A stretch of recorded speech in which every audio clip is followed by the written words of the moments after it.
Is the demise of the Spirit Hall an inevitability? Should the actions of the Spirit Hall be entirely condemned? Is it destined for Hu Liena to live out her days in his solitude? Perhaps in the original narrative, no one stands as a match for Tang San thus. This time, allow me to create that individual. In some parallel universe, might there exist more than one prodigy?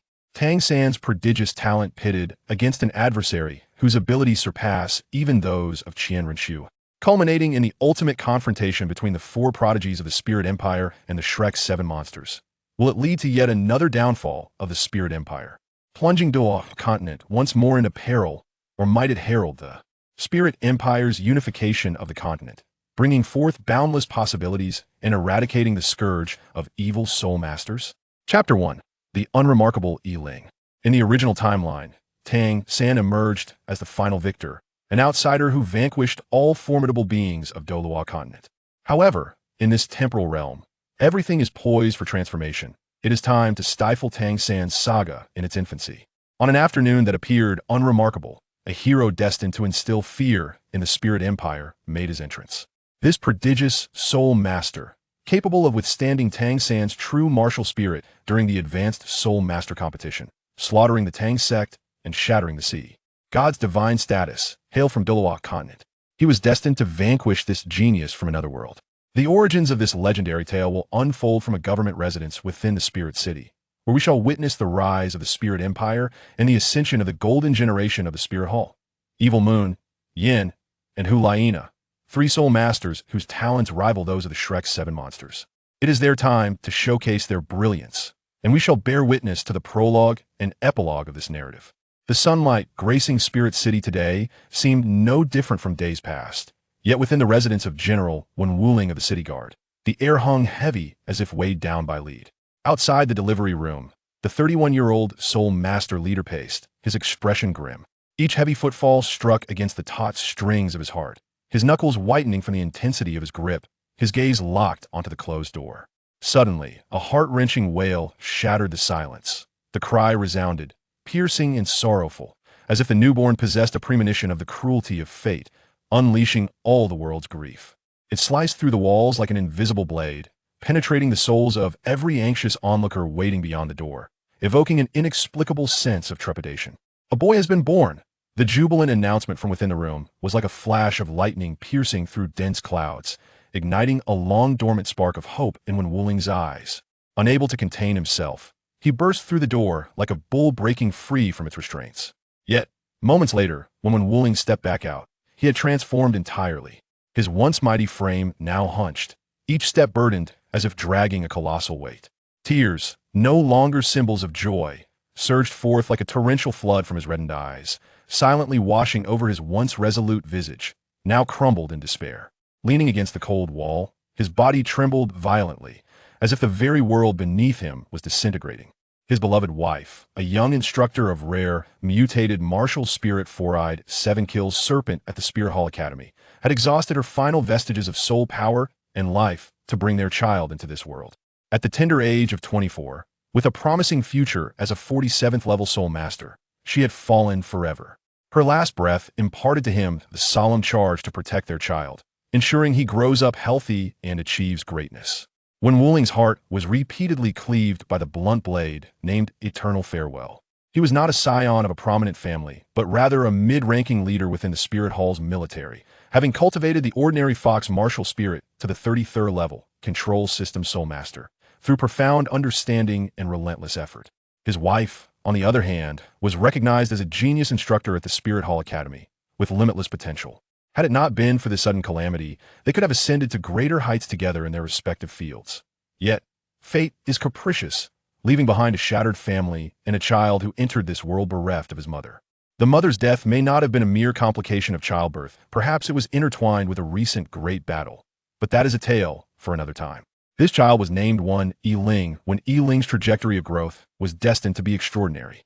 His early years were shrouded in the shadow of maternal loss, while his father, Wen Wuling, burdened by military duties and the profound sorrow of his deceased wife, spent scant time with his son. This forced Wen Ling to learn independence at an early age. His temperament was far more serene than that of his peers, and within his clear, bright eyes lay an uncharacteristic resilience. He resembled a silent sponge, voraciously absorbing all knowledge available around him, whether it be the complex theories of soul masters or the mundane skills of daily life, exhibiting an astonishing aptitude for learning. In the vast estate, Wen Ling often traversed its expanse alone. The only interruptions to this solitude came from his father occasionally bringing home comrades or soul masters in need of guidance. Although Wen Wuling's cultivation was not among the highest ranks, he possessed unique insights into the study of martial spirits, particularly skilled at elucidating the cultivation paths of others. Among the visitors, the one who most quickened Wen Ling's heart and quickened his breath was undoubtedly the elegant figure of the esteemed Moon Douluo, Yueguan. Having attained the esteemed rank of 92nd level title Douluo, Yueguan was a pivotal elder within the spirit hall. He possessed the supreme plant-type martial spirit, miraculous mushroom of heaven, with profound mastery. However, in recent years, he had encountered a bottleneck in his cultivation, feeling unable to transcend the chasm of 96 levels. Utilizing his keen insight into martial spirits, Wen Wuling analyzed Yueguan's predicament and boldly suggested that should he chance upon the legendary immortal-grade heartbreak, it might assist him in breaking free from his shackles, leading to limitless prospects. This proposition resonated deeply with Yueguan, prompting him to frequently engage in discussions with Wen Wuling. Whenever Yueguan, imbued with a peculiar floral fragrance, made his appearance, Wen Ling would stealthily hide behind the pillars or at the doorway, holding his breath in rapt attention. The inadvertent display of overwhelming pressure and profound erudition from the title deeply astonished this precocious child. On one occasion, Yueguan's gaze inadvertently swept over the corner where Wen Ling was concealed the glimmer of curiosity in the child's eyes, and his composure beyond his years momentarily startled the well-versed awe. He turned to Wen Wuling, his tone laced with genuine regret and expectation. General One, your son possesses a bright and clear gaze, a lucid mind. He is indeed a rare gem. Should he inherit his mother's formidable mutated four-eyed seven-kills serpent martial spirit, and given his innate qualities, it would not be far-fetched to envision him striving for the realm of title Douluo in due time. These words, akin to a stone cast into a tranquil lake, sent ripples through Wen Wuling's heart, while in the secluded corner, young Wen Ling quietly harbored a seed concerning power, the future, and the distant silhouette of his mother. Chapter 2. Awaken the martial soul. Time flows like grains of sand slipping through one's fingers, quietly, cascading away. The infant who once wailed in swaddling cloth has, seemingly in the blink of an eye, grown into a 6-year-old boy, poised to embrace the momentous day of his martial soul awakening.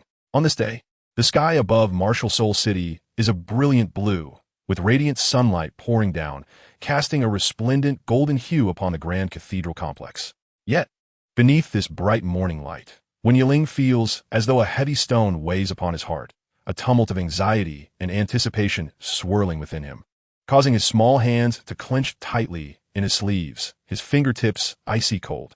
Silently, he trails behind his father, Wen Wuling, his diminutive figure dwarfed by his father's towering presence, each step taken with utmost caution.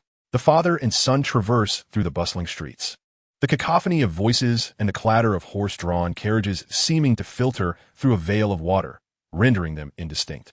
At last, the colossal cathedral, a symbol of the martial soul hall's majesty, stands before them, its imposing stature radiating an invisible aura of pressure. The great door, crafted from heavy ebony, remains firmly shut, flanked by 2 guards shrouded in black robes, their faces stern and eyes sharp as eagles, emanating a chilling aura that warns against approach, akin to lifeless stone statues. Yet, it is not the guards that incite a peculiar stir in the square before the cathedral, but rather the figure standing beside them. Good heavens! Look, is that the chrysanthemum Douluo? The crowd erupts in incredulous gasps, akin to a stone cast into a tranquil lake, sending ripples of excitement through the throng. Is it truly him at the entrance? Voices tremble with disbelief. It cannot be wrong. I have seen the divine visage of his grace in the murals of the worship hall. Another exclaims, flushed with excitement, his voice rising several octaves. The title Douluo himself has come to preside over the children's awakening ceremony? How can this be? Doubts echo through the crowd. The title of Douluo represents an apex of power on the Douluo Continent, a living myth. Their appearances are typically reserved for significant ceremonies or battlefields. It is inconceivable that such a revered figure would concern himself with the awakening of ordinary children. Nonetheless, the figure clad in a resplendent robe adorned with chrysanthemum patterns, standing tall like a pine tree, with an air of nobility tinged with aloofness, silently dispels all skepticism. The arrival of Chrysanthemum Douluo ignites the already raucous square into a fervor. Admiring, envious, and fervent gazes converge upon him like tangible beams, the murmurs swelling to a crescendo that threatens to lift the very dome above. My goodness, I am witnessing a living titled Douluo.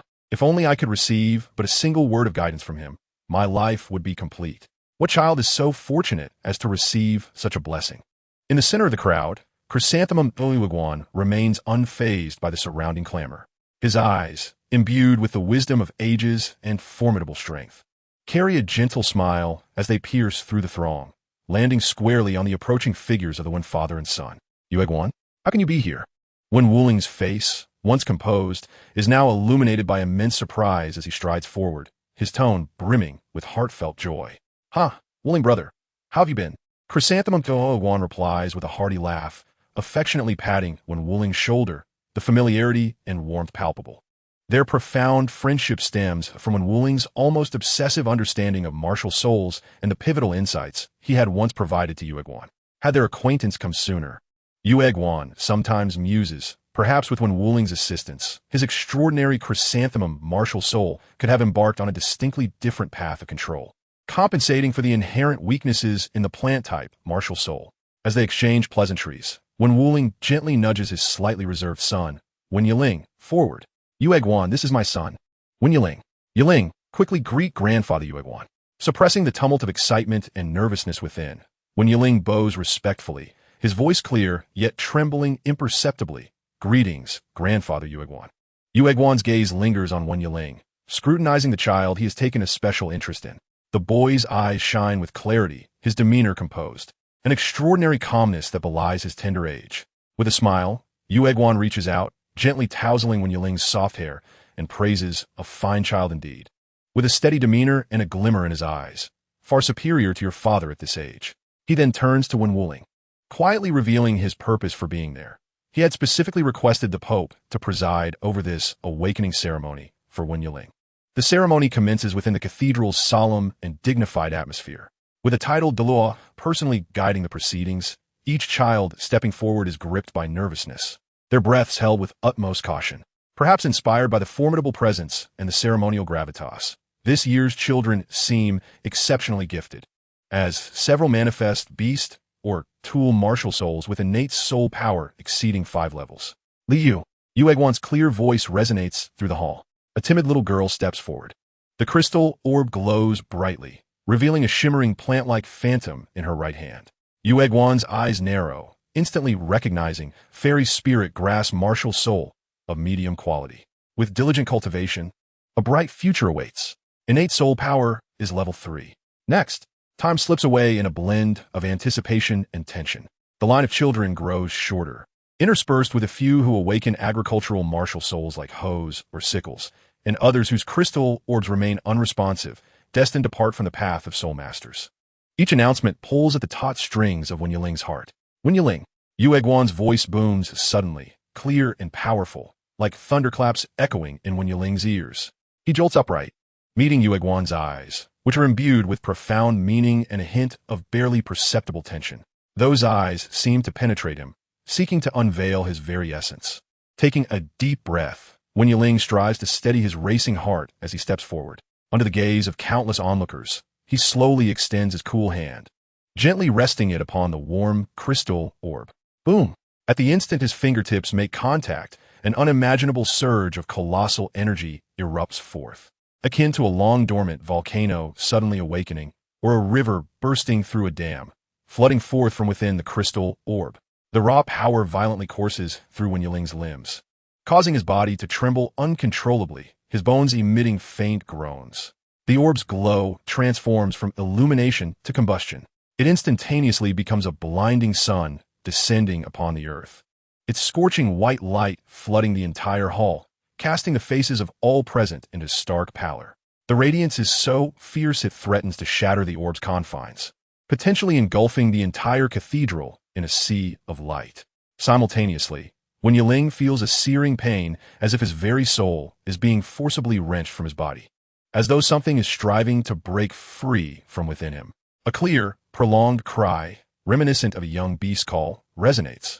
As the light subsides slightly, a small fox-like phantom, cloaked in soft silvery gray fur, separates from Wen Yiling, gracefully hovering in the air.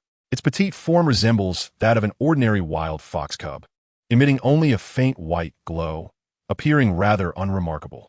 In an instant, a flicker of undeniable disappointment crosses Yue Guan's eyes, and he sighs inwardly. Indeed, it seems he has inherited Wu Ling's fox. Such a pity for that early wisdom. However, this disappointment lasts but a heartbeat. The crystal orb does not dim with the manifestation of the martial soul. Instead, it ignites as if it were a core fully ablaze, its brilliance intensifying. The energy swirling within akin to boiling lava, emitting a deep, resonant hum, a wave of soul power, purer and more potent than any previously witnessed, surged forth like a tangible tide, emanating from the crystal orb at its center. What is this? Yue Guan's pupils abruptly constricted to the size of pinpricks. His calm demeanor instantaneously replaced by sheer astonishment. He fixated on the dazzling crystal sphere, his voice trembling with overwhelming shock and incredulous elation, reverberating throughout the cathedral. First, innate full soul power. Martial soul, the fox. Heaven bless our spirit hall. Another with innate full soul power. A profound silence enveloped the hall, soon erupting into an even more fervent wave of exclamations. Innate full soul power. The fabled talent. How could it manifest in what appeared to be an ordinary fox, martial soul? Yue Guan suppressed the tumultuous storm within, leaning closer to the still bewildered Wen Yiling. His voice a low murmur, yet brimming with indescribable excitement and emotion. Child, full soul power. In my day, I barely reached innate level 8. Though your martial soul seems, well, unremarkable, this talent is enough to stand above the rest. Were it not for your father's profound mastery in the path of martial souls, I would shamelessly take you as my disciple today. Wen Yiling was struck by this tremendous delight, her small face blossoming into an unprecedented radiant smile. Her eyes igniting with fervent determination. Grandpa Yue Guan, I will train with all my might. I will not let you down. One day, I shall become a titled Douluo like you. When Wen Yiling conveyed the news of her innate full soul power to her father, Wen Wuling was momentarily taken aback, before an overwhelming joy cascaded through him, shattering all restraint. He lifted his daughter high into the air, laughing heartily, tears of excitement glistening at the corners of his eyes. However, upon returning home, the researcher within this ecstatic father swiftly regained control over his fervor and composure. In the brightly lit study, when Wuling paced around the recently manifested martial soul projection of the small, silvery fox that floated quietly in the air, his brows furrowing and relaxing in a rhythm of contemplation, muttering to himself, "Strange, so strange. Yiling, what does innate full soul power signify? It implies that the origin of your martial soul is extraordinarily potent. Typically, only the most elite beast martial souls, weapon martial souls, or rare mutated martial souls can sustain such formidable innate soul power. An ordinary fox martial soul could never. Just like the illustrious Douluo, had it not been later revealed that his chrysanthemum was a divine-grade spirit, his awakening at innate level 8 would have been a miracle in and of itself. If you had inherited your mother's formidable four-eyed seven-kill serpent, possessing full soul power would not surprise me. But now, he halted abruptly, his gaze sharpening as it swept over the little fox, a sudden epiphany sparking in his mind. Wait, Yiling, activate your martial soul. Do it again. Wen Wuling's voice bore an urgency tinged with barely concealed tremors. Wen Yiling complied, releasing her martial soul once more. The petite silver fox projection reappeared, still appearing unremarkable. When you awakened, was it only this fox? Are you certain there was nothing else? Perhaps a shadow of a snake? Or something different? Wen Wuling pressed insistently, his eyes scanning every inch of the fox with piercing scrutiny. Wen Yiling recalled carefully, shaking her head affirmatively. No, just it. Wen Wuling fell silent, leaning closer until his face nearly touched the projection, his gaze probing with the precision of the finest needle, from the fluffy tail to the delicate paws, and finally to the seemingly ordinary head. As his sight crossed the fox's tightly closed eyes, he exclaimed, "Open your eyes. Let awaken."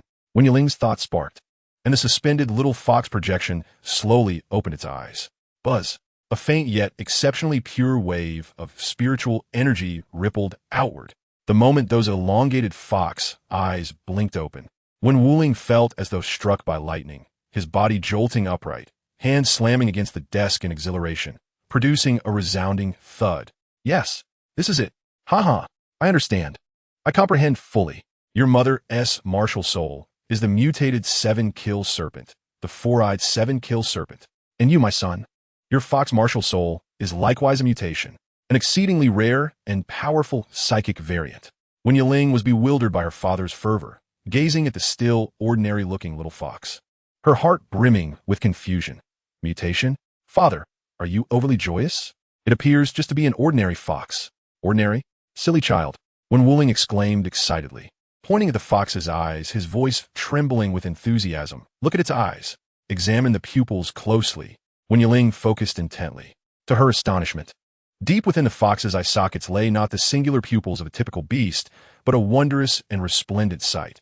Two circles of deep crimson, akin to the most exquisite ruby, nested tightly together, forming an extraordinary double pupil. The inner pupil was unfathomably deep, as though it could swallow light, while the outer ring shimmered with a more vibrant red glow, exuding an air of enigmatic insight into the human heart, as those double pupils regarded her. When Yiling felt a faint dizziness wash over her mind. Double pupils?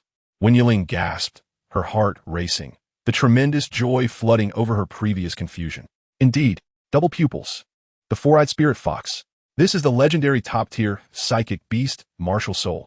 When Wuling paced excitedly in the study, his words flowing like a rapid-fire barrage. Regardless of what martial soul you awaken, innate full soul power itself signifies that you possess infinite potential to ascend to the titled Douluo realm. Our esteemed Pope is the finest example. The occurrences of innate full soul power are rarer than those of twin martial souls, let alone the fact that you have awakened such a powerful, mutated martial soul. He halted, his gaze burning with intensity as he regarded his son and the floating four-eyed spirit fox. Within the Spirit Hall Academy, there is a genius girl named Hu Liena. Her martial soul is the nine-tailed fox, adept in charm and control, boasting exceptionally strong psychic power, a top-tier control-type battle soul master. However, the strength of the nine-tailed fox lies in its psychic abilities, while its physical prowess and speed are relatively lacking. Your four-eyed spirit fox, however, is different. Legend has it that it possesses psychic talents rivaling the nine-tailed fox, capable of enchanting, intimidating, and perceiving, while also inheriting the natural agility and nimbleness of the fox lineage. It simultaneously illuminates paths of agility and control. What does this mean? It signifies that your future development holds boundless possibilities. A blend of psychic interference with ghostly agility, illusory traps combined with lethal assaults. My child, your future cannot be defined by mere brute strength or control. This will chart an unprecedented course. When Yiling listened, his heart racing as if a door to a magnificent world had swung wide open before him. His father's vivid depiction ignited a fire within him, especially upon hearing that there was a senior sister at the academy with a similarly exceptional fox martial soul, Hu Liena. The young boy was filled with intense longing and anticipation. He must enter the Spirit Hall Academy, and he must seek guidance from that senior sister, Hu Liena, on how to fully harness the powers inherent to foxes. In the study, under the warm glow of light, the suspended four-eyed spirit fox projection seemed to shimmer with a glimmer of wisdom, quietly observing the ecstatic father and son, heralding the onset of a legendary journey that was about to unfold on the Douluo Continent. Chapter 3. Yellow, Yellow, Purple, Purple. The ripples of the martial soul awakening had yet to subside when, that very evening, a solemn and fervent letter of acceptance, embossed with the emblem of the Spirit Hall Academy, arrived at the Wen residence. However, to everyone's astonishment, when Wuling chose to decline the offer, he penned a heartfelt letter to the Academy's dean, stating that Wen Yiling would enter the Academy for advanced elite training after reaching the age of 12. But prior to that, he must personally lay the strongest foundation for his son. At the conclusion of the letter, he resolutely vowed, upon enrollment, Wen Yiling's soul power level shall not be less than 35. This audacious promise quietly circulated among the higher echelons of Wuhuan City, eliciting a myriad of astonished murmurs and debates. However, the seasoned Zhu Yuan, who was well acquainted with Wen Wuling's character, appeared at the somewhat desolate entrance of the Wen family the following morning, a complex expression gracing his features. Yiling, Yue Guan's voice bore an unusual hint of apology as he knelt to meet the boy's clear gaze. Yesterday, I was mistaken. I have received your father's letter. He was evidently aware of the truth regarding the four-eyed spirit fox, and the guilt stemming from misjudging a top-tier, mutated martial soul prompted even this titled Douluo to adopt a more humble demeanor, to express his contrition and to fulfill the promise made to your mother long ago. I shall accompany you throughout the hunt for your first 4 soul rings. I shall ensure you find the most compatible and formidable soul beasts. When Wuling stood nearby, a smile of understanding gracing his face. Though his own soul power had reached a standstill at 33, his profound research into the essence of martial souls, the pairing of soul rings, and the characteristics of soul beasts had earned him the favor of the Pope, Bibi Dong. Even without the proactive assistance of Yu Guan, the Pope would undoubtedly dispatch several soul saints or even soul level protectors to accompany them, ensuring absolute safety. After all, a top-tier mutated martial soul with innate full soul power is of immeasurable value. As the carriage rolled along the ancient path through the Douluo forest, when Wuling was elaborating on his soul ring planning philosophy to his son, while Yu Guan listened attentively, nodding occasionally. Yiling, the first soul ring for a soul master often serves as mere embellishment in the later stages, with limited strength. If you were to select purely offensive or controlling soul skills, while they might grant you an early advantage in your soul master journey, they could also lead to an over-reliance on the skills themselves, neglecting the fundamentals of combat, your physical prowess, techniques, and the adaptability required in a rapidly changing battlefield. Defensive soul skills do not align with your spirit fox characteristics. Therefore, a potent amplification soul skill is the optimal solution. It will enhance your foundation rather than replace your growth. He paused, his tone solemn. Ultimately, the choice rests with you. Yu Guan concurred wholeheartedly, interjecting, what your father says is indeed correct. My first soul skill, the protective petal, appears unremarkable, yet it has accompanied me throughout my life. Even now, when confronted by a similarly ranked titled Douluo, its activation in critical moments can grant me a precious respite, repeatedly rescuing me from peril. A solid foundation will always outweigh flashy techniques. When Yiling nodded vigorously, determination gleaming in his eyes. Father, grandfather Yu Guan, I will heed your advice. As the carriage approached the outskirts of the Douluo forest, towering ancient trees obscured the sun, and the air was thick with a primal and perilous atmosphere. However, under the vast aura of the Ju Douluo, the soul beasts within several miles fell silent, retreating in fear, resulting in an unusually tranquil journey. It was not until they reached the canyon where the wind-chasing beast frequently roamed that Yu Guan reigned in all his aura, standing as still as a rock. While waiting for their quarry, when Wuling continued to sketch out the blueprint. Your second soul ring will target a skill related to teleportation or duplication. The spirit fox excels in agility and cunning. If paired with instantaneous positional shifts or deceptive duplicates, you will gain a decisive advantage in battles of equal strength, allowing you to exploit vulnerabilities and strike decisively. As for the third and fourth soul rings, they represent the core offensive methods for a soul master. One focusing on attack and the other on battlefield control. Each must be meticulously chosen to lay the groundwork for your future combat style. In the midst of their discussion, an unusual sound emanated from deep within the canyon. Suddenly, a grayish-blue shadow tore through the air, advancing with a speed nearly imperceptible to the naked eye. Its velocity was reminiscent of the very essence of the wind, the renowned wind-chasing beast with 700 years of cultivation. It sought to sweep through this area with its incredible speed. Yet, in Yu Guan's eyes, the creature's movements appeared as though they were unfolding in slow motion. Without a visible action, a delicate petal imbued with a faint golden glow, as thin as a cicada's wing, appeared at the wind-chasing beast's neck as if by teleportation. With a soft hiss, a spray of blood erupted. The speeding wind shadow came to an abrupt halt, its massive body crashing to the ground without a sound of lament. The incision was smooth, precisely severing the central nerve. The timing was immaculate. 700 years, perfectly aligned with the limits of the first soul ring. Yu Guan retracted the petal, his tone devoid of emotion. When Yiling inhaled the blood-tinged air, accepting the dagger his father offered, and, without hesitation, plunged it into the wind-chasing beast's vital point. A rich yellow soul power surged forth, coalescing into a radiant 100-year soul ring. Go now, my child. Focus your mind, maintain your composure, and through all pain, keep your spirit clear. Yu Guan's voice held an undeniable protective intent. The absorption process proved far more tumultuous than anticipated. The wind-chasing beast's soul power, infused with the essence of the wind, violently surged through Wen Yiling's meridians, as if attempting to rupture his body from within. An overwhelming sensation of pressure enveloped him. Cold sweat soaking through his garments. Gritting his teeth, he conjured images of his father's resolute face and the blurry silhouette of his mother. And with a tenacity far beyond that of his peers, he managed to guide and tame the raging energy, ultimately drawing it into his dantian. With the soul ring established, his soul power surged instantly. Level 20. He had succeeded. What soul skill is it? Wen Wuling and Yu Egwan inquired in unison, their eyes brimming with anticipation. Wen Yiling felt a stirring in his mind, and the phantom of the four-eyed spirit fox materialized, a flash of red light flickering in his eyes. He called out, "First soul skill, Wine Chaser Shadow."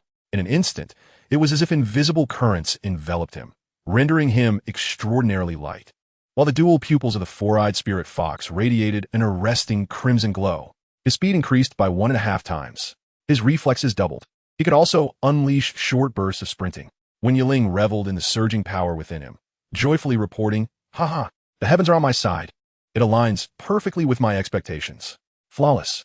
Wen Wuling clapped his hands, laughing heartily, his spirit soaring. "Yiling, immerse yourself in the intricacies of this soul skill. It shall be your foundation.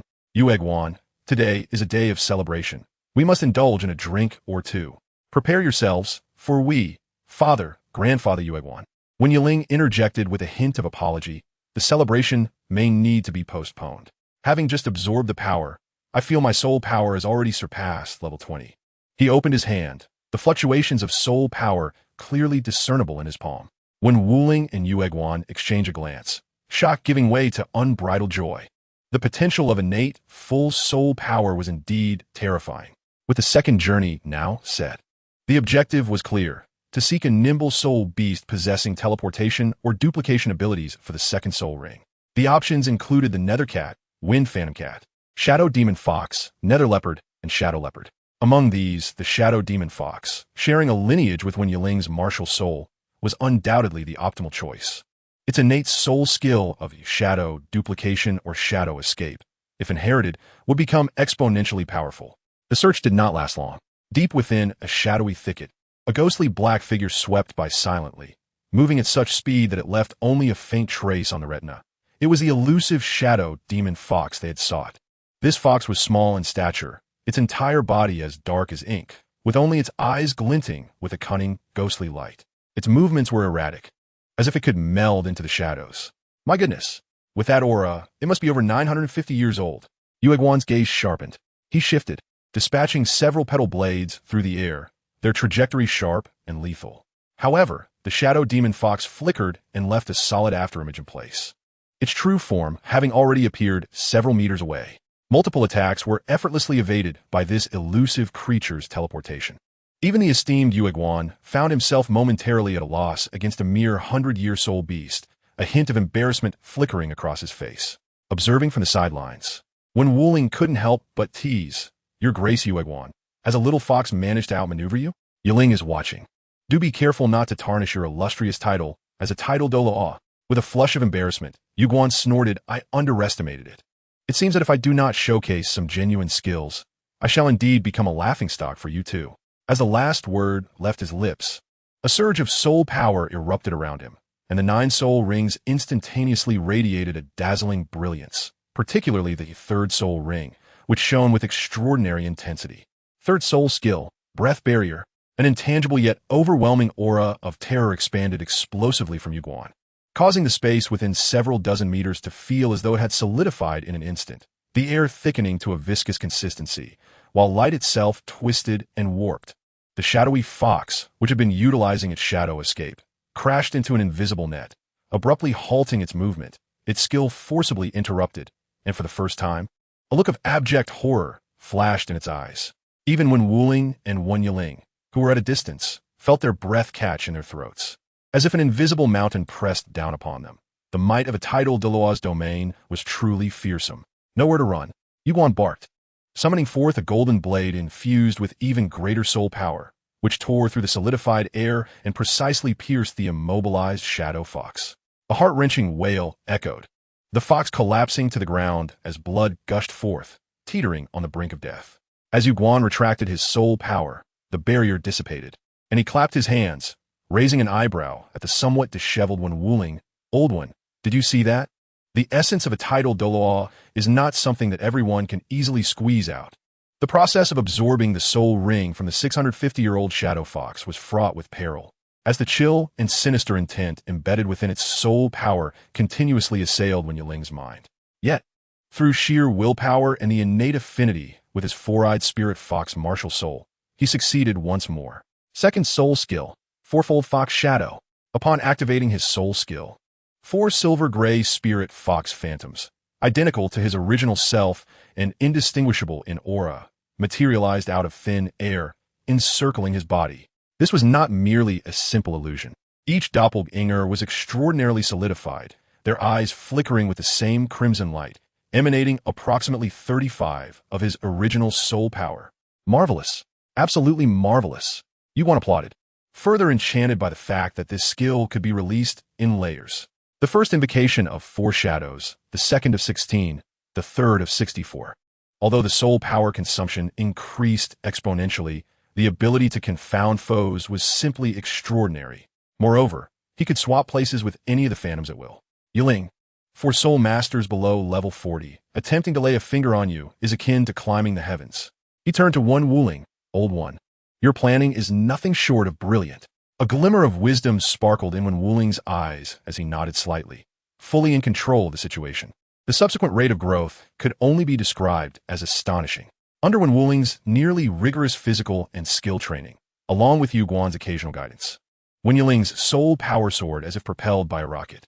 At the tender age of 8, he audaciously broke through the 30-level bottleneck. This time, his target was the blood-eyed silver wolf, known for its formidable mental impact and physical lethality.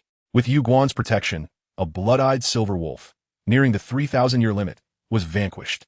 The process of absorbing the soul ring, significantly exceeding the typical age limit for a third soul ring, was fraught with agony and danger. The violent soul power and bloodthirsty intent crashed against Wen Yuling's consciousness, causing blood to seep from his 7 orifices, his body trembling violently as if on the verge of collapse. In a critical moment, the 4-eyed spirit fox martial soul instinctively shielded its master, and the fourfold blood eyes emitted an eerie crimson glow, forcefully suppressing the backlash from the wolf's residual soul. Third soul skill, Blood Eye Blade. Upon successful absorption, the fourfold blood eyes within Wen Yuling's gaze surged with resplendent red light. This skill surprisingly contained 3 distinct transformations. 1. Gaze of immobilization. The fourfold blood eyes lock onto a target, delivering a powerful mental impact that can briefly paralyze and immobilize the opponent. 2. Soul power absorption. During immobilization, he can forcibly draw the opponent's soul power to replenish his own.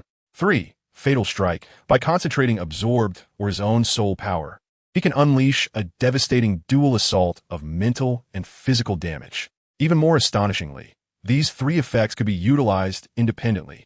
1 soul ring, 3 soul skill effects. Yuan could not help but gasp in astonishment, utterly unfathomable. Unheard of. Yiling, your martial soul is truly a marvel of nature. Wen Wuling was equally thrilled, his hands trembling slightly. His son's achievements far surpassed his boldest expectations. Time flew by, and with only 2 months remaining before entering the Martial Soul Hall Academy, the 12-year-old Wen Yiling shattered all preconceived limits, breaking through the 40th level. This far exceeded Wen Wuling's initial promise of at least 35 levels before enrollment. The formidable task of obtaining the 4th soul ring fell squarely upon Yu Guan's shoulders. This time, he ventured beyond the familiar Star Do forest, choosing instead to enter the more enigmatic and perilous Tian Do forest, rumored to be home to 10,000-year soul beasts. His mission was to seek out traces of these ancient beasts under a secret order from the Pope. By chance, deep within a valley perpetually shrouded in a faint golden mist, he discovered a golden-eyed demon bat striving to break through the 10,000-year threshold. This bat was relatively small, with a wingspan of merely 2 meters, its body cloaked in dense dark golden scales, but most striking were its eyes, which gleamed like molten gold. It moved silently and swiftly, capable of unleashing dazzling beams of light that could induce paralysis and disorientation. Its ferocity was sufficient to prey upon many 10,000-year soul beasts. Had Yu Guan not concealed his title aura to the utmost, moving like a specter, it would have been impossible to approach this highly sensitive apex predator. A silent yet perilous hunt unfolded within the valley. The golden-eyed demon bat's instantaneous speed and paralyzing golden light presented considerable challenges even to Hu Guan.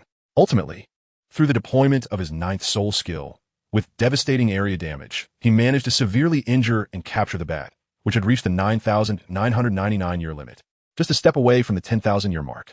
When Hu Guan returned with the bat, exuding an astonishing energy fluctuation, even when Wu Ling was moved. Absorbing the soul ring of this near 10,000-year soul beast was the most perilous experience Wen Yiling had ever encountered. The overwhelming soul power, mingled with the bat's dying curses and its bitterness from failing to break through for 10,000 years, surged violently against his body and soul. The four-eyed spirit fox martial soul let out a piercing shriek, and the fourfold blood eyes blazed with light. Engaging in a life-or-death struggle against the remnants of the bats while within his consciousness. The ordeal lasted an entire day and night, with Wen Yiling teetering on the brink of collapse multiple times. Ultimately, through extraordinary perseverance and the martial soul's potential, he forcibly subdued it. A deep purple soul ring slowly ascended, its edges entwined with a delicate pattern of black lines. This was the symbol of being infinitely close to 10,000 years. Fourth soul skill, Spirit Fox Sacred Light. With a thought, Wen Yiling commanded the four-eyed spirit fox to howl at the heavens. As the fourfold blood eyes erupted in a dazzling golden radiance, resembling four miniature suns. A concentrated beam of golden light shot forth towards the nearby Douluo. Hu Guan instinctively sidestepped to evade, the golden light grazing past him, and he frowned playfully. "Hey, you little rascal. Just learn a new trick and already using Grandpa as a target? Well, it won't harm me. Is that polite?" Wen Yiling, however, smiled, his expression tinged with a mischievous excitement. "Grandpa Hu Guan, don't hurry to dodge. Take a moment to sense if there are any changes in your soul power and spirit." Hu Guan paused, then focused inward. The next moment, an expression of profound shock spread across his face.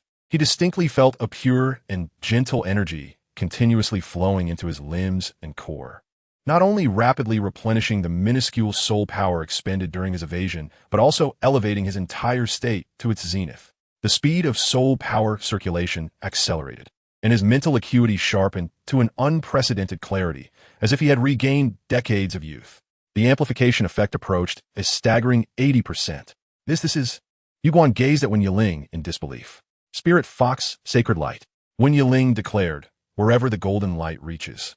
It can paralyze and daze foes, while simultaneously replenishing ally soul power, significantly enhancing their soul power strength and mental acuity. The duration of the effect depends on the amount of soul power injected." When Wu Ling stood aside, clapping his hands in exuberant laughter, his eyes gleaming with ecstatic pride. Amplification, control, restoration, all seamlessly integrated. "Yu Guan, do you see? This is the ultimate support core I have meticulously designed for him. It serves as the trump card for turning the tide on the battlefield. 4 soul rings, amplification, avatar displacement, a synthesis of offense and defense, collective enhancement.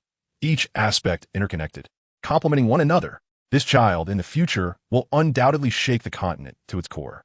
Thus, at the tender age of 12, Wen Yiling bore 4 soul rings that could be deemed exquisite, 2 yellow, 1 purple, 1 black patterned purple, with a soul power reaching an astonishing 41. Having accomplished an incredible metamorphosis prior to enrollment. Clutching the admission token to the Spirit Hall Academy, he envisioned himself, 2 years hence, as the finest among the Academy's elite. His gaze was fixed upon the grand edifice that symbolized the pinnacle of soul masters. The Spirit Hall Academy, a congregation of prodigies, where extraordinary talents thrived.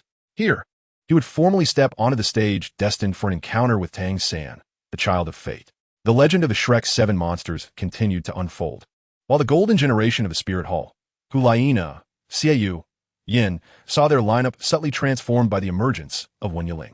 A new golden quartet was taking shape, merging top-tier control, Hu Liena, unparalleled offense, Xiaoyu, the strongest defense, Yin, along with a tactical core that embodied agility, control, and support, Wen Yiling. As the wheel of history rolled onward, with the ultimate battle at Jialing Pass, which determined the fate of the continent, unfold as it did in a previous era, with Wen Yiling, the variable blade, would the Spirit Hall Empire falter at a critical moment?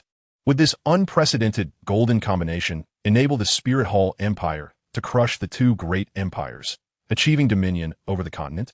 Or would the fateful clash between Wen Yiling and Tang San Two unparalleled geniuses unleash unpredictable waves that might even rewrite the outcome of the war. What cataclysmic powers would erupt from the resonance of Wen Yiling's fox spirit with Hu Liena, the eerie moon blade of Xiaoyu, and the molten domain of Yin? Could Tang San's twin martial spirits, Tang Sek's esoteric arts, and the sea god's legacy withstand this novel and formidable challenge? The future loomed like a golden mist enveloping the skies above the Star-Doe forest, rife with the unknown and the unpredictable. All answers hinged upon Wen Yiling's growth. The synergy of the golden generation and the inevitable tempest that would sweep across the Douluo Continent. One certainty remained. From the moment Wen Yiling crossed the threshold of the Spirit Hall Academy, the course of history had already begun to shift. A new legendary chapter was being inscribed by his own hand. Chapter 1. The Entrance Examination. Months slipped by in the blink of an eye. As the carriage rolled over the final stretch of cobblestone road leading to the majestic gates of the Spirit Hall Academy, the gasps of awe from a group of youths melded into a cacophonous sea of excitement. Wow, is this the Spirit Hall Academy? It's absolutely magnificent. Look at that entrance. Is it trimmed in pure gold? The sunlight is dazzling my eyes. It's like the gateway to the divine realm. Wen Yiling, amidst the throng, found himself equally captivated by the breathtaking sight before him. The colossal archway of the academy towered 10 zhang high, forged from a dark golden metal that radiated a warm sheen, adorned with intricate and sacred engravings of the Spirit Hall emblem. Bathed in the midday sun, it shimmered with a molten brilliance, exuding an awe-inspiring majesty. Beyond the gate lay not the orderly plaza one might expect, but an astonishingly vast garden. Towering ancient trees stood lush and verdant, while exotic flowers vied for attention, their sweet fragrances wafting in the breeze. Further in the distance, majestic peaks rose dramatically, shrouded in mist. The grand architectural complexes nestled against the mountains. Teaching buildings, cultivation towers, arenas, jutted towards the heavens like swords or gleamed like pearls amidst the verdant expanse, exuding an ethereal, otherworldly essence. This was no mere academy. It was clearly a sanctuary for soul masters established in a realm of enchantment. The children gaped in wonder, their eyes sparkling with excitement and dreams, brimming with infinite possibilities for the academy life that lay ahead. Among the crowd, Wen Yiling spotted a girl with a spirit of celestial grass, Liu, animatedly pointing and chatting with a few companions. Before he could observe further, a soul master clad in the academy's faculty uniform appeared silently on the steps before the gate, his demeanor grave. Silence. The gentle yet undeniably authoritative voice resonated clearly to every ear, instantly quelling the clamor. All gazes converged upon the teacher. Before formal enrollment, the academy will conduct a comprehensive assessment for all of you. The teacher surveyed the crowd with a calm gaze. This assessment will serve as the basis for initial class placements and resource allocations. A murmur of discussion erupted from the crowd. A robust boy with spiky hair bellowed with bravado. A competition? Haha, just what I wanted. My red leopard spirit is itching for action. Beside him, a bespectacled girl, seemingly demure, expressed her concern. What about support-type spirits? Are we meant to just go up and take a beating? Will we be relegated to the worst classes? Wen Yiling's heart raced slightly. If it were a practical test, with his level 43 soul power, he could easily overpower peers of his age or even those from higher grades. But would revealing his full prowess upon his arrival invite unnecessary trouble? His gaze instinctively swept over the buildings nestled among the mountains, pondering how to quickly locate senior Hu Liena. The teacher seemed to perceive the collective anxiety, a subtle smile gracing his lips as he added, "Please remain calm. This test is not practical. Rather, it is a preliminary assessment based on your past records, spirit quality, potential evaluations, and other comprehensive factors conducted by the dean and esteemed elders. I shall now announce the assessment results, starting with the lowest, E grade." As his voice trailed off, the entrance to the academy fell into a profound silence, with only the sound of anxious heartbeats echoing in the chests of those present. The teacher's voice resonated clearly beneath the grand archway.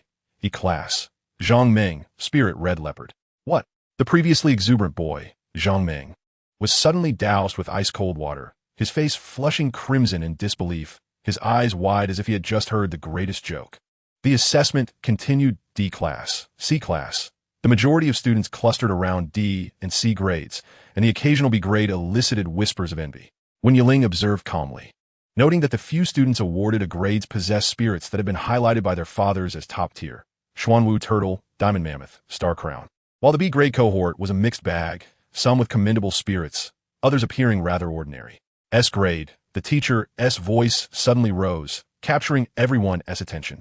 Only one this year. Eyes darted through the crowd, speculating who the fortunate individual might be. When Yiling's peers had all been called upon, leaving him standing alone. A flicker of anticipation surged within him, and his lips involuntarily curled into a slight smile. His surrounding classmates noticed the situation, casting curious, inquisitive, and even envious glances his way. A few bold souls edged closer, whispering, "Hey brother, what is your spirit? What level are you? What is your innate soul power?" When Wen Yiling calmly replied, "Four-eyed spirit fox, innate full soul power, level 43, the students collectively gasped, their eyes nearly popping out in astonishment. 43? At 12 years old? You must be joking. Innate full soul power. Is that for real? Even several pretty girls squeezed in beside him, boldly initiating conversation. Wow, Junior, you're amazing. What's your name? What type of soul skills do you like to cultivate? Unaccustomed to such a spectacle, Wen Yiling found himself flustered and blushing under the fervent gazes and remarks of the girls, responding only with vague and inarticulate replies. The teacher on stage glanced over the crowd, momentarily pausing on him before proclaiming in a booming voice, "The Soul S-rank student of this cohort, Martial Soul, Silent Moon Phantom, innate spirit power, level 6, currently at level 37, with a configuration of 2 yellow rings and 1 purple. Hu Tan, step forward." From the rear of the assembly, a tall, aloof girl with an air of haughty detachment emerged. Clad in a deep blue outfit, her indifferent gaze suggested that she was entirely unaffected by the surrounding clamor. A chill surged through Wen Yiling, freezing him in place. The atmosphere around him seemed to solidify, as the previously curious and enthusiastic looks morphed into expressions of astonishment, skepticism, and finally, unabashed mockery and disdain. "I told you, how could there possibly be a 12-year-old at level 43? Clearly it's just bravado. Innate full spirit power? TSK, how audacious. Look at how red his face was earlier. It seems he was just bluffing." A girl who had earlier flirted with him scoffed, her tone dripping with condescension. The laughter around him pierced Wen Yiling's ears like needles, and he felt a burning sensation on his cheeks. Wishing he could disappear into the ground, he lowered his head, unable to meet anyone's gaze. Hu Tan stood beside the teacher amid sparse applause, her expression remaining as cold as ever. The teacher's voice resonated once more, akin to a final judgment. "Additionally, it appears that one of you has yet to be called for assessment." This statement struck like thunder, plunging the previously noisy square into an abrupt silence. Countless eyes instantly refocused on Wen Yiling, brimming with uncertainty. Could it be that what he had claimed was true? Impossible. An S rank has already been announced. Could there be an SS rank? Surely not the legendary. Wen Yiling's heart raced wildly, nearly bursting from his chest. He abruptly lifted his head, a flicker of hope igniting in his eyes. The teacher's gaze landed squarely on him, revealing an unprecedented seriousness interwoven with barely concealed admiration. His voice became resonant and impassioned, echoing throughout the square. "Indeed, this year's new student, the undisputed leader, following our esteemed Pope of the Martial Soul Hall, we welcome another prodigious talent endowed with innate full spirit power. Current spirit power level, 43. Academy rating, SSS rank, surpassing the conventional highest tier. His future is destined to shine across the continent, with a strong likelihood of reaching the unparalleled realm of tidal Douluo." The square descended into a profound silence. The sound of a pin dropping could be heard. Everyone was rendered speechless by this earth-shattering announcement. SSS rank, innate full spirit power, level 43, 12 years old. Each of these terms, taken individually, would be enough to astonish the world, yet they all converged upon a single individual. "He is." The teacher's voice boomed with immense pride. Vice Commander of the Martial Soul Hall's Imperial Guard, Chief Martial Soul Research Advisor to the Pope's Palace and Academy. Son of Lord Wen Yiling. After a brief silence, the crowd erupted into a cacophony of astonishment. "Heavens! SSS rank. My God! The son of General Wen. No wonder. Level 43. How did he cultivate so quickly? Look, he is right there." All eyes, filled with unparalleled shock, fervor, curiosity, and reverence, converged upon the slightly dazed boy at the center, Wen Yiling. Hu Tan's proud figure was completely overshadowed by the overwhelming waves of sound and focused light, bathed in the gaze of countless onlookers. Feeling the searing intensity of their scrutiny, the pride and confidence that belonged to a youthful genius surged within him, finally breaking through like spring shoots pushing through the soil. He realized that he truly stood at a height unattainable by ordinary individuals. The subsequent entrance examination consisted of a written test covering the foundational theories of martial souls, spirit-beast identification, and the knowledge of spirit ring ages, aimed at filtering out those students who had let their martial soul awakenings cloud their academic pursuits. For Wen Yiling, who had been immersed in the Martial Soul Hall's library under the influence of Wen Wuling, these questions felt like child's play. He wrote with fluidity, submitting his paper first, effortlessly achieving a perfect score and further validating the value of the SSS rank. As the dust settled, Wen Yiling, brimming with excitement, followed the signs to the dormitory area assigned to him, situated in the core region, an environment serene and exclusively designated for elite students. He took a deep breath and pushed open the courtyard door. The interior was elegantly arranged, adorned with rockeries and flowing water, lush with flora. Approaching the main house, he was about to knock when the door swung open from the inside. A visage so stunning it could eclipse the sun and moon appeared before him. Golden hair cascaded like a waterfall, her eyes shimmering with emotion, and a hint of a languorous yet enchanting smile graced her lips. It was none other than the senior he had longed to consult. Hu Liena. Oh, our little genius has arrived. Hu Liena's voice was naturally soft and alluring, captivating his senses. She stepped aside, her smile warm as she regarded the somewhat awkward Wen Yiling. Wen Yiling stepped into the spacious and bright living room, still absorbing the environment, when Hu Liena's next words rendered him momentarily speechless. Senior, I'm sharing a room with you? His voice cracked, and his face flushed crimson to the roots of his ears. Of course, Hu Liena nodded nonchalantly, her own cheeks deepening in hue. She mischievously blinked, adding, Yenue and Yen are also here. We four will share this courtyard. With a bang, a side door swung open, revealing a fiery-haired youth who peered curiously at Wen Yiling, his demeanor brimming with enthusiasm. Wow, you're 3 years younger than us, and still managed to land a spot in our elite dorm? I can't wait to see what kind of monstrous talent you possess. His voice was loud and straightforward. Yenue, mind your words, a calm and composed voice interjected. A tall, striking young man with an air of coldness emerged behind Yenue, his peculiar silver hair catching the light. His sharp gaze scrutinized Wen Yiling. Innate full spirit power. 12 years old at level 43, impressive indeed. Yenue and I are both innate level 8, while Liena is at level 9, all already elite. Yet he has reached the legendary level 10. Confronted by 3 illustrious upperclassmen, Wen Yiling quickly suppressed his fluttering heart, presenting a bright and sincere smile as he slightly bowed. Hello, seniors. I am Wen Yiling, level 43, a dual cultivation type of agility and control spirit master, with a configuration of 2 yellow and 2 purple rings. He intentionally omitted the peculiarity of his 4th spirit ring, planning to reveal it later. 2 yellow and 2 purple? Not bad. Optimal configuration, Yenue acknowledged with a slight nod. The red and white-haired Yenue grinned broadly, flashing a set of gleaming white teeth as he playfully tousled his signature red hair. Yenue, level 47, a fence-type battle spirit master, with 2 yellow and 2 purple rings. My martial soul is Flame Lord. As he spoke, an aura of heat seemed to envelop him. Yenue was succinct yet piercing. Yenue, level 47, a fence-type battle spirit master. 2 yellow and 2 purple. My martial soul is Moonblade. In an instant, 2 magnificent, cold silver crescent blades appeared in his hands, their edges radiating a chilling gleam that seemed to lower the room's temperature. The powerful sharpness was palpable.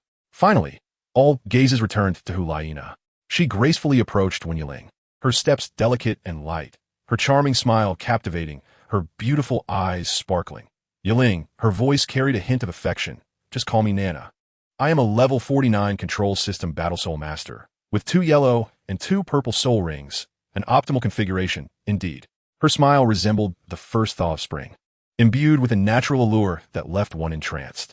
My martial soul is the 9-tailed fox, which bears a slight resemblance to your 4-eyed spirit fox. She playfully tilted her head, though my little fox might not be as nimble as yours.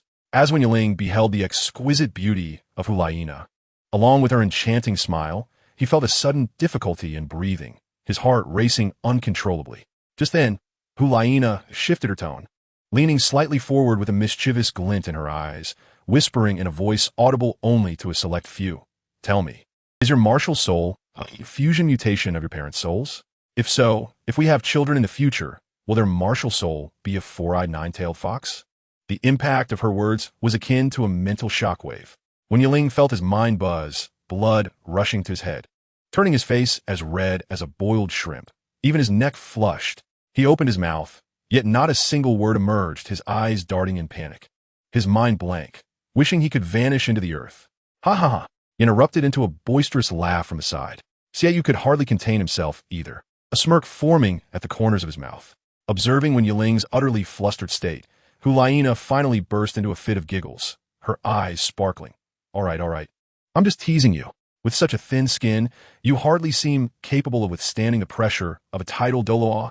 She reached out and gently tapped Wen Yiling's burning forehead with her finger. Wen Yiling exhaled in relief, as if a great weight had been lifted, though the flush on his face remained. Yan teased from the side. Don't worry, even if your face is on fire, I can extinguish it any time. To alleviate Wen Yiling's embarrassment and to gain a more intuitive understanding of her new companion, Hu Liena commanded, Martial soul, possession. In an instant, a soft yet powerful pink-golden light radiated from her. An ethereal fox figure, elegant and breathtakingly beautiful, emerged behind her.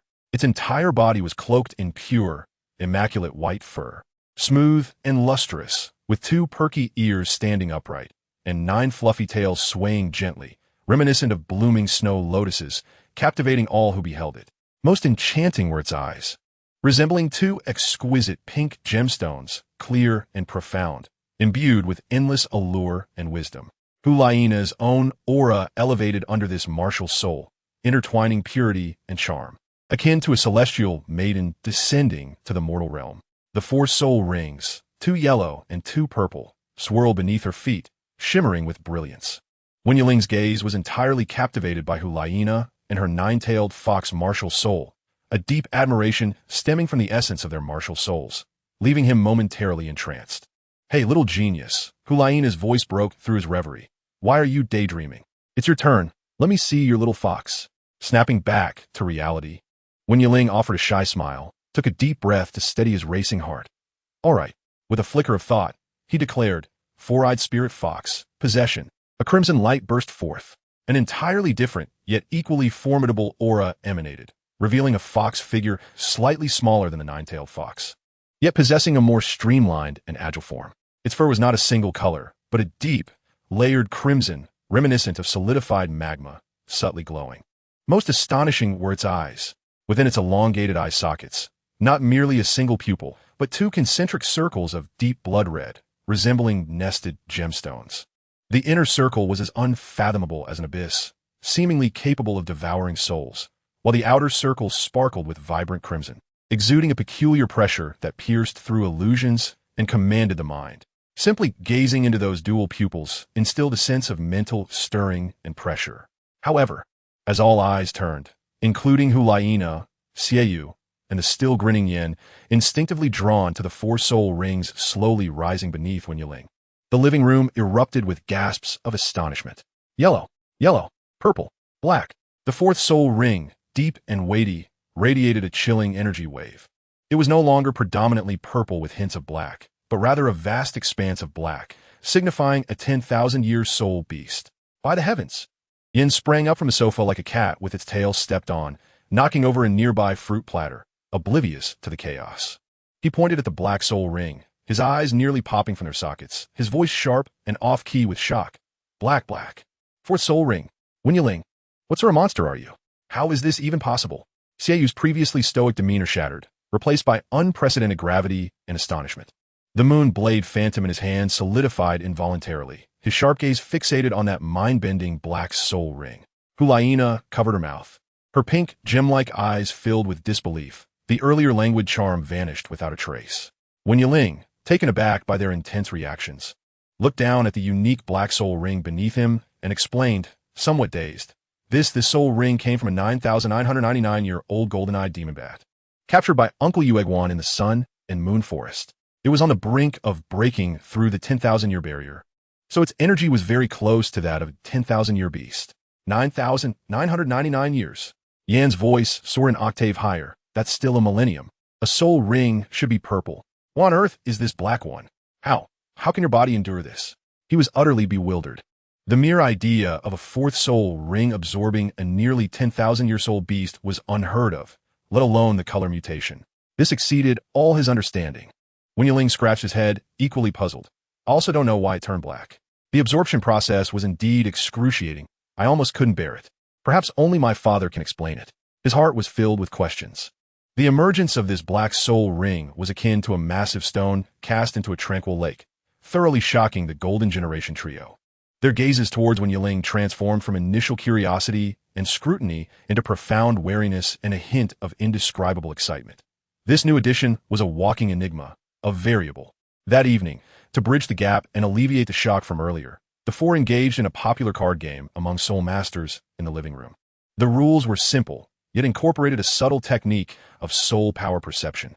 The outcome was predictable. The impulsive and straightforward Yin ended up as the biggest loser. His face, arms, and even hair were plastered with colorful soul power notes, inscribed with words like fool and pighead. Xiaoyu bore a few notes as well, his expression somewhat helpless. Xiaoyu, did you go easy on me? Yin grumbled, clumsily attempting to rip off the note from his forehead, glaring across the table. Why are Nana and little Yiling clean as a whistle? You three must have conspired against me. Hu Liena stifled a laugh, her eyes sparkling. Skill is paramount. Don't blame others, little Yin. Wen Yiling couldn't help but chuckle, observing the three esteemed and powerful seniors now behaving like playful siblings from neighborhood. A warm current surged within him, though the first day had been filled with great ups and downs and immense shocks at that moment. Amidst this cozy, a disaster for Yin, banter, a bond known as companionship was quietly blossoming. Come on, let's go again. I refuse to believe this. Yin rolled up his sleeves, brimming with fervor. Xiaoyu shook his head helplessly and reshuffled the cards. Hu Liena winked at Wen Yiling, presenting him with an adorable note adorned with a little fox, the implication unmistakable. Wen Yiling accepted it with a smile, his gaze sweeping over his three dazzling yet distinct companions, his heart swelling with anticipation for the future. Tomorrow marks the first lesson of their journey at the Spirit Hall Academy. The tale of Wen Yiling and this newly forged golden quartet, filled with thorns and glory, is just beginning to unfold. Chapter 2. The Golden Generation of the Spirit Hall. Bang, bang, bang. The urgent and powerful knocking echoed like war drums in the tranquil dormitory courtyard, shattering the serenity. Wen Yiling had just finished his morning routine when he hastened to the door upon hearing the noise. On the bed, Yin, irritable, turned over and pressed his pillow tightly against his ears, mumbling indistinctly, "It's too noisy, just 5 more minutes." When Wen Yiling opened the door, he was met not by an ordinary figure. The imposing silhouette nearly filled the entire doorframe, casting a shadow that enveloped him completely. Dressed in a sleek black outfit that accentuated his rock-like musculature, the man possessed a resolute visage with defined features. His thick black hair was casually tied back, with a few stray strands falling onto his forehead, adding a wild charm to his otherwise rugged appearance. Most striking were his eyes, sharp and bright like those of a hawk, now scrutinizing Wen Yiling with a hint of subtle appreciation. "Are you Wen Yiling? The little fellow with innate, full spirit power?" His voice was deep and resonant, bearing a metallic quality that, while not thunderous, penetrated the air with an undeniable sense of strength. A slight smile curved his lips, revealing a hardened demeanor shaped by many battles. His gaze drifted past Wen Yiling, landing on the still motionless Yin and the drowsy Xiaoyu, who had propped himself up in bed. Suddenly, his voice escalated to a thunderous roar. "Get up. The sun's already high. Today, the dean has personally set new regulations for you all. No time to dawdle." However, the two on the bed merely shifted slightly, with Yin pressing his pillow even tighter. The burly spirit master furrowed his brow, preparing to shout once more, when his eyes scanned the room and paused with a hint of confusion. Where's that girl, Nana?" He instinctively turned his head toward the training grounds bathed in the soft morning light, finding it devoid of life. "Here I am, Teacher Wei." A melodious voice, fresh as morning dew, chimed in from the side bathroom. The door swung open, revealing Hu Liena, who emerged gracefully, clearly having put in effort to present herself. Her lightly adorned brows and subtly tinted lips enhanced her already stunning beauty, making her even more captivating. Her golden hair cascaded like a waterfall, glimmering softly in the morning light. She stepped beside Wen Yiling, mischievously winking as if sharing a delightful secret, before turning to the imposing spirit master at the door, her radiant smile illuminating the space. "Good morning, Teacher Wei." The burly spirit master, known as Teacher Wei, looked at the pair of youthful figures before him, then cast a glance at the two sluggards in the room, his mouth curling into a broader smile, tinged with understanding and mischief. Ah, Nana, you seem particularly bright today. Enough of the dawdling. Get yourselves ready in 3 minutes, and follow me to see the dean. His tone brooked no argument. As they exited the small courtyard, Wei Yi, with a stature reminiscent of an iron tower, led the way with confident strides. He turned to the slightly reserved yet bright-eyed Wen Yiling, adopting a tone imbued with a senior's warmth. My name is Wei Yi, a level 61 Assault System Spirit Emperor. My martial spirit is the Light Blade. I am your dedicated practical combat technique instructor, one of the best in the academy. His words radiated confidence without a hint of arrogance. The three of them, he gestured behind him, have been training with me for 3 years.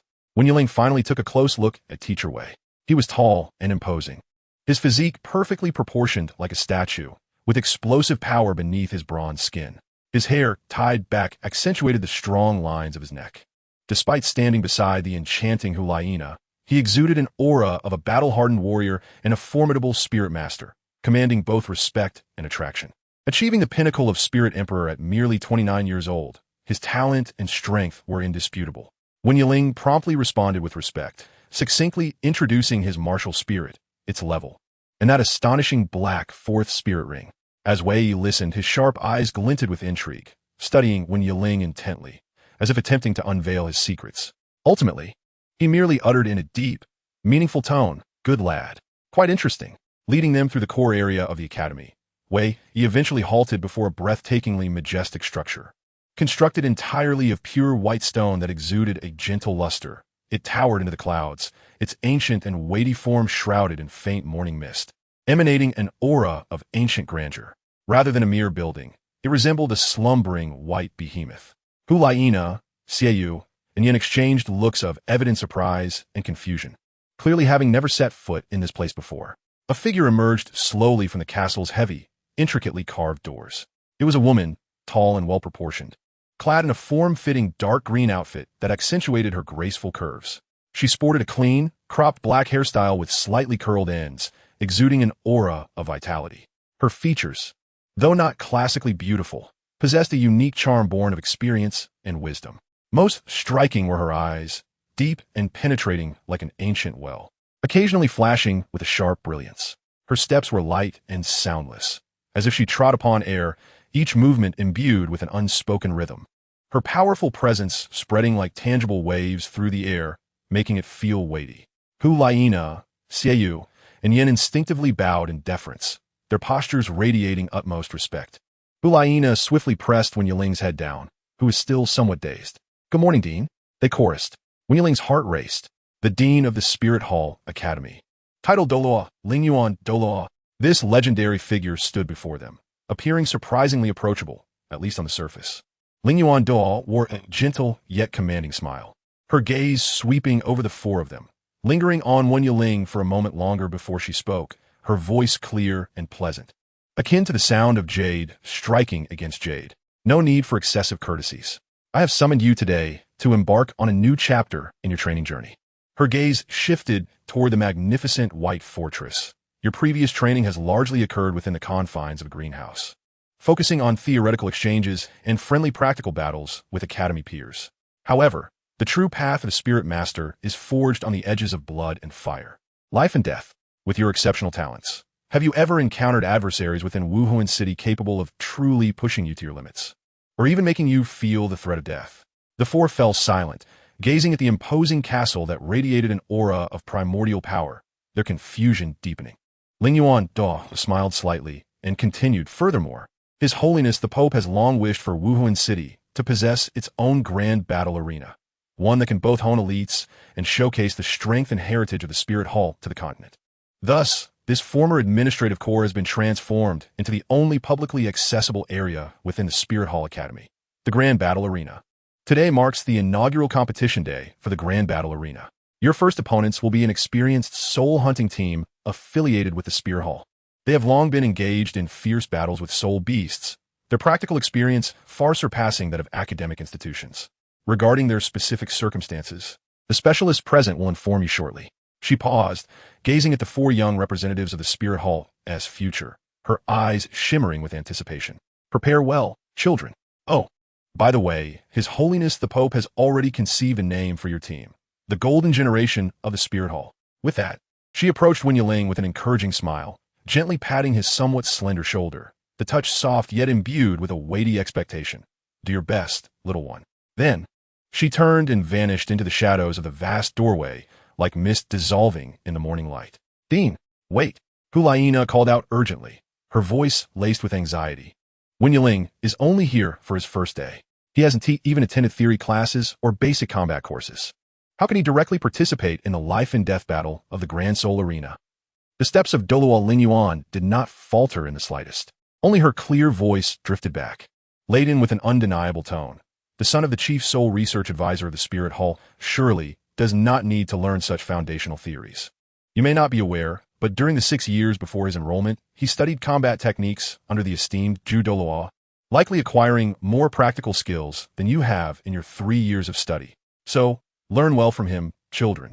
Her voice lingered in the air long after she had departed. What? You studied combat techniques under Zhu Douluo, the continent's foremost plant type, titled Douluo? Hu Liena, Xiaoyu, and Yin abruptly turned, their eyes like searchlights, focusing on Wen Yiling with sheer astonishment and disbelief. As if they were truly seeing this newcomer for the first time, Yin leaped up, wrapping his arm around Wen Yiling's neck, the force nearly leaving Wen Yiling breathless quick. Confess, what secret techniques did Zhu Douluo teach you? Let us witness them. As they made their way to the preparation area of the Grand Soul Arena underway lead, Wen Yiling found himself surrounded by the three, bombarded with a flurry of questions. He could only smile helplessly, recounting his experiences with Zhu Douluo, identifying soul beasts, studying plant characteristics, learning to utilize the environment, and the exquisite yet unpredictable petal combat techniques of Yuguan. The trio listened with rapt attention, their admiration for Zhu Douluo intertwining with envy for Wen Yiling's fortunate encounters. Upon arriving at the brightly lit, bustling contestant preparation corridor, a middle-aged man clad in the Grand Soul Arena's black uniform, adorned with a dispatcher badge, approached enthusiastically, his face illuminated by a professional smile, though his eyes sparkled with genuine excitement. Ah, the Golden Generation. At last, I see you in person. Truly, seeing is believing. Heroes emerge in youth. His gaze swept over the four, noticeably brightening when it landed on Hu Liena and Wen Yiling. With your talents, attaining the title Douluo rank is just around the corner. The competition begins in 1 hour at Central Arena 1 for V4 main stage. Please follow me to your exclusive lounge, where you will find detailed information about your opponents. You may enter the arena for warm-up 30 minutes before the match. He respectfully handed his soul guide information board to Wei. Wei accepted it, his fingers gliding across the board's surface, projecting the information into the air. The details of their opponents materialized clearly. Wei Yuhang, level 43, Assault type, Soul Master. Martial Soul, Ice Snow Violent Bear. Li Yuman, level 41, Defense type, Soul Master. Martial Soul, Iron-backed Song Bear. Li Xinyu, level 34, Support type, Equipment Soul Master. Martial Soul, Healing Staff. Zhan Hansheng, level 69, Control type, Soul Emperor. Martial Soul, Evergreens. Do you see? The opponent's configuration is quite standard. A typical soul hunting team, a perfect balance of assault, defense, support, and control. Wei's voice was low and serious, his gaze sharp as it scanned the four. This configuration excels in prolonged battles and can adapt to various complex scenarios. As for us, he paused, his gaze resting on Yin, Hu Liena, and Xiaoyu. Before finally settling on Wen Yiling, we epitomize pure offense. No defense, no support. Therefore, our strategy is singular, swift and decisive, a thunderous strike. As Wei mentioned the level 69 Soul Emperor, Yin couldn't help but click his tongue, his brow furrowing in evident stress. Yin, Wei, he called out. Your task is to feign an assault. After the match begins, charge at that Evergreen's Soul Emperor, Zhan Hansheng, with the most ferocious demeanor, creating the illusion that you must eliminate him at all costs. Draw the attention of their defense and assault types. Remember, it's a feigned attack. Retain enough soul power for the follow-up. A glint of excitement sparked in Yin's eyes, his signature wild grin spreading across his face, tinged with a hint of provocation. Understood. I'll ensure he's flustered. Then, Wei's gaze shifted to Hu Liena, Xiaoyu, and Wen Yiling. You three will execute that technique. His eyes carried a strong implication. Hu Liena and Xiaoyu nodded in unison, their glances exchanging a profound understanding. However, Wen Yiling was left in a haze, staring blankly at Hu Liena. She merely raised an eyebrow playfully at him, her lips moving silently. You'll find out soon enough. Wei Yi continued his analysis. That ice snow violent bear, Wei Yu Hang, though ice attribute, your flame lord is a top-tier dual fire and earth attribute martial soul. His ice cannot suppress your flames. In fact, relying solely on your fire attribute, you can firmly dominate him. Yin, remember your primary objective is to create chaos and restrain their core. Do not let him entangle you. Yin nodded earnestly, determination igniting within his eyes. And you three, Wei Yi's gaze once again locked onto the trio of Hu Liena, are the key to victory. You must strike decisively. Teacher Wei, Wen Yiling finally could not contain himself, raising his hand in confusion. What exactly is that technique? Additionally, what am I supposed to do specifically? Wei Yi regarded his bewildered expression, a sudden smile breaking forth, laced with mischief and anticipation. Don't fret, young man. You'll understand during the warm-up. You must have heard of martial soul fusion techniques. Haven to you? He clapped his hands. All right. Immediately change into your battle attire. Gather in the warm-up area in 5 minutes. 1 second late, and you'll owe 10 laps. With that, he strode away, leaving Wen Yiling standing still processing the revelation of the martial soul fusion technique. When the four donned the specially tailored battle attire of the Spirit Hall Academy, predominantly white platinum with delicate golden patterns, and stepped into the designated warm-up area, even through the thick soundproof soul guide barriers. They could feel the thunderous roar of the audience in the main arena. The stand were already filled to capacity, the crowd brimming with enthusiasm. In the center of the vast main arena, a massive stone wall, thick and inscribed with defensive runes, slowly rose, dividing the venue in two and obscuring both sides' sight and soul power detection. Yiling, unleash your martial soul. Hu Liena urged, her voice tinged with urgency and excitement. Before her words faded, a soft pink light radiated, and the elegant and enchanting ethereal figure of a nine-tailed fox emerged behind her. Xiaoyu had already summoned her colossal, chilling moon blades, glinting with cold light, and had begun to limber up, flames rising around him as he practiced the explosive points of his soul techniques against the soul guide dummies lining the edge of the arena. Wen Yiling dared not lag behind, focusing his thoughts. Four-eyed spirit fox embody. Red light surged forth.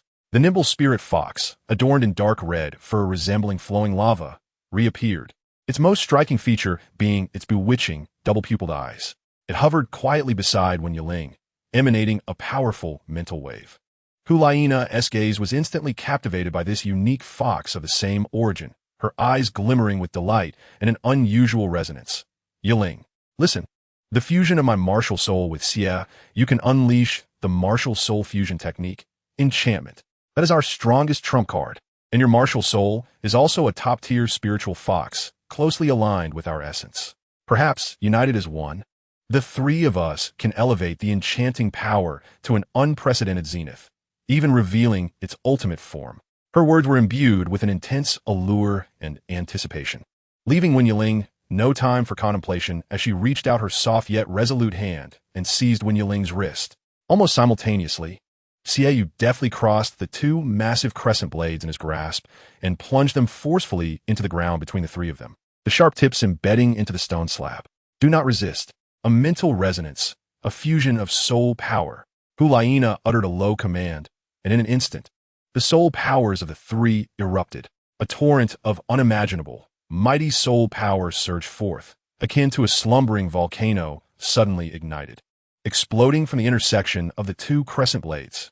Crimson, blush pink, and silvery white soul powers spiraled wildly, intertwining and colliding, forming a colossal vortex of colorful energy that instantly engulfed the three. The energy within the vortex was ferociously tumultuous, emitting a deafening roar, shaking even the specially designed protective shield of the warm-up arena violently. At the vortex's center, the radiance intensified. A hazy, towering phantom, reaching 3 meters in height, was struggling to coalesce. It was clad in heavy armor, its lines sinister, surrounded by a dense, intoxicating pink mist. A terrifying pressure, far surpassing that of a soul sect, and even nearing the level of soul sage, swept through the warm-up arena like a tsunami. Ugh! Even the formidable Yin felt as though his legs were leaden under this sudden, overwhelming pressure, a blend of extreme allure and murderous intent, rendering his body firmly pinned in place by an invisible giant hand. Not even a finger could be moved. His face was etched with astonishment. This sense of oppression is more than tenfold stronger than before. However, just as the gigantic phantom was on the verge of fully materializing, with the 4 crimson observation holes on its helmet, corresponding to the 3 pairs of eyes and the 4-eyed spirit fox's dual pupils, glowing, a thunderous boom echoed. The energy vortex suddenly stuttered, then violently twisted and expanded. Like a balloon punctured, the frenzied energy erupted uncontrollably. The 3 figures were hurled from the vortex's center like kites severed from their strings, crashing heavily to the ground. Hu Liena and Xieyu's faces turned pale, their soul power in disarray, while when Yiling felt her blood surge, the meridians within her subtly aching. What just happened? Xieyou propped himself up, his eyes filled with shock and confusion. Had the fusion process been forcibly interrupted? This had never occurred before. Yin finally felt a release in his body, staggering to his feet, anxiously rubbing his chest. Damn, I can finally move. That last blow felt like my bones were about to shatter. Previously, your enchantments only slowed us down, but this time it's a complete domain suppression. Hu Liena gasped for breath, yet her eyes sparkled with excitement as she glanced at the somewhat disheveled Wen Yiling. Her tone exceptionally resolute. It was not a failure. The power was simply too overwhelming. This was our first attempt, and our synchronization of soul power and mental resonance is still imperfect. Once more, Yiling, focus your mind. Envision our soul power flowing like streams converging into a river, ultimately returning to the sea. Do not resist. Instead, guide and embrace. Under Hu Liena's unwavering guidance, the 3 once again positioned themselves. This time, they proceeded with greater caution, slowing the flow of soul power, deliberately enhancing the resonance on a mental level. In the second fusion, the immense phantom of enchantment successfully coalesced, enduring for a full 3 minutes, although it ultimately disintegrated due to a slight misalignment. The cataclysmic aura had already caused the temperature in the warm-up arena to drop a few degrees. One final attempt, with unwavering momentum. Hu Liena's voice resonated with undeniable determination. The third attempt, the soul power vortex arose once more, yet this time, the flow of energy became remarkably smooth. The 3 colors of soul power no longer clashed violently, but meshed together with the precision of finely tuned gears, rotating in harmony. The colossal phantom of enchantment fully materialized amidst the resplendent glow. Standing over 3 meters tall, it was enveloped in a dark red and silver armor interwoven with arcane patterns, its lines fluid and brimming with strength. At the front of the helmet, for blood-red, diamond-shaped observation, holes resembled eyes from the netherworld, coldly surveying the realm. Most unsettling was the dense, almost tangible pink mist that swirled around it, exuding a terrifying allure that could disorient the mind and ensnare the soul. In its grasp, it held Xieyu's massive crescent blades, which had now undergone a dramatic transformation, their blades wider and heftier, radiating an eerie dark red luminescence, as if magma coursed within, exuding a sharpness capable of rending all and a searing heat that could incinerate everything. A pressure far beyond anything before, akin to a primordial beast awakening, firmly locked the entire space. This time, Yin found it difficult to even breathe, his eyes filled solely with pure astonishment. We succeeded. The trio's martial soul fusion technique, enchantment. Just then, the arena's broadcast blared. Please, Golden Generation Team and Soul Hunter Team, proceed to Arena 1. The match is about to commence.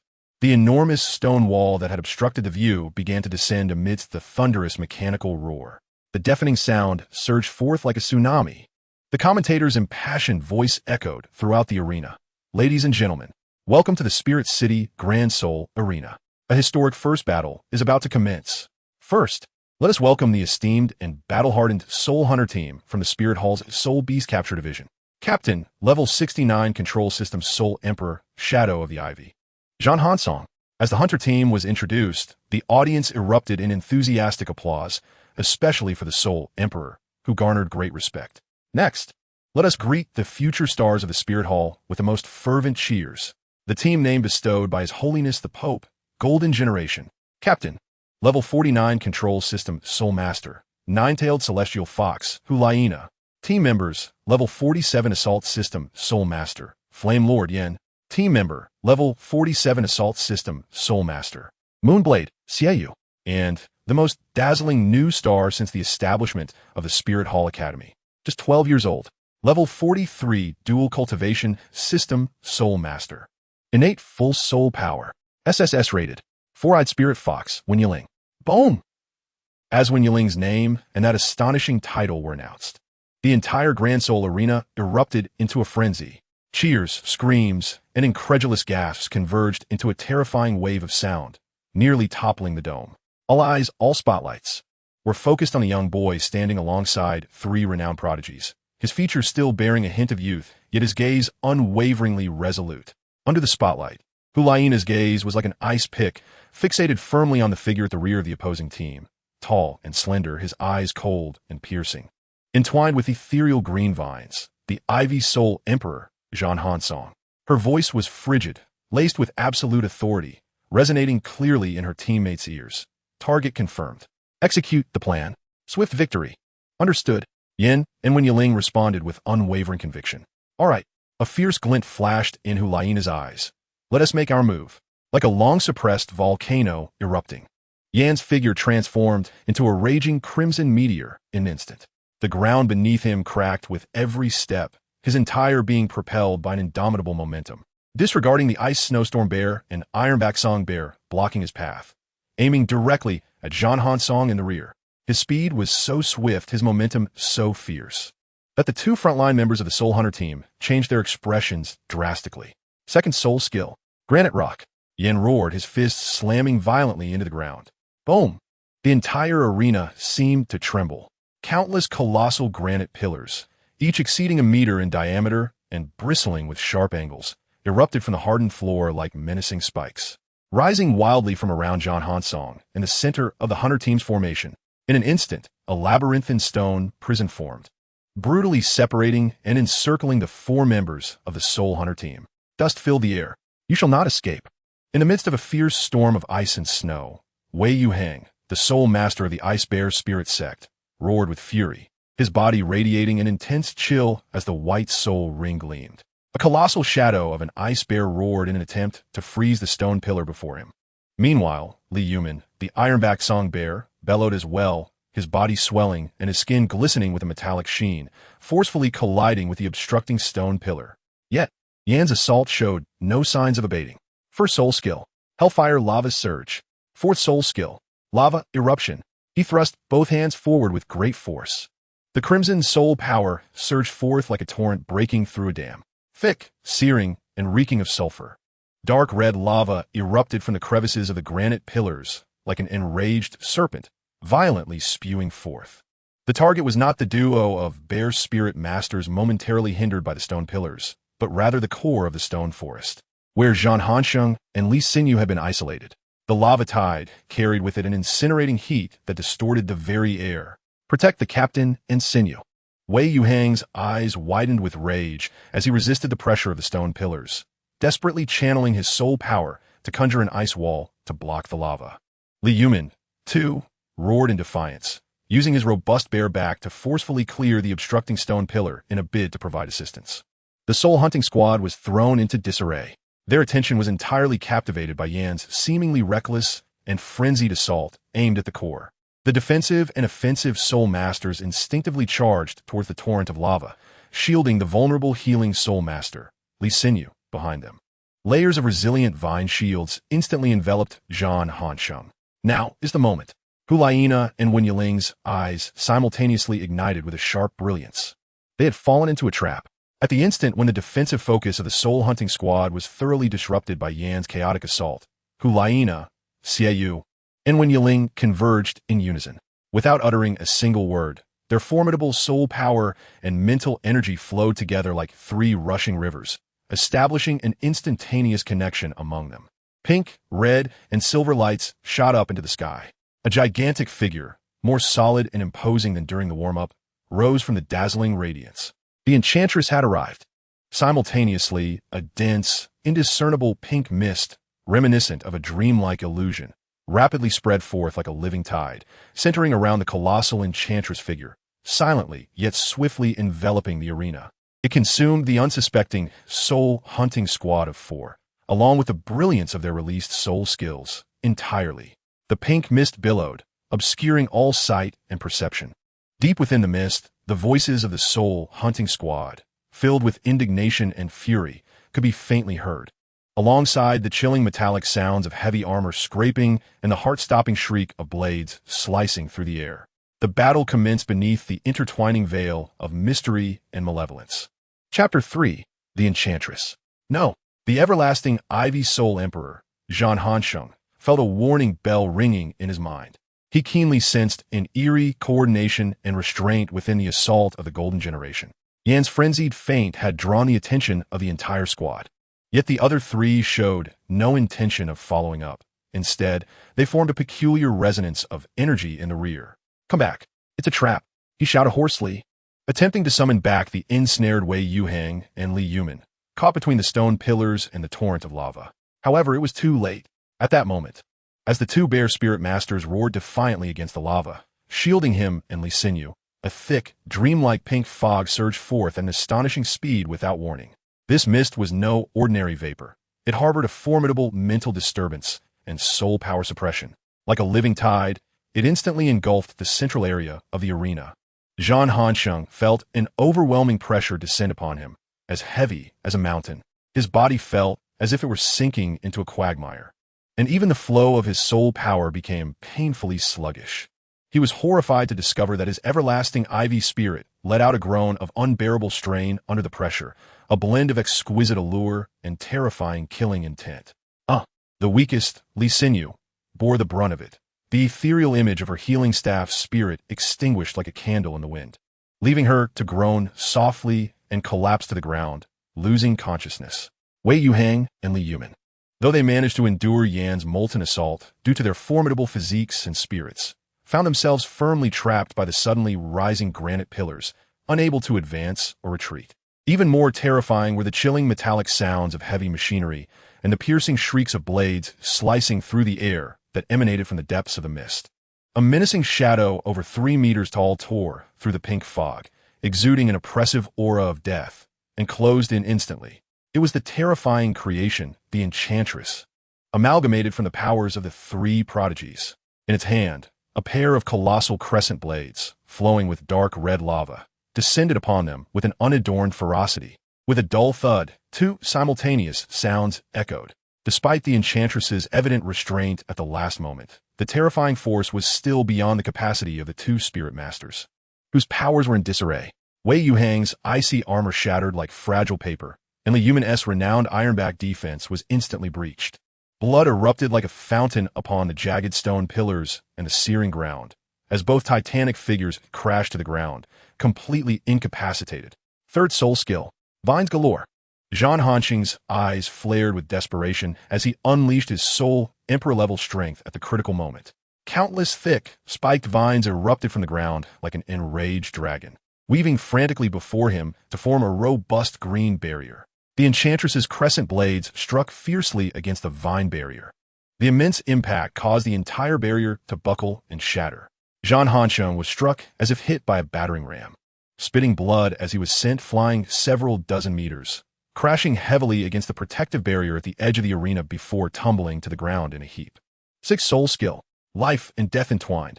He gritted his teeth against the searing pain, a glint of ruthlessness flashing in his eyes. The shattered and dispersed vines seemed to gain life, darting back like a multitude of venomous serpents, swiftly ensnaring the Enchantress's massive form. The barbed tips of the vines pierced through the gaps in the armor, drawing upon a powerful suction that voraciously consumed the fusion's soul power. The Enchantress's movements visibly slowed, becoming sluggish. Had Yin not retreated according to plan, the consequences would have been dire had he been ensnared instead. A roar of unwillingness erupted from the fusion. Hu Liena, Xiaoyu, and Wen Yiling felt the draining sensation of their soul power, but their wills synchronized in that instant. They poured every last ounce of remaining soul power into the effort. Full moon. Xiaoyu's cold voice rang like the hammer of judgment. This was his self-created soul skill, a culmination of his ultimate understanding of the crescent blades. At this moment, the Enchantress, enhanced by the terrifying amplification of the 3 united souls, unleashed its power exponentially. The Enchantress's colossal form transformed into a rapidly spinning dark red crescent wheel. with the sharpness to tear through anything and the heat to incinerate all. It disregarded the vines that were desperately siphoning soul power, hurtling towards the recently risen Zhan Hansheng like a falling star. Bang! Huck! Zhan Hansheng's protective soul power shattered like fragile glass in an instant.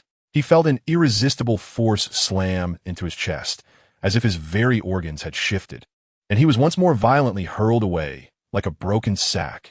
This time, he shattered several stone pillars at the edge before barely coming to a stop, blood pouring from his mouth, his vision dimming.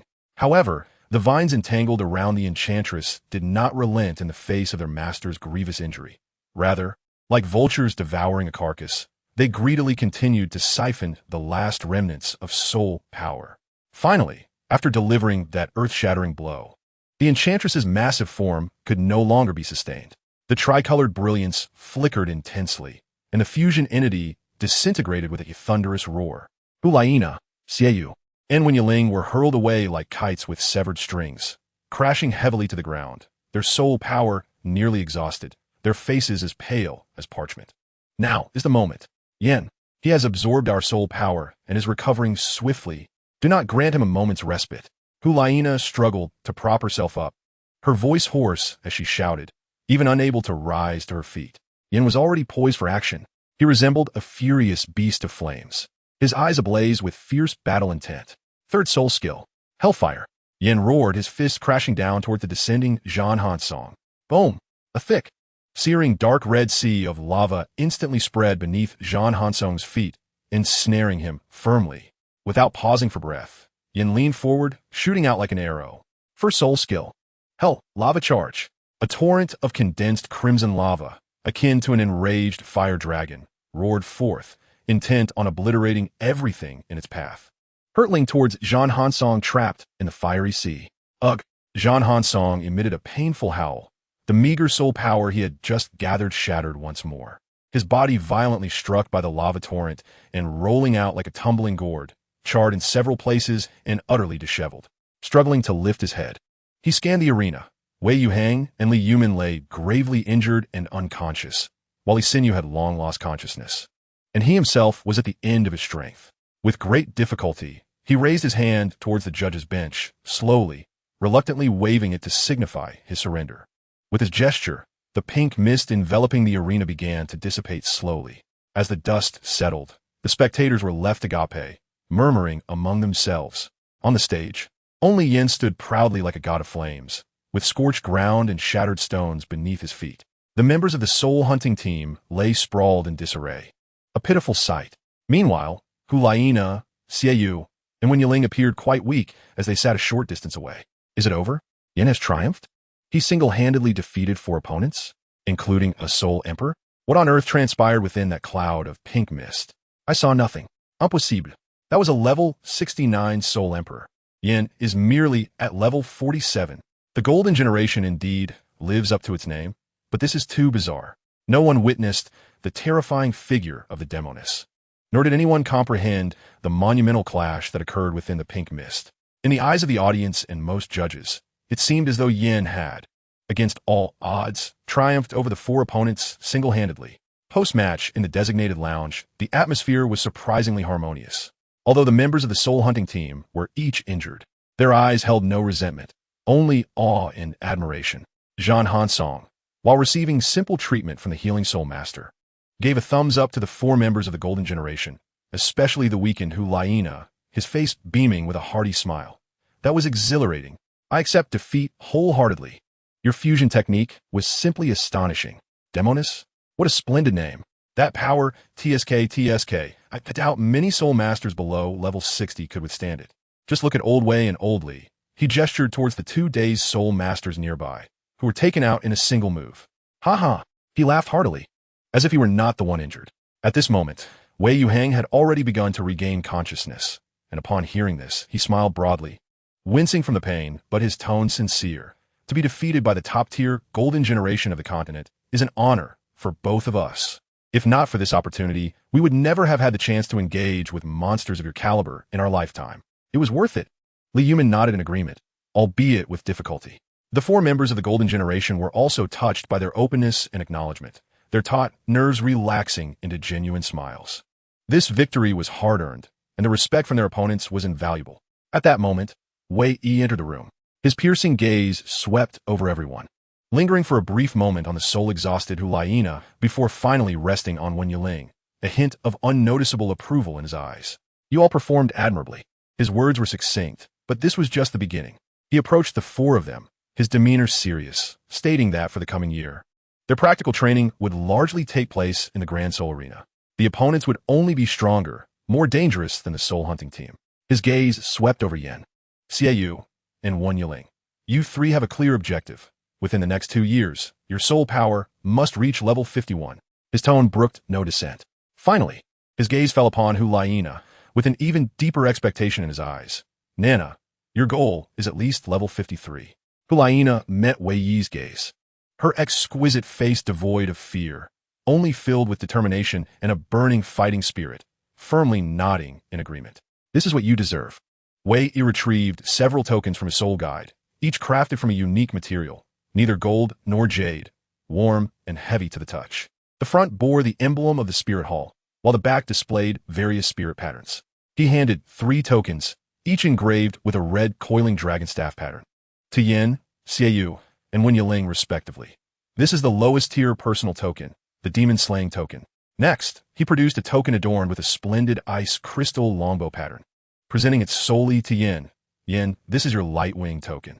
Observing the slightly puzzled looks from the other 3 at the obviously superior token in Yan's hand, Wei Yi explained, "The performance in team competitions typically does not directly influence the level of personal tokens. This time is an exception, due to that damned mist." He glanced at Hu Liena. The judges and audience did not see the crucial role your spirit fusion technique played, mistakenly judging that Yin single-handedly subdued the soul-hunting team and delivered the final blow.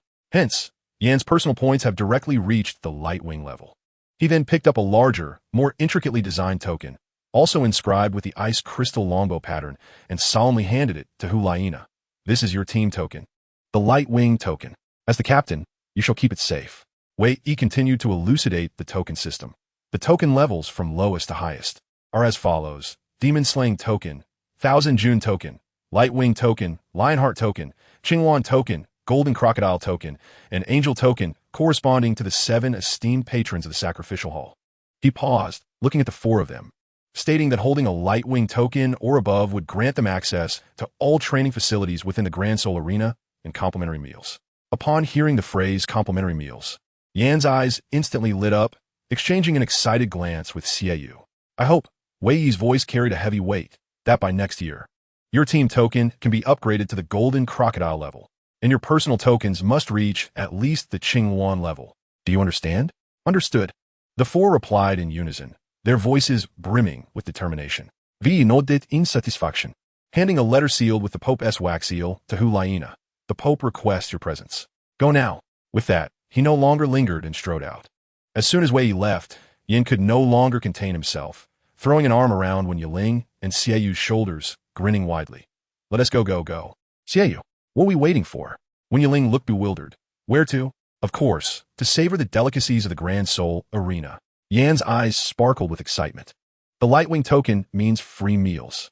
The food here must be 100 times better than the Academy as cafeteria. There might even be soul beast meat." He could hardly wait. "I want to be joining," Hu Liena said, tucking away the letter, a hint of unnoticeable worry passing over her face. The Pope's sudden summons made her feel somewhat anxious. "I must go to the Pope's hall." "Yiling, you go with them." She looked at Wen Yiling, forcing a smile with a teasing tone, "But do be careful not to let these 2 mischief makers lead you astray." She cast a significant glance at Yin and Xiaoyu. "Sister," Xiaoyu sighed in resignation, tightening his grip on Wen Yiling's shoulder. "Am I and Yin so untrustworthy in your eyes?" He half pushed, half led the somewhat bewildered Wen Yiling and the exuberant Yin outside. "Good luck, Nana," Wen Yiling said sincerely as she was being pulled away, glancing back at Hu Liena. Hu Liena responded with a bright, yet slightly anxious smile, waving her hand. As they exited the Grand Soul Arena, the clamor faded into the distance. The trio stepped into the bustling commercial district of Soul City. Shops lined the streets, adorned in resplendent lights. Yet Wen Yiling soon discovered that most of the opulently decorated storefronts displayed conspicuous signs: free for Qingwan level soul masters, or privileges for Golden Crocodile level. Yen, initially eager, dashed toward an extravagant restaurant with splendid attendants at the entrance, only to be abruptly halted by Wen Yiling. Look at the sign. She pointed at the exquisite notice board at the entrance, which clearly stated, 60 off for Lion level and above Soul Masters, 30 for Golden Crocodile level, free for Angel level. Instantly, Yan's enthusiasm deflated like a punctured balloon, his shoulders drooping in disappointment. TSK, I thought holding the Lightwing Order would grant us unbridled access. Turns out only a few small shops offer free entry. Wen Yiling comfortingly patted him on the back. What is the rush? A free feast will come in due time. Look, that one. She pointed to a nearby restaurant with a minimalist yet grand style, displaying a sign that read free for Lightwing level and above Soul Masters. This establishment was an official outlet of the Grand Soul Arena. Upon entering the restaurant, the environment was clean and bright with attentive service. Yet, Yen still surveyed the relatively simple DCOR and furnishings with disdain. What is the difference between this and our academy cafeteria? Is this it? Enough, Yen. Xiaoyu had already found a seat and opened the menu, urging him to be content. At least they serve flame, rhinoceros steak, and emerald soul vegetable soup here, which the cafeteria certainly does not, and it's hearty. He evidently had a good tolerance for complimentary meals. In less than 2 minutes, when the dishes exuding an enticing aroma and ample portions were served, Yin immediately cast aside his earlier disdain and immersed himself in a battle with the delectable food. Eiling, Xiaoyu casually began as he sliced into the steak on his plate. With your talent, the academy must have sent an invitation at the first opportunity. Not to mention your status as a consultant. Why did it take so long for you to come to the academy? Were you training before? Indeed, Yen, his mouth full of food, mumbled in agreement. I heard you were coming to our dorm, and I was curious which monster could fill that empty bed that has been vacant for nearly 3 years. Where did you study before? I never attended school. Wen Yiling replied, sipping a refreshing juice, her demeanor calm. I have been learning soul theory and beast identification under my father. Occasionally, Duke Ju would take me for some practical training. The conversation shifted again towards the enigmatic Duke Ju. Wen Yiling shared how Yu Guan had taught him to identify the characteristics of various peculiar plants, utilizing the environment for combat, and mastering those seemingly graceful yet lethally manipulative petal techniques. He mentioned how Yu Guan often lamented, when I awakened and was told I possessed the useless martial soul of a chrysanthemum, I nearly gave up. Yet, with innate soul power at level 8, I refused to relent and persevered. Who would have thought it would turn out to be the celestial grade, wondrous mushroom, the heavenly chrysanthemum, engaged in the conversation? Wen Yiling glanced curiously at the coldly poised Xiaoyu and asked, by the way, Xiaoyu, with both you and Nana possessing such unique and formidable martial souls, your parents must be exceptional soul masters as well. The atmosphere abruptly thickened. Xiaoyu's grip on his knife and fork tightened, his knuckles turning white. His handsome face darkened visibly, as if shrouded in frost, his gaze swirling with profound pain and hatred. Yan's expression changed, and he hastily kicked Wen Yiling under the table, interjecting with an unusually somber tone. Xiaoyu and Nana's parents both sacrificed themselves in the battle against that madman from the Haotian sect and that 10,000-year soul beast. He hesitated, struggling to utter the name, Tang Hao. His Holiness the Pope took them in. Yin continued, his voice filled with respect, providing them with the finest resources and guidance. He glanced at Xiaoyu, his expression complex. Xiaoyu suddenly lifted his head, his eyes as cold as moon blades, burning with an inferno of hatred, his voice rasping through clenched teeth. That madman is still alive. Once I become a title Douluo, I will personally twist off his head. The latter part of his statement was choked by intense emotion, his facial muscles twitching uncontrollably. Wen Yiling's heart sank heavily, a wave of sympathetic sorrow washing over him. He instinctively spoke up, his voice trembling ever so slightly. I understand you. Xiaoyu, I've never known my mother. She died during childbirth. My father said she was already a soul zone when she passed. Soul zone? Died during childbirth. Xiaoyu abruptly interrupted, his pain instantly replaced by incredulity, tinged with absurdity. That's impossible. His voice involuntarily rose, drawing glances from the neighboring table. But he was oblivious. In basic courses, it was taught that soul masters possess physiques far superior to ordinary people. The physical prowess of a soul zone should be able to endure any childbirth risks. Soul zone, that can't be. Realizing he had slightly lost composure, he swallowed the rest of his words, yet the shock and deep-seated confusion in his eyes lingered. Wen Yiling felt as if struck by lightning, standing frozen in place. Xiaoyu's unequivocal words pierced through his long-held convictions like a chilling dagger. Soul zone, dying in childbirth? Father, why has he never mentioned any doubts? Why have I never probed deeper? A shiver crept up his spine. All right. Yin perceptibly sensed the heavy atmosphere and Wen Yiling's suddenly pale complexion. He promptly stood up, wrapping an arm around each of their shoulders and forcefully leading them outside, his voice deliberately heightened, brimming with energy. Let us put the melancholy subject to rest. Gulme, I'll take you to a wonderful place. A souvenir shop. Our tokens can get us a 40% discount. We must buy something to commemorate this historic first victory. Without further ado, he ushered them into a dazzling souvenir shop.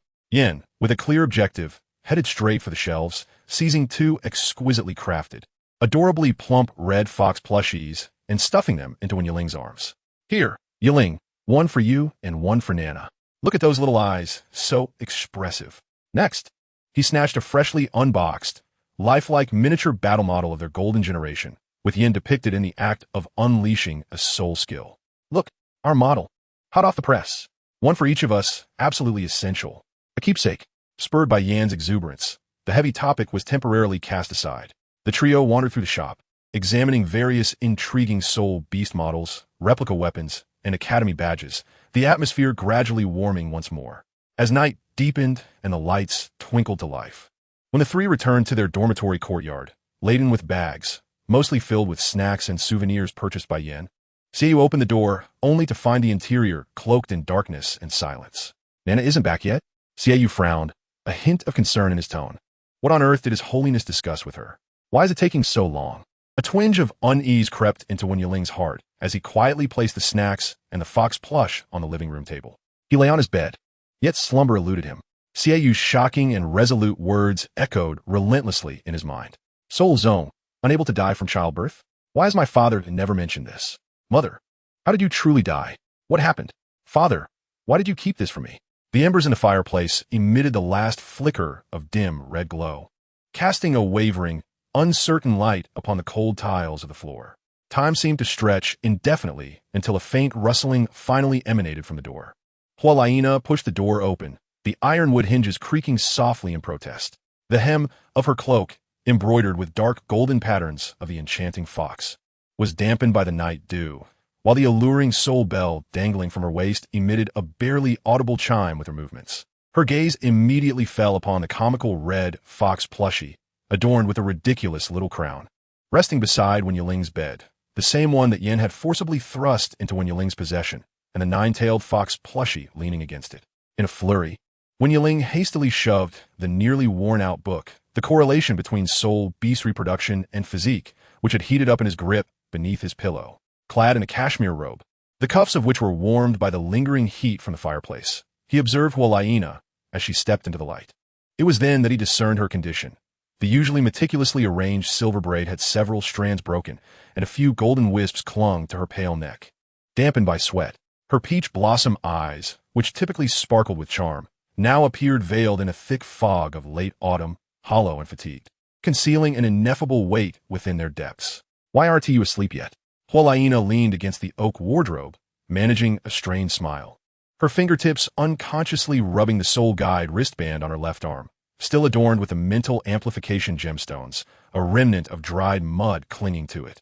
Are you waiting for me to lull you to sleep? Her voice, rasping from a severe depletion of soul power, resembled moonstone that had been roughened by coarse sandpaper, devoid of its usual clarity and softness. Wen Yiling opened his mouth, but before he could utter a word, his stomach let out a loud, untimely growl, resonating sharply in the stillness of the room. His face flushed crimson in an instant. Hu Liena momentarily froze, her ears flushing with a visible pink hue. This sudden burst of vibrant color illuminated her pale, weary visage more vividly than the flickering flames of the nearby candlestick. Just then, a candle flower burst forth with a crackling sound, momentarily masking the slight tremor of her shoulders as she desperately stifled a laugh. Wen Yiling quickly grasped the oil paper-wrapped parcel from the table, its aroma of pine and honey from the star-dough forest wafting through the air. As he tore it open, crumbs scattered onto the dark green tablecloth. He picked up the plushy fox, awkwardly crowned, and stuffed it into Hu Liena's somewhat stiff embrace. Beneath its delicately stitched golden lashes were two round, glimmering red agate eyes, sparkling with an endearing charm in the dim candlelight. Yin insisted this fox resembles your martial spirit. To alleviate the awkwardness, When Yiling poked the plush nine-tailed fox's soft, bulging belly, attempting to lighten the atmosphere. Hu Liena gazed at the plushie, mechanically taking a piece of the rose pastry he offered, taking a bite that left delicate sugar glaze on her full lips. Observing her dazed expression heightened when Yiling's concern, prompting him to gently inquire, "Your Holiness, what do they say to you? You seem off." Hu Liena paused her chewing. She lifted her gaze, her misty eyes locking onto Yiling's, as if peering through him into a distant, weighty future. Her lips parted slightly. The word that emerged felt as heavy as lead, imbued with a cold metallic resonance, escaping her lips with great difficulty. "Saintess." A drowsy night owl perched on the window ledge seemed startled awake by this word, but failed to penetrate the soundproof soul guide resting beneath the head of the slumbering Xiaoyu, a trinket he mischievously acquired during Wei Yi's afternoon nap. "Your Holiness, I am to be named the Saintess." Hu Liena's voice was barely above a whisper, akin to a dreamer's murmur, yet each word struck Yiling's heart like ice picks.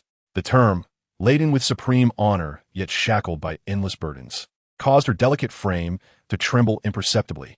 As she spoke, the sprawled Yan on the nearby bed suddenly let out a muddled murmur in his sleep. "Liena, chicken leg. Don't take mine." The unexpected utterance startled Hu Liena, causing her fingers to twitch, as the weighty phantom of the token representing the authority of the Pope seemed to slip from her grasp. Yiling stifled a laugh, his shoulders shaking slightly as he leaned closer to Hu Liena, deliberately lowering his voice with a hint of mischief. "Shall I wake in now? Let him perform a live, flaming chicken wing show for the esteemed Saintess?" Before he could finish, a sharp crash resounded from the adjacent bed as Xiaoyu rolled over, accidentally knocking a ceramic water cup from the bedside table, shattering it upon impact. Hu Liena instinctively lunged forward to catch it, her movement swift enough to stir a gust of wind. In that fleeting moment, Yiling's sharp eyes caught a glimpse of a fresh, dark red stain seeping through her dark green attire, a sign of the healing bandages wrapped around her waist. Clearly, the so-called tests or discussions with the Pope during the day had been far more severe than she had casually suggested, leaving behind new wounds. Yet, she nonchalantly gathered the scattered shards of porcelain, deftly tucking the disheveled blankets of Xiaoyu back into place, as if the pain at her waist were non-existent. When Hu Liena enveloped him in her embrace, carrying the distinct scent of a delicate blend of gold dust and violet perfume, Yiling was taken by surprise as his back collided with the cold, hard ironwood bedpost. The proximity allowed him to count the faint traces of gold dust lingering on her eyelashes, remnants of their training in the lava cave, where Yan's uncontrolled flames had left their mark. However, Liena unexpectedly seized his fidgeting fingers. Her touch was icy, the edges of her unremoved metal armor still bearing the dust and grass from today's battle. Yiling could distinctly feel the deep-set scar in her palm, a wound that seemed perpetually unhealed, a remnant from half a year ago when she had courageously drawn away a pack of frenzied nether wolves to protect Xiaoyu, enduring a lethal claw strike in his stead. At this moment, the muscle beneath that scar twitched slightly, constrained by her suppressed emotions. Once more, the embrace steeped in the rich aroma of honeyed muffins descended, tighter than before, as if drawing in the last remnants of warmth. Yiling's nose collided with the cold clasp of her soul guide. Hu Liena buried her face deeply into the crook of his neck, and he caught a stronger whiff of her violet perfume, now mingling with an elusive, rusty scent of blood, as if attempting to mask something hidden beneath. Yiling stood rigidly, counting the 7 tiny silver bells adorning her cloak, their subtle vibrations stirred by her silent sobs. Upon reaching the 3rd chime, a warm, moist sensation enveloped her neck. It was Hu Liena's tears, silently soaking the embroidered collar of his robe, adorned with a 4-eyed demon fox motif representing his martial soul. The moonlight shifted softly, illuminating a corner of the bedside. In that cool glow, Yiling caught a fleeting glimpse of a glaring bruise of a deep purple hue on Hu Liena's neck, partially concealed by her collar. The shape faintly resembled the end of a scepter. Was it a mark left by the backlash from today's martial soul fusion technique? His heart tightened painfully. He dared not look further, feigning a loss of balance from her embrace, and stumbled, deftly tucking the plush fox back into Hu Liena's arms. The plush toy's ruby eyes reflected the blood-red crescent moon hanging in the night sky, its cold sheen reminiscent of the shattered soul rings that once enveloped the bodies of their parents during the cataclysmic strike of the Haotian hammer many years ago. When Hu Liena's breathing finally steadied after her sobs, falling into a deep slumber, Yiling cautiously withdrew his hand from her tightly clasped fingers. He gently removed a nearly slipping pearl hairpin from her hair. Outside, dawn was breaking, the sky tinged with a pale light, while the morning mist silently enveloped the cold window pane. The youth opened his palm, revealing a half-piece of rose pastry, now a sticky mess from body heat and sweat, mingled with a faint trace of blood from Hu Liena's bandage, stubbornly seeping into the crevices of his nails. He carefully placed the sleeping Hu Liena back on her own bed, tucking her in with a light blanket as she unconsciously clutched the plush fox tightly. After completing this tender task, he wearily returned to his own bed, yet sleep eluded him. With his eyes wide open, he gazed out the window. The brilliant Milky Way stretched across the night sky, twisting and distorting in his furious gaze, resembling the terrifying rift left by the ninth soul skill of the legendary Hu Liena, the celestial strike, which had torn through space. This rift had taken away the parents of the evil moon, and Hu Liena, shattered countless families' hopes, and claimed the lives of mothers' sons, children's parents, and students' teachers. A chilling, unprecedented hatred ignited in his youthful heart, burning more fiercely and resolutely than the flames of Yanjiao. Tang Hao, when Yiling silently roared within, each word soaked in profound loathing. All for a mere soul beast. How many families did you shatter? How much blood and tears did you spill? How many lives did you owe? His gaze turned toward the sleeping Hu Liena, noting her furrowed brows, even in slumber, and recalled the shattered mirror beneath the pillow of Evil Moon. For the sake of Nana and Evil Moon, he clenched his fists, his nails digging deep into his palm, vowing to ensure that blood would be repaid with blood. With an unquenchable hatred for the Hu Liena, Tang, Hao, and a heavy awareness of the path ahead, when Yiling finally closed his eyes in the deepest darkness before dawn. Weary. Chapter 5. Yan's Cleverness. The first golden rays of dawn poured into the room like the finest gold dust. Hu Liena was once again the first to awaken. She sat before the vanity, the morning light outlining her focused profile as her nimble fingers expertly traced eyeliner and blended blush. When the reflection in the mirror radiated with breathtaking brilliance and vitality, she rose and walked to Wen Yiling's bedside, gently nudging the boy still entangled in dreams. Yiling, wake up, it's time to set off. Her voice was bright, imbued with the freshness of morning dew, as though the fatigue and heaviness of the previous night had been dispelled by the sunlight. Wen Yiling rubbed his sleepy eyes and sat up, receiving a simple breakfast from Hu Liena, a sandwich filled with ham, cheese, and crisp green lettuce, accompanied by a steaming cup of milk. He noticed two identical sandwiches on the table, sans milk, clearly prepared for Yin and Evil Moon. Are we heading to the Great Soul Arena again today? Wen Yiling inquired, feeling the warmth radiating from the milk cup. Yes, but the Great Soul Arena isn't open yet, Hu Liena replied briskly, organizing her training bag. Hurry and eat. After you're done, we'll head to the outdoor training ground to warm up. Teacher Wei will meet us there. She pressed a small note indicating the meeting place under Yan's sandwich. Wen Yiling observed Hu Liena's efficient and vibrant demeanor, a wave of genuine admiration swelling within him. No wonder she was appointed as the Holy Maiden by the Pope. Her talent, self-discipline, leadership, and even her flawless beauty seemed to be meticulously sculpted by the divine. As they made their way to the training ground, the morning breeze was cool, carrying the scent of grass and trees. Hu Liena walked briskly, glancing at the boy beside her, her golden hair dancing in the sunlight. Hey, Yiling, have you thought about what title you would take after becoming a titled Douluo in the future? Wen Yiling paused, slightly embarrassed as he scratched his head. Well, that's still too far off, isn't it? I'm not even sure if I can reach that level. Huh? Hu Liena stopped, turning around with her hands on her hips, feigning dissatisfaction as she raised an eyebrow. Who was it last night that insisted I should believe in myself? How come you're backing down now? No, I'm not backing down. Wen Yiling hurriedly waved his hands in explanation. It's just that I haven't really thought it through. Well, you better think about it. Hu Liena resumed her steps, her tone teasing. Just don't be like my brother Evil Moon. His naming skills are worse than a 5-year-old playing in the mud on the streets of Seoul City. She shook her head in exasperation. This moment piqued Wen Yiling's immense curiosity. What about Evil Moon's soul skill names? I don't think I've heard him call any. Hu Liena couldn't help but giggle. Oh, his first soul skill is called / the second control, the third break, and the fourth strength. The most ridiculous part is, he even thought of a name for his fifth soul skill. Can you guess what it is? She paused deliberately, watching Wen Yiling's intrigued expression. He replied earnestly. What is it? Kill. Wen Yiling was initially taken aback, then burst into hearty laughter. Ha ha ha. Kill. That's so direct, right? Hu Liena joined in his laughter, her eyes sparkling. Even his most powerful self-created soul skill, he initially wanted to name it Chop. Can you imagine? We unleash such a magnificent fusion technique. And he shouts shot from his lips? The scene is simply unthinkable. She mimicked Evil Moon's expressionless shout of chop, which sent Wen Yiling into another fit of laughter. So, what about your soul skills? Wen Yiling finally managed to stop laughing, wiping the tears from his eyes. I've never seen you use your soul skills, Sister Nana. Hu Liena mischievously winked, the morning light dancing on her golden lashes. Perhaps today you'll have the chance to see them. Really? Wen Yiling's eyes brightened. Uh-huh. Hu Liena nodded, a hint of mystery in her voice. My first soul skill is called Foxfire Command, releasing Foxfire attacks that not only cause burns, but also impede the opponent's movements as if they were trapped in a quagmire. My second soul skill is Fox Charm. Her alluring eyes sparkled with a captivating light.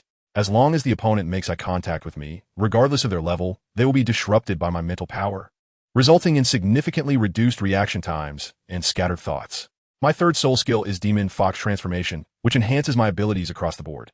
She paused, observing Wen Yiling's eager gaze, and with a sly smile, added, as for the last one, I'll leave you with a bit of mystery. Amidst their playful banter, the two had traversed to a secluded training ground nestled in the rear mountains of the academy.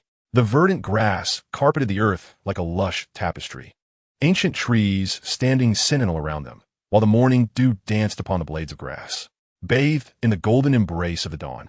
Accompanied by the melodious chirping of insects and the gentle caress of the breeze, they commenced their respective training regiments. Wen Yiling focused intently on the precise control of his soul power, the ethereal silhouette of the four-eyed spirit fox darting gracefully beside him, while Hu Liena practiced the fusion of her steps and mental prowess, her figure exuding elegance akin to a silent ballet. Time slipped by unnoticed in their concentrated efforts. Approximately 2 hours later, Wei Yi's tall silhouette leisurely appeared at the entrance of the training ground, flanked by two drowsy figures, the lethargic Xiaoyu and Yan, who seemed as if their souls had not yet fully returned from slumber, having been forcibly dragged from their cozy beds. Yan exaggeratedly stifled a yawn, his hair disheveled like a bird's nest. Come on, be more spirited. Wei Yi clapped his hands, his voice resonating with authority, ready to embark towards the Great Soul Arena. Upon hearing the mention of the Great Soul Arena, Xiaoyu and Yan appeared invigorated, their eyes instantly brightening. Today, you all shall operate separately, Wei Yi declared, surveying the group. Individual battles. Yan leaped up with sudden fervor, his excitement palpable as he enthusiastically clasped Xiaoyu's shoulder, exclaiming, finally, it's my turn to shine. Prepare to witness the true prowess of a radiant feather-level master. Xiaoyu shrugged off his hand with disdain, replying coolly, too bad I won't get the chance to battle you. A hint of regret and annoyance tinged his tone. Nearby, Hu Liena and Wen Yiling struggled to contain their amusement. Ha ha, what are you thinking? Yan retorted, placing his hands on his hips, nostrils flaring with pride. I am a radiant feather. You, a mere rookie of the Demon Suppression Order. What do you have to challenge me? Do you understand the concept of level suppression? High levels do not equate to real combat strength. Xiaoyu countered defiantly. In real combat, my Flame Lord can handle any defiance. My moon blade shatters all pretentious displays. The two engaged in a spirited exchange, their words volleying back and forth like a fierce duel, with spittle nearly splattering onto each other's faces. Enough, Wei Yi interjected sharply, quelling their juvenile argument. Follow me. The group promptly arrived at the bustling waiting area of the Great Soul Arena. Wei Yi retrieved a match schedule, glancing over it. Today, I have arranged 2 matches for each of you. Let's see. First up is Yin, with half an hour until the match begins. Does that mean I can warm up now? Yin eagerly rubbed his hands together, brimming with anticipation. Not so fast. Wen Yiling interjected almost instinctively. The rules for individual battles in the Great Soul Arena, Chapter 3, Article 7, clearly state, pre-match warm-ups are only permitted for team match participants in designated enclosed areas. Individual combatants must await their turn in the waiting area. Yin stared at Wen Yiling as though he were a creature from another realm. How do you know this so well? Didn't Tiwi spend the entire day outside yesterday? Last night, I couldn't sleep. So I finished reading in-depth rules of the Great Soul Arena and practical case studies. Wen Yiling shrugged, then flashed a mischievous smile. Oh, and just a reminder, if you lose your first match after ranking up, your points will drop. Be careful, or you might find your level lower than the 3 of us tomorrow. With a snort, Hu Liena, Xiaoyu, and even the typically serious Wei Yi suppressed their laughter. Yan's face flushed crimson, indignantly pointing at himself with his thumb. What a joke. No one has come out of the womb capable of defeating me. Yan, unbearable. Xiaoyu sighed, shaking his head. I genuinely want to have a match with you right now. Next, Wei Yi continued. When Yiling and Hu Liena, your match is scheduled for an hour later. So you have plenty of time.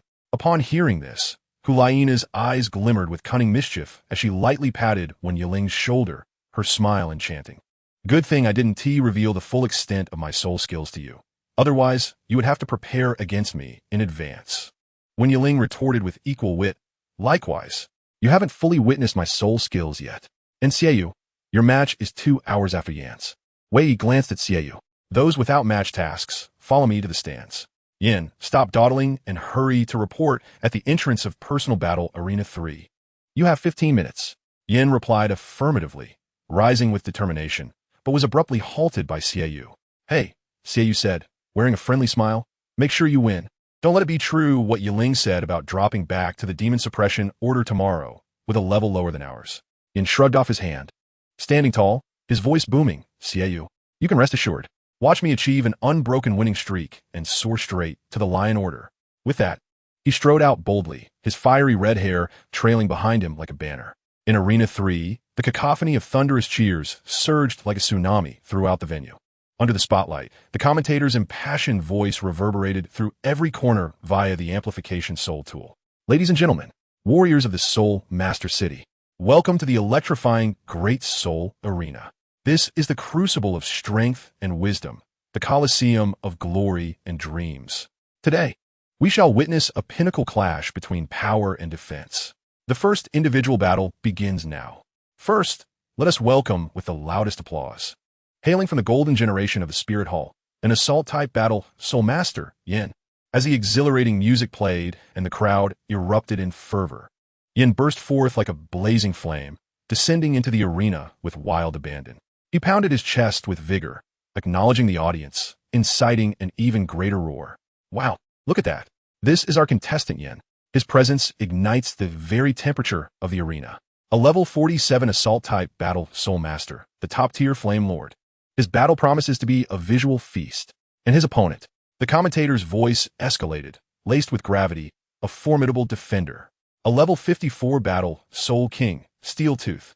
A colossal figure strode into the spotlight, towering over 2 meters, muscles rippling like rock, his skin gleaming with a metallic sheen. Each step causing the ground to tremble slightly. His expression was impassive, his gaze calm, resembling a moving fortress. The Steel Tooth contestant is renowned for his impenetrable defense and unstoppable impact.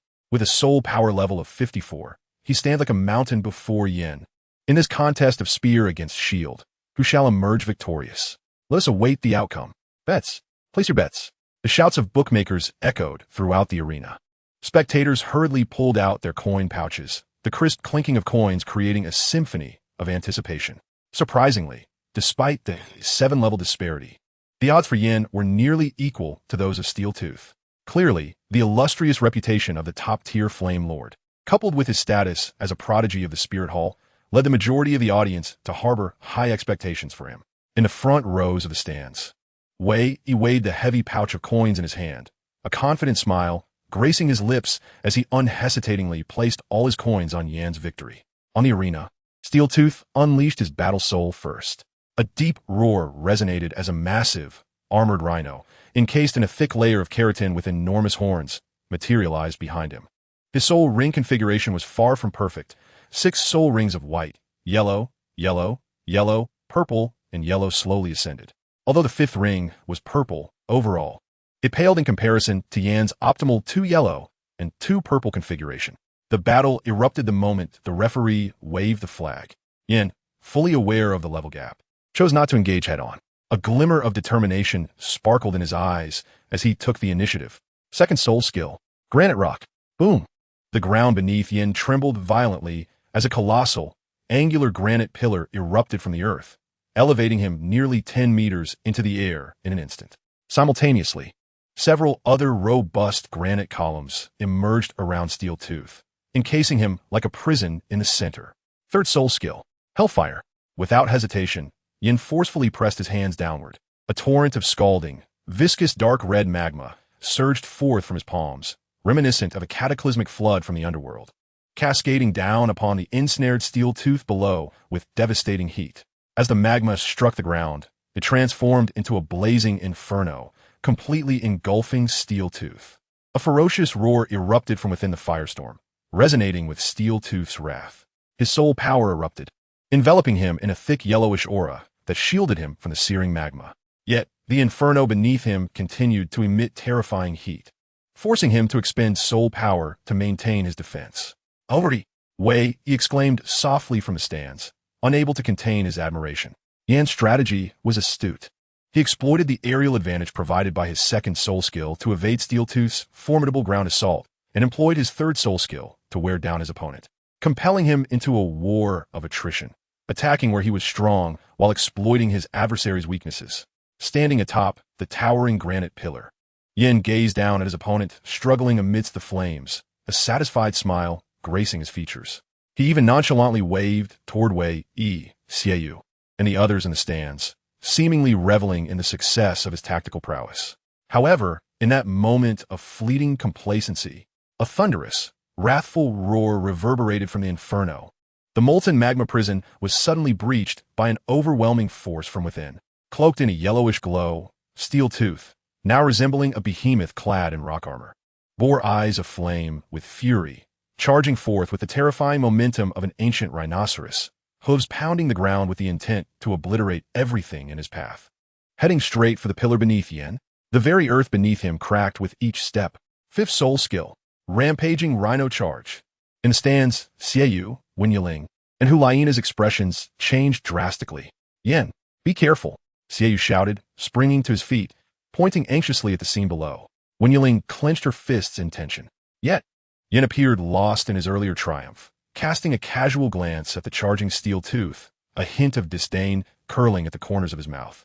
Completely oblivious to the terrifying power behind his opponent's desperate assault, the granite pillar, as unyielding as forged steel, crumbled like a fragile cookie under the impact of Steel Tooth's colossal, soul-king-infused charge, akin to a battering ram. The support beneath Yin vanished abruptly, and his smile froze in shock, replaced by sheer astonishment and the disorientation of weightlessness. "Oh no!" He managed a startled exclamation just as he plummeted alongside the shattered stone. Thud! Yin crashed heavily onto the hard ground, a cloud of dust billowing around him. His body felt as though it was shattering, stars dancing before his eyes. Meanwhile, Steel Tooth, having just obliterated the pillar, slowed only slightly in his relentless charge. The ferocity in his eyes intensified, and he abruptly redirected his massive frame. Hooves digging into the earth once more, surging towards the dazed Yin, who was struggling to rise. The glint of his colossal horns sparkled ominously in the sunlight. Damn it! Yin rolled desperately to evade the lethal impact, narrowly escaping the charge as Steel Tooth's horn grazed his back, the rush of wind stinging his skin. First soul skill, Hellfire Eruption. Yin barely managed to gather his soul power amidst the roll, shooting a crimson pillar of magma towards Steel Tooth's flank.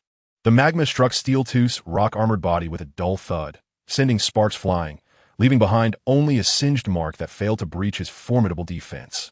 Steel Tooth merely staggered slightly, before honing in on his target once more, pursuing Yin like a relentless predator. Yin found himself in a dire predicament. He could only rely on his agile maneuvers, continuously conjuring low stone pillars and protruding rocky spikes to evade Steel Tooth's increasingly ferocious charges. The battlefield was a chaotic tableau of his hastily erected stone columns and the devastation wrought by Steel Tooth's onslaught. Each evasion was fraught with peril, and his soul power dwindled rapidly. Gasps of astonishment echoed from the audience. Finally, after an extreme dodge, Yin was caught in the shockwave of Steel Tooth's charge. His body sent hurtling like a puppet with severed strings toward the edge of the arena, just as he was about to cross the boundary and plunge into the abyss. His gaze swept over the relentless Steel Tooth, whose eyes sparkled with the glimmer of impending victory, then glanced back at the void behind him, a sly, frenzied smile suddenly curving his lips. Second soul skill, Granite Surge. Yin roared, expending his last remnants of soul power. This time, there was no monumental pillar. Merely a trivial step, barely 15 centimeters high, inconspicuously aligned with the edge of the arena, abruptly manifested at his landing spot. Yin, Xiaoyu in the stands nearly leapt from her seat, realizing he was out of soul power. How could such a low wall stop him? Hurry, dodge! Yet Wen Yiling's gaze was fixated on the diminutive step and Steel Tooth's trajectory, her pupils narrowing in realization. No, he doesn't intend to block. He means to trip. Steeltooth's focus was singularly on Yin, victory tantalizingly close. Spotting the small stone step, he dismissed it entirely, a soul master depleted of power. Hastily conjuring a meager obstacle. What could it possibly do? He even accelerated, intending to ram Yin out of the arena before he could land, securing an effortless victory. But just as Steeltooth's forehose were about to strike the step, Yan's eyes blazed with determination, mentally directing his will. The diminutive step abruptly rose, a mere 5 centimeters. It was this insignificant height that made all the difference. With his center of gravity leaning forward, Steeltooth's massive forehose collided with the elevated edge of the step. Crack! The sharp sound of bones fracturing echoed, perhaps an illusion. In an instant, Steeltooth's enormous form lost balance. The immense inertia sent him tumbling forward uncontrollably, his powerful head and upper body hurtling beyond the arena's edge, plummeting into the void below. Only his hind hooves and tail clung desperately to the edge. A profound silence enveloped the arena. Then, an explosive uproar of disbelief erupted. The referee, momentarily stunned, rapidly blew the whistle and waved his flag. Winner, Yin. Exhausted, Yin collapsed at the arena's edge, panting heavily as he watched Steeltooth being restrained by staff with soul power chains, still shaken as he struggled to rise. A smile of relief spread across his face as he flashed a victory sign to the stands. Back in the resting area, Yin collapsed like a puddle of mud onto a chair, gulping water greedily, exhaustion and dread evident on his features. Damn, is this soul master a divine being sent to thwart me? So tough and reckless. If it weren't for his clumsy turning during that charge, I'd have surely lost today. He rubbed his aching shoulders, haunted by the narrow escape. Patting his shoulder with a tone of reassurance. This is precisely the significance of participating in such high-stakes individual battles. You cannot always rely on level and martial spirit to dominate your opponent. You must learn to observe, analyze, and seek that glimmer of hope amidst adversity. Your initial strategy to trap him with columns and then deplete him with magma was sound. No one expected a defense-type Soul King to possess such an explosive charge for a 5th soul skill. This victory was hard-earned, but your adaptability, especially that final maneuver, was truly commendable. He produced a heavy pouch of gold coins and tossed it to Yin, saying, "Here, your spoils of war. In future individual competitions, I shall wager on your victories. Should you prevail, after deducting the principal, the profits will belong to you." However, his tone shifted and his gaze became piercing. "If you lose, you must repay me double the principal. Do you understand?" "Understood," Yin replied, accepting the pouch, weighing it in his hands, a smile finally gracing his face. Next up, Wen Yiling and Hu Liena, prepare. Wei directed his gaze towards the two. Wen Yiling and Hu Liena exchanged knowing smiles and rose simultaneously. Their steps were light and confident, radiating the unique brilliance and vigor of youthful prodigies as they walked side by side out of the lounge. The corridor was dimly lit. As they approached the entrance to the soul fighting arena, Hu Liena suddenly halted, turning around. Against the strong light pouring in from the entrance, her silhouette appeared slightly hazy. Yet her enchanting and mischievous peach blossom eyes shone with extraordinary clarity. She flashed a captivating smile at Wen Yiling, laden with challenge. "Yiling," her voice carried a sweet lilt. "Make sure to show me your soul skills later. Let me see if your naming prowess surpasses that of my brother." Wen Yiling was momentarily dazzled by her smile, but quickly regained his composure, returning her confidence with a grin. "Of course. I want to let you down, Sister Nana." Hu Liena's smile deepened at his words, her head tilting slightly as her long eyelashes fluttered. With an almost innocent tone, she posed a question. "Then, if you fall under the enchantment of my 2nd soul skill, you want to yield to me, will you?" Wen Yiling was taken aback for a moment. He hadn't fully grasped whether Hu Liena's remark was merely a jest or a subtle declaration of tactics. Observing her playful yet profound smile, he chose to classify it as the former for now, replying with a smile of his own. "Naturally, on the battlefield, there are no such things as siblings." Hu Liena nodded in satisfaction, her golden hair sweeping through the air in a graceful arc as she turned and stepped into the brilliant light, drowned in cheers. Wen Yiling took a deep breath and followed closely behind. Their battle was about to commence. Chapter 6, Celestial Fox, Spirit Fox. In the Grand Soul Arena, at Central Personal Combat Arena Number 1, the deafening roar of cheers threatened to topple the very dome above. The announcer's voice, amplified by the soul-guiding device, resonated throughout the arena with utmost fervor. Ladies and gentlemen, Soul Masters of Spirit City, the upcoming match will undoubtedly etch itself into the annals of the Grand Soul Arena's history. This is an unprecedented internal conflict, a pinnacle showdown belonging to the golden generation of the Spirit Hall. The clash of spear and shield has just concluded. Now, let's welcome the dazzling duel of the twin foxes. The spotlight flickered wildly, ultimately converging on the entrances at either side of the arena. First to take the stage is our Spirit Hall Academy's undisputed goddess. Level 49 Control System Soul Master. Martial Spirit, nine-tailed celestial fox. Her allure is enough to captivate all, and her intelligence commands the battlefield. Let us welcome, with the most fervent cheers, Hu Liena. A pink mist rose like a dreamlike curtain from the left entrance. Hu Liena's figure appeared within the fog, gradually stepping forth. Clad in a form-fitting silver combat suit that accentuated her breathtaking curves, her golden hair flowed freely over her shoulders, undulating with each step. Wearing a smile that could enchant the masses, her peach blossom eyes sparkled as she elegantly acknowledged the audience, instantly igniting a wave of screams. Then, the announcer's voice suddenly soared, brimming with the excitement of discovering a rare treasure, her opponent, the most astonishing rising star of our Spirit Hall Academy. Only 13 years old. Level 42 Dual System Soul Master. Martial Spirit, four-eyed Spirit Fox. He possesses an astonishing soul ring configuration, a prodigy endowed with innate full soul power. Let us extend the same fervent applause to welcome Wen Yiling from the right entrance.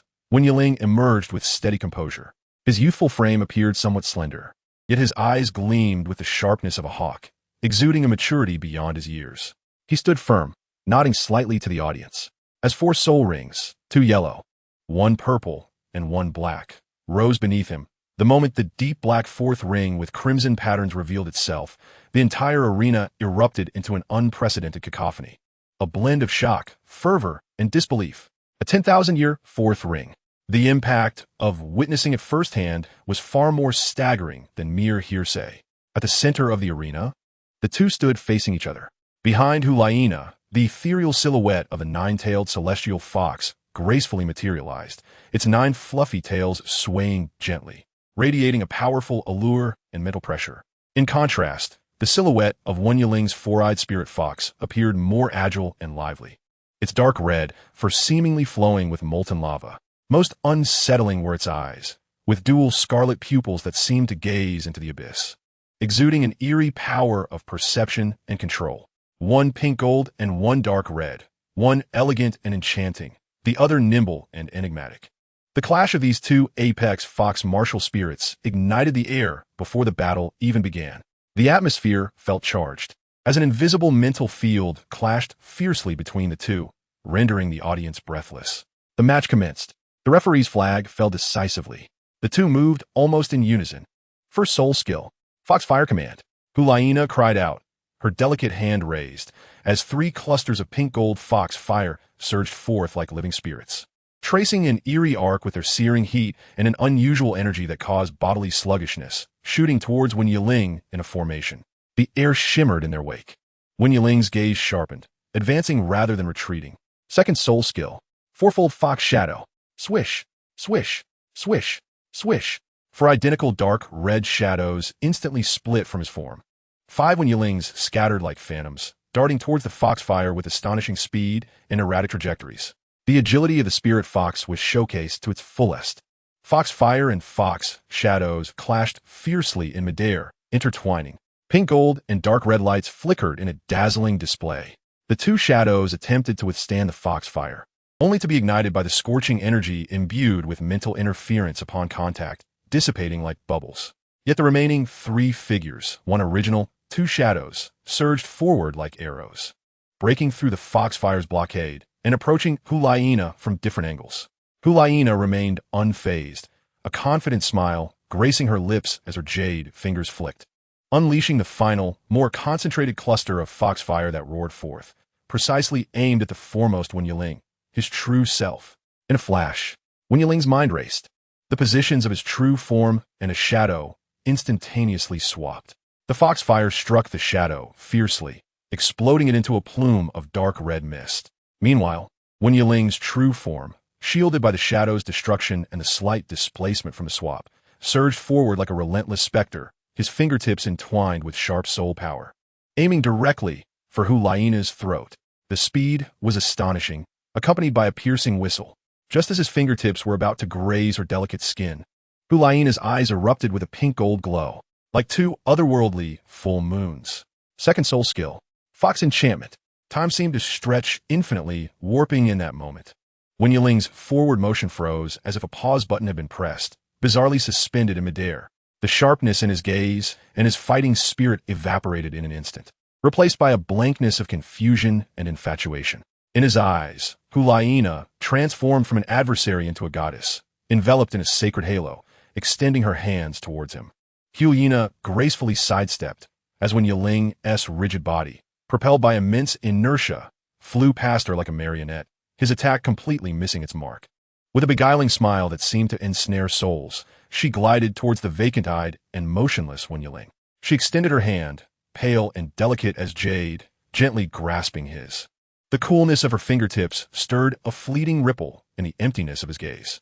Rising slightly on her toes, her exquisite visage drew near, and amidst the incredulous gasps and whistles of the crowd, her soft, fragrant lips brushed lightly against Wen Yiling's, akin to a dragonfly skimming the surface of water. This kiss, tender as a feather, bore within it the purest essence of the nine-tailed fox spirit's seductive power. It wasn't mere desire, but a profound spiritual imprint that penetrated the depths of the soul, seeking to ensnare her opponent in a gentle abyss, shattering all resolve. Wen Yiling's body trembled violently. The haze of infatuation in his eyes thickened, as if he were destined to remain forever entranced in this wondrous illusion. He could smell the sweet fragrance of violet emanating from her hair, feel the chill of her fingertips and the softness of her lips. So real, so beautiful it was, that he wished never to awaken. Yet, on the precipice of this enchantment, no, a chilling thought, like a shard of ice buried deep within the earth, suddenly shattered this idyllic vision. The cloud of suspicion surrounding his mother's death during childbirth, the inscrutable gaze of his father, the bruise on Hu Liena's neck from the previous night, the cold token from the Pope, a multitude of fragmented images and icy questions erupted in Wen Yiling's chaotic mind, bringing forth a sharp pain. Fox Enchantress, this is an illusion. The remnants of Wen Yiling's will roared silently from the depths of his soul. Just as he teetered on the brink of consciousness, Hu Liena's eyes flashed with lethal intent. The pink-gold aura surged like flames. Third soul skill, Fox Transformation. Her momentum surged instantaneously. Strength, speed, and mental prowess were all amplified under the influence of her soul skill. Grasping Wen Yiling's wrist, she prepared to swing the still-reeling youth from the mental shock forcefully, hurling him out of the arena. In that very moment of her exertion, a powerful and sacred radiance erupted from Wen Yiling without warning. Fourth soul skill, Sacred Light of the Spirit Fox. This brilliance was not an attack, but a pure, potent light imbued with healing and purifying power. It broke forth like the first ray of dawn, wielding the might to dispel all gloom, enveloping Hu Liena in an instant. Taken by surprise, Hu Liena was hit head-on by this sudden sacred light. She felt a warm, yet overwhelmingly dominant force surge through her limbs, not only dispelling the amplified energy from Fox Transformation, but also rendering her vision a blinding white. It was as though she were submerged in an infinite ocean of light, her senses temporarily stripped away, leaving behind only pure brilliance. More terrifyingly, this force seemed to suppress her fighting spirit, causing her martial soul to dim. Yet Hu Liena's formidable mental strength would not allow her to relent. Just as she was engulfed by the sacred light, and her spirit faltered, Wen Yiling, propelled by inertia towards the arena's edge, felt the last vestige of confusion dissipate, replaced by a resolute determination. He bore the excruciating pain of his soul being forcibly torn apart, and the debilitating weakness of nearly depleted soul power, extracting the last remnants of strength from within. First soul skill, Wind's Pursuit. The wind element instantly coiled around him. He forcefully altered his trajectory in midair, transforming into a streak of dark red light that tore through the air, reaching unprecedented speed. With an indomitable momentum, like a meteor, he charged towards the temporarily disoriented Hu Liena, aiming directly at her abdomen, where a soul master's core resided. Though blinded, Hu Liena, with her soul emperor-level mental strength, instinctively sensed the impending danger. The sharp fluctuation of soul power piercing through the air made her hair stand on end. Fourth soul skill. Intangible body. She summoned her soul power with reckless abandon. Just as when Yiling, propelled by the tempestuous wind, approached, Hu Liena's form shimmered and distorted. The next moment, standing before Wen Yiling was an elegant middle-aged man. His expression gentle yet stern. None other than Wen Yiling's father, Wen Wuling. Father. This sudden transformation struck Wen Yiling's heart like a heavy hammer. His fully unleashed attack faltered for a moment. His eyes brimmed with shock, confusion, and an indescribable wavering. The amassed power began to dissipate fatally. This brief hesitation, less than half a second, was more than sufficient for Hu Liena. The illusion shattered instantly, revealing Hu Liena's strikingly beautiful visage, laced with cunning and fierce determination. The pink-gold light in her eyes flickered again, not with allure, but with cold battle intent. First soul skill. Foxfire command. Triple strike. 3 spheres of even more refined. Higher temperature pink-gold foxfire coalesced at near point-blank range in her palms, carrying the might to incinerate all, crashing mercilessly into Wen Yiling's chest, which had been left wide open in shock. Bang! Wen Yiling felt as though he had been struck by a heavy blow. Intense pain and a burning sensation pulsed through his chest as he coughed up blood, his body hurtling backward like a discarded sack. Yiling, concede. Hu Liena gazed at the youth who had fallen heavily to the ground, struggling to rise, a flicker of complex compassion crossing her eyes, halting her pursuit. You have already lost since I used my second soul skill on you. Coughing, Wen Yiling propped himself up with his bloodied hand, laboriously lifting his head.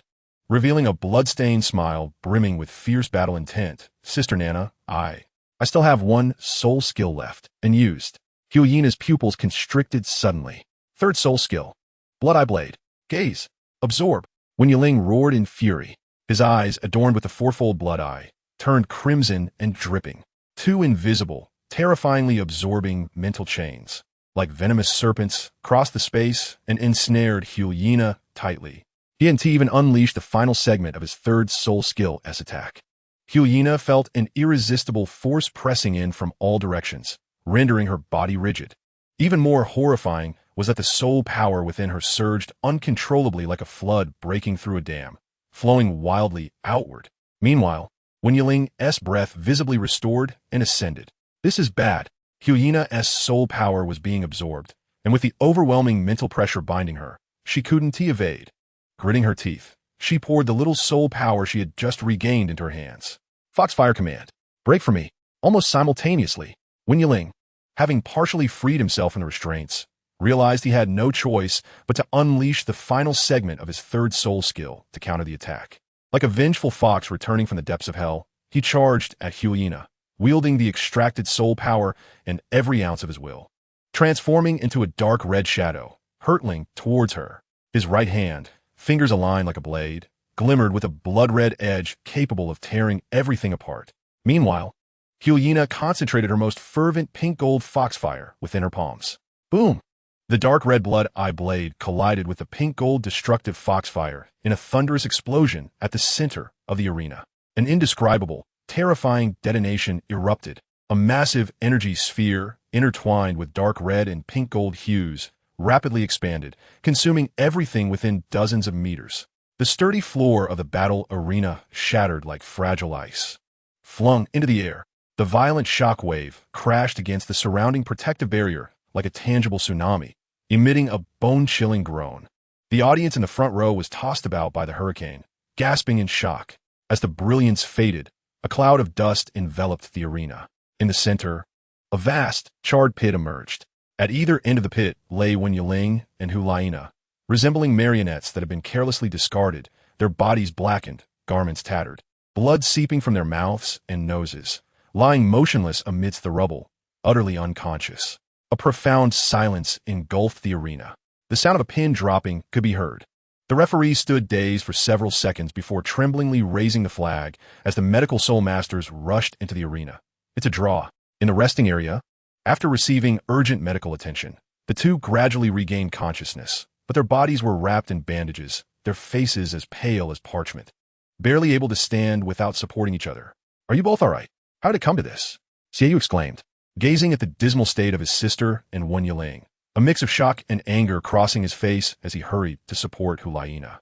Leaning weakly against her brother, Hu Liena managed to offer Wen Yiling an appreciative smile, despite the pain causing her to grimace. Cough. Yiling, you're impressive. Even though I'm 6 levels ahead, we ended in a draw. I underestimated you. Wen Yiling managed a strained smile, about to reply when Wei's icy voice, like a cold spring, poured down upon them. Impressive? I deem it utterly foolish. His towering figure stood before them like an iron tower, his gaze sharp as a blade. Sweeping over Hu Liena. Hu Liena. Wen Yiling fell prey to your allure, his mental defenses shattered, his body paralyzed. At that moment, you only needed the simplest of your first soul skill to easily defeat him and conclude the battle. Why did you choose to engage closely? Why resort to that meaningless illusion? What were you hesitating about? What were you concerned with? The battlefield is ever-changing. A moment's hesitation can mean the difference between life and death. His gaze shifted back to Wen Yiling, growing even more severe. Wen Yiling, and you, an illusion? Your father, as an advisor to the Spirit Hall, should be attending to affairs in the Papal Palace at this very moment. How could he possibly appear in this soul battle arena? Where is your reason? Where is your discernment? Have they been consumed? Hu Liena aimed for a swift counterattack to conserve soul power, relying even on the most basic transforming ability of her 4th soul skill. And you fell for it. On the battlefield, forget your loves and grievances. Forget your identities. You have but one goal, to defeat the enemy before you. Give it your all. Do you understand? Etch those 4 words into your very bones. His final 4 words struck like a heavy hammer upon their hearts. Each of you, a fine of 1,000 gold soul coins. After the match, report to my office, Wei declared, turning sharply and striding away, leaving behind a weighty atmosphere. Xiaoyu observed the two, their spirits sagging, and sighed, gently patting their shoulders, his touch light, mindful of their injuries, his tone laced with sincerity. To be honest, aside from the teacher's criticism, that was the most spectacular and unexpected match I have ever witnessed. The allure and illusions from Liena, the shattering of illusions, and the desperate counterattack from Yiling. Tut, you two are truly extraordinary. Not long after, it was Xiaoyu's turn to take the stage. His opponent was a level 41 assault-type soul master, wielding a heavy sword. The immense disparity in levels and the gulf in the quality of soul weapons rendered this match devoid of suspense. Xiaoyu didn't even employ any soul skills. Relying solely on his exquisite, artistic moon blade technique, he forced his opponent into a flurry of panic. Ultimately, disarming him effortlessly, the blade poised at the opponent's throat to claim victory. His movements were clean and efficient, a textbook example of overwhelming superiority. Among the 4, his performance today was undoubtedly the most stable and effective. However, in the stands, Hu Liena, Wen Yiling, and the recently revived Yin displayed little interest in this lopsided battle. The commentator's voice faded into the background as their minds drifted to thoughts of lunch. What should we have for lunch? Yin mused, rubbing his rumbling stomach. Hot pot.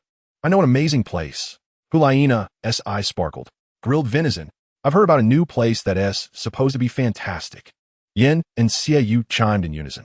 Hu Liena's brows furrowed. Hot pot. Venison. Yin and Xiaoyu insisted. As their argument threatened to reignite, Hu Liena abruptly seized the still grimacing Wen Yiling by the arm. Yiling, let us go. We're having hot pot. Without giving him a chance to protest, she dragged him away. Wen Yiling winced as his injury protested against the sudden movement.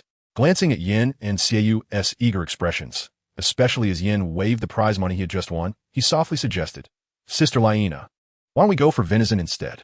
It wouldn't be fair to leave them behind.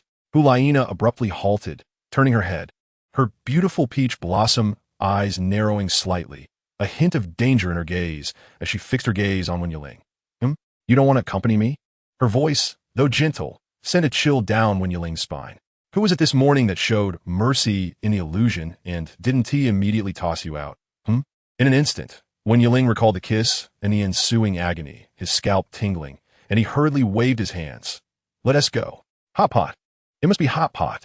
What's so special about venison? He quickly defected, casting a helpless glance at Yin and Xiaoyu, obediently allowing Hu Liena to pull him away. The spicy aroma mingled with the fragrant broth wafted through the air. Hu Liena expertly ordered tripe, yellow throat, duck intestines, and various tender meat slices, specifically choosing a yin yang pot. Wen Yiling sat across from her, appearing somewhat reserved, the wounds beneath the bandages still throbbing with pain. The broth bubbled, the red oil swirling, the mushroom soup creamy and white. Hu Liena picked up a slice of thin, snowflake-like beef and dipped it into the boiling red broth 3 times before coating it in her specially prepared garlic and sesame oil sauce. Then naturally placing it into Wen Yuling's bowl. Try this. The beef here is freshly slaughtered in the morning and exceptionally tender. Her movements were fluid and practiced, as if she had done it 1,000 times before. Wen Yuling stared at the piece of beef coated in red oil and garlic in his bowl, then glanced at Hu Liena, whose face was slightly flushed from the steam, making her appear even more radiant. His heart skipped a beat, and his ears grew warm as he whispered, "Tea, thank you, Sister Liena." They ate in silence for a few moments, the atmosphere tinged with subtle tension. Hu Liena broke the silence, mentioning Wen Yuling's explosive power during the final blood-eyed blade attack in the morning match, her eyes shining with unabashed admiration. Wen Yuling listened intently, unconsciously gazing at her lips, which were even more flushed from the heat of the spices, until Hu Liena noticed, gently tapping his hand with her chopsticks, chiding, "What are you staring at? Do I have a soul skill on my face? Hurry and eat, or it will get cold and be less tasty." Wen Yuling's face flushed crimson, and he quickly lowered his head, pretending to be focused on the food in his bowl. As they continued to eat, Hu Liena bent down to fish out some shrimp from the pot, a playful strand of golden hair cascading down, nearly dipping into the sauce. Almost instinctively, Wen Yuling reached out, his fingertips gently brushing against her warm ear as he carefully tucked the stray hair behind her ear. Hu Liena froze in place. She lifted her head, and Wen Yuling's hand remained suspended in midair. Their gazes locked in the space between them, the steam from the pot swirling softly around them, the air thick with the fragrance of chili and an indescribable hint of intimacy. Time seemed to slow, leaving only the gentle bubbling of the broth and the slightly erratic rhythm of their heartbeats. "Ahem, you two refill the broth." The waiter's booming voice shattered the brief tranquility like thunder. They both jerked apart, akin to startled rabbits, quickly averting their gazes. Hu Liena awkwardly gathered her hair, while Wen Yuling wished to bury his face in his bowl. Although the atmosphere remained somewhat delicate afterward, they both tacitly chose not to revisit that moment. "How does it taste?" Hu Liena asked, wiping her lips, now reddened from the spices, with a napkin, her face filled with anticipation as she looked at Wen Yuling. "Let us go try that venison place tonight." She spoke while casually picking up a rubber band, deftly tying her golden locks into a refreshing high ponytail, revealing her elegantly sculpted neck. It was truly perplexing. The venison was both tough and gamey. What was there to savor? Wen Yuling was touched by her thoughtfulness and quickly replied, "It's all right, Sister Nana. Whatever you wish to eat tonight, I shall accompany you." His tone was imbued with sincerity, as if he believed that her happiness was paramount, regardless of the meal. Hu Liena nearly spat out the sour plum soup she had just sipped. She coughed a few times, her eyes wide with disbelief, staring at Wen Yuling as if she had heard an outrageous proclamation. "What do you mean by that?" She set down her cup, leaning slightly forward, her beautiful eyes narrowing, glinting with a dangerous light as she fixed her gaze on Wen Yuling. "Do you think I am fierce? Overbearing? Is it such a burden for you to accompany me for dinner? Should I give you another taste of my enchanting softness?" The last few words she uttered softly and slowly, yet they were laden with a palpable threat. Wen Yuling was frightened out of his wits and hastily waved his hands. "Está meeting? No, absolutely not. Sister Nana, you are wonderful. Not fierce at all. I just feel really happy dining with you. Exceptionally happy." His urgency caused beads of sweat to form on his forehead. Observing Wen Yuling's flustered and reddened face, Hu Liena could no longer contain herself and burst into laughter, like the sudden cracking of spring ice, radiant and captivating. All right, I was just teasing you." She chuckled, waving her hand, her eyes sparkling. "I know you didn't mean it that way. However," she added mischievously, giving a playful wink, "the words you just uttered did sound quite like a certain promise. Didn't they?" She deliberately elongated the last syllable. Wen Yuling's face flushed deeper, and he could only bury his head in his food, pretending not to hear. Hu Liena, delighted by his bashfulness, began to hum a cheerful tune. The afternoon's competition was relatively uneventful. Hu Liena's opponent was considerably weaker, allowing her to secure an easy victory. Wen Yuling, Xiaoyu, and Yin as a contestant of the Radiant Feather rank. He faced opponents of comparable strength, all passed through smoothly, thanks to their solid foundations and formidable martial spirits. Only Yin's battle was slightly more intense, but he ultimately triumphed without a hitch, preserving his reputation as a radiant feather champion. As night descended and the city lights sparkled, free activity time commenced. Hu Liena recalled her promise from noon and eagerly led Wen Yiling to the newly opened venison restaurant. Meanwhile, Yin and Xiaoyu strolled shoulder to shoulder, purposefully heading towards the entertainment area adjacent to the Great Soul Arena, where various soul-powered competitive games and small betting arenas awaited, both wearing knowing smiles. However, the experience at the venison restaurant was nothing short of a disaster. The signature roasted venison arrived, its color dull, the meat dry and tough, with a pungent gamey taste that no amount of seasoning could mask. After just one bite, Hu Liena frowned and disdainfully pushed it aside. Wen Yiling, forcing himself to eat a few pieces, also found it tasteless. Try it. Hu Liena nudged the plate towards Wen Yiling, her tone suggesting that he should experience it for himself. Wen Yiling awkwardly chuckled, scratching his head. This seems really not great, huh? Quite different from what I imagined. He had thought it would be something memorable that Yin and Xiaoyu would rave about. The two of them begrudgingly took a few bites, but unable to swallow any more, they reluctantly settled the bill and left. On the other side, Yin and Xiaoyu had just stealthily entered the brightly lit, bustling entertainment area when they spotted a familiar tall figure, hands behind his back, leisurely observing a stall selling soul beast crystals. It was Wei Yi. Instantly, they felt as though a bucket of cold water had been poured over their heads, their spirits dampening considerably. Their faces turned pale. It's Teacher Wei. Yin swiftly pulled Xiaoyu behind a large advertising board projecting soul-powered images, both of them shrinking their necks, afraid to breathe. Only after seeing that Wei, he seemed unaware of their presence, and was ambling toward another area did they sneak out like thieves, their spirits crushed, leaving behind the realm of revelry like wilted eggplants. The two pairs of friends returned, dejected, almost simultaneously. What happened to you two? Hu Liena inquired, noticing Yin and Xiaoyu's glum expressions, reminiscent of those who had suffered defeat. Alas, don't even mention it. Yin and Xiaoyu lamented in unison, their faces devoid of hope. We were just plain unlucky. Who would have thought Teacher Wei would venture into such a place to gauge public sentiment? Hu Liena and Wen Yiling exchanged glances, imagining the scene of Yin and Xiaoyu being caught by Wei Yi and thinking back to their own dreadful venison experience. They couldn't help but burst into laughter. Huh, serves you right for being so gluttonous. Hu Liena relished in their misfortune. But why did you insist on eating venison at noon? Just earlier, when Yiling and I went, and the taste, oh dear, it's hard to describe. She exaggeratedly shook her head. When Yiling was about to point out that it was Hu Liena who had suggested trying the venison for dinner. But as the words came to his lips, he was met with a fierce glare from Hu Liena that dared him to speak, forcing him to swallow his words and smile awkwardly instead.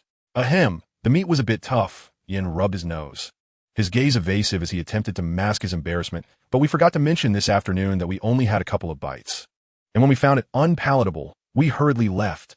He tried to salvage some dignity. Yin. Hu Liena's voice shot up an octave, filled with mock indignation as she shot him a fierce glance. Yin recoiled, promptly falling silent and retreating behind Xiaoyu. Amidst the lively banter and teasing among the four, the bustling day in Spirit City gradually drew to a close. Yet in the distant north, at the edge of the Stardow Forest in the Tiando Empire, another young boy's story was just beginning to unfold. 13-year-old Tang San sat cross-legged beneath an ancient tree, his soul power fluctuating unpredictably. His soul power level barely reached the threshold of 30, a speed that was already remarkable among his peers, classifying him as a genius. His eyes sparkled with determination and a thirst for strength as his blue-silver grass martial spirit gently swayed in his palm. However, when this number was compared to Wen Yiling, also 13 but already standing at the level of a 43 soul master, the disparity was stark and glaring. One was still grappling with the threshold for acquiring his third soul ring, while the other was racing towards the Soul King realm, having even obtained a 10,000-year soul ring. The chasm between them was not merely a gap in soul power levels, but also a vast divergence in their growth trajectories, resource backgrounds, and even fateful paths. Their first encounter seemed to lie across mountains and rivers, an eternity away. Yet, in the near future, a Soul Master Elite competition, destined to cause a stir across the continent, was slowly brewing in the flow of time. This grand event, gathering the most exceptional young Soul Masters from across the continent, would it be influenced by the arrival of Wen Yiling, a member of the Spirit Hall, possessing the four-eyed Spirit Fox, a butterfly whose emergence could stir up a tempest of change? Would the glory that was fated to belong to the Shrek 7 monsters be abruptly interrupted by this even more formidable golden quartet? All answers remained shrouded in the mist enveloping the Stardow Forest, filled with uncertainty. The only certainty was that Wen Yiling's future, along with the ripples he would create, was merely at its inception. Meanwhile, in the far north, the blue-haired boy clenched his fists, preparing to embrace the challenges that lay ahead. The gears of fate had begun to turn quietly in an unseen corner, emitting a deep and powerful rumble. Chapter 7. Chrysanthemum matches ghosts, fox matches foxes. Time flew by, and the golden generation of the Spirit Hall had been on their expedition in the Spirit City Great Soul Arena for several months. Whether in seamless team battles or in striking individual contests, they had delivered near-perfect performances, within the disparity of soul power not exceeding the 10th level. Their ample practical experience and exquisite tactical coordination are sufficient to bridge the chasm of levels, revealing a prowess that is truly awe-inspiring. On the very next day, following the ascension of both team and individual tokens to the prestigious Lion rank, emblematic of strength and status, the Academy welcomed 2 distinguished visitors. In the early morning, Hu Liena and Wen Yiling were preparing to head to the Grand Soul Arena. As usual, when they were intercepted at the entrance by Wei, "There is no need to attend today," Wei announced, a rare smile of anticipation gracing his features. "I have arranged for you both a critical special training session focused on the profound development of martial soul fusion techniques." Martial soul fusion technique? A thought flickered through Wen Yiling's mind like a flash of lightning. Could it be that someone more knowledgeable than the Academy instructors regarding martial soul fusion techniques was here? A spark of excitement ignited in his eyes. As they made their way back to the dormitory to prepare, Wen Yiling's thoughts had already soared towards the forthcoming lesson, brimming with fantasies of the deeper powers of the enchanting spirits. 40 minutes later, the pair arrived punctually at the Academy's depths, within the simulated training grounds that emulated various environments. In the center of the arena, 2 figures stood like ancient statues, radiating a formidable and overwhelming aura. It was Ghost Douluo Mei and Chrysanthemum Douluo Yuguan. At this moment, thanks to numerous insightful suggestions from Wen Yiling, Chrysanthemum Douluo had successfully broken through to the 94th level, his presence now as profound as the sea. However, the legendary immortal-grade soul item, the Heartbroken Red, remained as elusive as a mirage, beautiful yet unattainable. "Greetings, esteemed elders." Wei Yi bowed respectfully, introducing Hu Liena and Wen Yiling. "This is the Grand Elder of the Spirit Hall, His Excellency Ghost Douluo, and this is the Second Elder, His Excellency Chrysanthemum Douluo. I shall leave them in your capable hands." With that, Wei Yi quietly exited the training ground.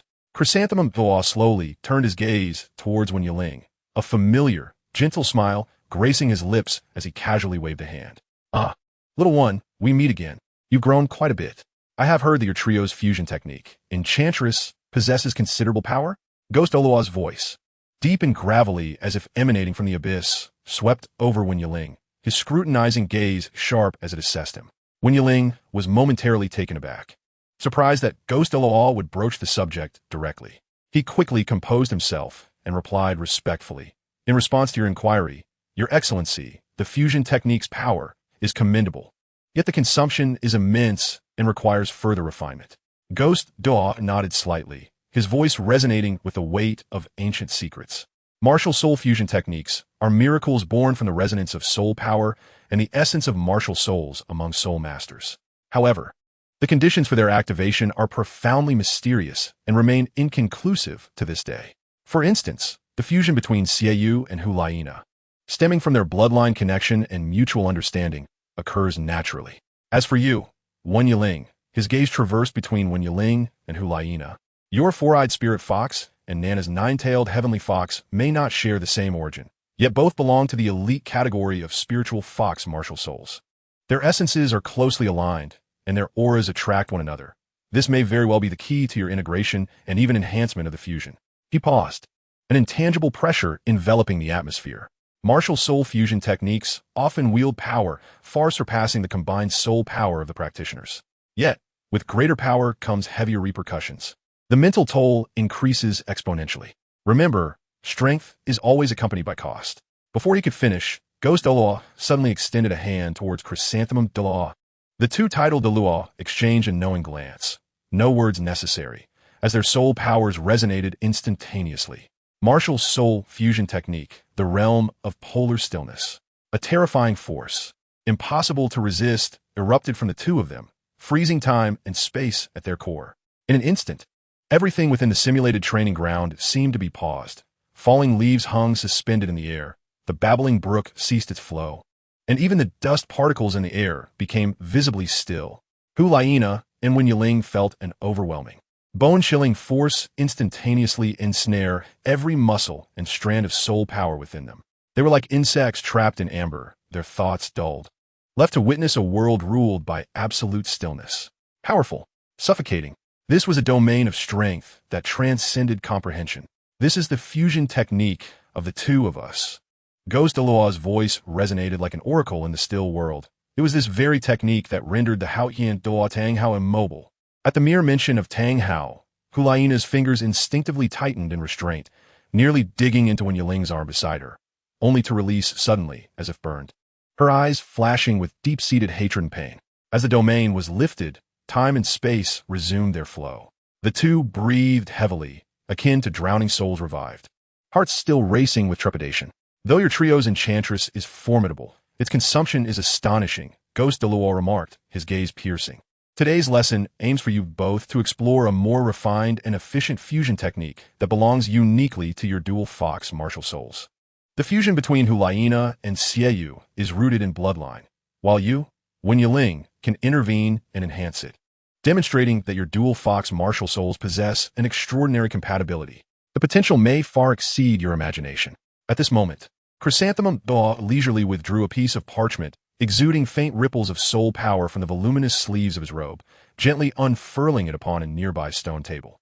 The parchment illustrated intricate diagrams of soul power flow, annotated with various combinations and notes. Here, this is a compilation of several soul skill synergy combinations derived from the characteristics of your martial souls, devised by me and Old Gue. Chrysanthemum Douluo pointed to the diagrams. Follow the sequence outlined here and attempt each one systematically. Remember, the nodes of soul power flow and the rhythm of mental resonance are far more crucial than brute force. The two leaned in closely, examining the intricate and complex diagrams that meticulously outlined every step from guiding soul power to achieving the desired effects. After a brief discussion, they decided to commence with the first combination that appeared to be the most fundamental. Second soul skill, Fourfold Fox Shadow, Wen Yiling declared in a low voice, his soul power surging. Whoosh, whoosh, whoosh. Three shadowy incarnations, indistinguishable from his true self, emerged instantaneously at his side. Immediately, Hu Liena's beautiful eyes narrowed. Fourth soul skill, Formless Body. A peculiar wave of soul power rippled forth. Wen Yiling's three avatars, along with his and Hu Liena's true forms, began to distort and transform violently. In the blink of an eye, the three avatars morphed into the likeness of Chrysanthemum Douluo, Ghost Douluo, and several formidable opponents they had previously encountered in the arena. Even Wen Yiling and Hu Liena themselves transformed into two unfamiliar, stern soul masters. Ghost Douluo's eyes sparkled with approval, a playful grin curling on his lips. Let us add some pressure. With a swift motion of his sleeve, several menacing shadowy figures, composed purely of dark energy, materialized with a silent roar. Go! The ghostly shadows, sensing blood, lunged towards the shifting avatars with chilling ferocity. Puff, puff, puff. As the avatars were torn apart by the ghostly figures, they did not dissipate as usual. Instead, they erupted into vibrant, fragrant pink smoke. The smoke rapidly enveloped the encroaching shadows and the surrounding area. Ghost Douluo raised an eyebrow, unfazed by the spectacle, and instead stepping forward into the pink mist. Upon entering, the scene around him spun chaotically. The jarring sound of metal scraping, the violent pressure of soul power, and a roar that seemed to imprint itself into the depths of his soul suddenly exploded within his consciousness. Gue Mei, you shall perish. Tang Hao.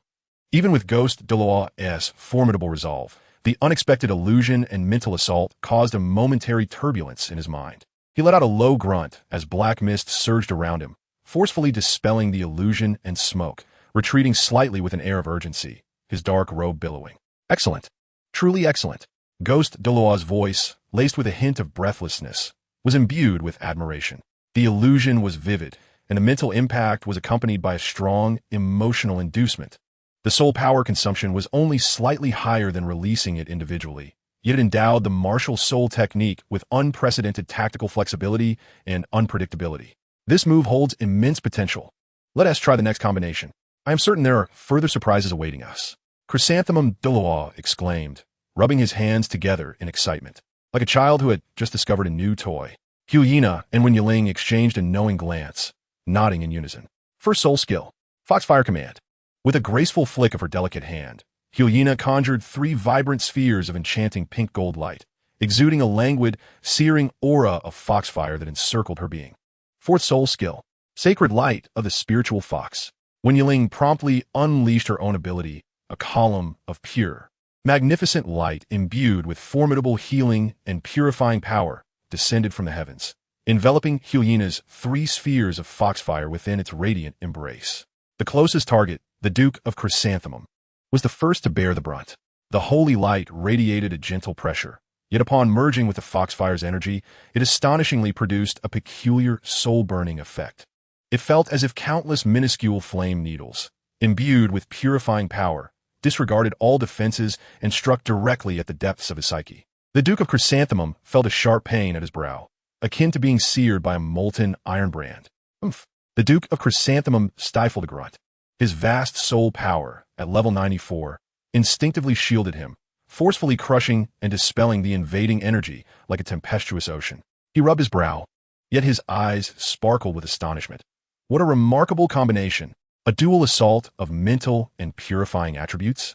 Even I was nearly ensnared. Continue. The final strike. Wen Yiling's eyes ignited with a quadruple blood-red glow, fierce and sanguine. Third soul skill, Blood-Eye Blades. Gaze. Absorb.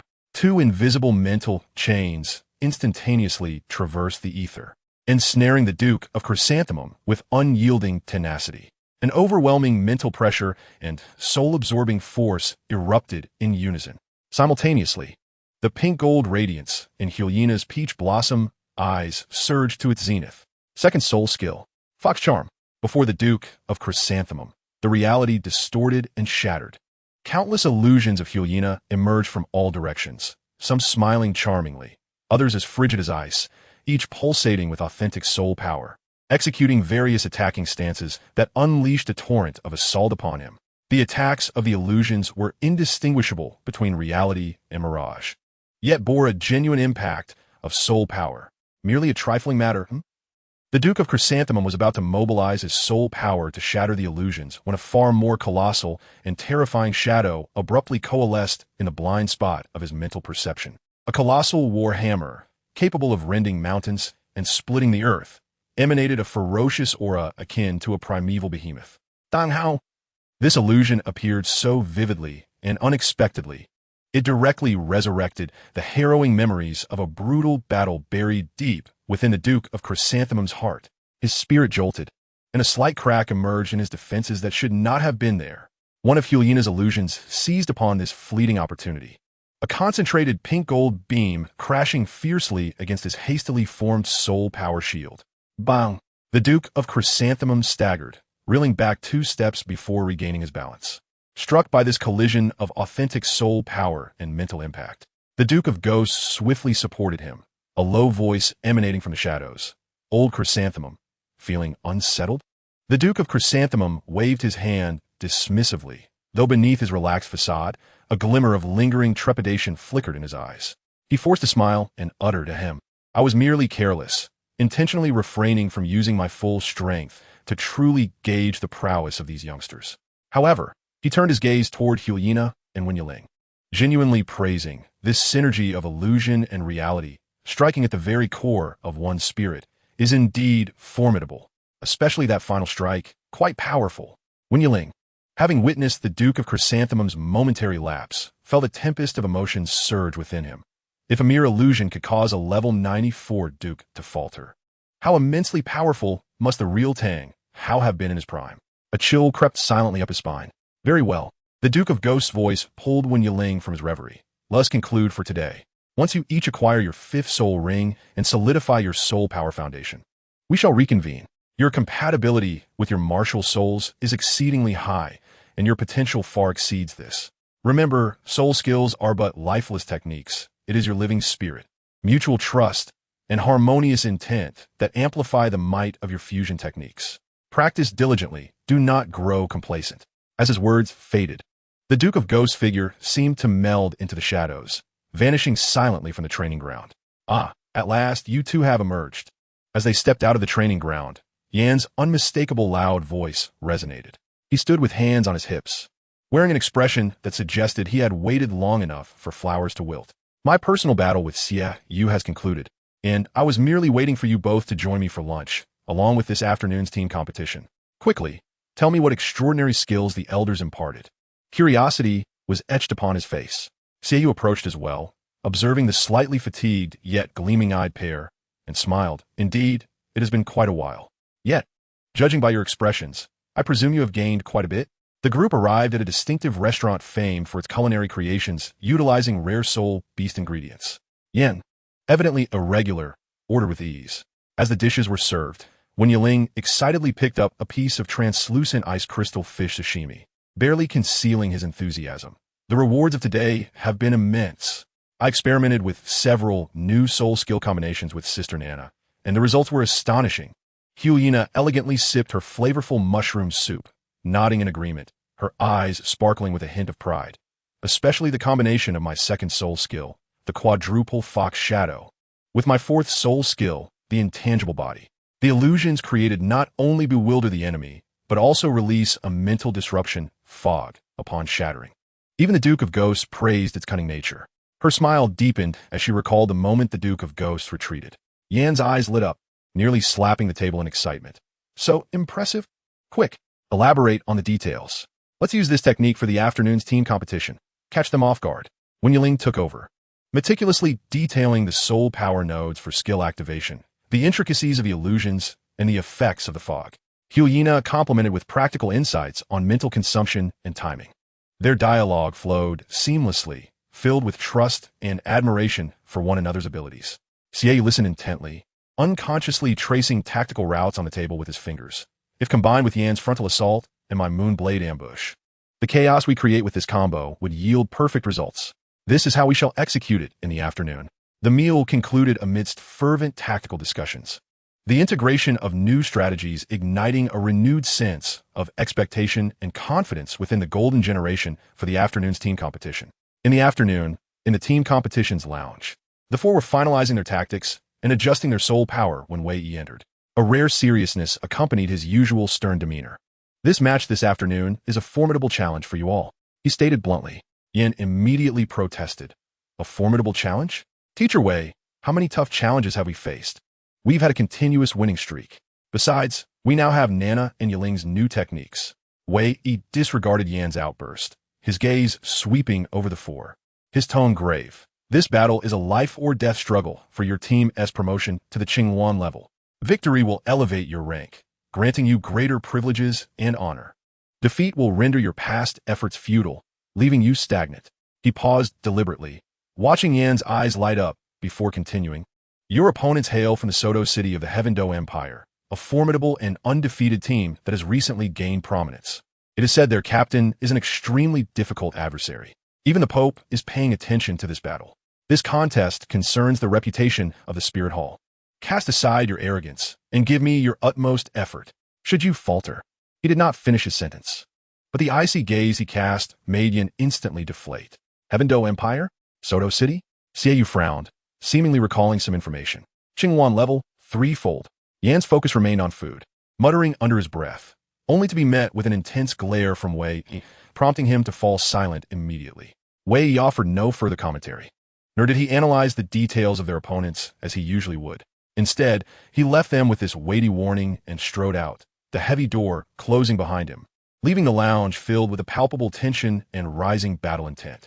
A formidable adversary from the Heaven Do Empire, an undefeated force from Soto City, a pivotal battle for promotion and glory awaited. All eyes are fixated upon the impending battlefield. The Golden Generation faces their most formidable trial on the path of the Lion. Chapter 8. The Allure of the Fox Demon. Ladies and gentlemen, the host's voice resonates like a spark igniting a cauldron of boiling oil, instantly igniting the colossal arena of the Soul Master City into a fervent furnace. Beneath the dome, tens of thousands of soul-guiding crystal lamps illuminate the arena as brightly as day, reflecting off the polished soul steel floor and adding an extra layer of dazzling brilliance. The audience erupts into a cacophony, the fervent atmosphere nearly threatening to topple the vast dome above. Welcome once again to the ultimate hall of glory for Soul Masters, the grand soul arena of the Soul Master City. Here is the crucible of passion and blood, the convergence of dreams and honor. As the largest, most opulent, and fiercely competitive arena on the continent, every team that steps onto this soul steel floor yearns to etch their name into victory. And today, we are poised to witness a breathtaking duel destined for the annals of history. With the host's impassioned and thunderous opening remarks, the audience's emotions are set ablaze. A tidal wave of roaring cheers, frenzied shouts, and the thunderous stamping of feet converge into a tumultuous sonic wave, reverberating through the vast circular space, causing the very air to quiver. The atmosphere is infused with the salty tang of sweat, the faint sweetness of surging soul power, and a flammable gas known as fervor. Next, let us welcome the elite team from the Tiando Empire, the Storm Team. The host's voice suddenly rises, akin to a crack of thunder, piercing through the clamor. Spotlighting the entrance of the Storm Team, the heavy gate rumbles upwards, and four figures stride forth with a steady, resolute, and powerful gait, slowly ascending the resplendent main stage. Each step resounds like a mighty force, pulsating in rhythm with the heartbeat of the audience. The lights adeptly capture their finely crafted armors, reflecting a cold, piercing radiance. The aura emanating from each individual is akin to unsheathed blades, honed through countless bloody battles, silently proclaiming their might to all present. At the forefront stands the captain, tall as a pine, his gaze sharp as that of an eagle. First, let us focus on the soul of the Storm Team, their captain. The host, brimming with fervor, proclaims he is the 62nd level assault system's Soul Emperor, Hu Liena. His martial spirit is the legendary, top-tier beast martial spirit known for its unparalleled destructive power, the blue electric Tyrannosaurus Rex. No sooner had the words left his lips than an overwhelming pressure descended upon the arena. With a low growl, Hu Liena erupted in a blinding azure light, wild currents of electricity swirling around him like a multitude of serpents in a frenzy, crackling with explosive sounds. A colossal shadow of the blue electric Tyrannosaurus Rex, formed of pure lightning energy, manifested proudly behind him, its head held high, electric light sparking in its eyes, unleashing a roar that reverberated throughout the arena. That sound bore the weight of ancient majesty and a breath of destruction, causing the entire arena to hum. Even spectators in the highest tiers felt their eardrums throb, as if their hearts were gripped by an invisible hand. Standing beneath the dragon's shadow, Hu Liena resembled a thunder god, exuding an imposing presence. Next, we have the tactical core of the Storm Team, the 57th level control system Soul King, Shen Xingye. His martial spirit embodies mystery and destruction, the Wind Thunder Spider. Shen Xingye's figure appeared particularly sinister under the lights. Unlike the captain, he did not exude his aura flamboyantly, yet as he stepped onto the stage, a terrifyingly large spider shadow loomed behind him. This spider, clad in dark purple armor, bore 8 long legs resembling poisoned spears, their tips flickering with ghostly blue arcs of electricity, with miniature whirlwinds swirling at the joints. It floated silently, its multifaceted eyes radiating a cold, cruel light, an invisible mental pressure mingling with the stirring elements of wind and thunder, as if an unseen web was stealthily unfurling, enveloping the entire arena in a suffocating sense of danger. Following closely is the Storm Team's spearhead, the 42nd level agility system Soul Sect, Jiang Yusen. Her martial spirit is the perfect fusion of speed and explosive power, the Thundercloud Leopard, swift as lightning, vanishing without a trace. A purple flash streaked across the stage. Jiang Yusen's figure leapt with a speed barely perceptible to the naked eye, landing soundlessly, as graceful as a true leopard. Beside her, a Thundercloud Leopard, composed of purple arcs of electricity, quietly coalesced. Its form was sleek, muscular lines imbued with explosive power, its fur seemingly woven from crackling lightning, each breath igniting tiny sparks. Those leopard-like eyes were sharp as blades, filled with the focus and coldness of a predator, fixated on the unseen opponent at the other end of the passage, as if ready to transform into true lightning to tear apart its prey. Lastly, we have the sturdy backbone of the Storm Team, the 42nd level support system Soul Sect, Ning Yingchu. Her martial spirit is recognized across the continent as a top-tier support martial spirit, the 7-treasure glazed tower, radiating brilliance, amplifying combat power. Ning Jingchu's presence brought a distinctly different atmosphere. With a gentle yet confident smile, she walked gracefully, cradling a resplendent, translucent 7-story glazed treasure tower. The tower emitted a soft and holy light, its 7 colors flowing like rippling water.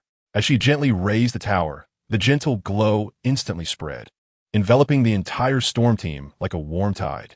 Bathed in this radiance, Yu Shiyuan's lightning seemed more concentrated, Shen Xingye's spider shadow deeper, and Jian Yusin's electric leopard even more agile. An invisible sense of strength quietly rose and connected within the storm team.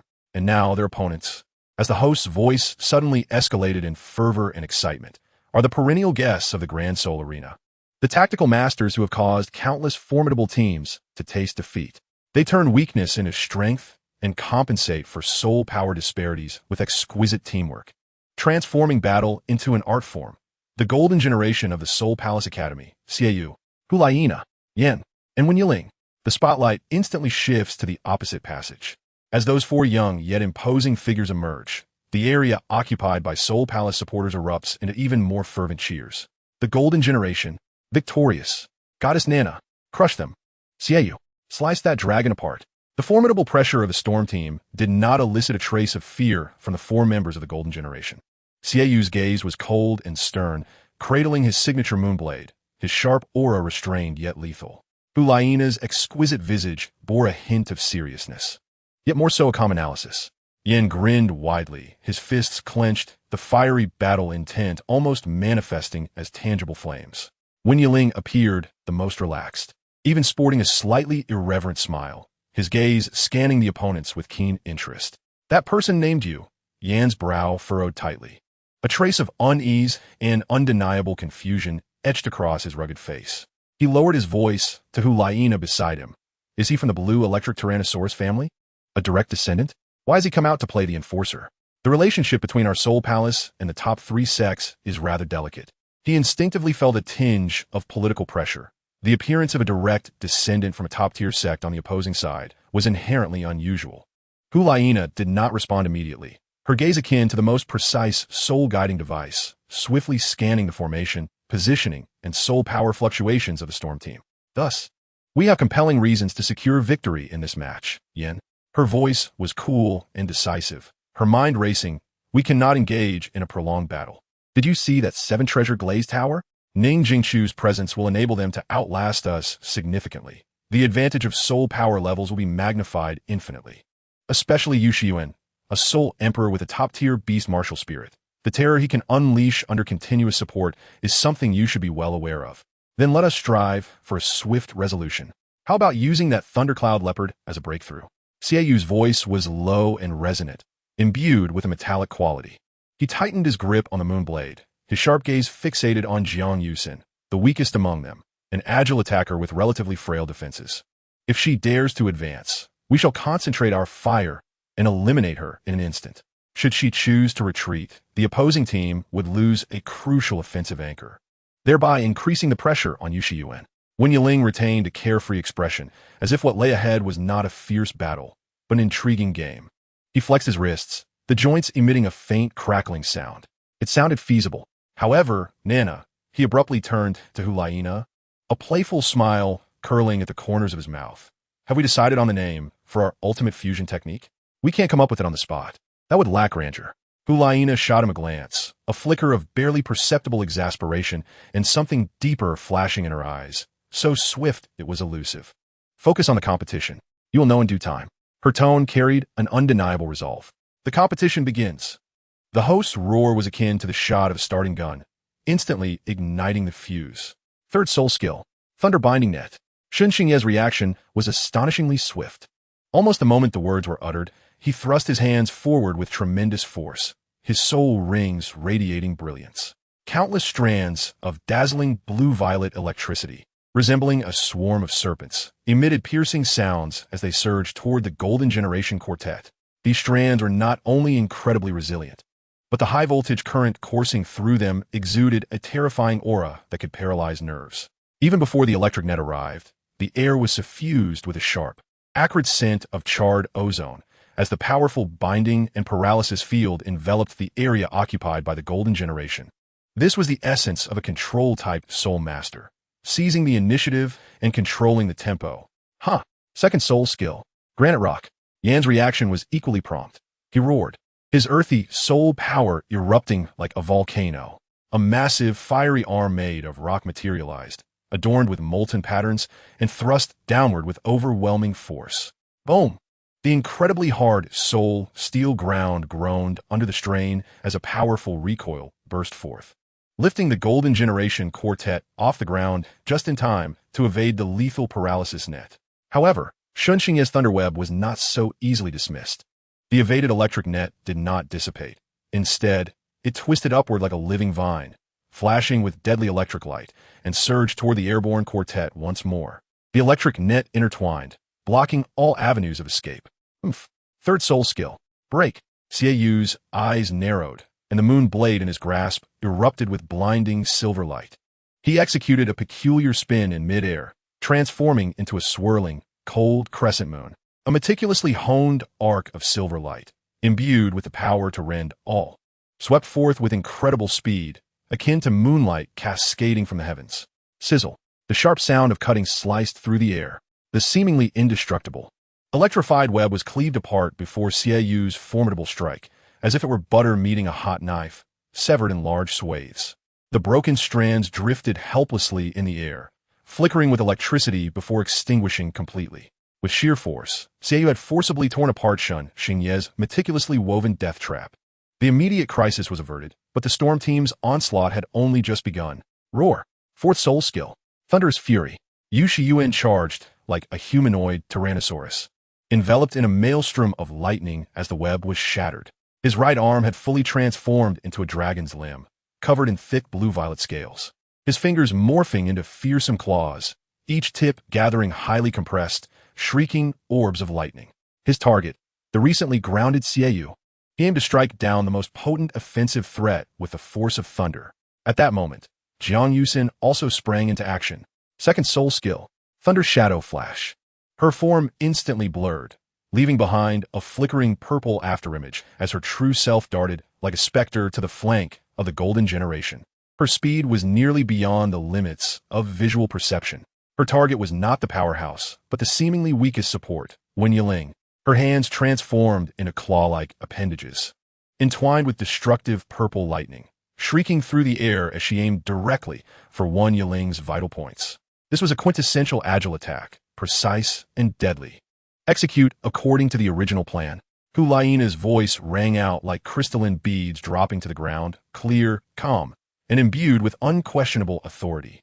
At the very moment the enemy unleashed their two powerful attacks, she issued her command. Understood. Xieyou and Yin roared in unison.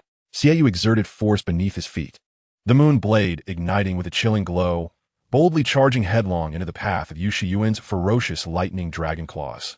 He intended to confront the blue electric tyrant dragon's claws with his own moonblade, creating an opportunity for his teammates.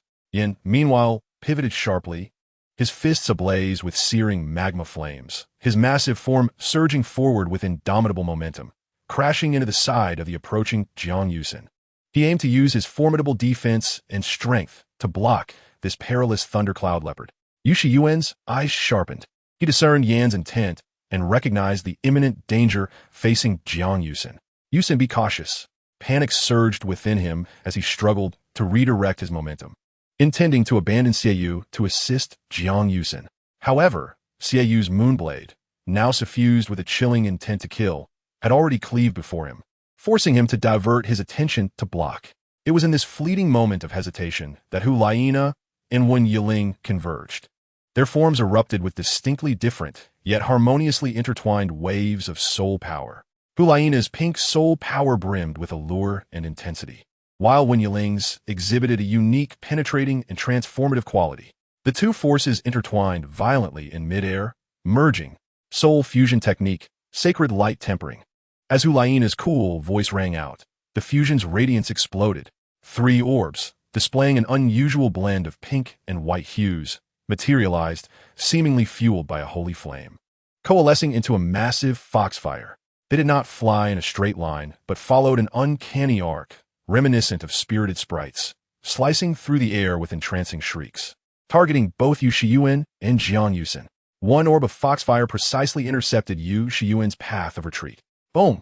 The foxfire detonated violently, unleashing not just explosive force, but a potent surge of mental disruption and soul-burning flames. Yu Shiyuan found himself engulfed in a hallucinatory frenzy. Numerous enchanting figures swirling in the firelight, accompanied by seductive melodies, while a searing pain seemed to sear directly into his very soul. He emitted a muffled groan. His forward momentum abruptly halted, plunging him into momentary chaos and disorientation. Meanwhile, the other two orbs of foxfire pursued relentlessly, propelled by Hu Liena's icy intent, accurately blasting toward Jiang Yusin, who had just exchanged blows with Yan and was slightly unsteady. Jiang Yusin's expression shifted dramatically. Having recently been rattled by Yan's ferocious power, she found herself ill-prepared to evade the fusion of mental assault and physical incineration embodied in the uncanny foxfire. No, she barely managed a brief cry of alarm. Boom, boom. The two orbs of foxfire struck forcefully against her chest and abdomen in rapid succession. The tremendous impact, combined with the peculiar burning pain and mental shock, erupted instantaneously. The protective lightning surrounding Jiang Yusin shattered like fragile paper. She was sent hurtling through the air, akin to a kite severed from its string, spewing forth blood as her body uncontrollably soared, tracing a tragic arc before crashing onto the hard ground several dozen meters away, struggling a few times before losing consciousness entirely. In the blink of an eye, the Storm Team's dagger, the agile attack soul master Jiang Yusin, was annihilated by the soul fusion technique, sacred light tempering. The situation on the battlefield underwent a dramatic reversal. The Golden Generation, employing thunderous tactics, successfully eliminated a crucial offensive point of their adversaries. With formidable spirit power at the Soul Emperor level, Yu Shiyuan managed to barely extricate himself from the mental interference of the foxfire. However, what met his eyes was the sight of Jiang Yusin being struck down and the realization that he was subtly encircled by the quartet of Xieyu, Yan Hu Liena, and Wen Yiling. Alone, he found himself ensnared within their clutches. Meanwhile, Shun Xingye and Ning Jingchu stood at a distance, observing the unfolding chaos. Shun Xingye, Yu Shiyuan bellowed. Understanding the urgency, Shun Xingye had been searching for an opportunity. In the fleeting moment, when Yin was slightly distracted while assisting in the attack on Jiang Yusin, he took action once more. First soul skill, paralyzing spider silk. Third soul skill, thunder binding heavenly net. With swift movements of his hands, this time he did not aim for a wide-scale assault, but rather precise control. Several strands of thick spider silk, pulsating with vibrant electric energy, lunged at Yin, who had just unleashed his power, the fluctuations of his spirit energy still in disarray. Following closely, a smaller yet more condensed net of lightning descended upon him. He intended to subdue this formidable opponent with astonishing defense first. Yin, Xieyu exclaimed, immediately attempting to intervene. Your opponent is me. With his fifth soul skill, Dragon Emperor's Fury Thunder Smash, Yu Shiyuan would not permit him to succeed. Fury blazed in his eyes, ignited by the severe injuries suffered by his teammate. The lightning surrounding him surged to its zenith, and the spectral image of the blue electric Tyrannosaurus roared skyward. A terrifying thunder column, as thick as a barrel and imbued with a deep sapphire hue, surged forth from his dragon-transformed right fist, carrying an aura of annihilation, targeting the intervening Xieyu. This strike contained the terrifying spirit power of a Soul Emperor, its speed and might far surpassing all previous attempts. Xieyu's pupils constricted. He sensed a lethal threat. In a moment of panic, he could only cross his moon blade in front of himself, pouring his spirit power into it. Fourth soul skill, strength. Second soul skill, shield. A solid silver moonlight barrier formed instantaneously. Boom! The deep blue thunder column crashed violently against the silver moonlight. Blinding radiance engulfed both combatants. The furious shockwave radiated outward in a circular pattern, even carving deep, charred trenches into the seemingly indestructible soul steel ground. Xieyu's moonlight barrier held for but an instant before shattering like fragile glass. The immense force sent him hurtling away as if struck by a siege hammer. Blood gushing from his mouth, his moon blade slipping from his grasp and spiraling into the distance. Ultimately, he crashed heavily at the edge of the arena, convulsing a few times, struggling to rise, but utterly powerless, thus disqualifying him from the match. On the other side, Yin was ensnared tightly by Shun Xingye's paralyzing spider silk and reinforced thundernet. High-voltage electricity surged through his body, inflicting severe paralysis and searing pain. More alarmingly, he could distinctly feel his spirit power being rapidly siphoned away by those sinister strands. His complexion turned pale at a visible rate, and the molten flames engulfing him quickly dimmed. Damn it, Yin gritted his teeth, veins bulging on his forehead as he bore the immense torment and the debilitating sensation of his spirit power dwindling. A cold smirk graced Shun Xingye's lips as he increased the output of his spirit power, intent on completely draining this powerful defensive soul master. Just as everyone assumed, Yin would either struggle desperately to break free or await his teammates' rescue. A glimmer of madness and determination flashed in the eyes of this seemingly rugged man.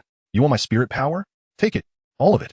Yin suddenly erupted into a hoarse, maniacal laughter. He ceased his attempts to escape the web, and instead unleashed all the spirit power he had left, along with what was being voraciously extracted, in an almost self-destructive fervor. Third soul skill, Hellfire Magma Surge. Fourth soul skill, Lava Eruption. He slammed his fists down on the ground, not to attack his nearby foes, but to channel all his strength, all his wrath, and all his will into the soul steel floor beneath him. Boom! Boom!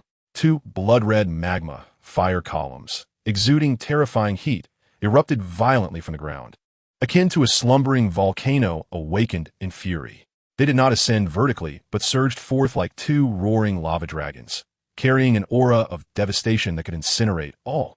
Ripping through the air with unstoppable force, disregarding distance, and hurtling toward the back line of the storm team, where the seven treasures glazed tile, Soul Master, Ning Jingqiu, radiated a soft glow. This was a desperate, all-or-nothing strike, a reckless charge that forsook all defense, placing every hope upon this singular, lethal blow aimed directly at the opposing core support. Ning Jingqiu's calm demeanor vanished without a trace, replaced by sheer terror and disbelief. She never anticipated that, while being forcefully restrained and having her spirit power drained, Yin would not choose self-preservation, but instead launch such a reckless and destructive assault against her. The violent energy and terrifying heat emanating from those two magma fire columns suffocated her with the specter of death. She sought to evade, but as a support-type soul master, her speed was already a shortcoming, and Yan's desperate strike was executed with unparalleled swiftness. She barely managed to position the seven treasures glazed tile before her, which erupted in a dazzling display of brilliance. Boom! The deafening explosion resounded. The magma fire columns collided violently with the defensive barrier of the seven treasures glazed tile.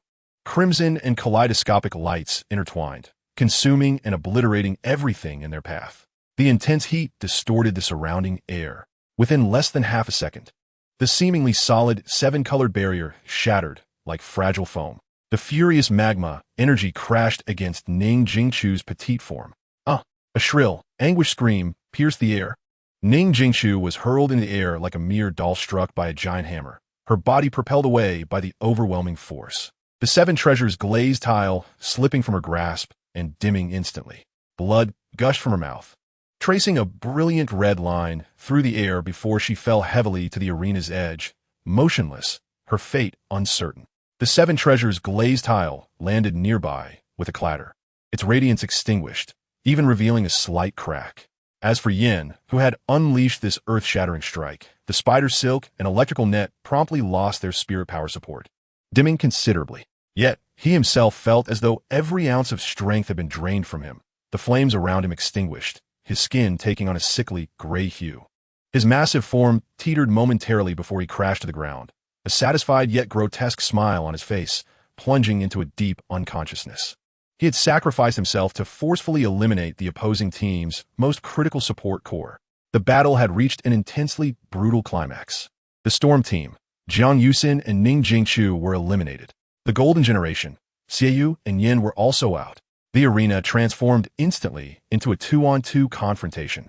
Hu Liena and Wenyiling versus Yu Shiyuan and Shun Xingye. However, the Storm Team retained a significant advantage in terms of spirit power levels. Yu Shiyuan was a Soul Emperor, while Shun Xingye was a Soul King.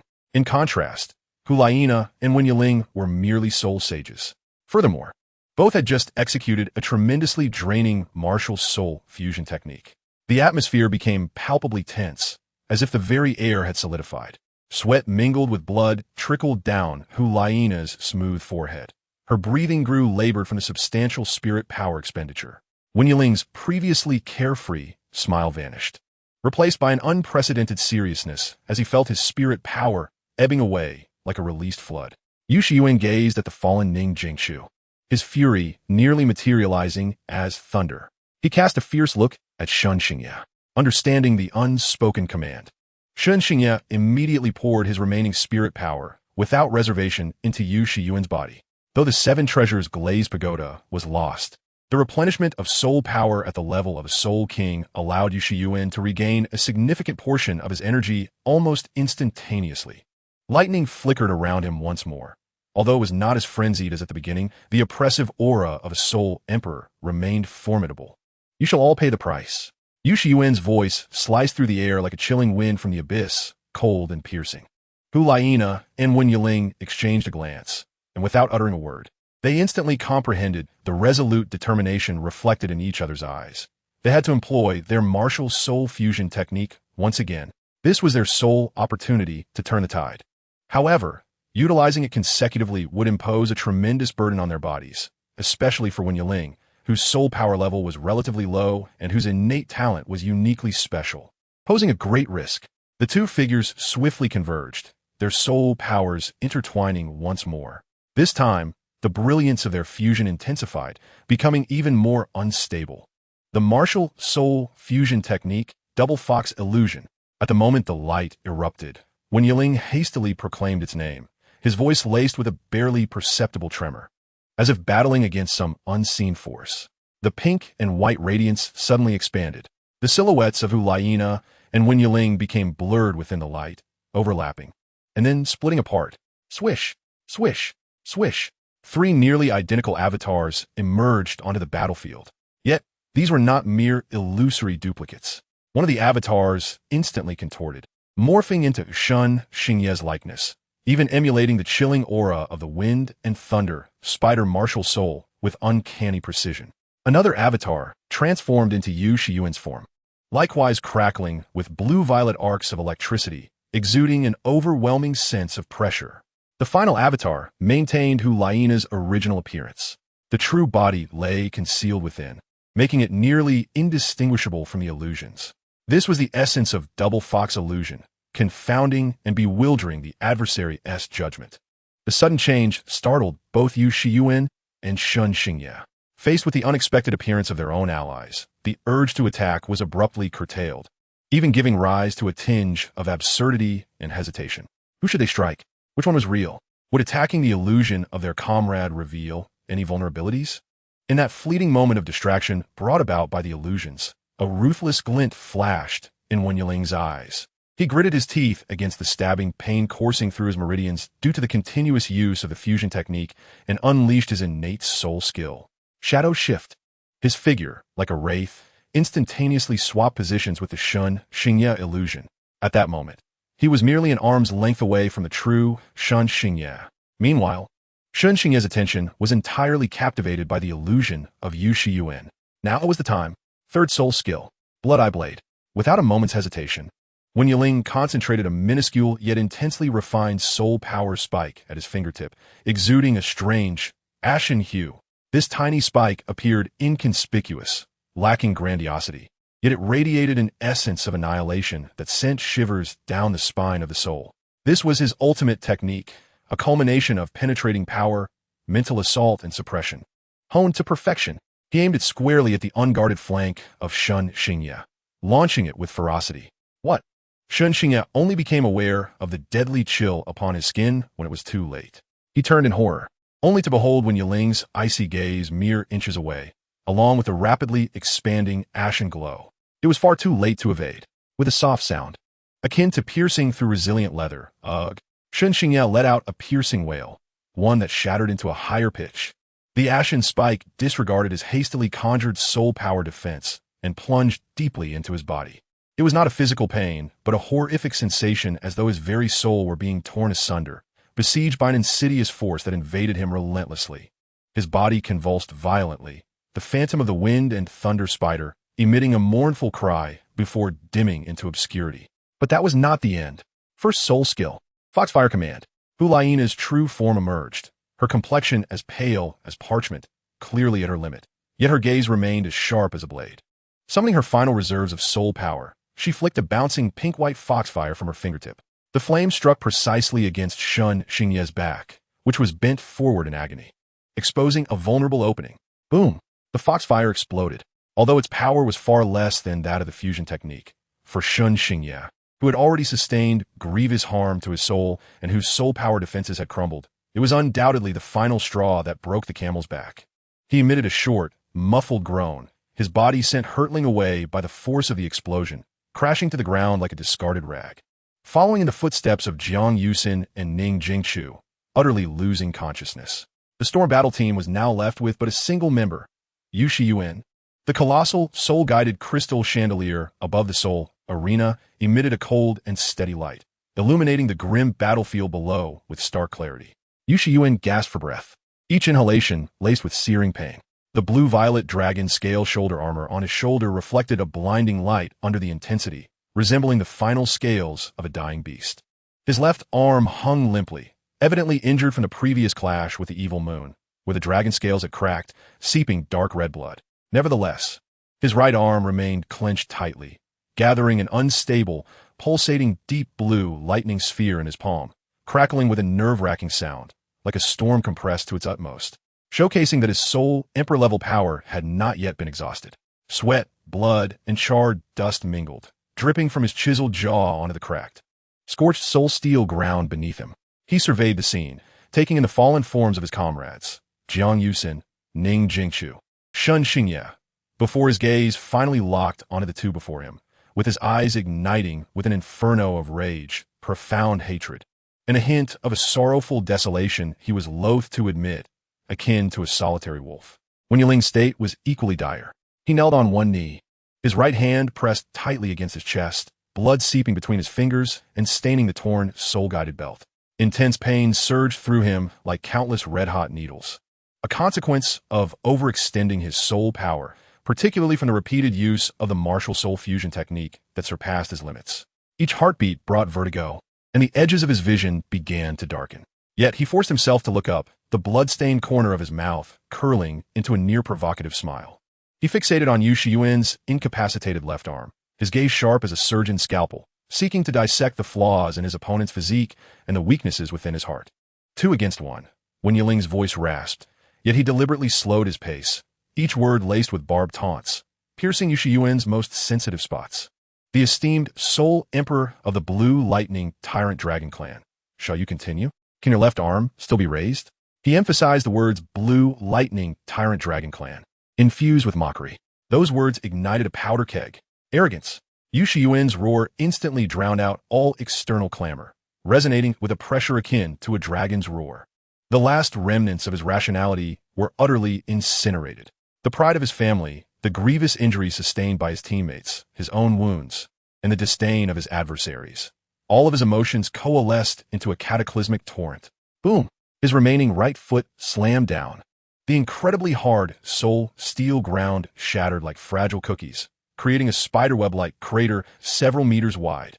Blue-violet lightning erupted from beneath his feet like a volcanic explosion.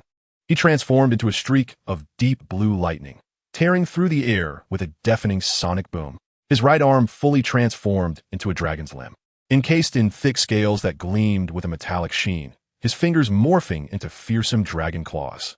The highly compressed lightning sphere at the tips of his claws elongated, reshaping and coalescing into a thunderous dragon claw capable of piercing through steel, shrieking with a sound that could pierce the soul, aimed directly at Wen Yiling's throat. This was the signature killing move of the Blue Lightning Tyrant Dragon Clan. It was also Yu Shiyuan's furious ultimate strike, Thunder Dragon Claw. He intended to shred this provocateur, this cunning adversary, into fragments. So swift, the desperate strike of a furious soul emperor surpassed the limits of Wen Yiling's current state of reaction. The shadow of death loomed instantaneously. In a moment of dire urgency, Hu Liena's eyes surged with a radiant pink glow. All her mental fortitude, all her soul power, and all her resolve coalesced into that single glance. With her fourth soul skill, the invisible body, the vision of Yu Shiyuan suddenly warped and transformed. The bloodied visage of Hu Liena vanished, replaced by a face he knew all too well, yet one that stirred a tumult of complex emotions within him. Yu Tianheng, the undisputed leader of the younger generation of the Blue Lightning Tyrant Dragon family, the beacon of hope for the clan's future, a cousin whose talent, status, and the expectations of their elders far surpassed those of Yu Shiyuan. At this moment, Yu Qianheng stood before him, wearing an expression he had never encountered before, a mixture of derision and pity. Those dragon-like eyes, which should have been filled with pride befitting the blue lightning tyrant dragon lineage, now seemed to harbor a hint of betrayal. Qianheng, how could you? Yu Shiyuan's thunder dragon claw froze mere inches from Yu Tianheng's throat. The ferocious surge of thunderous energy lost its target, violently rebounding within his arm. With a sickening sound, the dragon scales on his arm shattered, revealing gaping wounds that exposed bone, as blood mingled with crackling arcs of electricity surged forth. Overwhelmed by shock, concern for the clan's future, and confusion and rage at Yu Qianheng's current demeanor, it felt as though icy water had been poured over him, halting his frenzied assault in an instant. This illusion struck precisely at the core of his deepest fears regarding his clan, his talent, and his status, igniting a fatal hesitation within him. Sacred Fox, Spirit Claw. Both Hu Liena and Wen Yiling unleashed their final, soul-burning cries simultaneously, the last remnants of soul power within them, even drawing from their very essence, were poured unreservedly into the final manifestation of their fusion technique. Countless colossal, semi-ethereal shadows danced before them. These phantoms entwined around the dark. Obliterating flow of energy formed from the very essence of their innate talents, eschewing all ostentatious effects. It bore the grim semblance of a reaper's claw emerging from the abyss, an eerie silence enveloping it as it pierced through the chaotic electric field of Yu Shun, who was left utterly defenseless. This strike encapsulated all their will, soul power, and even life potential, solely aimed at penetration. Traitor! Yu Shiyuan let out a heart-wrenching roar filled with boundless fury directed at the illusion of Yu Tianheng. This cry seemed to drain all his strength while igniting the last vestiges of pride and protective spirit deep within the bloodline of the blue lightning tyrant dragon. In this life-and-death moment, his formidable martial spirit instinct was fully awakened. With a thunderous roar emanating from his very bloodline, a dragon's cry erupted from his chest. The once dim silhouette of the blue lightning tyrant dragon behind him momentarily solidified. The dragon scales covering his back swelled as if stirred by primal instinct, rising defiantly. A thick, electric shield composed of numerous leaping deep blue arcs materialized instantaneously behind him. This shield was not a proactive defense, but rather a final lament and struggle of a martial spirit on the brink of annihilation. Boom! The grim sacred fox spirit claw crashed against the deep blue electric shield. There was no earth-shattering explosion, only a jarring, metallic screech akin to metal being forcibly torn apart. Brilliant blue light and the dimming grayness intertwined, devouring and obliterating. At the epicenter of energy annihilation, the very fabric of space began to warp subtly. Crack, crack, crack. It endured for less than 2 seconds. The shield, formed from the instinct of a soul, emperor-level martial spirit, became riddled with spiderweb-like fractures. Yu Shiyuan's eyes bulged, and blood gushed from his mouth as though it were free of cost. He could distinctly hear the horrifying sound of his backbones fracturing under the tremendous pressure. Aya! Accompanied by a scream of excruciating pain, the electric shield finally shattered completely. The remnants of the dark claw imprint struck fiercely against his back. Thud! Yu Shiyuan's towering form collapsed forward as if every bone had been extracted, his knees crashing heavily onto the charred ground with a dull thud. The fabric of his clothing and dragon scales were torn apart, leaving a clear, deep claw mark, its edges a gruesome blend of flesh and blood, with even broken white rib bones visible. Blood swiftly soaked his back and chest. He attempted to lift his head, his eyes filled with disbelief, fury, and profound confusion, until the gathered radiance dissipated entirely, and his massive form collapsed forward, losing consciousness as the ground beneath him became stained a bizarre dark purple with his blood and the dispersing arcs of lightning. The storm battle team was utterly annihilated. Almost simultaneously as Yu Shiyuan fell, Wen Yiling emitted a low, indistinct groan akin to a winded bellows. The breath he had been holding dissipated as he confirmed their victory. The last vestige of strength supporting his body vanished. In his hazy vision, he saw Yu Shiyuan collapse, the cheering audience, the dazzling lights, all spinning rapidly, blurring, until he was engulfed by an endless, cold, viscous darkness. His body lost all support, like a marionette with severed strings, softly and lifelessly falling backward. Yiling! Hu Liena's piercing scream shattered the victorious cacophony. She dashed forward, her speed, leaving an afterimage. However, in the final moment before Wen Yiling succumbed to darkness, he did not see Hu Liena's anxious face, but rather the all-consuming, despairing void. Hu Liena's figure was swallowed instantly by that boundless darkness, like a stone cast into the depths of the ocean. Bang! A sound not loud, yet akin to a heavy hammer striking the hearts of all present. Wen Yiling's head struck the cold, hard-soled steel ground without any cushioning. That sound caused Hu Liena, rushing forward, to feel her heart seize. Yiling! She fell beside Wen Yiling, her voice sharp and piercing with an overwhelming fear, her soul power rebounding. The essence collapsed. Medical team, where's the medical team? Quickly. The highest concentration of dragon blood pine sedative. Hurry! She cried incoherently, tears uncontrollably streaming down, mingling with sweat and blood. Her hands trembled like leaves in the wind, frantically searching for Wen Yiling's neck, trying to find that faint pulse. The sensation beneath her fingertips shattered her heart. His skin was cold, yet beneath it, it felt as if countless raging serpents were writhing wildly. That was the chaotic flow of soul power that was uncontrollably ravaging his essence and meridians.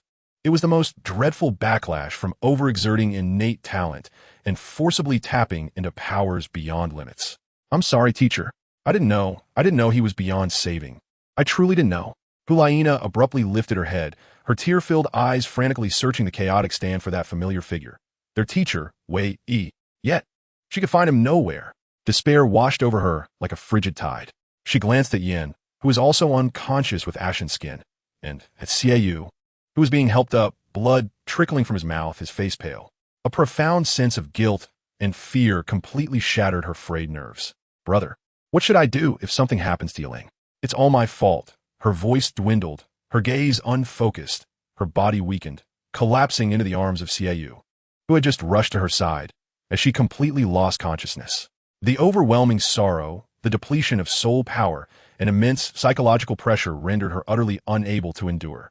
Xiaoyu tightly embraced his unconscious sister, his body trembling slightly, gazing at Wen Yiling, who lay on the ground, unaware of his fate. At the unconscious Hu Liena and Yin, and at his blood-stained hands, an indescribable, molten-hot sense of guilt engulfed him.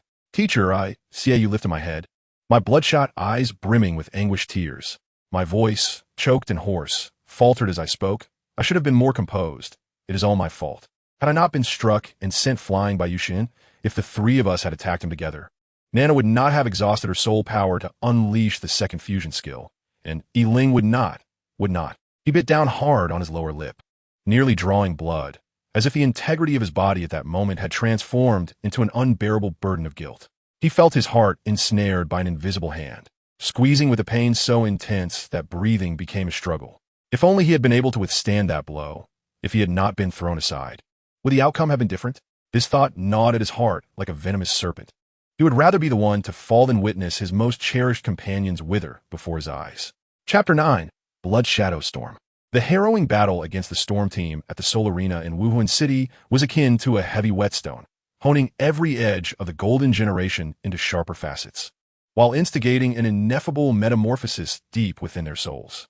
Bloodshed, agony, and a near-death experience of soul power depletion ultimately transformed into the nourishment that fostered their growth. Xiaoyu, once a strikingly aggressive Soul King who favored offense over defense, after being violently hurled by Yuxiuan as a thunderous strike and helplessly watching his teammates embroiled in a fierce struggle, grasped the profound cost of recklessness. He shed some of his youthful impetuosity, his gaze settling into a steadfast calm akin to rock.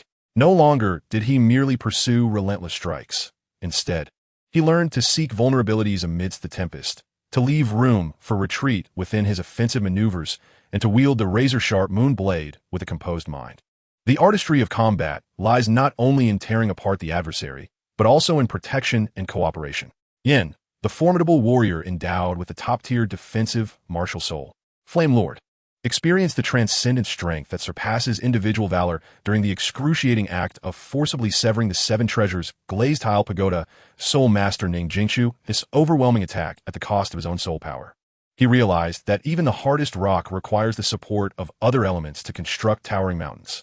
He began to consciously temper his reckless charge, striving to understand the rhythm of his teammates, listening to Hu Liena's tactical commands, and even instinctively positioning himself to shield Wen Yiling or Hu Liena from lateral assaults during battle. The team was no longer an abstract notion, but a tacit understanding flowing through their very veins. As for Hu Liena and Wen Yiling, this pair of foxes found that battle to be a catastrophic drain. Both were utterly depleted of soul power, and Wen Yiling suffered a terrifying backlash due to excessive overextension of her innate potential, nearly risking her very soul. Yet, as the ancient adage states, from destruction comes rebirth. That brink of collapse, in a cruel twist of fate, loosened the shackles that lay dormant within them. Soul power surged forth like a hidden current beneath a parched riverbed, revitalized by the tenacity of life, filling rapidly, condensing, and becoming more refined and resilient. Hu Liena's recovery rate was astonishing. On the morning after her unconsciousness, as the first ray of sunlight streamed through the window onto her pallid face, a sudden surge of soul power erupted from within her, startling both Xiaoyu and the healing soul master, causing them to take a step back. The bottleneck at level 50 was effortlessly breached in the wake of her rebirth following soul power depletion. This miraculous ascension was not only a testament to her exceptional talent, but also a result of the unwavering support from the top-tier powers of the Wuhuan Palace. The light-winged Douluo personally intervened, utilizing his unparalleled archery skills and formidable spiritual prowess to lead Hu Liena deep into the core of the Star-Do Forest, braving numerous perils to ultimately procure for her an extremely rare 60,000-year-old nine-tailed fox soul ring. This fox not only perfectly aligned with Hu Liena's fox martial soul attributes, but also infused her control abilities with a new pinnacle of allure and mental impact. As time slipped away, a month passed in quiet cultivation and recovery. Yin and Xiaoyu, propelled by their post-battle insights and the resources of the Wuhuan Palace, each reached the pinnacle of level 49, a mere step away from the crucial threshold of level 50, poised to resonate with the energies of the universe and face their own soul ring trials. However, an unexpected piece of news rippled through the Wuhuan Palace Academy like a stone cast into a still lake. Wen Yiling, previously regarded as slightly inferior in soul power level, had astonishingly surged ahead of everyone else, achieving a breakthrough to level 51st. The shock of this news was no less profound than his earlier valor displayed in the soul arena. It is worth noting that Wen Yiling's innate potential was exceedingly unique, making his path of cultivation far more arduous than that of ordinary individuals. Coupled with the foundational injuries from the last battle, his recovery should have been considerably slower. Yet, he had managed to transcend adversity. This not only indicated an elevation in his soul power level, but also validated his unfathomable potential and steely resolve. For most talented soul masters, the fifth soul ring is often the first 10,000-year soul ring they acquire, symbolizing their official entry into the ranks of high-level soul masters. But for Wen Yiling, this would be his second 10,000-year soul ring. Its significance was extraordinary. A powerful, compatible 10,000-year soul ring would undoubtedly infuse his already unpredictable combat style with even greater potency. Prepare to depart, Wen Yiling. The steady voice of Mentor Wei echoed at the edge of the training ground, interrupting Wen Yiling's meditative state. He opened his eyes to see Wei fully equipped, donned in light yet durable hunting attire, with several specially crafted soul guidance device pouches hanging at his waist. What sent a shiver down Wen Yiling's spine was the shadowy figure that seemed to meld with the darkness beside Wei Ghost Douluo. The presence of this towering figure from the Wuhuan Palace personally undertaking the mission underscored the significance and peril of this soul ring hunting expedition. Ghost Douluo's profound gaze fell upon Wen Yiling, seemingly capable of piercing through his very soul. His voice was low, imbued with a peculiar magnetism. Today, the hunt for your soul ring is of utmost importance. We have already conferred with your father. He deliberately paused, observing Wen Yiling's reaction. Wen Yiling's face was as stony as water, merely nodding slightly to acknowledge his understanding.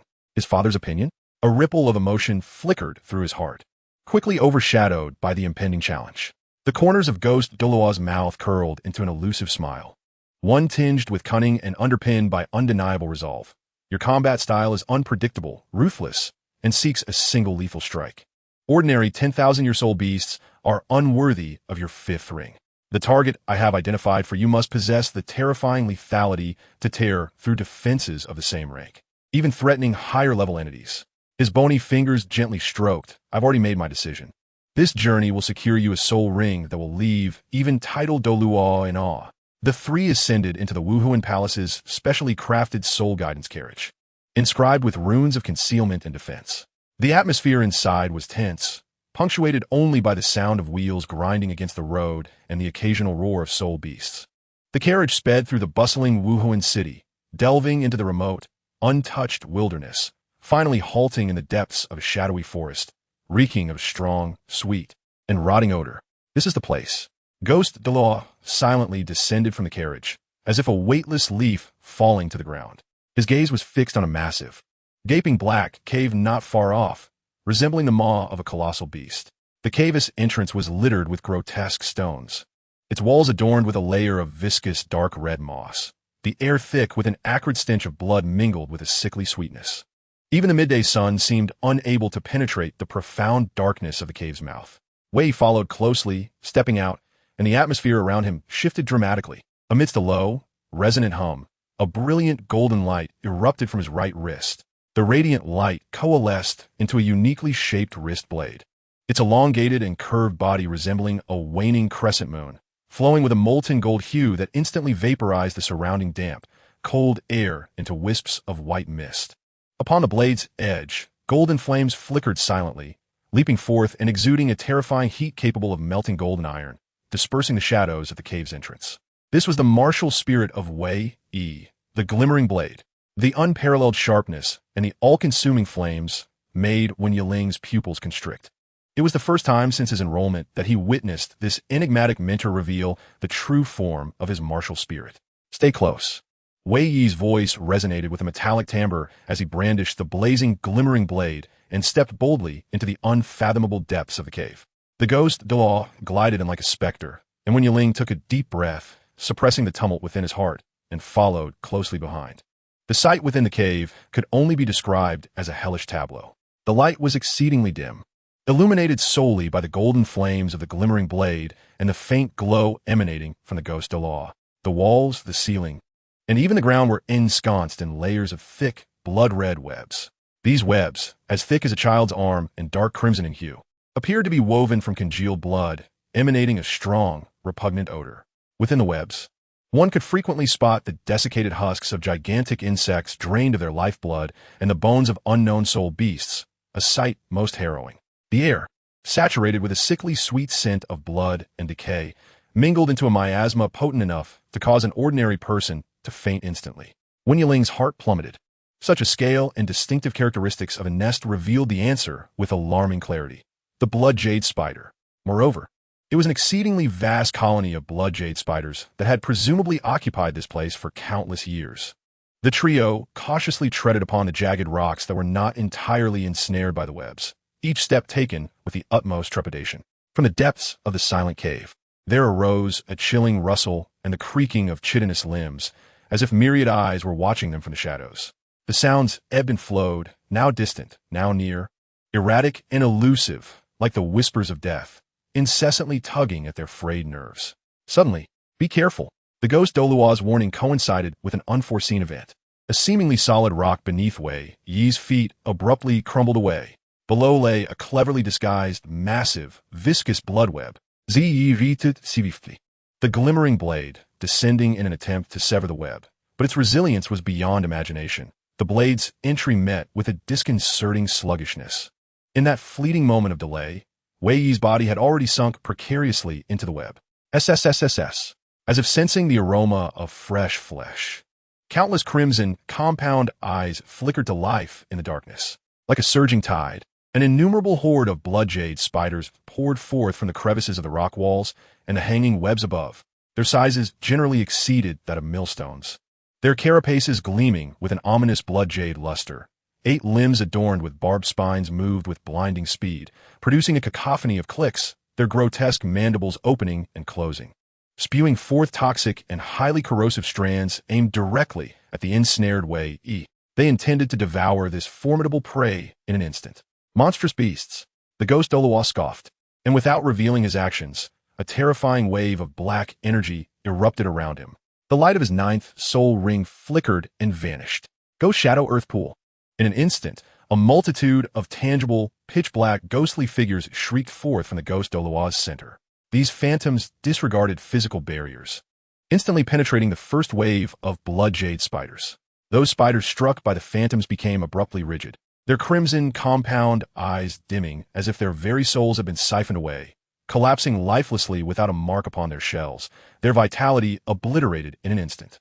However, the sheer number of spiders was overwhelming, and among those rushing forth, there were evidently larger ones, their carapaces adorned with dark golden patterns.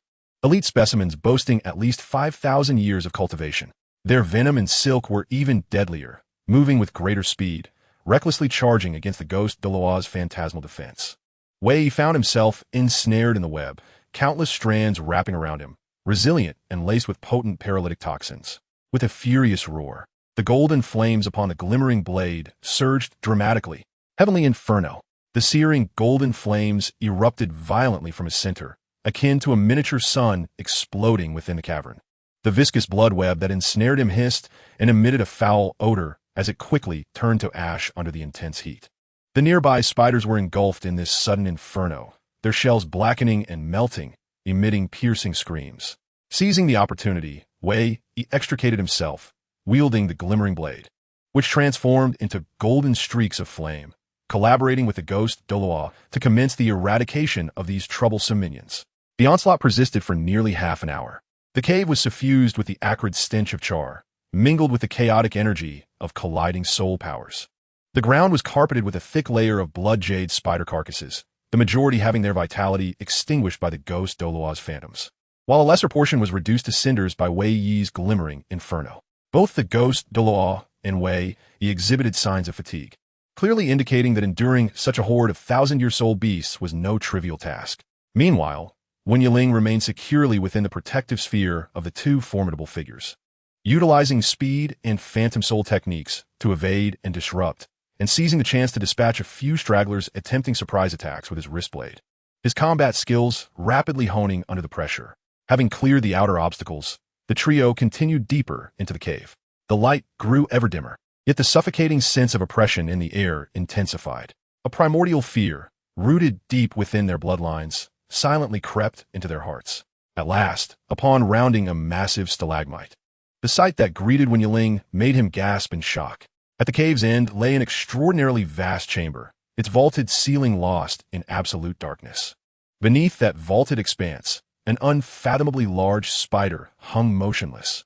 Its size dwarfed all the blood jade spiders previously encountered, being many times larger.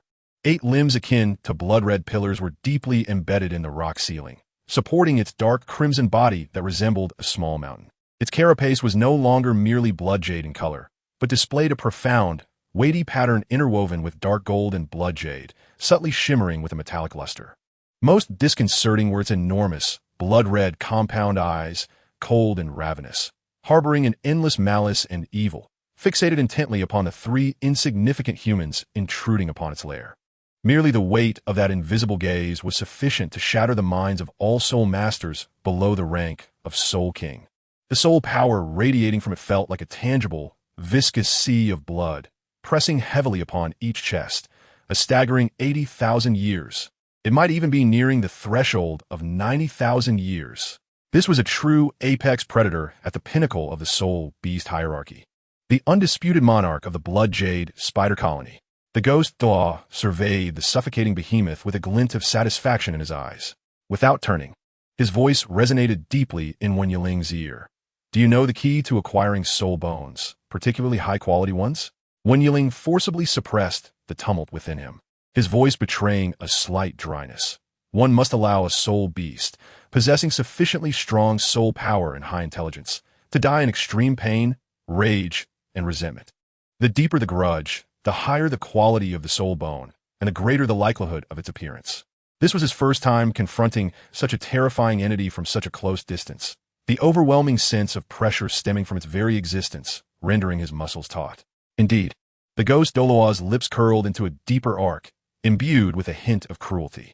Hu Liena's 5th ring is the 6,000-year, 9-tailed fox soul ring, already among the finest. Yet this old acquaintance, he fixated his gaze upon the Spider King. I have observed and tracked it for many years. Conservatively estimated, it exceeds 80,000 years, perhaps even approaching the 90,000-year threshold. The energy and essence it harbors are sufficient to give rise to the most elite of soul rings and soul bones. This was originally intended as one of the ultimate goals for Hu Liena, Unfortunately, she was fortunate enough to find a perfectly compatible nine-tailed fox with a sufficient age. As the conversation unfolded, several Millennium Bloodjade spiders lurking in the shadows lunged forward recklessly, attempting to disrupt. The ghost Douluo did not even shift his stance. He merely waved his sleeve casually, and several concentrated streams of black soul power shot forth like arrows, accurately piercing their heads, causing their lifeless bodies to drop silently. I shall take full responsibility for exhausting it, severely wounding it, and driving it into a corner, allowing it to experience the utmost pain and helplessness. Your task is to deliver the fatal blow at its most vulnerable, desperate, and unwilling moment. Let it perish with overwhelming resentment and a deep-seated hatred for you. Do you understand? Understood. The moment the words left Wen Yiling's lips, his eyes became exceptionally sharp, all fear replaced by an intense desire and resolve. He knew that this was the thorny path the ghost Douluo had paved for him towards the pinnacle. The cost was immense, but the rewards were equally astounding. Move! Wei Yi, clear the area with me. The ghost Douluo commanded, and immediately, 9 soul rings appeared around him, particularly the profound black 6th soul ring that suddenly illuminated. 6 soul skill. Sinister ghost howl. An invisible, soul-piercing shriek, seemingly emanating from the depths of hell, surged forth from the ghost Douluo, sweeping through the entire cave like a tsunami. This shriek did not affect the physical realm, but directly assaulted the soul. The Millennium and 10,000-year Bloodjade spiders, which had previously been eager to swarm from the rock walls, suddenly found their movements stiffening, slowing down, their compound eyes revealing extreme fear and confusion, as though bound by invisible chains. More terrifyingly, this shriek seemed to contain a power that sapped their vitality, dulling the sheen of their exoskeletons. Simultaneously, the ghost Douluo's figure transformed into countless fleeting ghostly shadows, resembling a black storm, actively charging toward the spider swarm that surged like a tide. Wherever he passed, the ghostly shadows pierced through, severing life. Alone, he became the most fearsome reaping machine, stirring up a bloody tempest among the arachnids. Wei Yi was enveloped in brilliant golden flames, wielding a massive, burning light blade phantom. With the momentum to incinerate all, he swept outward, drawing large swathes of spiders into the golden flame storm, reducing them to ashes. Together, they forcibly carved out a relatively clean area amidst the surging tide of spiders, creating an opportunity for Wen Yiling to confront the Spider King directly. Without a moment's hesitation, Wen Yiling's eyes gleamed sharply, and his soul power surged forth like a flood. 3rd soul skill, Blood-Eye Blade. 4th soul skill, Sacred Fox Spirit Light. The 2 powerful soul skills erupted almost simultaneously. One was an exquisitely refined, shadowy blade imbued with the essence of soul annihilation, silently yet swiftly striking toward the Spider King's enormous compound eye. Following closely, dozens of indistinct, intertwining beams of spiritual light, like a torrential storm, surged toward the relatively weak joints and abdomen of the Spider King. Boom! Hiss! The soul skill accurately struck one of the Spider King's compound eyes. Despite the resilient eyelid's protection, the power of soul annihilation still elicited a twisted, agonizing shriek from it. The compound eye dimmed instantly, oozing a crimson fluid. The subsequent claws of the fox shadow also left deep gashes on its massive body, shattering its dark golden exoskeleton and leaking viscous, dark green blood. However, the terror of an 80,000-year-old soul beast far exceeded expectations. The excruciating pain ignited its ferocity. It opened its fearsome mandibles wide, spewing forth a viscous, magma-like, nauseatingly sweet and foul-smelling crimson poison, resembling a raging river of blood, aiming to obliterate everything in its path.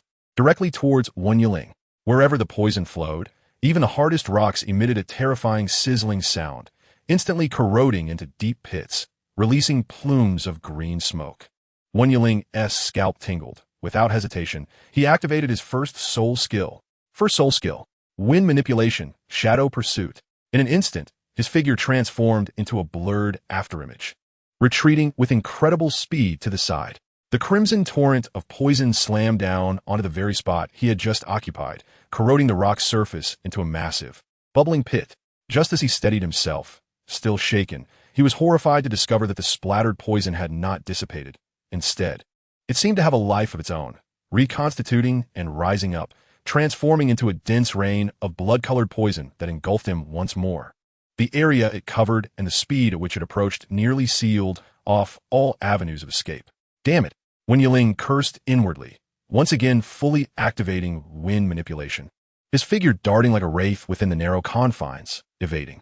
Yet the poison relentlessly pursued, continuously corroding new pits behind and beside him. Just as he focused intently on dodging the poisonous rain, his foot stumbled. Unbeknownst to him, an extremely concealed and resilient blood-colored spiderweb had already been set along his evasive path. His right foot was instantly ensnared by the sticky silk. The powerful adhesion and paralyzing toxin surged through him, causing his body to stiffen.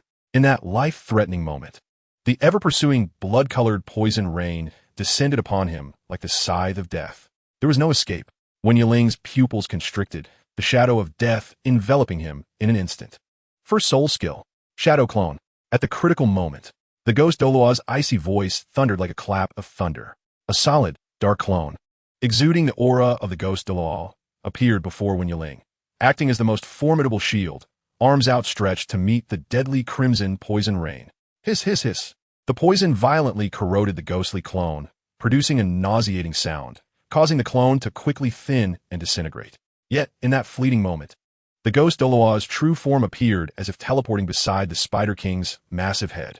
His gaunt hand now contained the power to shatter mountains and split seas, the edges swirling with concentrated black soul power, resembling the sharpest of scythes. Soul-devouring claw, with a piercing sound that made one's scalp tingle. The ghost Douluo's hand plunged fiercely into the connection point of the Spider King's relatively weak head shell. Dark green, viscous blood erupted like a fountain. The Spider King emitted the most shrill and agonized wail since the battle commenced, its massive body thrashing wildly, shaking the entire cave. Eiling, follow up. Wei Yi's roar echoed simultaneously. A golden streak of light tore through the chaotic battlefield, precisely aimed at Wen Yiling, who was ensnared in the spider web. Wen Yiling gritted his teeth against the numbing sensation, straining to reach out. He grasped something cold and heavy. It was an extraordinarily precious, top-tier soul guide device that perfectly replicated the characteristics of a light blade. At that moment, the wrist blade soul guide seemed to sense Wen Yiling's soul power, particularly the aura of his four-eyed spirit fox martial soul, causing the blade, which had been flowing with golden flames, to instantly lose its gold hue, transforming into a dark red reminiscent of congealed blood. Upon the blade, for points of eerie, blood-red light ignited, resembling the eyes of the four-eyed spirit fox, exuding an unsettling aura of slaughter and annihilation. A feeling of bloodline connection surged within Wen Yiling, as if this soul guide was destined to belong to him. Wen Yiling roared inwardly, his wrist flicking, causing the blood glow on the wrist blade soul guide to swell, easily severing the paralyzing spider silk that bound his right foot. All that remained in his eyes was the frenzied Spider King. First soul skill, Wind Manipulation, Shadow Pursuit.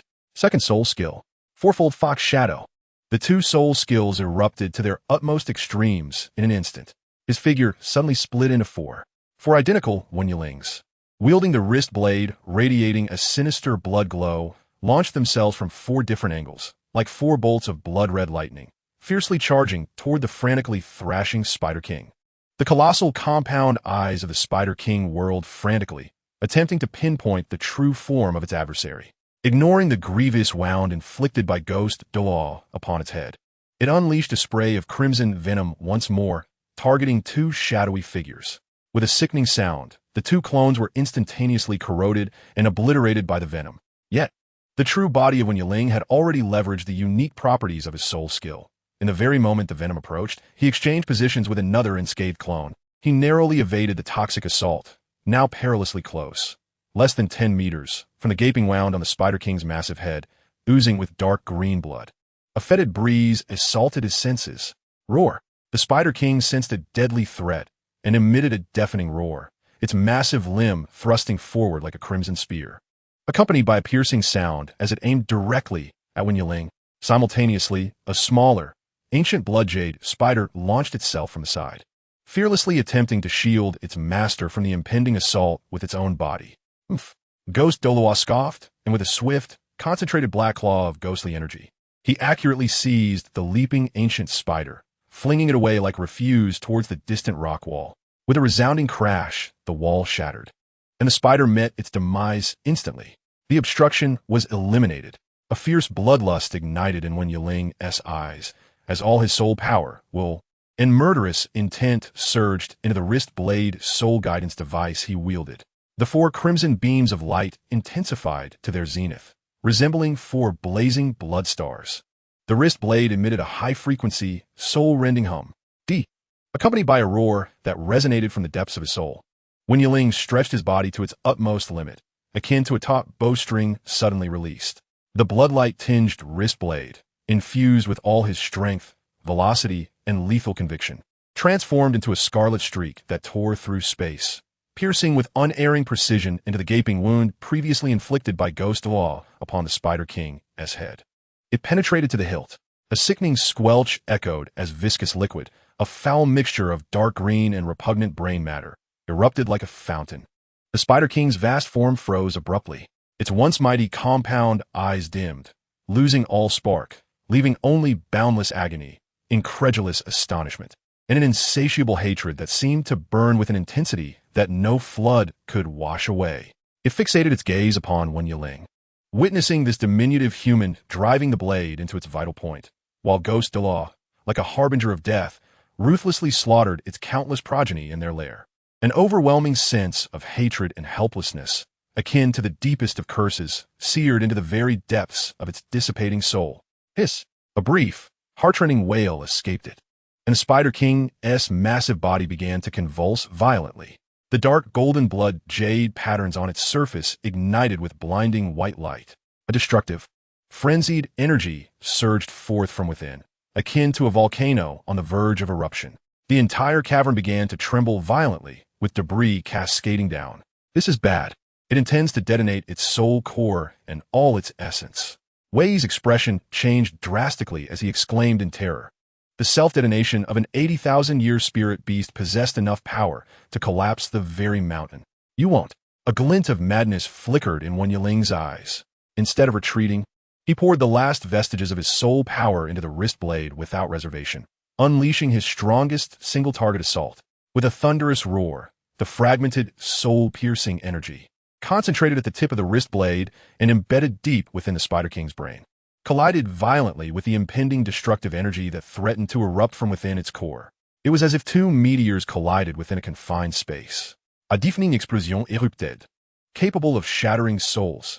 Blinding white light consumed everything. The violent shockwave radiated outward like a tsunami, hurling countless fragments and remnants of spiders into the air. As the brilliance and dust began to settle, it revealed the once mountainous blood jade Spider King, now with its head obliterated, a vast cavity gaping open.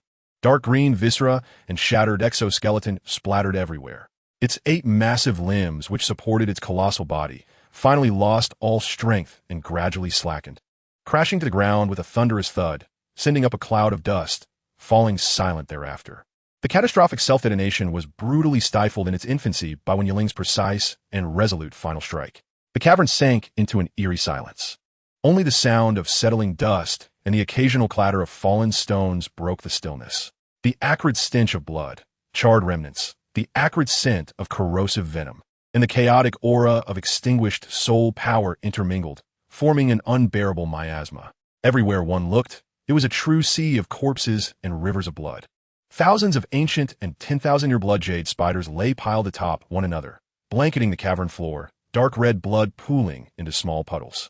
The air hung heavy with an intensely nauseating aura of death. Those few low-ranking blood jade spiders that had survived, terrified by the fall of their king and the overwhelming pressure of Ghost Law, had long since fled in panic, leaving no trace behind. Phew. Wen Yiling knelt beside the immense corpse of the Spider King, gasping for breath, his sweat mingling with splattered blood, nearly transforming him into a figure drenched in crimson.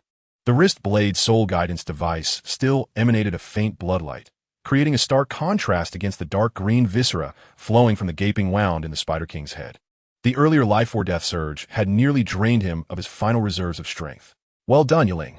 Wei's voice carried a hint of exhaustion, yet more so a sense of relief. He approached, patting Wen Yiling on the shoulder and offering him a vial of soul power restoration potion. Quickly now, absorb the soul ring. This soul ring from the 80,000-year blood jade spider possesses exceedingly volatile energy. We cannot afford to delay. Wen Yiling nodded. accepting the potion and downing it in one gulp, feeling a warm current coursing through his parched meridians. He sat cross-legged before the colossal corpse of the Spider King, closed his eyes, and focused his mind, channeling his soul power to guide the massive soul ring hovering above the Spider King's body, emanating a heart-stopping dark red glow, entwined with 8 distinct golden patterns. The energy of the soul ring surged into Wan Yiling's body like a raging tide. The lingering resentment and residual ferocity of the 80,000-year spirit beast assailed his mental sea, causing agony akin to countless steel needles piercing his soul and meridians. He gritted his teeth, veins bulging on his forehead, his body trembling violently. The 4 blood-red lights upon the wrist blade flickered slightly, seemingly aiding him in resisting the tumultuous onslaught. Time passed slowly. Beneath Wan Yiling's skin, dark red light pulsed and flickered like a breath. His aura fluctuated wildly, at times fierce as a volcano, at others faint as a flickering candle. Ghost Bo and Wei stood vigilantly nearby, alert for any potential surprises. At last, at a critical juncture, Wan Yiling's body jolted violently. The tumultuous energy within him seemed to find an outlet, swiftly becoming gentle and orderly, ultimately merging seamlessly into his limbs and bones. He gradually opened his eyes, a fleeting brilliance flashing within, his aura transformed into something dense, profound, and imbued with a contained sharpness. The instant he opened his eyes, an unexpected change occurred. The remnants of the dark golden blood jade patterns on the Spider King's massive corpse suddenly ignited with blinding red light. A pure and dominative energy converged upon its severed, spear-like right forelimb. The red glow intensified, and ultimately, a fragment that shimmered with a blood jade hue, resembling a miniature yet sharp wrist blade, slowly coalesced and detached from the base of that enormous limb. The soul bone bore intricate dark golden patterns, exuding a potent aura of slaughter and annihilation. A right arm soul bone, moreover, one that is extraordinarily rare and bears a striking resemblance to an offensive soul guiding device. Wan Yiling fought to suppress his overwhelming joy as he reached out to touch the soul bone. The soul bone seemed to possess a life of its own, transforming into a gentle, sanguine radiance that seamlessly integrated into his right arm. An even more formidable and harmonious energy surged within him, melding with the power of the soul ring he had just absorbed. This fusion was remarkably smooth, as if this soul bone had been destined for him from the very beginning. When Wan Yiling rose once more, his entire demeanor had undergone a radical transformation. His soul power stabilized at the pinnacle of level 51, exuding an aura as solid as a mountain. His eyes sparkled with a latent brilliance, subtly radiating a sharpness that was both compelling and unsettling. How does it feel? Showcase your 5th soul skill. The voice of Ghost Douluo bore a hint of anticipation. His gaze fixated on the blood-colored wrist blade soul bone adorning Wan Yiling's right arm, particularly the 4 pulsating blood-red eyes that seemed almost alive. Taking a deep breath, Wan Yiling stepped into a relatively open area strewn with rubble. He slowly raised his right arm, fingers curling as if grasping an invisible blade. Dark red soul power surged like burning blood, instantly infusing the wrist blade's soul bone and soul guiding device. The 4 blood-red eyes on the wrist blade suddenly flared to life, emitting an eerie crimson glow that harmonized with the blood jade luster of the soul bone. 5th soul skill, blood-piercing slash, he exclaimed, his voice a low growl as he thrust his right arm forward with vigor. There was no earth-shattering commotion, only a finely honed energy beam, as slender as a hair, yet radiating a pure dark red hue, slicing through space like a scarlet flash of lightning, silently shooting forth. Its target was a massive slab of hard black granite, the size of a house, situated dozens of meters away. A soft thud resonated, akin to a hot knife slicing through butter. The dark red beam penetrated the boulder with ease. In the next moment, a series of dense, teeth-grinding cracking sounds emanated from within the stone. With a deafening roar, the enormous black granite, as if rigged with countless explosives, erupted violently from the inside out. It shattered into countless fist-sized fragments, scattering like a torrential downpour. Even more terrifying, the ground and surrounding rock walls that were struck by the flying debris were instantly eroded, riddled with numerous tiny pits, emitting wisps of sweet, acrid smoke. The dark red beam, having pierced through the boulder, maintained its momentum, consecutively penetrating several smaller rocks behind it before finally dissipating. Wan Yiling lowered his arm, standing confidently as he spoke with powerful conviction. My 5th soul skill, blood-piercing slash, is centered on unparalleled penetration and annihilation. It can largely disregard most defenses of opponents whose soul power is within 10 levels above my own, directly impacting their essence and inflicting devastating damage, accompanied by the unique, intensely corrosive venom of the Blood Jade Spider King. Should my opponent's soul power fall more than 10 levels beneath mine, this technique holds an immense probability of achieving a one-hit kill even when they are at full power. Furthermore, he gestured toward the areas affected by the corrosive energy from the shattered debris. The toxic energy released upon impact will splash out, inflicting area-wide defensive reductions and ongoing toxic damage to surrounding foes. Excellent, excellent, excellent. Ghost Douluo praised thrice, a rare and genuine smile illuminating his gaunt face. Penetration, venom, splash damage, and disregard for defenses. A synthesis of explosive power and battlefield control. This soul ring is truly tailored for you. Its quality has reached the pinnacle among soul rings under 100,000 years. It is enough to stand proud among peers. Perfect. Simply a flawless synergy. Vi éclamet in excitement. Uploading.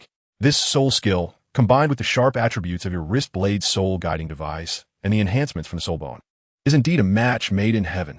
The ability to switch between offense and defense with a guaranteed lethal strike. Your combat system has already taken shape. Now, what about the skill bestowed by this soul bone? Ghost Douluo inquired with keen interest. A soul bone derived from the 80,000-year Blood Jade Spider King must possess extraordinary abilities. When Yiling raised his right arm, the area where the soul bone and soul guiding device fused shimmered with Blood Jade radiance. Its skill was named Blood Devour. A flicker of crimson gleamed in his eyes as he elaborated. Its core lies in generating an extreme penetrating effect. This penetration is not merely physical sharpness, but an annihilative breach of energy, akin to an amplification and elevation of the wrist blade's soul guiding device, with greater power, quicker activation, and lower consumption. With precise timing, it poses a lethal threat to soul saints. He paused, attuning to another arcane power within the soul bone. Moreover, it possesses an even more formidable ability, devouring conversion. Upon successfully blocking or enduring an enemy's soul skill attack, the soul bone can actively absorb and capture some of the soul power contained in the attack, temporarily storing and converting it into pure energy. This not only enhances the potency of the next Blood Devour, but also swiftly replenishes my own soul power consumption. A blend of offense and defense, thriving through combat. A blend of offense and defense, thriving through combat. What a remarkable Blood Devour. Ghost Douluo's eyes sparkled with brilliance, unable to suppress his admiration once more. The skills of this soul bone, your fifth soul skill, and the wrist blade's soul guiding device complement each other, forming an almost perfect cycle of slaughter. Penetration, venom, splash damage reduction, soul power absorption, instant detonation, each element intricately interlinked. This is no mere exceptional soul bone. It is the very core of warfare crafted for you. But that is not all, Wen Yiling replied, a confident smile gracing his lips. I can actively infuse a substantial amount of soul power into the soul bone, using it as an amplifier to further enhance the penetrating power of Blood Devour or the efficacy limit of devouring conversion. This signifies a vast potential for growth in both my explosive capabilities and sustained combat endurance. Perfect. Simply a perfect fit. Wei gazed at Wen Yiling's right arm, aglow with blood radiance, his face reflecting unrestrained pride and satisfaction. This soul bone, this wrist blade's soul guiding device, and your fifth soul skill, combined, their explosive power is undoubtedly greater than the sum of their parts. It will serve as your ultimate trump card for challenging those beyond your reach. He patted Wen Yiling on the shoulder, adding, this wrist blade's soul guiding device can be considered your belated birthday gift from last month. It seems to have found its true master. Thank you, Teacher Wei. Wen Yiling expressed genuine surprise and gratitude. Such a rare, powerful, and fitting soul guiding device was truly invaluable. Observing the elated Wen Yiling and the contented Wei, Ghost Douluo revealed an uncharacteristic smile of ease. The gains from this expedition have far exceeded expectations. Not only is the quality of the soul ring exceptional, but we have also unearthed a soul bone, and one so perfectly suited. It seems even the heavens are favoring you. Understand, my endeavors, and those of you who go on in search of suitable soul bones, involve slaying numerous 10,000-year soul beasts, yet not every endeavor met with success. He shook his head in contemplation, with a blend of offense and defense, thriving through combat and extreme penetration. Wen Yiling, equipped with this power, I truly cannot envision anyone among your peers who could rival you. The brilliance of the golden generation shall undoubtedly shine even more brightly because of you. The three exchanged knowing smiles. The stench of blood and death that permeated the cave seemed to dissipate somewhat in the wake of their immense triumph. When Yiling felt the surge of a potent and novel power coursing through his right arm, his gaze directed toward the vast world beyond the cave. The legend that belonged to him was just beginning to unfold. Chapter 10. The first encounter with blue silvergrass. The carriage traversed the last rugged stretch of road through the forest, finally arriving at its edge. Ghost Douluo, like a solidified shadow, reined in the horses, bringing the carriage to a halt. Without turning back, his deep voice echoed into the carriage. "This is where I leave you. His Holiness the Pope has further instructions for me." As soon as the words left his lips, his soul power rippled like ink, and he vanished without warning, leaving behind a faint, chilling aura. When Yiling pushed open the carriage window, gazing into the direction Ghost Douluo had disappeared, a layer of inexplicable gloom enveloping his heart. The atmosphere surrounding the forest's edge was starkly different from when he had arrived. A sense of restlessness permeated the air, an unsettling clamor that seemed out of place, akin to countless invisible bowstrings being quietly drawn taut. The wheels continued to roll, advancing towards the open spaces beyond the forest. When Yiling's sense of unease coiled around his heart like a vine, tightening evermore. He could even hear in his mind the echoing clang of metal and the phantasm of soul power exploding, as if a fierce battle were unfolding not far off in the woods. "Get out of the car," Wei Yi's sharp command thundered, laden with an unprecedented tension. When Yiling instinctively flung open the car door and tumbled onto the ground alongside Wei Yi, just as they escaped the carriage.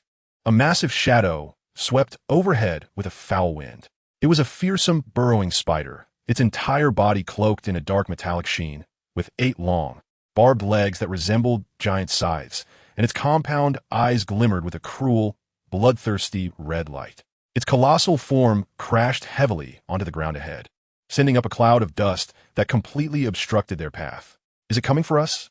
Wei Yi's pupils constricted as he instantly assumed a defensive stance, soul power swirling around him, fixated on the gigantic spider radiating the ferocity of a millennium-old soul beast. When Yiling took a deep breath, suppressing the tumult within, and instead felt a flicker of excitement ignite in his eyes. "Teacher Wei, allow me." It was the perfect opportunity to test its mettle, he whispered, and as his intent surged, a dark red pattern suddenly glowed on the skin beneath his right sleeve. A tremendous sense of power instantly filled his arm. Emanating from the newly acquired soul bone in his right arm, the soul power surged like a rushing river, unreservedly pouring into the soul bone. The air around the outer side of Wen Yiling's right arm twisted, and a crescent-shaped blade, about a foot long and shimmering with a dark red cold light, abruptly emerged. It was not a physical weapon, but an energy blade formed from pure soul power and the transformation of bone, exuding a sharp aura capable of slicing through anything. "Huh!" Wen Yiling twisted his waist and swung his right arm forward with force. The blade instantly detached from his arm, transforming into a dark golden streak that tore through the air, accompanied by a piercing shriek. As it accurately struck the relatively vulnerable junction between the spider's compound eyes and mouthparts. The spider evidently hadn't anticipated that this seemingly youthful soul master could unleash such a rapid and bizarre attack. In a flustered moment, it could only raise 2 of its forelimbs in a desperate attempt to block. Boom. The shockwave generated by the blade's soul technique effortlessly pierced through the spider's tough leg exoskeleton and then violently penetrated its cephalothorax. Accompanied by the nauseating sound of shattering bones and the muffled explosion of soul power, the massive body was struck as if by an invisible giant hammer, emitting a piercing shriek as it toppled over, its 8 long legs convulsing in agony, a gaping hole the size of a bowl appearing in its exoskeleton, dark green bodily fluid gushing forth. Hiss! Such formidable penetrating power. Wei inhaled sharply, his gaze towards Wen Yiling's right arm filled with awe. A single strike had severely wounded a millennium-old soul beast. The power of this soul bone far exceeded expectations. Yet, the crisis was far from averted. Just as the spider crashed to the ground, a cacophony of hurried footsteps and shouting voices surged from the dense forest behind them. As dust rose, 7 or 8 soul masters, clad in various attires and wearing unfriendly expressions, charged forth, led by a burly figure whose face was a mask of fury. His gaze locked onto the writhing spider and the 2 of them. "Who are you?" The burly soul master bellowed, his voice booming with indignation. This burrowing spider is our quarry that we've been tracking and hunting for half a day. How dare you ambush us? Wei Yi's heart sank, but the pride of being a mentor of the Spirit Hall compelled him to stand firm. He stepped forward and replied in a deep voice, "You are mistaken. This beast attacked us suddenly and blocked our path, intending to harm us. We were forced to defend ourselves. There was no ambush at all. Nonsense." A tall, thin figure behind the burly soul master retorted sharply. "Clearly, you intended to snatch the soul ring of Tang San." Before he could finish speaking, Wen Yiling had already dashed like a wraith to the front of their group. Though the dark red blade had vanished, the residual aura of soul power lingering from his right arm was still profoundly captivating. "I injured the spider. Soul ring? Oof." A cold smirk curved at the corner of his mouth. "I just finished absorbing a soul ring, and I have no interest in this beast's soul ring. It obstructed my path, so I cut it down. That's all there is to it." "Just you?" The burly soul master's gaze was sharp as a blade, scanning Wen Yiling's youthful face, brimming with disdain and contempt. "You haven't even fully matured yet, and you dare to boast? I see your soul power barely reaches level 30. This nearly 10,000-year-old burrowing spider, is it something you could severely injure in a single blow? Do you take us for fools?" Laughter erupted from his companions behind him. Wen Yiling's expression darkened as their aggressive demeanor ignited a fire within him. "Believe it or not, I'll say it again. I'm not interested in your quarry. We are from the Spirit Hall Academy, so be wise and clear the path. The spider isn't dead yet. If you want it, take it." Wei Yi interjected loudly at an opportune moment, attempting to intimidate them with the name of the Spirit Hall. Upon hearing this, the burly soul master glanced at the spider, which was gasping for breath yet still struggling, his eyes flickering as if he were somewhat tempted. However, just when Wei Yi thought they might yield, the burly soul master suddenly waved his hand, and his companions not only did not retreat, but instead began to encircle them. "Spirit Hall Academy? Ha, what a grand title." The burly soul master revealed a sinister smile.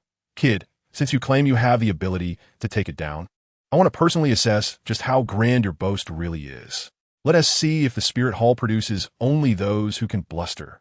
Before he could finish his words, a deep and powerful voice resounded from the side. "Teacher Zhao, let me handle this." The crowd parted, revealing a tall, broad-shouldered young man with golden hair stepping forward. His strides were steady, with golden pupils that resembled molten gold, and his hair seemed to sway without wind, exuding an overwhelming presence akin to that of a king of beasts. With each step he took, he seemed to bring an invisible pressure that made the surrounding air feel dense. Dai Mubai, level 43 Assault-type Battle Soul Master, Martial Soul, Evil Eye White Tiger. The golden-haired youth stood before Wen Yiling, his voice deep like a tiger's roar, filled with intense confidence and fighting spirit. "Please enlighten me." Wen Yiling's heart tightened. Having just unleashed a full power strike with his soul bone, his soul power was indeed considerably drained. The imposing aura of this golden-haired youth, though he was of a lower rank, was not to be underestimated. He frowned slightly, attempting to decline. "I cannot accept such an honor. I just fought with that soul beast and am rather fatigued. You are a few years my senior. This match may not be entirely fair." Moreover, his gaze swept across the watchful companions of the other, the unspoken implication clear. He did not wish to escalate the situation. "Is it fear?" Dai Mubai's lips curled into an unmistakable sneer, the fighting spirit in his golden pupils intensifying. "You were quite boastful a moment ago, weren't you? Is this the extent of the courage of a student from the Spirit Hall Academy?" He ceased his verbal sparring, letting out a low growl. "White tiger, manifest." A blinding white light erupted, and his robust form instantly swelled for soul rings. Yellow, yellow, purple, purple, spiraling upwards as a fearsome, fanged white tiger phantom roared into existence behind him. His palms transformed into claws, accompanied by a howl that tore through the air as he lunged fiercely towards Wen Yiling. "Defeat him." Wei Yi's voice rang in Wen Yiling's ears, filled with undeniable resolve. "This concerns the dignity of the Academy. Hold nothing back. If this drags on, the soul hunting team will surely arrive. Teach him a lesson." The last vestige of hesitation in Wen Yiling's eyes vanished in an instant, replaced by the sharpness befitting a soul king. As Dai Mubai launched a ferocious assault, he merely swayed slightly, evading the tiger claws with the grace of a willow in the wind, and simultaneously declared, "I am Wen Yiling, level 51 control and agility dual cultivation soul king. My martial soul is the four-eyed spirit fox. Buzz. Yellow, yellow, purple, black, black." 5 soul rings soared into the air, and the moment the dark black 4th and 5th soul rings appeared, deep as an abyss and seemingly capable of swallowing light. Everyone was left breathless. Dai mubayese momentum suddenly faltered. His golden pupils constricting as a chill surged from his spine to the crown of his head. A black fourth soul ring? The disparity was unmistakable at this moment.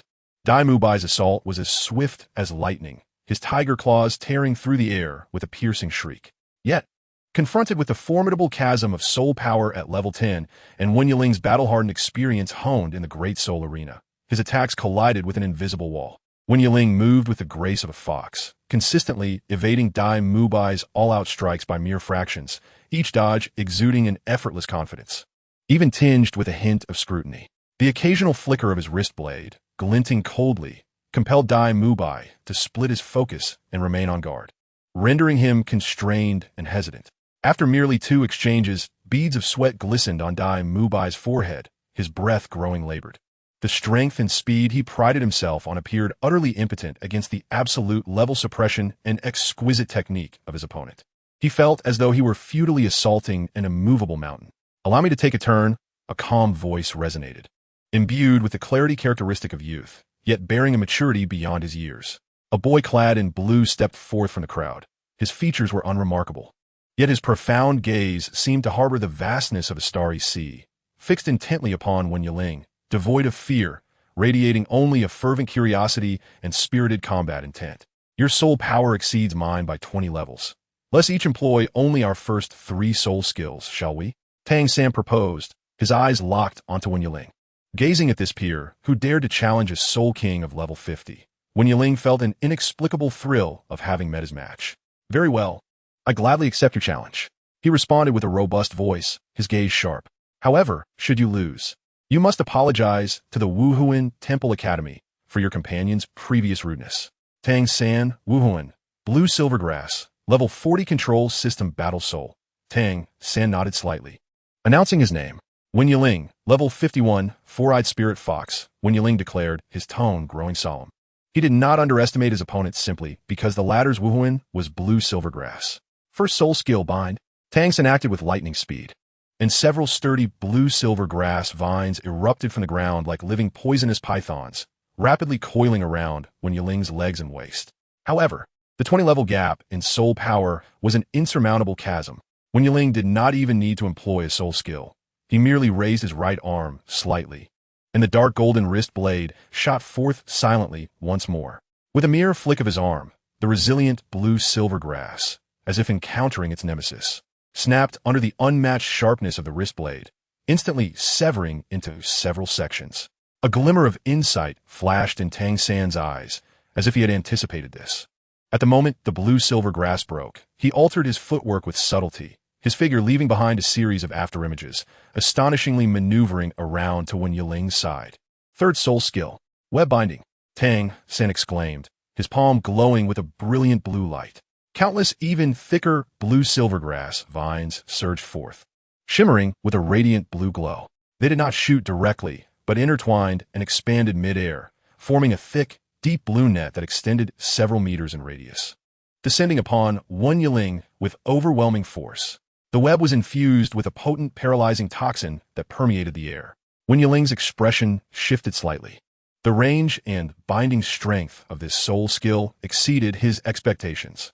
He dared not hesitate, his eyes igniting with a crimson glow. Third soul skill, Blood Eye Blades. A blade of scarlet, as solid as substance and reeking of a rich sanguine aura, erupted from the center of his brow, shooting forth like a bolt of blood-red lightning, aimed directly at Tang San's face. This strike was swift and vicious, with an unusually sharp angle, designed to compel Tang San to defend and counter the web. Yet, in the face of this potentially lethal assault, Tang San merely tilted his body slightly, executing the Ghost Shadow Misty Step to its utmost, striving to evade the critical blow at minimal cost, while simultaneously exerting all his effort to maintain the web's binding. He even chose to endure a portion of the damage to ensure control. In a heartbeat, that razor-sharp blood blade came to a standstill, mere inches from Tang San's throat, the blade's edge creating a gust that ruffled his hair. The arena fell into a profound silence. Tang San's pupils constricted, disbelief etched on his face as he beheld the suspended blood blade before him, then turned to the composed Wen Yiling. "Why did you stop?" Wen Yiling's crimson glow faded. and he quietly retracted the wrist blade. His gaze swept over Tang San, imbued with complexity, before finally settling on the imposing soul master in the lead, Zhao Wujia. His voice icy. I, Wen Yiling, despise preying upon the weak and bullying those with significantly lower soul power. You have the courage to strike at me. For that, I respect you threefold. However, now, take your companions and apologize. This half-dead spider is yours to take away. Otherwise, his gaze turned cold as he glanced at the twitching cavern spider on the ground, his unspoken threats palpable. Zhao Wujia's face turned ashen as he regarded Wen Yiling's inscrutable black soul ring and the cold expression on Wei Yi's face behind him. Aware that their strongest, Dai Mu Bai and Tang San, had failed to gain the upper hand, he realized he had indeed encountered a formidable foe. Gritting his teeth, he begrudgingly uttered, "We concede. We have been remiss, my apologies." His companions lowered their heads in unison, the atmosphere heavy with tension. Zhao Wujia and others began to attend to the dying cavern spider. At that moment, Tang San hastened to Wen Yiling, who was about to board the carriage, his eyes brimming with intense curiosity and a hint of barely concealed excitement. "Wait, why is your fourth soul ring black? Is it possible to absorb a 10,000-year soul ring at the Soul Master stage?" Wen Yiling paused, contemplating the persistent youth before him, and after a moment's thought, he replied, "The soul beast I absorbed was 9,999 years old. When it was hunted, it was on the verge of breaking through the 10,000-year mark. Perhaps it was due to the uniqueness of being at that critical point, coupled with a stroke of luck, that I managed to succeed. The dangers were immense, and I faced near death. It is not something to be divulged lightly." He left it at that, withholding the secrets of the Wuhuan temple or his own peculiarities. Tang San nodded thoughtfully, committing the critical information about the threshold to memory. Just as Wen Yiling turned to leave, a thought struck him like a bolt of lightning. This boy shares the same surname. He abruptly turned back, his gaze sharp as a blade, piercing through to Tang San. "What is your father's name? Is it Tang Hao?" The instant the name Tang Hao escaped his lips, it resonated like a thunderclap. Tang San's body stiffened, his complexion paling instantaneously, his deep-set eyes blazing with unprecedented vigilance, shock, and a hint of deeply concealed malice. Every muscle in his body tensed, like a startled leopard, fixating on Wen Yiling as though attempting to see through his very essence. The air thickened with tension. "His father's name is not Tang Hao." A deep, serious voice, laden with an unmistakable authority, shattered the precarious silence. A lean, stern-faced, middle-aged man stepped forward from the crowd, positioning himself protectively in front of Tang San. Clad in a simple gray robe, his sharp and composed gaze met Wen Yiling's with an unwavering intensity. "I am Yu Shaojiang. Your Pope, Bibi Dong, knows me." He introduced himself calmly, though there was an undercurrent of scrutiny and subtle tension in his eyes. "Why do you suddenly inquire about Tang Hao? Do you know him?" Wen Yiling's gaze lingered on Yu Shaojiang for a moment before sweeping past him to rest on the tautly wound Tang San, his understanding deepening. A seemingly casual yet profoundly meaningful smile graced his lips. "It is nothing, merely curiosity. Judging by his Wuhan, he does not appear to be the inheritor of the Haotian hammer." He ceased his inquiries and nodded at Wei. "Teacher Wei, let us depart." The two ascended into the carriage. With a crack of the whip, the driver set the carriage in motion, slowly departing from the edge of the forest. Thick with tension and suspicion, soon vanishing at the end of the road. Only after the carriage had completely disappeared did Yu Shaojiang exhale a long breath. His back dampened with cold sweat. He abruptly turned, gripping Tang San's shoulders with urgency, his voice low and intense, imbued with an unprecedented severity. "Little San, remember this. From this moment forth, you must never utter your father's name to anyone, especially not to those from the Spear Hall. Not a single word. Do you understand?" The worry in his eyes was nearly palpable. Tang San gazed at the subterranean spider, surrounded by his companions as it received treatment. Yet his mind was preoccupied with Yu Shaojiang's almost fearful warning and Wen Yiling's final enigmatic smile. His tightly clenched fists turned pale, a tumult of thoughts raging within. "Father, Spear Hall, why is the master so anxious? What does Wen Yiling truly know? The way he looked at me." A multitude of questions entwined in his mind like a tangled mess, furrowing his brow. Wen Yiling, Tang San murmured to himself, his eyes shimmering with complexity. He was of a similar age to myself, yet possessed a soul power of 51, along with that ominous black 10,000-year soul ring and that bizarrely powerful arm blade. Who exactly is he? Meanwhile, within the moving carriage. "Ha ha, well done, kid." Wei heartily patted Wen Yiling's shoulder, his face alight with satisfaction. You have not brought disgrace to our spirit hall. You dealt with that bunch of overconfident fools with remarkable efficiency. Even if those two leaders had personally intervened, I doubt you would have faltered. Wen Yiling leaned against the carriage wall, basking in the residual warmth of his right arm soul bone, a youthful pride illuminating his face. Of course, teacher, even if they all came at me together, I am confident I could leave them at a loss. Among my peers, I have yet to fear anyone. Such confidence is commendable, but do not let it turn into arrogance. Wei Ying nodded appreciatively, then turned serious.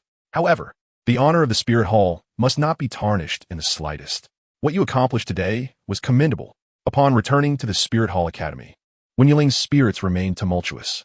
The sense of power brought by the new soul ring and soul skill, particularly that formidable and mysterious right arm soul bone, ignited within him an eagerness to share with his closest companions. When he found Hu Liena, Xiaoyu, and Yin at their exclusive training grounds, he animatedly recounted the details of his new soul skill, eliciting varied reactions from the trio. Hu Liena expressed keen interest in the control and activation speed of the new soul skill, probing for further details. Xiaoyu focused more on the destructive potential of the soul ring skill and its possible synergy with his moonblade.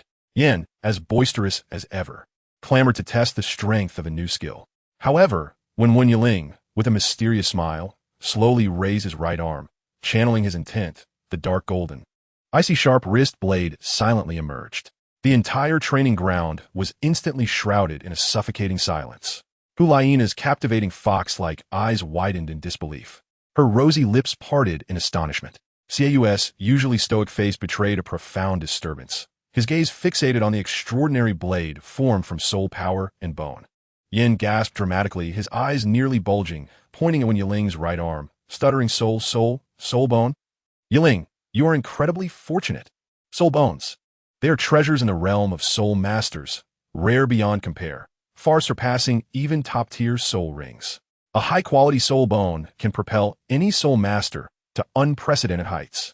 Shock, envy, and disbelief interwove in the eyes of the trio. Observing his friend's reactions, Wen Yiling felt a deep sense of fulfillment. He flipped his wrist, retracting the blade as if it were a living entity, leaving only faint dark red markings. Tomorrow, Wen Yiling said, casting a sincere smile at Xiaoyu and Yin, is the day you go to acquire your fourth soul ring. I wish for you both to experience a delightful surprise, just as I did. He intentionally emphasized the word surprise, eliciting a cacophony of envious lamentations from Yin, while Xiaoyu's eyes ignited with fervent anticipation. Chapter 1. The journey begins. The past year, marked by the blood and fire of the great soul arena, provided the Golden Generation's 4 young souls with an invaluable crucible of real combat experience. Each victory and defeat hammered away at their naivety, revealing their burgeoning prowess. Among them, Wen Yiling's transformation was nothing short of astonishing. This newcomer had surpassed both senior Xiaoyu and Yin, firmly establishing himself as an indispensable backbone of the team, second only to Hu Liena in strength. The growth in power also signified an increase in responsibility. At this moment, they sat in a carriage departing from Spirit City, the vehicle gently jostling over the uneven road. The task ahead appeared straightforward, awakening the martial spirits of children in a remote town. However, the duration of the mission stretched over 3 months, a prospect that left Yin, accustomed to the fast pace of Spirit City, feeling restless. TSK, it seems we'll be stuck in that godforsaken place for quite a while, Yin lamented, leaning against the carriage window, watching the grand angel statue recede in the distance, his tone brimming with reluctance and impatience. I truly do not comprehend why we should exert such effort to awaken the martial spirits of those commoners. Isn't that inviting trouble? Hu Liena smirked, a sly grin curling her lips, her fingertips tapping lightly on the window frame. If you only knew. I'm almost embarrassed to point it out. Why must we endure a 3-month stay there? It's all thanks to someone's incessant questions. Had it not been for Yin's incessant curiosity and implied skepticism when the Pope Bibi Dong assigned the task, the Pope would not have deliberately arranged for them to delve into that insular region for 3 months. To truly grasp the struggles of the lower-class populace and the significance of awakening martial spirits. Could you please be quiet and sit still for a moment? The previously silent Xiaoyu erupted, abruptly turning his head, his sharp gaze piercing through Yin like a knife. The air in the carriage instantly thickened. Is it your place to question the Pope's decree? We are to execute it without needless chatter. I was merely curious. Yin retorted defiantly, his neck straining as he countered. The Spirit Hall is a grand establishment. Why squander our efforts on those commoners who might not even possess soul power? Isn't that a futile endeavor? You fool! Xiaoyu's anger flared, and he stood abruptly, his towering figure casting an oppressive shadow within the carriage. Do you think the exceptional talents at the Spirit Hall Academy simply fell from the sky? It is because we spare no effort in searching the entire continent for awakenings. Those children from impoverished families, orphans, who do they rely on? Those sects that only care for their own interests? His voice dripped with bitter sarcasm. Ah, you young Master Yin, with your privileged upbringing, naturally take it for granted. Even without the Spirit Hall, your innate gifts would elevate you above the rest. But have you ever considered that for those struggling at the bottom, a single awakening might be their only chance to change their destiny? What do you understand? That is not what I meant, Yin exclaimed, his face reddening from Xiaoyu's vehement words, seeking refuge in Hu Liena's gaze. I was just curious about the reason. I am not opposed. How could Xiaoyu think such things of me?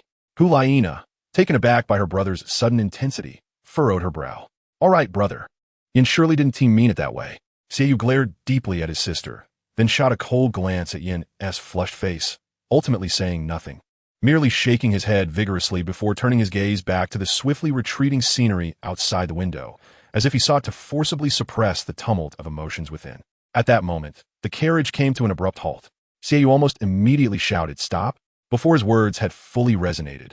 He had seized Wen Yiling's wrist and forcefully pulled him down from the vehicle without hesitation. "Brother, you?" Wen Yiling stumbled, gazing in astonishment at Xiaoyu's ashen face. "Let that carriage be for the two of us." Xiaoyu's tone was frigid, imbued with an unassailable resolve. "I've had enough of sharing the same space with him." He dragged Wen Yiling directly toward the empty carriage following behind.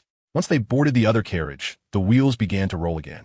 Inside, only the two of them remained, and the atmosphere grew so oppressive that it was nearly suffocating.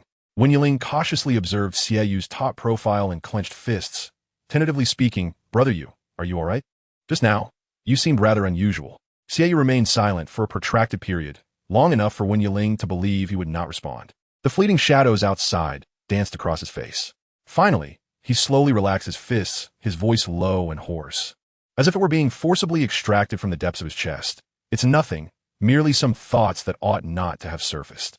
He deliberately avoided mentioning his parents, yet the profound hatred and anguish permeated the air like a tangible presence. Wen Yiling understood and refrained from further inquiries about his parents. Hesitating for a moment, he shifted to a more innocuous yet central question. "Brother Yu, you mentioned Yin, that he looks down upon those with lesser talents and is perpetually self-centered. Is that true? But during this past year, I've found him impulsive at times. Yet he is actually quite decent."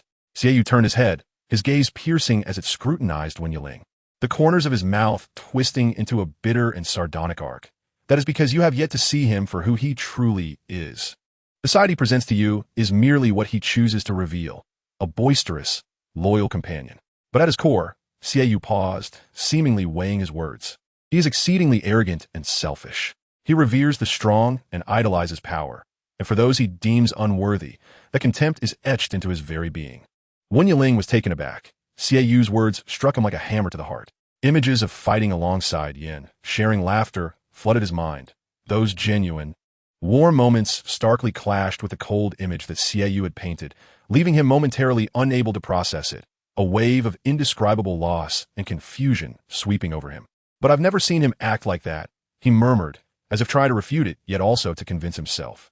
"Just because you haven't seen it, doesn't mean it doesn't exist." Xiaoyu's voice carried a weary hardness, as though he had seen too much of the world. "When he first arrived at the academy, his innate soul power was at level 8, comparable to mine, second only to Nana. His martial soul was exceptionally gifted, easily overpowering most first-ring soul masters without even obtaining a soul ring. This power led him to grow accustomed to looking down on others. Things only changed when he encountered Nana. A flicker of complexity crossed Xiaoyu's eyes. Nana was always willing to assist those with mediocre talents. Yin, in an effort to impress her, exercised some restraint, until his voice suddenly turned cold, until he turned 15. At that time, Yan's soul power soared to 38, making him the most prominent figure in the academy. One day, Nana caught him in a training corner, humiliating a senior who was a year older yet had stagnated at level 19. Wen Yiling's breath hitched, involuntarily glancing through the carriage window at Yan's sleeping profile. his gaze lingering on the long, slightly grotesque scar on his left cheek, which he had always believed to be a badge of honor from some fierce battle. Nana erupted on the spot. Xieyu's voice bore a hint of barely perceptible pain. Her foxfire ignited without warning, swift as lightning. Yin had no time to react. That scar was left by Nana's foxfire. It was her most direct and furious warning against his bullying. She said, "This scar will forever remind you of today." Wen Yiling gasped, as if he could feel the searing wrath of Hu Liena and the pain etched on Yan's face at that moment. Imagining the scene, his heart clenched as if gripped by an unseen hand. Since then, Yin had indeed restrained himself, at least no longer daring to brazenly bully others. Xieyu's tone shifted, growing heavier, but that deeply ingrained disdain for the weak has never truly vanished. Just think back to when you first arrived. Had it not been for your innate full soul power and astonishingly high level, I shudder to think of how he would have treated you. What? When Yiling shot up, disbelief flooding his eyes, Yin clearly said my talent was monstrous. Brother, you must be mistaken. Mistaken? Xieyou scoffed. I'm referring to when we first received the news of your transfer. That rascal Yin rushed straight to confront the principal, a mere 12-year-old brat, questioning why you, someone like him, should be allowed to associate with us, the future pillars of the Spear Hall. He even threatened us directly, claiming that if you dared step into our dormitory, he would personally throw you out. Wen Yiling was utterly stunned, as if he were seeing Yin for the first time. The enthusiastic figure who had welcomed him, clapping him on the shoulder and assuring him he would have his back, seemed worlds apart from the image he was now hearing about. Fortunately, Nana was present at the time. Xieyu's tone softened slightly. She got incredibly angry, pointing her finger at Yin, scolding him until he wilted, too afraid to utter another word. He gazed deeply at Wen Yiling, a complex emotion flickering in his eyes. So, Yiling, you must understand. His acceptance, respect, and even protection of you ultimately stem from your talent and strength, which have earned his acknowledgement. If your strength were insufficient to command his regard. Humph. Xieyou shook his head, the implications of his unspoken words hanging heavily in the air. He paused, his tone tinged with a hint of unmasked melancholy and envy. Your talent is truly remarkable, surpassing even Nana's. I genuinely envy you. If only I possessed such potential. Wen Yiling instantly caught the unspoken yearning and obsession for vengeance buried within Xieyu's words. He met Xieyu's gaze without hesitation, his tone resolute. Brother, you, I swear, I will seek vengeance alongside you and Sister Nana for Tang How's grievances, blood for blood. Yin will undoubtedly stand by our side. Xieyu's body slightly trembled, a flicker of surprise flashing in his eyes. How do you know about Tang Hao? Did Nana tell you? Wen Yiling nodded earnestly, yes. Sister Nana has informed me. Xieyou fell silent, his gaze fixed on Wen Yiling with a complex intensity, before finally murmuring, Nana is truly different with you. I have never seen her care for anyone as much, willing to dine, shop, and train together. She used to be so solitary, like an elf who had closed herself off. Until you arrived, he sighed, a trace of subtle sentiment creeping into his tone. It was as if she began to live more authentically. Wen Yiling's cheeks instantly flushed with 2 deep shades of crimson, and he lowered his head in a flustered manner, softly protesting. Perhaps it's because I'm the youngest, and Sister Nana is just looking after me more. Xieyou seemed unfazed by his embarrassment. Continuing with his previous line of thought, his tone turning cold once more. As for Yin, I don't believe for a second that he has the courage to join us in confronting Tang Hao. Cowardice is his very nature. When the time comes for real danger, he will undoubtedly be the first to flee. That's not true. Xieyou. Wen Yiling shot up, his voice filled with urgency and determination. People can change. Brother Yin may have had a flaw of underestimating the weak, but throughout this past year, fighting side by side in the Great Soul Arena, training together, the Yin I've seen is a loyal and honorable partner. I've gotten along splendidly with him, and have truly learned a great deal from him. Images of their battles together flashed in his mind. Oh, Xieyou raised an eyebrow, skepticism gleaming in his eyes. Then pray tell, what makes him so commendable that you defend him so fervently? Do you remember that duo battle? Wen Yiling's eyes sparkled with excitement as he recounted the encounter with a formidable pair whose soul power exceeded 45 levels. In a moment of carelessness, I found myself ensnared by the enemy's charged earth splitter, and it seemed inevitable that I would be struck. At that moment, despite his ability to ensure his own safety, Yin did not hesitate to activate his granite shield and rush to stand in front of me, enduring the blow with his back. Wen Yiling's voice trembled with a mix of fear and heartfelt gratitude. He had been violently jolted, yet he still turned to me and shouted, "What are you dawdling for?" Counterattack. In that instant, I realized he truly regarded me as a brother, willing to shield me from harm. Xiaoyu scoffed. Perhaps it was mere coincidence. Or maybe the urgency of the situation clouded his judgment. Absolutely not. Wen Yiling declared with unwavering certainty, his resolve palpable. Moreover, during our training, he shares his battle insights with me without reservation, teaching me how to wield my power more effectively and how to seize opportunities in dire situations. Can these be mere facades as well? A hint of amusement flickered in Xiaoyu's eyes, a provocative smile curling at the corners of his mouth. Since you hold such unshakable faith in him, why not make a wager? A wager on what? Wen Yiling inquired, eyeing Xiaoyu curiously. Let us wager 100 gold soul coins, which I happen to have saved, Xiaoyu replied languidly, his gaze sharp as a hawk. I wager that when faced with a life-and-death adversary of Tang Hao's caliber, Yin will undoubtedly falter, perhaps even abandon us to flee alone. Do you dare to wager otherwise? Ido wazer, Wen Yiling proclaimed without hesitation, his eyes ablaze with conviction. I believe in Yin. He will fight alongside us till the very end. Just wait and see. Very well, it's settled then. The truth shall reveal itself in due time. Xiaoyu ceased to argue, shaking his head, his eyes still reflecting a deep-seated distrust towards Yin. He turned away from Wen Yiling and leisurely retrieved a paper-wrapped parcel from his satchel, carefully unwrapping it to reveal 2 exquisite cakes emanating an enticingly sweet aroma.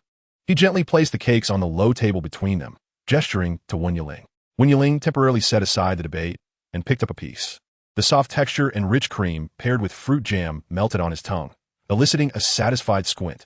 Delicious. Which bakery is this from? I've never tasted such delightful cake. Xiaoyu took the other piece, biting into it, and the tension in his face seemed to soften slightly. He regarded the cake, his tone flat and tinged with habitual sarcasm. Yin discovered it in the commercial street at the Great Soul Arena. This guy seems to possess some skill when it comes to finding good food. While his words held disdain, they were subtly intertwined with an ineffable familiarity born of shared memories. Outside the carriage, the wind howled, stirring up dust and drawing them further away from the outline of Wuhan City. Within the carriage, Xiaoyu had already leaned back against the seat, soundly asleep. Wen Yiling's gaze drifted towards the opposing carriage, where he could see Yin had seemingly succumbed to slumber, leaving only Hu Liena awake. Her eyes met Wen Yiling's, and the moonlight streaming through the window illuminated her delicate profile. The allure and aloofness that usually characterized her gaze appeared remarkably clear in the night. Suddenly, she lifted the corners of her lips, playfully waving at Wen Yiling. Then, Hu Liena began gesturing. First, she helplessly pointed at the slumbering Yin beside her, then pointed at Xiaoyu, who was also lost in sleep. Finally, she lightly tapped her own temple, making an exaggerated expression that suggested they were not quite in their right minds. This display of affectionate teasing was something she would never exhibit in front of others. Yet she unveiled it to Wen Yiling without a hint of reservation. Wen Yiling was momentarily taken aback, but her childlike gestures nearly made him laugh out loud. He quickly pressed his lips together, his shoulders shaking slightly from suppressing his amusement, observing the mischievous glint in her eyes. The lightness and authenticity of the moment stirred something deep within him. He raised his hand, gesturing for Hu Liena to rest, mimicking the action of closing his eyes, his gaze carrying a subtle, gentle urging.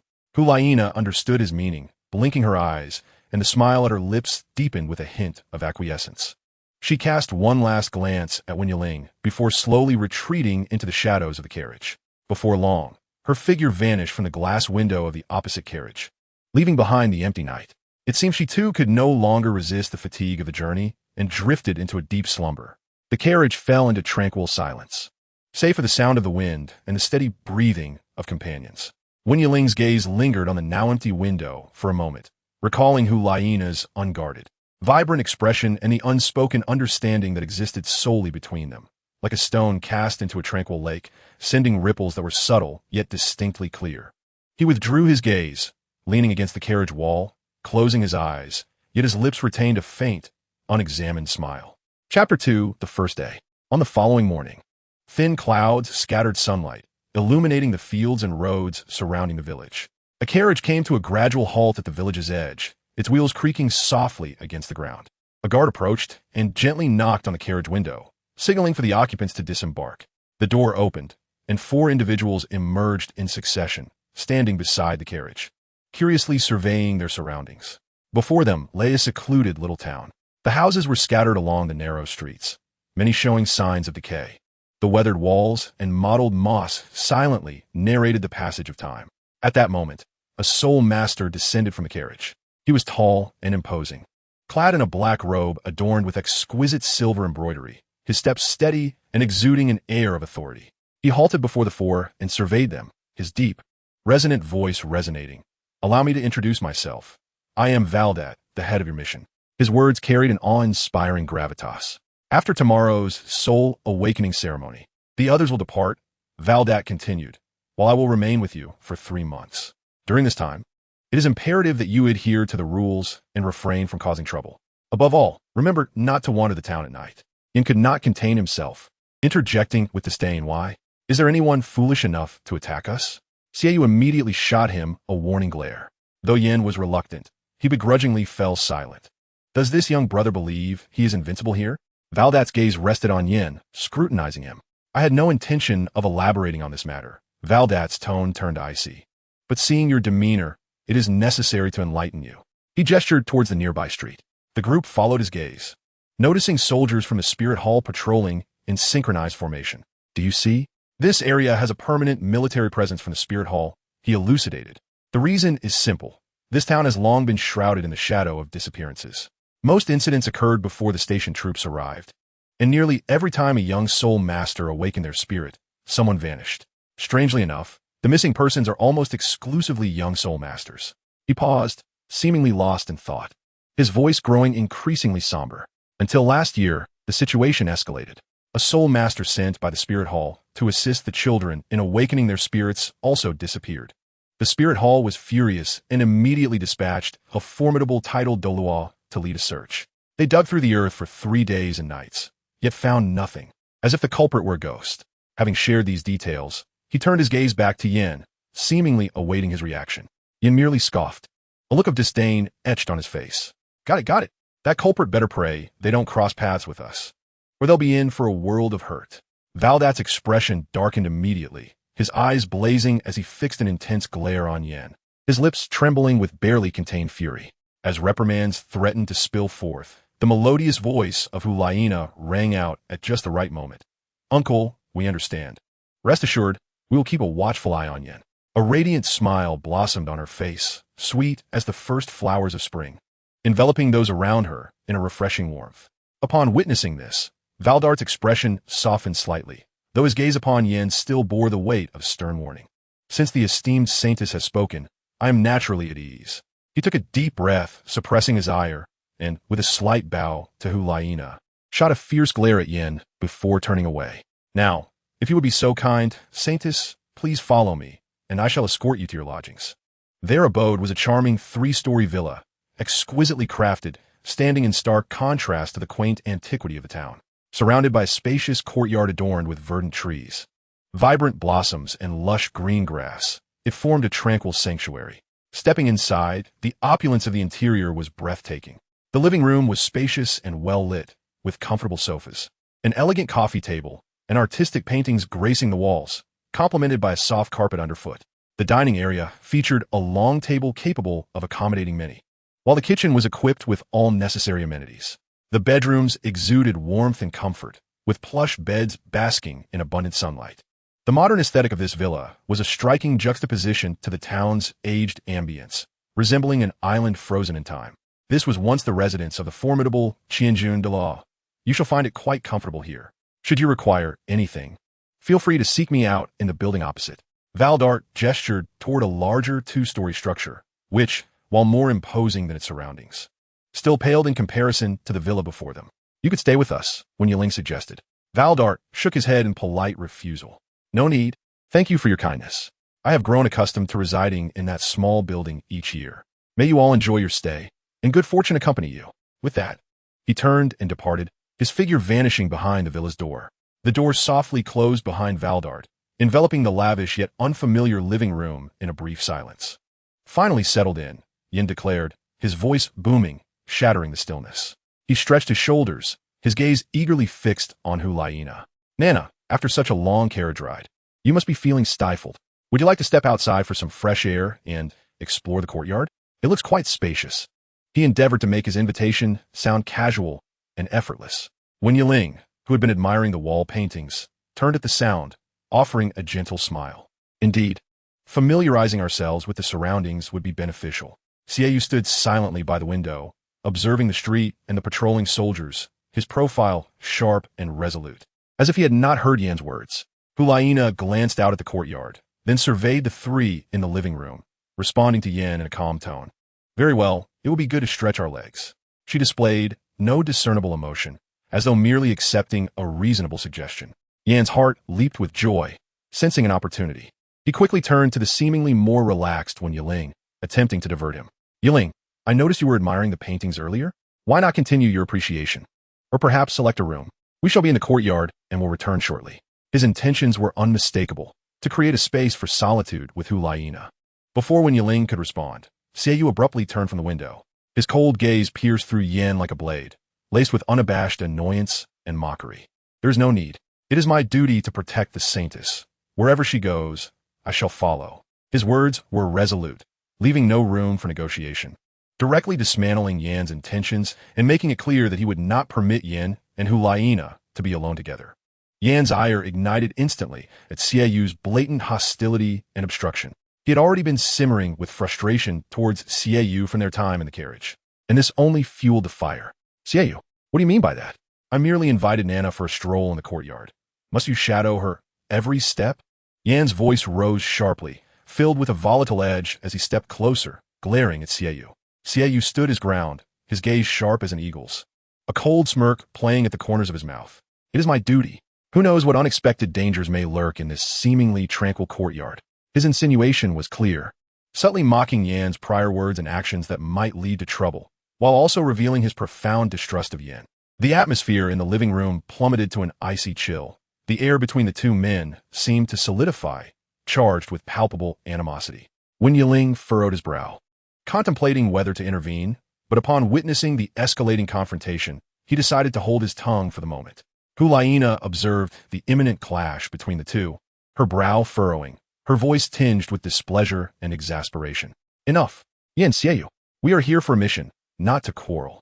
Her tone carried the authority befitting a saintess, temporarily quelling the tension.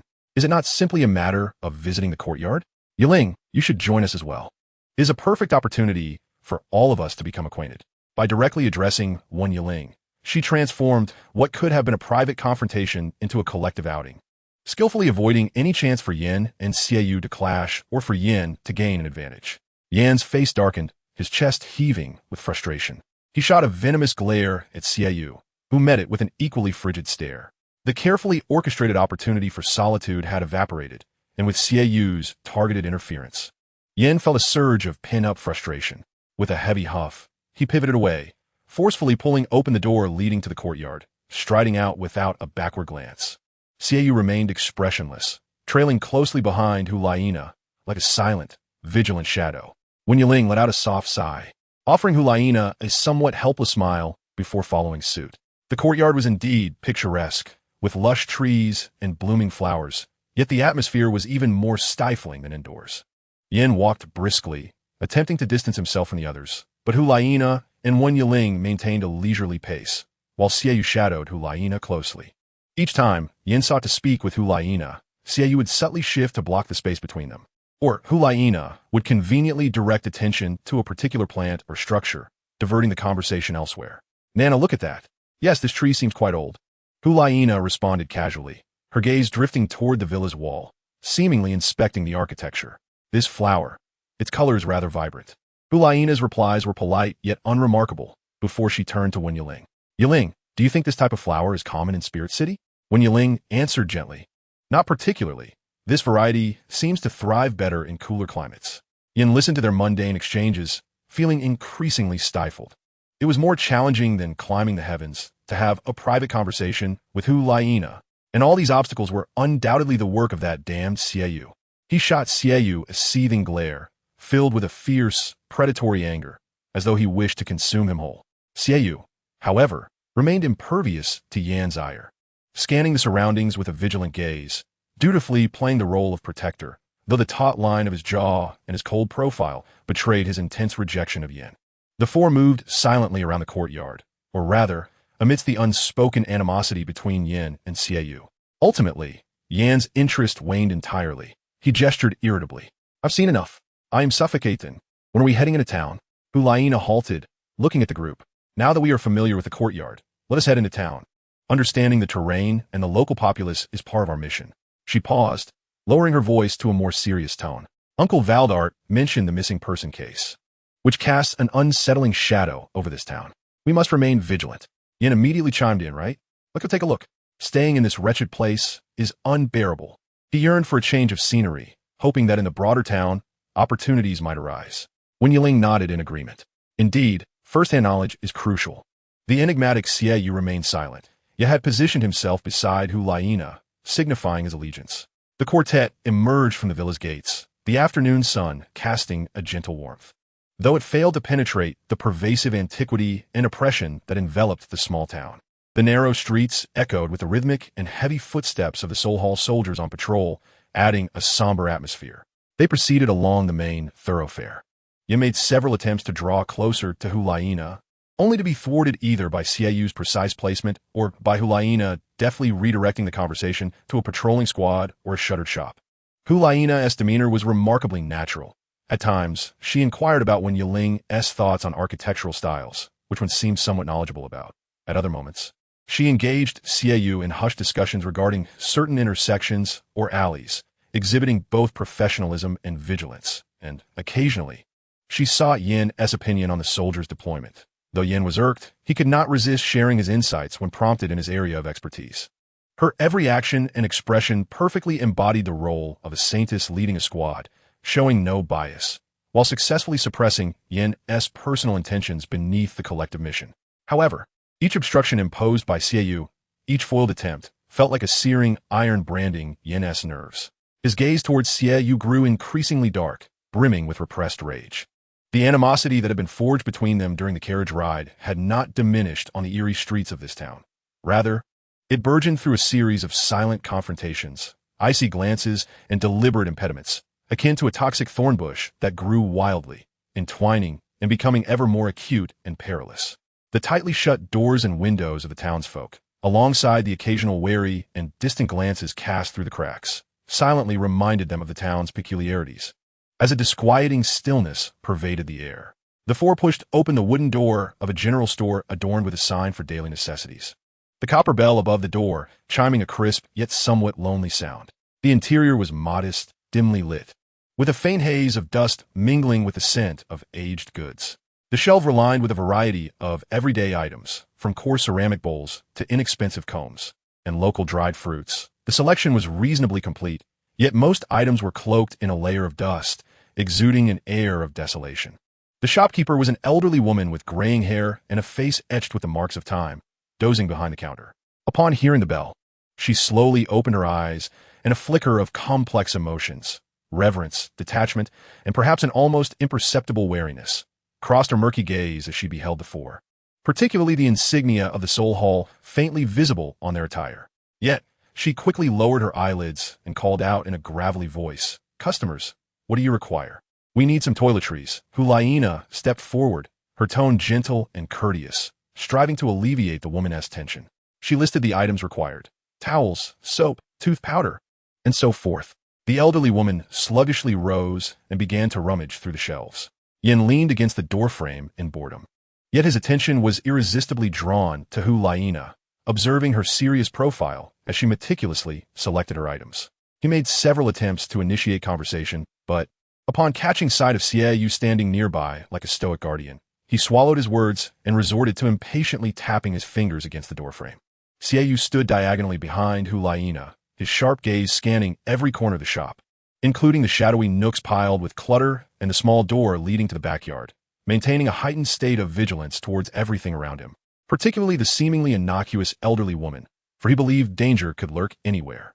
Wen Yiling appeared more relaxed, casually browsing through the shelves, occasionally picking up a trinket, only to set it down.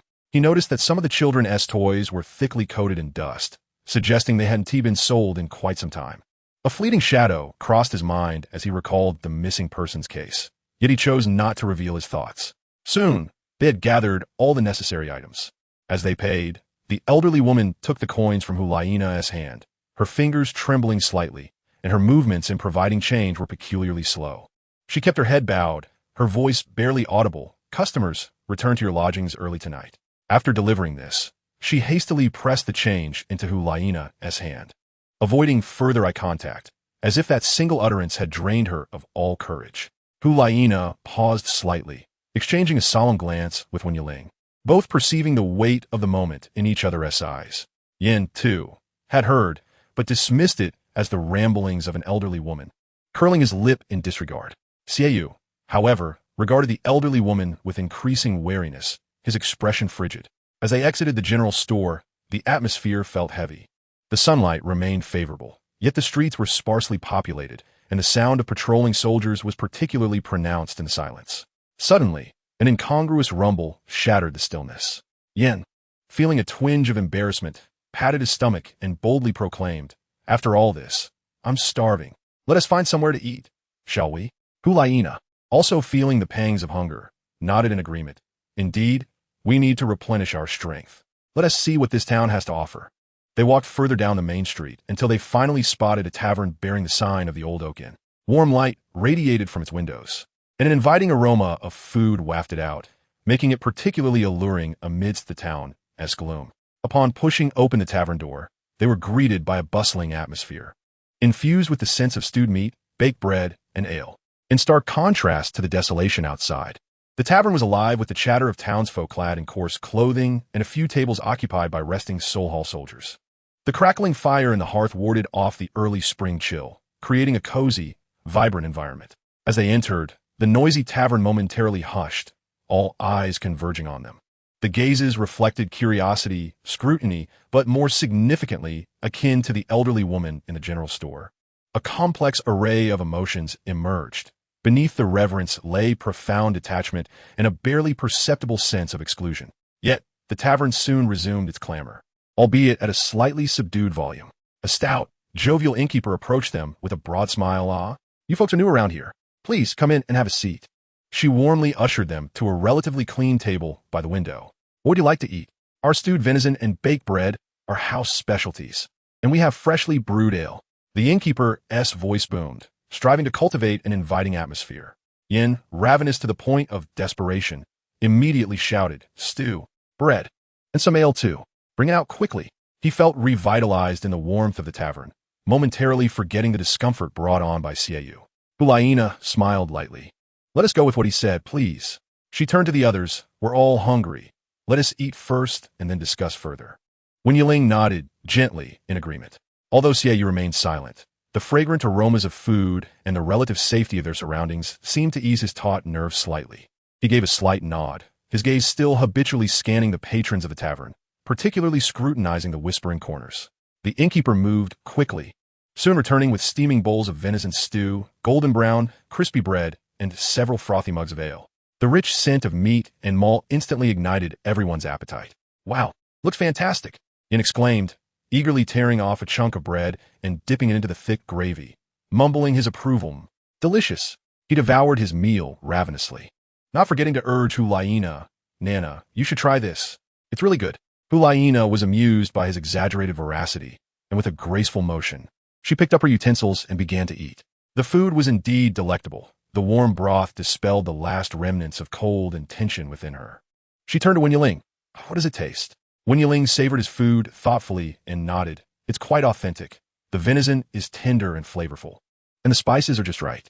Xiaoyu ate quietly, his pace steady, yet his demeanor retained a rigid elegance. He occasionally lifted his gaze, observing Yin devouring his meal with juices splattering, a barely perceptible frown crossing his brow, his eyes flickering with a hint of disdain. Though he soon returned his focus to the food. It was only when he noticed a few inebriated soldiers casting lingering glances their way that his expression sharpened, becoming as keen as that of a hawk.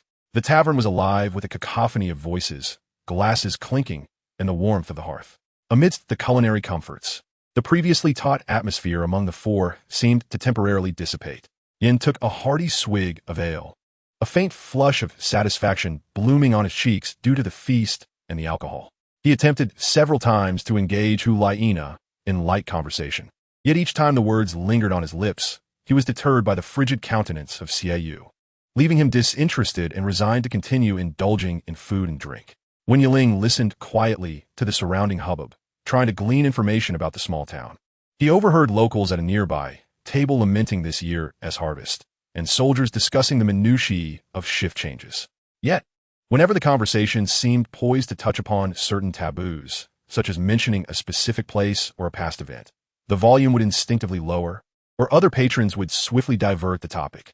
An invisible sense of oppression loomed, wrapping around them like a silken thread, even in this seemingly vibrant tavern. Hu Liena also perceived this subtle atmosphere. Seemingly without intent, she complimented the landlady, saying, "Madam, your culinary skills are truly exceptional. This meal has been delightful. There cannot be many lively places like yours in town." The landlady, while wiping the neighboring table, chuckled heartily, "Ah, in our little corner. This tavern is the only place that draws a crowd at night." However, her smile dimmed slightly, her voice lowering, since alas, everyone prefers to stay home at night.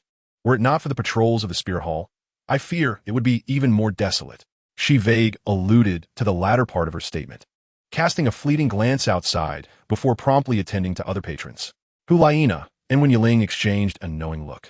He was engrossed in tackling a piece of bone-in venison, paying little mind to the landlady's hesitant remarks.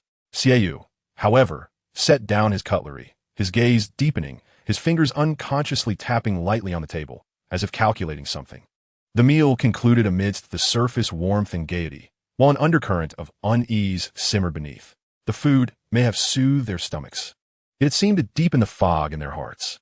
As they settled the bill and stepped out of the tavern, the remnants of the sunset bathed the town in a hazy, orange glow. The streets were becoming increasingly deserted, with the silhouettes of patrolling soldiers casting a more somber air in the elongated shadows.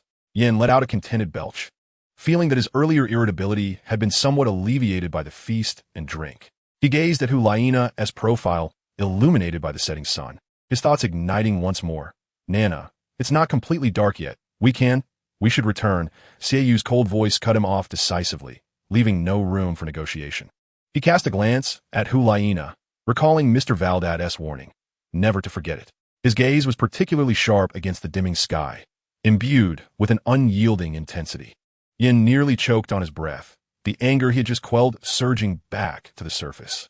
He glared fiercely at Xiaoyu, his fists clenched at his sides. "Xiaoyu, you!" Hu Liena, observing the impending clash, along with the uneasy glances of those around them, promptly interjected, "Enough. Xiaoyu is right. It's getting dark, and we should return. Familiarity with the surroundings does not warrant haste."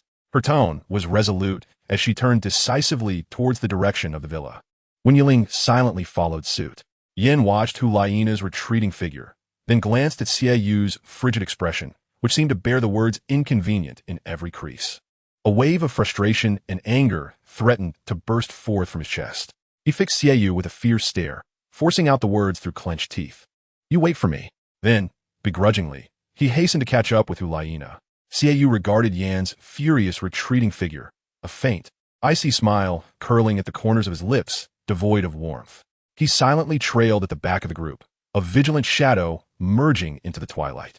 The rift between them, rather than mending after this seemingly warm dinner, had instead deepened and widened in the embers of the sunset. In this town shrouded in dusk, the faint lights flickering from the closed doors and windows, coupled with the increasingly dense sound of patrolling soldiers' footsteps, silently narrated the disquieting truths concealed beneath the din of daylight. Chapter 3: Shadows of Doubt. Hu Liena entered the villa with a light step, her demeanor betraying a subtle urgency. She swiftly beckoned Xiaoyu into the room, and before closing the door, her alluring yet commanding gaze swept over the two outside. "Yiling, keep an eye on Yin. Ensure he doesn't sneak off." She paused deliberately, her gaze settling on Yin. "Yin, wait for Xiaoyu to come out before you enter."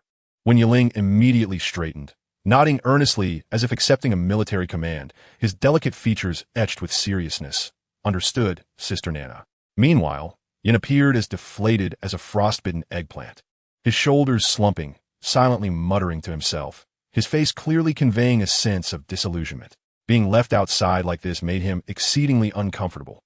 To pass the unbearable weight, Yin glanced around and suddenly retrieved an exquisite wooden box from his storage soul guide.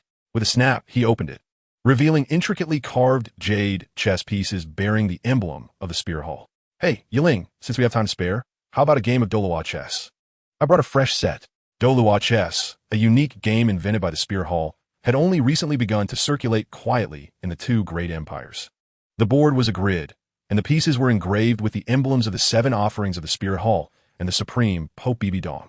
The rules were intricate and exquisite, with each offering possessing a distinct way of moving across the board. The grand offering, imposing as a mountain, could crush any offering of lower rank, while the lowest-ranked demon slayer, Douluo, resembled a deceptive shadow, capable of delivering a fatal counterattack to the grand offering.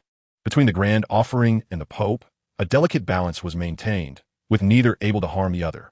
If any of the 6 offerings dared to offend the Pope's authority, they would perish with a single strike. 2 strikes would ensure the Pope's demise, thereby sealing the victory. The path to victory lay in one of 2 methods, either by eliminating the Pope using the aforementioned means, or by having one's own Pope consume the opponent's Pope. Sighing, Yin absently moved the piece representing the Thousand Jin to 1 step forward, his brow furrowing as he lowered his voice to complain to Wen Yiling. I say, Yiling, what is up with Xieyu? Back in Spirit City, though he was a bit possessive of his sister, he never targeted me like this. Ever since we arrived in this wretched place, he looks at me like I've desecrated his ancestral grave. He irritably ran his fingers through his signature red hair. When Yiling observed Yin's distressed demeanor, unable to suppress a gentle smile, his voice soothing like that of a comforting creature, Brother Yin, Xieyu doesn't actually dislike you. It seems more like there's been a misunderstanding. Why not directly talk to him and clear the air? Misunderstanding? Yin abruptly halted, his eyes widening in disbelief. By heaven's conscience, I've been on my best behavior lately. What could I possibly have done to provoke such a misunderstanding? As he spoke, he moved his lion Douluo piece to capture a corner piece of Wen Yiling's light feather Douluo. Could it be because of that double battle at the Great Soul Arena last month? Did I accidentally steal his opponent just as he was about to fall? I can't recall even furrowing my brow at that moment. This reflection is far too drawn out. Now he is holding me accountable? The more he pondered, the more absurd it seemed, and he speculated, it can't possibly be because I snuck out for a late-night snack the other evening when I was hungry. Without inviting him? Is the illustrious Xie you really so petty? Wen Yiling sighed softly at Yin's wild conjectures, shaking his head gently. In his heart, Yin, though impetuous and rash, possessed extraordinary talent, and his essence was one of deep loyalty and affection. He sincerely wished for this partnership to mend its rifts. As he slightly parted his lips, intending to subtly suggest that Xieyu's irritation might stem from Yan's persistent attempts to draw closer to Hu Liena, he was abruptly interrupted by Yan's sudden surge of excitement. I won, Yan exclaimed, slapping his thigh with fervor, pointing at the center of the chessboard, where the piece representing Pope Bibidong was firmly ensnared by Yan's Qingwan Douluo and Xiongshi Douluo, while Wen Yiling was distracted by Yan's complaints and speculations. Yan had stealthily executed 2 attacks on the Pope. Wen Yiling looked down in shock, realizing that he had unknowingly lost a crucial piece. Witnessing the once-balanced game collapse in an instant, a wave of intense regret and frustration surged within him, causing the delicate skin behind his ears to flush slightly. Yin appeared entirely oblivious to his subtle emotional shift, humming a cheerful tune as he meticulously rinsed the black and white jade pieces in a basin of clean water. Grinning widely, you were too busy listening to me to focus, weren't you? I saw how concentrated you were when you played chess with Nana before. Your moves were swift and far superior to now. Wen Yiling managed a strained smile to mask his regret. Yes, I did lose focus for a moment. His fingertips unconsciously traced the edge of the chessboard. Come on, let's clean up. Yin deftly sorted the washed and dried pieces back into their compartments in the chess box, eagerly proposing, shall we have another round? I wasn't satisfied with that win. I still want to learn from you. As he set up the chessboard, Yin suddenly shifted the subject, his tone tinged with self-deprecation and confusion. Sigh, I truly cannot fathom why Nana enjoys your company so much. You have no idea. Back in the academy, she was notorious for being a lone wolf, as cold as ice. Last year, I asked her out no less than 120 times. And what was the result? Not a single success. Not even a glance in my direction. He exaggeratedly spread his hands, displaying an utterly helpless expression. Wen Yiling paused slightly, a flicker of surprise crossing his mind.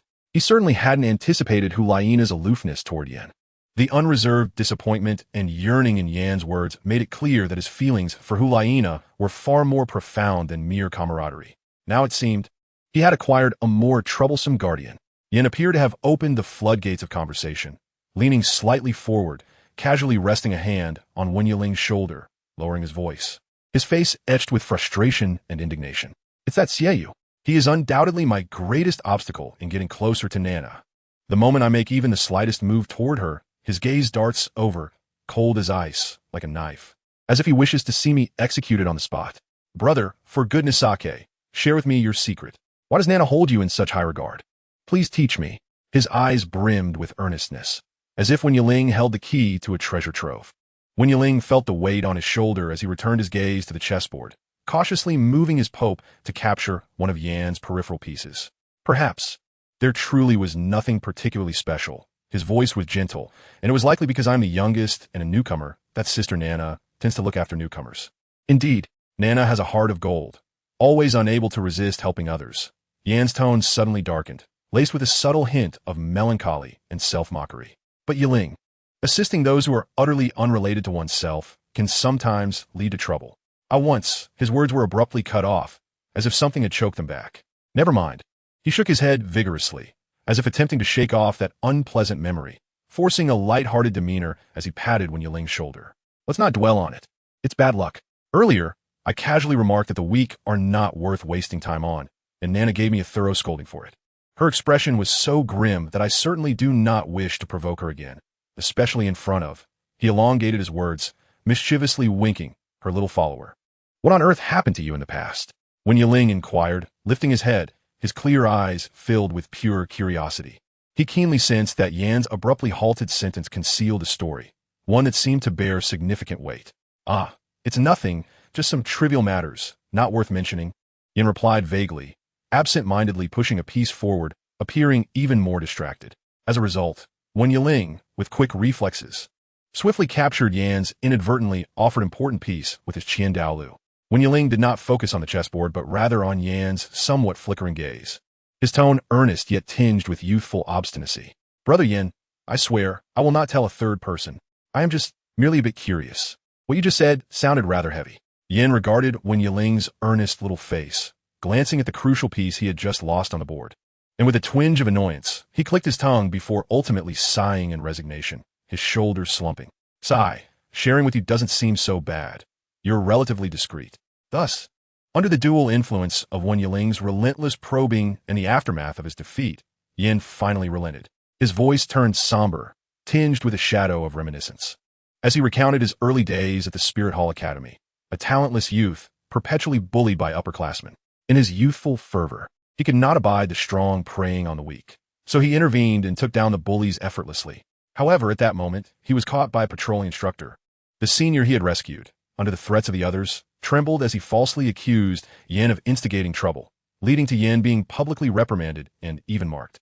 He held honor as sacred, and that incident pierced his heart like a thorn. From that day forth, he erected a wall of distrust around those who appeared weak and helpless. That's how it was. Yan concluded, picking up the piece representing Bibi Dong and mindlessly rotating it between his fingers, his tone deliberately cold. So you see, the pitiable often harbor their own contemptible qualities. His words, though coarse, contained an undeniable truth. Those who lacked merit and merely clung to others often harbored unclean intentions deep within. He shrugged, attempting to dispel the heaviness that the memories had brought. At that moment, a soft creak resonated as the tightly shut door swung open. Xieyu emerged expressionless, his gaze coldly sweeping over the two engaged in chess on the floor of the corridor. You two come in. Hu Liena's clear voice resonated invitingly from within the room. Xieyu observed as Yan stood to enter, but his steps halted, not immediately following as he usually would. Yan caught this subtle change, his taut nerves relaxing instantly, almost instinctively releasing a sigh of relief, muttering softly, "Phew! Thank heavens this pesky tail has finally detached." The two entered Hu Liena's room. In merely a moment, the space, which might have appeared somewhat disordered, had been transformed into a pristine sanctuary, items arranged with meticulous order. And a small vase of dew-kissed wildflowers had mysteriously appeared on the window sill, exuding a faint, delicate fragrance. Hu Liena sat at her desk, her fingertips gently tapping the surface as she cut to the chase. Now, tell me, what are your specific thoughts on this small town and its atmosphere? Strange. They both replied almost in unison, their tones laced with a hint of gravity. Hu Liena nodded slightly. Yes, say you felt the same way just now. Wen Yiling pondered, organizing his thoughts. The number of guards is exceedingly high, and the patrols are frequent. But more oddly, the townspeople seem not only unfamiliar with the Spirit Hall's insignia, but also carry an air of fear. The entire town feels oppressive, like a tightly wound string. As we stepped into the tavern, the previously lively atmosphere abruptly descended into an eerie silence. All eyes fixated upon us, an unsettling sensation enveloping the air. It appeared that unfamiliar faces had become a rarity for the patrons. Hu Liena pondered aloud, noting that the Soul Master's dispatch for the awakening ceremony typically had tight schedules, often lacking the luxury of time to linger in the town. The guards, burdened with their heavy responsibilities, likely had little opportunity for leisure at the tavern. In such a secluded environment, the appearance of strangers naturally commanded attention. She turned her gaze toward Yin, seeking his insight. Yin, in your estimation, are there any flaws in the patrol routes and defenses of those guards? Upon discussing a subject within his expertise, Yin instantly shed his earlier nonchalance, his eyes sharpening and his tone growing markedly steadier. There are significant issues. I sense something amiss immediately. The gaps between the patrol teams are too wide, creating substantial blind spots. Moreover, the standard configuration consists of only 3 individuals per group, which is far too few. If confronted by a Soul Master above level 30, such a squad would be utterly incapable of mounting an effective defense and would be swiftly overwhelmed. What is more alarming is that at critical nodes where people congregate, such as the tavern entrance and the marketplace, there are no fixed sentries, only mobile patrols. This is not an effective defense strategy. It is merely a superficial show for the higher-ups. You are absolutely correct, Yin, Hu Liena replied, her fingertips lightly tapping the table as she contemplated. This lacks defense, combined with the townsfolk's expressions of sheer terror, indicated that they had indeed been traumatized by a series of disappearances, leaving them devoid of any sense of security. Wen Yiling then interjected, his eyes shimmering with an unexpected calmness for his age. Once the awakening ceremony concludes tomorrow, we will be able to conduct our investigation with proper authority.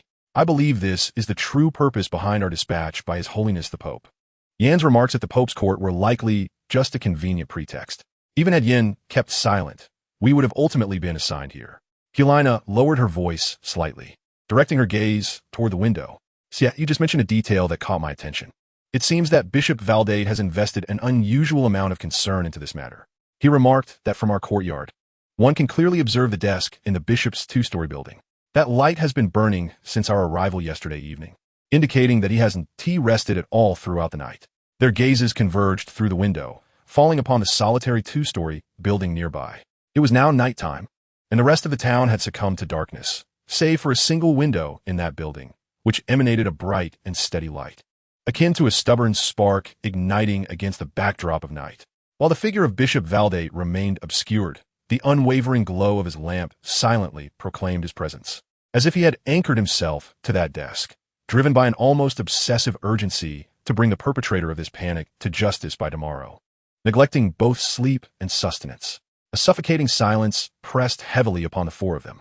They filed silently from Hu Liena's room and gathered around the circular table where Xiaoyu sat. The flickering candlelight cast enormous, distorted shadows upon the walls, while outside, the relentless cawing of crows pierced the air, their harsh cries cutting through the already oppressive atmosphere, adding an ominous tone that stirred unease within them, making even breathing feel laborious.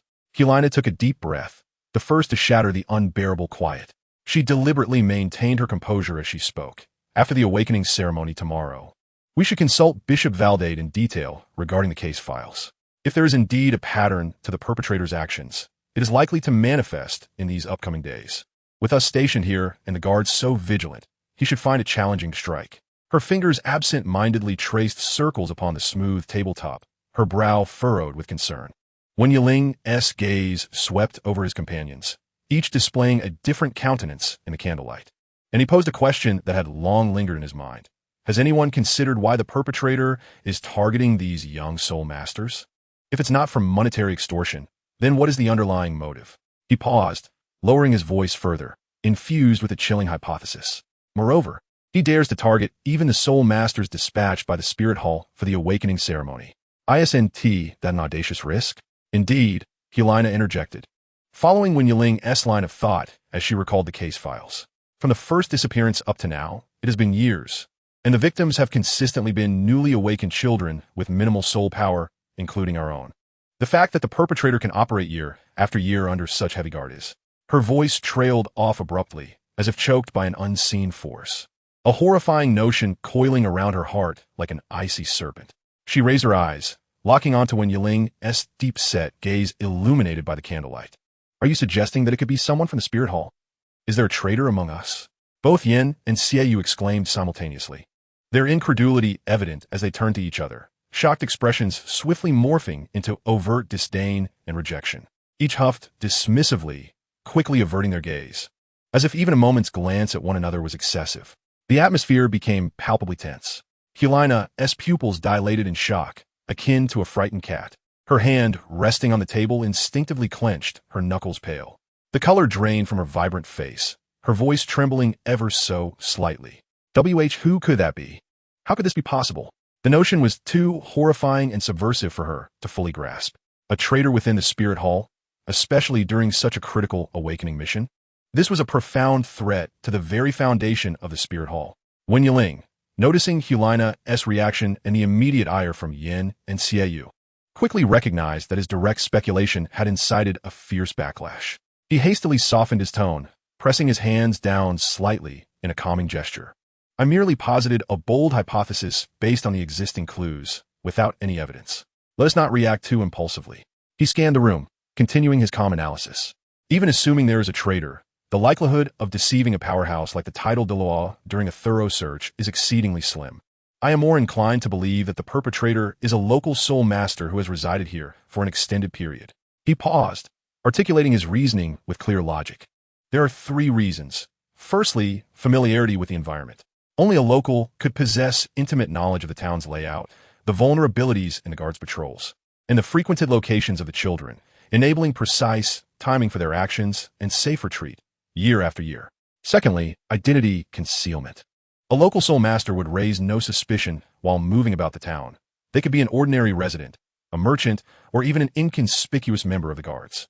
Thirdly, stability. The guards are rotated regularly, and it is rare to find individuals willing to remain in such a remote and perilous location long-term. Abandoning one's post is a grave offense, and Bishop Valdate's regime is strict. He is unlikely to tolerate any prolonged, systematic dereliction of duty. Thus, Wen Yiling concluded with renewed determination to pierce through this fog. Our most crucial breakthrough tomorrow will be with Bishop Valdate himself. We need him to provide more detailed case files, including the guard roster from previous years, records of local soul masters, and his assessments and opinions on these individuals. At that moment, Xiaoyu, who had remained silent until now, abruptly stood. His expression remained impassive, yet a flicker of irritation crossed his brow, and he coldly stated, I have urgent matters to attend to. Excuse me. Without waiting for a response, he strode purposefully toward the restroom at the far side of the room, vanishing into the shadows of the corridor, leaving the 3 at the table exchanging bewildered glances. The trio emerged from their chamber and took their seats at the round table where Xiaoyu resided. A profound silence enveloped them as they sat before the table, the cawing of crows outside amplifying the already oppressive atmosphere, rendering it even more unsettling. Let us seek some details from Bishop Valdate after the awakening ceremony tomorrow. If all goes as anticipated, he is likely to strike again in the coming days. This year's circumstances should hinder his actions. Hu Liena broke the silence. Have you ever pondered why he targets the young spirit masters? If it is not for monetary gain, what could his motives possibly be? He even dares to meddle with members of the spirit hall. Wen Yiling inquired of the group. Indeed, it has been many years since the first case of disappearance occurred. And even under heavy guard, it continues. Hu Liena paused. Are you implying that it is the work of someone from the spirit hall?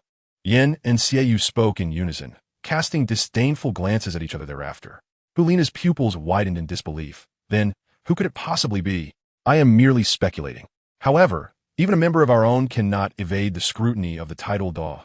Wen Yiling continued to analyze.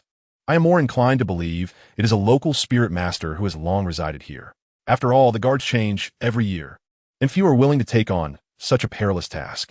Moreover, abandoning one's post is a grave offense, and Bishop Valdate would never let such a transgression slide. Thus, let us inquire with the bishop tomorrow, Xiaoyu declared, rising to head towards the restroom. I can no longer contain myself. I shall take my leave first. Chapter 4. The Morning of Awakening Day.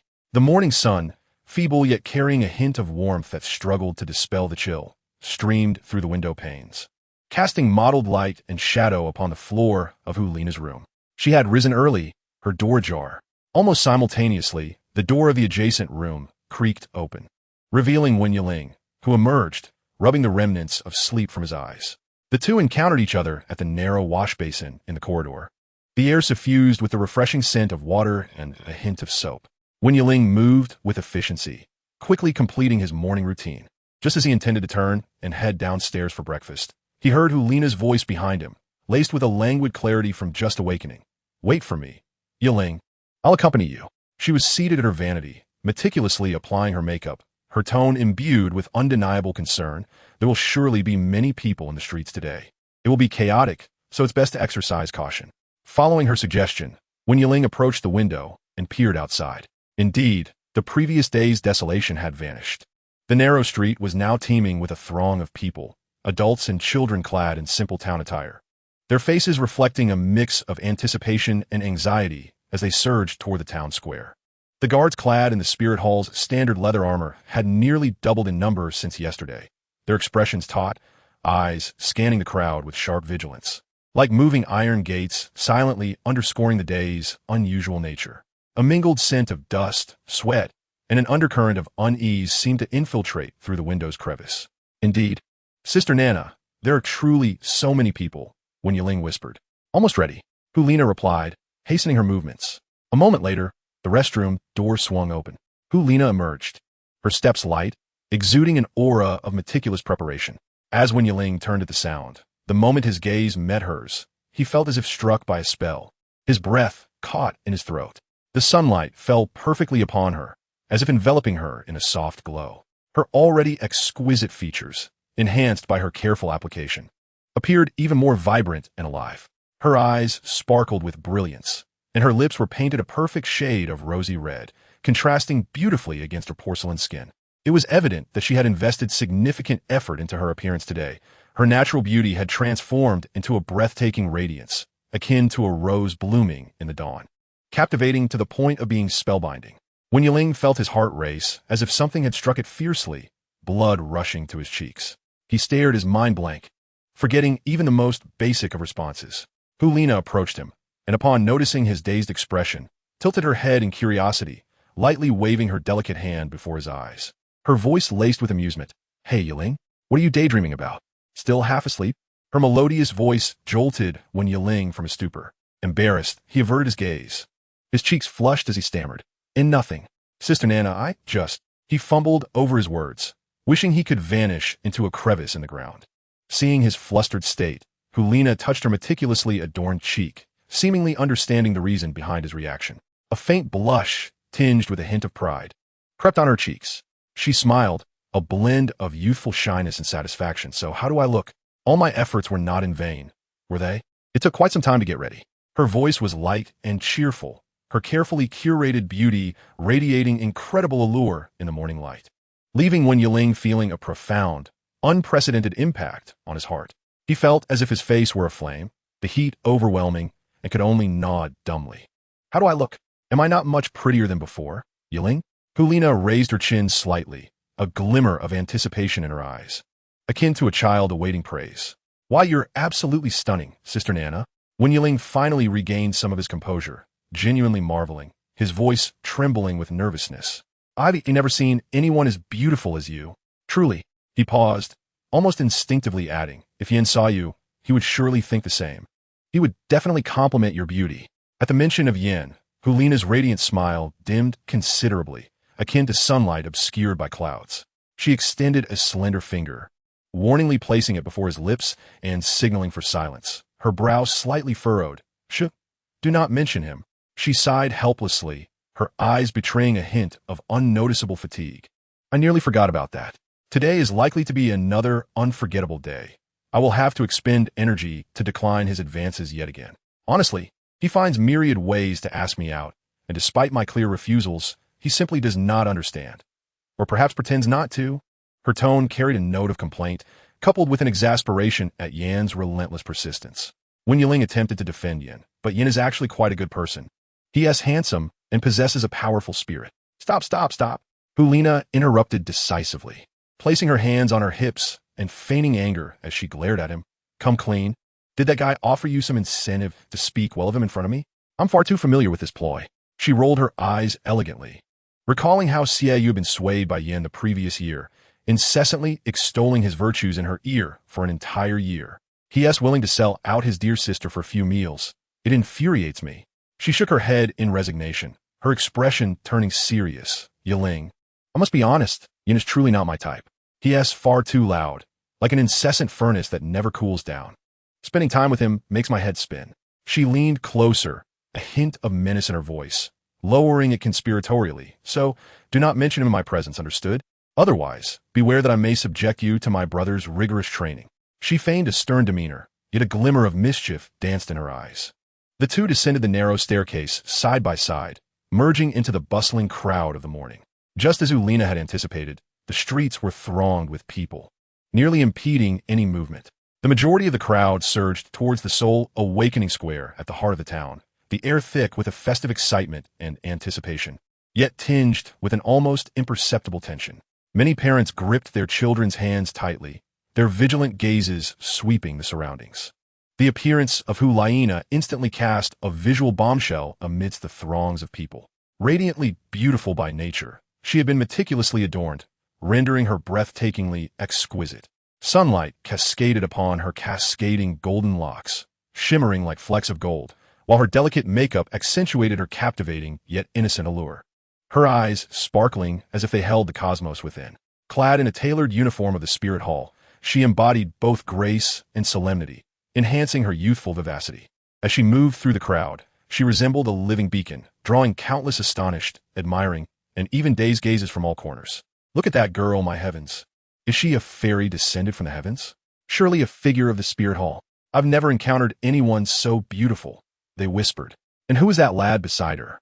What luck he has. Shoo, keep your voice down, or you might be overheard. Their hushed murmurs rippled through the air like gentle waves, expanding as they passed. Men stared with wide eyes, while women struggled to conceal their envy. Even the stern guards, tasked with maintaining order, momentarily paused as their gazes flitted over Hu Liena, their serious expressions betraying a hint of softness. One Yiling trailed closely behind Hu Liena, acutely aware of the searing stares directed at them from every direction. A peculiar emotion churned within him, a blend of pride, a touch of secret satisfaction, and a hint of discomfort. He felt proud of Sister Liena's beauty, yet the gazes that clung to her made him instinctively recoil, even sparking a desire to step forward and shield her from their scrutiny. Stealing a glance at Hu Liena's profile, illuminated by the morning light, he noted her skin's porcelain delicacy, her long lashes casting gentle shadows beneath her eyes. A sight that quickened his heartbeat once more. Hu Liena seemed entirely accustomed to being the center of attention. Her demeanor was composed, her steps unhurried, neither shunning nor courting the gazes upon her, merely gracing them with a subtle, polite smile. Her focus lay more on locating a vendor selling breakfast. There's a stall selling buns. Her eyes brightened as she pointed to a steaming stall at the street corner, where the crowd was slightly less dense. The two of them squeezed their way over, struggling against the throng. The vendor, a middle-aged woman clad in a greasy apron, deftly rolled out dough. Upon noticing Hu Liena, her actions faltered, nearly dropping her rolling pin, her eyes widening in astonishment, her mouth agape as she stammered, "Miss, how many would you like?" Her voice trembled with evident awe and embarrassment, drawing the attention of several townsfolk waiting nearby. Hu Liena, seemingly oblivious to the vendor's fluster, beamed and pointed at the steamer. "Dear lady, I would like 8 meat buns for vegetable buns and 4 bowls of hot soy milk to go, please." Her voice was melodious and clear, reminiscent of a babbling brook. Yes, right away." The vendor, as if awakening from a dream, hurriedly began to pack the buns. Her movements swift as she selected the largest and most beautifully pleated ones, sneaking glances at Hu Liena with an awestruck expression, muttering to herself, "Goodness, she must have stepped out of a painting." When Yiling silently paid, observing the vendor's overly eager demeanor and the lingering gazes of those around them, a complex feeling bubbling within him once more. "Sister Liena, shall we head back?" he murmured, not fond of the attention she was garnering. All right," Hu Liena nodded, and the two turned to leave. Just then, a small girl clutching a basket of wildflowers timidly approached Hu Liena, her face tilted upward, eyes sparkling brightly. her voice barely above a whisper. Pretty sister, would you like to buy a flower? They're freshly picked and smell lovely." The little girl's face was grimy, yet her gaze was remarkably pure and innocent. In that instant, Hu Liena's heart softened. She knelt down to meet the girl's gaze, her smile radiating warmth surpassing even the sun, her voice gentle. "Of course, little sister, your flowers are beautiful. How much are they?"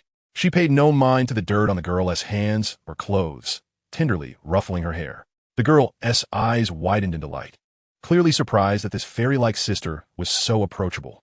She happily stated her price, and Hu Liena readily paid, accepting the small basket of dew-kissed wildflowers. Though small, the blooms were vibrant, exuding a subtle, natural fragrance. "Thank you, pretty sister," the little girl chirped, bouncing away joyfully. Hu Liena rose, her spirits evidently lifted, as she leaned down to inhale the scent of the flowers cradled in her arms, her eyes twinkling with satisfaction. Wen Yiling gazed at her smile, which outshone any carefully curated facade, radiating authentic warmth and approachability, akin to a gentle spring breeze that dispelled the faint discomfort lingering in his heart. "Let us go, Yiling. It's time for breakfast. I'm rather hungry," she called, clutching the basket of flowers, her steps light as she beckoned him. "All right," Wen Yiling replied, quickening his pace to follow. He watched her, a vision of golden hair, vibrant flowers, and a brilliant smile, the scene indelibly etched in his mind. Suddenly, the cacophony of voices around them, the prying gazes, and even the underlying unease of the town seemed to fade away. In that moment, his world was solely occupied by this beautiful, formidable young lady with an extraordinarily gentle heart. As they made their way back, Wen Yiling held the buns and soy milk while Hu Liena cradled the basket of wildflowers. They shared no words, yet a serene and warm atmosphere enveloped them. Stealing glances at Hu Liena's profile, the sunlight sculpting her flawless outline, he noted her long lashes lowered as if admiring the flowers in her arms. His heartbeat resonated clearly and powerfully against the backdrop of the bustling street. Upon returning to the small building, Hu Liena placed the wildflowers into a previously empty vase on the windowsill, the fresh water invigorating the blooms. The humble room was instantly imbued with warmth, thanks to the splash of color and fragrance. "All right," Hu Liena clapped her hands, satisfied with her creation. "Let us eat. I am absolutely famished." She picked up a steaming meat bun and took a hearty bite, her cheeks puffing out as she squinted her eyes in delight. The carefully maintained goddess image crumbled before the allure of food, revealing a genuine, endearing, slightly gluttonous neighborly sister. Wen Yiling chuckled at her enthusiastic consumption, slowly savoring a vegetable bun while his gaze occasionally drifted to the wildflowers swaying in the morning light and then to the beautiful girl across from him, relishing her meal. The steam rising from the soy milk blurred the reflection in his bowl, yet it clearly mirrored the tender smile hidden within his eyes. Warm morning light filtered through the window, casting a soft golden hue over the dining area. The enticing aromas of buns and soy milk wafted through the air, while the newly arranged wildflowers on the windowsill appeared vibrant under the radiant glow. Wen Yiling and Hu Liena were basking in this fleeting tranquility. Just then, hurried footsteps echoed from the staircase. Xiaoyu and Yin descended one after the other. Yin, clearly just awakened, sported his characteristic tousled red hair, stretching lazily while yawning widely, his eyes immediately locking onto the food on the table. "Up so early? Is the sun rising in the west?" Yin rubbed his eyes, his voice hoarse from slumber, and made his way to the table. Without a hint of hesitation, he reached for a steaming meat bun, eagerly taking a large bite, only to exhale from the heat. Delicious. I'm starving," he mumbled in a garbled praise, but his attention was soon captivated by a vibrant bouquet of wildflowers on the windowsill. "Oh, these flowers." Yan's eyes lit up, and he leaned closer, a radiant smile gracing his face as he looked at Hu Liena, his tone laced with obvious flattery and a hint of self-indulgence. "Nana, did you get these for me?" "Oh, thank you so much. I knew you had me in mind," he exclaimed, reaching out to touch the delicate blossoms. Hu Liena, who had just picked up a plain bun, paused at his words. With a resigned roll of her eyes, she refrained from explaining and swiftly, almost imperceptibly, shoved the round, warm bun into Yan's incessantly chattering mouth. Yan was taken by surprise, his mouth instantly stuffed, rendering his words into incomprehensible murmurs. His eyes widened, and his hands instinctively tried to pry Hu Liena's hand, or rather, the bun away, his face reddening as if he were on the verge of choking. This comical scene caught the eye of Xiaoyu, who was sauntering over. The usually stern and unamused Xiaoyu's lips twitched, a rare, faint smile escaping him, followed by a clear and brief chuckle from his nostrils. Though quiet, it resonated sharply in the stillness of the dining room. He even softly uttered 2 words, "Deserved it," finally managing to dislodge the bun slightly, allowing for a ragged breath. Yin glared at Xiaoyu, his expression akin to a cat whose tail had been stepped on, indignant and flustered, his mouth still full. "Hey, you Xiaoyu, what are you laughing at? It's all schadenfreude," he protested, chewing and swallowing in a futile effort to continue his complaint. As the 2 adversaries were on the brink of a new round of silent confrontation, the familiar tension began to fill the air. When Yiling instinctively glanced at Hu Liena, her eyes conveying a clear signal that it was time to leave. Hu Liena quickly caught on. She rapidly finished her remaining half-bun, downed her soy milk in one go, and decisively stood up, her movements brisk and efficient. She shot Wen Yiling a knowing glance and called out with a clear voice, "Yiling, are you full? We should prepare for the awakening ceremony. Time is of the essence." "Yes, I'm full, Sister Nana," Wen Yiling promptly replied, quickly setting down her bowl and chopsticks. The 2 seamlessly ignored Yin, who still struggled to articulate his grievances while swallowing the bun, and Xiaoyu, who leaned back, arms crossed, wearing an expression of detached amusement. Hu Liena turned first, gracefully maneuvering around the dining table, with Wen Yiling following closely behind. They hastily traversed the dining hall like escaping from a brewing storm, heading towards the staircase. Behind them, Yan's loud voice could still be heard after finally swallowing. "Hey, Nana, Yiling, why are you running? Wait for me. I'm not done." And Xiaoyu's chillingly sarcastic retort, "Shut up, you're being loud." Without looking back, Hu Liena grasped Wen Yiling's arm, quickening her pace. Wen Yiling glanced at her profile, slightly furrowed, a mix of exasperation and amusement etched on her face, the morning light accentuating her delicate features. Unable to resist, he too smiled, the prior annoyance oddly transforming into a sense of ease and delight. It seemed as if escaping this daily tempest of yin had become a silent understanding between them. Chapter 5. The Awakening Ceremony. After the tumultuous breakfast hour, the 4 stepped out of the villa, heading towards the day's pivotal stage, the Spirit Hall Cathedral. The morning mist had yet to fully dissipate, the air still holding onto the cool dampness of the previous night, yet the heart of the town was now imbued with an atmosphere rife with anticipation, tension, and solemnity. The Grand Spirit Hall Cathedral loomed like a giant clad in silver armor, abruptly rising at the center of the dilapidated town. Constructed entirely of polished, hard marble, its stark lines and imposing presence starkly contrasted with the surrounding moss-covered, crumbling old homes. The square in front of the cathedral was already a sea of people, the cacophony of voices nearly threatening to lift the roof off. However, this clamor was firmly contained by an ironclad line of defense. The guards clad in Spirit Hall's official leather armor were far more numerous than the previous day.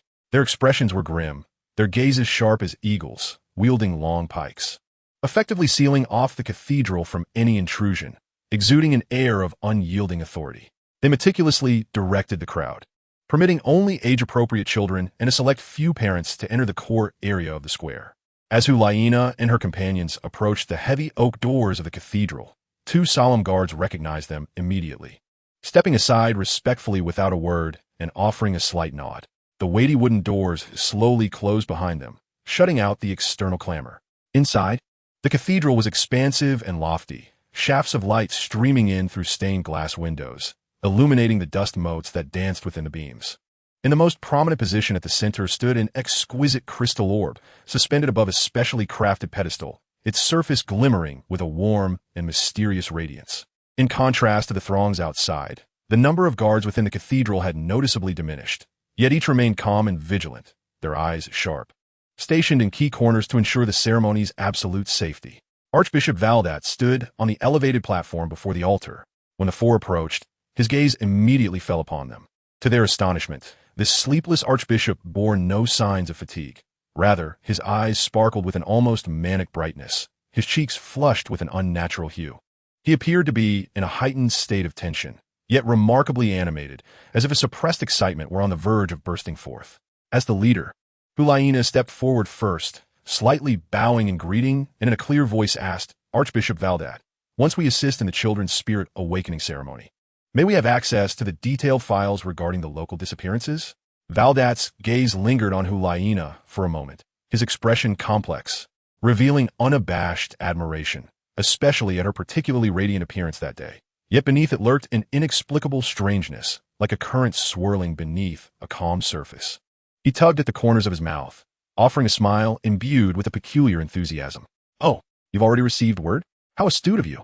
To be honest, just moments ago, I received a direct order from Her Majesty, the Three Offerings." He lowered his voice deliberately, infused with a hint of pride.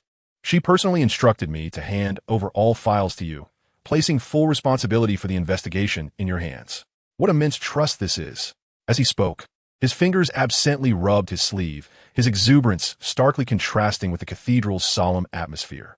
At that moment, the heavy doors of the cathedral swung open once more, and children participating in the awakening ceremony filed in, guided by the guards, their expressions ranging from bewilderment to anxiety to anticipation. Quickly gathering in the open space at the center of the cathedral, the small figures huddled together like tender saplings awaiting their fate to be revealed. Valdat cleared his throat. Stepping to the forefront of the platform, facing the crowd below, he straightened his back, his expression shifting instantly to one of grave solemnity, his voice resonating through the cathedral with the clarity of his soul power. "Everyone, please be quiet." The din quickly subsided. Today marks the sacred day of soul awakening.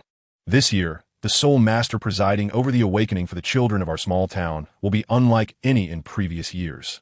He deliberately paused, heightening the anticipation of the crowd, then raised his voice, filled with a sense of pride and excitement, as he proclaimed, "We are fortunate to have with us, from Spirit Hall's main palace, four remarkable young talents hailed as the Golden Generation. Each of them is exceptionally gifted and possesses formidable strength as Soul Kings."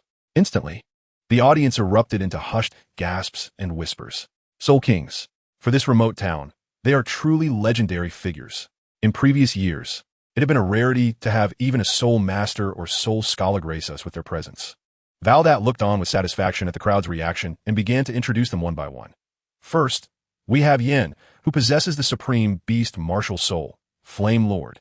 Yen stepped forward, casually waving his hand with his characteristic flamboyant smile, eliciting a ripple of excitement and admiration, especially from the young women in the audience. The second is the genius battle soul master, Xiaoyu, who wields the powerful weapon martial soul, Moonblade. Xiaoyu nodded slightly, his expression stoic, his austere demeanor and handsome visage equally captivating, drawing a collective gasp of awe from the crowd. The third is the rising star of the Spirit Hall, Wen Yiling, who possesses the four-eyed spirit fox, strikingly similar to the Holy Maiden's martial soul. Wen Yiling smiled gently, his features even more handsome than Yen and Xiaoyu, and his approachable demeanor made him all the more beloved by the audience.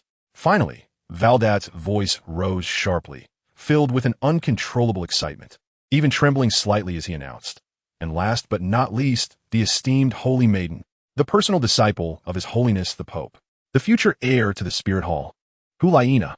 Hu Liena stepped forward gracefully under the watchful eyes of the crowd, her unparalleled beauty strikingly amplified within the solemnity of the cathedral, as if a divine being had descended to the mortal realm. With just the right blend of elegance and warmth, she waved to the audience. The entire cathedral erupted into a frenzy. The title of Holy Maiden resonated like thunder. The crowd unleashed an unprecedented wave of fervent applause, cheers, and incredulous gasps. Many were moved to tears, straining on their tiptoes to catch a better glimpse.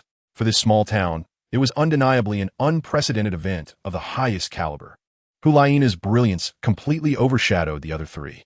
Yen stood at Hu Liena's side, observing the nearly frenzied crowd below, casting a glance at the radiant Hu Liena beside him, unable to suppress a smirk, murmuring under his breath, "TSK, TSK, Liena's spectacle is truly unmatched.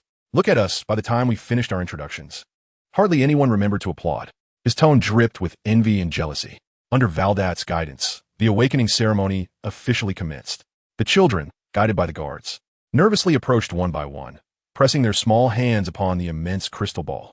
The brilliance of the crystal ball flickered repeatedly, reflecting the varied expressions of innocence on the children's faces. The process proved as harsh and realistic as anticipated.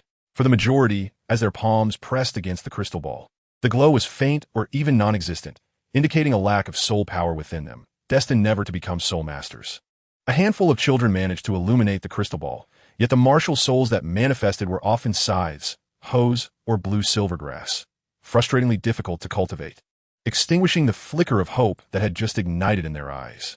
Only a select few children could elicit a brighter glow from the crystal ball, revealing blades, swords, or beasts, martial souls with a modicum of potential. As for those truly exceptional talents that would elicit gasps of amazement, they were exceedingly rare, nearly non-existent. Within the cathedral, the intertwining of joy born from hope and the desolation of shattered dreams formed a silent symphony of fate. The four, Hu Liena and her companions, focused intently on guiding the ceremony, recording the results, but their thoughts had already drifted toward the investigation shrouded in mystery regarding the recent disappearances. In the dimly lit study of Bishop Valdat's two-story cottage, the air was thick with the scent of aged paper and old ink. He laboriously moved a large, dust-covered wooden chest to the floor before the four, causing a muffled thud that stirred a cloud of fine dust. "Everything we can provide is here," Valdat stated with an intentional neutrality in his voice, wiping non-existent sweat from his brow with a handkerchief.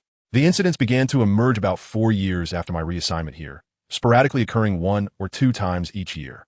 I have exerted every effort to investigate for many years." He spoke rapidly, his gaze somewhat unfocused, as if lost in recollection or evading something. "But there are too few leads.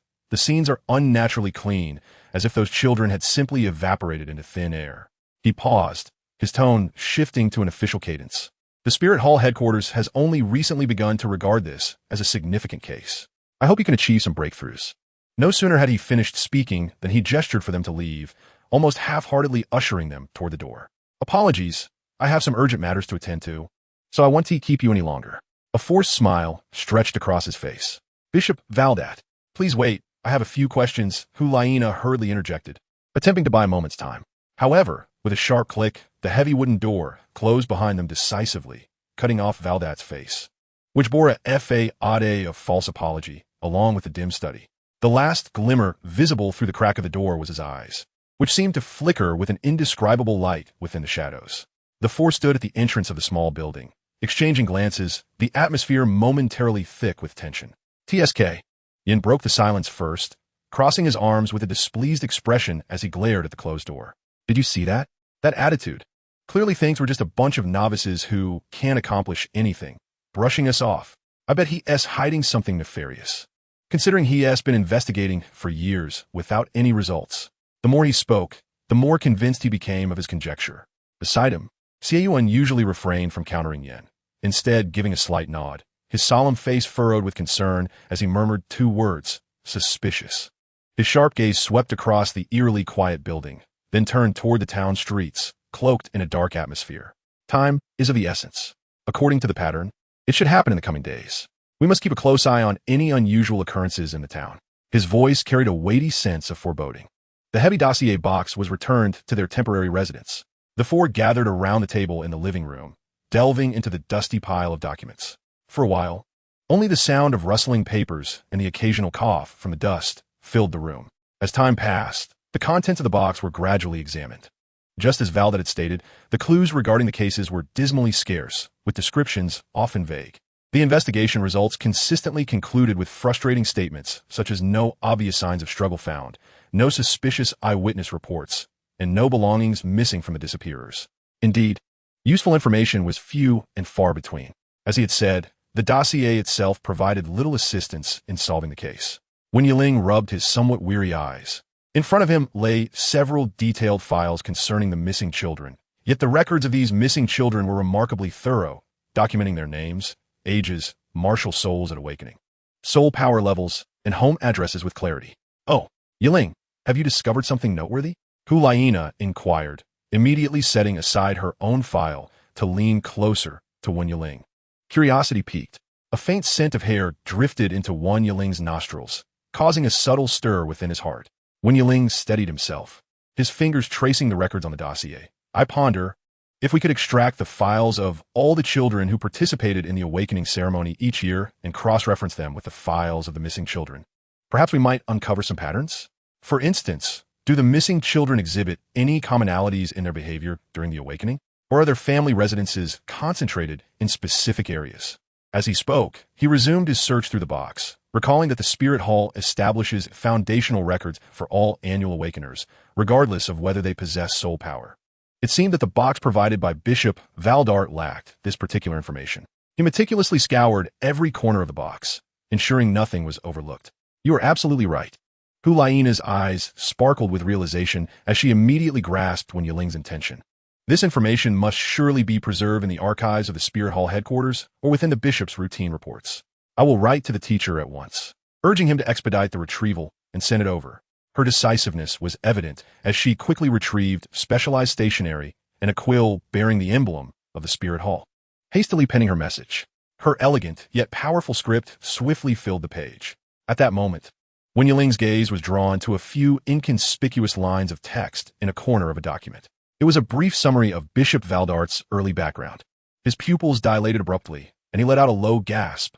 Wait, the bishop's martial spirit is recorded as Shadow? Shadow? Yin raised his head, distracted, and looked up with a skeptical expression. What of it? It sounds mysterious. Is it a special shadow martial spirit? What's the issue? The issue is grave, you fool. Yu, who had been silently sifting through the documents, interjected coldly. He set down the file in his hands, his piercing gaze fixed on the resume Wen Yiling held. Shadow, in the classification of martial spirits, is an exceedingly rare and lamentable waste spirit. It typically lacks any physical offensive capability and struggles to produce effective soul skills. Worst of all, it adversely affects the soul master's own perception. It is worse than having no martial spirit at all. His tone carried a hint of incredulity as he scrutinized the situation. How could someone with a waste spirit like Shadow have cultivated to the rank of Soul Emperor or even higher? Securing a bishop's position? It was utterly preposterous. Yu's words struck like thunder, leaving the other three momentarily speechless. The air in the study seemed to thicken with tension. Wen Yiling's brow furrowed deeply as he repeatedly examined those few lines, his voice laced with profound confusion and doubt. I fear the matter is not so simple. He may not have even focused on solving the case. A person with a way spirit who ascended to the position of bishop might have devoted all their energy to researching some obscure method of cultivation that transcends the limitations of martial spirits. The more he contemplated, the more plausible this possibility appeared, and the unusual fervor and fatigue in Valdart's eyes began to take on new meaning. No wonder the case had made no progress. Relying on him for effective assistance was likely a vain hope. He suddenly lifted his head, directing an urgent and serious tone towards Hu Liena, who was writing. Sister Nana, please be sure to emphasize to His Holiness in your letter that we require the complete files of all children who have participated in the awakening ceremony over the years. As soon as possible. Time is of the essence. This could be the most crucial breakthrough we have.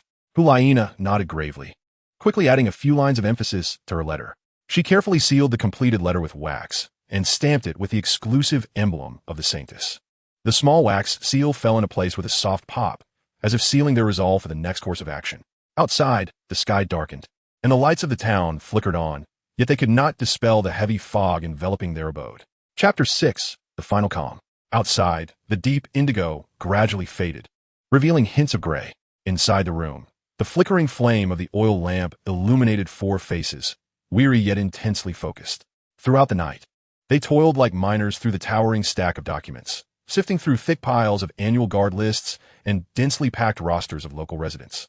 Dust danced in the light, and the air was imbued with the distinct scent of aged paper and the bitterness of sleeplessness. As the last page was gently closed, the room was filled solely with the sound of heavy breathing. Hu Liena rubbed her aching temples, faint shadows beneath her eyes, yet her gaze remained sharp. She pushed several sheets of paper, covered in names and repeated annotations, to the center of the table, her voice hoarse yet remarkably clear. I have conducted a preliminary selection. In the entire town, there are 12 local soul masters with a soul power level of 35 or above, including resident villagers and a few long-term merchants. Her fingertip traced the list, which was based on an estimation of the capabilities of a 35-level soul master. Following the tragic demise of a colleague at level 42 last year, to quietly subdue or even kill him, the perpetrator's strength must have a lower limit of 35, which is a relatively conservative estimate. Below that level, the likelihood is negligible. Wen Yiling leaned closer to the list, his gaze sweeping rapidly over the 12 names. For a small town to harbor such a number of mid-tier soul masters was itself unusual. He furrowed his brow and murmured, 12 individuals is still quite a lot. Investigating each one individually would not only be inefficient, but could also easily alert the perpetrator. They have been operating for years, and their vigilance must be exceptionally high. We should attempt to eliminate a few from our inquiries.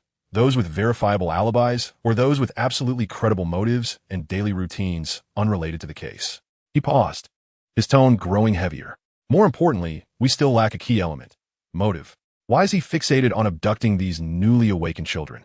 It is neither for wealth nor vengeance, as there is no connection among the victims. So, what exactly is his purpose? Without understanding this, it is akin to groping in the dark. Hu Liena took a deep breath, dispelling some fatigue, her gaze sweeping over her companions' exhausted faces before finally settling on the lightening horizon outside the window. A note of undeniable gravity crept into her voice, according to the patterns recorded in the files from previous years. The next potential attack may occur within the next 72 hours. Time is of the essence. The enemy is concealed while we remain exposed. In her amber eyes, ripples of concern were vividly reflected. During this time, I strongly advise that the four of us refrain from acting alone whenever possible. Don't speak foolishness, sister. Xiaoyu immediately interrupted, his voice deep and resolute. He set down the corner of the document he had been absent-mindedly rubbing, leaning slightly forward, an invisible sharpness radiating from him like a drawn blade. You are the saintess of the Spirit Hall. Even if he had 100 lives, he would not dare set his sights on you. That would be a declaration of war against the entire Spirit Hall. His gaze was as sharp as a knife, filled with absolute confidence in his sister's safety and a resolute protective intent. Exactly. Nana, you are being overly cautious. Yin slammed his hand on the table, causing the teacups to rattle. His signature red hair seemed to flare even more with excitement. His face was suffused with a dismissive confidence, even tinged with a combative thrill. Taking down a soul master in the 40s and snatching a few defenseless children, what kind of skill is that? At best, he is a cowardly rat hiding in the shadows. He puffed out his chest, his knuckles cracking ominously. If he dares to show himself before our golden generation, he will see what true strength looks like. With such paltry achievements, he wouldn't dare challenge the four of us, even if he had 10 lives. Yan's tone was resolute, brimming with unwavering faith in his team's strength, as if the lurking perpetrator were nothing more than an inconsequential clown. Hu Liena observed the varied expressions of her brothers, then glanced at Wen Yiling, who was lost in thought, his brow furrowed. She allowed a gentle sigh. She was acutely aware that the protection offered by Xiaoyu stemmed from the bonds of blood and kinship, while Yan's confidence was rooted in his formidable strength. Yet, the silence enveloping Wen Yiling instilled within her a profound sense of unease. That unknown motive loomed over her like the densest clouds shrouding the town, preventing her from embracing optimism as Yin did. Time passed, yet the clues in their possession remained woefully scant. The brief respite of less than 4 hours of sleep could hardly dispel the weighty fatigue that had accumulated from their night-long analysis. As the pale morning light struggled to pierce through the clouds, the four of them, bearing heavy dark circles under their eyes, reconvened in the living room. Their bodies felt rigid, yet their minds were unnaturally alert, fueled by anxiety and caffeine, accompanied by a slight sting. Upon pushing open the door to their residence, a starkly different atmosphere enveloped them. It was as if the town had been drained of all vitality overnight. The sky hung leaden above them, oppressive and heavy. The streets lay unnaturally quiet, yet this silence was not peaceful, but rather suffocating, laden with dread. Every window and door of the houses stood firmly shut, resembling sealed mouths. The few pedestrians that appeared moved hurriedly, their eyes darting warily, exuding a palpable urgency to escape the desolate expanse. Most disconcerting of all was the complete absence of children, who had only days prior filled the streets with laughter and play, now vanished without a trace, as if swallowed by an unseen abyss. The town had thus lost its most vibrant colors, leaving only a disquieting pallor and silence. Wen Yiling leaned against the cold doorframe of the small building, his gaze hollow as he surveyed the fear-frozen street. The relentless pressure of recent days, the scarcity of leads, and the stifling atmosphere before him had finally overwhelmed his frayed nerves. He slammed his fist against the doorframe with a dull thud, the sound quivering with suppressed anger and profound disappointment. I've had enough. I simply cannot comprehend it. Not at all. He spun around abruptly, his eyes ablaze as they met those of his companions inside. The gentleness he once possessed now supplanted by agitation. Those files, those so-called missing children-esque reports, they are nothing but a pile of worthless paper. What do we have apart from dry ages, a vague soul power level, the names of parents, and a few tenuous connections? What about the martial soul? Who knows? Were there any unusual manifestations during awakening? No idea. Were they last seen? And what were they doing? No clue. Were there any witnesses? Still none. His voice crescendoed, tinged with a near-fractured accusation. What has Val been investigating all these years? Is his so-called exhaustive effort merely writing down names, allowing these documents to gather dust and rot in a box? This is, quite frankly, the greatest insult to those who have gone missing. After unleashing his fury, he panted heavily, his brow veins throbbing. Moments later, the fiery rage seemed to dissipate, leaving behind an abyss of helplessness. He slumped his shoulders, his voice becoming hoarse and despairing. Now, the only hope rests with the detailed dossier sent by His Holiness. Let us pray that it contains the crucial information we have overlooked. He helplessly shook his head, his gaze dimming. Silence enveloped the room, broken only by Wen Yiling's rapid breaths. Hu Liena's eyes brimmed with concern.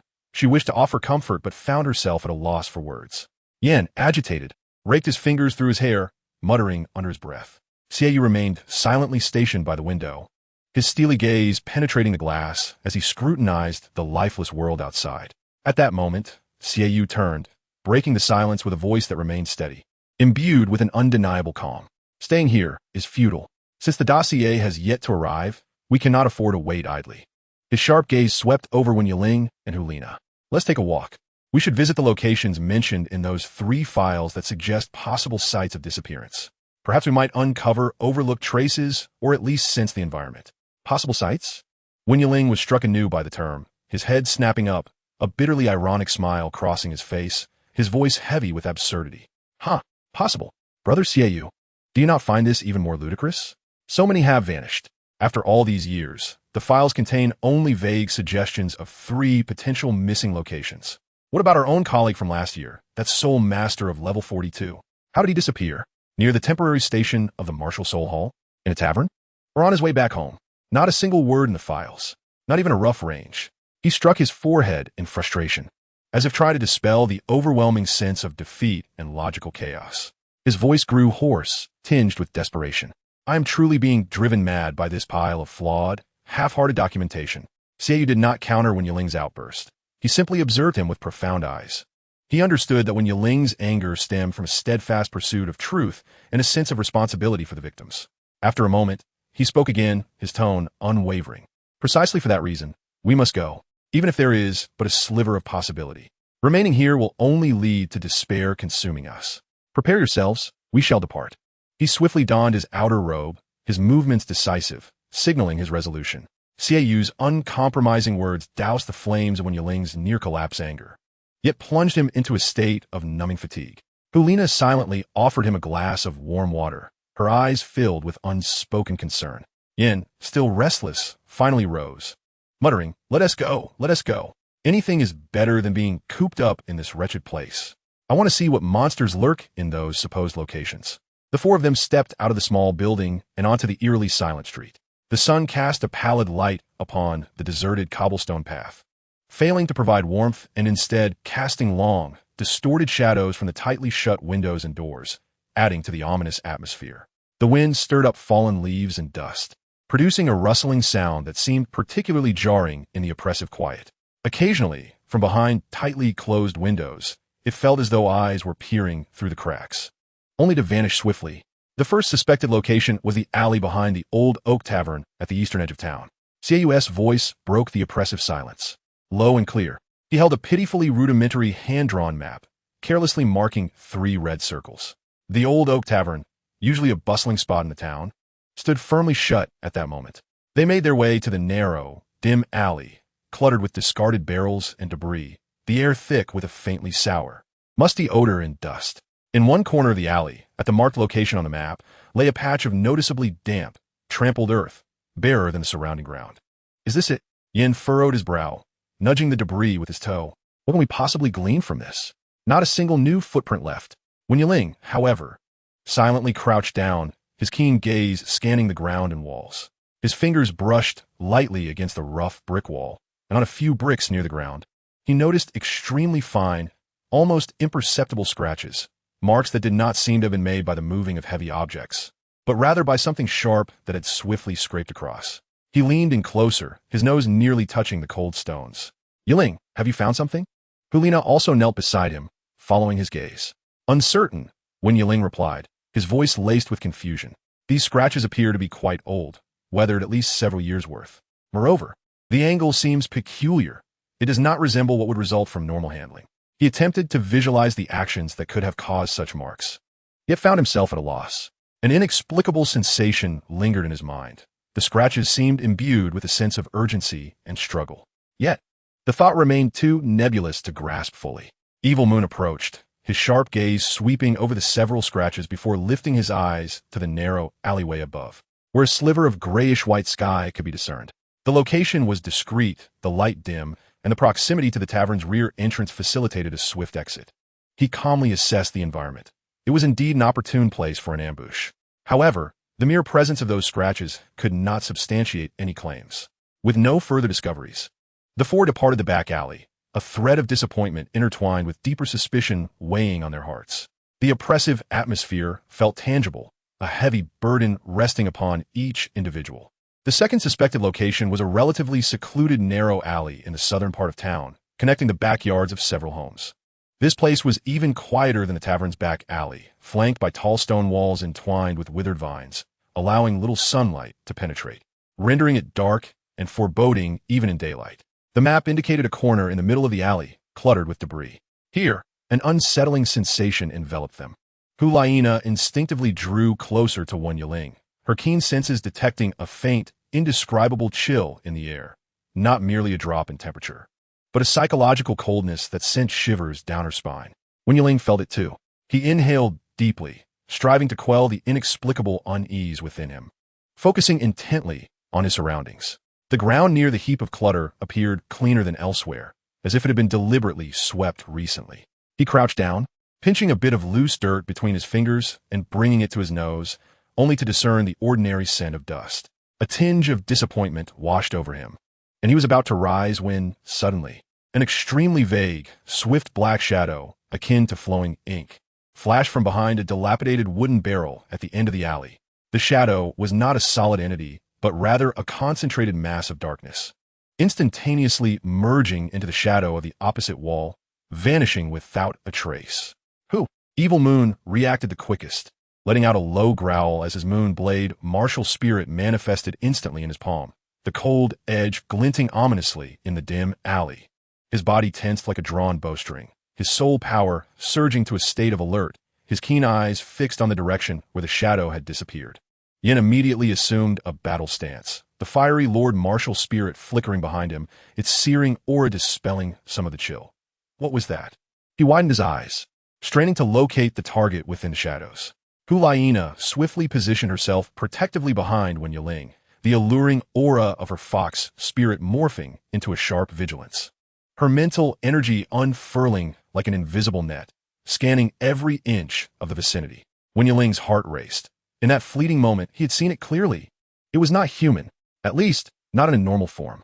The essence of that shadow felt exceedingly sinister, brimming with malevolence and foreboding, reminiscent of the indescribable light he had glimpsed in Valdat's eyes through the crack of the bishop's study door, a disturbing similarity that sent chills down his spine. Yet, Evil Moon's mental scan, along with Hu Liena's perceptive awareness, enveloped the entire alley. Aside from their own erratic breaths and heartbeats, and the scurrying sounds of a few startled rats, there was no other sign of life. The shadow seemed as though it had never existed.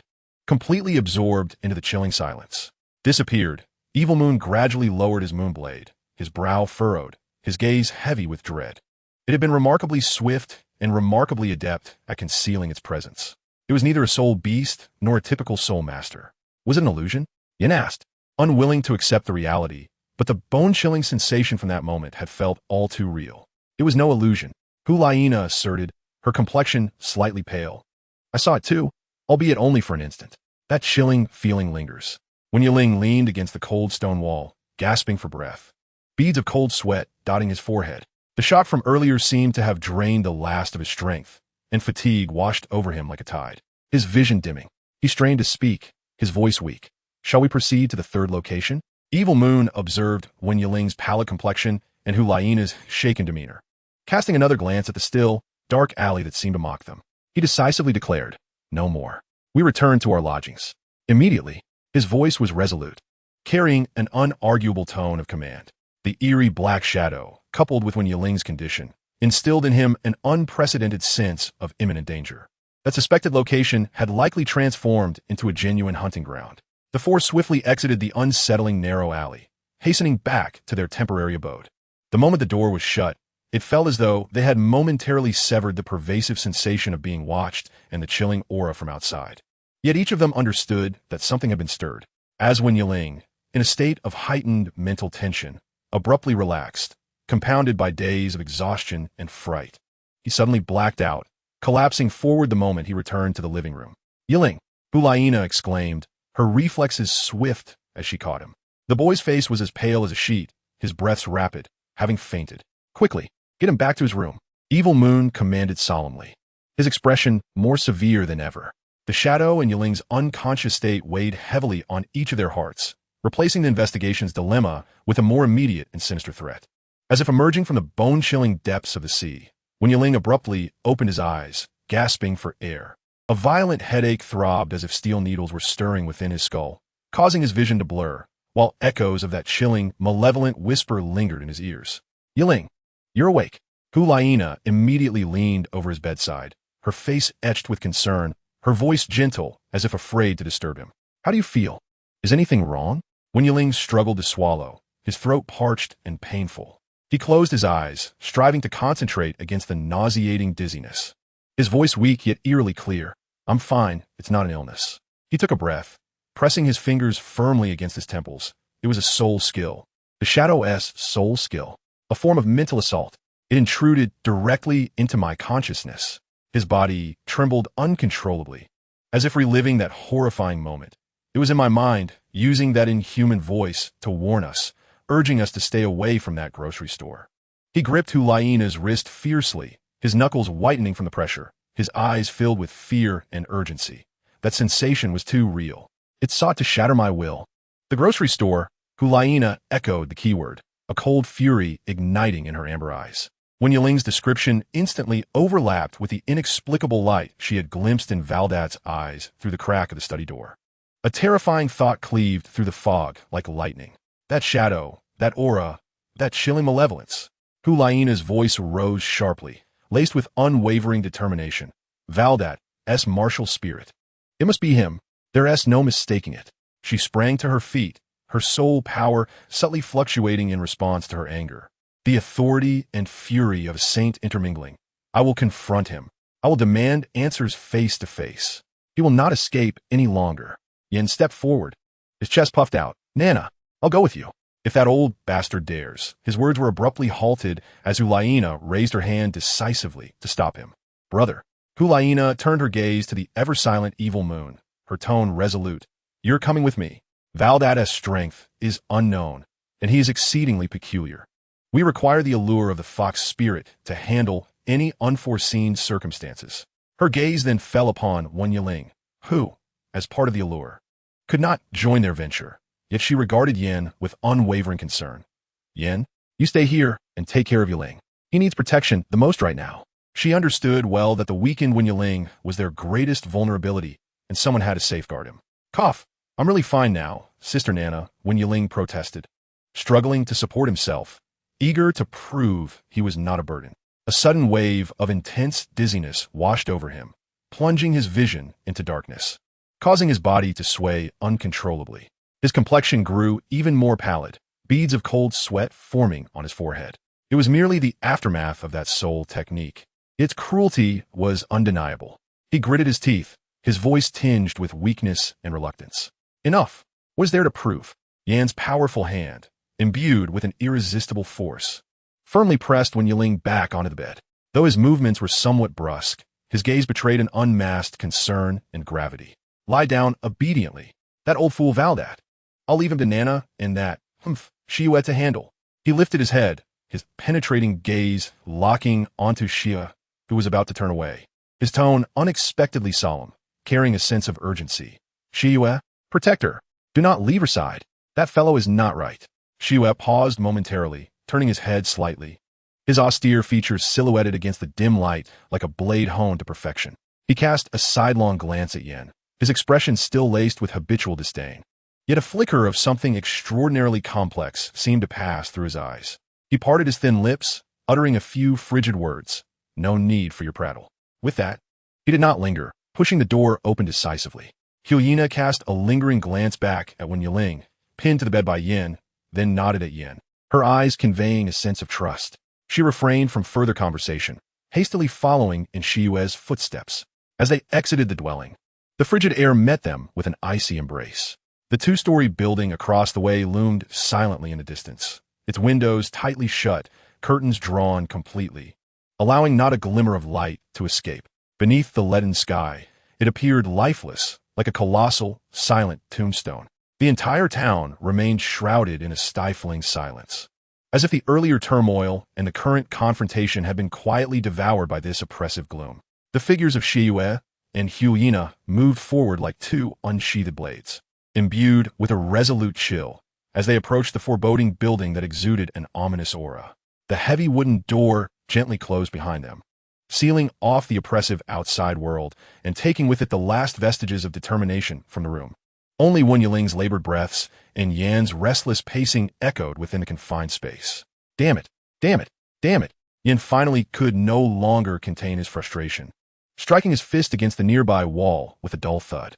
He resembled a lion trapped within a cage, his fury and concern having no outlet. He loathed himself for not being able to stand beside Nana against that enigmatic Valdat, and he despised the shadow that had harmed Wen Yiling. If Nana loses even a single hair, I will turn that old fool to ashes. Wen Yiling leaned against the headboard, his complexion still pale. Yet his eyes had regained a semblance of clarity. He observed the agitated Yin, his voice hoarse, yet striving to maintain composure. Brother Yin, stay calm. Sister Nana and Shi Yue are together. They'll be safe. You know the strength of the demon. Yin abruptly halted, turning to glare at Wen Yiling, his crimson hair seeming to bristle with anger. I know. Of course, I know the demon is capable. But that thing, that shadow, you saw it too. That was no ordinary soul technique. It was insidious. Even you. He halted, gazing at Wen Yiling's pale face, forcing the rest of his words back down, raking a hand through his hair in frustration. Damn it. This is infuriating. He heavily dragged a chair over, straddling it backward at the edge of Wen Yiling's bed, his arms resting on the backrest, chin propped on his arms, his eyes still anxiously fixed on the closed door, as though he could peer through the wood to discern what lay beyond. Wen Yiling understood Yan's turmoil. He closed his eyes, striving to recollect that fleeting yet terrifying moment. The chilling, viscous, malevolent psychic force pierced his mind like a tangible ice shard, its inhuman whispers laden with absolute commands and destructive intent. Brother Yin, Wen Yiling spoke again, his voice low and focused. The shadow's soul technique is exceedingly peculiar. It is unlike a typical mental assault, more akin to an implantation. It forcibly engraved the warning. Stay away from the grocery store, deep within my consciousness, accompanied by an overwhelming urge of fear and obedience. Had it not been for my strong psychic resistance, I fear, he let the sentence hang, the implication clear. The grocery store? Yin finally redirected his gaze from the door, his brows furrowing as he looked at Wen Yiling. Are you certain it mentioned the grocery store? Not something else, like a warehouse or cellar? Absolutely certain. Wen Yiling affirmed with a nod, his words crisp, carrying an undeniable threat. It seemed to be particularly concerned about that location, as if it wished to deter us from approaching. Yin stroked his chin, delving into his memories. There seems to be only one grocery store in the town, right beside the central square. It looked rather shabby, nothing special about it. He recalled the shop's proprietor, a hunched old man who always wore a smile, selling mundane items like needles, thread, and basic provisions. The more ordinary it appears, the more potential issues it may harbor. Wen Yiling's gaze sharpened as he considered Valdat. A bishop of a discarded martial soul, shrouded in shadows, was inherently unusual. If he had truly been lurking for so many years, secretly engaging in some nefarious activity that required the kidnapping of children, could that grocery store serve as a hub for gathering materials? Or perhaps a site for conducting some sinister ritual? This conjecture sent a chill racing down Yan's spine. He suddenly straightened in his seat. Are you suggesting that the missing children could be held beneath that grocery store? Or already? He left the horrifying word unspoken. Yet his expression grew gravely serious. I don't believe that's the case. One of the suspected locations of a missing child is indeed the grocery store. But if Valdat is truly the perpetrator, he would not reveal himself so soon. Wen Yiling spoke cautiously. Yet this is currently the only clear and highly indicative lead we have. Regardless of who that shadow may be, its willingness to expose itself to prevent us from approaching that place signifies its importance. He struggled to sit up. Brother Yin, we cannot afford to wait idly. Sister Nana and the others are confronting Valdat. Regardless of the outcome, it may provoke a reaction. We must you lie down. Yan's large hand pressed firmly against Wen Yiling's shoulder once more. The force still substantial, but this time underscored by an undeniable resolve. Look at you. Your complexion is as pale as paper. Your soul power is fluctuating. If you rush over now, are you going to serve as a meal or assist? He glared at Wen Yiling, the seriousness in his eyes a rarity. I understand your urgency. I am anxious too, but recklessness will not resolve the issue. That shadow can ensnare you once, it can ensnare you again. What you need most is to recover. He stood up, striding to the table to pour a glass of water, forcefully placing it in Wen Yiling's hands. Drink this, then tell me every detail you remember about that grocery store. And the sensation from that soul technique, everything, down to the last word. We need to clarify the information. We can only act once Nana and the others return, or when you feel better.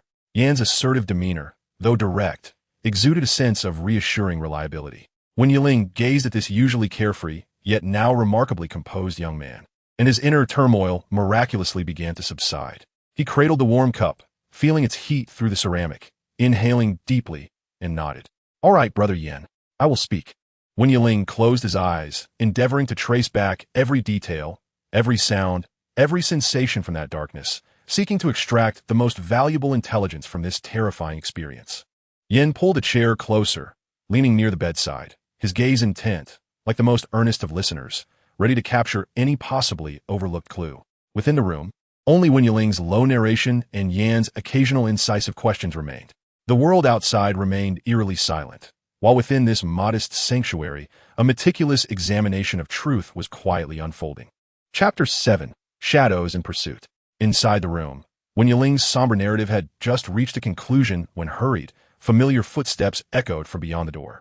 Almost immediately, the door swung open to reveal the figures of Yu and Hu Liena standing at the threshold. Both appeared impeccably dressed, their breaths steady, devoid of any signs of soul power fluctuations or combat, indicating that no conflict had transpired. However, this did little to alleviate the tension that permeated the atmosphere within the room. Hu Liena's face bore no signs of relief. Rather, it was shrouded in a deeper veil of gloom and doubt. Yu maintained his usual impassive demeanor, yet the depths of his cold, piercing gaze seemed darker than usual. Not him. Hu Liena stepped into the room, her voice somewhat hoarse as she met the urgent glances cast by Yin and Wen Yiling, promptly delivering her conclusion.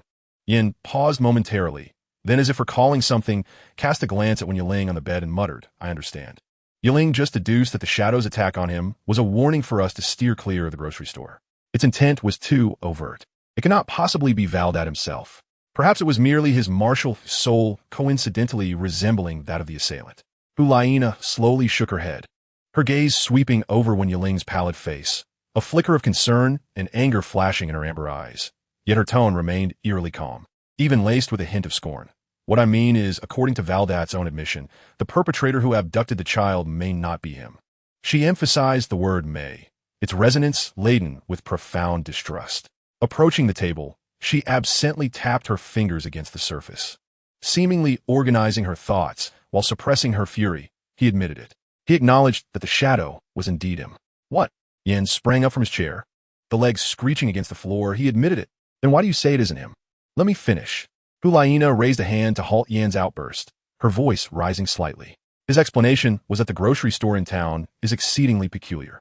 He claims to have conducted secret investigations multiple times, but found no clues. Furthermore, he described the store's owner, Old John, as mentally unstable, highly dangerous, and irrational. She paused, a cold smirk curling her lips, clearly dismissive of this assertion. Valdat said he warned us because he feared that our reckless approach might lead to trouble. He claimed it was out of protection, afraid we might find ourselves in dire straits. Protection? Dire straits. Yin appeared to have heard the most ludicrous jest. Trembling in rage, his fists clenched tightly, knuckles whitening from the pressure, and several tendrils of fiery energy erupted uncontrollably from his body as he seethed. He could have just taken a few minutes to tell us directly not to approach that grocery store. Yiling was nearly crushed by that ghastly thing. Left with such a chilling mark, he dares to call that a warning. Protection. His furious gaze nearly ignited flames as it shot toward the small building across the way. So I say he has a sense of humor. Yu's anger was palpable, clearly etched on his face. He does not regard us seriously. Regardless, Once we return, his political career will come to an end. Wen Yiling leaned against the headboard, absorbing Valdat's fallacious reasoning, a chill creeping from his heart, colder than the shadow's soul skill. Weakly, he spoke, his voice trembling. Sister Nana, that explanation is far-fetched. If he truly intended to protect, there are myriad ways to do so. This malicious mental assault feels more like intimidation or an attempted silencing. I admit, Valdat is indeed peculiar. Every fiber of his being exudes something amiss. Hu Liena took a deep breath, forcibly suppressing the tumult of fury and doubt, her expression sharpening with resolve. However, his narrative, at least on the surface, effectively obstructed our immediate inquiry into his attack on Yiling. Moreover, he possesses no motive for the crime. A bishop in a remote town, what benefit would there be for him in abducting children and soul masters?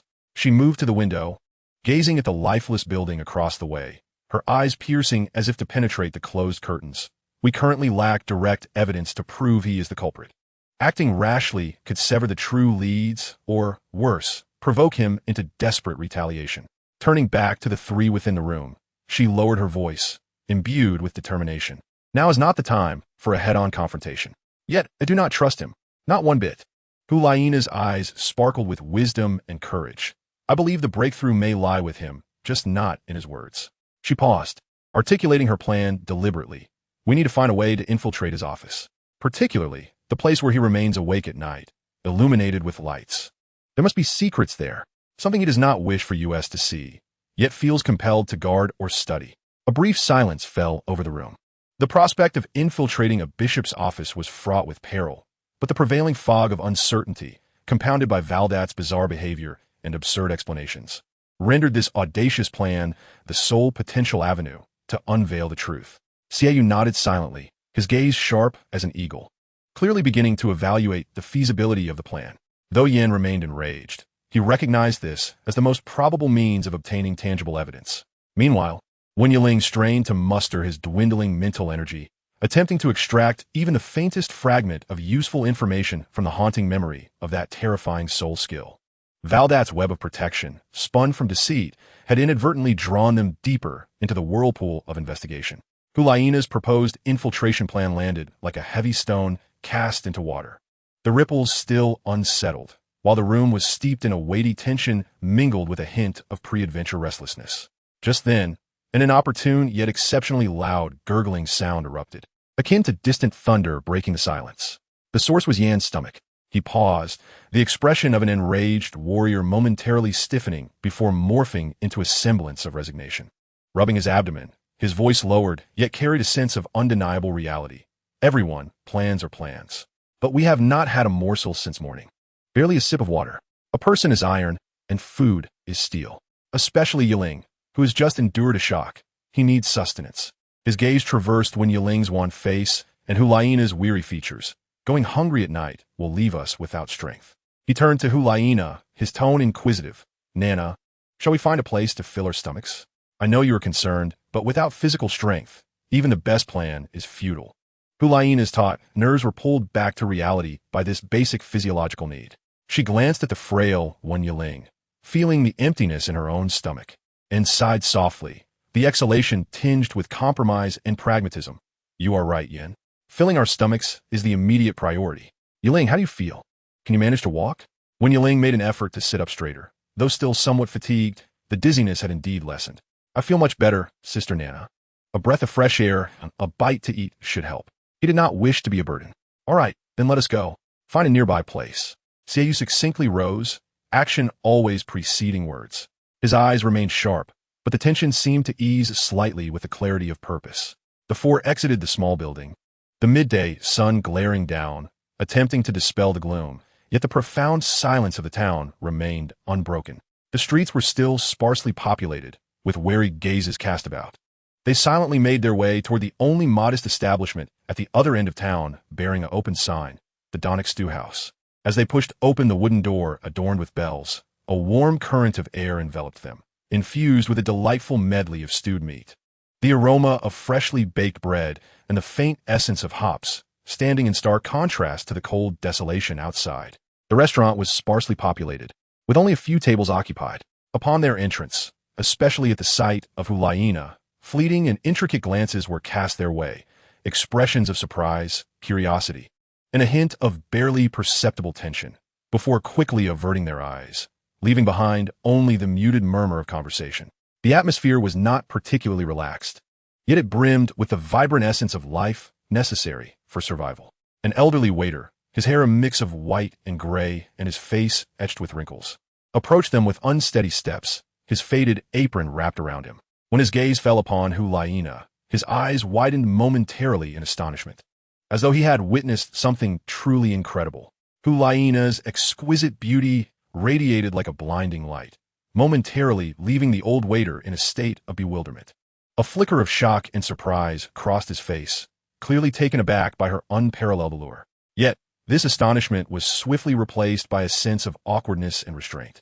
The old man trembled slightly, unconsciously fiddling with the corner of his apron, appearing rather flustered. He stammered, "Are you esteemed soul masters? Please, this way to your seats." His voice quivered, seemingly filled with reverence for the distinguished guests. Afterward, the old waiter cautiously led them to a clean table by the window, his movements slow, as if each step required considerable effort. Throughout the journey, he frequently glanced back, seemingly anxious that his service might fall short and incur the displeasure of these esteemed soul masters. Signature stewed meat, roasted chicken, bread, mashed potatoes, and some ale, Yin succinctly commanded, his voice lower than usual, lacking its usual bravado. "Yes, yes, coming right up." The old waiter retreated, as if granted a reprieve. As they awaited their meal, a heavy silence enveloped the table. Hu Liena gazed out the window and murmured, "The people here seem to remain wary of us." She could sense the occasional furtive glances, laden with scrutiny and unease. As expected, the disappearance case remains unresolved. Any outsiders are viewed with suspicion, Xiaoyu calmly analyzed, tapping his knuckles rhythmically on the table, a habitual gesture when deep in thought. Wen Yiling sipped the cool water the waiter had brought, feeling the refreshing liquid glide down his parched throat, providing a momentary clarity. He glanced towards the small building across the street, his brow furrowed, seemingly lost in contemplation. Soon, their food arrived. A massive earthenware platter held tender, slow-cooked beef ribs, exuding an irresistible aroma, accompanied by a whole, glistening and crispy roasted chicken, a basket brimming with sliced rye bread, and a generous bowl of creamy mashed potatoes. Several frothy mugs of golden ale were also placed before them. The simple fare radiated an enticing and genuine fragrance. Without the need for pleasantries, the four began to eat. Yin's manner of eating remained bold as he tore into the chicken leg with hearty bites. Yet the exaggerated exuberance had dissipated, replaced by a focused intent to replenish his energy. He occasionally surveyed the surroundings, his gaze imbued with a professional vigilance. Xiaoyu adeptly carved the meat from the ribs with precision, his movements swift and efficient, quickly bringing the sustenance to his mouth, his eyes retaining their sharpness as if assessing the safety of their environment. He consumed his meal rapidly, yet his demeanor conveyed an ingrained coldness. Hu Liena sat elegantly at the table, her movements gentle and refined, each action seemingly choreographed with meticulous care. Her small knife glided delicately over the food, slicing it into perfectly portioned pieces before using her fork to convey the morsels to her mouth, savoring each bite. Throughout the meal, her gaze often drifted toward Wen Yiling. She noted that although he ate at a slower pace than herself, his complexion appeared somewhat improved, offering her a small measure of comfort. When Hu Liena cut a piece of the tenderest rib meat, her actions became particularly delicate. She carefully sliced it into thin pieces and gently placed them onto Wen Yiling's plate. After completing this act, she lifted her gaze, meeting his eyes with a look that conveyed concern and tenderness, as if silently inquiring whether he enjoyed the rib meat. Wen Yiling nodded gratefully, picking up the piece. The succulent meat and rich juices indeed provided warmth and strength, dispelling the chill within him. He dipped his bread into the thick sauce at the bottom of the plate, eating with focused diligence. The slight bitterness and refreshment of the ale perfectly balanced the richness of the meal. The table was quiet, with only the soft clinks of cutlery against plates and the sounds of chewing filling the air. Sunlight streamed through the dust-laden windows, casting patches of light upon the rising steam from the food. This lunch lacked laughter and merriment, resembling more a necessary respite and replenishment of energy.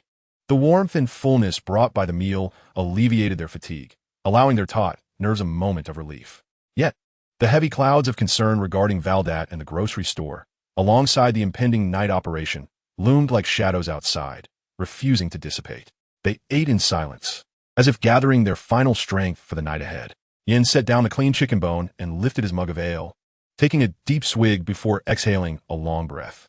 His gaze regained its familiar sharpness, now coupled with a newfound steadiness. I'm full now. Even if we have to crawl through that old rat-ass hole tonight, we'll have the stamina. His voice was low, yet carried an undercurrent of latent power. Hu Liena wiped the corner of her mouth and surveyed her companions.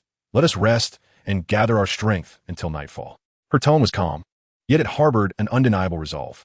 The brief interlude ended, and the calm before the storm deepened. Chapter 8. Valdat's Mansion. The thick night enveloped the eerie little town like indelible ink, shrouding it in darkness. Xiaoyu stood by the window of the villa, his figure nearly merging with the shadows. His gaze was sharp as an eagle's, penetrating the glass to lock onto the building opposite, an edifice symbolizing the highest authority in the town, the residence of Bishop Valdat. On the second floor, the office they had surveilled for days remained brightly lit. The silhouettes flitting past the window were clearly discernible. Below, 2 guards conducted their shift change with meticulous precision, the sound of their armor clattering piercing the stillness of the night. Action. Xiaoyu's voice was low, imbued with unwavering determination. He abruptly turned, nodding firmly at Hu Liena, Wen Yiling, and Yin, who were holding their breath in anticipation. There were no superfluous words. Hu Liena and Wen Yiling exchanged glances, instantly reaching a mutual understanding. In unison, they called out, Martial Soul Fusion Technique, Double Fox Enchantment. In an instant, an extraordinary wave of soul power rippled through the room, distorting the air as if it were water. 4 phantoms, nearly identical in appearance and aura to the 4 of them, materialized out of thin air, moving and conversing with lifelike fluidity. The movements of the phantoms were so seamless that, had one not witnessed the fusion technique being activated, it would be nearly impossible to discern the truth. The fusion technique was not without its costs. The soul power could only sustain the illusions for approximately 20 minutes. Hu Liena spoke rapidly as she donned a chilling metal mask concealing her features, simultaneously removing every insignia and badge identifying her as a member of the Spirit Hall. Stowing them away, these masks were procured from Wei Yi, capable of altering the wearer's voice and providing substantial defensive capability. Her eyes gleamed with seriousness. Valda was no fool. He would certainly harbor suspicions about them. We must act swiftly. After a final equipment check, she decisively turned, slipping into the shadows like a wisp of smoke as she stealthily made her way toward the back door. The 4 converged in the villa's backyard like phantoms. The wall was not particularly high, but one still needed to exercise utmost caution while climbing over it. As the first light of the moon descended gracefully, Xiaoyu surveyed the surroundings with vigilant eyes. Once he confirmed the area was secure, the remaining 3 followed suit, their movements swift and silent. They glided along the shadows cast by the courtyard walls, swiftly maneuvering to the rear of the Valdat building. The frigid stone wall sent a shiver through their fingertips. Hu Liena's gaze settled on the 2 guards at the entrance, her brow furrowing slightly. Be gentle, brother. They previously escorted us. They are allies. The youthful, yet somewhat wooden faces belonged to the guards who had welcomed them upon their arrival in the town. Xiaoyu nodded silently, his eyes still sharp. A flicker of thought crossed his mind, and 2 gleaming crescent blades, radiating a cold luminescence akin to moonlight, materialized beside him. No soul reigns chimedith. Only pure skill and mastery over power. With a swift flick of his wrist, the 2 crescent blades transformed into indistinguishable silver streaks, piercing through the air with unerring precision. Thud, thud. The muffled sounds of impact resonated simultaneously. The heavy hilts of the crescent blades struck the specific pressure points at the napes of the 2 guards' necks with pinpoint accuracy. They had no time to utter a sound before their bodies slackened, collapsing like marionettes with severed strings, instantly losing consciousness. Quickly, Hu Liena urged in a low voice. She exchanged a glance with Wen Yiling, their soul powers resonating in an instant. Once more, 2 indistinct phantoms emerged in the places where the guards had fallen, standing resolutely at the entrance, their vigilant eyes scanning the street, perfectly assuming the role of the guards without a hint of flaw. My turn, Yin growled, his second soul ring suddenly glowing, activating his second soul skill, Granite. A surge of earthy yellow soul power erupted from him, enveloping the 4 of them in an instant. The ground seemed to soften, and the 4 were lifted as if submerged in stone, quietly transported through a pitch-black window on the 2nd floor of the small building, devoid of any light. Plop! A subtle sound marked their landing in the silent room. Hu Liena flicked her fingers, igniting a small orb of pink foxfire that instantly dispelled the darkness. The sight that greeted them made their pupils constrict. It was not the anticipated bedroom or guest room, but a cluttered storeroom overflowing with an array of items. Even more shocking was the mountain of glimmering gold soul coins, stacked high, radiating a suffocating sheen. Hiss! Even Xiaoyu, of noble lineage, couldn't suppress a sharp intake of breath, his voice icy and chilling. Regardless of his background, the sheer volume of mysterious gold soul coins in this room spelled disaster for his career. A greedy aura pervaded the air, silently condemning the owner's sins. Wen Yiling did not cast his gaze upon the blinding coins. He moved stealthily toward the door like a wary spirit fox, pressing his ear against the cold wooden boards. Outside, an unsettling silence reigned. He cautiously opened a crack in the door, a wave of stale, cold air rushing in. Beyond lay a narrow, dim corridor, unlit save for a faint, yellowish glow seeping from the crack beneath an office door at the far end, resembling an eye peering from the darkness. Flanking the corridor were 4 tightly shut doors and 1 heavily chained door. The 4 moved like specters through a tomb, silently and swiftly inspecting each one. As the study door creaked open, a cloud of dust billowed forth.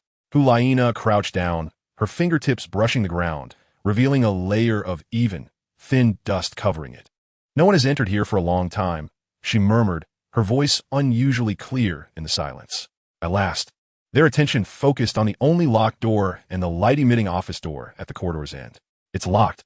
There must be something amiss inside." A glint of cold light flashed in Xiaoyu's eyes as he swung his crescent blade toward the lock with a piercing shriek. Clang! The sharp sound of metal clashing erupted. Sparks flew. Yet, that seemingly ordinary lock remained unyielding. Instead, it sent a tremor through Xiaoyu's wrist. "Damn it! This door has additional defenses." Rage surged in Xiaoyu's eyes, invoking his 3rd soul skill break. He shouted, his purple soul ring flaring to life. As the crescent blade became enveloped in a pure, concentrated silver radiance, descending once more with an even more fearsome momentum. Boom! The impact reverberated like thunder, shaking the entire small building. The deafening noise echoed wildly in the silent corridor. The 4 held their breath, muscles taut, their gazes fixed on the office door at the end. Such a tremendous commotion could not possibly go unheard. Yet, 1 second, 2 seconds passed, and the office door remained firmly shut, not a sound emanating from within. The soft yellow glow persisted, mocking them like a silent taunt. This eerie silence was more chilling than any alarm. Something is amiss. A warning blared in Wen Yiling's mind, an icy dread surging to his scalp. Almost simultaneously, hurried footsteps and the clanging of armor echoed from downstairs. The guards had been alerted, yet the door had only opened a gap of less than 30 centimeters. "There's no time. Let me handle this," Wen Yiling decisively proclaimed, a fierce glint in his eyes. His right arm erupted with dark red patterns, and the blade that had once torn through the earth's spider sprang forth again, a torrent of violent soul power converging towards his arm bone, warping the very air around him. Right arm, soul bone skill, blood shadow storm. Wen Yiling bellowed, thrusting his right arm forward. No longer just a single blade strike, but a multitude of intertwining crimson and dark gold energy streams, laden with high-frequency cuts and psychic shocks, surged forth like an uncontrollable tornado, crashing against the obstinate iron door. Booming! The cacophonous roar was deafening. The sturdy steel door, along with the fortified steel lock, crumbled before this devastating force like mere paper, shattering into splinters. Wood and metal debris flew in all directions. Dust enveloped the air. However, as the dust settled, the scene behind the door left the 4 in a state of frozen horror. It was utterly empty. Nothing remained, not even a single piece of ordinary furniture. This room is suspicious. The thought barely crossed their minds when the footsteps of the guards below drew perilously close. What sent chills down their spines was the office at the end, which remained eerily silent. To the office. There's surely no one inside. Hu Liena reacted the fastest, her voice tinged with unprecedented urgency. Her soul power exploded forth, the phantom of the 9-tailed fox flickering briefly as her long, powerful leg delivered a forceful kick against the seemingly ordinary wooden door. Crack! The lock shattered in response. The door flew open with a violent thrust. The sight within the office caused the 4 to freeze momentarily. It was brightly lit, meticulously arranged, yet completely devoid of life. The figure they had observed day and night from outside was merely an intricately designed suit of armor, moving slowly along a fixed track. The yellowish glow was nothing but a soul-guiding device simulating the flicker of flames in the fireplace. At that moment of shock, an unexpected turn of events occurred. Buzz! An unsettling, soul-chilling wave of cold energy erupted without warning from some direction, likely from the empty room they had just breached. Following this, a shadow composed purely of dense dark energy, twisted and formless, shot forth like an arrow, radiating a bone-chilling cold and silent psychic scream, hurtling towards Xiaoyu, who stood closest to the door. "Be careful," Hu Liena shrieked, retracting her martial soul. "Do not reveal our identities." Almost simultaneously, however, Wen Yiling reacted completely differently. He did not withdraw his martial soul. Instead, resolute light ignited in his eyes. The shadow moved too swiftly. Xiaoyu had no time to react. Fourth soul skill, Holy Fox Spirit Light. Wen Yiling recklessly summoned his soul power, causing the blade on his right arm to vanish, replaced by a pure, sacred beam of white light that emanated from his brow, imbued with a powerful psychic impact. A beam of light pierced the shadow, momentarily halting its advance. With a hissing sound, akin to a searing iron plunged into icy waters, the sacred white light clashed violently against the chilling darkness. The shadow emitted a silent yet soul-piercing shriek, its momentum abruptly stifled, contorted, and delayed for that fleeting moment. The very instant of life and death. "Hurry, grab the items," Wen Yiling bellowed, his face paling instantly from the exhaustion of his spiritual energy. Without a trace of hesitation, Hu Liena darted toward the desk like a flash of lightning. Without a glance, she seized an open leather-bound notebook and several uniquely crafted metal ornaments from the desk, one of which appeared to be a twisted key. Stuffing them into her bosom. "Go!" Hu Liena commanded fiercely. Xiaoyu reacted with remarkable speed, grasping Hu Liena's arm and forcefully propelling her toward the shattered window. Wen Yiling followed closely behind, leaping down. "Fool! Move!" Xiaoyu shouted back in anger. Yet it was too late. The shadow, momentarily hindered by the sacred fox's light, seemed utterly incensed, unleashing a sharper, more excruciating mental wail, its speed surging. It lunged toward Xiaoyu, akin to a maggot burrowing into flesh, aiming directly for him. Yan's second soul ring instantly ignited, and he lunged toward Xiaoyu, his body enveloped in granite-like protective energy. He roared, attempting to withstand the onslaught. Bang! A deafening sound resonated, threatening to hull hearts. The crimson breastplate crafted from precious dragon scales, proclaimed to be indestructible, shattered upon contact with the shadow, emitting a maddening crackling sound reminiscent of glass shattering under a hammer strike. Countless fine cracks spread instantaneously. A blinding red light erupted, only to fade in an instant. Yin was struck as if by a battering ram, blood gushing from his mouth, and he was sent flying like a kite severed from its string by an overwhelming force. Along with him, Xiaoyu was also hurled out the second-floor window, their bodies tumbling like rolling gourds. No! Below, Hu Liena and Wen Yiling, having just landed, watched in horror as two figures plummeted alongside fragments of shattered armor, crashing heavily onto the unforgiving ground. Dust billowed around them. Xiaoyu, upon landing, emitted a pained grunt. Yet his resilient physique compelled him to struggle back to his feet. Ignoring his own injuries, he staggered to Yan's side. Yan lay there, eyes shut, his complexion as pale as parchment, his prized dragon-scale breastplate utterly obliterated, revealing a horrific wound on his abdomen, emanating a sinister purplish-black aura. The purple seemed to writhe beneath his skin, alive. Yan's breath was faint, nearly imperceptible, each inhalation accompanied by blood froth. "You're still breathing. Hold on. Damn it. You must hold on." Xiaoyu's voice trembled with unprecedented fear as he hoisted the unconscious Yan onto his shoulder, his movements rough yet resolute. With crimson eyes, he roared at the approaching Hu Liena and Wen Yiling. "Go. Move quickly."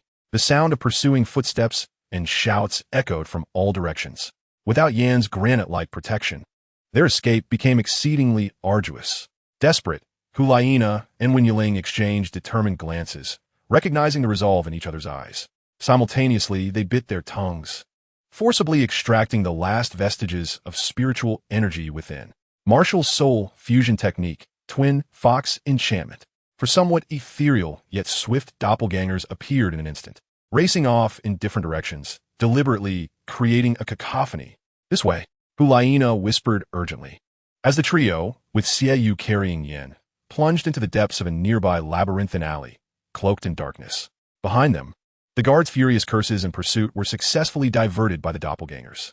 When they finally stumbled, covered in dust and blood, through the back door of the villa, the wall clock's hands coldly pointed to 12 minutes later than their intended schedule. Bang! Xiaoyu cautiously laid the unconscious Yin flat on the living room sofa. Fragments of the shattered dragon scale armor littered the floor, and the purplish-black wound on Yan's abdomen appeared even more grotesque under the light, like an evil brand. Yan's breath was intermittent, each gasp accompanied by painful convulsions, as though his very soul were being eroded by an unseen force. He is still breathing. He won't die? That bastard. Xiaoyu sank to his knees before the sofa, gripping its edge tightly, his knuckles turning white from the pressure. He gazed at Yan's lifeless face, at that ghastly wound, as an overwhelming pain and regret gnawed at his heart like a venomous serpent. The selfish person he had long misunderstood and scorned, the one he had just wagered would flee in the face of danger, had, in the direst moment, unhesitatingly shielded him. He had taken that fatal blow on his behalf. Why, you fool? Why did you take that from me? That was meant for me, not for you. You arrogant bastard. Xiaoyu's voice was hoarse, tinged with sobs, resembling a roar directed at himself. He struck the floor with a fist, producing a dull thud, and tears streamed uncontrollably from his eyes. In that moment, he loathed his own impotence, and even more so, his long-standing prejudice against his dear friend. Wen Yiling, struggling against the dizziness and headache from his drained spiritual energy, rushed to Yan's side, trembling fingers brushing aside the sharp fragments of dragon scales to examine the wound closely. No, there are no severe physical injuries. His voice carried a hint of incredulous delight. Brother, you look. Though the armor is shattered, the skin beneath is merely bruised, showing signs of contusion and energy erosion. But the organs are intact. It was the armor. It saved Yan's life. He pointed to the faint purple bruise on Yan's abdomen, which, while alarming to behold, was far from lethal.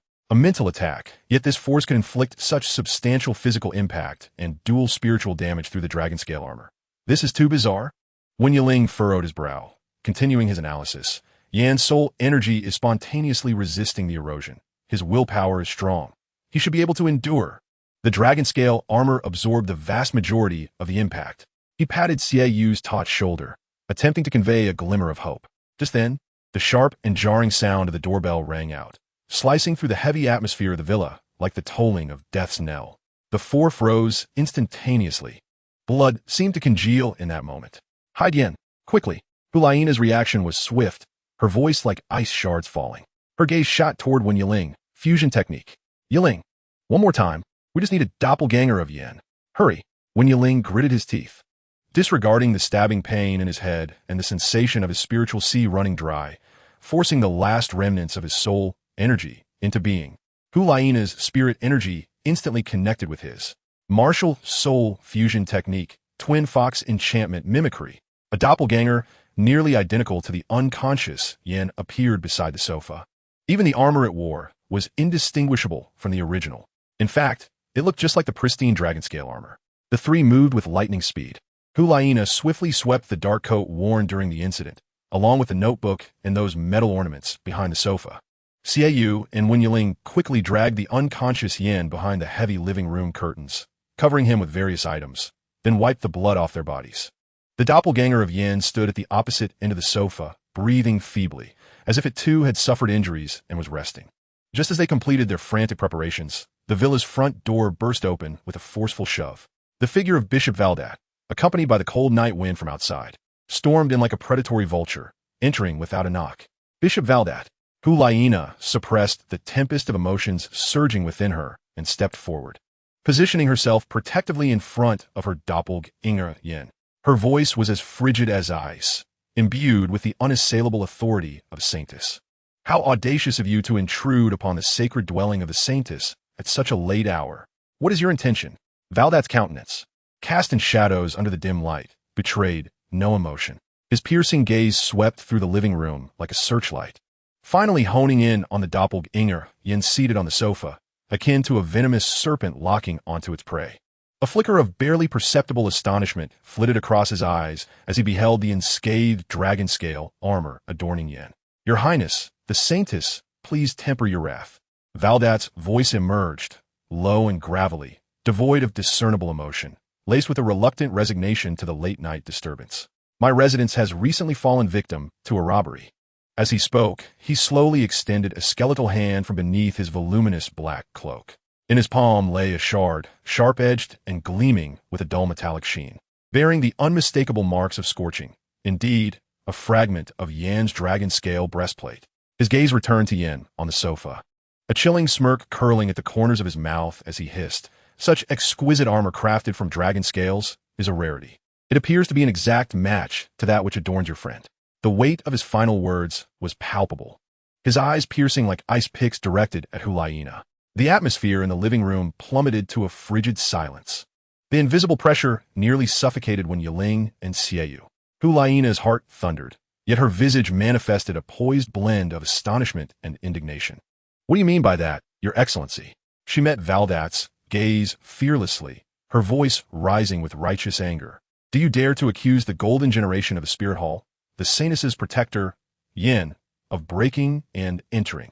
Such an assertion is utterly ludicrous. She gestured emphatically towards the sofa. You might want to scrutinize his armor closely. Is it not intact? Valdat's gaze lingered on the broken armor of Doppelganger Yin, which at that moment appeared whole due to the illusion technique that simulated its unblemished state. His brow furrowed slightly, a flicker of surprise evident. The tension among the three in the living room reached its zenith, Xieyu's hand resting ominously on the hilt of his moonblade. A standoff ensued, frozen in a moment of palpable tension. Valdat's malevolent gaze swept over Hu Liena, Xieyu, and Wen Yiling before returning to Yin, seemingly weighing his options. Seconds stretched into what felt like an eternity. Finally, the sharpness in his eyes seemed to soften, and he inclined his head slightly. It appears I have misunderstood. I apologize for disturbing your Highness's repose. His apology was devoid of sincerity, his gaze still harboring a frigid skepticism. He turned to leave. Stop. Wen Yiling's voice rang out, cold and sharp as a drawn sword. Valdat halted, slowly turning around, an expression of mild irritation crossing his face. Oh, young friend Wen Yiling, do you have further advice? Advice, I dare not claim. Wen Yiling stepped forward, almost meeting Valdat's gaze levelly, his eyes sharp as blades, unyielding. You invade at this late hour, and you think to leave with a mere frivolous excuse of a misunderstanding? What the Saintess's dignity? What the Spirit Hall's reputation? His voice was low, yet each word bore immense weight, infused with an overwhelming sense of pressure. And what do you propose? Valdat narrowed his eyes, a dangerous aura beginning to swell around him. An apology, Xieyu's icy voice interjected, as he had silently appeared at Valdat's side, the glinting moon blade poised like a striking serpent, its cold tip precisely pressing against Valdat's vulnerable throat. The blade bit into his skin, blood trickling down to the floor. Valdat's body stiffened instantly. He felt the chilling pain at his throat and the looming threat of death.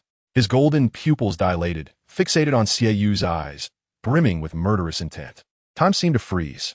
The air grew thick, akin to congealed blood. After a few agonizing seconds, Valdat's throat convulsed, and with great reluctance he took half a step back. Bowing slightly towards Hu Liena, his words squeezing out through gritted teeth, "It was my folly to disturb your Highness, and I am profoundly sorry." Each word dripped with humiliation. He raised his head, casting a glance at Xieyu and Wen Yiling, his eyes rife with unabashed malice. He turned to leave, prepared to escape the suffocating room. Wait. Wen Yiling spoke again, his voice as cold as water from a frozen lake. I'm quite curious. What remarkable treasures lie concealed within your residence, Your Excellency? What warrants such lethal measures against a mere curious thief? He advanced a step closer, his gaze burning into Valdat's. If this shard of dragon scale truly belongs to an intruder, what does that imply? It suggests your attack was aimed at taking a life. A single strike to shatter armor. Such ruthlessness from you, dear Excellency. What audacity for a mere bishop of the Spirit Hall to act without due process, to wield private punishment at will. Wen Yiling's inquiries fell like a relentless barrage, incisive and direct. Valdat's expression darkened instantaneously, resembling the ominous sky before a storm.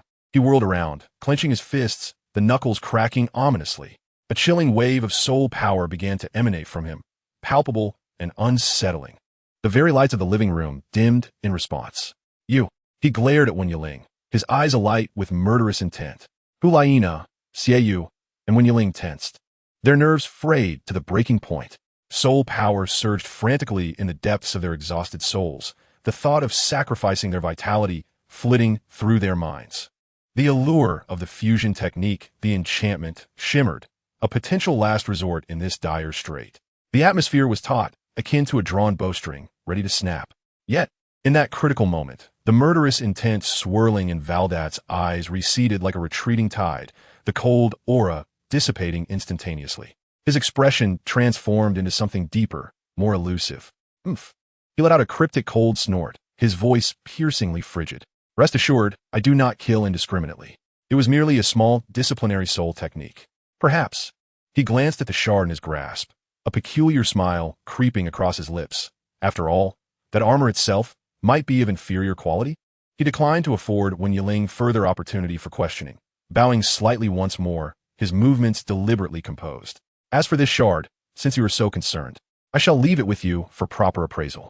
No sooner had he spoken than he flicked his wrist, sending the bloodied shard of dragon scale, tinged with the aura of Yan's soul, whizzing towards Wen Yiling like a concealed weapon. Wen Yiling's pupils constricted, instinctively reaching out to catch it. The shard felt icy to the touch, a lingering chill coursing through his arm. Valdat cast not another glance their way, as if lingering any longer would be a personal affront, and he strode purposefully out of the villa. The heavy sound of the door slamming shut resonated like a death knell in the stillness of the living room. Only when Valdat's footsteps faded into the cold streets outside did the air within the room begin to flow once more. Hu Liena, her body trembling slightly, leaned against the wall, her complexion pale as parchment, beads of cold sweat forming along her brow. The tension of that moment had drained her of her last reserves of strength. That bastard! Xiaoyu sheathed his moonblade, glaring at Wen Yiling, who now held the bloodstained shard, his eyes ablaze with fury. There is undoubtedly something sinister at play in his abode. How could a soul sage of level 62 possess such an extraordinary and formidable soul technique? One capable of shattering dragon-scale armor and infused with both mental corruption and physical impact. This is no ordinary soul technique. He recalled the silent cold and distorted shadow that still sent shivers down his spine. Wen Yiling clutched the icy scale tightly, feeling the lingering, unsettling chill of its energy, her brow furrowed in concern. More bizarre was that shadow. What precisely was that martial soul? How could one possibly cultivate a useless martial soul to such a level? He glanced towards the unconscious Yan behind the curtain, then at Hu Liena, who held a notebook exuding an ominous aura along with several chilling metal ornaments. The night deepened, and the danger was far from over. An unknown enemy, peculiar soul techniques, an unconscious companion, and this notebook in hand, which might unravel all secrets. The real storm seemed to have just begun. As Valdat stepped out, Wen Yiling collapsed to the ground, unconscious. Chapter 9. A Fruitless Search? The heavy wooden door slammed shut behind Valdat with a resounding thud, echoing through the silent living room like a boulder crashing into still waters, sending a chilling reverberation that lingered. The air remained thick with the cold, tomb-like presence he left behind. Hu Liena and Xiaoyu stood like two frozen statues, holding their breaths, straining to listen to the sounds outside the door. Time trickled by in the suffocating silence, until they confirmed that no footsteps or probing soul power vibrations could be detected in the corridor beyond. Only then did they release a sigh of relief, albeit slowly, as their taut nerves relaxed slightly. Hu Liena cautiously opened the leather notebook she had stealthily retrieved from Valdat's desk. The cover, a deep brown hue, felt icy to the touch, devoid of any markings, save for some worn corners that hinted at an ominous antiquity. She exchanged a glance with Xiaoyu, both recognizing the gravity and a subtle thrill in the other's eyes. This might be the key to unraveling the mystery. Xiaoyu nodded, signaling her to proceed. Taking a deep breath, Hu Liena's slender fingers trembled ever so slightly as she lifted the heavy cover. The first page revealed not the anticipated diary or confidential information, but meticulously formatted invoice. It detailed the date, an astonishingly large sum, and a vague code D. There was no specific name for the payer, no address, only cold numbers and a cryptic code. Hu Liena's brow furrowed as she turned to the second page, finding yet another invoice. This time with the payer's code changed to K. The third, fourth, fifth pages. They quickly flipped through, their movements accelerating, the rough paper whispering under their fingertips. Their hearts sank deeper with each monotonous and jarring turn of the page. Dozens of pages filled with bills. The dates spanned a considerable range. Yet curiously, Nearly all the substantial payments were concentrated around the days before and after the martial soul awakening ceremonies. Each sum was enough to ensure a lifetime of comfort for an ordinary family. The payer's information was deliberately concealed, leaving behind a string of cold, clueless letter codes.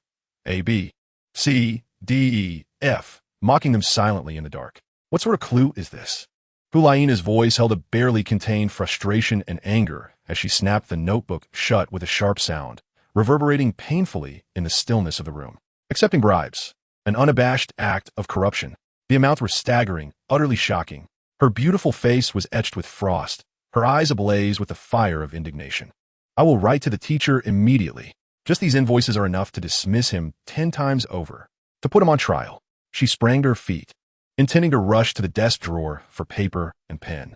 Wait, Liena. Xiaoyu abruptly grasped her shoulder, his grip steady, his gaze sharp as an eagle's. Do not act impulsively. To alert him now would be to stir the snake in the grass. Hu Liena paused, looking at him with uncertainty. Xiaoyu lowered his voice, speaking rapidly with unprecedented calmness. Think carefully. Just days ago, we requested His Holiness the Pope to provide a detailed list and files of all missing children over the past 5 years. Logically, the documents should have arrived by now, but what was the result? Like a stone cast into the sea. No news whatsoever. This in itself is an abnormal signal. He paused, his gaze sweeping over the tightly drawn curtains, as if he could penetrate the fabric to see any potential watchers outside. His voice dropped further. Also, regarding the black hand he dealt to Yin, Liena, we both understand what Yan's strength and that dragon scale armor signify. He managed to severely injure Yan, who was using the second soul skill, Granite, while clad in armor, said to withstand soul sane attacks. Such power could not possibly belong to a mere soul emperor of level 62, as recorded. He is hiding his strength, and hiding it deeply. Xiaoyu's expression turned grave. If what he currently displays is merely the tip of the iceberg, then if we rashly report him, the letter might never reach its destination. Even if it somehow gets sent, once he notices, what do you think a person capable of easily injuring Yin, possessing that peculiar shadow martial soul, and with a cunning yet audacious mind will do when confronted with exposure and desperation? We four are nearly drained of soul power, and with Yin gravely injured and unconscious. What can we use to defend ourselves against a potential soul saint who could reach level 75 or even stronger? This is his territory, surrounded by his eyes. Listening to her brother's clear and logical analysis, Hu Liena was filled with profound shock. She had never imagined that her brother, who usually presented himself as bold and fierce, could possess such meticulous and calm reasoning. As she gazed into Xiaoyu's eyes, sparkling with the predatory glint of a hunter, she realized for the first time that her brother had long transcended the image of a mere brute wielding a blade. At that moment, a muffled and painful groan emanated from the adjacent room, intermittent like the low growl of an injured beast, shattering the silence in the living room. I will check on them. The sharpness in Xiaoyu's gaze was swiftly replaced by concern as he released his grip on Hu Liena's shoulder and hurried towards Yan's room. Left alone in the living room, Hu Liena felt Xiaoyu's words wash over her like cold tides, repeatedly crashing against her thoughts. She slowly sank back into the sofa, her fingers unconsciously tracing the cold surface of the notebook. Valdat, what role does he truly play? Merely a greedy, corrupt bishop? Or does he have a more direct and sinister connection to the mysteriously vanished children? As Hu Liena swiftly considered various possibilities in her mind, each one sent chills down her spine. He now resembled an invisible web, ensnaring us tightly within this small town. Our correspondence is under surveillance. Our movements tracked. The encounter in the alley was no mere coincidence, and our surroundings are infiltrated with spies. We are nearly isolated from the outside world. A tremendous sense of helplessness surged within her, only to be swiftly replaced by a more potent anger and resentment. 3 months. If we merely bide our time and endure these 3 months, perhaps we can safely return to the martial soul city. But what then? As long as Valdat remains in power, as long as that lurking demon roams free, innocent children will continue to go missing. Families will be shattered. The residents here will persist in living under the shadow of fear. This is not the purpose of the martial soul hall's existence.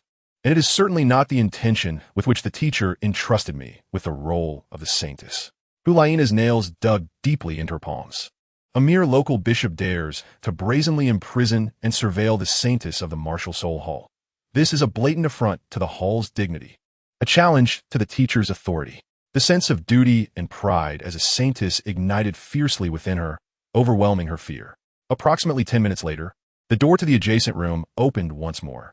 Wen Yiling appeared in the doorway, his complexion still pale, his steps somewhat unsteady, evidently suffering from the aftereffects of soul power exhaustion. Xiaoyu followed closely behind, his expression equally grave. "How is Yin?" Hu Liena immediately inquired, her voice laced with concern. For the moment, he was out of immediate danger.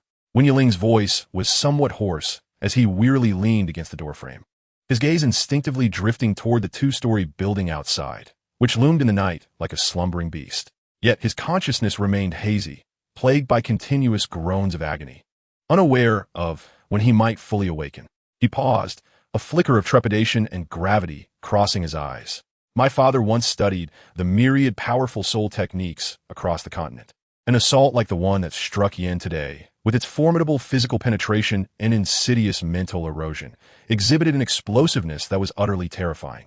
Such power is far beyond the grasp of a mere soul emperor.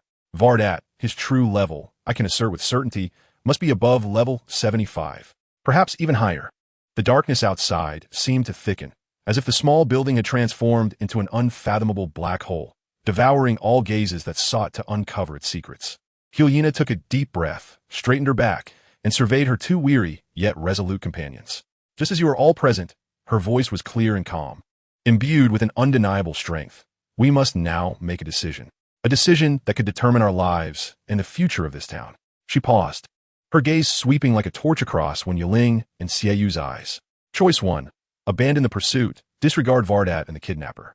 We remain here, fulfilling our 3-month obligation for soul awakening, and then return to Spirit City safely. During this time, regardless of what transpires, we shall turn a blind eye and deafen our ears to it. 3 months later, everything here will no longer concern us. Choice 2. Continue the investigation. Uncover Vardat's crimes. Identify the vile demon responsible for the children's disappearances and bring them to justice.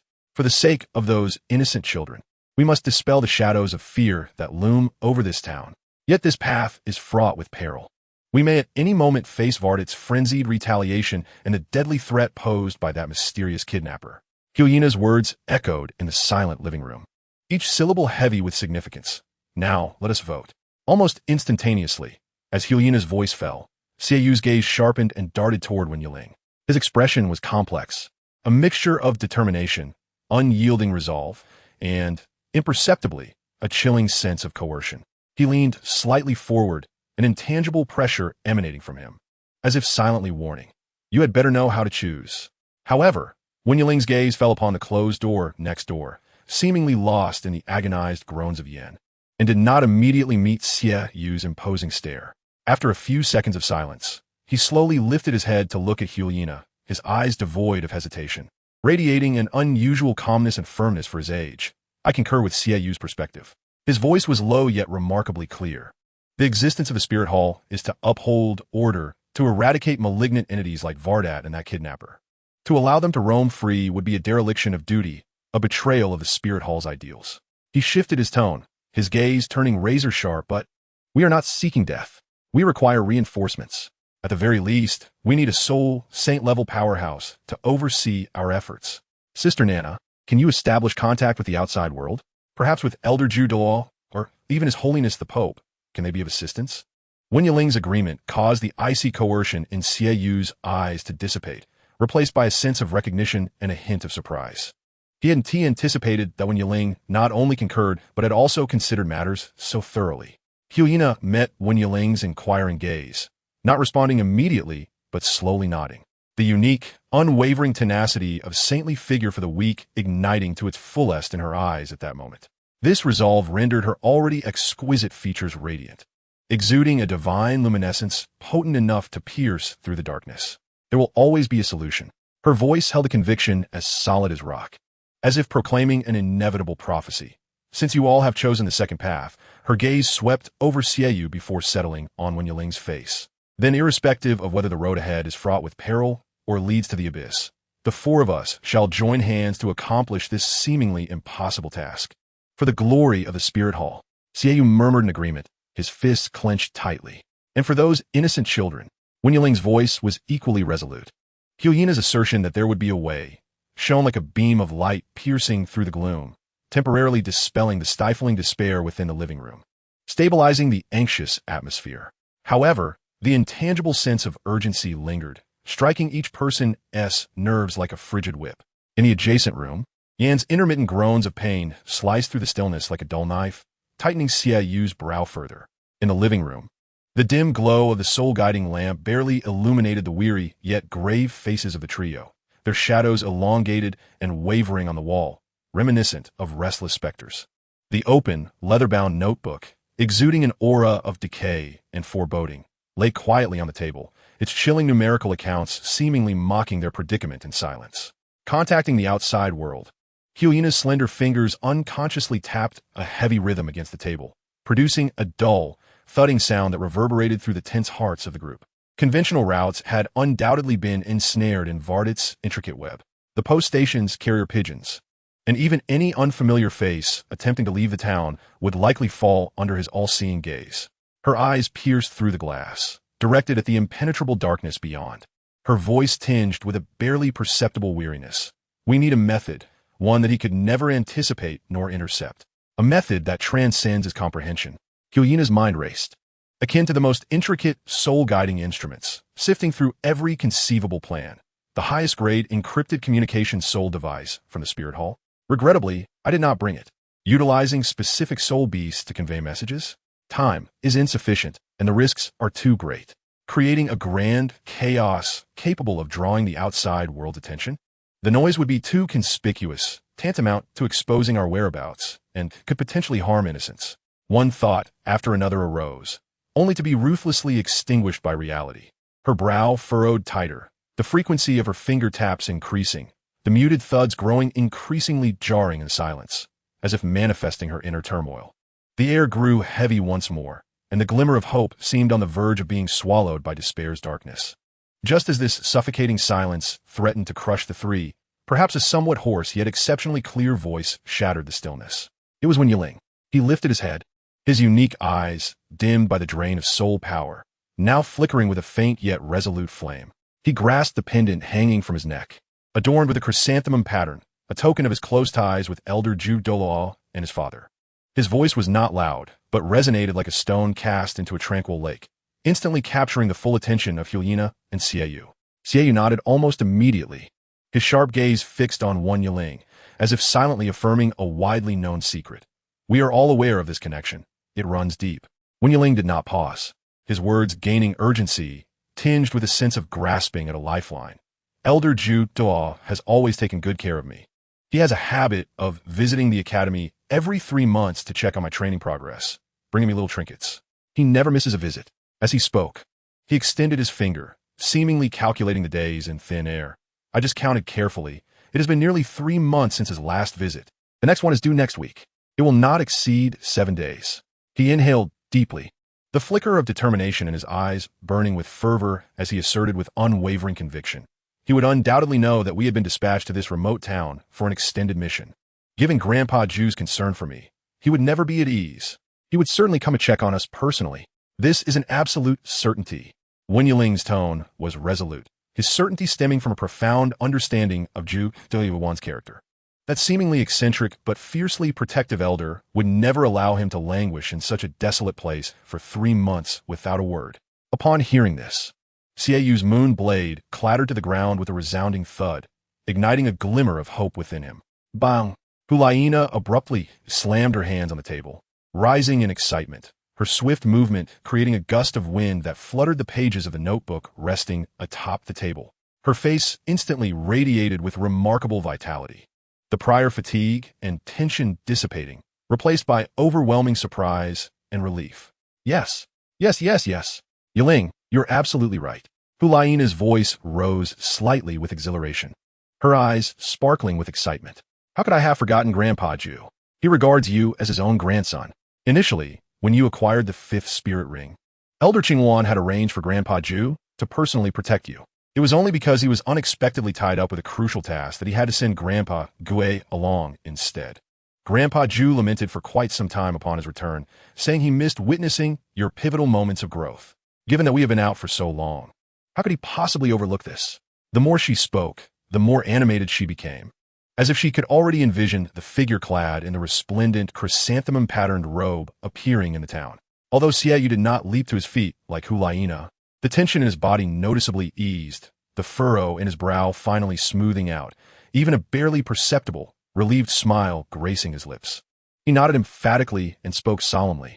Indeed, if Elder Ju arrives, all our problems will be effortlessly resolved.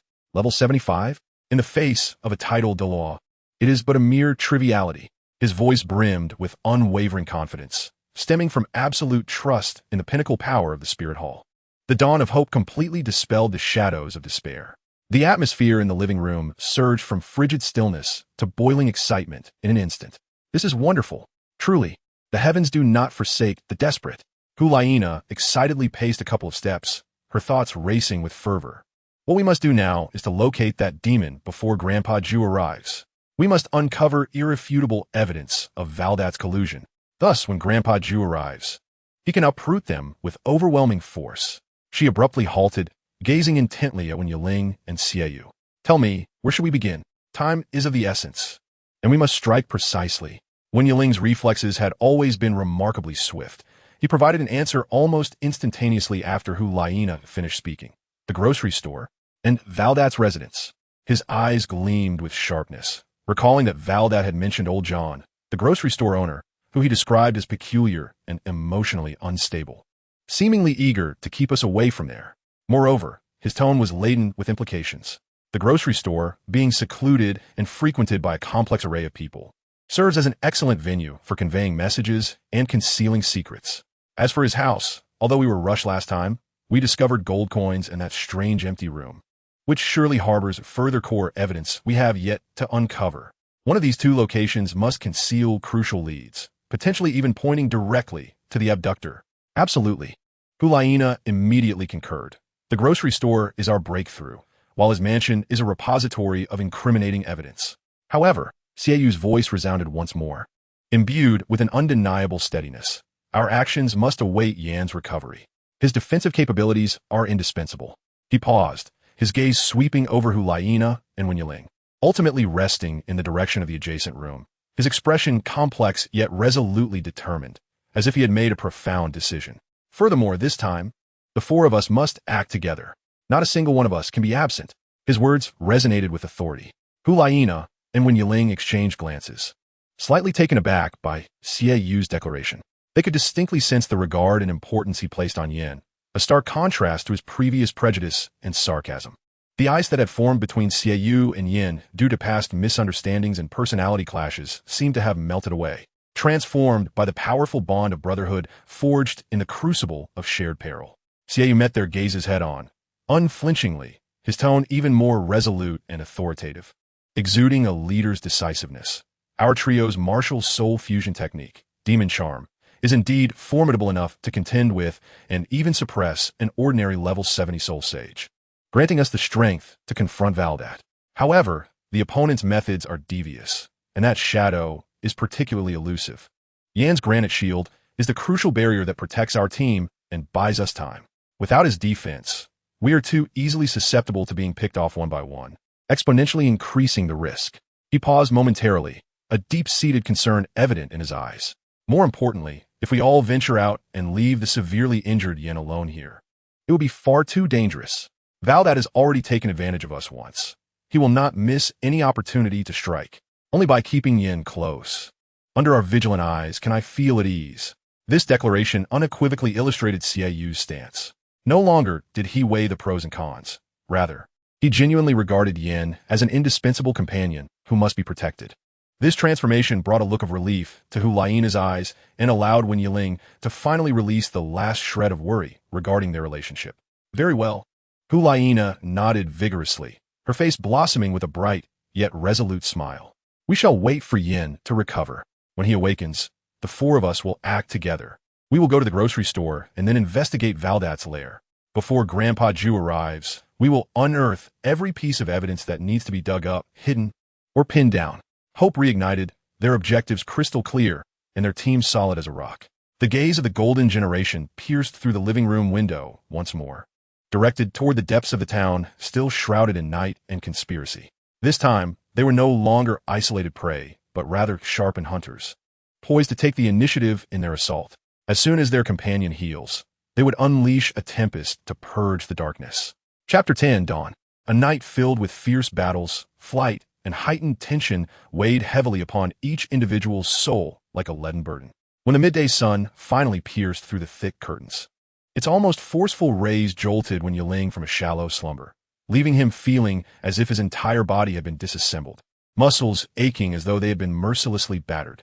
His throat was parched, akin to sandpaper scraping against itself, with every breath echoing the fatigue that resonated deep within his chest.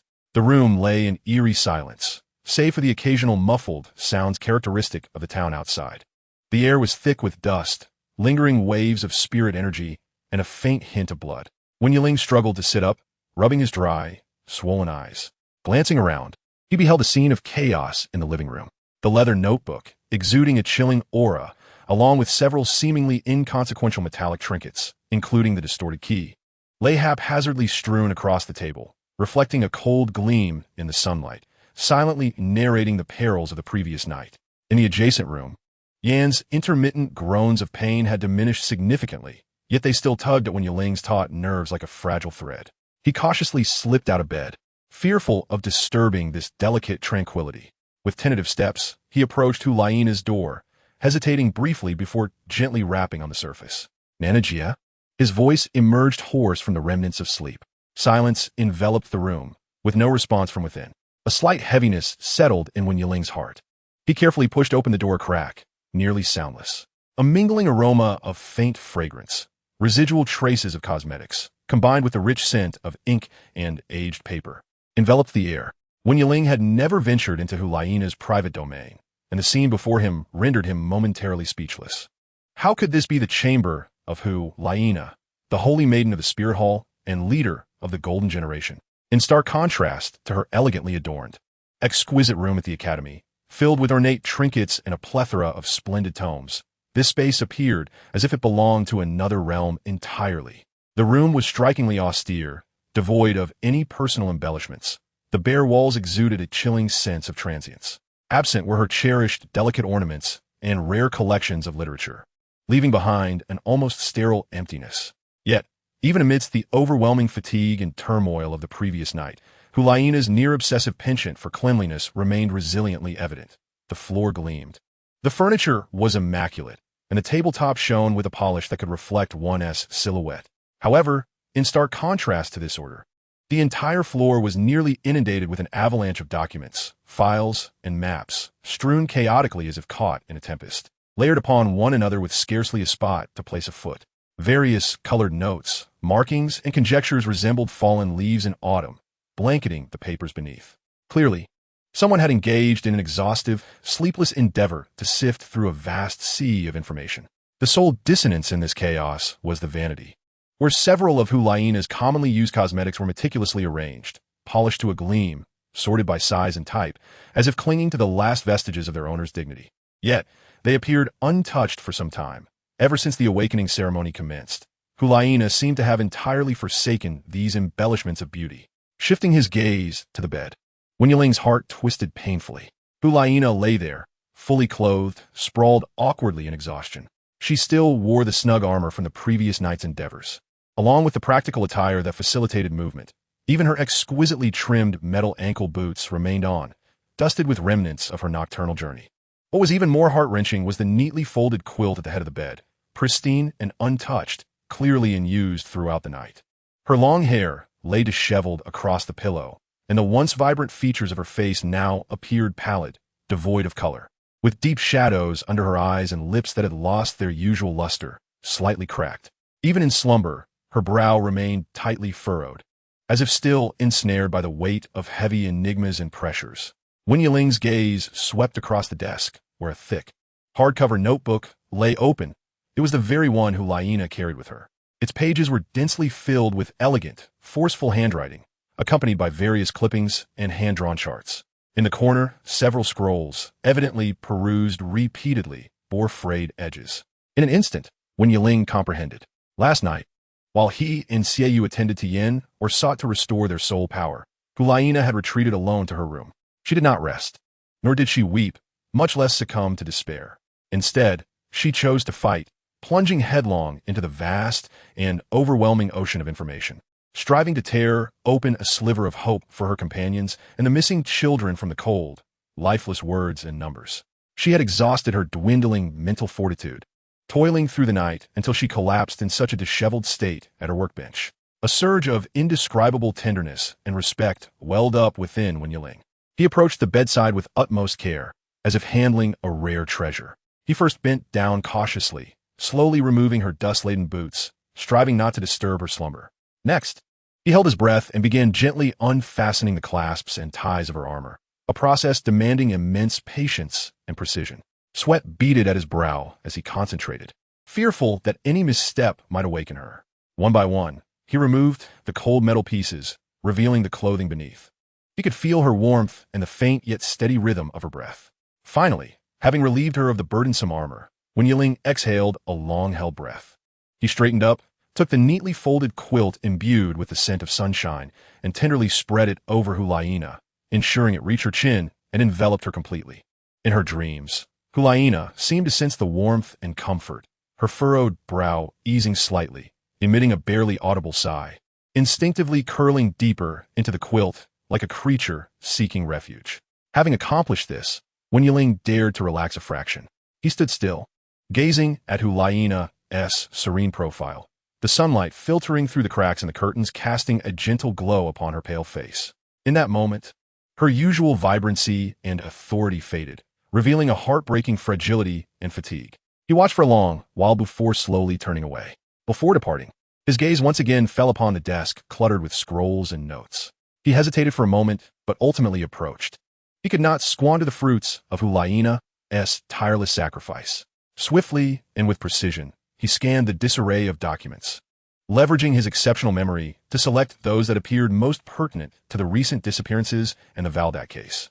At last, his fingers lingered on the open notebook, filled with Hu Liena's latest thoughts and discoveries. Carefully, he closed it and gathered the selected scrolls into his embrace.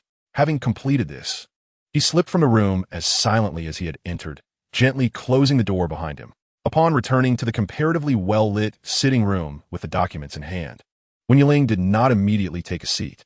His gaze involuntarily drifted toward Xieyu's room on the opposite side of the corridor. Likewise, he lightly rapped on the door. "Yuga?" he whispered in a low tone. The silence within was profound, devoid of response. Understanding dawned upon Wen Yiling. Given Xieyu's temperament and his guilt regarding Yan, he must have remained by Yan's side throughout the night, exhausting himself in care, and was likely now ensconced in deep slumber. He held his breath and slowly pushed open Xieyu's door, just enough to create a narrow gap. A powerful scent, an amalgamation of sweat, the coldness of metal, and a faint hint of blood, perhaps remnants from weapon cleaning, assaulted his senses. The first sound to reach his ears was Xieyu's deep, even snoring, imbued with a profound exhaustion. Just a glimpse through the crack in the door sent a shock through Wen Yiling's heart. The walls of the room bore several fresh, intersecting gashes, a stark testament to recent turmoil. These were not mere battle scars, but rather indications of someone unleashing fury upon the wall with a sharp instrument. The marks were deep, exposing the brick and mortar beneath, their edges sharp and imbued with a violent residual soul power. In the corner lay an assortment of weapons, long swords, short blades, and even a hefty flail, each bearing signs of recent use, their edges glinting coldly, clearly having been meticulously cleaned and maintained. These weapons, typically safeguarded within Xieyu's storage soul guide, were now discarded like forsaken soldiers, haphazardly piled together. Most striking was Xieyu's signature armor, as dark as ink and sleekly contoured, which was conspicuously not stored within his space, but rather positioned with precision before the sole window in the room. The armor was polished to a shine, standing as a loyal sentinel, effectively blocking the harsh midday sunlight and creating a shadowy sanctuary for its slumbering master. Xieyu lay nestled within this shadow, his tall frame curled up, his brow still furrowed, even in sleep. His face marked by an enduring fatigue and a profound pain that seemed etched into his very being. Even in the depths of slumber, his hands instinctively clenched into fists, knuckles paling under the pressure. It was evident that Yan's grievous injuries had left an indelible wound on his heart, akin to the sharpest crescent blade. Last night, He not only tended to Yin, but also unleashed his inner turmoil in a near self-destructive manner, grappling with guilt, anger, and helplessness within the confines of this room. When Yiling silently observed the unfolding scene, his heart a tumult of emotions. He refrained from entering, merely narrowing the gap of the door, leaving a slender crack to ensure that the dark moon would not be disturbed by the light, and then gently closed the door, isolating the outside world. Subsequently, his steps led him to Yan's chamber. Pressing his ear against the door, he listened intently.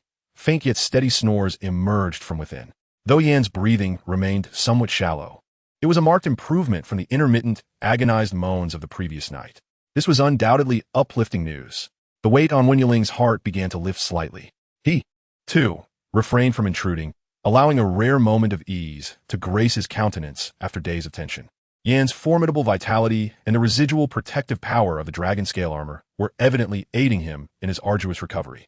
Wen Yiling returned to the living room and seated himself at the table.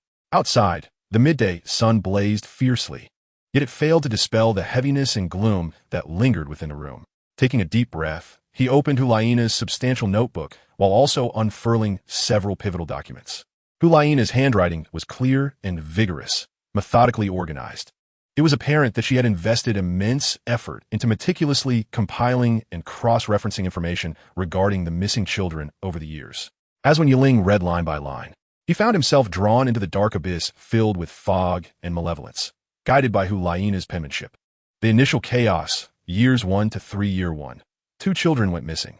A boy devoid of innate soul power and a girl with a level 2 innate soul power. Location: the residential area near the abandoned mill in the west of town. Notes: no witnesses, no signs of struggle at the scene. Year 2, 3 children went missing. 2 boys lacking innate soul power and a girl with level 1 innate soul power. Locations: scattered, specifically in the eastern slums, the outskirts of the town center, and near the forest in the north. Notes: similarly, no viable leads. Panic began to spread. Year 3, the year of tragedy, 7 children went missing. This was the most harrowing year. 2 lacking innate soul power, 5 with soul power levels between 1 and 3, 2 at level 1, 2 at level 2, and 1 at level 3. Locations: scattered throughout the town, with a relatively concentrated timeline. Notes: this case shocked the local spirit hall. Reported to the main city for the first time, yet yielded no results. Hu Liena emphatically annotated in the margins. Large scale, out of control, turning points and patterns from year 4 onward. Year 4. Only 1 child went missing. A boy with level 6 innate soul power. Location: the relatively affluent residential area in the town center. Notes: the nature of this case drastically shifted, garnering heightened attention. Hu Liena prominently wrote in red, "Troops," and drew an arrow pointing to the year, indicating that following this incident, the spirit hall began dispatching permanent guard forces to the small town. In the blank space between years 3 and 4, Hu Liena wrote a large insider, which she later crossed out emphatically in bright red ink, annotating in smaller letters. Personnel screening shows no overlap. No internal leaks. Year 5, 1 child went missing. A girl with level 5 innate soul power. Location: near the periphery of the troops' encampment. Notes: troop patrols intensified, yet still failed to prevent the incident. Year 6, 1 child went missing. A boy with level 4 innate soul power. Location: near the tavern. Year 7, 1 child went missing. A girl with level 7 innate soul power, the highest recorded to date. Location: on a street close to the Valdad estate, less than 3 kilometers away. Notes: Hu Liena once again marked the level 7 innate soul power with an annotation about intensified true presence and drew an upward arrow beside the year. Panic reached its zenith. Year 8, the critical turning point. A soul master dispatched by the spirit hall for an awakening ceremony vanished mysteriously. Location: unknown. Last seen at a grocery store. Notes: Hu Liena marked this turning point with bold text and a conspicuous red box. She wrote, "Nature has drastically deteriorated. The target is no longer limited to local children, but has begun to target personnel from the spirit hall. Methods upgraded? Provocation?" Following this case, the level of investigation heightened. Yet clues remained scarce. Wen Yiling flipped through the pages, discovering that Hu Liena's notes not only chronicled cold, hard facts, but also intertwined her thoughts, questions, eliminated hypotheses, and various connection diagrams. He observed her attempts to discern patterns among the times, locations, weather, and batches of awakening ceremonies. as well as her mapping of the social networks of the families of all the missing children in search of intersections. He noted her juxtaposition of the timeline of Valdat's appointment with the cases, the volume of information vast and complex. By the time Wen Yiling finally closed the notebook and documents, the sunlight outside had begun to wane. Leaning back in his chair, he exhaled deeply, feeling his mind dull from information overload, even experiencing a faint throbbing pain. Hu Liena had accomplished more than enough. She had nearly exhausted every angle that could be extracted from the existing data. Yet, the enigma remained shrouded in thick fog, obscuring the core of the truth. Those seemingly indicative pieces of information, such as the fluctuations in soul power levels, the timing of troop deployments, and the disappearances of soul masters, ultimately led to dead ends, lacking definitive evidence that could directly implicate Valdat. A profound sense of helplessness washed over him once more. Was the grocery store the only breakthrough left? Wen Yiling murmured to himself, his fingers unconsciously drumming on the table as he sank into a prolonged silence, deep in thought. He endeavored to escape Hu Liena's framework, contemplating from a new perspective, yet his tumultuous thoughts were as tangled as a ball of yarn, difficult to untangle in the moment. Time slipped by, perhaps an hour, perhaps two, when at last, faint footsteps and the sound of a doorknob turning echoed down the corridor. Hu Liena's door swung open. She emerged, donned in a fresh and tidy outfit, her hair simply tied back. Though her face bore the weariness of fatigue, the dark circles under her eyes had not entirely faded, and her complexion remained somewhat pale. However, in her hand, she grasped a small makeup pouch containing only a few basic skincare items and a lightly tinted lip balm. This starkly contrasted with her usual meticulous appearance, evidently an attempt to mask the signs of exhaustion with minimal embellishment, preserving a semblance of dignity. Yet that beauty, which radiated from within, having weathered storms yet remaining unyielding, was not entirely obscured by fatigue and weariness. Her features remained exquisitely crafted, as if by the hand of a divine creator, and her resolute aura shone even more purely and captivatingly in her natural state. Sunlight streamed through the window, enveloping her in a soft, radiant glow. She immediately spotted Wen Yiling seated at the table, lost in thought over her notebook, along with the meticulously organized results of her sleepless night. Her footsteps faltered momentarily, her gaze resting on Wen Yiling, imbued with understanding and a subtle warmth. "Thank you, Yiling." Her voice, though slightly hoarse, had regained its usual warmth and clarity. She did not elaborate on her words of gratitude, but the bond between them was unspoken and mutual. Having spoken, she turned and walked directly toward the restroom at the end of the corridor. At that moment, Wen Yiling suddenly remembered that after awakening, he had been so preoccupied with checking on his companion and organizing clues that he had forgotten even the most basic of personal hygiene. He hurriedly rose and made his way to the restroom. As he opened the door, he found Hu Liena standing at the sink, meticulously wiping her cheeks with a damp towel, gazing into the mirror. Upon noticing Wen Yiling's entrance, she slightly turned her head, her reflection in the mirror revealing a hint of surprise that quickly transformed into a flicker of concern. "Have you just awoken? Your complexion appears even worse than mine." She observed Wen Yiling's similarly pallid visage and the bloodshot veins in his eyes. Wen Yiling shook his head, grasping his toothbrush and cup, mumbling indistinctly, "No. I woke up early, just lost track of time." He hurriedly brushed his teeth, the refreshing mint flavor somewhat alleviating the fogginess clouding his mind. After finishing, he splashed cold water on his face, feeling a slight revitalization. Turning to leave the bathroom and descend to procure some food, an overwhelming sensation of hunger surged upon him in an almost belated manner. "Eiling, just call the guards to fetch food. It's not safe for you to go out alone."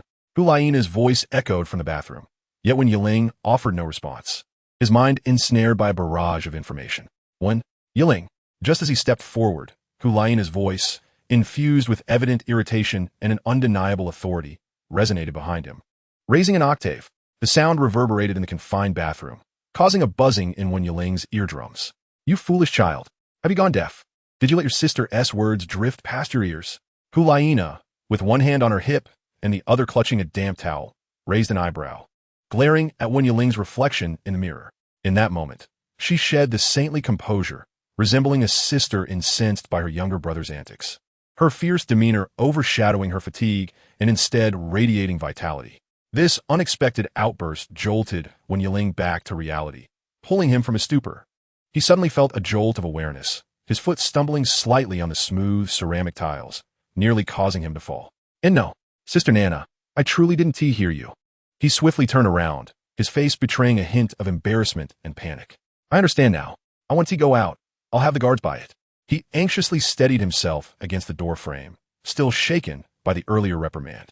Hu Liena observed his flustered state, a mixture of amusement and exasperation flickering across her features. And with a huff, she seemed to relent, continuing to tidy her damp hair in the mirror. Wen Yiling, now keenly aware of the situation, hurried downstairs. In the courtyard, two guards clad in the standard armor of the Spirit Hall stood like statues, their vigilant eyes scanning the area beyond the courtyard walls. Wen Yiling approached them, striving to maintain a casual tone. Gentlemen, I kindly ask for your assistance. We are all feeling somewhat unwell and cannot venture out. Could you please procure a light lunch for 4 from the town's restaurant? Additionally, please fetch dinner as well, to spare another trip later. I will provide the payment shortly. He handed them a small pouch filled with gold coins. The guards accepted the pouch with stoic expressions, nodding in acknowledgement. One of them turned, his steps steady as he exited the courtyard, his figure swiftly disappearing into the sun-drenched yet somber streets leading to the town. Upon returning upstairs, Hu Liena had already resumed her previous seat. Before her lay the notebook retrieved from Valdat's office, chronicling a substantial sum of unaccounted funds, alongside her own meticulously crafted notes filled with analysis. Sunlight illuminated her focused profile, casting gentle shadows beneath her long eyelashes. Ah, I see you've examined it thoroughly. Hu Liena spoke without lifting her gaze, her fingers delicately tracing Valdat's notebook, her tone returning to its usual calmness.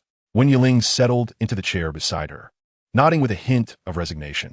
Yes, Sister Nana, your organization is exceptionally detailed. However, he pondered his words. I can't shake the feeling that the clues we currently possess, whether they pertain to the details of the missing persons documented or the patterns we've previously uncovered, seem to merely scratch the surface. They may outline a behavioral pattern of the perpetrator, yet there appears to be a missing crucial element. He emphasized, most of this information was provided to us by Valdat. It's what he wishes us to see. We are ensnared in his web of information, making it exceedingly difficult to uncover the true flaws. Hu Liena lifted her gaze to meet Wen Yiling's, her eyes devoid of disappointment and instead glimmering with approval. You're correct, Yiling. We have been passively accepting the facts he has curated. As she spoke, she pushed the black notebook belonging to Valdat towards Wen Yiling, flipping it to a specific page. However, Hu Liena's fingertip precisely indicated a particular entry, her voice tinged with the thrill of discovery. Look at this.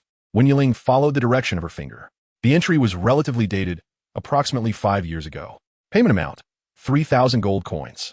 This figure appeared particularly meager and unremarkable compared to the other entries, often amounting to tens of thousands of gold coins. The payer was signed as C, lacking a specific name, much like the other records. Hu Liena swiftly turned to her own notes, expertly flipping to the page documenting events from the 4th year, the year a boy with innate soul power of level 6 went missing. The name of the missing boy was clearly recorded, Chen Yuhan. Next to it was noted his familial background, son of a wealthy merchant in town. Qian Si. Hu Liena's fingertip traced an invisible line between the two CS, her gaze piercing as she fixed her eyes on Wen Yiling.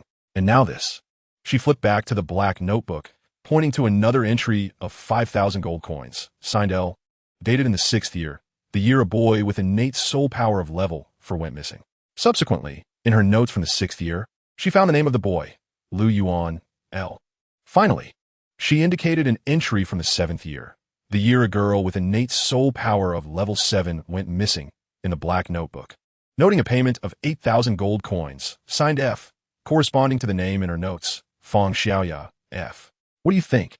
Hu Liena leaned forward slightly, her eyes sparkling with intelligence and anticipation as she looked at Wen Yiling. Though the amounts are small, the initials of the signatories align with the surnames of the highest aptitude children who went missing that year. She proposed a bold associative hypothesis. Wen Yiling's heart raced. He had completely overlooked these seemingly insignificant entries. He immediately lowered his head, meticulously verifying the 3 records Hu Liena had identified. The years, the letters, the amounts. The surnames of the missing. Everything fit together seamlessly. A chill crept up his spine. This discovery was crucial. It was no mere coincidence. It likely pointed to an exceedingly clandestine and nefarious connection between Valdat and the missing persons cases.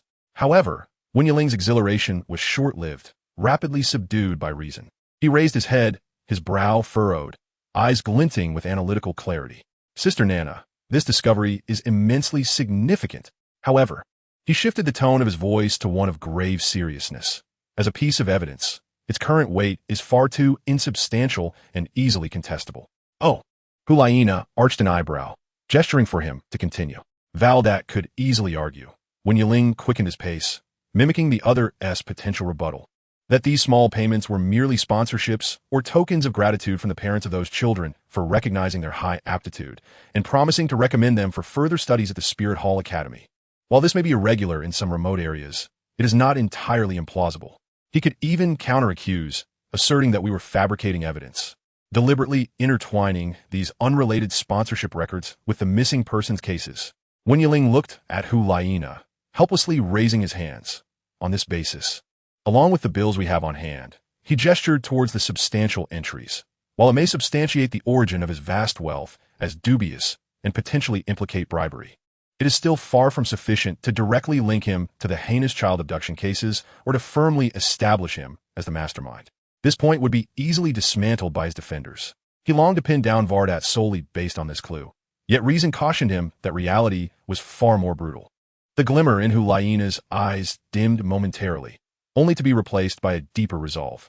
She fell silent for a few seconds, her fingers unconsciously tapping against the table, producing a rhythmic sound. Clearly, she too recognized the harsh truth of Wen Yiling's analysis.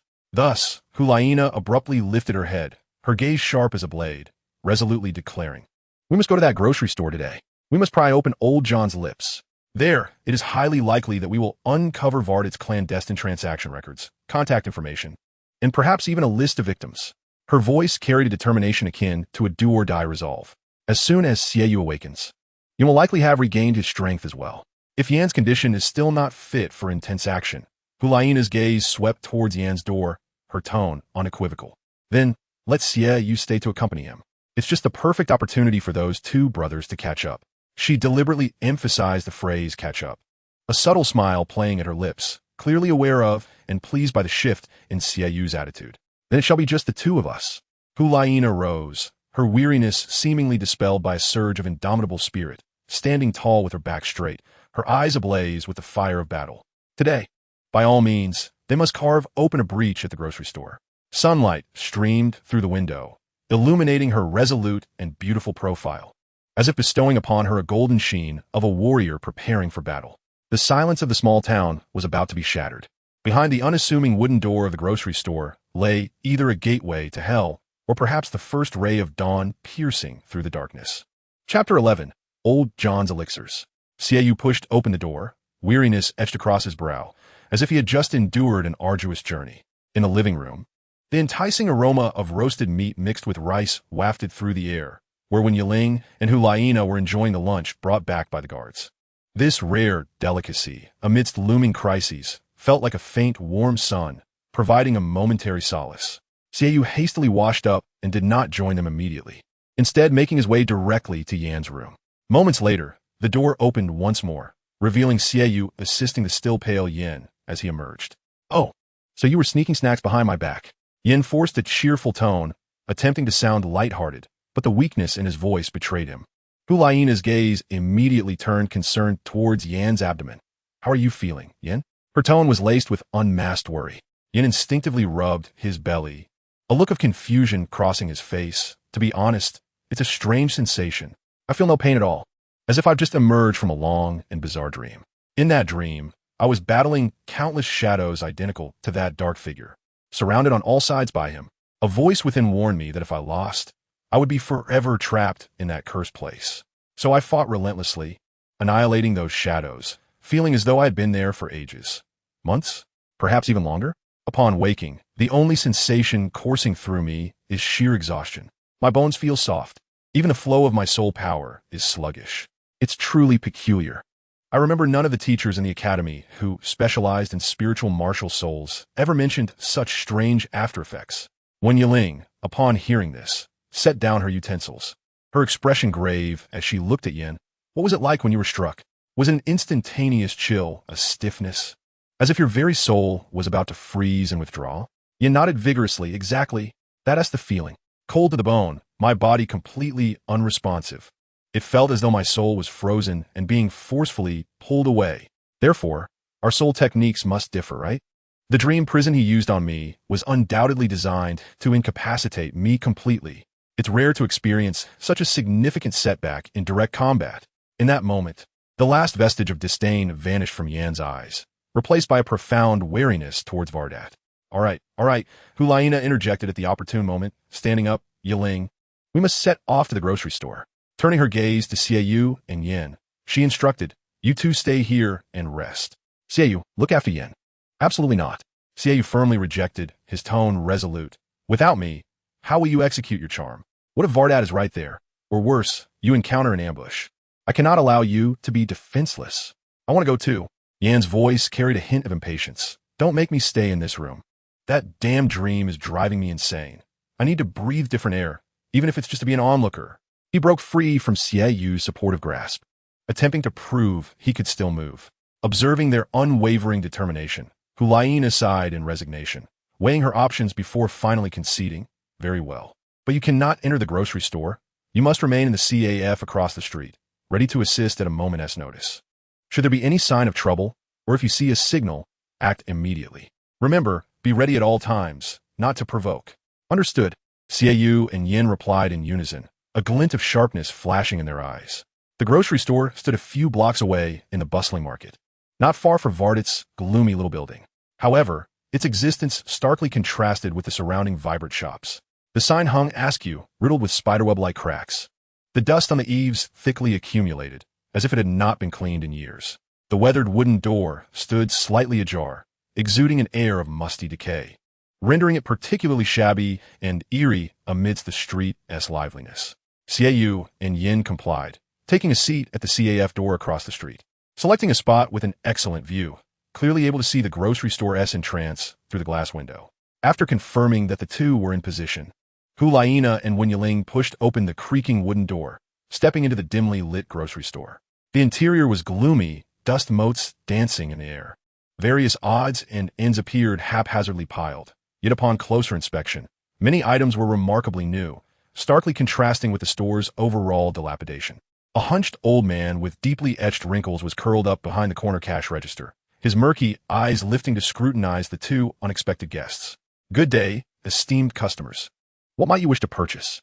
The old man's voice was hoarse and dry, akin to sandpaper scraping. Hu Liena stepped forward gracefully, exuding an invisible pressure. Good sir, we wish to inquire about something.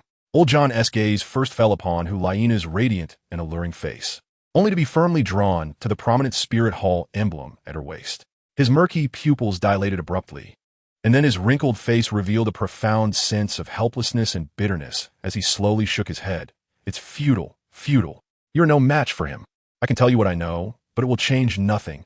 It will only lead you to peril. His gaze involuntarily drifted towards a tightly shut, exceptionally heavy wooden door deep within the store, which seemed to serve as an entrance to another realm. Old John trembled as he stood, approaching the door, flipping the hanging open sign to reveal closed and retrieving a heavy brass key from his waist. So many have come, yet none have returned alive. All have failed. He murmured to himself, laboriously unlocking several door locks one by one. Click, click, the sound of the locks springing open echoed clearly in the silent store. The heavy wooden door finally creaked open, revealing a relatively tidy small room, furnished only with an old red velvet sofa and a small tea table. The air was infused with a faint blend of herbs and aged paper. Please sit. Old John gestured for them to take a seat on the sofa. I shall recount the events of these past years. Hu Liena and Wen Yiling complied, settling down. Old John sat across from them, his gaze growing deep and distant, as if penetrating through time and space to unveil the long-buried secrets.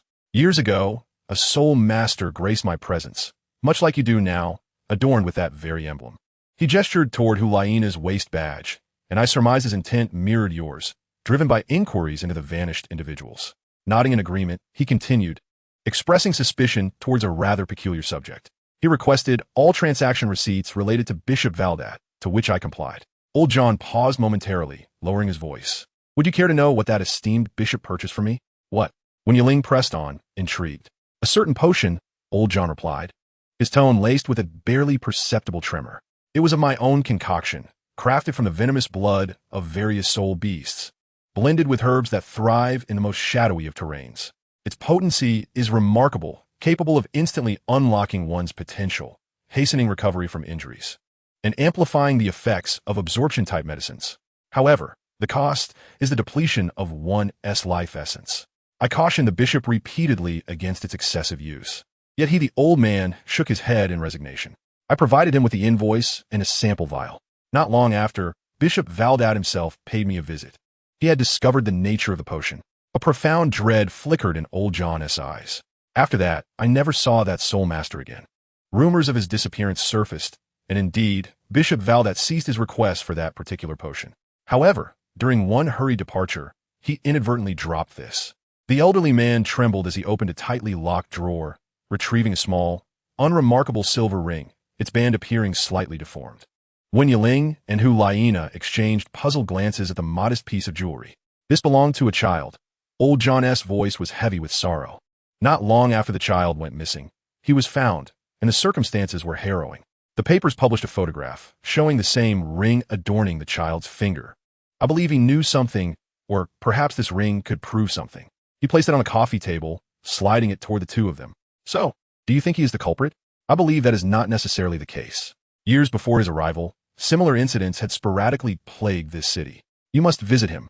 His building conceals secrets, and he is conspiring something that compels one. To the old man's words abruptly ceased, his murky eyes widening in terror as he gazed towards the shop's exterior. Bang! A thunderous explosion erupted, akin to a battering ram striking the shop's outer wall, sending the entire store trembling violently, with jars and bottles crashing to the ground in a cacophony. Following this was Yan's anguished roar mingled with the splintering of wood. Yan, Wen Yiling, and Hu Liena sprang to their feet in unison. Old John's complexion drained of color as he muttered, "He has come. He knows I warned you not to obstruct my path. Unappreciative fools. I merely sought to procure some items." Bishop Valdat's voice, icy and laced with malice, resonated through the walls with chilling clarity. "Fool! 4th soul skill power. 5th soul skill kill." The furious command of the evil moon followed, unleashing a razor-sharp, silvery crescent blade that cleaved through the air, emitting a piercing shriek as it surged toward the entrance. An even more violent explosion resonated, mingled with the sounds of crumbling bricks and twisting metal. The powerful shockwave of soul energy sent dust cascading from the inner walls. Clearly, the formidable soul skill unleashed by Evil Moon had been met with unyielding resistance. It appears that your golden generation of the Spirit Hall intends to engage me seriously? Then do not blame me for my lack of hospitality. 6th soul skill, soul devouring shadow. Bishop Valdat's voice escalated, haunting and sinister. An indescribable chill, as though capable of freezing souls, swiftly enveloped the space. Even through the walls, Hu Liena and Wen Yiling felt their scalps prickle, their minds momentarily dazed. Countless distorted specters, seemingly coalesced from the darkest abyss, manifested, emitting silent shrieks, armed with terrifying power that eroded the mind and rent the soul, lunging towards Evil Moon, even affecting Yan, who had just managed to rise from the debris. The temperature plummeted, and the light seemed devoured by the shadows. In that critical moment, 2nd soul skill, Fox Charm, Hu Liena's figure surged forth like an ethereal wraith from the inner chamber, moving with such swiftness that she left an afterimage in her wake. Her eyes gleamed with a pink luminescence, a powerful and captivating mental wave precisely enveloping Bishop Valdat's back. Bishop Valdat's body stiffened abruptly. The execution of his 6th soul skill was momentarily hindered by an almost imperceptible yet crucial delay. The fatal strike originally aimed at Evil Moon. The torrent of shadowy energy from soul-devouring shadow veered ever so slightly off course. Boom! The ominous energy stream grazed Evil Moon's shoulder, rocketing past and obliterating the entire glass facade of the CAF behind him, sending shards of glass soaring like rain. Inside, terrified screams and the sounds of fleeing patrons erupted. Evil Moon grunted, caught by the residual chilling energy, half of his body instantaneously paralyzed, the crescent blade slipping from his grasp as he staggered back several steps. His complexion ashen, Yan was once more hurled by the explosive force, slamming into the wall across the street, blood trickling from the corner of his mouth. Yet he gritted his teeth, his eyes ablaze with indomitable fury as he struggled to rise once more. "Oh, is that not our esteemed saintess?" Bishop Valdat slowly turned, a feigned gentle smile resurfacing on his face, though an abyssal coldness lingered in his eyes, tinged with a hint of irritation at being interrupted. He dusted off his ornate bishop's robe. What wind has blown you to this place? Your companions seem rather unfriendly towards me, a mere bishop. He emphasized the word mere. Dripping with sarcasm, Hu Liena suppressed her indignation, channeling her soul power to shield the injured evil moon and the struggling yin, her gaze sharp as a blade. Piercing through to Bishop Valdat. Bishop, what a grand display of authority. In broad daylight, you assault the spirit hall. What is your intention? What transpired just now? Nothing much, Bishop Valdat shrugged, adopting an innocent victim's demeanor, though his eyes scanned the shattered storefront and the shaken old John. I merely passed by, intending to peruse old John's shop for some trinkets. Yet, at the entrance, I was unceremoniously confronted by these two young gentlemen. He gestured toward the disheveled yin and the pallid evil moon, a smirk curling his lips, particularly directed at the red-haired youth. He insists I was tailing him? How amusing. At that moment, Hu Liena's mind raced, knowing she could not display weakness, nor reveal the newly acquired information. She lifted her chin, her gaze unwavering, her tone carrying an undeniable authority. Like you, Bishop, I am merely browsing. This small town belongs to the Spirit Hall. We need not report our whereabouts to you. Now, we shall take our leave. She subtly gestured to Evil Moon and Yin while her icy glare seemed to pierce through Bishop Valdat's visage. However, I warn you, Bishop Valdat, should you dare to harm even a hair on my people next time, I assure you, you will deeply regret it. As the tension escalated in the standoff between Hu Liena and Bishop Valdat, all attention fixated upon the two, old John, taking cover behind the shattered shelves, swiftly thrust a cold, dark purple crystal vial, about the size of a thumb, into one Yiling's hand with astonishing speed. Simultaneously, he spoke in a breath that only Wen Yiling could hear, urgency lacing his tone. Hide it. You must understand his intentions. Be cautious. A tremor coursed through Wen Yiling's heart as he instantly grasped the gravity of the vial. Maintaining his composure, he tightly clutched the potion bottle, sliding it deep into the recesses of his voluminous sleeve, his fingertips chillingly cold. Hu Liena cast a final, frigid glance at Valdat, uttering no further words, before turning to lead Wen Yiling away. Under the watchful eyes of Shiyue and Yin, the four swiftly departed from the wreckage of the battlefield. The shattered storefronts scattered debris, the shaken figure of old John, and the sight of Valdat, standing amidst the ruins with a gradually fading smile and a gaze so dark it seemed capable of dripping water, painted a scene rife with ominous premonitions. The air was thick with a lingering chill of malevolent soul energy mingled with the scent of blood, silently narrating the brutality of conflict and the encroaching truth. The fractured streets receded swiftly behind them. The residual chill of soul energy and the stench of blood clung to the golden generation like a relentless parasite.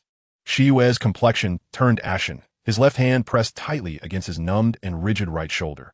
Each breath sent shivers through his meridians. Corroded by the edge of the specter's soul-chilling power, delivering waves of excruciating pain. Yan's condition was even graver. He was nearly half-supported, half-dragged forward by Wen Yiling. The blood at the corner of his mouth still fresh, his chest rising and falling violently, each cough pulling at the strange purple bruise on his abdomen, rendering his already pale visage even more ashen. Hu Liena forged ahead, her strides rapid and resolute, emanating an aura that commanded distance, her captivating fox-like eyes now sharp with vigilance, scanning for any potential ambush. Wen Yiling followed closely behind Hu Liena, his right hand seemingly resting naturally at his side, yet deep within his sleeve. The icy dark purple crystal vial and the misshapen silver ring felt like two searing brands against his nerves. Old John's final terrified gaze and his abrupt warning echoed repeatedly in his mind. Be careful. Was he referring to Valdat, or to that more terrifying shadow manipulator? The quartet traversed in silence, the atmosphere heavy with a stifling tension akin to the stillness before a tempest. Occasionally, townsfolk cast fearful or curious glances their way, but upon encountering Hu Liena's piercing gaze and the remnants of battle etched upon the four, they retreated into their homes like startled rabbits. At last, the familiar gates of the villa came into view. The guards, upon witnessing their disheveled state, especially the injuries sustained by Shiyue and Yin, instantly displayed expressions of horror, hastily opening the gates. Close the door. Raise the alert. Anyone who approaches shall be killed without mercy. Hu Liena's voice was as cold as steel, imbued with an unquestionable authority. The guards stiffened at her command, promptly executing it. The heavy gates slammed shut, an intricate defensive soul guiding runes illuminated one by one along the doorframe, casting a faint energy glow. As they stepped into the living room, the tautness of their nerves began to ease slightly, but the accumulated pain and fatigue surged like a tidal wave.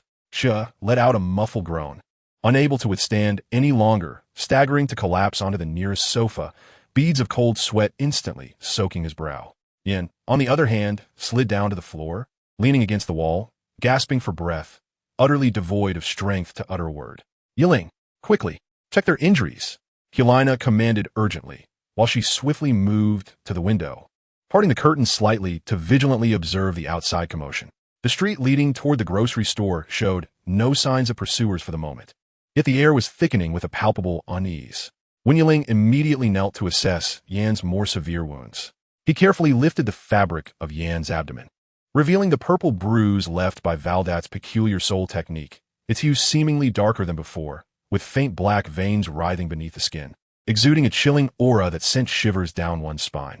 Yan's soul energy flowed sluggishly, akin to a river choked with mud.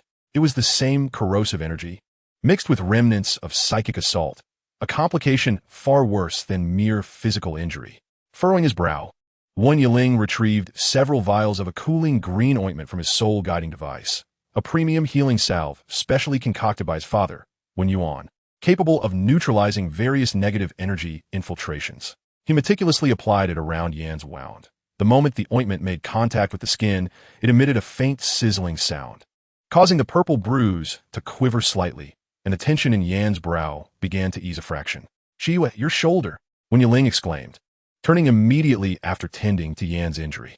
Shi gritted his teeth, slowly releasing his grip on his right shoulder.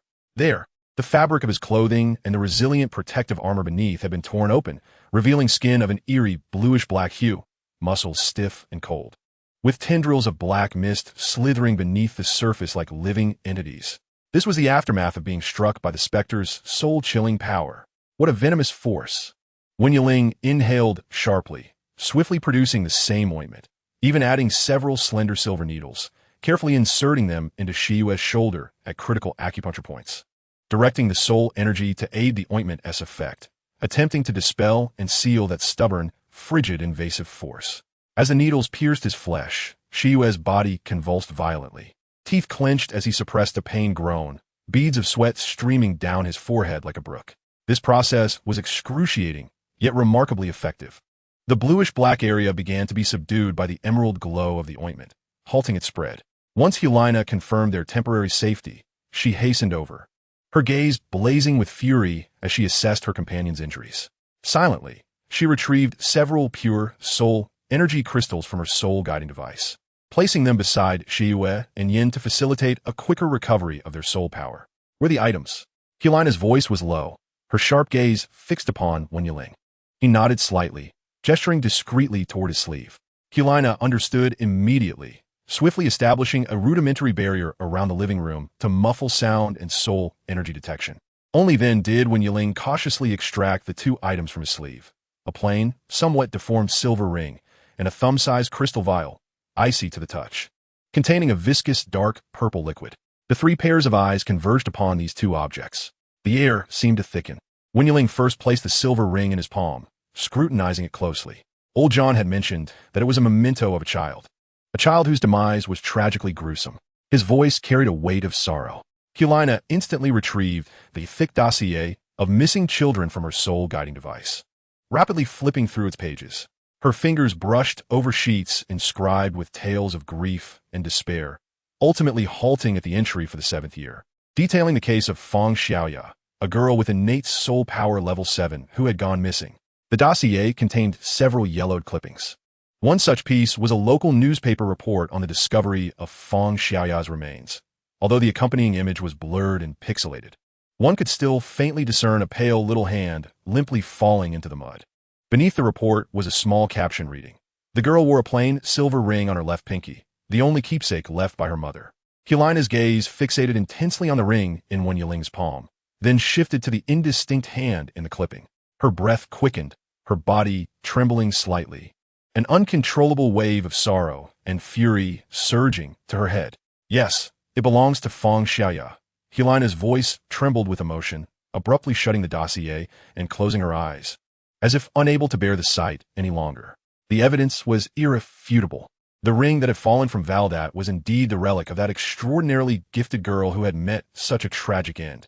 This ring silently conveyed the most brutal truth. Old John had not lied. Xue and Yin, upon witnessing the comparison between the dossier and the ring, felt a profound hatred ignite within Xue's eyes, his fists clenched tightly, oblivious to the pain in his shoulder.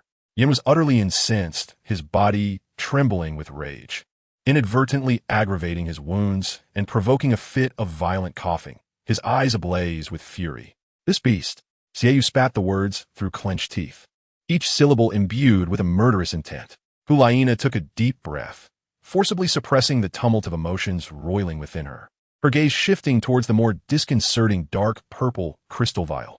Is this the drug that old John spoke of? A forbidden substance that overdraws the essence of life to unleash latent potential?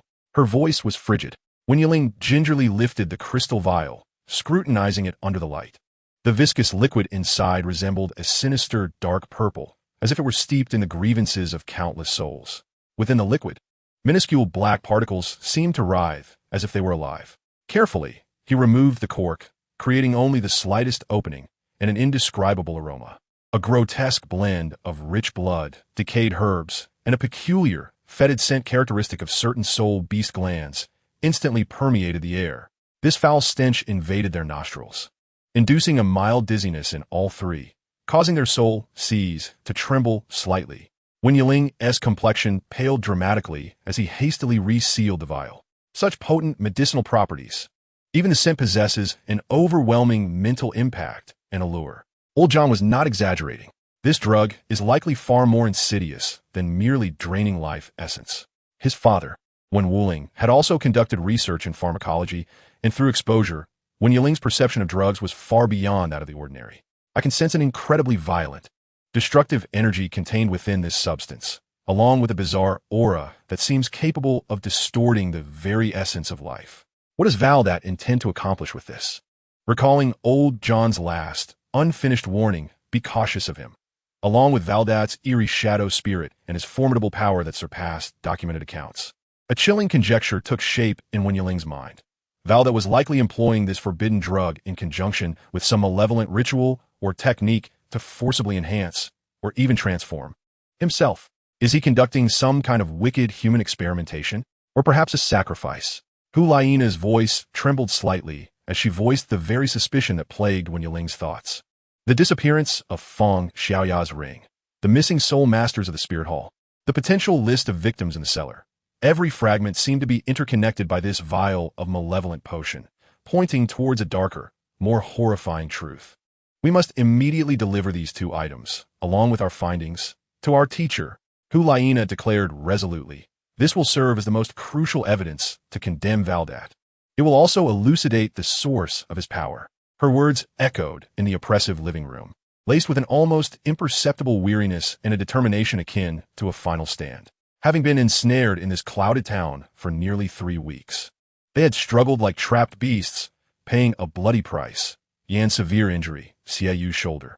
Yet it felt as though they had been circling the edges of Valdat's meticulously woven web, unable to grasp the darkest, most central truth. The cold silver ring and the ominous vial weighed heavily upon their hearts, serving as both damning evidence and a grim omen. Valdat's blatant threat from the previous day had made them acutely aware that passively awaiting the rescue from Douluo was tantamount to waiting for death.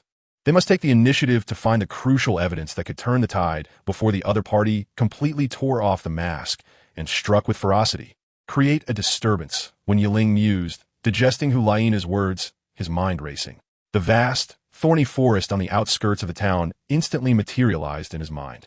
Its complex terrain, swarming with low-level soul beasts that were numerous and irritable, constituted a natural breeding ground for chaos. We must lure him out, ensuring he cannot resist the bait. A glimmer of cold determination flickered in Wen Yiling's eyes.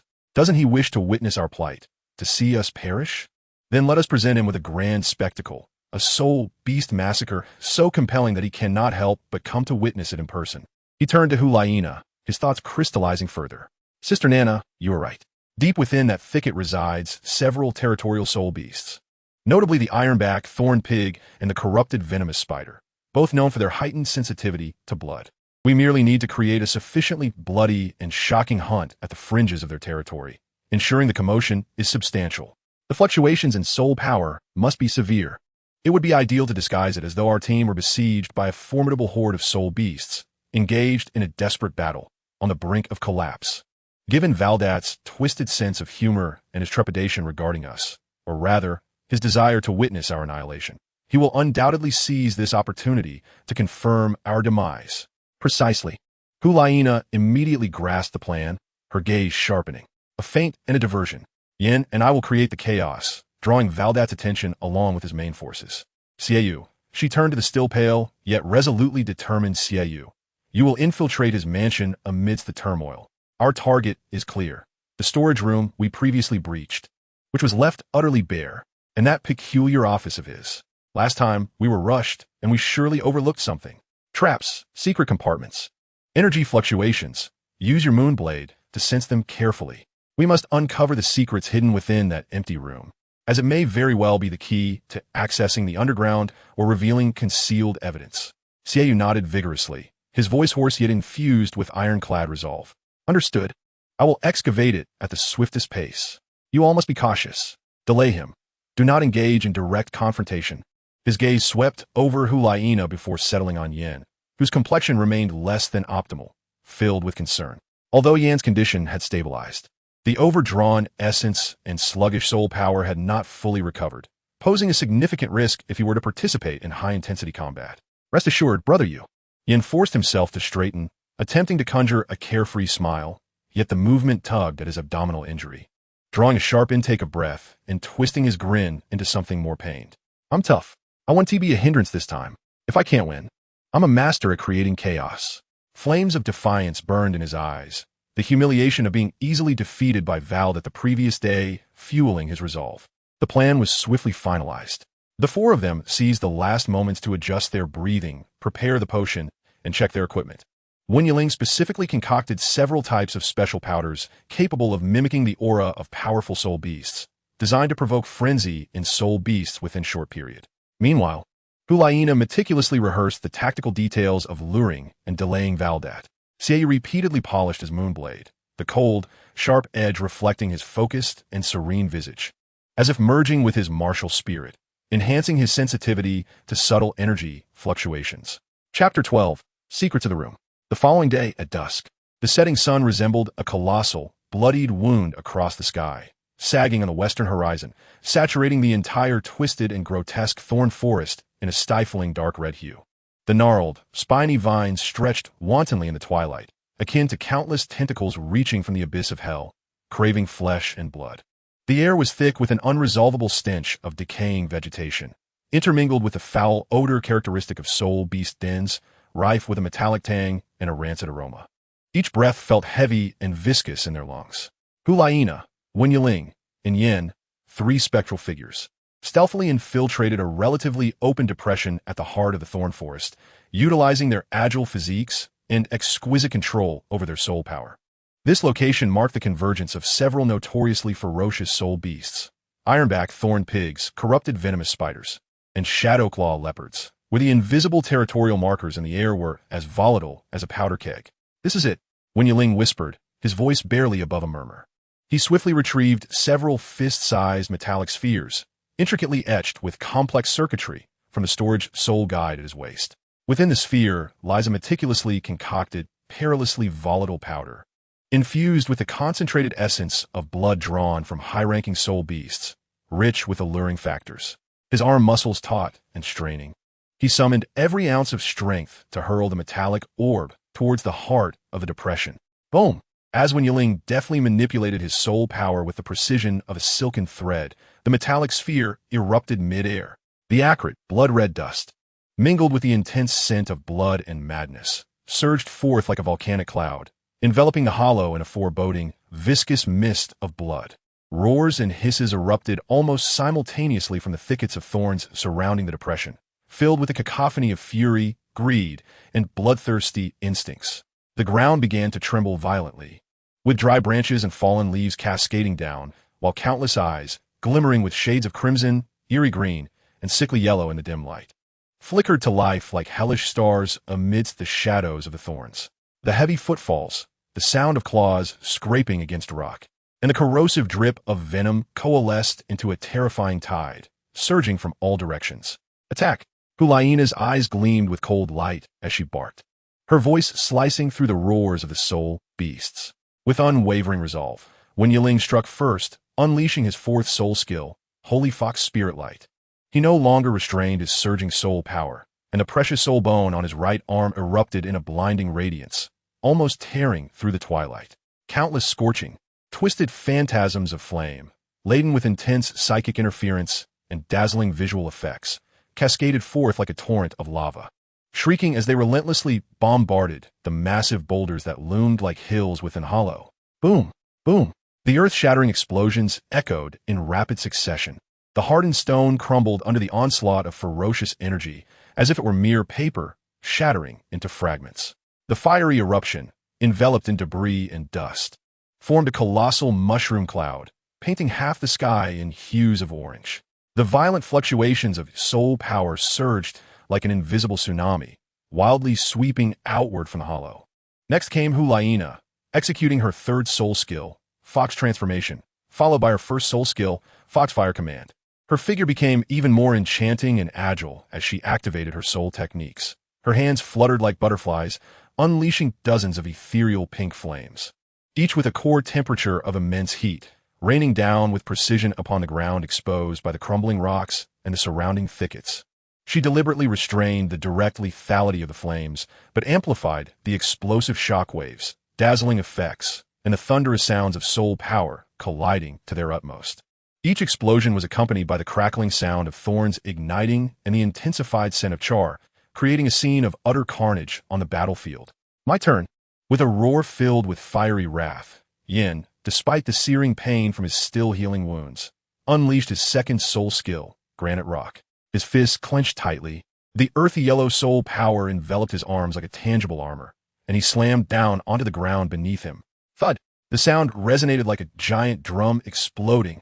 The robust and tumultuous earth element soul power radiated outward like a shockwave, although its potency was diminished by his injuries.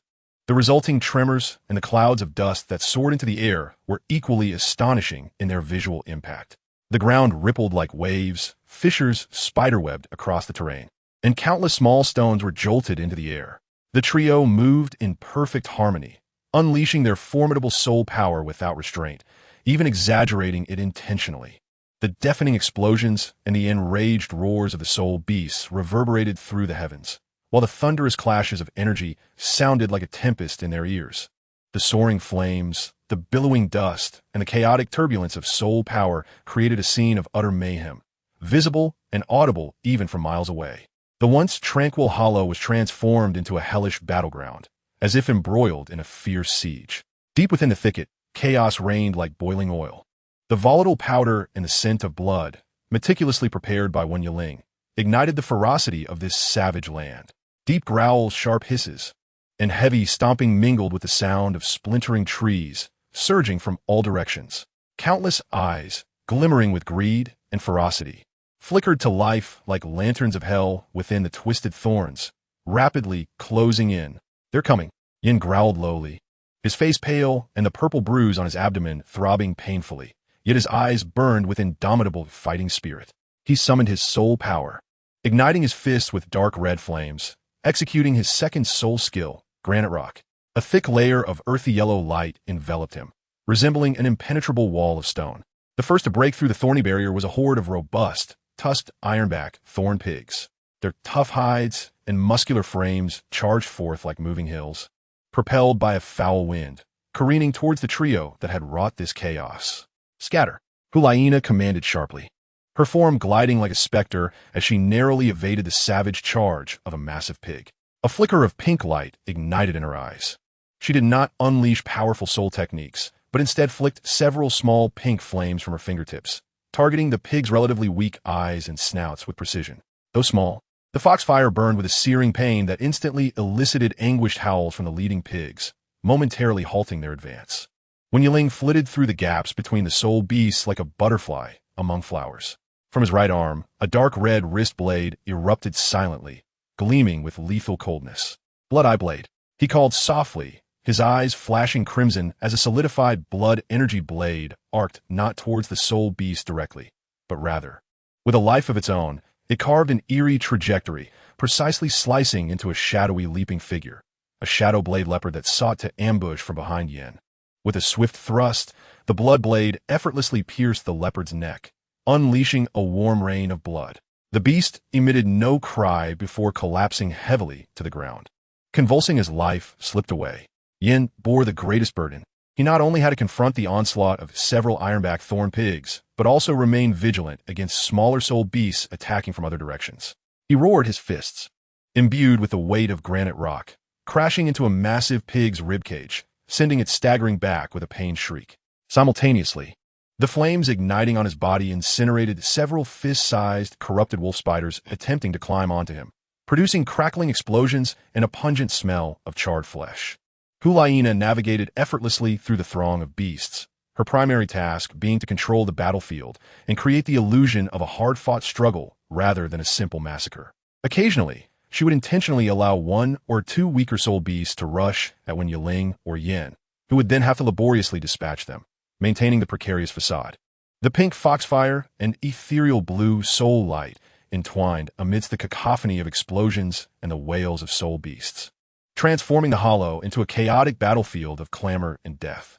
Meanwhile, at the crest of a hill with an excellent vantage point on the edge of the thorny forest, Bishop Valdat stood resplendent in a purple cassock, hands clasped behind his back, akin to a noble savoring a theatrical performance. The evening breeze stirred his garments. It could not dissipate the chilling smile that graced his face, a blend of pleasure and cruelty. His golden eyes, sharp as an eagle's, gazed keenly down upon the exquisite display of conflict unfolding in the clearing below. Behind him, a squadron of armed, stoic guards stood at attention. The captain, observing the perilous battle of the three maidens below, particularly as Yin was nearly toppled by a massive pig, and when Yiling appeared somewhat flustered in his attempts to assist, could not help but tighten his grip on his spear, stepping forward with a hint of tension in his voice. "Bishop, it seems the holy maidens and their companions are ensnared in dire straits. The multitude of soul beasts is overwhelming, and it seems that even more formidable ones have been drawn here. Should we not descend immediately to provide assistance?" The guard behind him stirred slightly, their gazes betraying a struggle between concern for the saintess and obedience to orders. Assistance? Valdat appeared to have heard something utterly absurd.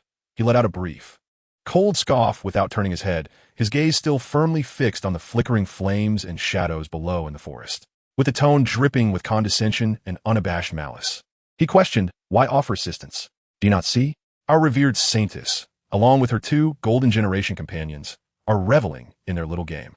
He narrowed his eyes, a cruel smile curling at the corners of his mouth, as if savoring the exquisite agony of his prey at the witching hour, forsaking her comfortable abode to wander into the treacherous heart of a thorny forest teeming with soul beasts. Such foolishness is merely a path to self-destruction. Since they take such delight in frolicking with wild beasts, let them indulge to their heart's content. The venom in his words sent a chill through the guards, who instinctively lowered their heads, hesitant to utter another sound. Below, the battle intensified. A colossal creature, the 1,000-year ironback thorn boar king, adorned with thorns gleaming like metal, was drawn by the scent of blood and chaos, unleashing a thunderous roar as it barreled through the thicket like a tank, charging at Hu Liena with ferocious intent. Far more menacing than the previous soul beasts, a flash of determination ignited in Hu Liena's eyes. She knew the performance required a dramatic twist. She swiftly retreated, appearing somewhat flustered as she evaded the boar king's tusks, while her hands rapidly formed seals, gathering a formidable surge of soul power in her palms. Atop the mountain, Wen Yiling's pupils constricted sharply. As he deflected a wolf-like soul beast with his wrist blade, he strained to shout towards Hu Liena and Yin. "Nana, Yin, the mountaintop. He's coming." With the guards, his voice, piercing through the roars of the soul beasts and the explosive energy, was laced with urgency and alarm. Hu Liena looked up at the mountaintop, her gaze locking onto Valdat's cold, mocking golden eyes, glimmering with undisguised malice in the pinkish glow. In that fleeting moment of connection, the air seemed to freeze. First soul skill, Foxfire Command.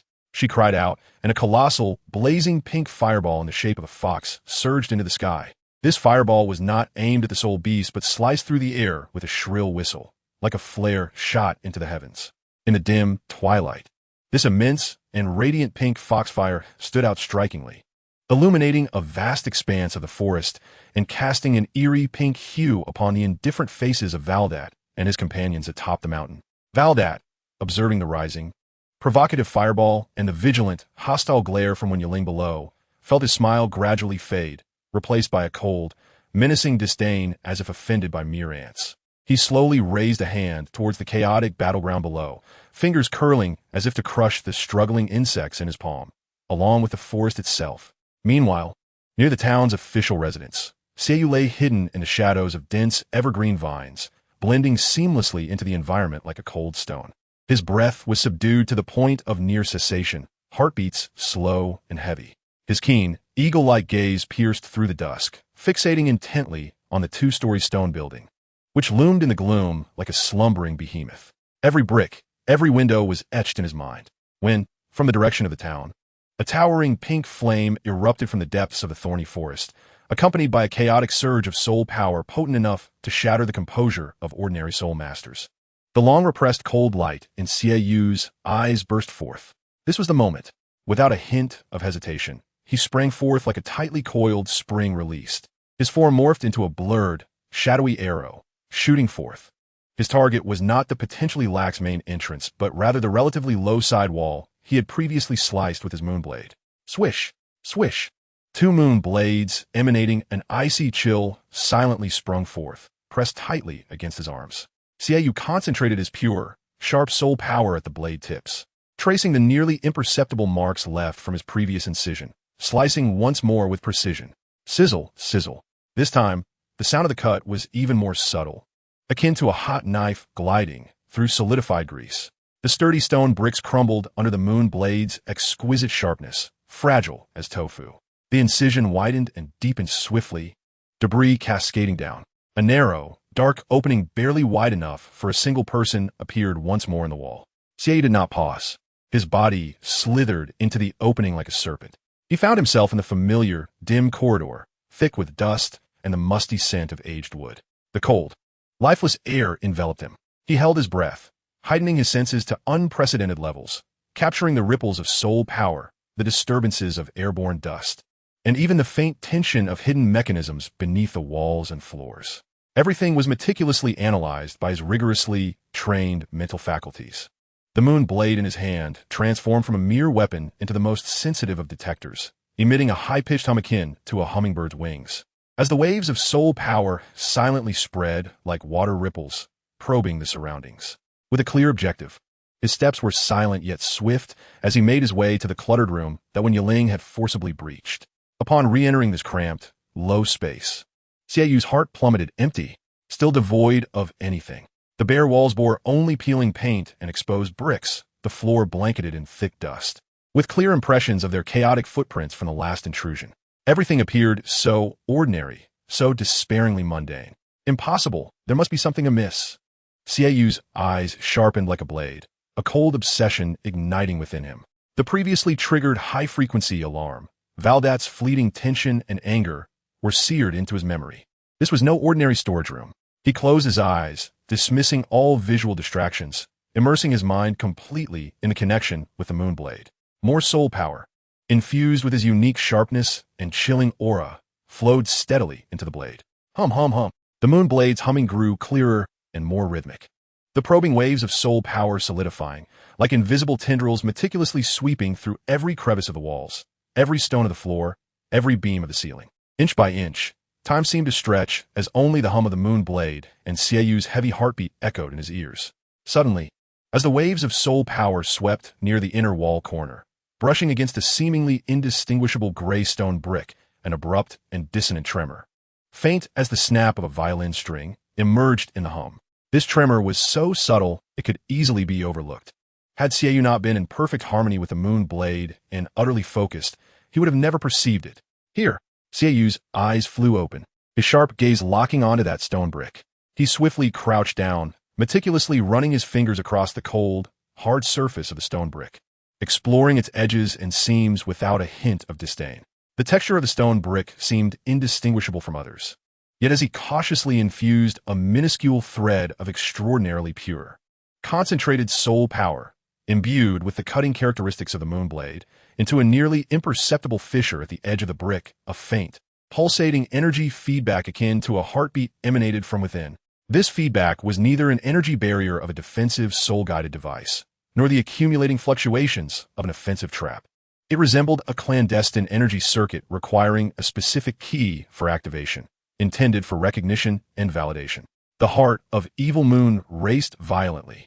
In a flash of inspiration, he recalled the peculiar potion and the deformed silver ring that old John had entrusted to Wen Yiling. Without hesitation, he retrieved the ring from the inner pocket of his clothing. Wen Yiling had solemnly handed him both the ring and the potion for safekeeping, in case of emergencies. The ring felt cold and heavy in his hand, exuding an indescribable chill, as if it harbored endless sorrow and despair. He held his breath, carefully bringing the deformed silver part of the ring close to the center of the anomalous stone brick. Buzz! At the moment of contact between the ring and the brick, the seemingly dull surface of the deformed silver suddenly flickered with an extremely faint silver gleam, almost imperceptible in the dim light. Simultaneously, the dormant energy circuit within the brick appeared to awaken instantaneously, emitting a clearer, more potent resonance. A subtle energy pulse radiated from the point of contact. Almost immediately, under the astonished and ecstatic gaze of Evil Moon, the brick and the four surrounding bricks, tightly interconnected, began to recess inward, sliding smoothly aside as if manipulated by an invisible force. A dark passageway, barely wide enough for a single person to pass through, was abruptly revealed. A frigid wind, rich with the acrid scents of rust, antiseptic, and a faint, nauseating hint of blood, surged forth from the depths of the passage, as if it were a breath from the underworld. Below the passage, faint tendrils of ghastly green light, reminiscent of ghostly flames, flickered. He had found it, the true entrance. Evil Moon's heart felt as though it might leap from his throat. He suppressed the surging excitement and the overwhelming sense of impending danger, and without a moment's hesitation, he crouched, darting into the passage with the agility of a weasel. With a swift motion, he gently replaced the stone slab to its original position, leaving only a scarcely noticeable gap. The passage was narrow and steep, allowing passage for only one person. The slick stone steps beneath his feet were chillingly cold, with beads of icy water condensing on the walls. He gripped the moon blade tightly, heightening his senses to their utmost, his body taut as a drawn bow, stealthily descending along the steps, ever vigilant for any deadly traps or hidden guards that might lurk within every inch of space. The passage was not particularly long. After descending for about 10 meters, he stepped onto a relatively flat floor at the bottom. The scene that unfolded before him caused a jolt of horror to race through Evil Moon, as a chilling cold swept from the soles of his feet straight to the crown of his head, rendering his blood seemingly frozen in that moment. This was no mere basement cluttered with odds and ends. It was an extraordinarily equipped underground laboratory, far exceeding his imagination, exuding a heavy atmosphere of death and madness. The ghastly green light from the soul-guided lamps illuminated this astonishingly vast subterranean space with an eerie chill. Surrounding him were cold metallic walls, polished to a sheen, embedded with numerous soul-guided conduits of varying thicknesses, shimmering with a ghostly glow resembling the lifeblood of some colossal creature. At the center of the laboratory stood a shocking sight: several massive crosses, forged from cold cast iron. These crosses were entwined with thick iron chains and shackles, tarnished with dark red rust. What made Evil Moon's muscles tense with uncontrollable fury was the sight of distorted, emaciated, and even grotesquely decomposed corpses hanging from those crosses. Some limbs were grotesquely disfigured, others unnaturally swollen or shriveled, as if forcefully crammed with foreign objects. The air was thick with the nauseating sweet and sour stench of formaldehyde mixed with decaying flesh. In the deepest recesses of the laboratory, a row of transparent, soul-guided glass chambers embedded in the floor, filled with murky, dark green liquid, contained what appeared to be human forms. In the two outermost chambers, the submerged entities were grotesquely distorted and decomposing, nearly unrecognizable as human, discernible only by the tattered remnants of clothing, discolored by the liquid, and the skeletal structures barely visible. However, in the chamber closest to Evil Moon, A relatively intact figure lay submerged. It was a young man, seemingly in his 20s, completely naked, his skin exhibiting a lifeless pallor from prolonged exposure to the liquid. His body was riddled with a multitude of grotesque stitching scars, with countless thin conduits inserted into his limbs and even protruding from his eye sockets and mouth. His eyes were tightly shut, his face contorted in agony, as if silently screaming. What caused Evil Moon's pupils to constrict was a small piece of fabric, discolored and singed at the edges. Dangling from the waist of this broken body, its unique dark golden patterns and resilient material left no room for doubt. It was the standard uniform of the Spirit Hall. The missing Spirit Master from the Spirit Hall. He had been turned into a test subject, submerged here. With immense effort, Evil Moon stifled the queasiness roiling in his stomach and the explosive rage threatening to erupt within his chest. His gaze darted to a massive metallic workbench nearby. Scattered across the table were numerous sheets of paper filled with hasty scrawls, scrolls, and blueprints depicting complex human anatomical structures. He dashed forward, swiftly seizing the topmost sheets and an open, hefty experimental log, scanning them rapidly under the sickly green light. The blueprints depicted horrifying schematics. The fusion of human soul, master soul power with the shattered soul rings of various grotesque soul beasts. Beside them, frenzied annotations detail the process. Integrate the core of human soul master's soul power with the spirit of the ironback thornboar to enhance the defense and absolute strength of the martial soul. Implant the venomous wolf spider spirit to gain a stronger mental impact, requiring a high-purity life catalyst, namely Old John's forbidden drug, to stabilize the repulsion reaction, to unleash potential and forcefully merge. The cost: rapid depletion of life essence, soul disintegration. But my martial soul requires no vitality, only pure soul power and formidable traits. Abandon the shell, achieve the essence. The experimental log chronicled, in cold, almost apathetic strokes, the harrowing fusion experiments and their disastrous outcomes. Experiment subject number 7, adult male. Martial soul, Ironhorn bull, level 32. Experiment subject number 11, adult male, recorded by the Spirit Hall, level 29, martial soul, Windwolf. Significant progress. Experiment subject no. 14. The Spirit Hall's Soul Master successfully separated its wind attribute soul power core. Preliminary fusion with the Shadow Claw Leopard Spirit resulted in speed enhancement. Confirmed the feasibility of the fusion direction. However, its martial soul strength is insufficient to allow me to break through the level 83 bottleneck. A more powerful vessel is still required. In the final pages of the log, the handwriting became wildly frantic, as if the writer were engulfed in extreme euphoria. The direction is correct. The dawn of the shadow reappearance plan is upon us. All that remains is a sufficiently powerful, pure genius vessel, the perfect carrier of soul power. Target locked, Wen Yiling. Four-eyed spirit fox. Ultimate mental illusion talent. Pure and powerful source of soul power. A perfect fit for the mental enhancement route. Yen, Lord of Flames. Top-tier fire attribute martial soul. A ferocious destructive force and a resilient physique. The perfect vessel of power and defense. They must be obtained. The moment Evil Moon's eyes fell upon the frenzied and avaricious inscription of the names Wen Yiling and Yen, his pupils constricted to the size of a pinprick. A chilling, soul-freezing intent to kill erupted from him like an uncontrollable volcano, flooding the laboratory with an icy aura. The temperature within the room plummeted. That complete madman, Valdart, he had dared to set his sights on Yiling and Yen. The so-called shadow reappearance plan entailed the inhumane use of forbidden drugs and the usurpation and grafting of other soul powers, martial spirit characteristics, and even their very bodies, in a bid to break through his own limitations and ascend to a higher realm. At that moment, a colossal, chilling wave of terrifying soul power surged forth, infused with an air of brutality and wrath, crashing down from above, from the direction of the estate, like a tangible black tsunami. This wave, imbued with a will to annihilate all, approached the laboratory entrance with a staggering speed that tore through the very fabric of the air. This is bad. Valdart has returned, and he has sensed it. He has been discovered. Evil Moon's heart plummeted into an abyss of despair. Time is of the essence. Without hesitation, he hastily stuffed every experimental log, blueprint, scroll, especially that maniacal note marked with the names Wen Yiling and Yen, into his bosom. Simultaneously, his sharp gaze swept over a sturdy cabinet in the corner of the laboratory, secured by heavy metal locks.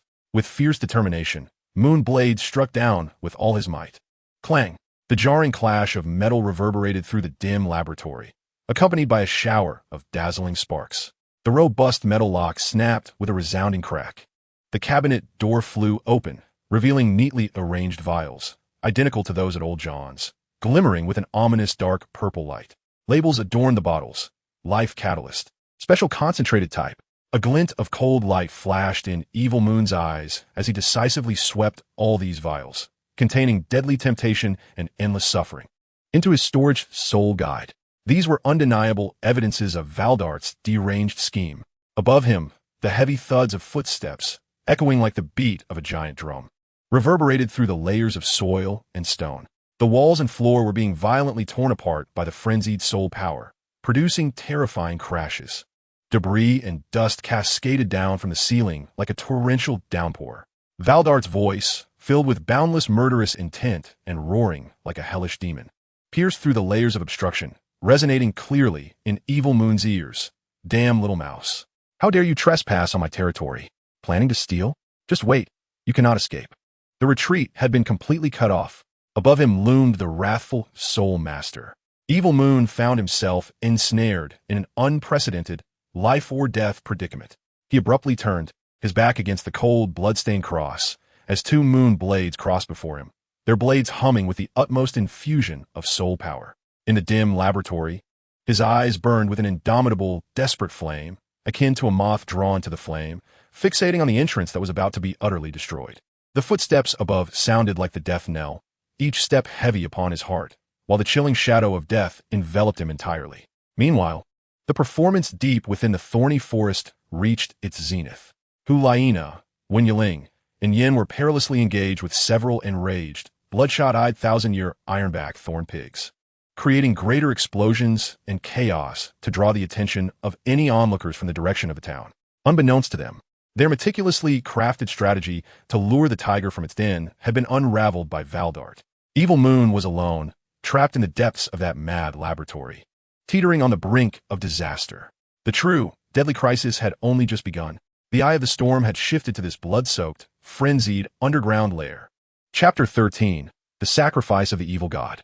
The lowland had been utterly transformed into a bloody slaughterhouse. The potency of the frenzied drug powder ignited the ferocity of the entire thorny forest like a spark in a cauldron. The corpses of century-old soul beasts piled high. Yet their roars were swiftly supplanted by a deeper, more oppressive growl.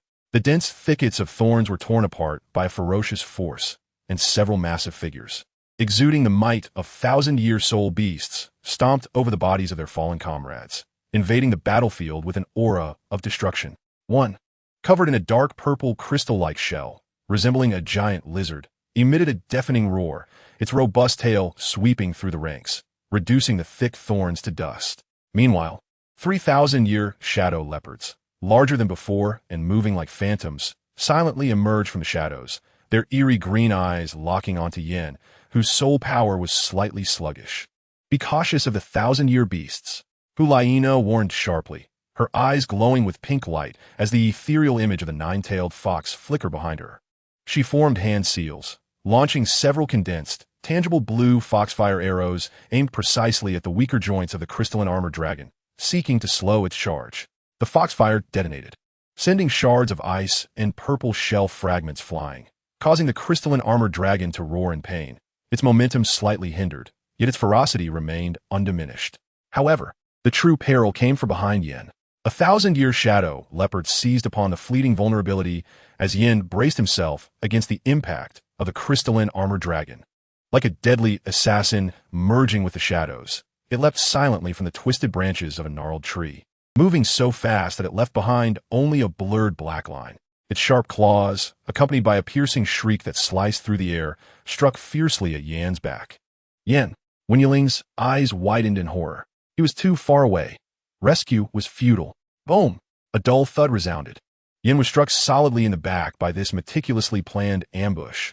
The protective glow of the granite armor he had just conjured flickered violently, emitting a pained groan as it dimmed by more than half. The immense force sent him hurtling forward like a kite with its string cut, a spray of blood erupting from his mouth as he crashed into the muddy ground, splattering a deluge of filth. The purple scar on his abdomen quivered painfully. deepening in color as if it were alive, sending a sharp agony coursing through him, causing his vision to darken and nearly faint. Roar! The other 2,000-year shadow leopards would not let such a prime opportunity slip away. They pounced from either side, like two bolts of deadly black lightning, aiming for his throat and heart. The shadow of death loomed over Yin in an instant. Get away! Fifth soul skill, blood-piercing slash. At the critical moment, Wen Yiling's roar erupted like thunder. His eyes blazed with crimson light, surging to their zenith. As the dark golden lines on his right arm, soul bone, flickered with wild intensity, condensing an overwhelming intent to kill. He held nothing back. The profound black light of his fifth soul ring erupted. He transformed into a scarlet streak that tore through the fabric of space. There was no cataclysmic explosion, only a piercing shriek that seemed capable of shattering eardrums. That bloodline raced past the two pouncing 1,000-year shadow leopards with a speed that transcended the limits of sight. Striking true, time seemed to freeze for a moment. In the next second, the 2,000-year shadow leopards, frozen in mid-pounce, exploded in a cataclysmic eruption, showering the area with a rain of flesh and blood, accompanied by swirling black mist. They did not even have time to scream. Wen Yiling's figure appeared before Yin, his right arm dripping with steaming beast blood, emanating the thick stench of slaughter, as his icy gaze swept over the surrounding soul beasts, now paralyzed in shock. Cough, cough. Thanks, brother. Yin struggled to rise from the muck, wiping the blood from his lips. His eyes filled with the shock of having survived and the awe of Wen Yiling's formidable power. It's about time we leave. Hu Liena's voice resonated with an unprecedented urgency as she unleashed a searing foxfire, driving back the crystalline armor dragon that was once again stirring. She quickly drew closer, her countenance grave. The gathering of soul beasts was escalating, with even those of 1,000 years emerging. If this continued, 10,000-year soul beasts might soon be roused. Moreover, she cast her gaze toward the mountaintop, where Valdat had vanished like a venomous serpent. I fear for Shiyue's safety. We must hasten to his aid at once. Yin stifled the excruciating pain that threatened to tear him apart and the stinging sensation of his soul sea, gritting his teeth as he replied, "All right, I shall employ the granite barrier once more." His fists clenched tightly, attempting to summon the power of the earth again. "Wait, allow me." Wen Yiling suddenly interjected, his eyes sweeping over the mountain of fallen soul beasts. A peculiar glint flashed in his gaze. "My soul bone can absorb their dissipating soul power. Let me test its efficacy." Under the astonished stares of Hu Liena and Yin, Wen Yiling raised his right arm, which shimmered with a dark golden light. The patterns on his arm bone appeared to come alive, exuding a formidable pull. The still lingering soul power in the air, along with the residual life energy from the corpses, seemed to be drawn as if by an invisible force, transforming into visible streams of energy, a mingling of blood red and dark gold, surging into his right arm's soul bone like rivers converging into the sea. The radiance of the soul bone intensified, emanating a heart-stirring wave. Wen Yiling felt the tumultuous and chaotic power filling his arm bone and bellowed, "Fourth soul skill, Sacred Fox Spirit Light." This time, the sacred white light was no longer merely a mental assault. It fused with the vast life energy he had just absorbed, morphing into a warm, vibrant milky white halo that spread outward from Wen Yiling like a tide. The halo swept over Hu Liena and Yin. The soul power that Hu Liena had expended was swiftly replenished, and her mental fatigue dissipated. Yan's external wounds closed at a visibly accelerated pace, especially the gaping laceration on his back inflicted by the shadow leopard and the strange purple bruise on his abdomen. Under the halo's soothing embrace, the chilling sensation of erosion was temporarily suppressed, and the excruciating pain was greatly alleviated as a warm current nourished his nearly depleted body. Both individuals felt invigorated. More astonishingly, this halo, infused with life energy, produced a natural dispersive effect on the ferocious, bloodthirsty soul beasts. Like sunlight dispelling gloom, the lower-ranked soul beasts whimpered in terror, tucking their tails and fleeing. Even the few fierce 1,000-year soul beasts, when touched by the halo, experienced a profound discomfort and instinctual revulsion, their charge noticeably hindered, hesitation and wariness flickering in their crimson eyes. What a splendid opportunity. Seeing this, Yan's spirit soared. He disregarded his incomplete recovery and struck the ground fiercely with his fists once more. Second soul skill, Granite Barrier. This time, a torrent of earthy soul power surged forth. Massive walls of rock, thick and studded with sharp stone spikes, erupted from the ground, not merely to obstruct, but to partition the remaining soul beasts like a labyrinth, buying precious time and space for the trio's retreat. At the moment the rock walls rose, a cry filled with urgency and resolve echoed from a hillside. Protect the Saintess. Leading the charge was the captain of the guard, flanked by nearly 100 fully armed Spirit Hall soldiers, rushing down the slope like a flood unleashed. They formed a battle formation, spears like a forest and shields aglow with soul power, valiantly plunging into the outskirts of the soul beast horde, fiercely resisting the beasts attempting to circumvent the rock walls. They had evidently defied Valdat's orders. The captain of the guards dashed to Hu Liena's side, kneeling on one knee, his armor stained with dirt and the blood of soul beasts, his face etched with guilt and determination. I arrived too late to rescue you, my lady. I deserve death 1,000 times. Please, Saintess, punish me. Bishop Valdat commanded us to retreat and not to intervene.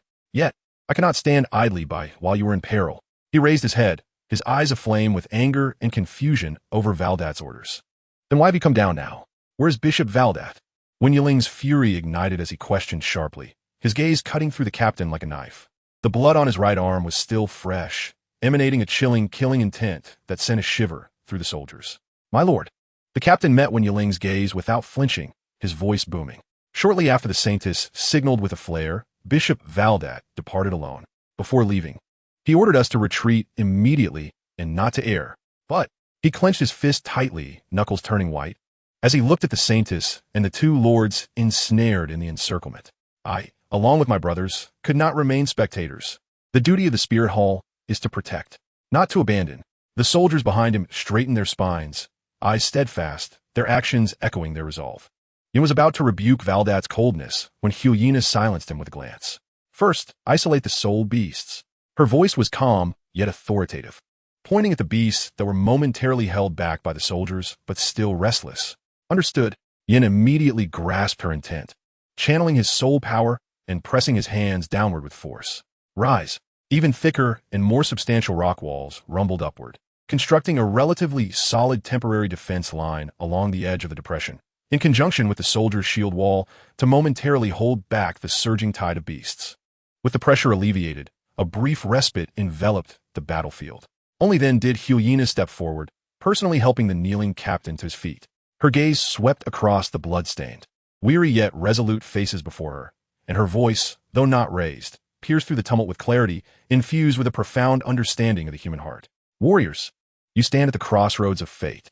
Her words struck like a hammer upon each soldier's heart. The crowd fell silent, all eyes fixated on the Saintess, who shone even amidst the blood and battle. Choice 1.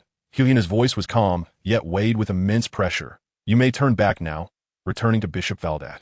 Inform him that you obeyed his command, refrained from participating in the battle, and merely observed from afar. Then, pray that he believes in your loyalty and allows you to continue as his faithful guards. She deliberately emphasized the word loyalty, tinged with a hint of icy sarcasm. A wave of suppressed unrest rippled through the crowd, whispers like anxious ripples. I told you the bishop has been acting strangely lately. He has shown no concern for the missing persons, but the bishop treats us well. What should we do now? Is what the Saintess said true? Will we be branded as traitors? Hu Liena offered them little time for hesitation. Her voice suddenly rose, sharp as a drawn sword, bearing divine authority and an indomitable faith that quelled all discord. Choice 2. She surveyed the crowd, her gaze ablaze. Trust your eyes. Trust the conscience and passion that burns within you at this moment. Trust in the true glory and mission of the Spirit Hall. Follow me to rescue our comrade Shiyue, to unveil the darkness that shrouds this town, to fulfill the oath we made upon joining the Spirit Hall, to His Holiness the Pope, to the Spirit Hall, and to all who believe in light and order across this continent. Her words ignited a spark within them. The captain straightened his posture, a newfound brilliance igniting in his eyes. With a swift motion, he drew his sword, pointing its tip toward the heavens, and with all his strength, he roared, his voice drowning out the roars of the soul beasts. Brothers, Bishop Valdat stands idle while the Saintess is in danger. His heart is condemnable. This is no mere dereliction of duty. This is treachery against the faith. What is the duty of the Spirit Hall? It is to protect the Pope, to safeguard the Saintess, to defend all brothers and sisters loyal to the Spirit Hall as creed. Our sword and shield have always fought solely for justice and loyalty. They are not the private soldiers of any individual. nor are they the henchmen that assist in tyranny. He suddenly turned, the tip of his sword directed towards the beast horde obstructed by the rocky wall, as if also pointing towards the departing Valdat. His voice trembled with fervor, yet remained unwavering. Today, we have faltered once. Shall we continue down this erroneous path, becoming the cowardly bystanders? The Holy Maiden has granted us a chance for redemption. She has bestowed upon us the opportunity to reclaim our glory. Arm yourselves, for the honor of the Spirit Hall, for the innocents who have vanished, for the dignity of us as warriors. Follow the Holy Maiden, for the glory of the Spirit Hall. Charge! The fervor of hundreds of soldiers ignited. All hesitation and fear dissipated in the face of Hu Liena's conviction and the captain's fierce roar. They raised their weapons in unison, spears poised, shields clashing, producing a thunderous symphony of metal. Their battle cries, filled with tragic resolve, soared into the heavens, even drowning out the roars of the soul beasts. An atmosphere of loyalty and deadly intent surged forth. They swiftly reformed their ranks, shields in the vanguard, spears like a forest, standing as the most unyielding barrier before Hu Liena, Wen Yiling, and Yen, facing the tide of beasts while turning their backs to the Holy Maiden, manifesting their choice through action.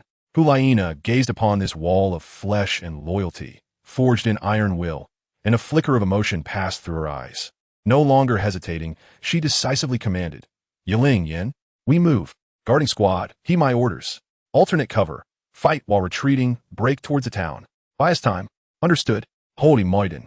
The captain and all soldiers roared in unison, their fighting spirits soaring. The final breakthrough commenced.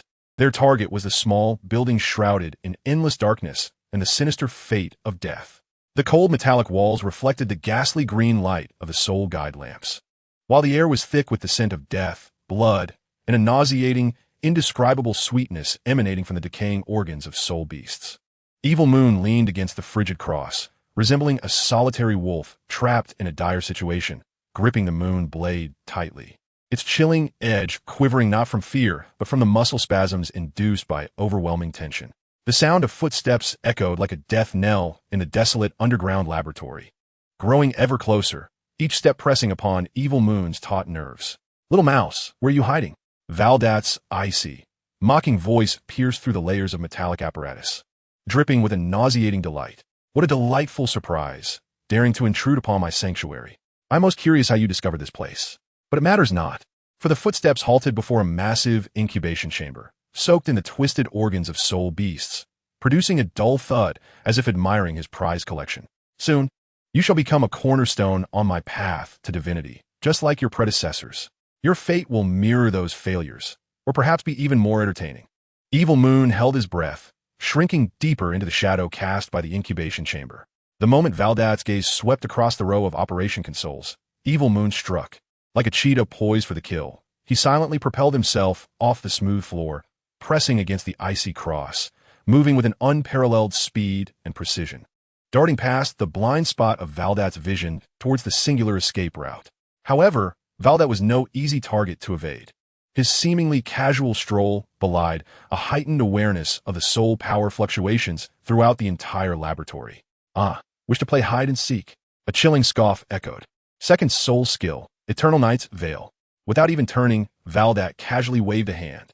In an instant, a thick, viscous darkness, capable of devouring all light, surged forth from his wide sleeves. This mist was no ordinary vapor. It was composed of pure negative soul power and particles of mental interference. They surged forth like living entities, instantly filling every corner of the laboratory. Suddenly, darkness enveloped Evil Moon. Not only was his vision stripped away, but his hearing was also drowned out by the whispers of countless lost souls hissing within the thick fog. He felt as if plummeting into an abyss, utterly disoriented, only able to sense the massive and frigid source of Valdat's soul power nearby, yet unable to pinpoint its exact location. This was dire. Evil Moon's heart sank, sweat soaking his undergarments. In this fog that robbed him of his senses, he felt like a lamb awaiting slaughter.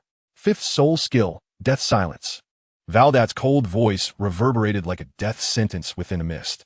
An indescribable wave of terror, as if capable of freezing souls and extinguishing life, erupted suddenly. Evil Moon felt the air around him turn as frigid as ancient ice. An invisible force imbued with an absolute will of annihilation grasped at his heart. His blood felt as if it were freezing solid, the flow of his soul power momentarily stagnating. This is bad. Evil Moon's pupils narrowed. An overwhelming sense of impending doom compelled him to roll sideways without a second thought. In that instant of movement, got you? Valdat's exultant voice rang almost at his ear. A fist enveloped in thick black mist, silent yet as swift as lightning, emerged from the swirling darkness, howling through the air as it struck towards Evil Moon's face. Boom! A muffled thud. Although Evil Moon instinctively dodged, the trajectory of that punch was insidious, landing squarely upon his crossed arms, shielding his chest. The tremendous force inflicted excruciating pain upon his arms, sending him flying backward uncontrollably as if struck by a battering ram. He crashed against a cold metal cabinet with a resounding clang. The cabinet instantly dented and warped. Fortuitously, the helmet covering his face saved him. Valdat's determined strike had its primary force absorbed by the arm guards and helmet, sparing him from fatal injury. A slight crack appeared on the helmet's visor, yet it successfully concealed his identity. Valdat clearly mistook him for an unsuspecting petty thief, and this blow did not employ full force. Oh, quite resilient? Valdat's voice held a note of surprise, soon morphing into deeper intrigue. Seems you're not an ordinary little thief? How amusing. Evil Moon gritted his teeth against the excruciating pain in his arms and the heaviness in his chest, using the momentum of his backward flight to roll away and create distance. Beneath the helmet, his gaze turned as icy as steel, devoid of any vestige of luck. He understood that whether or not his identity was revealed mattered little. Only battle remained. It was either his demise or Valdat's. Clang! Clang! The crisp sound of metal clashing shattered the silence. Two blades, glimmering with a cold light and radiating a moonlit glow, were drawn forth by Evil Moon, crossing before him. The sharp aura of the blades instantly tore through the dense black mist, briefly carving out a small area of relative clarity. Fifth soul skill kill. A fierce light ignited in Evil Moon's eyes, no longer holding back. The residual soul power within him surged like a flood bursting its dam into the moon blades. Where the two blades crossed, a pale moon wheel, formed from pure murderous intent and sharp soul power, materialized, large enough to rival a grinding disk. With an aura of severing all and annihilating all, it tore through the black mist, slashing towards Valdat, who had just begun to reveal a semblance of outline. It's you, Evil Moon. Valdat's golden pupils constricted under the glow of the pale moon wheel, his face finally displaying genuine astonishment. Clearly, he had not anticipated that the intruder was the strongest warrior of the Golden Generation. In that fleeting moment of distraction, Evil Moon's deadly strike was upon him. Valdat, undoubtedly a formidable warrior of contra-level prowess, reacted with astonishing swiftness, defying the very laws of physics. His body contorted backward in a perilous maneuver, narrowly evading the lethal edge of the moon wheel's core. Yet, the terrifying cutting power along the edges still grazed his opulent bishop's robe. With a sound akin to tearing paper, the expensive fabric was effortlessly shredded, leaving a gaping wound that revealed bone on his left rib. Blood gushed forth. Third soul skill. Break. The malevolent moon seized the moment without mercy. As Valdat staggered back from his injury, unsteady and vulnerable, he closed in like a malignant shadow. The silver blade of the moon transformed into a streak of light that tore through space, propelled by an unwavering resolve to pierce Valdat's heart. The speed was blinding. The angle was lethal, embodying the pinnacle of the moon's combat mastery. Damn it, Valdat exclaimed, a mix of shock and fury coursing through him. As he hastily conjured a viscous shadow to shield his chest, the blade plunged into the shadow with a dull thud, as if piercing through a mass of sludge. The shadow quivered violently, gradually dissolving. While it failed to completely block the lethal strike, it significantly diminished its power. Ultimately, the moon blade penetrated Valdat's chest by mere inches before a tremendous recoil force flung it away. Seeking death, Valdat roared in a fit of rage. The searing pain from his wound and the humiliation of nearly being slain by a younger foe sent him into a frenzy. With a thunderous shout, his body exploded, transforming into a massive, writhing shadow composed of countless agonized faces. The shadow expanded, filling a large portion of a laboratory, emanating a chilling malice that sent shivers through the very souls of those present. I had intended to savor your demise slowly, especially you, Wen Yiling, for you are the most exquisite nourishment for a divine vessel. But since you are so eager to meet your end, Valdat's inhuman, distorted voice echoed from all directions, laden with boundless resentment and greed. Then allow me to relish this appetizer first. The shadow writhed like boiling ink. Countless tendrils of pure malevolence striking toward the moon with lightning speed, leaving only fleeting afterimages in their wake. The moon's pupils contracted as the blade danced like a wheel. Second soul skill, defense. The frigid moonlight enveloped him, forming a thin veil of luminescence. The shadow's tendrils collided with the veil, producing hissing sounds of corrosion and nauseating friction. The veil vibrated violently. While it barely withstood the physical assault, the accompanying cold, soul-piercing mental erosion caused excruciating pain for the moon, making his soul power sluggish. The disparity is insurmountable, the moon thought bitterly, feeling akin to a fragile boat amidst a raging storm, on the verge of being engulfed by the unfathomable darkness. Yet, in his eyes, there was no hint of surrender, only an indomitable will to fight. Struggling against the omnipresent assaults, he bellowed in fury, attempting to divert his opponent's attention. Valdat, why are you doing this? Those children, the missing soul master, were you responsible? Ha ha ha. Valdat's maniacal laughter reverberated through the shadow, filled with twisted delight. Since you are to perish, let me elucidate your demise. A useless martial soul? They claim I am a useless martial soul, a prodigy with innate soul power at level 7. Yet dismissed by a so-called elder with a mere comment about my martial soul being but a shadow, my potential deemed insufficient, thus truncating my future. I refused to accept it. I trained relentlessly, reaching level 60 before the age of 40. But what of it? In the eyes of those lofty figures, I remain a waste. The shadow's assaults grew ever more ferocious, the moon's protective veil teetering on the brink of collapse, until I encountered a true genius. Valdat's voice dripped with pathological excitement. A soul master I fortuitously stumbled upon. His martial soul was also a shadow. But he unveiled a secret. Devouring the martial soul essence of children could refine and amplify the shadow, enhancing its malevolent power to unprecedented purity. What exquisite power! He knelt before me, pleading for mercy, offering me the secret to ascendance. Of course I obliged. I made him my first sacrifice. His early works were too crude, wasting countless materials, barely yielding a modicum of refinement. Yet I am different. I possess a list. I can accurately pinpoint those extraordinary talents. Gradually, meticulously, I draw forth their essence, watching my martial soul transform from a mere shadow into something pure, powerful, and divine. The shadow abruptly contracted, coalescing into Valdat's twisted, ecstatic visage, pressing against the moon's wavering veil. And then I heard the call. From the abyss beyond, from the great malevolent deity, it beckoned to me, promising that upon reaching level 99 and sacrificing 1,000 pure and powerful souls, I, Valdat, shall ignite the divine flame.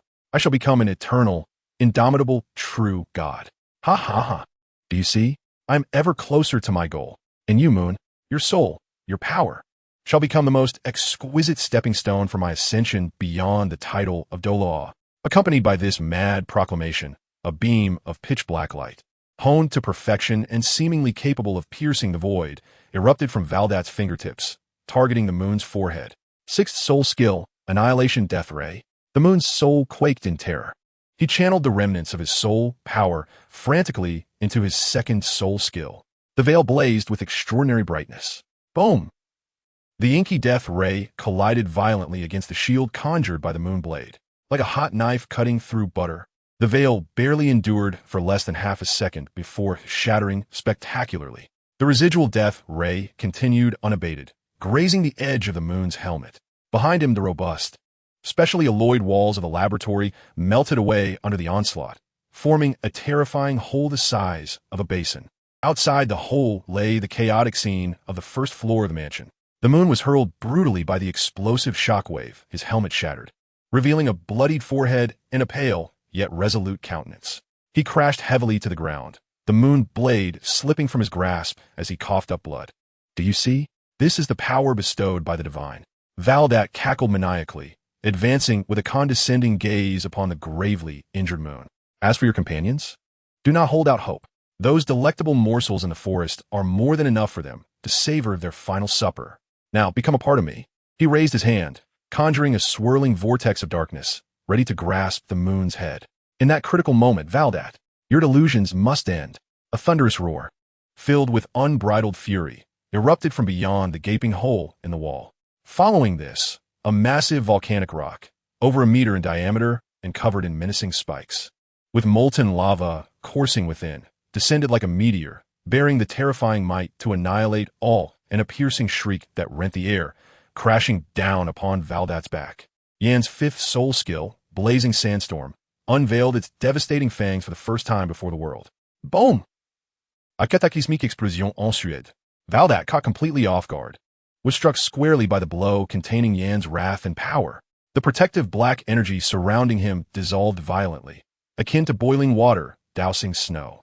The violent impact sent him hurtling through the air like a ragged sack, crashing through several cultivation pods, with viscous nutrient fluid and shattered glass mingling with dark red lava splattering everywhere.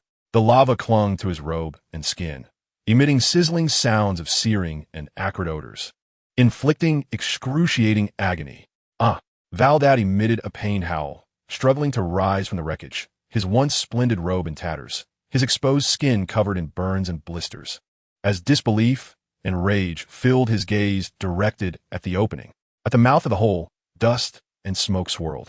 Yan, drenched in blood, resembled a war god returned from the depths of hell, maintaining the poised stance of his throw, panting heavily, his gaze ablaze with an unyielding fire. Behind him stood Hu Liena, Wen Yiling, and dozens of bloodied yet resolute guards. In a flash, Major General William dashed into the laboratory, cradling the gravely injured Xiaoyu to shield him. William, Valdat's eyes, golden and bloodshot with rage, locked onto the captain of the guard like a malevolent specter. How dare you defy my orders? I am the bishop of the Spirit Hall, your superior. How dare you?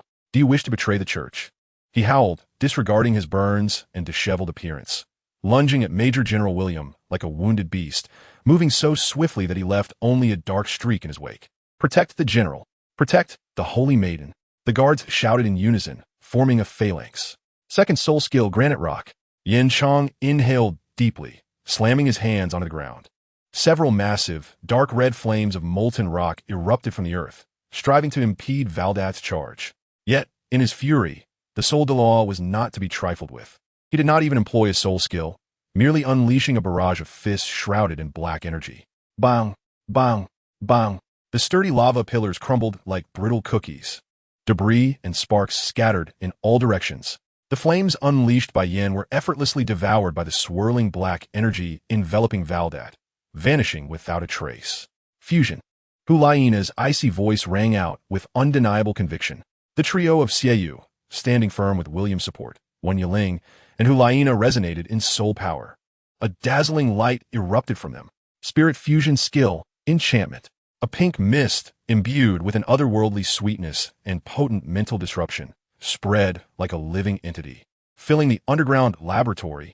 This mist not only distorted light, but also interfered with perception and soul power targeting. Even a Soul Douluo of Valdat's caliber was momentarily stalled and bewildered by the sudden onslaught of the pink fog, as if ensnared in a viscous dream, losing his precise grasp on Xiaoyu and the others' locations. Now, it is your turn to taste fear. A voice, neither male nor female, resonated from all directions within the mist, embodying the fusion entity, enchantment. The assault descended like a tempest. Third soul skill, Blood Eye Piercing. Several crimson blades, honed to a deadly sharpness and exuding a strong scent of blood, shot forth from different angles of the fog, targeting Valdat's vital spots with ruthless precision. Self-created soul skill, Moonlit Oblivion Slash. Following closely, a wheel of death composed of numerous tiny yet razor-sharp moon blades spun at high speed, tearing through the mist, emitting a piercing howl that sealed off Valdat's escape route. This was the elevated version of Xiaoyu's self-created soul skill. The figure of enchantment flickered within the fog, its attacks erratic and ghostly. Valdat roared in fury. The black energy enveloping him surged violently, forming defensive barriers that shattered the incoming attacks. The cacophony of explosions and clashing metal echoed in the confined space, deafening. The rampant energy currents tore the laboratory's instruments and remnants of cultivation pods to shreds. Despite enchantment's relentless onslaught, barely touching the threshold of soul sage power after fusion, it still paled in comparison to the furious and potent Soul Douluo. Most of the attacks were nullified by Valdat's overwhelming soul power and the bizarre shadow of his martial spirit, leaving only more wounds on him, failing to inflict any significant damage. Enchantment's soul power was rapidly depleting. Major General William, your loyalty is commendable, Valdat sneered, mocking with venom between deflections of attacks. As he zeroed in on William's position, a claw of condensed shadow lunged forth through the fog, aiming to seize him. My loyalty belongs to the Spirit Hall, not to a traitor who has fallen into darkness, Major General William declared fearlessly, raising his shield, his voice resonant. When you commanded us to stand by as the Holy Maiden fell into despair, you had already betrayed the faith of the Spirit Hall. You sealed your own doom. Defeat? Huh. Do you truly believe that a few brats in your pitiful lot can vanquish me? Valdat roared, shattering a blood blade that came his way, the black energy surrounding him swelling ominously, a more sinister aura engulfing the room. The game is over. I have merely been warming up. 6 soul skill. Abyssal chains of misfortune. Valdat thrust his arms wide. The laboratory floor erupted with countless twisted, pitch-black runes, seemingly coalesced from the deepest sins. Instantly, a multitude of barbed chains composed of viscous black mist, like claws emerging from the abyss of hell, ensnared the figure of enchantment from all directions. These chains ignored physical defenses, piercing through soul power shields, binding enchantment's spirit tightly. An irresistible, bone-chilling pull ensued. The soul power within enchantment was drawn forth like a torrent bursting through a dam, frantically consumed by the chains. The fog trembled violently, its color fading rapidly. Within the fusion entity, Hu Liena, and Wen simultaneously emitted muffled cries of pain as their spiritual link quaked, the fusion becoming perilously unstable. On the verge of collapse. This is bad, Yen exclaimed, his eyes widening in alarm, disregarding his injuries as he forcefully gathered his soul power to assist. 4th soul skill. Magma eruption. Get lost, pesky insects. Valdat did not even glance back, merely swiping his hand casually. A concentrated black shockwave lashed out at Yen, mirroring the exact position, force, and chilling sensation of the attack he had suffered when escaping this very house. Yen was struck hard, blood gushing forth as his body flew backward like a broken kite, crashing against the distant wall and losing consciousness, leaving a stark crimson streak upon it. Charge! Protect the Holy Maiden! Major General William shouted in anguish. Kill! The guards erupted in a tragic roar, like moths drawn to a flame, bravely raising their weapons, forming a dense charge towards Valdat, who was fully engaged in maintaining the chains and siphoning enchantment's power. Spears surged like a forest, thrusting towards the roiling black mist, and shaking a tree, oblivious to their demise. A cruel glint flickered in Valdat's eyes. He did not cease his extraction from enchantment, merely splitting his focus to manipulate a portion of the chains, ensnaring her, striking out like a venomous serpent. Swoosh, swoosh, swoosh. The chains, akin to the scythes of death, effortlessly tore through the guard's armor as though it were paper. Spears splintered, shield shattered. Blood erupted like a fountain upon the cold metallic walls and shattered instruments. The cacophony of screams, the shattering of bones, and the clattering of weapons resonated in a tragic symphony. The loyal guards fell like stalks of wheat, etching their final ode of loyalty with their lives and blood. No, within enchantment, Hu Liena's spirit emitted a silent wail, yet could not voice her anguish as her soul power was frantically siphoned away, helplessly witnessing her comrades fall one by one. Meanwhile, Valdat, reveling in the dual ecstasy of slaughter and power extraction, finally fixed his gaze back on the faltering figure of enchantment, a wicked and satisfied smile creeping across his face.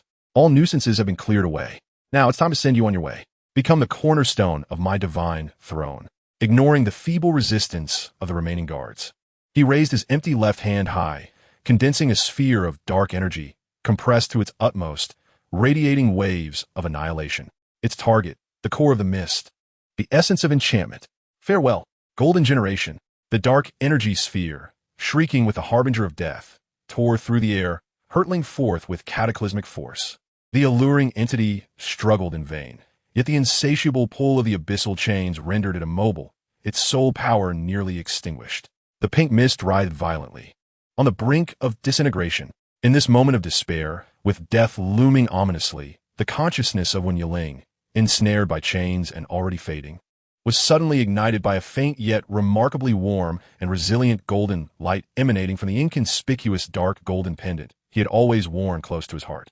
Chapter 14. The chrysanthemum withers, scattered upon the ground.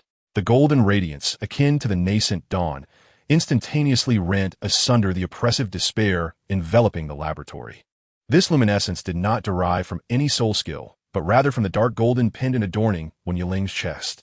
It exuded warmth and tenacity, imbued with an ancient majesty, defiantly blooming amidst the devouring abyssal chains. What? The cataclysmic black sphere, an embodiment of destruction coalesced by Valdat, was momentarily obstructed by this unexpected golden light, causing a minuscule deviation in its trajectory. Boom! The dark energy sphere grazed Wen Yiling's hair, crashing violently against the already cracked metallic wall behind him. The blinding black light, accompanied by a deafening explosion, instantaneously engulfed that area.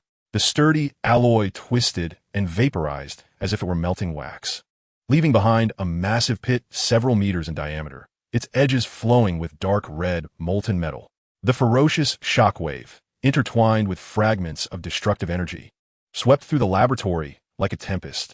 Countless experimental instruments and remnants of shattered incubation chambers were lifted, torn apart like mere paper, and hurled away. The air was thick with the acrid stench of burnt metal and annihilated energy. Thud! Thud! Thud! 3 figures were violently flung from the explosion's tremendous force, crashing heavily to the ground, splattering the earth with a foul mixture of blood and nutrient fluid. Ugh! Hu Liena felt as though her internal organs had been displaced, her soul power utterly depleted, her throat filled with a metallic sweetness, and darkness enveloped her vision as she struggled to rise, but found herself unable to move even a finger. Xiaoyu was even more gravely injured.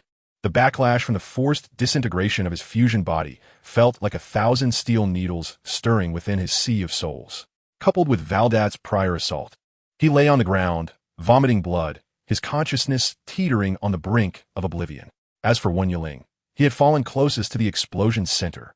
Although that mysterious golden light had mitigated the core destructive force, the residual shockwave remained terrifying. The fabric of his shirt and parts of his flesh were instantaneously torn and charred, revealing a blackened wound. He lay limply on the cold ground, as if his bones had been extracted, the glow of the dark golden pendant on his chest quickly dimming. Turning warm, yet no longer radiant, he gasped painfully, each inhalation sending waves of excruciating agony coursing through him, his vision blurred, only able to discern a chaotic scene shrouded in smoke and darkness. The torment and depletion of soul power rendered his consciousness akin to a flickering candle in the wind. Before it extinguished entirely, he seemed to glimpse a figure imprinted deep within his soul, his lips unconsciously moving to utter faint, nearly inaudible words. Grandfather, Moonwatcher grandfather. Cough, cough, cough. Valdat was also shaken by the backlash of his uncontrollable strike, his blood surging as the burns and chains rebounded upon him, causing him to stagger back several steps. His ornate robe was now tattered, smeared with viscous filth and dark red lava remnants, presenting a woeful sight. He gazed at the immense molten pit and then at the 3 individuals sprawled on the ground like dead dogs, particularly Wen Yiling, who appeared to be on the brink of death, his crimson pupils ablaze with fury akin to that of an ant toyed with. The faint yet distinct utterance of grandfather felt like a severe blow to his twisted pride. Very well. Excellent. His voice rasped, akin to sandpaper scraping together. Imbued with unbridled malice, you damned insects. How dare you wound me so grievously? How dare you desecrate my sanctuary? I shall extract your souls and roast them in the flames of hell for an eternity. You shall find neither life nor death. His gaze fixated on Wen Yiling. You dare call for your grandfather? Even if a deity were to descend today, they could not save you. He had entirely lost patience for the cat and mouse game, no longer caring about the perfect nourishment. A palpable intent to kill, as sharp as ice spears, pierced the air, causing it to wail in sorrow. He stepped forward, and the metallic ground beneath him instantaneously fractured like spiderwebs. A viscous darkness, exuding despair and malevolence, surged from every pore of his being, coalescing behind him into a towering, indistinct shadow that exuded apocalyptic pressure. The shadow roared silently, causing the temperature within the laboratory to plummet to freezing point, thick black frost forming on the walls and floor. This was the true form of his martial soul, the initial manifestation of the abyssal shadow sovereign. The overwhelming pressure of his soul power pressed down upon the three severely injured individuals like a tangible mountain, making even the act of breathing an arduous struggle. The first to fall shall be you, you insufferable waste. Valdat's gaze, sharp as a poisoned dagger, was fixed on Yu. He raised his right hand, fingers curling like claws, summoning a rapidly spinning miniature black hole, within which countless wailing souls floated. The black hole emitted an ominous gravitational pull, distorting the surrounding air, dust, and even light as it devoured everything in its vicinity. He intended to obliterate this audacious intruder, body and soul. Soul-devouring claw. Just as that all-consuming claw was about to descend, erasing Yu from existence, a resounding hum reverberated, an indescribable, terrifying pressure, as if descending from the heavens, manifested without warning. This pressure was not the malevolent and despairing weight of Valdat's essence, but rather a grand and magnificent authority, possessing an absolute majesty that surveyed all existence and governed the cycle of life and death. Like the first thunder of early spring, it erupted silently. It precisely targeted the core of Valdat's murderous intent, akin to an invisible giant hand that gripped his outstretched claw with a vice-like grip. Crack, crack, crack. The laboratory's dome, crafted from a special alloy capable of withstanding the full strength of a soul sage's assault, shattered like fragile glass, instantly covered in a web of massive cracks. Then, amidst the horrified gazes of all present, the entire dome was struck by an invisible colossal hand, as if it had been forcefully slapped. A thunderous roar erupted, shaking the very foundations. The entire underground laboratory's dome, along with at least 2 floors of the mansion above, was violently uprooted, torn asunder, and ground to dust by an irresistible force. Countless massive alloy fragments, twisted rebar, and severed soul conduit lines rained down like a torrential downpour. Yet, strangely, these ruins, capable of burying everything below, seemed to strike an invisible, remarkably resilient barrier approximately 10 meters above the ground. A golden radiance, an endless, warm, and sacred golden light cascaded from the shattered dome, instantly filling the entire subterranean space. Under the illumination of this divine radiance, the tumultuous debris seemed to be ensnared in thick golden amber, its descent drastically slowed, ultimately hovering inexplicably in midair. Sunlight, long awaited, warm sunlight penetrated the completely uprooted mansion unobstructed, casting light upon the blood-soaked and tainted underground lair, revealing every detail. Dust danced within the beam of light, resembling golden sprites, who had been hidden away in this forested chamber for at least 4 hours, now greeted by the dawn. A figure, bathed in this celestial golden beam, descended slowly as if a deity had descended from the heavens. Tall and slender, he donned a perfectly fitted resplendent golden armor, intricately adorned with elaborate chrysanthemum patterns embroidered in gold thread, radiating a sacred glow under the sun's embrace. His visage was strikingly beautiful, bordering on the ethereal, his skin, pale as jade, framed by a cascade of lustrous golden hair, meticulously arranged and secured at the back with a hairpin adorned with a large, chrysanthemum-shaped gem of exquisite gold. Most arresting were his eyes, elongated and profound, with pupils of pure gold that narrowed slightly, their gaze piercing through the suspended debris like 2 tangible swords. Locking onto the wretched Valdat below, akin to a malevolent spirit, no soul rings manifested around him, yet an overwhelming aura, vast as an abyss and commanding all existence, rendered the very space around him stagnant. Merely standing there, he seemed to embody the very center of the universe, with the rise and fall of all things resting upon his thoughts. Could it be that this was the chrysanthemum Douluo? General William struggled to lift his head, his blood-soaked face erupting with incredulous joy and reverence, his voice trembling violently with excitement. Moonlight, grandfather, on the ground, the semi-conscious Wen Yiling's lips moved laboriously, whispering inaudible words. Gazing at the figure bathed in golden light, the taut nerves within him suddenly relaxed, an indescribable sense of reassurance flooding his heart before he succumbed to unconsciousness. The dim pendant on his chest seemed to flicker faintly in response to the arrival of the chrysanthemum Douluo. Chrysanthemum Douluo? Hu Liena and Xie, you were both shaken to their cores. A wave of immense surprise surged through them, releasing the tension within, while overwhelming fatigue and pain followed suit. Yet they persevered, their eyes igniting with the flame of hope. Meanwhile, Valdat, upon the onset of that imposing majesty, felt as if he were being targeted by the most terrifying of adversaries. His coalescing, soul-piercing claws melted away like snow under the scorching sun. The colossal shadow of his martial soul emitted a heart-wrenching shriek, thrashing violently as if a wild beast, twisting, shrinking, ultimately retreating uncontrollably back into his body. His face, marred by burns and blisters, drained of color, becoming ashen, his black pupils constricted in sheer terror, his body trembling uncontrollably. "No, it cannot be. How would you be here?" he screamed, his voice sharp and grating, filled with hysterical despair and disbelief. All his madness, all his ambitions, were crushed to dust before this esteemed elder of the Spirit Hall, the 95th level assault system titled Moonlight. The power he so proudly wielded as a soul, Douluo, now appeared as insignificant as specks of dust. Chrysanthemum Douluo Moonlight, with his elongated golden eyes, slowly surveyed the hellish laboratory. Where his gaze fell, he beheld severed limbs, congealed blood, shattered instruments, the corpses of guards pierced by chains, and the 4 young men sprawled in pools of blood, barely clinging to life. Particularly, upon noticing the grotesque, charred wound on Wen Yiling's back, along with the dim pendant upon his chest, Moonlight's flawless, jade-like countenance bore no expression. Yet, an aura of murderous intent, more chilling than 10,000 years of frost and more violent than volcanic lava, erupted without warning. This killing intent was so pure, so frigid. It was not the rancorous evil of Valdat, but rather the final judgment of a sovereign wielding dominion over life and death, descending upon the profaners.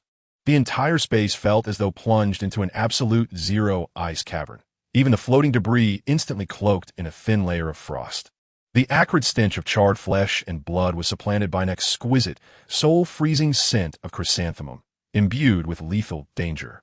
Valdat, Moonlight's voice finally resonated, calm and melodious, yet laced with a chilling essence that pierced through the suspended debris barrier, echoing in the silent underground space. "Who gave you the audacity?" His figure shifted slightly, as if merely taking a small step forward. Yet at the moment he stepped forth, the very fabric of space seemed to distort. He appeared as if teleporting, disregarding the floating debris, and materialized less than 3 meters before Valdat. His speed was so swift that no afterimage remained. "Do you dare to act against the golden generation of my Spirit Hall?" As the words left his lips, Moonlight made no motion to attack. He simply fixed his cold, golden gaze upon Valdat. Puff! Valdat felt as though struck by lightning. His chest caved inward dramatically, as if struck by an invisible, colossal hammer weighing thousands of pounds. His eyes bulged, and a torrent of blood, mixed with internal organs, erupted forth. He was propelled backward uncontrollably, crashing into the one remaining intact, massive incubation chamber filled with twisted soul beast organs. Bang! Thus, the reinforced glass shattered upon impact. Viscous, foul-smelling nutrient liquid mingled with shards of glass, and contorted organs poured over Valdat. He fell to the ground in disarray, curled up in the cold nutrient fluid and glass shards, his body smeared with slippery slime and blood, resembling a rotting fish cast ashore. Stripped of any semblance of a bishop's nobility and the dignity of a soul, Douluo, clutching his caved chest, he coughed violently, each convulsion expelling copious amounts of bloody foam. His gaze towards Moonlight filled with utmost terror and despair. Just a single glance, just the materialization of the title Douluo's soul power pressure. It had left this 85th level soul, Douluo, gravely wounded and on the brink of death. Such was the chasm of disparity. Moonlight did not deign to cast him another glance, as if he were merely an irritating pest. He advanced towards the unconscious Wen Yiling. His steps were unhurried, graceful and composed, golden light flowing beneath his feet, causing the black frost that had formed on the ground to dissipate rapidly, leaving behind a pristine surface. The scattered debris and congealed blood were gently pushed aside by an unseen force as he approached within 3 feet of him. He knelt, his movements tender as if treating a rare treasure, extending his long, fair hand with impeccably manicured nails. He carefully avoided Wen Yiling's gruesome wound on his back and gently placed it upon his wrist. A thread of exceptionally gentle, life-infused golden soul power infiltrated Wen Yiling's body. "It's all right, Yiling, I have come. Everything is over." In an instant, a minuscule yet tempestuous storm swept through the depths of Moonlight's tranquil golden pupils, capable of altering the very heavens. He sensed the dire state within Wen Yiling. Multiple meridians severed, the soul sea in turmoil, severe burns and lacerations consuming his vitality, and a sinister, shadowy force, akin to maggots gnawing at his innards, incessantly devouring his life force. Particularly, that shadowy force, in its purity and malevolence, far exceeded that of an ordinary soul Douluo. Had it not been for Wen Yiling's exceptional constitution and the protective pendant imbued with a trace of primal soul power that he had gifted him in his youth, safeguarding his heart's pulse at the last moment, he would have long been a corpse. Grandfather, he hurt me. The unconscious Wen Yiling seemed to sense this familiar and warm presence, mumbling unconsciously, his brow furrowing in pain, a drop of cold sweat trickling down his pale cheek. This faint murmur ignited the final spark of a gunpowder keg. The fingers of moonlight resting on Wen Yiling's wrist trembled imperceptibly. He slowly lifted his head, again gazing towards Valdat, who struggled amidst the remnants of the nutrient liquid. This time, Moonlight's face remained devoid of expression. Yet, the temperature of the entire underground space plummeted below freezing. All floating debris in midair was instantly coated in a thick layer of glimmering metallic ice. The elegant chrysanthemum scent dissipated, replaced by a suffocating, absolute silence of decay. Even the light seemed to freeze and distort. He stood up slowly. As he moved, 9 soul rings silently emerged from beneath his feet, ascending into the air. Yellow, yellow, purple, purple, black, black, black, black, black. At the moment the 5 enchanting yet noble 10,000-year black soul rings ascended, the entire world seemed to lose its color. An indescribable aura of terror descended with the force of a cosmic explosion, overwhelming the senses. The crumbling remnants of the shattered mansion groaned under this oppressive weight. Countless minuscule cracks, spreading like wildfire. In the distant thicket, startled spirit beasts, regardless of their strength, suddenly fell silent, prostrating themselves on the ground, emitting desperate whimpers. Even the very fabric of space began to warp, rippling with visible waves. The air within the laboratory felt as though it had turned into solid crystal, every breath carrying an excruciating chill. You, Yueguan, spoke, your voice calm, yet resonating like the grinding of ancient ice, each word imbued with the power to freeze souls. It is time to die. There was no roar, no shout, only these 3 simple words, heralding the final judgment. The 9th soul skill, Yueguan's voice, though not loud, echoed through the heavens like a divine decree. He slowly raised his right hand, finger splayed, palm facing upward. That gesture was as graceful as the act of plucking a flower, yet bore the supreme majesty of wielding the universe and judging life and death.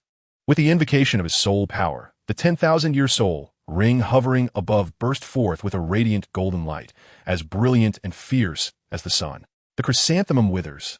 Injuries abound, flowers fall, and hearts break. Buzz. As the final syllable of the soul skill's name fell, the entire fractured underground space, no, the sky above the entire town, erupted with an infinite, dazzling brilliance. It was not sunlight, but countless minuscule, purely soul, power-congealed golden chrysanthemum petals. These petals seemed to materialize from thin air, instantly filling every inch of visible space. They were as tiny as dust, yet strikingly clear, each one glistening with a liquid gold sheen, their edges sharp as divine blades. They did not remain still but spun and danced in a mystifying manner, embodying the cycle of life and death, whirling at high speed. With each rotation of the petals, a visible stream of energy, akin to golden silk threads, was stirred up, and millions of petals formed an immense, unfathomable vortex of gold. At the center of the vortex was Yueguan's upraised palm. An indescribable aura enveloped the entire battlefield, one that harbored the essence of ultimate vitality while exuding the withering intent of annihilating all things. This aura was vast, sacred, and utterly lethal. The debris suspended in midair, whether hard alloy or heavy rock, melted into nothingness and silence upon touching the edge of this sea of petals, as if thrown into the blazing sun, dissolving into the most primordial particles of dust. Not even a trace of smoke remained. No, no, Valdat cried out in a heart-wrenching, desperate howl. The moment the ocean of golden petals appeared, the soul power within him, his life force, even that which he had proudly refined from the essence of countless martial souls, began to rebel and dissolve as if encountering its natural nemesis. He felt like a moth thrown into a furnace, every struggle futile. He summoned the last of his strength, attempting to once again call forth his martial soul's true form, to coalesce a protective shroud of dark energy. Yet under the absolute domain of the ninth soul skill, the black energy that had just begun to surface from his body was instantly purified and dispersed by the decaying aura emanating from the omnipresent golden petals. Like boiling soup splashed on a snow, his once proud power now felt fragile and vulnerable. Evil God, save me. I am but a step away. Just a step. Valdat completely broke down, sending a heart-wrenching plea into the void, calling upon the only evil God he had ever believed in. However, the only response he received was the cold, emotionless gaze of Yueguan's golden eyes. Yueguan's right hand gently clenched. With a whoosh, the swirling sea of golden petals that filled the heavens instantly stirred. They no longer danced chaotically, but transformed as if they had heard the supreme command, converging into millions of golden streaks of light, akin to the Milky Way folding back upon itself, carrying the divine majesty to purify all impurities and bury all evils. Rushing toward the area where Valdat stood, where the shattered cultivation pod lay, in a frenzy, there was no earth-shattering explosion. Only a sound so subtle yet dense that it sent shivers down the spine and froze the soul. A hissing akin to pure energy annihilating matter. The golden deluge instantly engulfed Valdat's figure. It consumed the very area he occupied. It swallowed the shattered cultivation pod, the twisted spirit beast organs, the viscous nutrient fluid, and all the filth upon the ground. The brilliance was blinding, impossible to behold. It was as if a miniature sun had erupted from beneath the earth. Hu Liena, the evil moon, and Major General William, all those still conscious, instinctively closed their eyes or shielded themselves with their arms. Even through their eyelids, they could feel the devastating light and heat. The sensation of being burned pierced their skin. The dazzling light lasted but a fleeting moment, merely a few breaths. As that suffocating brilliance gradually dissipated, the gathered onlookers trembled as they lowered their arms and opened their eyes. Silence. An absolute silence. The location where Valdat stood, along with everything within a radius of several meters, the metallic ground, the base of the cultivation pod, even parts of the underground rock layers had vanished entirely.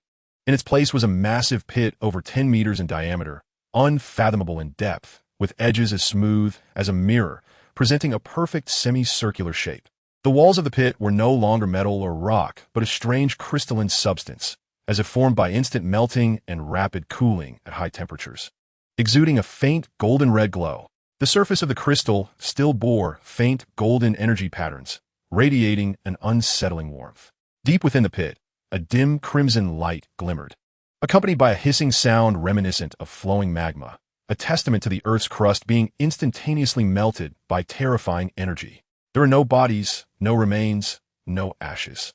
Valdat, the fallen bishop, along with all his ambitions, sins, and twisted powers, had been utterly obliterated, purified, and returned to the primal essence of the universe within that torrent of golden petals, as if he had never existed in this world.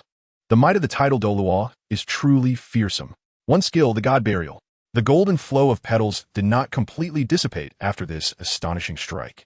Like rivers returning to the sea, they transformed into countless tiny golden streams, gently and vibrantly converging upon the four unconscious individuals on the ground, especially Wen Yiling. The petals, akin to the gentlest of silk threads, softly entwined and merged with their bodies, mending broken meridians with golden energy filaments, nourishing the desiccated sea of souls as it welcomed the long-awaited rain, beginning to gradually revive.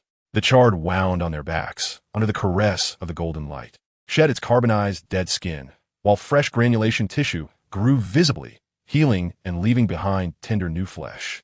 The dark and malevolent shadow power that had plagued their insides, as if encountering its nemesis, emitted a silent shriek, dispersed and purified by the warm and domineering light. Wen Yiling's furrowed brow finally relaxed, his breathing becoming steady and prolonged, a hint of color returning to his face.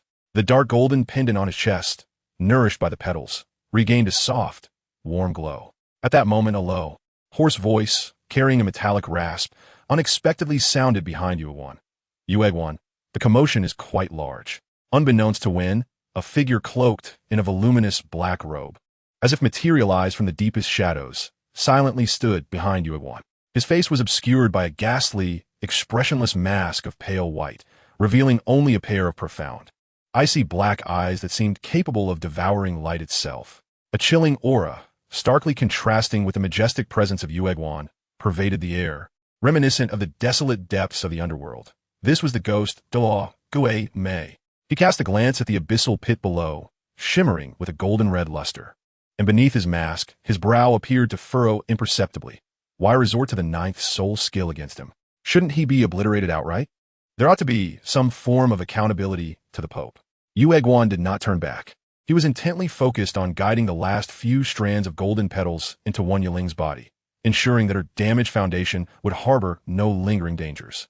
Upon hearing Gay May's words, his handsome visage revealed no sign of emotion, his golden eyes harboring only a cold ember of detachment.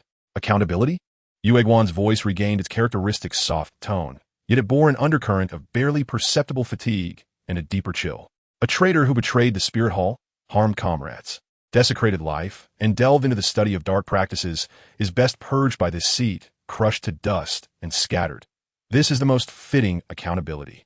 His gaze swept over the fallen bodies of the sacrifice guards, his tone as frigid as ice.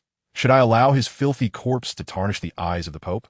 He slowly straightened, his golden robe fluttering gently in the residual energy waves, his gaze sweeping across the battlefield, ravaged as if struck by a meteor, lingering on the severely injured Yen, on the struggling Hu Liena and Qian, and finally resting on Wan Yiling's pale face, which now bore a flicker of life. The intertwining of heartache and cold resolution was evident in his deep gaze. As for them, Yueguan's eyes lingered on Wan Yiling for a moment, and every detail of the happenings here, including the blasphemous words uttered by Valdat before his demise, must be reported in full to the Pope. Not a single word can be omitted. Gu Mei fell silent for a moment, a barely audible hum escaping from beneath his mask, a tacit acknowledgement. His fathomless black eyes swept over the unconscious Yen and the gravely injured Hu Liena and Qian, casting a glance at the heavily wounded Major General William, who was being assisted by the guards. Take them away. Gu Mei's voice was as chilling as ice scraping against stone. This place was not suitable for prolonged presence. Though the aura of the evil god had been extinguished, the residual pollution and the remnants here required thorough purification. His gaze settled on the shattered incubation chambers and the contorted organs with undisguised revulsion. His broad black robe billowed without wind, an invisible, bone-chilling shadowy power spreading like mercury, consuming everything in its path.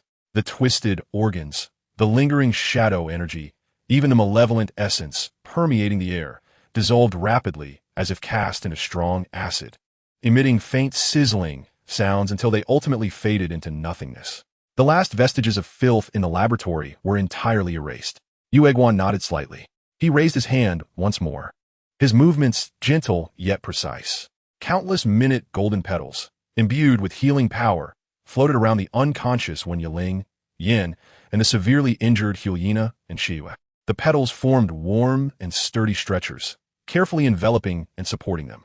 Particularly for Wan Yiling, she was swathed most tightly, as if slumbering within a golden blossom. William. Yueguan's voice regained a touch of warmth as he looked at the bloodied, yet resolute captain of the guard. At your service. William, suppressing his pain, knelt on one knee, his voice hoarse yet firm. You have done well. Yueguan uttered 5 words, yet their weight was immeasurable. Take the surviving brothers and follow closely. There will be others to handle the aftermath here. He flicked his fingers, sending several tiny golden specks into William and the few gravely injured yet conscious guards. A gentle yet powerful vitality surged through their bodies, stabilizing their near-collapsed injuries. Understood. Thank you, Your Grace. Tears of excitement and relief welled in William's eyes. He understood that the choice made by him and his brothers, forged through life and loyalty, had received the highest recognition. Gu Mei's figure silently morphed into an even deeper shadow, swiftly expanding like ink, enveloping Yueguan, before supported by the petals, William, and the remaining guards. The shadow, alive like a marsh, devoured all light and essence. In the next moment, the shadow retracted as if the tide was pulling back, taking everyone within it, vanishing from sight in an instant. Only a faint, ethereal aroma of chrysanthemums and the chilling silence lingered, slowly dissipating in the wind. In the shattered underground of the mansion, only the abyssal pit remained, silently narrating the terrifying power of the tidal Douluo, capable of altering destiny. The sunlight streamed unobstructed, cascading down upon the smooth, mirror-like walls of the pit, reflecting a mesmerizing yet cold luminosity. Deep within the pit, The residual warmth of the ninth soul skill silently simmered, scorching the air above, causing it to shimmer slightly.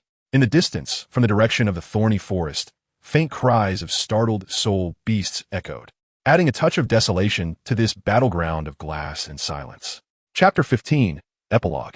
Outside the window, the midday sun poured through the expansive floor-to-ceiling windows, casting bright patches of light upon the polished mahogany conference table on the third floor. The air was imbued with a subtle scent of chrysanthemums mingled with a hint of antiseptic.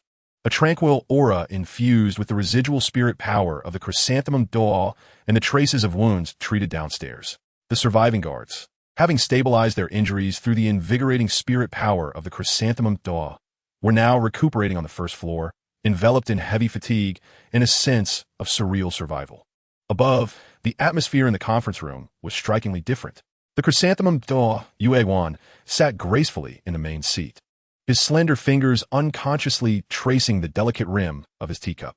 Gu Mei, the ghost Douluo, stood silent like a shadow melded into the corner, his pallid mask turned towards the barren town outside, utterly still. Major General William sat upright at the lower end of the table, his face etched with profound fatigue and lingering guilt. The four members of the Golden Generation sat opposite. Wen Yiling was closely seated next to the chrysanthemum Douluo, tightly clutching the now resplendent dark golden pendant. Hu Liena appeared slightly pale, yet alert. Shrek meditated with closed eyes, seemingly resisting the tremors from the depths of the soul sea, while Yin exhibited signs of agitation, his fingers drumming on the tabletop. Are we all settled? The voice of the chrysanthemum Douluo shattered the brief silence, imbued with a soothing warmth, a stark contrast to his earlier formidable might. Speak up. From beginning to end, what exactly transpired? This is a matter of such gravity that I must report every detail to the Pope. He gestured for everyone to relax. Wen Yiling lowered her gaze to the protective talisman in her hand, restored to its former glory, feeling the power flowing within, akin to that of the chrysanthemum Douluo, and could no longer restrain herself. Grandpa Yue, how did you know we were in danger and arrive in time? She lifted her head, her clear eyes brimming with gratitude and trepidation. The chrysanthemum Douluo sighed gently, his gaze becoming profound as if recalling a pressing moment in time. It is a long story. Let me think where to begin, he said, lightly tapping the table with his fingertips. Actually, just a few days after you arrived in this town, the Pope began to have some regrets. The chrysanthemum Douluo paused, seemingly weighing his words, realizing that allowing you to directly intervene in such a bizarre incident posed risks far beyond expectations. He had penned a letter to you, advising caution and inquiring about your progress. However, his gaze swept over the group, and the letter fell into silence, never receiving a response. Our letter never made it out. Hu Liena abruptly straightened her posture, a glimmer of sharpness flickering in her eyes. I have made numerous attempts to convey information to the Spirit City, including the suspicious details of the case and the dubious nature of Valdat. Yet all my efforts have been in vain. I knew it. Someone must have tampered with the communication process. Beside her, Major General William lowered his head even further, his fists clenched tightly, knuckles turning pale, his voice hoarse and heavy with self-reproach. Your Highness the Saintess, it is my fault. I deserve nothing less than death. Bishop Valdat had issued a strict order. All correspondence to and from the town, particularly those originating from you esteemed individuals, must first be submitted to him for inspection. He claimed this was to prevent any details of the case from leaking and to ensure your safety. I, in my ignorance, though I felt something was amiss at the time, did not contemplate it deeply and dared not defy the bishop's direct command. I have betrayed the trust of His Holiness the Pope and your Highness. He nearly buried his head in his chest. The golden Douluo raised his hand, a gentle golden light glimmering, signaling William not to be overly self-critical, while also soothing Hu Liena's agitation. What has passed is of no use to lament. What truly matters is the revelation of the truth. He continued, explaining how the Pope, growing increasingly anxious from the lack of news, decided to take matters into his own hands. He had already dispatched an elite team of soul masters to forcefully intervene in the situation, ensuring your safety. The golden Douluo picked up the dark golden pendant hanging from his chest, identical to the one belonging to Wen Yiling, his eyes reflecting a hint of warmth and gratitude. Just at that moment, I was preparing to set out to see this young man. He pointed to Wen Yiling and volunteered to undertake this task. According to the original plan, I would not have arrived for at least another week.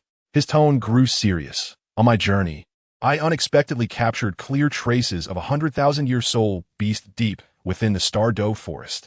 This is an irresistible temptation for any titled Douluo. I had intended to temporarily set aside this matter and pursue the beast trail first. However, the golden Douluo's gaze fell once more upon the necklace. His fingertips gently brushing against the warm metal, this necklace began to flicker. At first, it was merely an occasional, faint reminder that you were safe. But then, the frequency of the flickering increased, the light grew brighter, until one fateful night, it erupted into an unprecedented blinding radiance, violently shaking as if it were screaming. In that moment, my heart sank. I knew you had encountered a life-threatening predicament. His voice took on a tone of urgent trepidation. I immediately contacted Old Ghost, informing him that the matter regarding the 100,000-year soul beast must be postponed. Then, I exerted every ounce of strength to hasten my journey. From the deepest depths of the Douluo forest to this border town, I traversed nearly half the empire. I pushed my speed to the limit, burning my soul power without regard for exhaustion. Finally, in the distance, I saw a towering inferno and sensed the familiar fluctuations of soul power. It was Nana's foxfire. I quickly adjusted my direction and rushed toward the most intense blaze. A glint of intensity flashed in the golden Douluo's eyes. When I arrived at that hollow, all I beheld was a gruesome slaughterhouse. Mountains of soul beast carcasses, the thicket torn apart by frenzied power. It was a horrifying sight. My anxiety escalated to its peak as I nearly obliterated all the remnants of the raging soul beasts nearby, yet still found no trace of you. In that moment, my unease reached its zenith. He inhaled deeply. The only lead was the bishop's residence in this town. Clinging to my last hope, I rushed there. However, that residence was hauntingly silent, devoid of any signs of life, only a repugnant and profoundly sinister energy pervading the air. At that moment, the golden doe raised the necklace once more. It seemed to resonate with its master's tale, glowing softly again. It shone with an unprecedented brightness. The light nearly pierced my palm. I distinctly sense your essence at the very core of that malevolent force. I could not concern myself with any rules or formalities. I blasted through that cursed barrier. And then, what you witnessed unfolded. He looked at the gathered individuals, his eyes reflecting the relief of reunion and a chilling wrath towards Valdat. Finally, the one silent ghost Douluo spoke, his voice low and hoarse, akin to two rusted metals scraping against each other. Details of the case. Let us recount everything from the beginning, so I may document it for the Pope. His gaze shifted to Major General William and the 4 members of the Golden Generation. In the ensuing moments, the 5 individuals, primarily Hu Liena and Xiaoyu, elaborating on details, while Wang Yiling and William focused on the internal circumstances, with Yin occasionally contributing minor details, began to recount the entire case in detail. Major General William, as Valdat's confidant, albeit misled, provided many critical insights, and when analyzed together, the truth became apparent. Valdat had manipulated his ecclesiastical authority to secretly control the records of all eligible children's soul awakenings in the town, especially those with higher innate soul power and superior martial spirits. He did not randomly abduct individuals. Rather, he systematically selected high-quality candidates. For a long time, he secretly extorted these children's parents, demanding exorbitant protection fees in gold soul coins each year. Families that paid the least or displayed resistance, attempting to report him, would see their children become the next names on the missing list.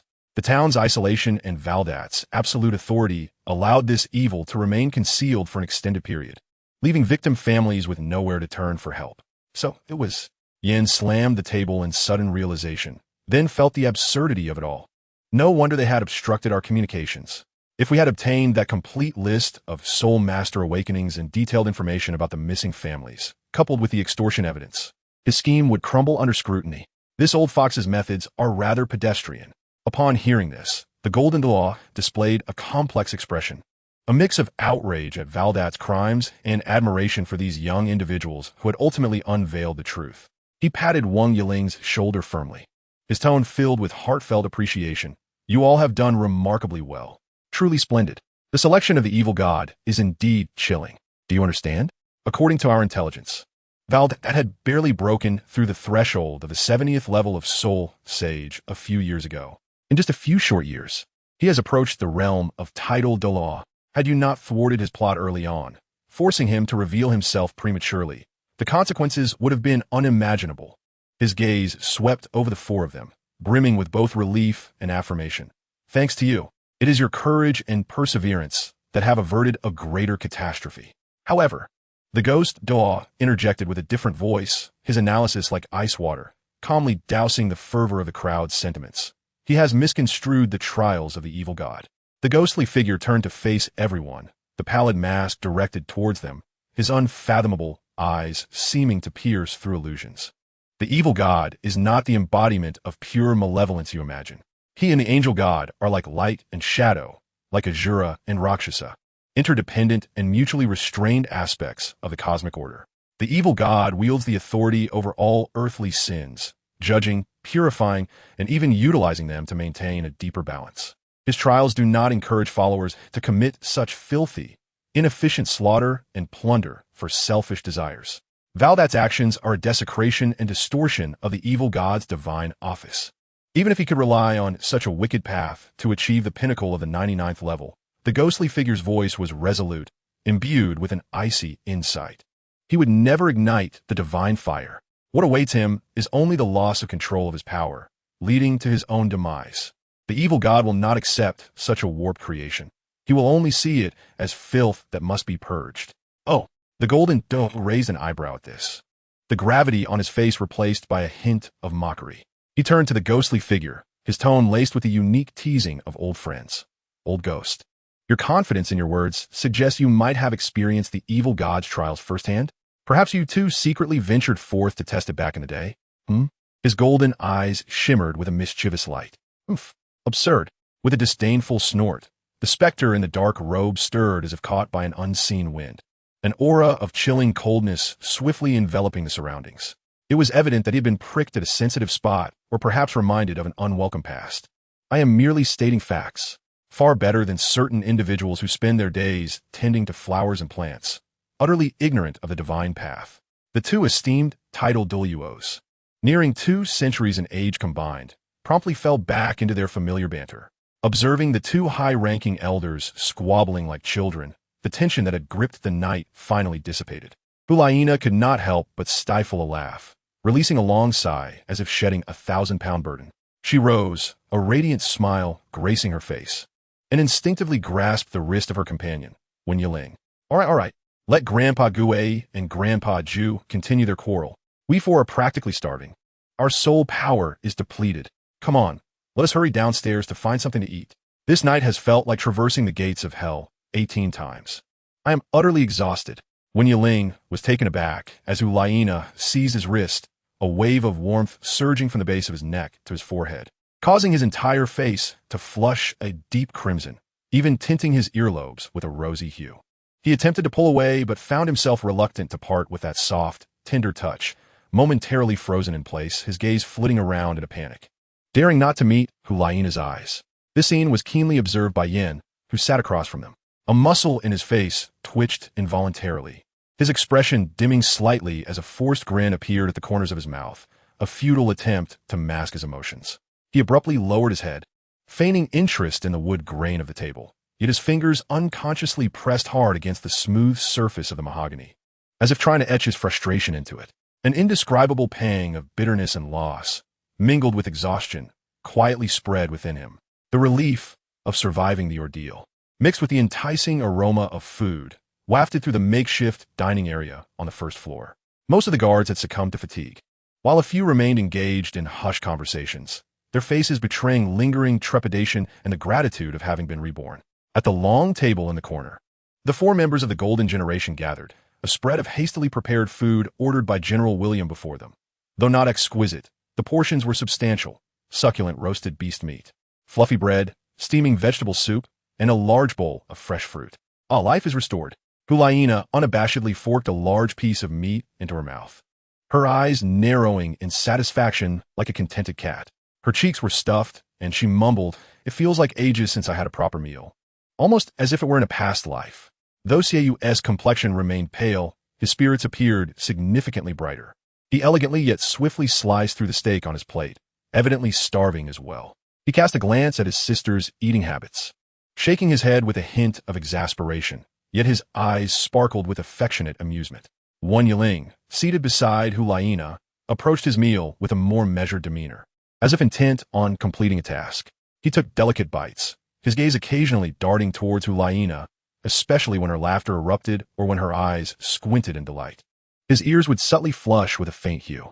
When Hu Liena drew in a sharp breath due to the soup's heat, instinctively fanning herself, Wen Yiling promptly pushed his bowl of soup, now at a suitable temperature, towards her, whispering, "Drink this.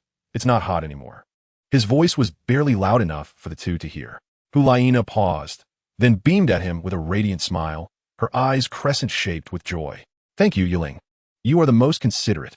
She graciously accepted the bowl, sipping it carefully, her gaze lingering on Wen Yiling's slightly flushed profile. This moment pierced Yan's heart like a subtle thorn. Clutching a massive roasted beast leg, he bit into it with fervor, as if the meat were Valdat or some other burdening thought that weighed heavily upon him. His chewing was vigorous, yet his gaze drifted, deliberately avoiding the naturally flowing, unapproachable atmosphere between the two across from him. The words "you are the most considerate" landed like a blunt hammer on his chest, rendering the meat in his mouth devoid of flavor. "Hey, Yen, do you have a vendetta against your food?" Seiyu remarked, unable to hold back his teasing. "Eat slower. No one is competing with you. Be careful not to choke." Yen hesitated for a moment, forcing the food down his throat before gruffly retorting, "I'm starving. Is it wrong to be hungry? After fighting all night, my soul power is drained. I need to replenish properly." He bit into the meat again, yet his gaze unwittingly strayed back to the scene unfolding before him, where Hu Liena was cheerfully offering a glistening berry to Wen Yiling. "This one is so sweet. You must try it." Wen Yiling, albeit slightly flustered, accepted the offering without hesitation, their fingertips brushing against each other, causing both to freeze momentarily as if shocked, followed by Wen Yiling's face reddening further, while Hu Liena nonchalantly turned away, her smile deepening. An indescribable bitterness surged within Yen. He had felt something before, but he had always clung to the notion that familiarity would grant him the upper hand, believing that his longer acquaintance with Liena, shared training and battles, would eventually present him with an opportunity. Yet tonight, after facing death, witnessing Liena's natural closeness and unabashed admiration towards Yiling, and observing Yiling's shy yet earnest response, Yen suddenly felt as though he stood outside a transparent door, gazing at the warmth within, unable to find the key to enter. The sense of helplessness and loss weighed heavier than any damage inflicted by soul skills. He gulped down a large sip of icy juice, attempting to quell the turmoil within. The chill slid down his throat, yet it did nothing to quell the fire within his heart. He stared at the remaining half of the beast leg on his plate, suddenly finding it utterly tasteless. Perhaps it was time to let go. This thought emerged with newfound clarity. Continuing down this path, watching them, would only bring him discomfort, and perhaps even cause them awkwardness. After all, they were comrades forged in the crucible of life and death. Brother Yin, General William approached, carrying a large platter of freshly cut roasted meat, breaking the slightly tense silence. He had keenly sensed Yen's unusual mood, but attributed it to his exhaustion. Placing the meat before him, he beamed. "Eat up. You young ones recover quickly. Fill your bellies and sleep well, and tomorrow you'll be raring to go. Truly, we owe this to you." His tone brimmed with sincere gratitude and relief. "Brother," Yen mulled over the word, glancing at William's earnest visage, marred with blood and fatigue, yet radiating warmth. "Indeed, brother." He, Liena, Seiyu, Yiling, and the guards who fought alongside them were all brothers forged through shared trials. Was this bond not more precious than the ephemeral, unrequited feelings he harbored? A wave of inexplicable relief washed over him, mingling with a lingering bitterness. He raised his head, forcing a semblance of a bold smile towards William, albeit somewhat stiff. "Thank you, Brother William. You should eat as well." He turned his gaze away from the two and focused entirely on the food before him, beginning to eat heartily, genuinely intent on replenishing his energy. Yet deep within his eyes, something had settled, a subtle calmness replacing the stubbornness he had clung to. Hu Liena appeared oblivious to the turmoil within Yen, animatedly discussing which fruits were the sweetest with Wen Yiling, occasionally exchanging playful banter with Seiyu. The dining hall was filled with the sounds of food being chewed, soft laughter, and the unique warmth of relief following their harrowing experience. Sunlight streamed through the windows, casting a warm glow on everyone, as if to completely dispel the bloodshed and darkness of the previous night. Listening to Hu Liena's melodious laughter and feeling the warmth of those around him, Wen Yiling felt the shadows in his heart gradually dissipate. He occasionally stole glances at Yen, who was engrossed in his meal, a fleeting complexity of emotions flitting through his heart, soon overshadowed by the tranquility before him and the radiant smile of Hu Liena. Regardless of the circumstances, they had survived. Their companions were all present, and that was sufficient.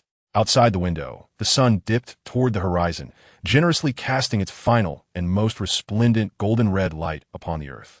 This luminescence tenderly enveloped the town reduced to ruins, bathing the remnants of walls in a warm, sacred glow, as if silently comforting this land that had endured so much suffering.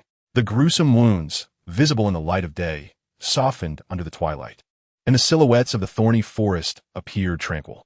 Dust particles danced slowly in the beams of light, and everything basked in a serene, almost divine calm that followed the catastrophe. This warm, golden hue acted as a potent balm, akin to a silent promise that no matter how profound the darkness, it would ultimately be dispelled by light.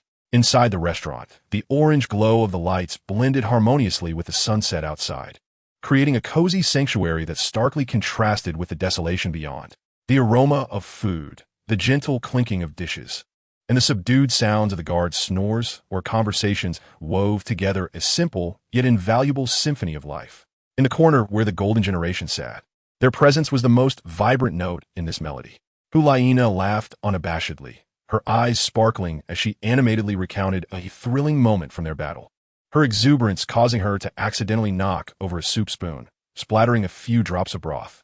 She gasped, then burst into a fit of giggles, embodying a carefree lightness as if shedding all burdens. Xiaoyu leaned back in his chair, his face still pale with fatigue, yet a rare, genuine smile graced his lips as he interjected with sharp, witty remarks that made Hu Liena feign a playful attempt to hit him. Wen Yiling, seated beside Hu Liena, seemed more intent on savoring this hard-won tranquility than indulging in food. He listened quietly to her melodious laughter, watching her animated profile glimmer softly in the light. When Hu Liena, in her excitement, inadvertently leaned slightly toward him, he felt a jolt of surprise, his ears flushing crimson, fingers tightening around his cup, heart racing like a drum. He maintained that distance cautiously, as if guarding a fragile dream, unwilling to encroach even a fraction closer, nor daring to move away. That tender flutter of nervousness and silent protection coalesced into a sweet haze under the warm light. Across from them, Yin was fervently tackling a massive roasted beast leg. He devoured it with fierce urgency, as if attempting to consume the remnants of the night and some ineffable emotions along with it. His chewing was vigorous, his jaw working with intensity. Most of the time, his gaze was firmly fixed on his plate or occasionally drifting toward the golden ruins outside. Only when the almost imperceptible intimacy flowing between the two became overt, such as when Hu Liena playfully offered a peeled fruit to Wen Yiling's lips, and he blushed as he quickly took it, did Yin abruptly lower his head, his throat constricting violently, fingers gripping the bone, turning pale from the effort.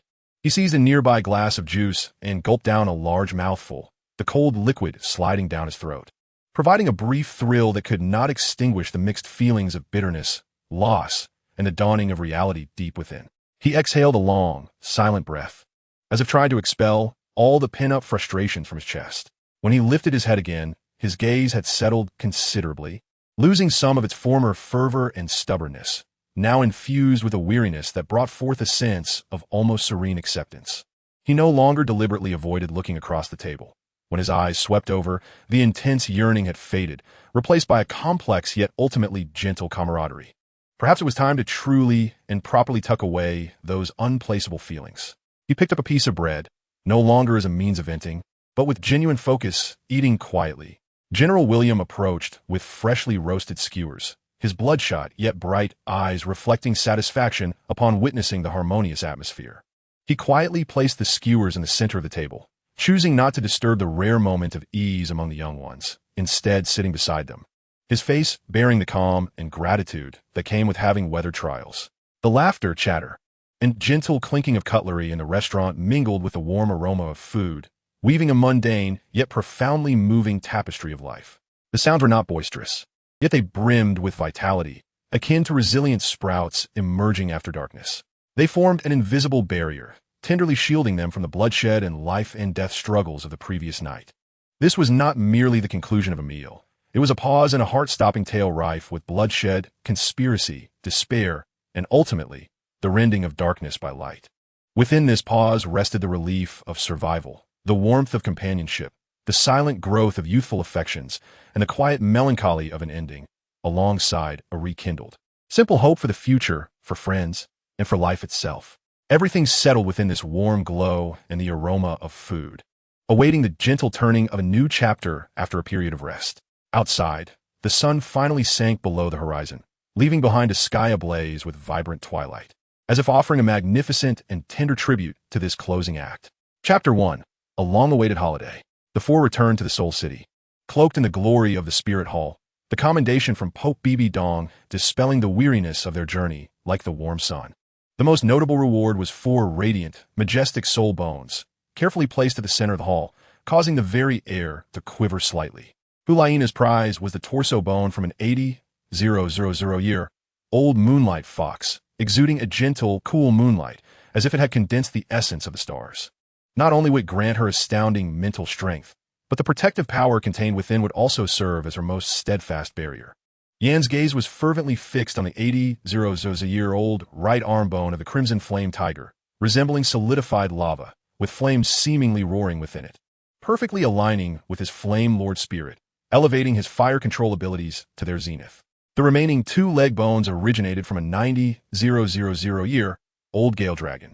The right leg bone, enhancing speed and explosive power, naturally belonged to Xiaoyu, who attacked with the swiftness of the wind, while the left leg bone, inscribed with the secrets of flight, was bestowed upon Wen Yiling, granting him the wings to soar in his agile combat style. As the carriage slowly emerged from the forest shade, the sound of the wheels crunching over the gravel road echoed distinctly in the silence. The view opened up, revealing boundless plains stretching before them, as golden sunlight generously bathed the earth and illuminated the imposing city of Soul City in the distance.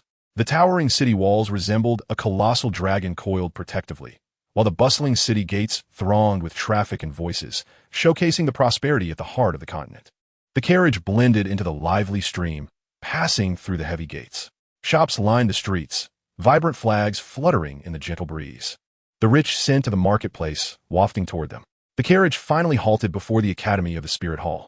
Just as Wen Yiling jumped down after a brief rest at home, he spotted Hu Liena, Xiaoyu, and Yin, who had been waiting eagerly. The trio's faces radiated an irrepressible excitement as they hurried toward him.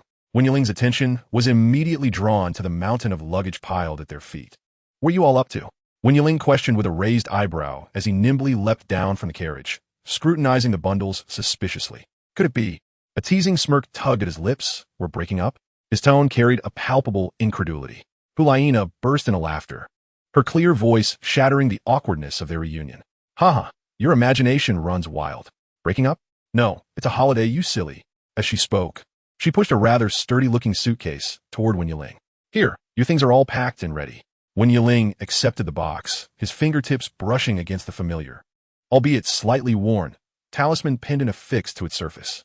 This was entrusted to him by the esteemed Zhu Deyuan, and not long ago, it had saved his life. A wave of warmth surged within him. "Is this my box?" he quietly inquired, unconsciously stroking the rough surface of the talisman with his fingertip. "Indeed, it is yours," Hu Liena added, noticing his rapt attention on the box. "I've gathered all your belongings, but just to be safe, you should return to your room and check again, in case something important, like personal garments, was overlooked. I did my best, but I still fear I may have missed something." The questions swirling in Wen Yiling's mind not only remained unanswered, but grew more profound. "Wait a moment." He furrowed his brow, a look of confusion etched across his face. "A holiday? This is rather sudden." What delightful news." Hu Liena's voice brimmed with excitement. "The dean announced that we have not only exceeded our level 53 training goal ahead of schedule, but have also cracked a long-standing case for the Spirit Hall. The speed of our progress is simply astonishing. Moreover, there is still ample time before the elite competition of the advanced Soul Master Academies across the continent. And I believe it's the perfect moment for us to step outside the academy and experience the vast world." Her radiant smile was akin to the warm sun of spring, exuding satisfaction with this decision. Wen Yiling felt a sense of relief wash over him, his previously taut nerves beginning to unwind, and a smile involuntarily graced his lips. He turned to head back to his dormitory to conduct a final inventory.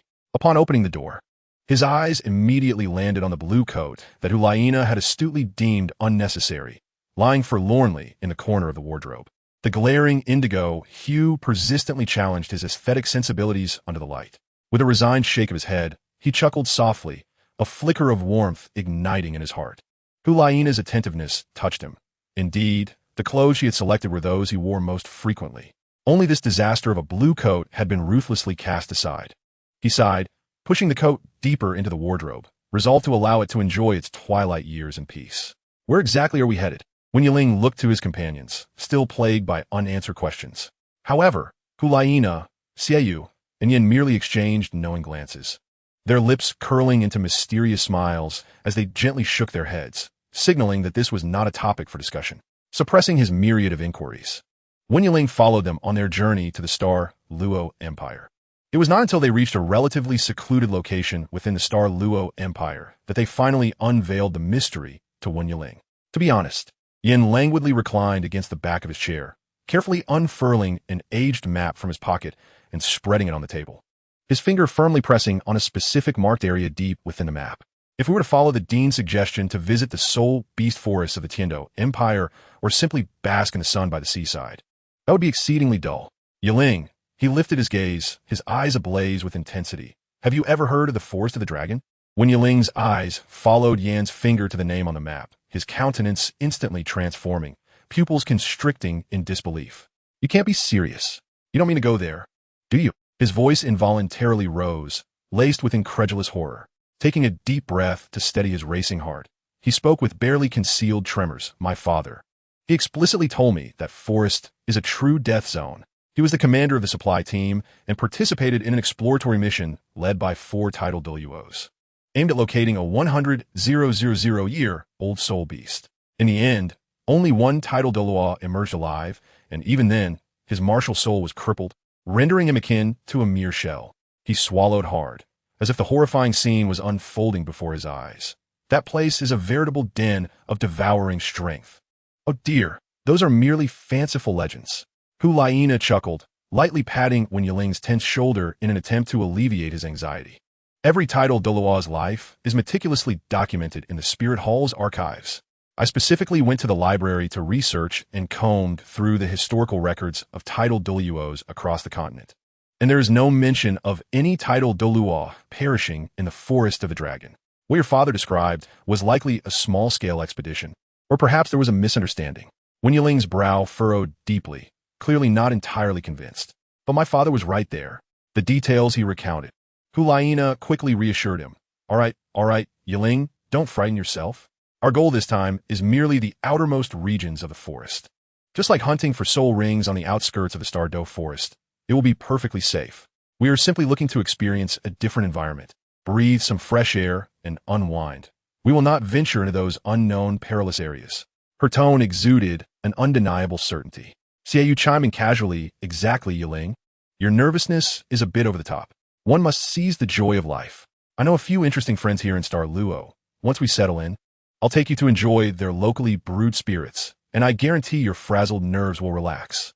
Observing the flickering excitement and unwavering resolve in his companion's eyes, Wen Yiling understood that opposing their wishes would be futile. They were eager for this adventure, their minds made up. Yet, a profound sense of unease lingered within him. He silently returned to his room, unrolled a sheet of paper, and dipped his pen in ink, deciding to compose a detailed letter to his father. He felt it imperative to inform them of their intended destination, the outskirts of the Forest of the Dragon. In the letter, he clearly outlined the itinerary, routes, and possible stopping points, emphasizing the risks of their journey and the worries that weighed on his heart. He hoped this letter would safely reach its destination. In the event of any unforeseen misfortune, his father would at least know where to seek them. Each word he penned felt heavy with significance as he meticulously sealed the letter, affixing the special delivery soul guide insignia, silently praying for their safety. The night breeze, imbued with the unique scent of the Forest of the Dragon's Edge, mingled with earthy tones, decaying leaves, and the essence of unknown flora, quietly slipped through the slightly ajar window. Wen Yiling turned his face to let the cool night air brush against his weary cheeks, attempting to dispel the fatigue of his long journey. Inside the carriage, Xiaoyu and Yin had already succumbed to slumber, their breaths steady and deep. In the shifting shadows of the moonlight, Hu Liena sat quietly by the window, her usually radiant eyes now lost in a distant gaze towards the solitary, cold moon above. Her fingertips tenderly caressed an object clasped tightly in her palm, not an ordinary item, but but a shattered piece of sapphire mirror. Its ethereal blue light flowing gently beneath the chilling moonlight, reflecting the profound sorrow that dwelled in her eyes. The melancholic aura enveloping her weighed heavily on Wen Yiling's heart. He gazed at her fragile, desolate silhouette and finally broke the silence, his voice resonating softly and clearly in the stillness of the carriage. "Is this mirror special to you, and Xiaoyu?" Hu Liena's slender shoulders quivered suddenly, as if startled. She slowly turned her head, the moonlight illuminating the crystalline tears that rolled down her long lashes. I thought you were asleep." Her voice trembled with a suppressed sob, the facade of calmness crumbling beneath Wen Yiling's focused and gentle gaze. "This belonged to my mother." She inhaled deeply, as if summoning all her strength to utter this name, her fingertips pressing so hard against the cold shards of the gem as if they might embed themselves within. "The last item she left us. His Holiness the Pope mentioned it was found in her pocket." As she spoke, an invisible force seemed to compel her, and she found herself, almost subconsciously, extending the fragment of the mirror, imbued with endless longing and profound sorrow, towards Wen Yiling. Wen Yiling's heart tightened slightly as he cautiously reached out to accept it. A chilling, bone-deep coldness instantly radiated from the fragment into his palm. This was his first time gazing so intently at this relic. The ancient silver frame, adorned with intricate and enigmatic patterns, shimmered with a profound luster under the moonlight, silently narrating tales of exquisite beauty and grandeur from times long past. Yet, even more striking were the crisscrossing fissures that grotesquely marred the frame, deeply etching into the mirror-esque surface, resembling a series of ghastly scars that would never heal, fracturing the reflections within into a disjointed semblance, mirroring his own blurred and sorrowful visage, similarly severed from Hu Liena. I can scarcely recall their faces. Hu Liena's voice suddenly escalated, trembling with despair as tears finally breached the last barrier, cascading forth and flowing freely down her paper-white cheeks. I was so young then, only remembering that they said they had to embark on a long journey, entrusting us to a friend's care. And then, a colossal grief engulfed her like a tsunami, leaving her, as a child, utterly lost in a cold abyss of despair. She lunged towards Wen Yiling, burying her face deep in his warm embrace, her frail shoulders trembling uncontrollably, leaving only the chilling news and this shattered mirror. Wen Yiling's body stiffened momentarily before gradually relaxing. The warmth of the girl's tears swiftly soaked through the fabric of his shirt, their searing heat seemingly branding his very heart. After a brief hesitation, he raised his hand, enveloping her trembling form with an unprecedented gentleness and an almost instinctive compassion, carefully returning her embrace. Her soft hair, carrying a faint fragrance, brushed against his chin, and an unfamiliar emotion, mingled with protectiveness and a flutter of excitement, silently blossomed amidst the surging sympathy. "I understand, Nana." His voice resonated deep and magnetic, imbued with a soothing power that gently echoed in the stillness of the night. "I have never seen my mother either. That feeling of a piece forever missing from life, I comprehend."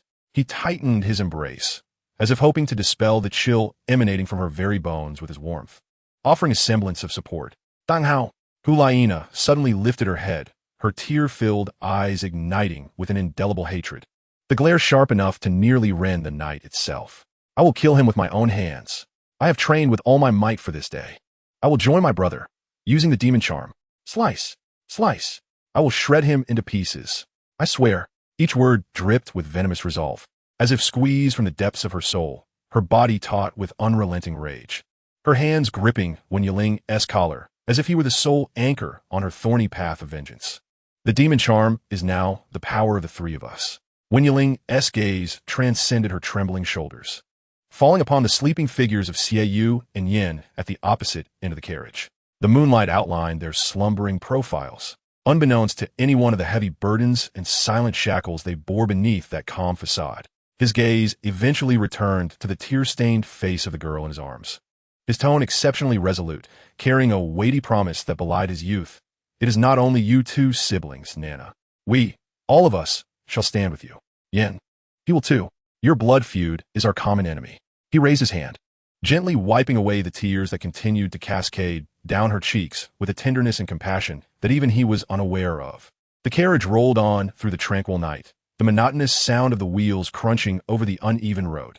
Hu Liena gradually ceased her tumultuous weeping but remained tightly nestled against Wen Yiling, as if a drowning person clinging to driftwood, greedily absorbing the warmth and strength he emanated. The shattered sapphire mirror lay quietly on the soft cushion beside them, its dim light flickering, reflecting the intertwined silhouettes of the young couple seeking solace, while also mirroring the deep-seated pain and the subtle feelings that quietly sprouted amidst the agony of this cold night, transcending mere companionship. The moonlight outside seemed to be touched by this silent reliance, taking on a hazy and gentle warmth, silently witnessing the convergence of two lonely souls, laden with sorrow yet drawing closer together within this cramped carriage.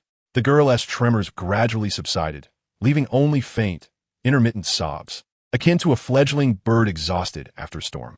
Wen Yiling's gaze once again fell upon the blue, fractured mirror resting quietly on the cushion, its ethereal glow reflecting the remnants of the emotional tempest that had just unfolded.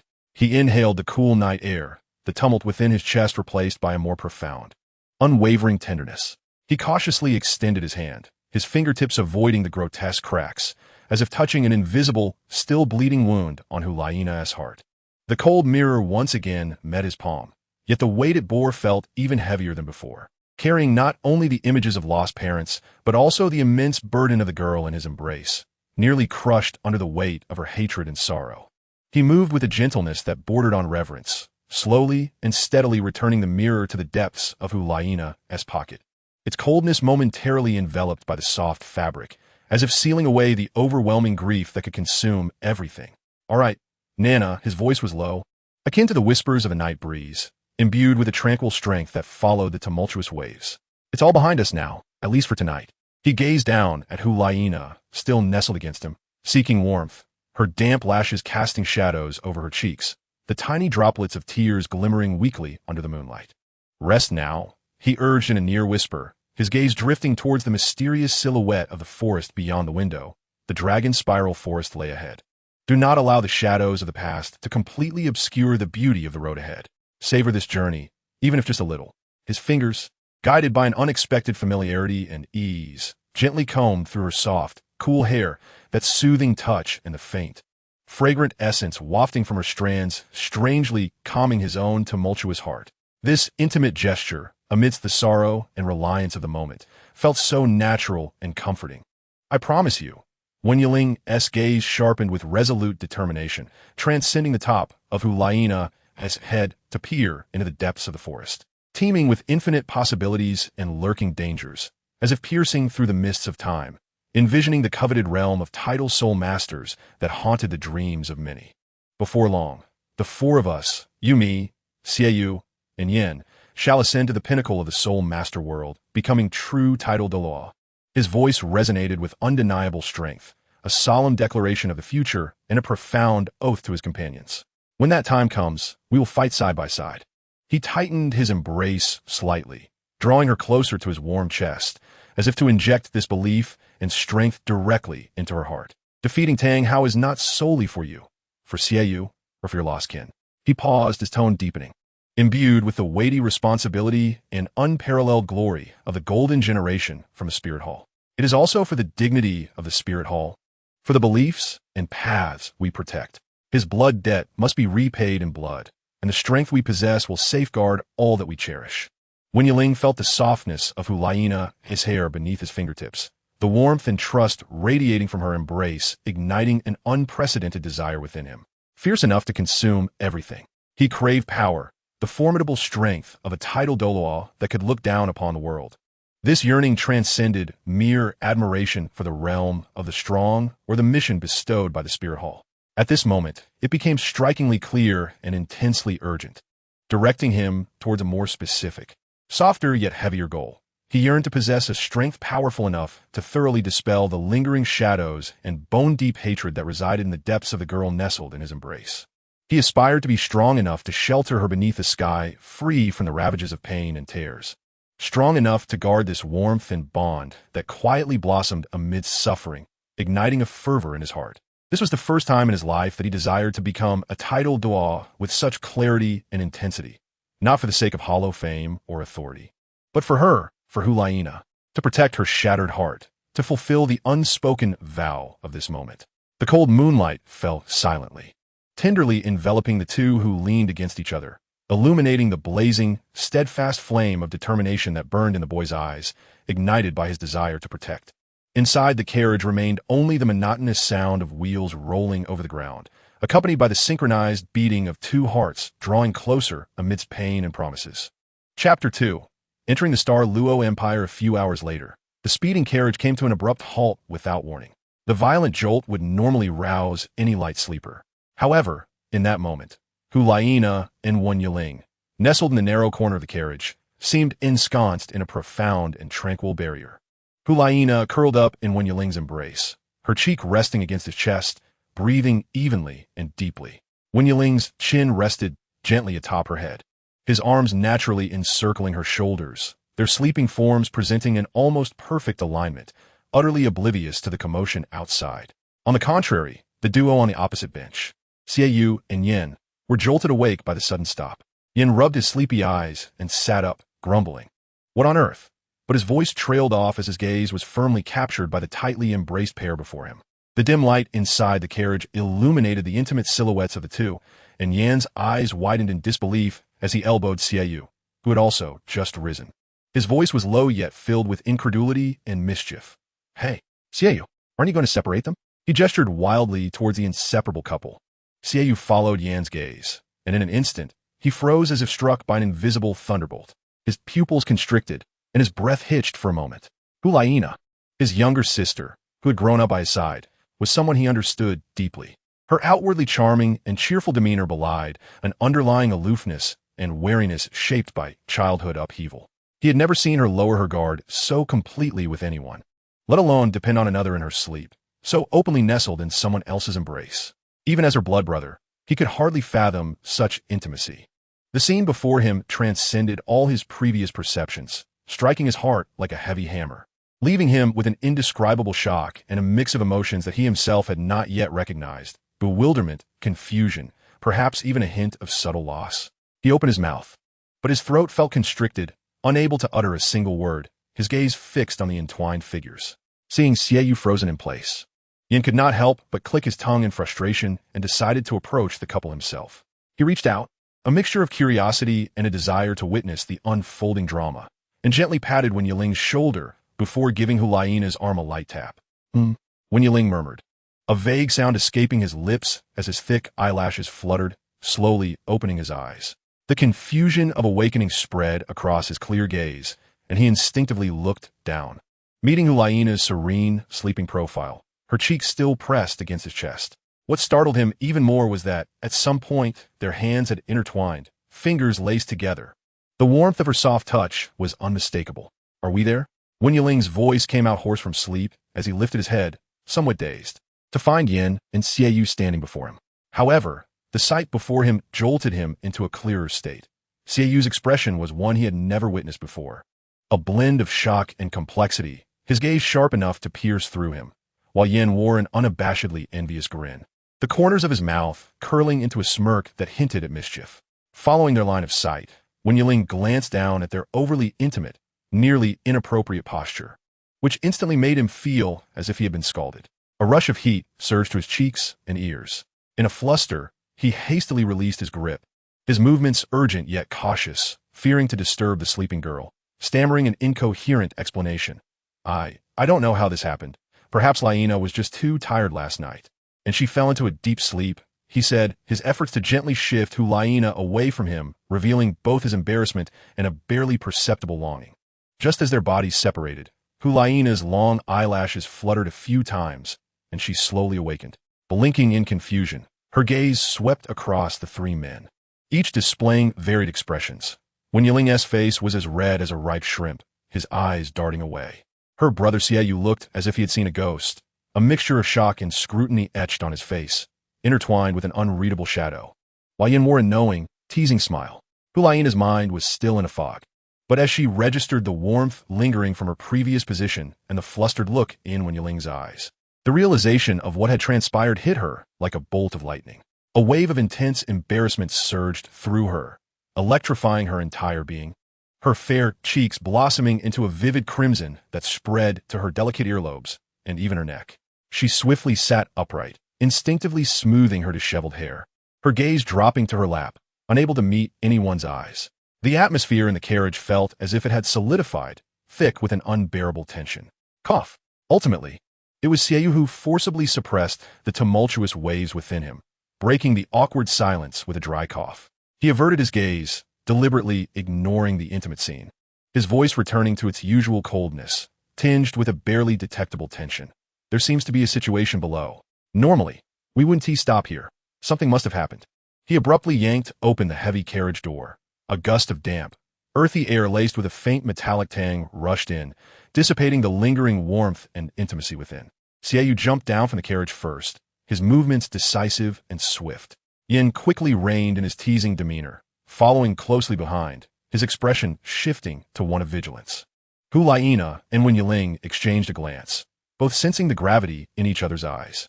The earlier embarrassment was swiftly eclipsed by a rising tension. They quickly composed themselves and leapt down from the carriage. The moment their feet hit the ground, a shiver ran through them, an unspoken pressure enveloping the surroundings. The air thick with an unusual fluctuation of soul power, chaotic, chilling, and bearing a wild restlessness, as if countless eyes were watching from the depths of the dark forest. These fluctuations varied in intensity, some distant, others near, weaving a perilous net that rendered it difficult to discern whether they were concealed soul masters or ferocious soul beasts. Lord Xiaoyu, it's a pack of soul beasts. They've suddenly surrounded us. The coachman's voice trembled as he pointed towards the deep grass on either side of the road.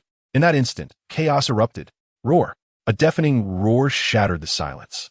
The dense underbrush on the left burst apart as a colossal, swift shadow charged forth, carrying with it the stench of blood. Its target was unmistakably the terrified coachman standing beside Xiaoyu. It was a robust, ancient phantom tiger, its fur shifting like flowing shadows, its fangs glinting with a deadly gleam in the moonlight. Seeking death, Xiaoyu's gaze sharpened, his reaction as swift as lightning. He didn't even activate his martial soul, relying solely on instinct and his honed physical prowess. A glint of cold steel flashed at his waist, the finely crafted dagger instantly drawn, slicing through the air with a lethal arc. Clang! Sparks flew.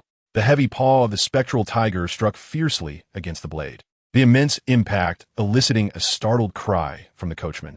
Nevertheless, Xiaoyu's wrist remained as steadfast as a mountain, resolutely intercepting this lethal blow for the coachman. Immediately afterward, with a cryptic shift of his footing, Xiaoyu surged forward, his left hand, akin to an iron clamp, precisely seized the throat of the spectral tiger, forcefully slamming its massive form to the ground. Without a hint of hesitation, his right hand wielded the blade like a shimmering white ribbon, piercing directly into the heart of the beast with deadly accuracy. The fluidity of his movements was akin to a flowing stream, ruthless and decisive. Only at that moment did he seem to have merely completed his warm-up, languidly uttering a low command. Martial soul. Manifest. Two colossal crescent blades, glistening with a chilling lunar radiance, materialized in his grasp, accompanied by a powerful surge of soul energy.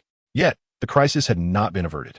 Rustling sounds echoed ominously as roars erupted around them, and one after another, spectral tigers emerged from the underbrush.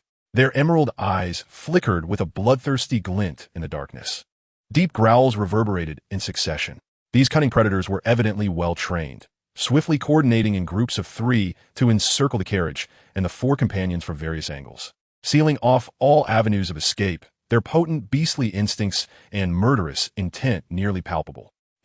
A few oblivious millennium soul beasts dare to covet our attention.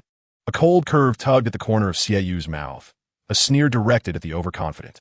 Holding a crescent blade in one hand, the other dangled casually by his side, his posture seemingly nonchalant, yet brimming with the potential for explosive power.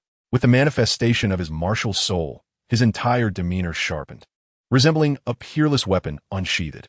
The leading trio of spectral tigers appeared incensed by the demise of their comrade, almost synchronously launching themselves from 3 cunning angles. Their speed left only 3 indistinct shadows in their wake. Xiaoyu moved, his form left behind a faint afterimage, confronting the first tiger that lunged at him. He merely flicked his wrist, the blade slicing upward with a piercing sound. A nauseating cutting noise echoed as the massive body of the spectral tiger was cleaved open like a ruptured sack, blood and innards spilling forth.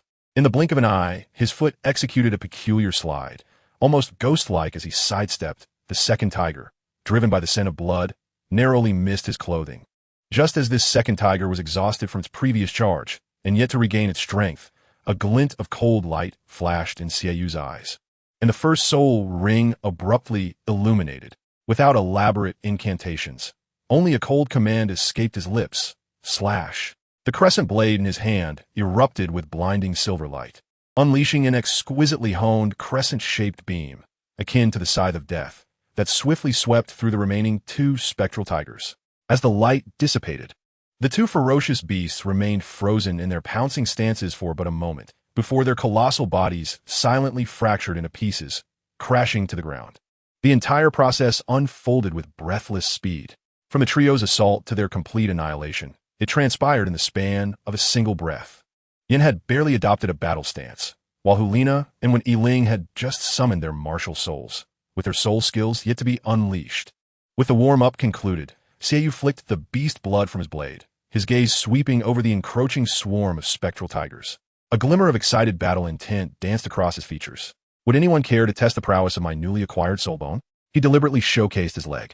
Fused with the right leg bone of a 90,000-year-old gale dragon, the powerful waves of soul energy subtly emanating, an ideal opportunity to familiarize himself with its capabilities. Before his words could fully resonate, Xiaoyu's figure abruptly blurred. The terrifying explosive force bestowed by the 90,000-year-old soul bone surged into action. He transformed into a spiraling silver whirlwind. His self-created soul skill, Crescent Moon. This iteration of the Crescent Moon was strikingly different from the past. Merging the colossal energy of the 90,000-year-old soul bone with the speed of a gale, its might was cataclysmic. The silver moonlight no longer radiated a gentle glow, but rather transformed into countless tangible, razor-sharp beams of light. Centered around Xiaoyu, a terrifying domain with a diameter exceeding 10 meters, composed of pure moonlight and deathly blades, instantaneously materialized, spinning, cutting, rending. The chilling sound of slicing mingled with the anguished roars of beasts. Any spectral tiger that ventured into this silver domain of death, whether in attack or retreat, was instantaneously shredded into a mist of blood and remnants by the frenzied storm of crescent blades. Limbs and entrails rained down like a torrential downpour, the overwhelming stench of blood rapidly permeating the air. The power of a single strike was indeed terrifying. At least 7 or 8 Millennium spectral tigers were reduced to mere dust in its wake. This crescent moon, infused with the power of the soul bone, unleashed not just physical devastation, but also a terrifying pressure emanating from the 90,000-year-old soul beast. Like an invisible hammer, it struck mercilessly at the very souls of the remaining spectral tigers. Those once ferocious and bloodthirsty creatures now reflected only boundless fear in their eyes. As if confronted with their nemesis, they emitted desperate whines, tucking their tails, abandoning their prey, and seeking to flee from this purgatory shrouded in deathly moonlight. Though Xiaoyu's murderous intent remained unquenched, and as he surveyed the disbanding horde of beasts, he was poised to pursue and eradicate the remaining threats. Xiaoyu, wait! Wen Yiling's voice rang out just in time, as she retracted her just-summoned martial soul, swiftly positioning herself in front of him, her gaze reflecting a complex mix of reluctance as she observed the panicked figures fleeing amidst the carnage. Let go. The spectral tigers were already scarce in number. It would be difficult to find even 1,000 across the continent. They were merely following their instinct to hunt. Moreover, she paused, her tone imbued with earnest expectation. I still hope to have the opportunity to fuse a piece of spectral tiger's soul bone in the future. Let's leave some seeds. Upon hearing this, Xiaoyu's actions faltered. He cast a cold glance at the beleaguered figures disappearing into the shadowy thicket, his bloodied crescent blade swiping casually to remove the viscous stains. Producing a clear, resonant hum, he deftly returned it to the martial soul space, his expression devoid of emotion, leaving behind 2 words as frigid as iron. Deservedly so. This sudden ambush had devolved into a one-man showcase for Xiaoyu. From the barehanded slaughter of the first beast to the instantaneous demise of the trio, culminating in the clearing of the field with the manifestation of the crescent moon, the entire sequence unfolded with seamless grace, like a force of nature. Yin, Hu Liena, and Wen Yiling had not even managed to unleash a single complete soul skill before the battle was declared over. Wen Yiling gazed at Xiaoyu's imposing, cold silhouette, understanding all too well. Ever since their harrowing experience during that near-catastrophic disappearance incident, the string of inadequacy within Xiaoyu had been tautly drawn. He had become more reticent and more fervent than ever, dedicating nearly all his spare time to the blood-soaked, brutal arena of the Great Soul Arena, engaging in an unending quest for practical honing. His fierce combat style and terrifying growth rate had already carved a fearsome reputation in the arena.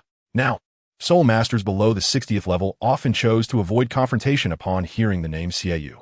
In battles of equal rank, Xiaoyu frequently disdainfully refrained from employing soul skills, relying solely on his rigorously honed, essence-infused physical techniques derived from the crescent blade. He could effortlessly suppress the vast majority of opponents and obliterate them in an instant. The spectral tigers before him were merely unfortunate targets upon which he could vent his power and validate his training results.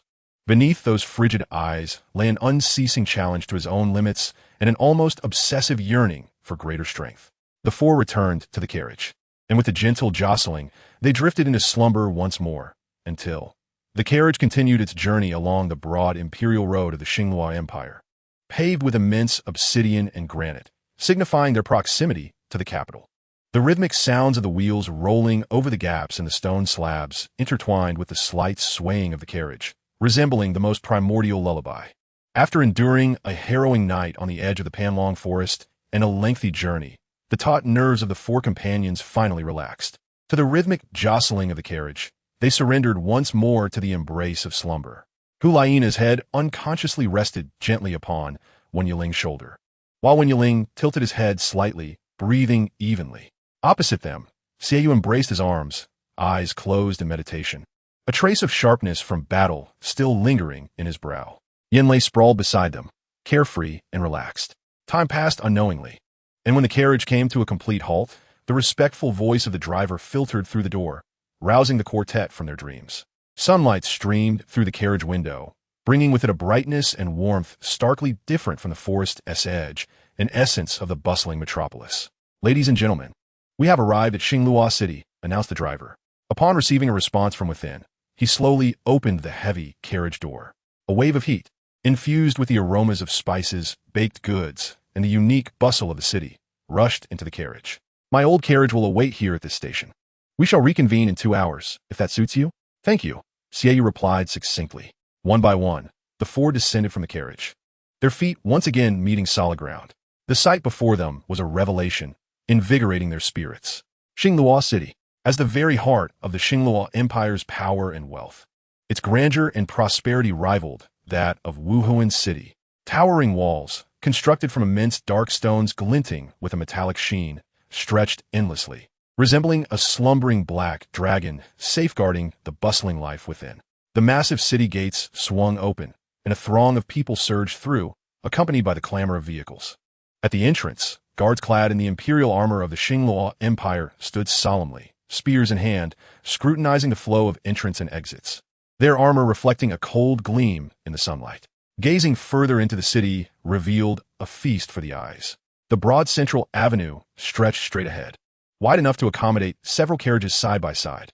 Flanking the road were numerous shops, arranged in splendid disorder. The tall buildings, constructed with a robust and grand style, predominantly featured massive stones and dark timber, with colorful signs hanging beneath the eaves. Blacksmiths adorned with fearsome beast heads, apothecaries exuding potent herbal aromas, establishments displaying sumptuous silks and leather goods, and countless taverns and restaurants wafting delightful scents of food. The cacophony of vendors calling out, customers haggling, and the rumble of wheels over cobblestones, occasionally punctuated by the low hum of soul-guided vehicles, composed an unending symphony unique to this metropolis. Dominating the skyline of the city, the most striking edifice was undoubtedly the magnificent palace, standing northernly at the city's center. It loomed like a mountain, its golden dome shimmering brilliantly in the sunlight, while colossal stone pillars supported the sprawling palace complex, exuding unparalleled royal grandeur and a weighty sense of history. A slight shift in perspective revealed another equally imposing structure, the Temple of the Wuhuan Hall within the Xinghua Empire. Its scale and architectural finesse rivaled that of the main hall in Wuhuan City, with a monumental angel statue perched atop, surveying the entire city, a testament to the Wuhuan Hall's formidable presence in this land. Just then, Yan's stomach audibly protested, shattering the reverie of admiration for the imperial capital. He rubbed his belly, eyes gleaming with an insatiable craving for food. "After such a long journey, my stomach is voicing its discontent," How about we sample some of the Xinglua Empire specialties? I did my homework before coming. I hear their charcoal-grilled, star-patterned beef ribs, rock-salt-baked earth dragon meat, and the secret spiced, marinated rock sheep legs are absolutely exquisite. Just thinking of that sizzling, juicy meat has me salivating. He exaggeratedly licked his lips, as if the alluring aroma were already wafting through the air. Hu Liena stifled a laugh. Xiaoyu shook his head in exasperation, and Wen Yiling couldn't help but chuckle. They exchanged glances, nodding in agreement. At this moment, nothing could soothe the fatigue of their journey more than fulfilling Yan's culinary radar. Lead the way, gourmet, Wen Yiling said with a smile, patting Yan on the shoulder. Thus, the four merged into the surging throng of Xinglua City. With enthusiasm, Yan led the way, navigating through the bustling streets, guided by his memorized notes. The streets were alive with a diverse crowd, adorned in varying attire, nobles in lavish garments, weary merchants, and humble citizens alike. The sounds of bartering and selling intertwined in a vibrant tapestry. As they walked, a patrol of guards clad in shining silver armor, bearing the emblem of the Wuhuan Hall, marched by with disciplined precision, eyes forward and unwavering. Their armor gleamed under the sun, radiating an undeniable authority. Just then, a contingent of soldiers from the Xinglua Empire approached, responsible for city defense. After a brief pause, the leader of the soldiers raised a hand in a slight gesture, and his squad stepped aside to allow the Wuhuan Hall patrol to pass first. This scene was vividly etched in Hu Liena's mind. A flicker of unnoticeable brilliance flashed in her alluring fox-like eyes, and a subtle smile graced her lips.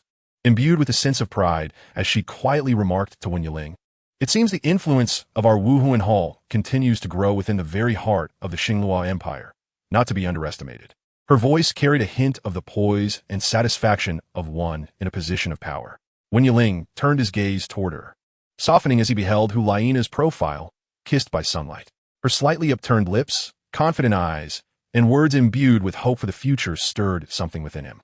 His gaze reflected unabashed admiration and a deeper, warm ambiguity as he softly replied, "Indeed, Nana.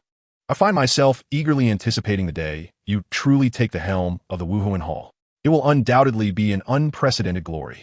His words seemed to carry a subtle current, causing a gentle flutter in Hu Liena's heart. Her lashes quivered slightly, and a faint blush tinted her fair cheeks as she turned to meet Wen Yiling's gaze.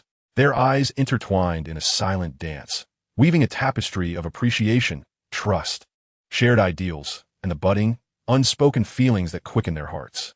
Time appeared as slow in that moment, the air thick with a sweet, delicate tension. "I found it, right here." Yan's exuberant voice erupted like thunder, shattering the serene ambience. He excitedly pointed ahead, practically dancing with anticipation. Following his gesture, they beheld a restaurant with an ostentatious decor, reeking of nouveau riche flair, standing at the street corner. A massive sign, crafted from shiny metal, bore the flamboyant inscription Dragonflame Grill, its edges adorned with red crystals mimicking flickering flames, glimmering brilliantly under the sun. Through the expansive crystal windows, a lively crowd was visible. A vast open grill blazed with glowing coals, where muscular chefs in leather aprons skillfully flipped sizzling chunks of meat, the rich, intoxicating aroma of spices and meat wafting through the air, assaulting their senses from a distance. "This is it, the most famous barbecue establishment in Xinglua City," Yin exclaimed, rubbing his hands together excitedly, his eyes riveted on the grilling meat. "I can't bear it any longer just from the smell. Let's hurry." He practically bolted toward the entrance, as if the delectable dishes would vanish if he delayed even a moment longer. Hu Liena and Wen Yiling exchanged a knowing smile. Their previously interrupted, subtle feelings transformed into expressions of resigned amusement. Xiaoyu, observing Yan's eager demeanor, could not help but curl the corners of his mouth slightly, revealing a hint of a smile.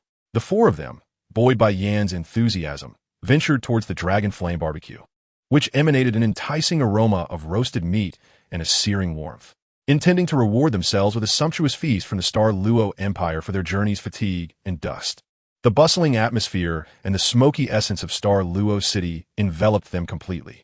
As they pushed open the heavy wooden door adorned with brass beast heads, a wave of heat burst forth, mingling the scent of blazing coals, fragrant oils, and a medley of spices, wrapping around them like a tangible embrace. The interior of the restaurant was even more breathtaking than what they had glimpsed from the outside. The grand hall soared high, supported by massive timber beams that held up the lofty space. The The walls, constructed from unrefined dark red rocks, were adorned with colossal murals depicting scenes of hunting ferocious beasts and various fearsome trophies. Most striking was the central area, where several enormous open grills, crafted from some heat-resistant black stone, stood in a row. The coals within blazed fiercely, with golden red flames dancing and radiating an astonishing warmth. Bare-chested chefs, their muscles rippling, glistened with beads of sweat on their bronze skin, conducting a symphony of flames with long iron forks, constantly flipping hefty cuts of meat on the grill.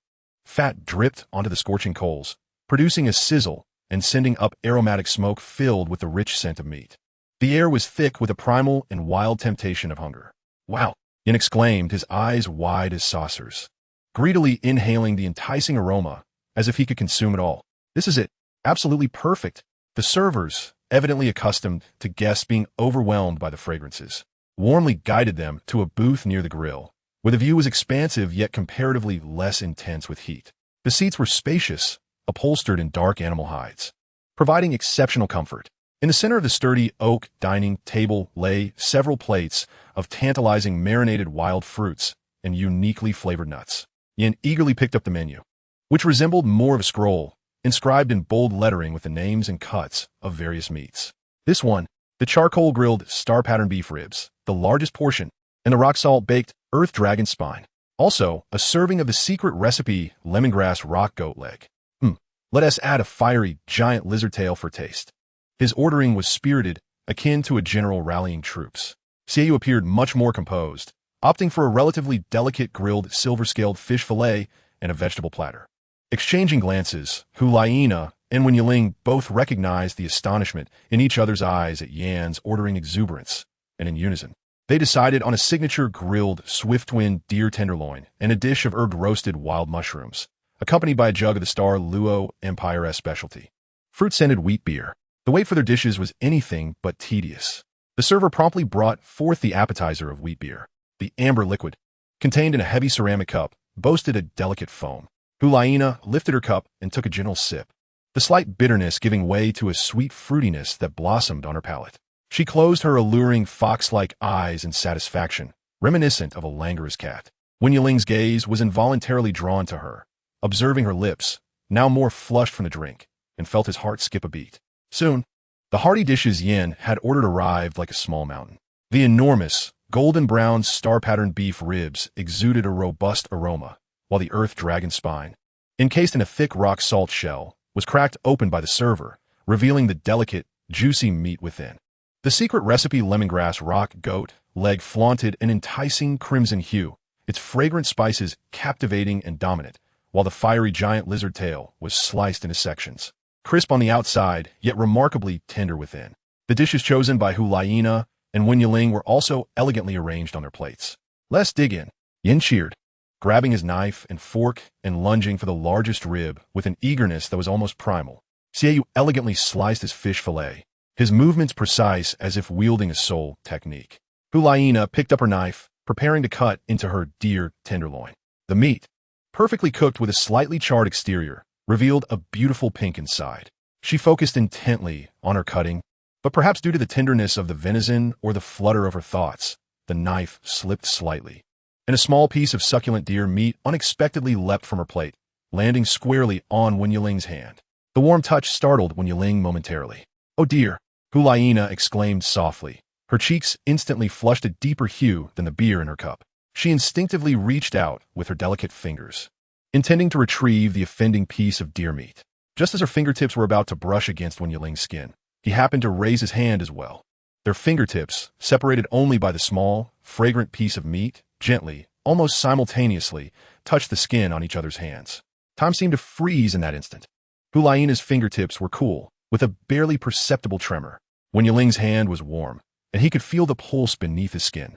That small piece of deer meat became an extraordinary connection between them, suffused with warmth and fragrance. Both felt as though a slight electric current had coursed through them, abruptly lifting their gazes to meet each other's. Hu Liena's cheeks were so flushed they seemed ready to bleed, her enchanting fox-like eyes now filled with embarrassment and uncertainty, her long lashes fluttering anxiously as she attempted to avert her gaze, yet found herself inexplicably drawn to his. Wen Yiling's heart raced like a drum. his ears quickly turning crimson. But as he regarded Hu Liena's rare, startled expression akin to a frightened fawn, a fierce protectiveness and an indescribable thrill surged within him. His gaze was deep, imbued with a hint of amusement and unmasked tenderness, quietly appreciating her as if she were the most captivating sight in the world. The surrounding clamor, the sounds of Yen devouring his meal, the sizzling of the grill, the chatter of other diners, seemed to fade away, leaving only the silent, intensifying air of unspoken affection between the two. The atmosphere grew thick and heated. A deliberate cough shattered the enchanting silence. It was Xiaoyu. He set down his knife and fork, his expression unreadable, his gaze sharp as a blade as he scanned between Hu Liena and Wen Yiling. Finally resting on their almost touching hands, his eyes seemingly admonishing them. Mind your surroundings. Startled, Hu Liena quickly withdrew her hand. The unfortunate piece of deer meat tumbling to the table. She lowered her head, feigning concentration on slicing her meat, but her crimson ears betrayed the turmoil within. Wen Yiling also awkwardly retracted his hand, wiping the back of it with his napkin, then raising his cup to take a hefty drink. The cool beer doing little to quell the heat in his face. "Ha, what you two dawdling for? Hurry up and eat. This meat will taste terrible if it gets cold." The boisterous Yen, completely oblivious to the undercurrents, eagerly tore into the giant lizard tail, urging them on with his mouth full, a shiny grease smudge at the corner of his lips. After this minor incident, the atmosphere seemed to return to normal. Yet an invisible thread had silently entwined tighter between Hu Liena and Wen Yiling. Hu Liena nibbled at her deer meat, occasionally glancing up to sneak a look at Wen Yiling. Each time their eyes met, she swiftly lowered her gaze like a startled rabbit. Wen Yiling, meanwhile, was distracted. The exquisite flavor of the venison overshadowed by the lingering sensation of her cool, electric touch. This lavish feast from the Douluo Empire unfolded amidst this subtle and sweet ambience. Yen indulged in his meal with unrestrained delight, exclaiming his satisfaction, while Xiaoyu maintained an air of elegance, though the sharp scrutiny in his gaze had not entirely dissipated. Hu Liena and Wen Yiling, amidst this culinary feast, experienced a different, exhilarating flavor that quickened their hearts. 2 hours later, the four returned punctually to the designated station agreed upon with the carriage driver. Yen, content, rubbed his noticeably distended belly, still savoring the exquisite taste of the char-grilled ribs. Xiaoyu remained taciturn, yet his gaze appeared to have deepened since their arrival. Hu Liena and Wen Yiling intentionally kept a subtle distance, but the occasional exchange of glances now bore an unspoken warmth and tender shyness that had not been there before. "Esteemed adults, have you rested well? Shall we set forth?" The carriage driver inquired respectfully. "Indeed, let us depart. Our destination remains unchanged, the Panlong Great Forest," Xiaoyu commanded in a low voice. The carriage resumed its journey along the road, leading to the border of the Douluo Empire. Inside, the faint aroma of grilled meat mingled with an ineffable atmosphere, a delicate blend of shyness and sweetness. Hu Liena leaned against the window, observing the rapidly passing, increasingly desolate scenery, as the setting sun painted the horizon in hues of gold and crimson. Wen Yiling sat diagonally across from her, his gaze resting upon her profile, softly illuminated by the evening glow. Amidst the swaying of the carriage, their legs occasionally brushed together through the fabric, each subtle touch igniting an electric thrill. Yet they instinctively refrained from pulling away.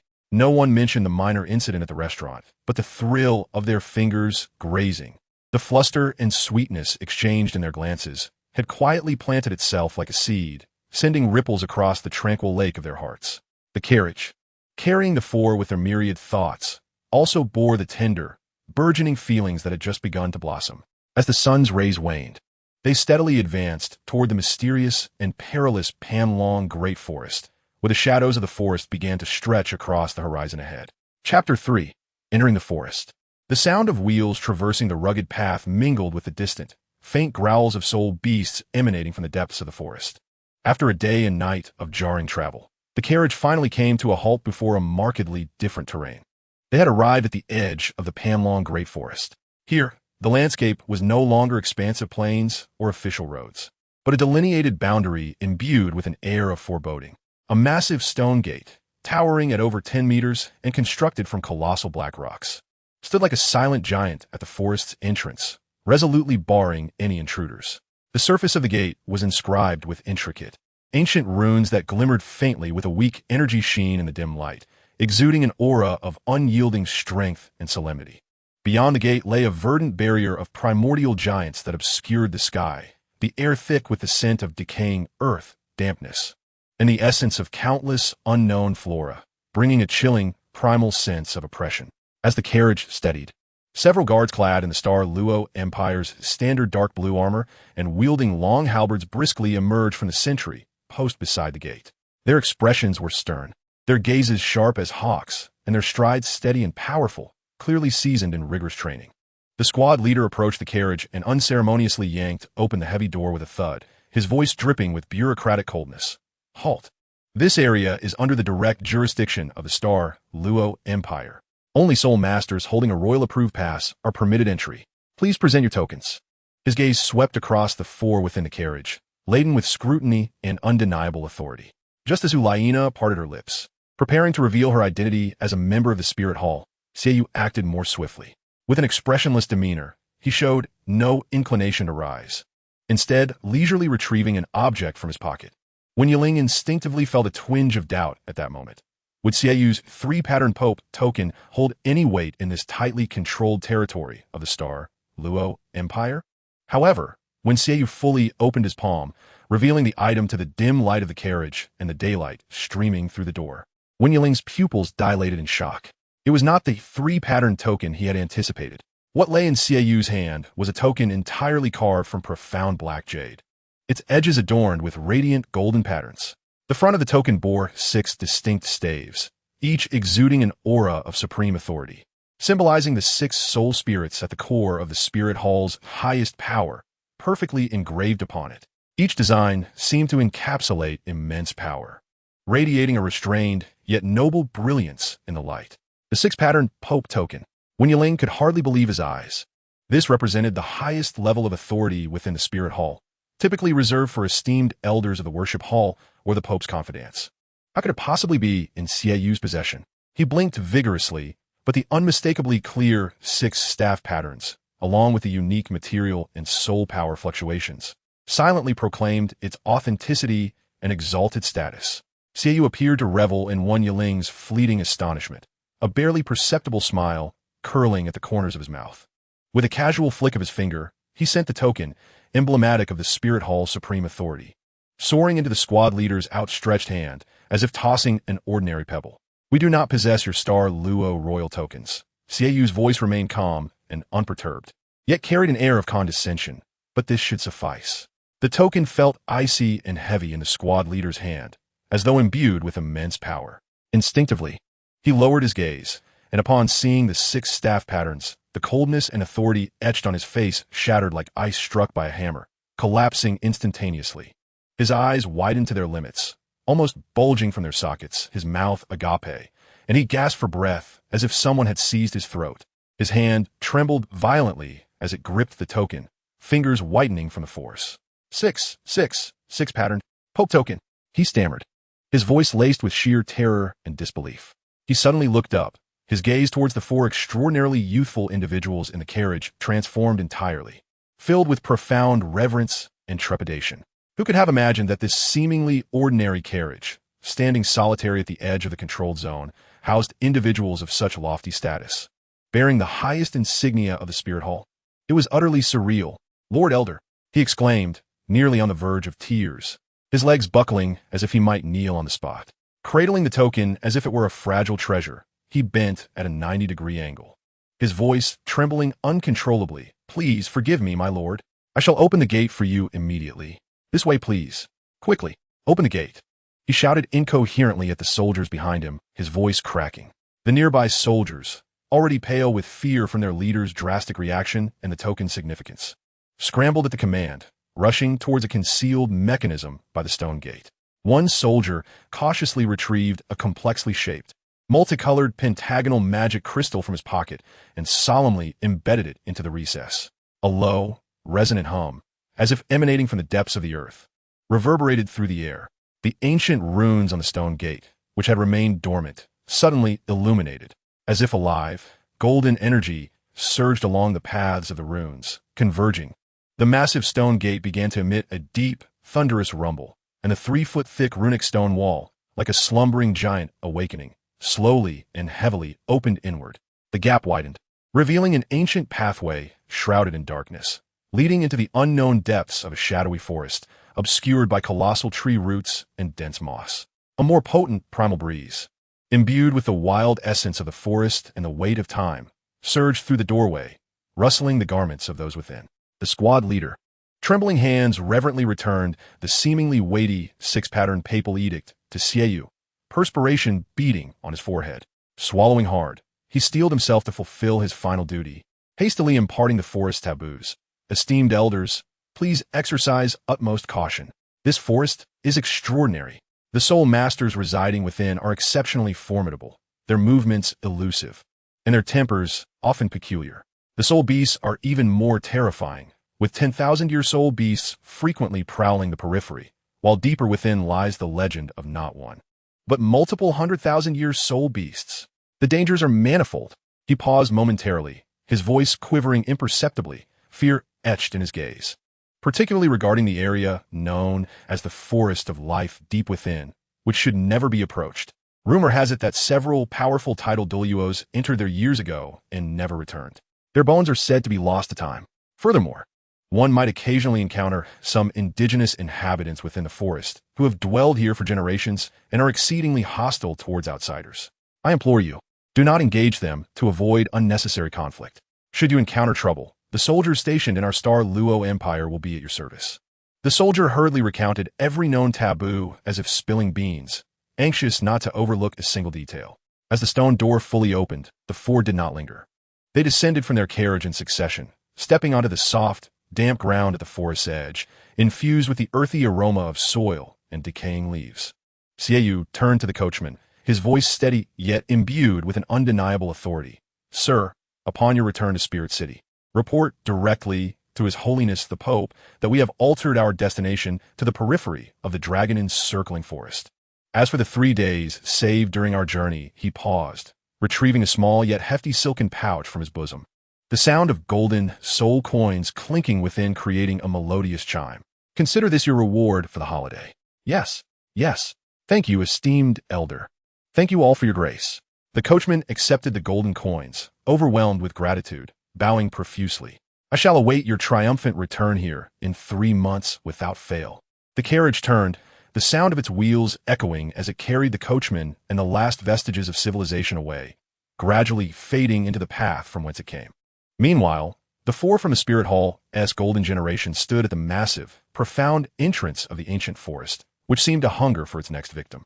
Behind them, the heavy stone door began to close, the radiant runes dimming one by one, while before them lay an endless expanse of dark green shadows, brimming with uncertainty and peril. Xiaoyu carefully tucked away the significant six-pattern papal edict, his sharp gaze scanning the dimly lit path obscured by the dense canopies overhead. Hu Liena inhaled the primal and frigid air, her alluring eyes shimmering with a blend of gravity and exhilaration. Yin clenched his fists, eager for the adventure ahead.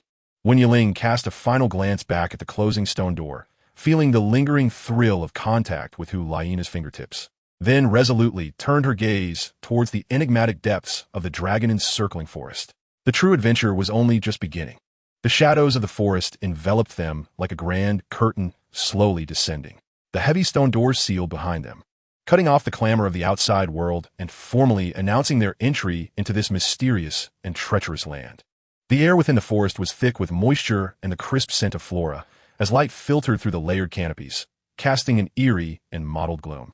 Ancient vines coiled around towering trees like constricting serpents, while various exotic ferns and lichens spread across the roots and rocks, forming a tableau of primal serenity. Distantly, the echoes of long or shrill animal calls reminded them of the dangers that lurked here. As they walked, Hu Liena's enchanting fox-like eyes sparkled with curiosity, and she leaned closer to Xiaoyu, whispering, "Brother, where did you acquire that six-pattern papal edict you just displayed?" Her tone was laced with awe and an imperceptible hint of inquiry. The six-pattern papal edict, even within the Spirit Hall, symbolized supreme authority, a rarity indeed.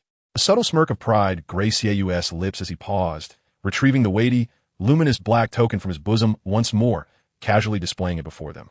The 6 staves etched upon the token seemed to pulse with unfathomable power under the dim light. It was bestowed by titled Douluo. Xiaoyu spoke with an air of inevitability.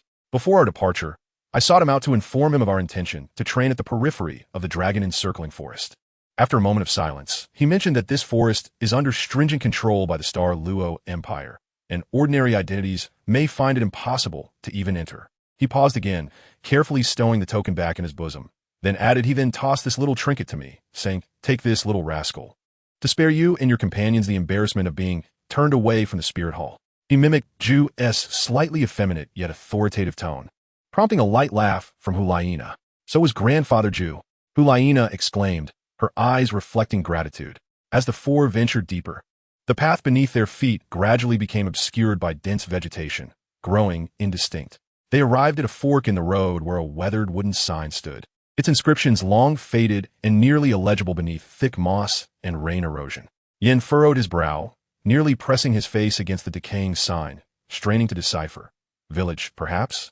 He hesitantly glanced at Xiaoyu. Rather than inspecting the sign, Xiaoyu calmly retrieved a neatly folded letter from his pocket. Upon unfolding it, it revealed not merely a letter, but rather a meticulously drawn map on parchment. The map clearly outlined the contours of the dragon-encircling forest as periphery, marking several significant landmarks, known village locations, and even a few spots denoted with special symbols, likely secret military outposts of the Star Luo Empire. His fingertip traced the map, finally resting on a location marked with ink dots. This way, Xiaoyu decisively indicated the right path, which appeared deeper and nearly concealed by vines. "Follow me." The right path twisted and turned, delving into the forest's heart. The scenery here was even more primal and enchanting. Towering trees blotted out the sun, their trunks cloaked in thick, velvety moss, while sunlight struggled to penetrate the foliage, creating slanted beams that illuminated the motes of dust and glistening dew suspended in the air. Strange flowers and plants blossomed in the interplay of light and shadow, exuding fragrances that ranged from rich to delicate. A babbling brook flowed between the rocks, its sound crisp and melodious. The tranquility and vitality of this place exuded a raw beauty, surpassing even the depths of the Tiando forest. "Ah, what a delightful little creature!" Hu Liena suddenly exclaimed in quiet wonder, halting in her tracks.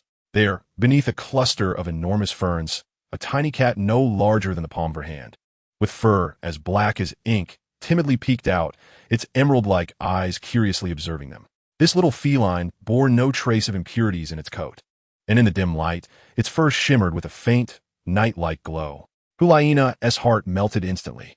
She cautiously crouched down, extending her finger to gently tease the little creature. The little black cat seemed unperturbed by its surroundings. Rather, it was drawn to her aura.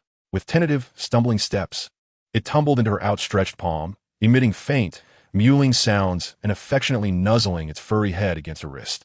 Its breath was so frail, suggesting it had only recently entered the world. Hu Liena cherished the tiny creature, cradling it gently in her arms, savoring the soft warmth of its diminutive body. And her face radiated pure delight. "I have longed to have a kitten like this. It is utterly adorable." She lifted her gaze toward Wen Yiling, her eyes sparkling with excitement. Wen Yiling, too, was captivated by the little being. He smiled and extended his hand, saying, "Sister Nana, let me have a look." Hu Liena cautiously handed over the small black cat. Wen Yiling cradled the soft little life in his hands with utmost gentleness. The kitten appeared equally intrigued by his presence, extending its tiny, pink tongue to lick his fingers, sending a delightful tickle through him. This was no ordinary kitten.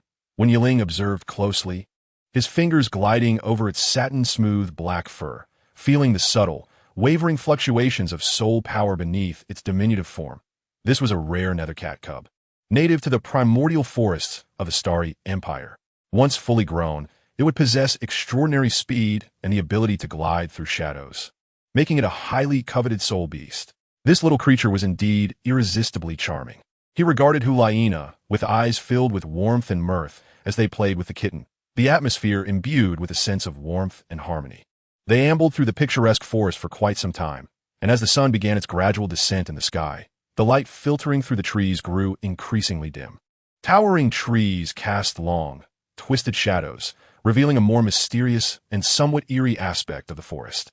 Just as Hu Liena began to fret about their lodging for the night, the enigmatic Xiaoyu, walking ahead, finally came to a halt, pointing toward a gentle slope ahead. "Beyond this hill, we shall arrive."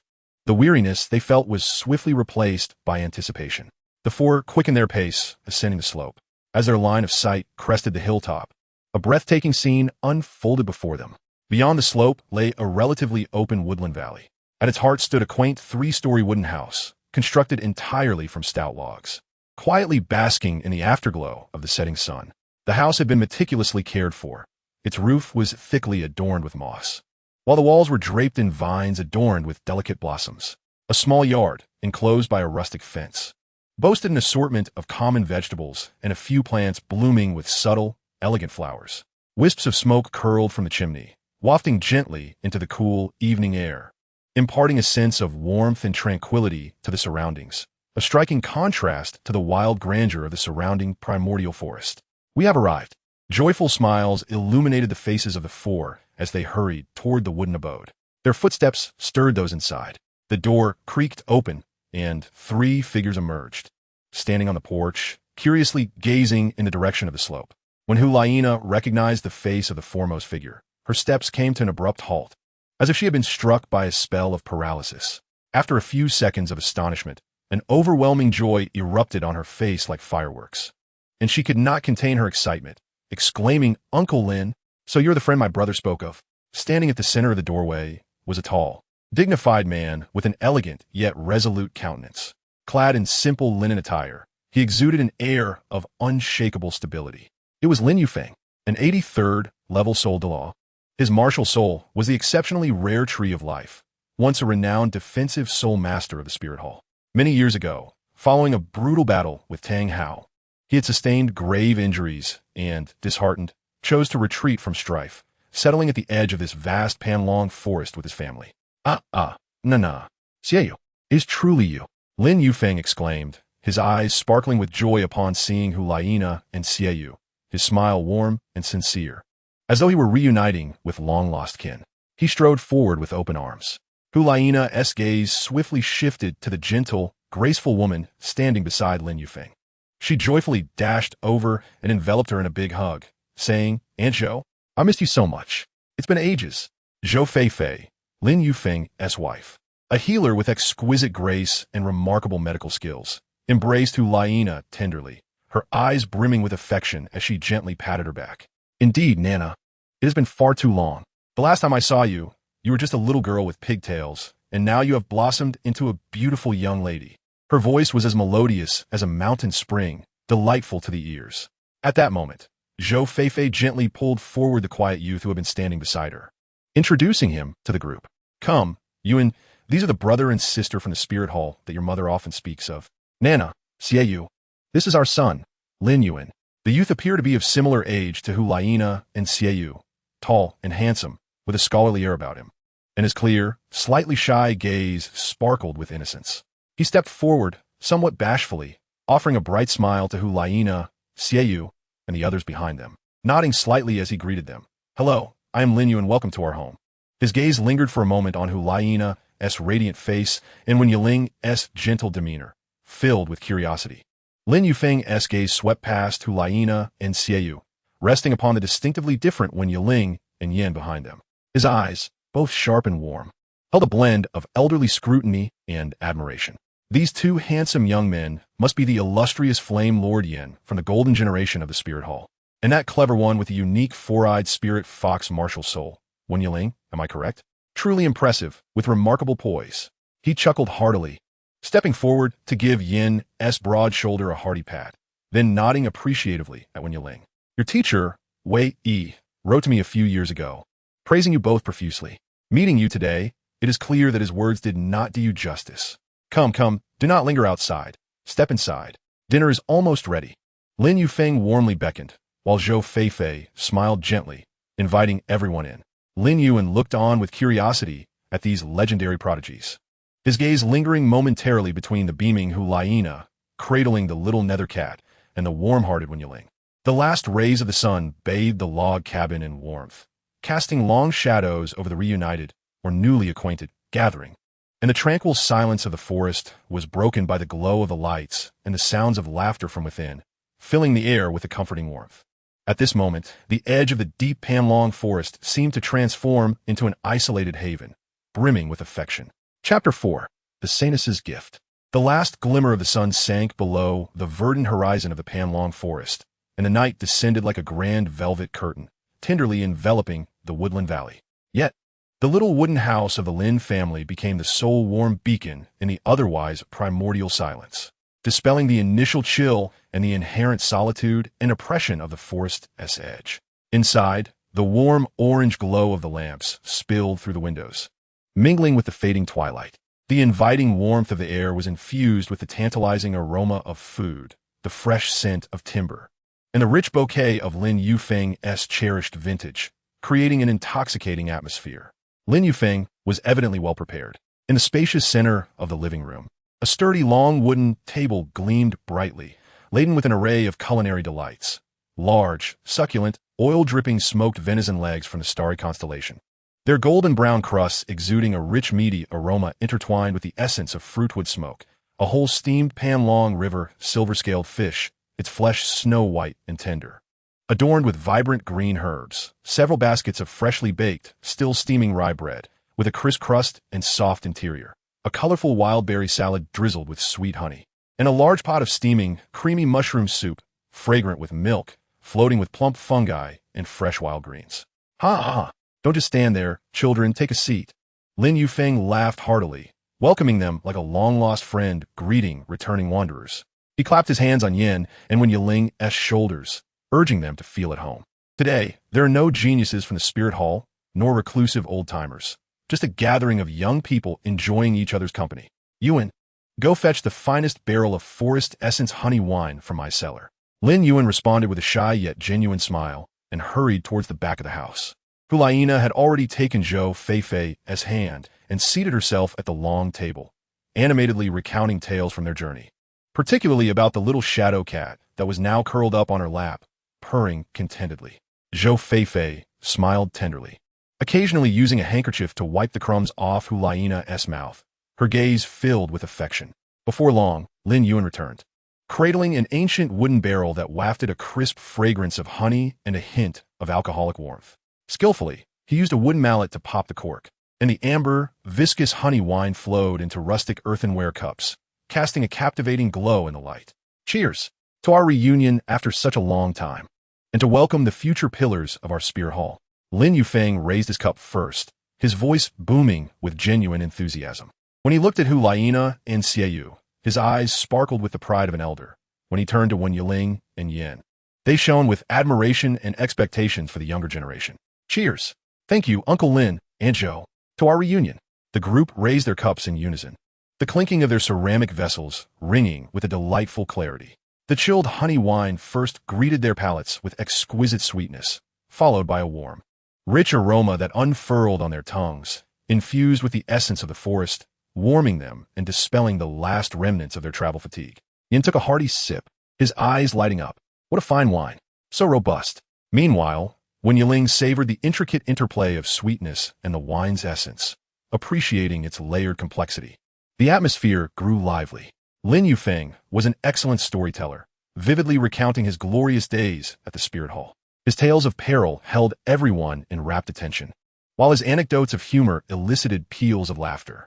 Hu Liena and Xiaoyu contributed their own amusing stories from the Spirit Hall Academy and the illustrious feats of their golden generation, particularly Yan's comical blunders during training, which sent Lin Yuan into fits of laughter, even causing Zhou Feifei to cover her mouth and chuckle softly. Wen Yiling shared tales of the customs of Tiando City and amusing exchanges between academies, his gentle demeanor and well-timed humor captivating Lin Yuan, whose eyes gleamed with a yearning for the world beyond. Zhou Feifei smiled at the young ones and rose to a corner of the living room where an elegantly archaic harp stood. She gently plucked the strings, and a cascade of crystalline notes flowed forth, filling the warm air with melodic tranquility. Her spirit was that of a healing, clear sound lily, and though she had not released her spirit rings, the ethereal music seemed to carry an innate ability to soothe the soul, adding a serene elegance to the lively gathering. Lin Yuan gradually relaxed, showcasing some peculiar plant seeds he had cultivated in the forest. Some glowed faintly in the dark, while others released calming fragrances upon touch. He even softly hummed an ancient ballad from a starry empire, traditionally sung among forest hunters.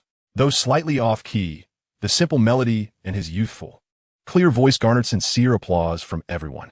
Hu Liena, cradling the little black cat, gently tapped along to the rhythm of the harp, her cheeks flushed with honey wine and joy, blooming like a radiant rose.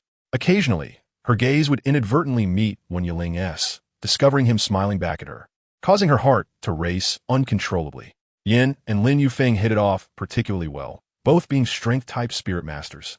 Their conversation swiftly turned to practical techniques and the application of spirit abilities. Despite Lin Yufeng's far superior spirit power, he showed no airs, instead eagerly discussing the balance between control and explosion with Yin's Flame Lord spirit, even gesturing with a wooden spoon from the table. Meanwhile, Wen Yiling conversed quietly with Lin Yuan, discussing the forest ecology and the characteristics of spirit beasts. Wen Yiling's profound knowledge and keen attention to detail left Lin Yuan in awe. The little shadow cat, named Mo Ing by Hu Liena, had become the star of the party. It seemed to revel in the warm, safe atmosphere, and after devouring the small pieces of fish Lin Yuan had discreetly offered, it curiously weaved among the guests, occasionally leaping onto Wen Yiling's lap or nuzzling Hu Liena's hand, prompting everyone to tease it affectionately. Its emerald green eyes sparkled under the light, vibrant and lively. As the night deepened, most of the honey wine had been consumed, and the food on the table was nearly depleted. Laughter and joy filled every corner of the wooden cabin. Even the distant hoots of the night owls outside the forest seemed to grow soft and gentle. This warmth and merriment contrasted sharply with the deep, unknown, and perilous wilderness that lay just beyond the door, making this little wooden house feel like a dreamlike harbor, isolated from the world. Just as the atmosphere reached its most harmonious and relaxed moment, Hu Liena suddenly emitted a suppressed grunt. Her cheeks, once flushed with the warmth of wine and joy, drained of color, turning pale as parchment. The ceramic cup in her hand clattered against the wooden table, spilling the remaining wine. In the next instant, an indescribable and immense energy erupted from her being without warning. Buzz!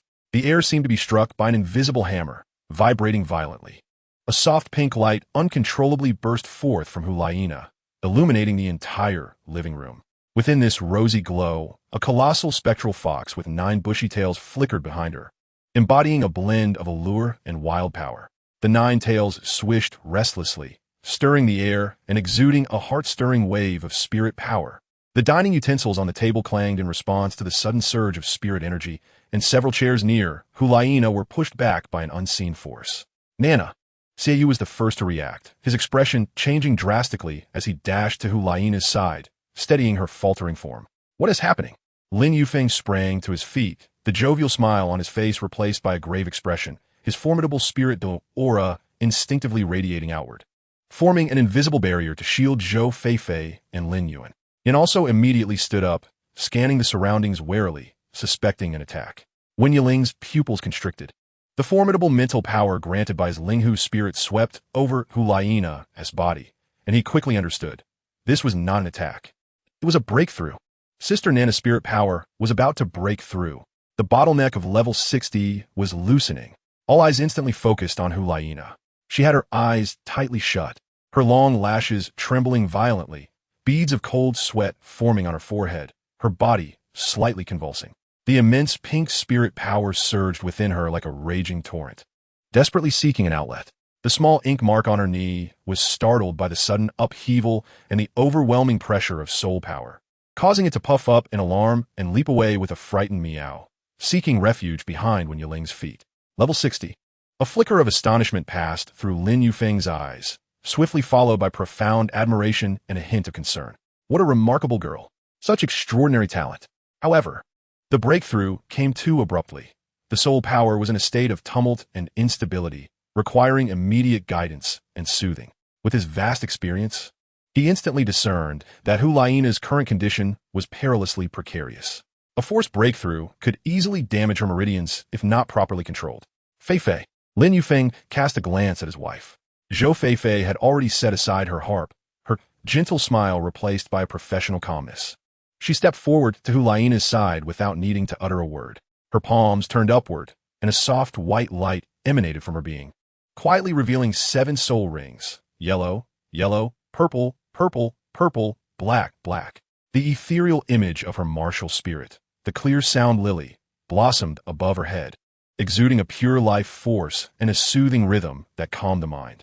Nana, do not resist. Relax your spirit and allow the soul power to flow as guided by your martial spirit. Zhou Feifei's voice, imbued with a gentle magic, resonated within Hu Liena's troubled consciousness.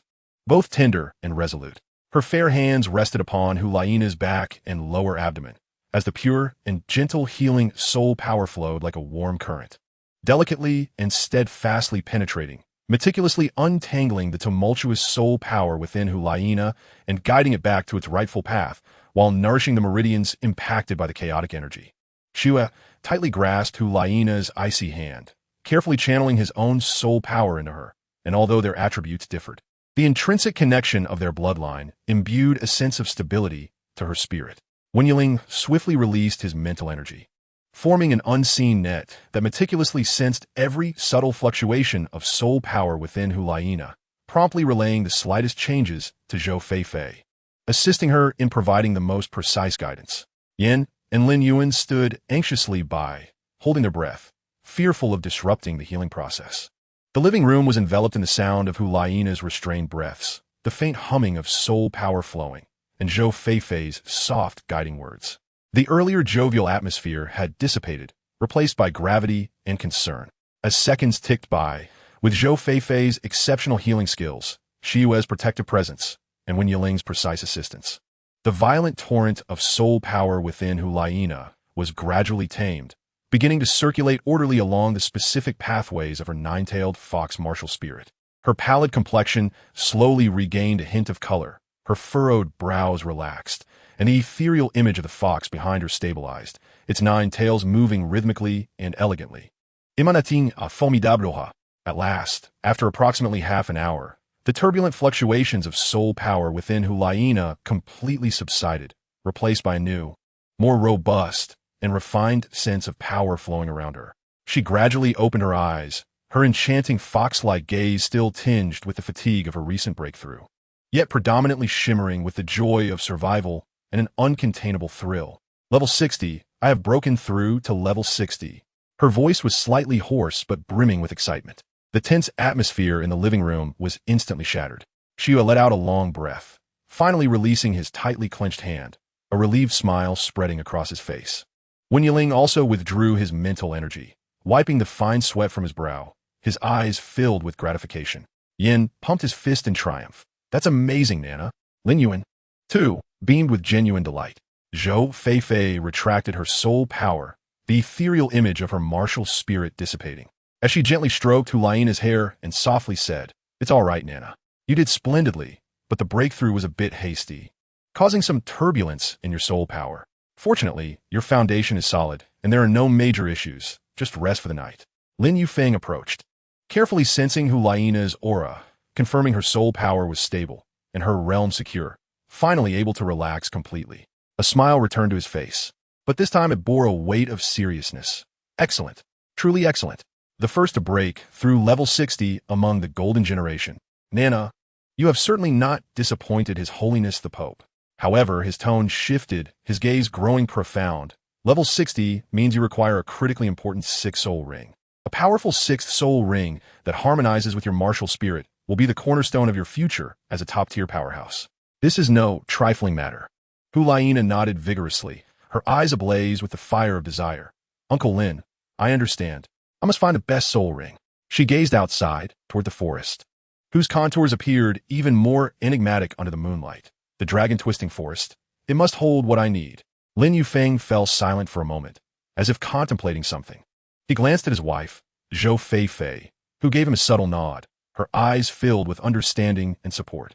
He then looked at his son, Lin Yuan, and the 4 outstanding youths from the spirit hall before him. The dragon-twisting forest indeed houses soul beasts of unimaginable power. Lin Yufeng's voice emerged slowly, deep and serious. Yet the dangers that lurked within far exceed your prior comprehension. The 10,000-year-soul beasts on the periphery are merely an appetizer. Deep within the forest, those entities that have lived for tens of thousands or even 100,000 years are the true sovereigns. They not only possess terrifying strength, but also intelligence comparable to that of humans, with a strong territorial awareness, and most possess fierce and treacherous temperaments.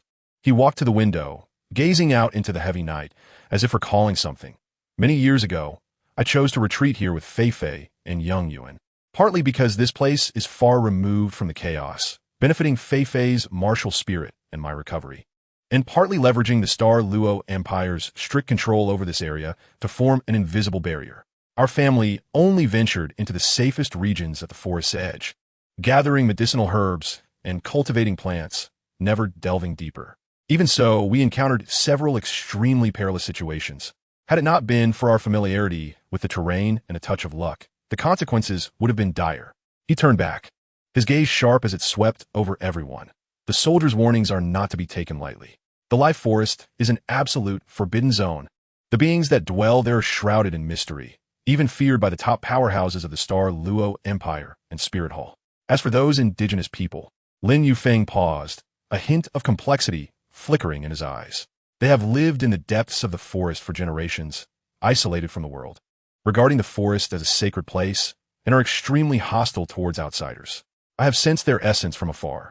It is ancient and powerful, imbued with an indescribable wildness and natural force. Unless absolutely necessary, do not engage with them. The living room fell into silence, punctuated only by the crackling of burning wood in the fireplace. Lin Yufeng's words struck like a hammer, resonating within each person's heart, casting a heavy shadow over the joy that had just blossomed from Hu Liena's breakthrough. The dangers of the dragon-twisting forest were now vividly laid bare before them. Nevertheless, Lin Yufeng's gaze ultimately settled on Hu Liena, infused with the resolute authority of an elder. Nana's six-soul ring must be the finest. This not only concerns her personal future, but also the potential of the golden generation of the Spirit Hall. Ordinary 10,000-year-soul beasts are unworthy of her talent and nine-tailed fox martial spirit. He took a deep breath, reaching a decision. Tomorrow morning, I will take you into the forest. Father, Lin Yuan exclaimed in surprise. Yufeng. Zhou Feifei also looked at him with concern. Lin Yufeng raised his hand to silence their protests, his gaze unwavering. I am familiar with the terrain of the forest periphery and mid-level areas, knowing where powerful spiritual or charm-type soul beasts suitable for Nana may exist.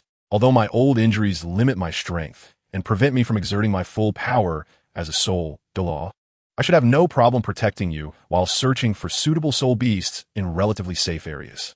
Moreover, as he gazed at Wen Yiling and Yin, he felt reassured by the presence of your illustrious generation. Alongside you and familiarity with the flora and warning traits of the forest, significantly bolstering our safety. Turning his attention to Zhou Feifei, his tone softened. Feifei, you shall remain at home. Your martial soul excels in healing, yet your self-defense and offensive capabilities are limited. Venturing deep into the forest poses too great a risk. Additionally, someone must tend to the house, should we encounter unforeseen circumstances. You will be our final line of support and hope. Zhou Feifei opened her mouth, her eyes brimming with concern and reluctance. But upon meeting her husband's resolute gaze and Hu Liena's hopeful expression, she ultimately nodded, tightly grasping Lin Yuan's hand. Please be careful. Return safely. Lin Yuan, sensing his mother's anxiety, reciprocated her grip with fervor, turning to his father. Dad, I will accompany you. I know where the heart-confounding flower or the bewildering illusion grass might grow. Those areas are likely to attract spirit-type soul beasts. Lin Yufeng regarded the flicker of courage and determination in his son's eyes, patting his shoulder with gratification. Well said, my boy. Then we shall venture forth together. Remember, once we enter the forest, all actions must heed the command. Do not act impulsively. Hu Liena, touched and filled with guilt by Lin Yufeng's decision, expressed, Uncle Lin, and Zhou Yun, thank you. Foolish child, there's no need for gratitude. Lin Yufeng interjected with a hearty laugh. Watching your growth is akin to witnessing our own past. The future of the Martial Soul Hall rests upon your shoulders. We old-timers will lend a hand whenever possible. Now, off you go to rest. Gather your strength. Tomorrow marks the true beginning. That night, the lights of the small wooden cabin extinguished much earlier than usual. Yet, within the room, everyone struggled to find tranquility. Hu Liena lay in bed, feeling the exhilarating surge of her newly attained 60th level soul power, entwined with a yearning for the unknown soul rings. In the adjacent room, Xiaoyu sat cross-legged, the moon blade resting upon his knees, engaged in his final meditation to prepare for the guardianship of the morrow. Wen Yiling, under the moonlight, spread out the sheepskin map once more, meticulously marking and hypothesizing based on some information Lin Yufeng had revealed during dinner. Yin paced the room, clenching his fists, his eyes ablaze with the fervor of battle, eagerly anticipating the confrontation with formidable soul beasts. In his small chamber, Lin Yuan carefully organized a beast skin backpack filled with various peculiar seeds he had collected, ground medicinal powders, and tools for early warning or pest control that his father had taught him, his expression focused and earnest. Zhou Feifei, seated beside the fireplace in the living room, gently divided potent healing salves and antidotes into several small vials, her movements tender and meticulous. Yet her brow remained shadowed by an unshakable worry. Lin Yufeng stood by the window, gazing out at the forest silhouette, which resembled a colossal beast sprawling under the moonlight. His eyes deep with contemplation. He instinctively touched the scar on his chest, a remnant of an old wound left by the Haotian hammer, which seemed to throb in the stillness of the night. He murmured softly, "Old comrades, may you watch over these children." The old comrades he referenced were those who had fought alongside him many years ago, only to vanish within the forest of life. Curled up beside Hu Liena's pillow, the small Mo-ing seemed utterly unfazed by the tense atmosphere, sleeping soundly, its diminutive body rising and falling gently with each breath, appearing like a soft black pom-pom in the moonlight. As the first faint rays of dawn struggled to pierce through the dense canopy of the dragon coil forest, casting dappled light upon the valley, Lin Yufeng's household was already bustling with activity. Zhou Feifei had risen early, preparing a hearty yet portable breakfast, fragrant roasted jerky, long-lasting provisions, fresh water stored in bamboo tubes, and several portions of concentrated energy potions she had mixed overnight. She meticulously divided these items into several backpacks, each movement imbued with silent concern. Lin Yufeng donned a practical deep brown hunting outfit, over which he wore a soft armor crafted from resilient beast hide, a water pouch, and an archaic short hunting knife with a glimmering blade at his waist. He stretched his limbs, though old injuries limited some of his strength. The foundation of his soul master skills remained, each movement steady and powerful, exuding the essence of a seasoned forest hunter. Lin Yuan also secured his beast skin backpack, fastening a finely crafted crossbow and a medicinal hoe at his waist, his expression a blend of tension and eager anticipation. The quartet from the Martial Soul Hall was equally prepared. Hu Liena wore a striking dark red outfit that accentuated her graceful form. Her long scorpion tail braid elegantly arranged behind her, exuding both allure and competence, her spirit vibrant, betraying no sign of the weakness she felt after her breakthrough the previous night. Xie remained clad in his silver attire, the moon blade meticulously wrapped and secured behind him, his aura cold and reserved. Yen sported his signature crimson battle armor, the fiery essence from his flame, Lord Martial Soul, distorting the air around him. Wen Yiling donned a practical gray-blue outfit, topped with a hooded cloak that conveyed an air of understated steadiness, his gaze scanning the map and surrounding environment, filled with calm analysis. Little Mo-ing seemed aware of the impending departure, excitedly darting around Hu Liena's feet, emitting soft mewling sounds. Hu Liena bent down to scoop him up, gently stroking his sleek fur. "Little one, be a good boy and wait at home with Aunt Zhou until we return, all right?" She entrusted Mo-ing to Zhou Feifei, who received him tenderly. Though the small creature appeared reluctant, it nuzzled against Zhou Feifei's hand in a show of affection. "Are we all prepared?" Lin Yufeng surveyed the group, his voice steady. "Ready," they replied in unison, their gazes resolute. "Very well," Lin Yufeng nodded, his gaze lingering on his wife. A multitude of unspoken words conveyed through a profound look. "Feifei, the house is in your care." "Yes, take care of everything," Zhou Feifei replied, holding Mo-ing tightly, suppressing her unease as she nodded firmly. Without excessive farewells, the group stepped through the morning dew, leaving the warm confines of their small yard, re-entering the primordial forest shrouded in the morning mist.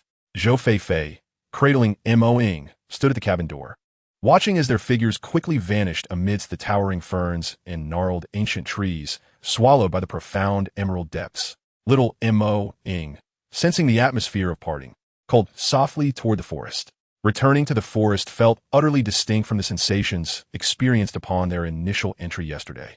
The previous day's journey had been imbued with a sense of discovery and anticipation for a resting place.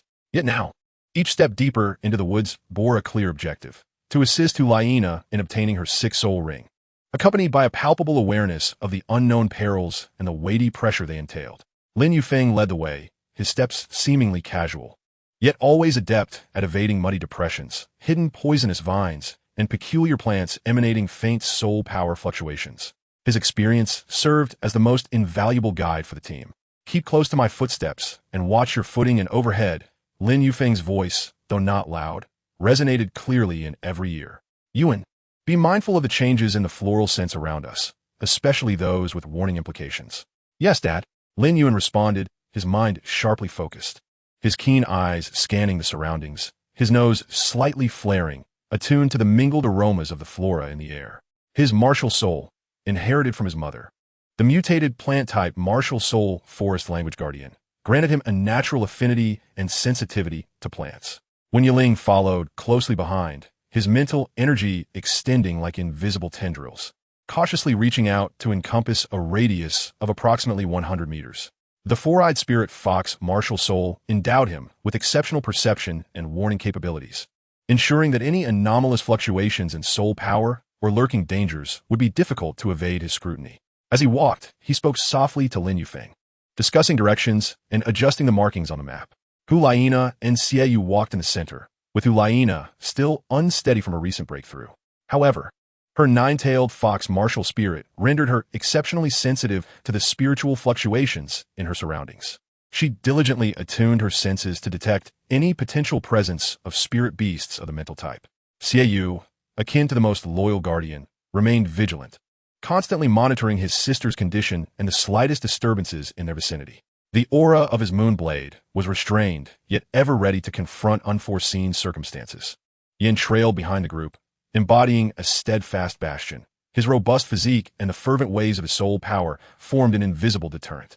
The characteristics of his flame Lord martial spirit instinctively repelled many venomous insects and serpents accustomed to damp, shadowy habitats, keeping them at bay.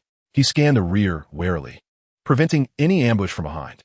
The depths of the forest revealed a far more primal and awe-inspiring spectacle than its periphery. Towering trees, requiring several people to embrace, reached skyward, their canopies intertwining to create an impenetrable green dome, allowing only the rarest beams of light to pierce through, illuminating the motes of dust and spores dancing in the air. Massive plank-like roots rose like twisted walls, cloaked in a thick layer of moss and ferns.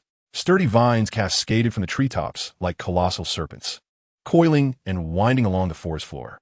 The air was thick with a palpable humidity, mingling the earthy scent of decaying soil with an array of exotic floral fragrances.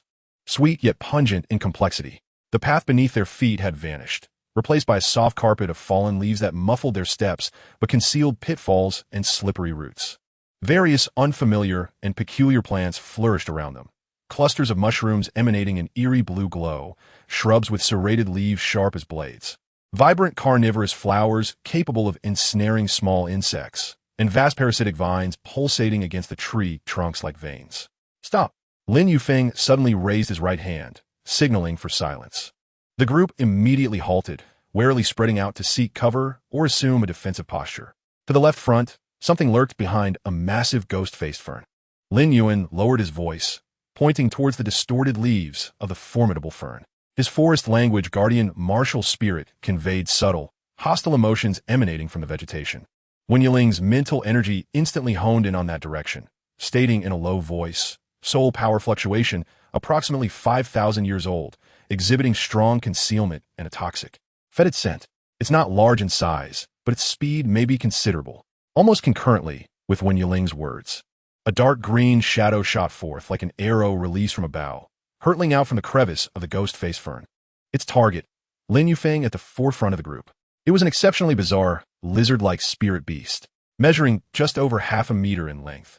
Its body was cloaked in dark green scales, almost indistinguishable from the surrounding moss.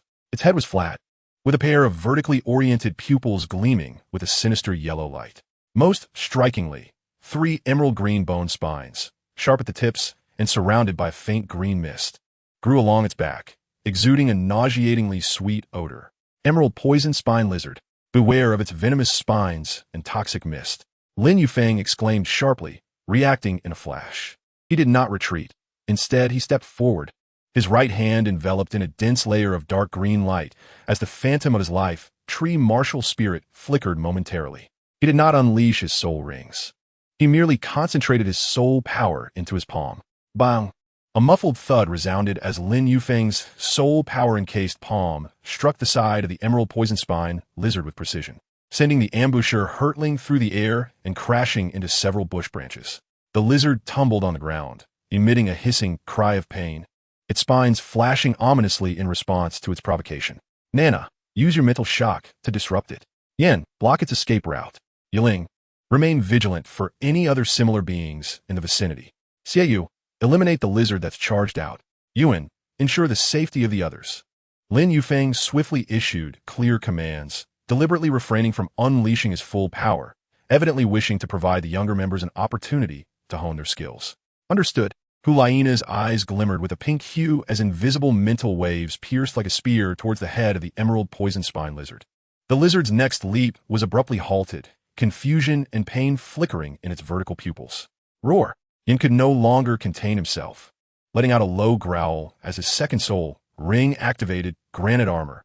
Instantly, a weighty armor, adorned with lava-like patterns, enveloped him entirely, transforming him into a flaming war chariot that thundered towards the mentally disrupted lizard, sealing off its path of escape. Wenyuling's mental energy swept across the surroundings like a radar, confirming the absence of other threats. All clear. Only this one. Xieyu swiftly struck, repelling several lizards that sought to bite their way into the fray. Lin Yuan quickly retreated behind a large tree, anxiously observing the battle while activating a powerful defensive soul skill to protect the others, remaining vigilant of any changes in the surrounding flora. True to its nature as a master of stealth and ambush, the emerald poison spine lizard, after a brief moment of disarray, opened its mouth wide, releasing a dense, emerald green toxic mist that shot towards the advancing yin like a projectile. Simultaneously, it flicked its tail, twisting its body in an uncanny maneuver to evade Yan's flank. Oomph. A mere trick. Yan scoffed, his third soul ring, purple, flaring to life, hell lava burst. His fist, encased in rocky armor, crashed down upon the ground. Boom! The earth split open, allowing scorching, crimson lava to erupt like a fountain, instantly evaporating the toxic mist and creating a sweltering zone, while precisely intercepting the lizard's escape route. Hiss! As the lizard's claws grazed the searing edge of the lava, smoke billowed as it recoiled in agony. Meanwhile, Yin advanced like a blazing mountain. At that moment, Xieyu made his move. His figure appeared ghost-like at the lizard's flank, his speed so swift that it left behind only a silver-white afterimage. He did not even release his soul ring. He simply unsheathed the moon blade from his back and gripped it tightly. With a swift motion of his arm, a cold, crescent-like glimmer flashed by. Puffed. A faint slicing sound resonated. The lizard, still writhing in pain, suddenly froze, a smooth, mirror-like incision appearing from its head to its tail. In the next second, its body silently split in two, its innards and dark green blood splattering onto the moss, intensifying the already pungent aroma. The cut was impeccably clean, with hardly any blood splattering, showcasing Xieyu's terrifying precision and control over his strength. The battle transpired within mere seconds, the group's cooperation seamless and their strikes decisive. A flicker of approval crossed Lin Yufeng's eyes. The prowess and combat acumen of the Golden Generation were indeed as formidable as their reputation suggested. Handle it. The spines and toxin sacs are excellent materials for crafting antidotes. Do not let them go to waste. Be quick. The scent of blood will attract other predators. Lin Yufeng instructed. Wenyuling stepped forward without hesitation, deftly retrieving a small knife to begin the dissection. Yin remained vigilant, scanning the surroundings to deter any predators drawn by the scent of blood. Lin Yuan exhaled in relief, emerging from behind the tree to curiously observe Wenyuling's handling of the materials. Meanwhile, Hu Liena closed her eyes, meticulously sensing the environment for clues regarding spirit beasts of the mental type. The recent encounter had provided her with a more profound understanding of her newfound powers. Once the materials from the lizard were processed, the group continued deeper into the forest. As they advanced, the scenery subtly transformed. The light grew dimmer, and amidst the mingled sense of vegetation, an elusive, unsettling floral fragrance began to seep into the air. The surrounding plants grew taller and more twisted, their branches gnarled and entwined, forming grotesque arches or cage-like structures. The ground began to manifest patches of moss that emitted a faint phosphorescent glow, flickering like will-o'-the-wisps in the dimness. The distant roars of beasts grew deeper and elongated, imbued with a sense of formidable power, clearly belonging to more potent entities. We were venturing into the mid-layer of the forest. Lin Yufeng's expression became increasingly grave, for the soul beasts here, with millennia of cultivation, would gradually become more abundant. Everyone, remain vigilant. No sooner had he spoken than Wen Yiling and Lin Yuan almost simultaneously exclaimed, "Wait, there's something ahead." Wen Yiling's brow furrowed, his mental energy detecting an area ahead teeming with chaotic and jumbled fluctuations of soul power, akin to boiling water. "Dad, be careful. The iron thorn vines ahead are behaving strangely." "They are not afraid." "No, they are in a frenzy." Lin Yuan's complexion turned somewhat pale, his martial soul acutely perceiving the chaotic and hostile emotions emanating from the mass of resilient vines ahead. The group immediately halted, following their lead. Just a few dozen meters ahead, a patch of deep brown vines, which should have quietly sprawled on the ground or coiled around tree trunks, was now writhing like a living serpent, thrashing wildly. The tendrils were covered in sharp barbs, gleaming with a sinister metallic sheen. Even more disconcertingly, these vines appear to be indiscriminately attacking everything in their vicinity: trees, rocks, and even each other. The sounds of whipping and snapping echoed throughout. Iron thorn vines? Lin Yufeng's expression shifted. Although such vines are thorny, their temperament is typically lethargic, only becoming violent under intense provocation or exposure to specific soul powers. Wen Yiling, can you sense the source? What has provoked them? Wen Yiling closed his eyes, channeling his mental energy to the utmost. The phantom of the four-eyed spirit fox flickering behind him. His mental energy, like invisible threads, cautiously probed into the frenzied thicket of thorns. Moments latte. He abruptly opened his eyes, a flicker of astonishment crossing his gaze. "Uncle Lin, it's not an external soul beast. The disturbance originates from that very area. The space and soul power there are utterly chaotic. It's like a pot of boiling porridge. Moreover, at the center of that chaos, I seem to have caught a glimpse of an exceedingly faint yet exceptionally pure and powerful mental fluctuation. It feels somewhat akin to Sister Nana's martial soul essence, but even more ancient and pure." Hearing this, Hu Liena's spirit jolted. She immediately focused her mind, striving to sense in the direction Wen Yiling indicated. Indeed, deep within the chaotic soul power field created by the rampaging thorn vines, an elusive yet enchanting mental fluctuation, akin to droplets of pure spring water on jade, emerged faintly. That fluctuation carried an indescribable allure and magnetism, causing her nine-tailed fox martial soul to resonate with a hint of yearning. Yes, it is a psychic soul beast, and a remarkably powerful one at that. Hu Liena's voice brimmed with excitement and disbelief. Its aura is so unique. I can feel it. It's right at the center or behind that chaotic area. Lin Yufeng's gaze sharpened intensely, fixating on the wildly thrashing thorn vines while also sensing the increasingly apparent strange floral fragrance in the air, his brow furrowing. Chaotic spatial soul power, frenzied plants, peculiar floral scents, and a formidable psychic soul beast. This place is not right. Extremely wrong. He turned to Wen Yiling. "Can you roughly gauge the age of that soul beast?" Wen Yiling shook his head, his expression grave. "I cannot accurately determine. Its true form seems well concealed and protected by that chaotic soul power field. I can only capture a wisp of its aura. However, based on that faint essence, it undoubtedly far exceeds an ordinary 10,000-year soul beast. It may even approach 50,000 years. Furthermore, its psychic attribute is exceptionally pure and unique. Nana, if you can obtain its soul ring, the enhancement it would provide you could be immeasurable, approaching 50,000 years for a psychic soul beast. This age is undoubtedly at the limits of absorption for Hu Liena, who is at level 60, posing immense risk. Yet simultaneously, the power contained within its soul ring and the potential soul skills it could bestow are undeniably top tier." Hu Liena's breath quickened, her gaze towards the thorn vines radiating fervor.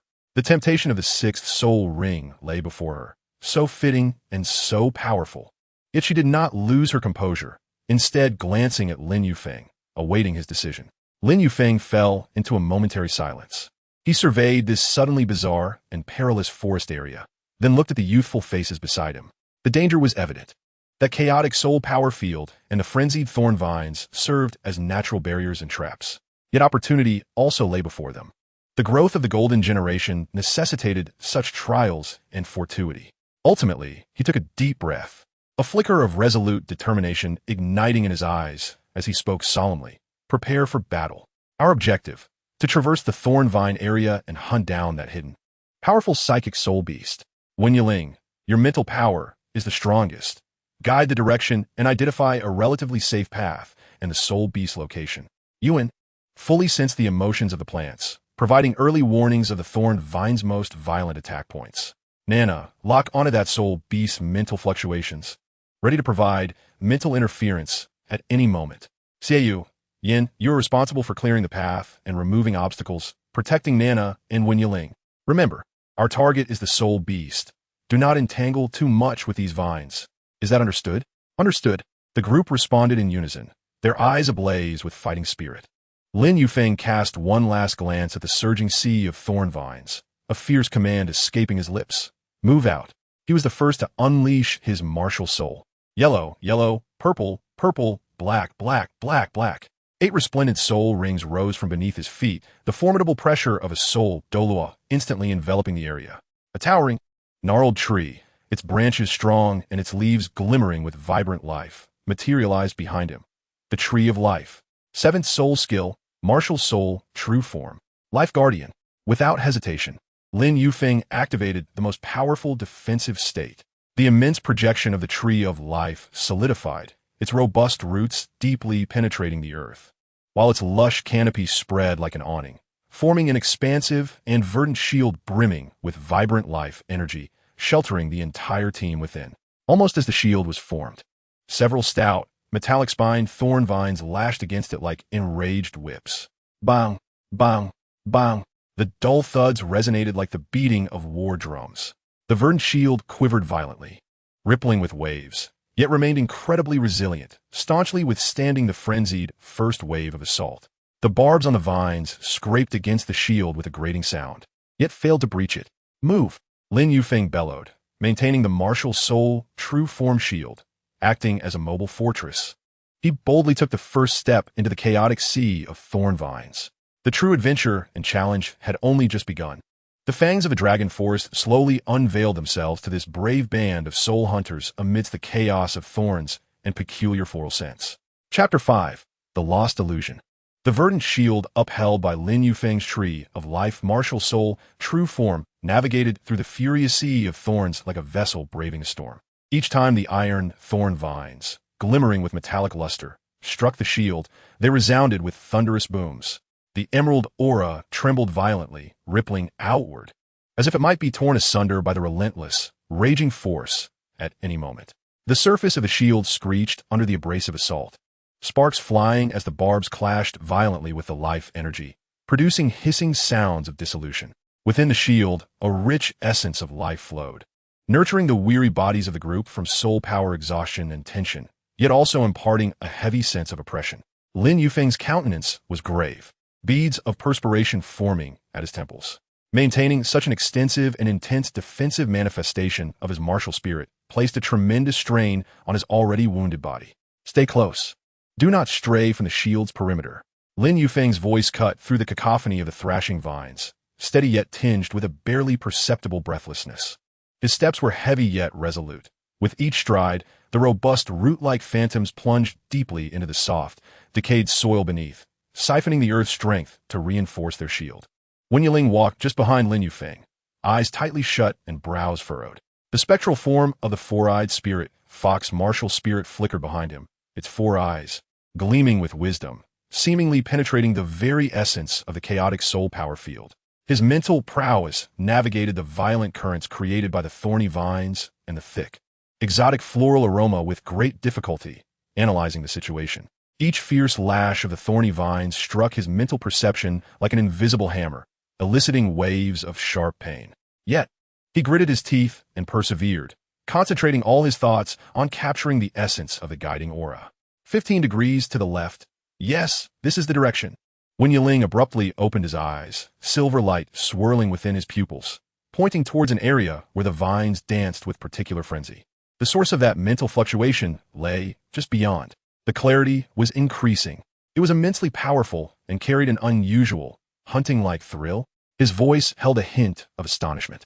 Hu Liena closely followed Wen Yiling, the aura of her 9-tailed fox martial spirit enveloping her. She too closed her eyes in concentration, striving to resonate with the direction Wen Yiling indicated. That pure, ancient, and alluring mental wave acted as a beacon in the darkness, exerting a fatal attraction on her martial spirit. She could distinctly sense her spirit's pulsing desire, akin to a famished traveler catching the aroma of a delicacy. I feel it, right there. Hu Liena's voice trembled with uncontrollable excitement. It seemed to be honing in on a target, intensely focused. Xiaoyu and Yin flanked Hu Liena, protecting her from either side. Xiaoyu's hand remained poised on the bandaged moonblade, his knuckles whitening from the pressure, silver soul power coiling within him. His gaze sharp as a hawk's, warily scanning every crevice of the vines outside the shield for potential threats. Yin resembled a human furnace, crimson flames flickering around his form, evaporating the moisture near the shield's edge into white mist. He clenched his fists, muscles taut as granite, ready to unleash a tempest of flames upon any threat that dared to approach. Lin Yuan trailed last, his complexion somewhat pale, his life tree martial spirit enduring unprecedented strain. The emotions of all surrounding plants were rife with agitation, anguish, and a fear driven by a higher existence, leaving him unsettled as he strained to discern the commands of his father and Wen Yiling. The team, under Lin Yufeng's shield, advanced with great difficulty towards the direction indicated by Wen Yiling. Each step was accompanied by deafening crashes and the soul shield's groans under the immense pressure. The surrounding scenery grew increasingly bizarre. The towering trunks of ancient trees bore grotesque claw marks and deep impact craters, with some trees, several meters in diameter, cleaved in twain. Their severed ends charred and exuding a noxious blend of sulfur and charred vegetation. The ground was a chaotic mess, marked by immense dragging trails, deep footprints, and large expanses of scorched earth, silently narrating the fierce battle that had recently transpired. These traces, Xiaoyu murmured, his gaze sweeping over a fir tree grotesquely twisted into a corkscrew shape by some immense force. The power levels are exceedingly high, and the remnants of multiple soul beasts linger. They are hunting, or rather, butchering. Indeed, Wen Yiling replied, maintaining his mental probe while swiftly analyzing. The residual soul power fluctuations are extraordinarily violent. One carries an incinerating heat that threatens to obliterate all, while the other possesses a quality of ethereal distortion. They lie just ahead. The battle may still be ongoing.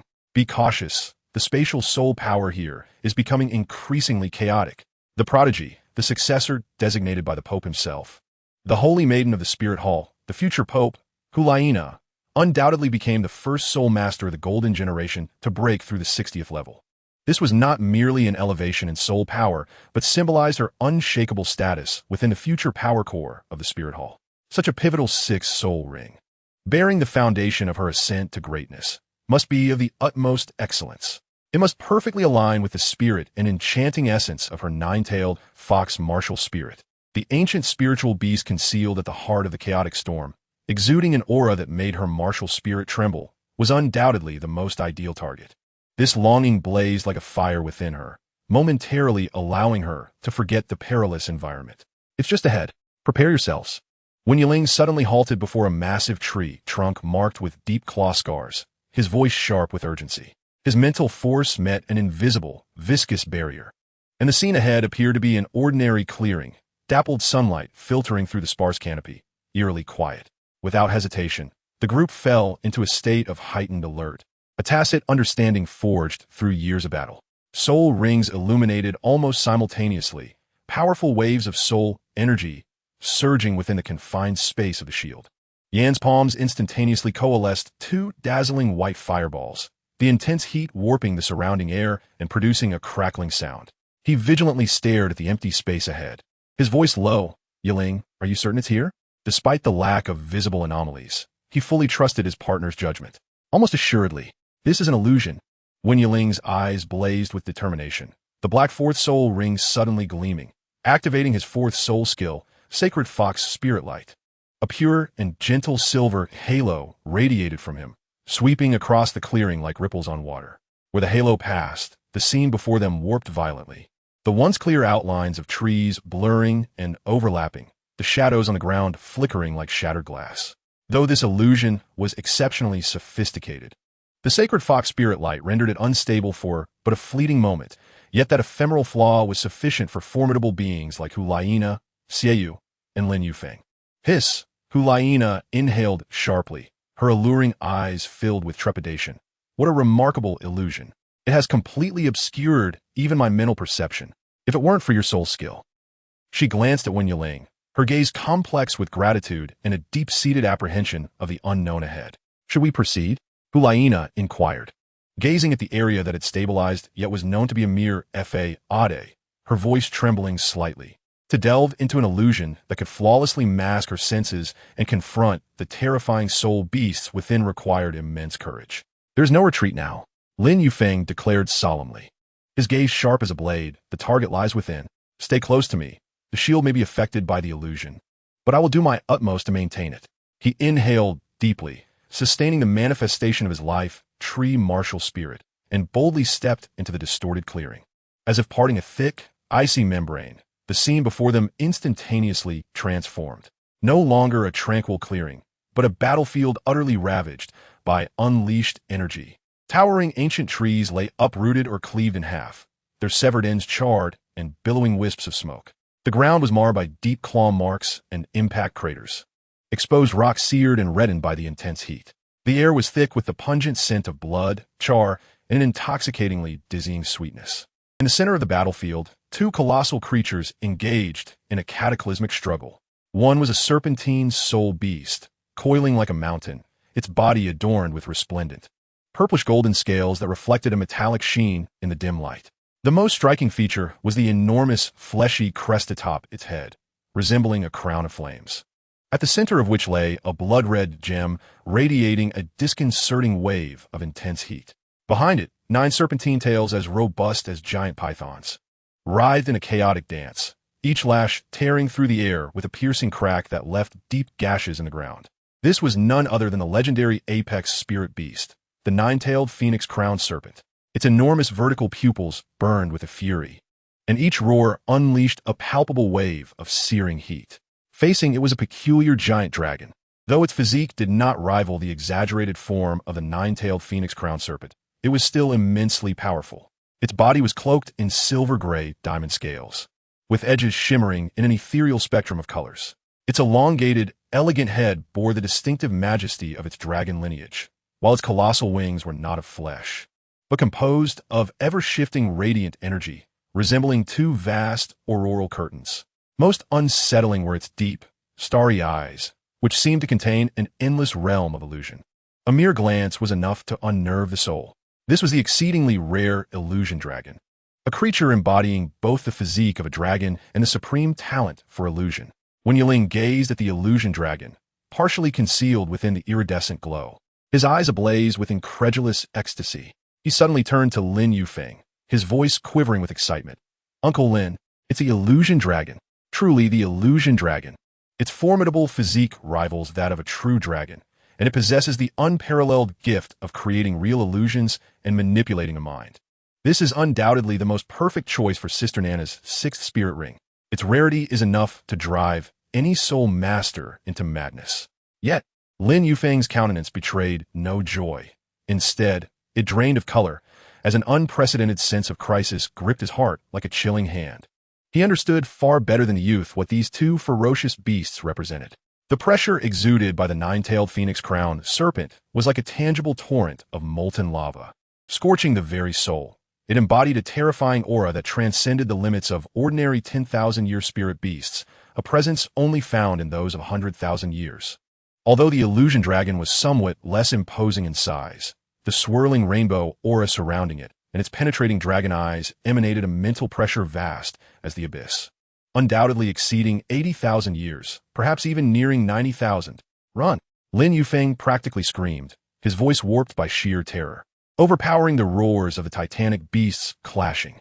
He spun around, his immense life, tree martial soul erupting in an unprecedented emerald glow, the shield contracting instantly to envelop the others tightly, while a gentle yet forceful push propelled them backward. That 9-tailed phoenix crowned serpent is a 100,000-year spirit beast. The illusion dragon is at least 80,000 years. This is not a battle we can engage in. Leave this place immediately. Run. The phrases 100,000 years and 80,000 years thundered in everyone's ears, no matter how confident the golden generation was. They were acutely aware of what such levels of spirit beasts entailed. They were terrifying entities capable of rivaling, if not surpassing, ordinary tidal Douluo. They were not something they could touch at this moment. The instinct for survival overwhelmed everything. Without a moment's hesitation, Xiaoyu seized Hu Liena's wrist. Wen Yiling grabbed Lin Yuan, and Yin brought up the rear, the five of them shooting away like arrows, sheltered by the shield Lin Yufeng strained to maintain. Racing back in the direction they had come, Lin Yufeng followed closely, sustaining the shield against the terrifying energy shock waves emanating from the battlefield behind while remaining vigilant against any other potential dangers that might arise. The battlefield behind them erupted like a volcano in a storm. The roar of the nine-tailed phoenix crown serpent trembled the earth, while the illusion dragon's silent might struck the soul like an invisible hammer. Flames and colorful illusions collided, unleashing a cataclysmic brilliance and shockwave, continuously tearing apart the fabric of the illusionary realm, instantly reducing trees and rocks to dust. The frenzied energy turbulence sliced through Lin Yufeng's shield with the force of a tangible blade, producing a spine-chilling, tearing sound. The emerald shield's glow dimmed sharply, cracks spreading like a spider's web. Faster! A trickle of blood escaped Lin Yufeng's lips, old wounds throbbing under the immense pressure. Yet he continued to urge them on with a fierce shout. The group pushed their speed to the utmost, pouring their soul power unreservedly into their legs. They relied on their memories and Wen Yiling's residual mental markers to navigate the chaotic, distorted illusionary forest, dodging the energy shockwaves chasing them from behind and the increasingly frenzied iron thorn vines that had been startled into violence by the battle. Each lash of the vines was perilously close. Each residual shockwave from the energy strikes made the shield tremble violently, as if it might shatter at any moment. However, after roughly a quarter of an hour of desperate flight, just as they barely evaded a patch of metallic spines thrashing about like a seething mass of demons for the 10th time, Wen Yiling suddenly came to an abrupt halt. "Stop!" he exclaimed sharply, his voice laced with disbelief and gravity. The group stumbled in surprise at his sudden command, Xiaoyu instinctively shielding Hu Liena behind him, while Yin and Lin Yuan turned to him, tense. "What is it?" Xiaoyu asked urgently, his eyes scanning the surroundings warily. Wen Yiling did not respond immediately. Instead, he lifted his gaze, fixated intently on the trunk of a massive fir tree beside him. Upon the rough bark lay a fresh, inch-deep gash, its edges smooth as glass. Vividly visible to his sight, that distinctive cut was undoubtedly left by Xiaoyu's indomitable moon blade. Just moments ago, when they first passed through this area to avoid the vines, Xiaoyu had casually swung it to clear away the obstructing vines. "We are still within the illusion." Wen Yiling's voice carried a bitter chill as he slowly turned to face his companions, whose expressions had also shifted dramatically. "We have been circling. Look at that gash. It was just left by Xiaoyu. We thought we were distancing ourselves from the battlefield, but in reality, we have never truly escaped the maze of illusions spun by that illusion dragon. It is toying with us, or rather, it has ensnared us at the edge of its hunting ground with its illusions." A wave of cold dread surged from the soles of their feet to the crowns of their heads. Despair overwhelmed them like an icy tide. Faced with an illusion dragon possessing terrifying mental power, capable of manipulating the environment at will, and embroiled in battle with a 100,000-year spirit beast, even the thought of escape became a luxury. "Damn it," Yin growled, delivering a fierce punch to the nearby tree, sending splinters flying. "What do we do?" Hu Liena's face was as pale as a sheet, glancing at Wen Yiling and Lin Yufeng. Lin Yufeng's expression was dark enough to almost drip water. He dismissed the nearly collapsing, heavily drained shield of his martial soul, the ghostly image of the life tree dissipating, and the 8 spirit rings vanishing back into his body. He gasped for breath, his chest heaving, clearly exhausted from earlier exertions. He glanced at the glaring gash on the tree trunk, then toward the source of the energy eruption deep within the illusion, a flicker of resolve flashing in his eyes. "Turn back." Lin Yufeng's voice rang out decisively, imbued with an unassailable determination. "Since we cannot escape, we will return, back to the edge of the battlefield. We will hide and wait for them to weaken each other.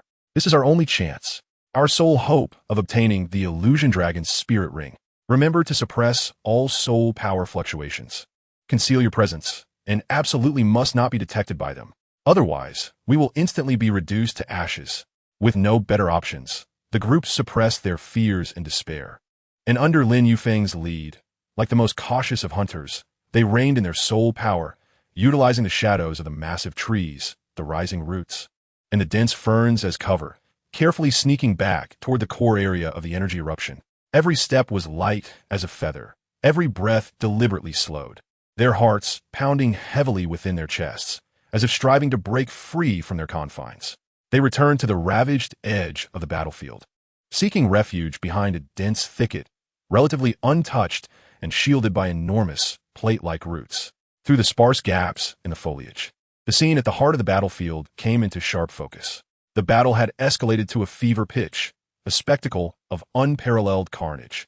The nine-tailed phoenix-crowned serpent unleashed a thunderous shriek, its 9 colossal tails thrashing like 9 blazing, golden whips, wielding the power to rend space itself and the searing heat to incinerate all in their wake, mercilessly striking at the illusionary dragon. Yet, the illusionary dragon, as form, danced like a wraith amidst the chaotic flurry of tails. Each time it appeared on the brink of being struck, its body would instantaneously blur and twist, leaving behind a vivid phantom that exuded the same aura. A roar erupted from a 9-tailed phoenix-crowned serpent, seemingly driven into a frenzy. Its immense head shot upwards, the flesh crown atop it igniting with a blinding crimson glow. It parted its cavernous maw, a heart-stopping, intensely compressed, golden-white flame brewing deep within its throat.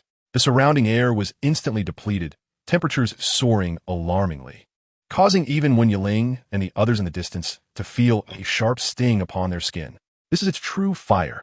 Lin Yufeng's pupils constricted, a hushed exclamation escaping his lips. In the next instant, a thick, terrifying column of gold-white flame erupted forth, akin to a divine spear of retribution, wielding the might to obliterate all in its path, surging towards the very spot where the illusionary dragon had just lingered. However, just as that cataclysmic pillar of fire was about to engulf the illusionary dragon's form, the massive dragon's body rippled violently like a reflection in water, becoming indistinct before vanishing entirely, leaving yet another hauntingly realistic illusion in its wake. The true illusionary dragon, as if tearing through the fabric of space, silently appeared at the flank of the 9-tailed phoenix-crowned serpent. Its starry, cold eyes bore no mercy, and its massive jaws opened wide, revealing glimmering fangs, which sank fiercely into the root of one of the serpent's colossal tails. Crack! The sickening sound of shattering bones rang out clearly, accompanied by the 9-tailed phoenix-crowned serpent's heart-rending shriek of agony. Purple gold scales and blood gushed forth like a torrential downpour. A tail as large as a small mountain was brutally torn asunder, bitten off by the illusionary dragon. The pain of losing its tail sent the 9-tailed phoenix-crowned serpent into a frenzied rage. Its remaining 8 colossal tails thrashed wildly, its massive body writhing in torment, creating deep craters in the ground. Its furious, burning vertical pupils instantly locked onto the illusionary dragon, which had just seized its opportunity and was about to retreat into another phantom. Hiss!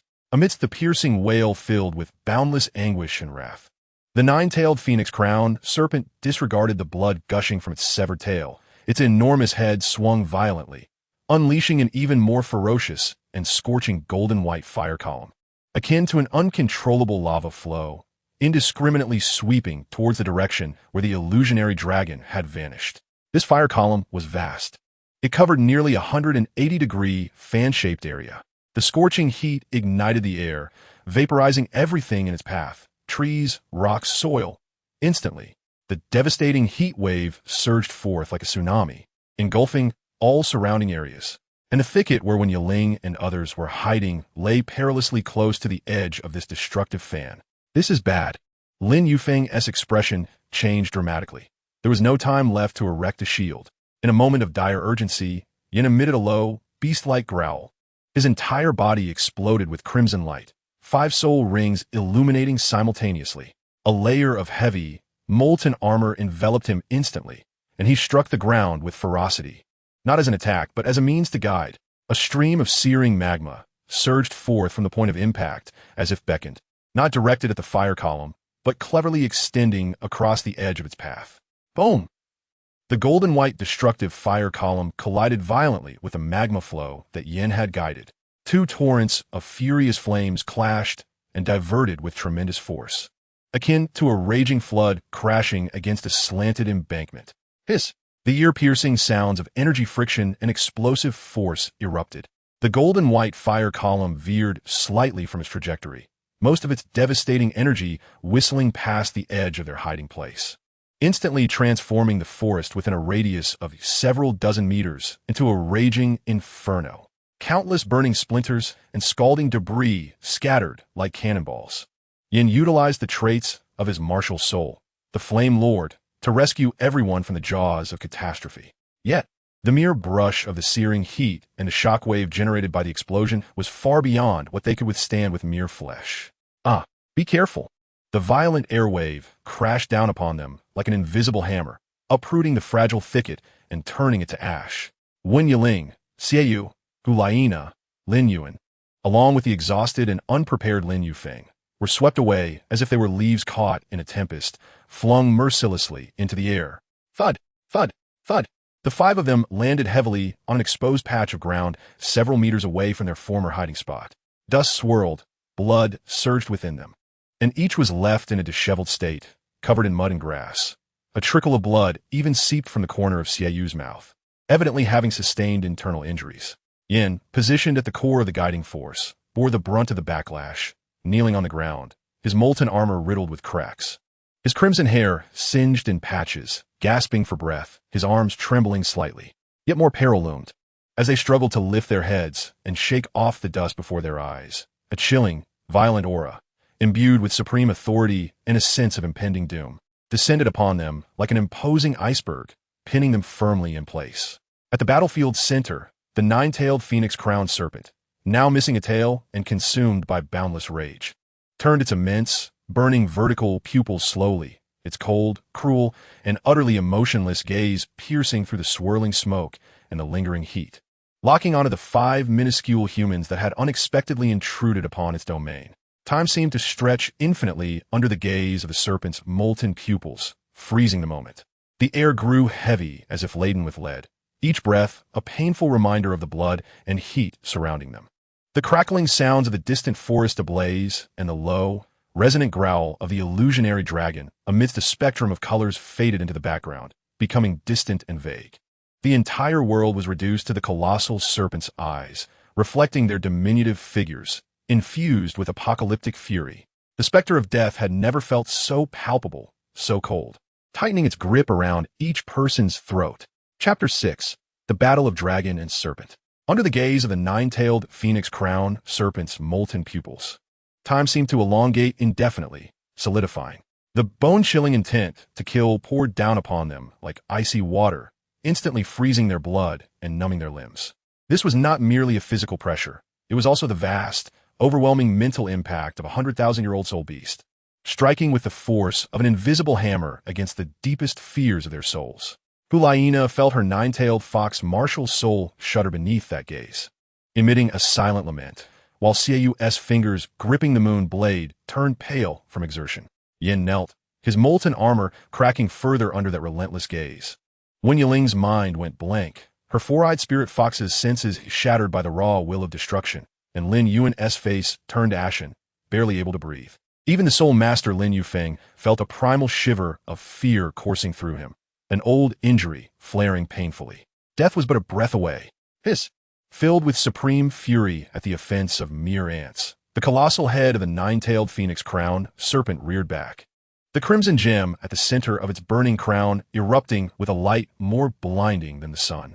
Deep within the throat, a cataclysmic golden-white energy began to converge with frenzied intensity once more. This time, its target was unmistakably clear, the five insignificant, bothersome humans on the ground.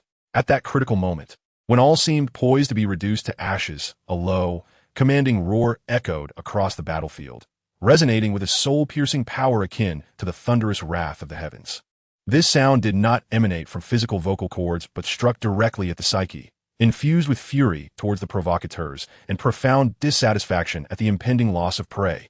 A kaleidoscope of colors swirled like a boiling tide, coalescing above the immense form of the nine-tailed phoenix-crowned serpent, solidifying with fervor. The long-hidden, illusory dragon finally revealed its true form. It appeared incensed by the nine-tailed phoenix-crowned serpent's disregard, directing its wrath towards the insignificant insects. The silver-gray diamond scales glimmered with a dreamlike yet perilous luster under the multicolored radiance, while its starry-eyed gaze fixated coldly on the serpent's head, brimming with lethal intent. With a sudden and powerful flap of its wings, composed purely of energy, the illusory dragon transformed into a radiant streak of color, descending with a resolute ferocity to tear through the fabric of space. Its gaping maw targeted the ominous crimson gem atop the serpent's head, which pulsated with a terrifying energy. This was a decisive blow, an unparalleled opportunity seized at the moment when the nine-tailed phoenix-crowned serpent, provoked and distracted, left itself vulnerable. The nine-tailed phoenix-crowned serpent sensed an unprecedented threat to its existence. Its gathering of energy came to a halt, and for the first time, dread flickered in its massive vertical pupils. It disregarded the ants beneath it, and its remaining 8 colossal tails lashed upwards in a frenzy, attempting to intercept the lethal assault from above. Simultaneously, the crimson gem glowed fiercely, and a shield of molten gold-red flames formed instantaneously above it. A cataclysmic collision ensued as the vibrant streaks of color met the golden-red shield, accompanied by the violent thrashing of the 8 fiery tails. En indescribable explosion érupted. Akin to 2 stars colliding before one's eyes. Blinding light engulfed all vision, and the furious shockwave radiated outward like a cataclysmic tsunami, expanding spherically in all directions. The ground fractured like fragile eggshells, rising and then being hurled into the air. Countless flaming timbers and shattered rocks were swept skyward like mere dust. The air was completely evacuated, creating a brief, suffocating vacuum. In the instant of the explosion, Lin Yufeng nearly wrung out the last remnants of his soul power. Yellow, yellow. Purple, purple, black, black, black, black. 8 soul rings flickered frantically as the true form of the tree of life, martial spirit, manifested once more. The emerald shield swelled to its utmost size, shielding the fallen comrades beneath it. With a cough, Lin Yufeng spat out a mouthful of blood. The shield, upon contact with the shockwave, was immediately riddled with spiderweb-like cracks, emitting a mournful cry under the strain. His towering frame trembled violently, old wounds throbbing with excruciating pain, while soul power surged forth like a torrent, draining the color from his face to a pallid hue. Wen Yiling, Xie Yu, Yin, Hu Liena, and Lin Yuan were all forcefully pinned to the ground, their insides feeling as though they might shatter. With only the deafening roar of destruction and the shrill cries of the shield on the verge of breaking filling their ears, they could scarcely lift their heads to witness the cataclysmic epicenter of the clash. The brilliance and smoke lingered, stretching out as if for an eternity. When the devastating light and shock waves finally began to wane, replaced by a piercing ringing in their ears, the group struggled to raise their heads. Through Lin Yufeng's cracked, dimming emerald shield, they beheld a scene of utter devastation at the center of the battlefield. The colossal form of the nine-tailed phoenix-crowned serpent lay, crumpled within a massive crater over 100 meters in diameter. Its once proud purple-gold scales shattered and riddled with horrific gashes deep enough to reveal bone, blood streaming forth like a brook, staining the charred earth with a purplish-black hue. Its flaming crown now dimmed, cracked, and disheveled. The central crimson gem still embedded, yet marred with prominent fissures. Most tragically, 2 of its remaining tails had been brutally torn asunder, their severed ends a gruesome sight of mangled flesh and exposed bone. Yet the illusory dragon had also paid a steep price. Its ethereal, multicolored energy wings were partially shredded, dissipating into mere strands of light. The other wing had grown translucent and flickering, while its silver-gray body bore the marks of severe burns and deep claw wounds, particularly a massive gash near its neck that nearly severed it in twain, with dragon blood dripping down like liquid mercury, exuding a strange yet enticing aroma. Its immense form lay powerless near the nine-tailed phoenix-crowned serpent, gasping for breath, each exhalation spewing forth blood flecked with vibrant colors. Although its starry eyes remained cold, their brilliance had dimmed significantly, now filled with exhaustion and pain, fixating intently on the twitching form of the nine-tailed phoenix-crowned serpent. Both sides were gravely wounded, a true mutual annihilation.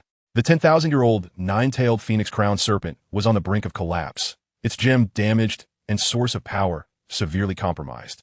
The 80,000-year-old illusory dragon had lost its most agile energy wings, its body battered and both spirit and flesh pushed to their limits. The air was thick with an overwhelming stench of blood, charred flesh, and an unusual, mind-numbing fragrance. Although the chaotic energy turbulence had lessened, it still wreaked havoc upon the shattered earth, stirring up clouds of dust. An opportunity, a rare once-in-a-lifetime chance. Lin Yufeng's voice was hoarse and urgent, laced with reckless fervor. He abruptly dispelled the crumbling shield, gritting his teeth against the backlash of soul power and the agony of his old wounds. The 8 soul rings flared once more. Though the tree of life's shadow appeared dim, it still radiated with resilient life force. Xiaoyu, Yan, Wenyiling, follow me. Target the illusory dragon. We must strike with lethal precision. It is at its most vulnerable now. Hu Liena, prepare to absorb the soul rings. Yuan, look after Nana and be ready to provide support and healing. The blood of the golden generation surged with fervor. Fear was supplanted by immense opportunity and fierce battle intent. Xiaoyu's gaze sharpened like a blade as the moon blade unsheathed silently, the binding cloth turning to ash, the cold silver edge flickering ominously as the first, third, and fifth soul rings ignited simultaneously. The moon blade's essence swelled, splitting into several solid crescent light blades, their cutting intent zeroing in on the illusory dragon's grievous neck wound. Yin let out a wild roar, his first, third, fourth, and fifth soul rings erupting together. His granite armor instantly repaired and thickened, the molten patterns glowing with blinding red light. Dark red flames coalesced upon his fists, compressed to their utmost potential, like 2 cores of lava ready to erupt. He charged towards the illusory dragon like a human meteor, embodying the fury to incinerate all. When Yiling's eyes shone with silver light as the four-eyed spirit fox materialized behind him, he did not attack directly, but instead pushed his mental power to its limits. The fourth soul skill, Sacred Fox Spirit Light. It activated instantaneously, targeting the illusory dragon's dim, yet profoundly deep dragon eyes. He sought to identify the moment of the illusory dragon's mental core at its weakest, providing Xiaoyu and Yin with the opportunity for a decisive strike. Simultaneously, his mental energy wove like invisible threads, attempting to link Xiaoyu and Yin for the most precise tactical coordination. Lin Yufeng led the charge, mustering his last vestige of soul power as the 6th soul ring shimmered. The robust branches of the tree of life's shadow coiled around the injured form of the illusory dragon like a mighty serpent, not to attack, but to bind. The emerald vines, imbued with potent life-draining and restraining power, sought to limit the illusory dragon's final struggles. For relentless assaults, fueled by the unwavering resolve of the golden generation and Lin Yufeng, surged forth like 4 lethal arrows, tearing through the chaotic remnants of energy, and striking fiercely at the grievously wounded illusory dragon. Victory was within reach, as the soul ring of the illusory dragon, symbolizing Hu Liena's boundless future, was nearly theirs. But then, an unexpected twist, just as the crescent blade of Xiaoyu was about to cleave into the dragon's neck. As Yan's molten fist was poised to crash against the dragon's flank, as Lin Yufeng's binding vines were set to ensnare the dragon's form. And as when Yiling's mental assault was on the verge of reaching the dragon's gaze, the seemingly feeble illusory dragon, struggling to open its eyelids, suddenly revealed a flicker of profoundly subtle, yet chillingly mocking brilliance within its dim, starry eyes. There was no cataclysmic roar, no earth-shattering explosion of energy, only a faint hum, nearly imperceptible, yet resonating deep within the souls of all present. In the next instant, centered around the battered form of the illusory dragon, a circle of unseen yet palpable 7-colored ripples spread silently, distorting the very fabric of space, as if water rippling outwards. The speed was unparalleled, transcending the velocity of physical attacks, directly impacting the mental realm. This was the illusory dragon's ultimate innate skill, the all-encompassing forest. It was the dragon's final resort, burning the last vestiges of its mental essence and vitality to unleash its most potent and final illusionary strike. Its power far exceeded the previous illusionary maze that had ensnared them all. In that fleeting moment, as the 7-colored ripples swept by, Xiaoyu, in the midst of his charge, felt his fierce murderous intent suddenly freeze and dissipate. What he beheld was not the injured illusory dragon, but a horrific vision of his sister, Hu Liena, impaled through the chest by a massive, obsidian claw, drenched in blood. Nana, he bellowed in a heart-wrenching roar, disregarding everything as he retracted his blade aimed at the illusory dragon, frantically lunging toward the illusory Hu Liena in a desperate attempt to save her. In his furious cry, Yan's movements abruptly halted. He felt his molten fist, charged with all his strength, collide not with the dragon, but with an infinite expanse of frigid, lifeless magma tundra. The fiery power he once held dear dissipated swiftly, extinguished as if cast into an abyss of absolute zero. A sense of dread gripped him as his source of martial spirit was entirely stripped away. No, my flames, he gasped in horror. retracting his fist in disbelief as he stared at his extinguished hands. Lin Yufeng, straining to bind the illusory dragon with all his might, felt his body convulse violently. The scene before him transformed in an instant. No longer was he in the shattered battlefield of the coiling dragon forest, but rather in the haunting nightmare from years past, where the towering figure of the heavenly Douluo Tang loomed, his hammer radiating an aura of utter destruction, descending upon him and his comrades with cataclysmic force. The immense shadow and suffocating aura of death engulfed him. Instinctively, he withdrew his binding vines, shifting his soul power into a defensive posture, attempting to stave off what had long since become his inner demon's lethal blow. Meanwhile, in the rear, Hu Liena, poised to absorb the soul ring, along with Lin Yuan guarding her side, were likewise ensnared by the terror of the all-encompassing forest. Hu Liena felt a blur before her eyes, as if she were standing within the Grand Pope's chamber of the Spear Hall. Yet, the chamber was empty, save for an icy throne suspended above. A majestic yet indistinct figure, Bibi Dong, occupied the throne, their frigid voice echoing like a decree. Hu Liena, you have disappointed your teacher gravely. You are unworthy of inheriting the papacy. A profound sense of loss and fear of abandonment overwhelmed her, shaking her to her core, causing the aura of her nine-tailed fox martial spirit to become chaotic. Lin Yuan beheld his most feared vision, his parents, Lin Yufeng and Zhou Feifei, lying in a pool of blood, surrounded by a burning forest and the grotesque silhouettes of soul beasts. And he, powerless due to his weakness, could only watch helplessly. Dad! Mom! He cried out in despair, his mind fracturing. Only Wen Yiling remained steadfast. At the moment the seven-colored ripples swept through, his fourth soul skill, Sacred Fox Spirit Light, seized upon the source of that terrifying mental wave. The extraordinary mental resistance and insight bestowed by his four-eyed spirit fox martial spirit prevented him from succumbing to the deepest fears like the others. Yet the vast, twisted mental assault still crashed against his mental barrier like a colossal wave. Ugh! Wen Yiling groaned, feeling as though his brain were pierced by countless steel needles. A searing agony. The scenes before him swirled violently, distorting, as innumerable fragmented, bizarre images flooded his mind. Unfamiliar laboratories, cold metallic instruments, flickering data streams, and countless emotionless eyes observing him. These were the most obscure and unwelcome corners of his memory. In this dire moment, Wen Yiling's formidable willpower and the instincts of his four-eyed spirit fox martial spirit surged forth. He bit his tongue fiercely. The pain jolted his spirit into a frenzied eruption. Fourth soul skill, Sacred Fox Spirit Light. He nearly howled as he unleashed his strongest defensive and purifying soul skill. A pure, gentle silver halo erupted from within him, forming a silver sphere approximately 3 meters in diameter, enveloping him entirely. The sacred light, akin to a warm spring, sought to cleanse and disperse the invading twisted illusions and mental assaults.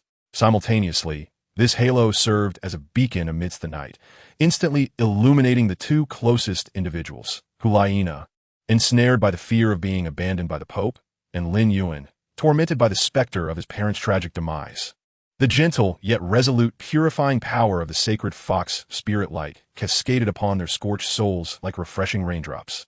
Though it could not entirely dispel the horrific illusions stemming from the illusory dragon's essence, it flickered like a faint light in the endless darkness, allowing Hu Liena and Lin Yuan's nearly submerged consciousness to grasp a thread of clarity. Hu Liena jolted awake, the illusion of the Pope's chamber fracturing like a shattered mirror, revealing the distorted vision of the surrounding forest and the silver light radiating from Wen Yiling. Yiling an illusion? In that instant, she comprehended her predicament, forcing herself to concentrate against the illusion. Lin Yuan also perceived the illusory nature of his parents' blood-soaked vision and the anxious gaze of Wen Yiling within the silver light. Brother Wen, the instinct for survival and the belief in protecting his parents ignited an unprecedented willpower, allowing him to cling tightly to the last vestige of clarity in his mind. However, the range of the Sacred Fox Spirit Light was limited, barely safeguarding Wen Yiling himself while slightly affecting Hu Liena and Lin Yuan beside him. For Xieyu, Yan, and Lin Yufeng, who were a bit farther away, the silver light felt as if separated by a thick layer of frosted glass, utterly incapable of penetrating the all-encompassing forest conjured by the illusory dragon. Nana, Yuan, hold on to me. Do not be consumed by the illusion. Wen Yiling strained against the agonizing rending of his spirit, maintaining the sacred fox spirit light. Urgently shouting at the two beside him, he attempted to move towards Xiaoyu and the others, but the surroundings, under the influence of the illusion, morphed into a bizarre spectacle, the sense of space entirely distorted. The ground beneath him felt like a flowing swamp, the trees around him twisted into clawing monsters, and the air filled with a nauseatingly sweet scent mingled with the stench of blood. Just then, yet another anomaly occurred. The grievously wounded illusory dragon, having unleashed its final innate skill, the all-encompassing forest, found its mental essence nearly consumed. Its colossal form convulsed violently, emitting a painful and feeble wail. It seemed bereft of strength even to sustain its massive body, as the seven-colored halo surrounding it rapidly contracted and dimmed, its vast form shrinking at an astonishing pace. Simultaneously, the shattered earth beneath it, the soil and plants stained by its dragon's blood, appeared to respond to his summoning, beginning to emanate a faint seven-colored glow. Countless minuscule, iridescent motes of light, reminiscent of fireflies, ascended from the ground, swiftly coalescing into a hazy realm of shifting luminosity that enveloped the diminishing form of the illusory dragon. This ethereal mist expanded rapidly, emanating an intense aura of spatial distortion and mental disruption, akin to a colossal, unstable soap bubble that radiated outward. As it spread, the surroundings warped further into the surreal. Even the sacred fox spirit light of Wen Yiling was subjected to profound suppression, its silvery glow constricted. This was dire. It was the illusory dragon's final escape technique. It was harnessing its residual mental energy and spatial abilities to conjure a chaotic domain in a bid to flee. In an instant, Wen Yiling comprehended the dragon's intent, his countenance shifting dramatically. Should the dragon vanish into the depths of this distorted light mist, locating it thereafter would be akin to searching for a needle in a vast ocean. Moreover, the very mist itself was a lethal illusionary trap. It cannot be allowed to escape. Hu Liena also beheld the illusory dragon's form, now shrouded in the luminous fog, her eyes filled with desperation and urgency. That was her hope for ascendance. Yet, they were perilously vulnerable at this moment. Xiaoyu was still frantically battling the phantoms assailing Hu Liena, his moon blade slashing wildly, cleaving the ground into deep ravines, while Yin looked on in terror at his extinguished hands, appearing nearly deranged. And Lin Yufeng found himself ensnared in a fierce struggle with Tang Hao in a haunting illusion, his soul power surging chaotically, his breath unsteady. The three of them had become utterly lost, unresponsive to the imminent danger and Wen Yiling's calls. Even worse, the vibrant light mist was expanding at an alarming rate, rapidly enveloping the ground beneath Wen Yiling and his companions. Move, Wen Yiling decisively commanded. He understood that forcibly awakening Xiaoyu and the others at this juncture would not only be impossible, but would plunge them into even greater peril. He seized the wrists of Hu Liena and Lin Yuan, compressing the sacred fox spirit light to its utmost limit, cocooning the three of them tightly. Left leg bone spirit skill. Levitate. Without hesitation, Wen Yiling activated his life-saving ability. In an instant, his body became as light as air, and along with Hu Liena and Lin Yuan, their figures ascended, seemingly merging with the surrounding distorted light. Just as they rose, the surging cascade of iridescent mist completely engulfed them. The world spun chaotically. It felt as though they had been cast into a frantically rotating kaleidoscope. Before their eyes, countless shattered, inverted, and color-distorted images flashed by at a dizzying pace. Burning forests, flowing lava, a frigid starry sky, a familiar wooden cabin, fearsome soul beasts.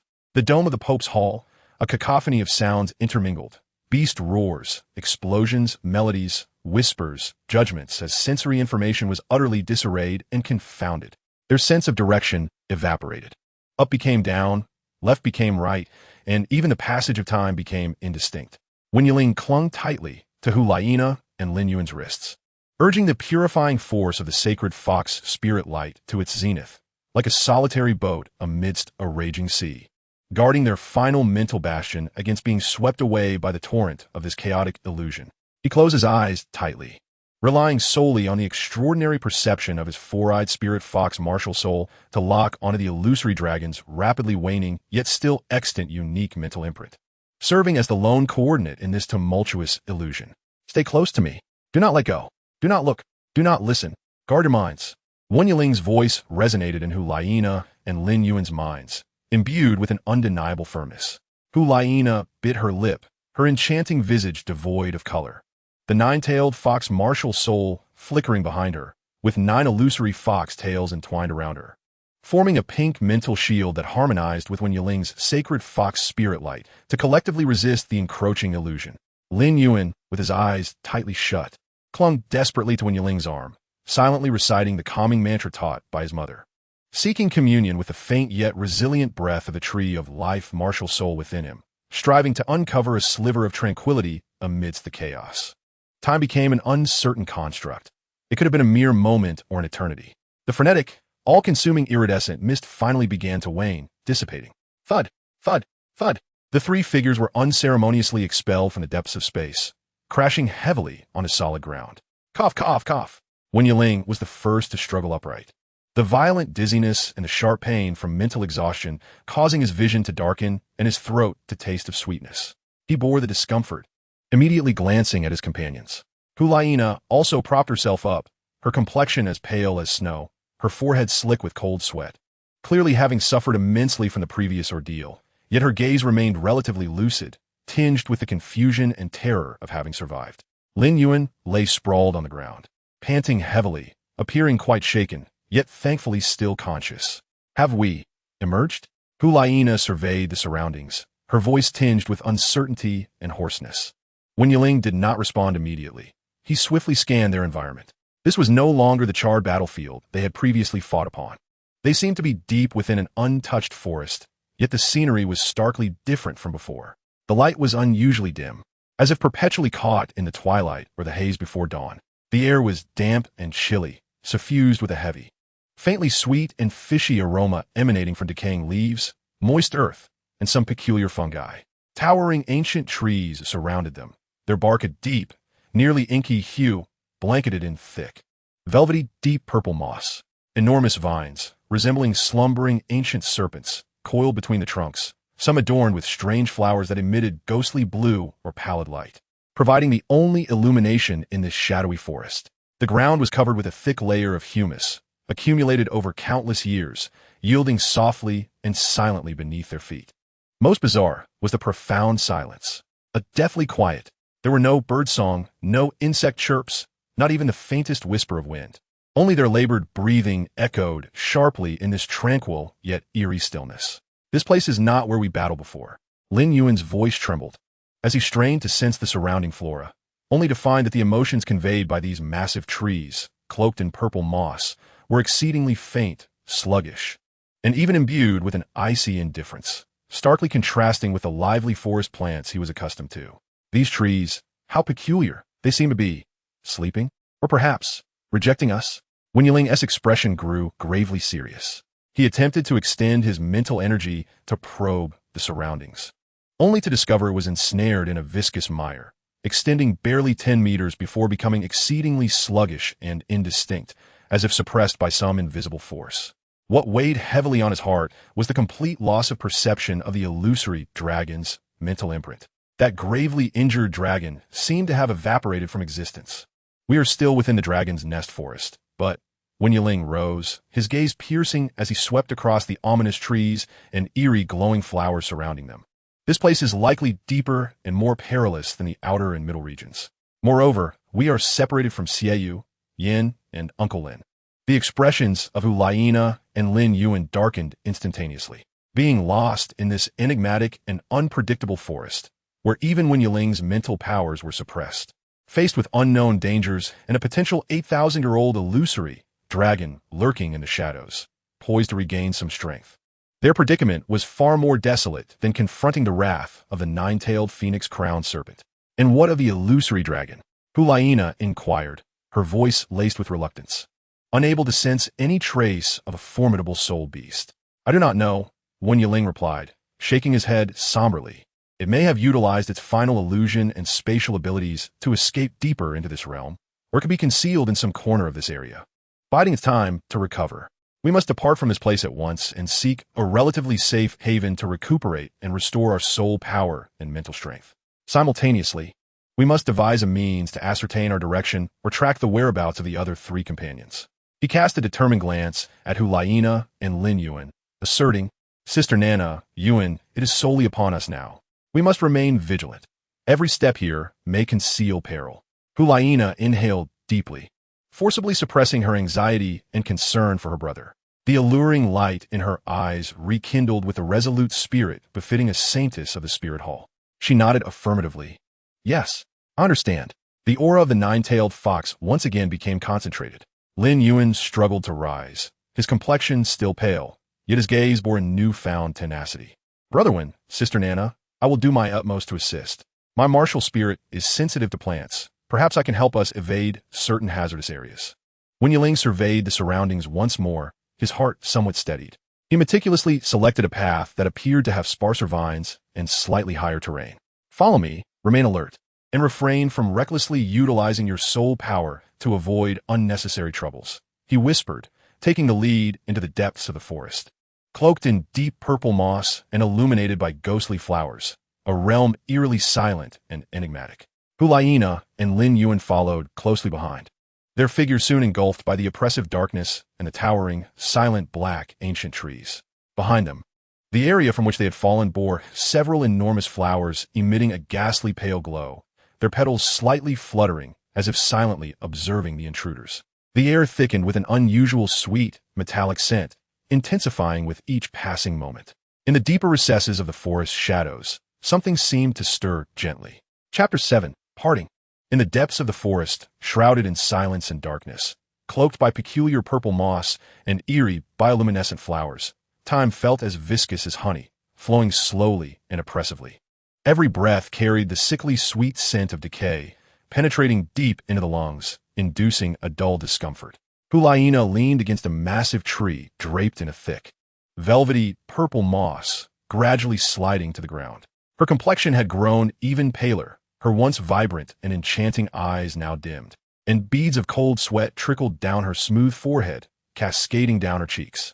She bit her lower lip tightly, seemingly enduring immense pain, her body trembling slightly.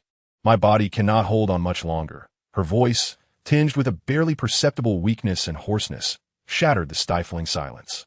The surge of 60-level soul power coursed through her meridians, crashing without an outlet, as if it threatened to tear her apart. If she did not stabilize her realm by absorbing soul rings, soul power might begin to backfire, damaging her foundation. Though she did not finish her thought, the urgency and a hint of fear in her words were unmistakably conveyed. Such emotional vulnerability was exceedingly rare for the typically proud and self-assured saintess of the Spirit Hall. The joy of promotion was eclipsed by the immense pressure of being in peril and the instability of her soul power. When Yiling immediately crouched down, his gaze filled with concern. He refrained from making any sudden movements towards her, instead speaking in a soft, measured tone imbued with a calming essence. I understand, Nana. Do not worry, and do not force yourself to suppress it. Just relax a bit. His deep-set eyes locked onto hers, his voice resolute and steady. This ancient and unfathomable forest harbors formidable soul beasts beyond just the illusory dragon. We will surely find the best solution for you. Perhaps there are other options. As he spoke, he closed his eyes once more.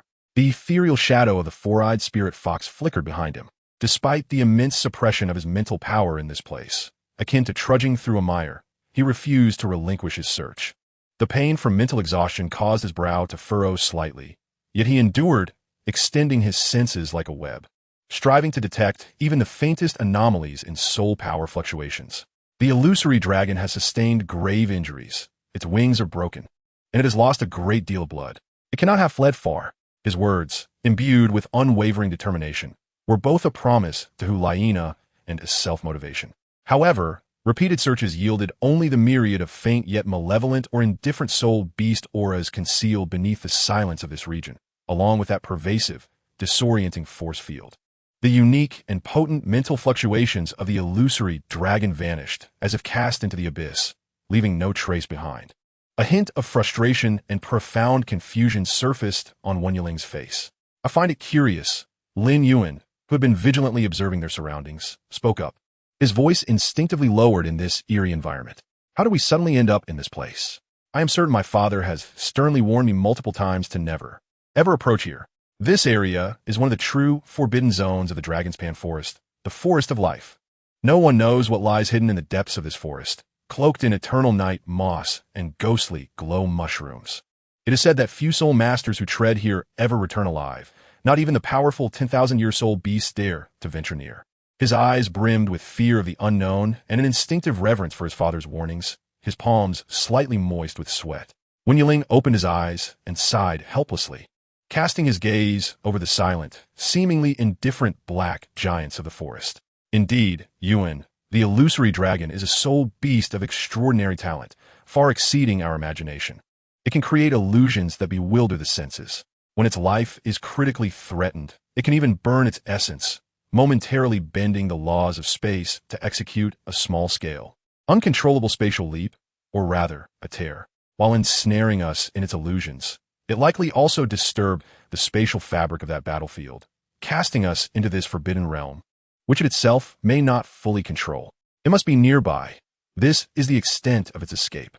However, Wen Yiling's brow furrowed tightly.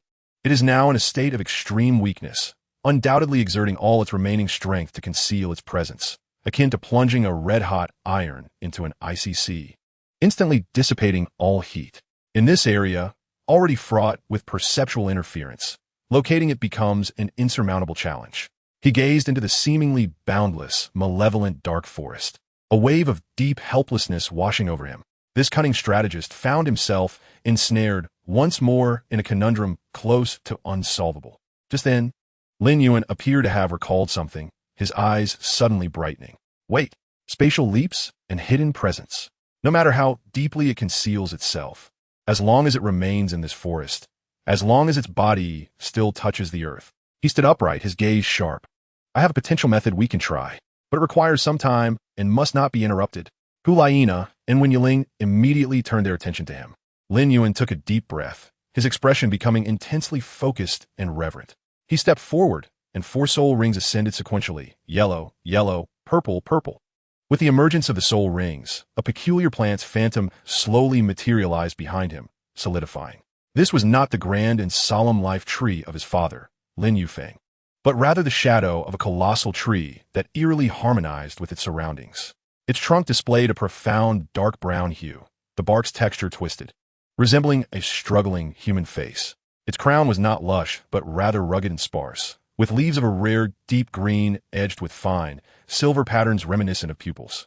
Most remarkably, this tree's root system was extraordinarily developed and animated, akin to countless shadowy serpents weaving beneath his feet, emanating a chilling aura that resonated with the eternal night moss, yet felt even more ancient and profound.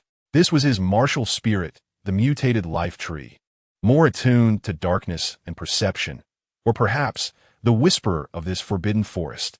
4th soul skill, all things have spirit, Lin Yuan exclaimed, and the deep purple soul ring blazed with brilliant luminescence.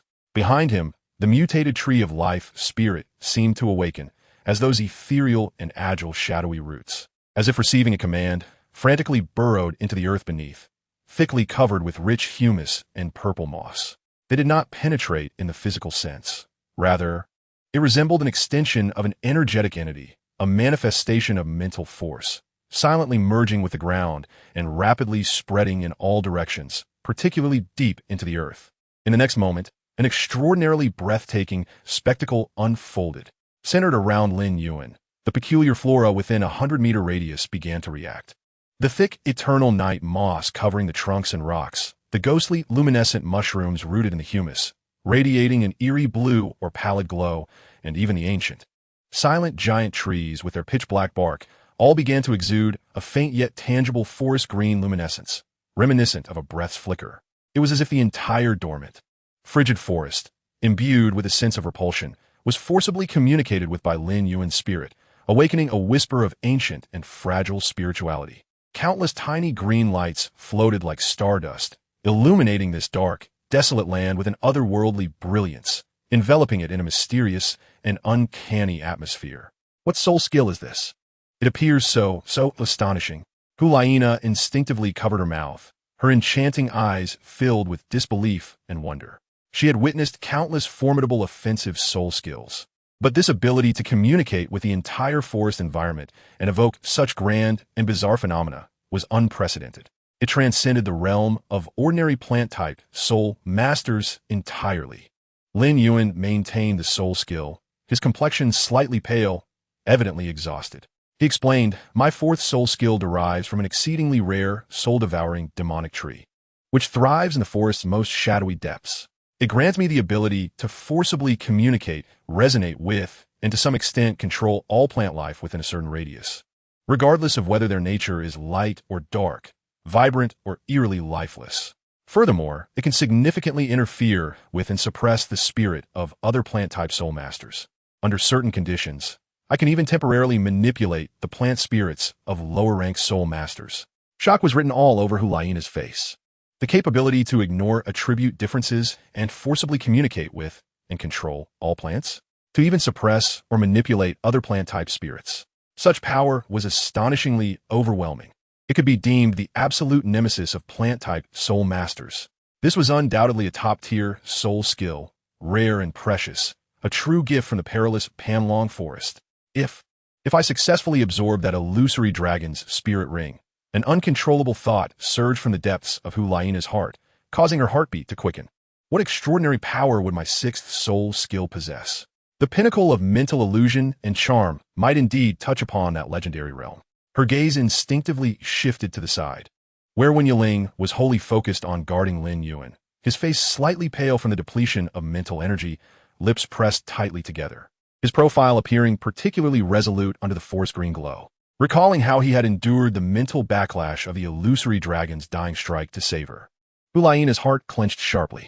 The fervent desire that had just arisen felt as though it had been doused with a bucket of cold water, swiftly cooling down. No. He cannot take any more risks, she silently reminded herself, her expression becoming complex and conflicted. The illusory dragon, despite being a supreme entity, could cost Wen Yiling or even Lin Yuan their lives. She could not be so selfish, given her current state. Facing the severely wounded illusory dragon alone would be utterly hopeless. This thought filled her with a sense of powerlessness and bitterness, casting a shadow over the hope ignited by Lin Yuan's soul skill. Just then, I found it. Lin Yuan suddenly opened his eyes, a flicker of excitement and fatigue mingling in his gaze. He pointed in a direction where a particularly dense cluster of ghostly luminescent mushrooms glowed ominously, resembling a cluster of cold gravestones. It was right ahead, concealed behind an incredibly thick aura of lifeless plants. It attempted to mask itself with the negative fluctuations of those plants, but it was gravely injured, its vitality waning like a firefly in the night. No matter how it hid, it could not escape the eyes of the entire forest. It was now extremely weak, likely having expended all its remaining soul power to conceal its presence, perhaps even struggling to move. An exceptional opportunity. An 8,000-year-old top-tier soul beast in such a vulnerable state.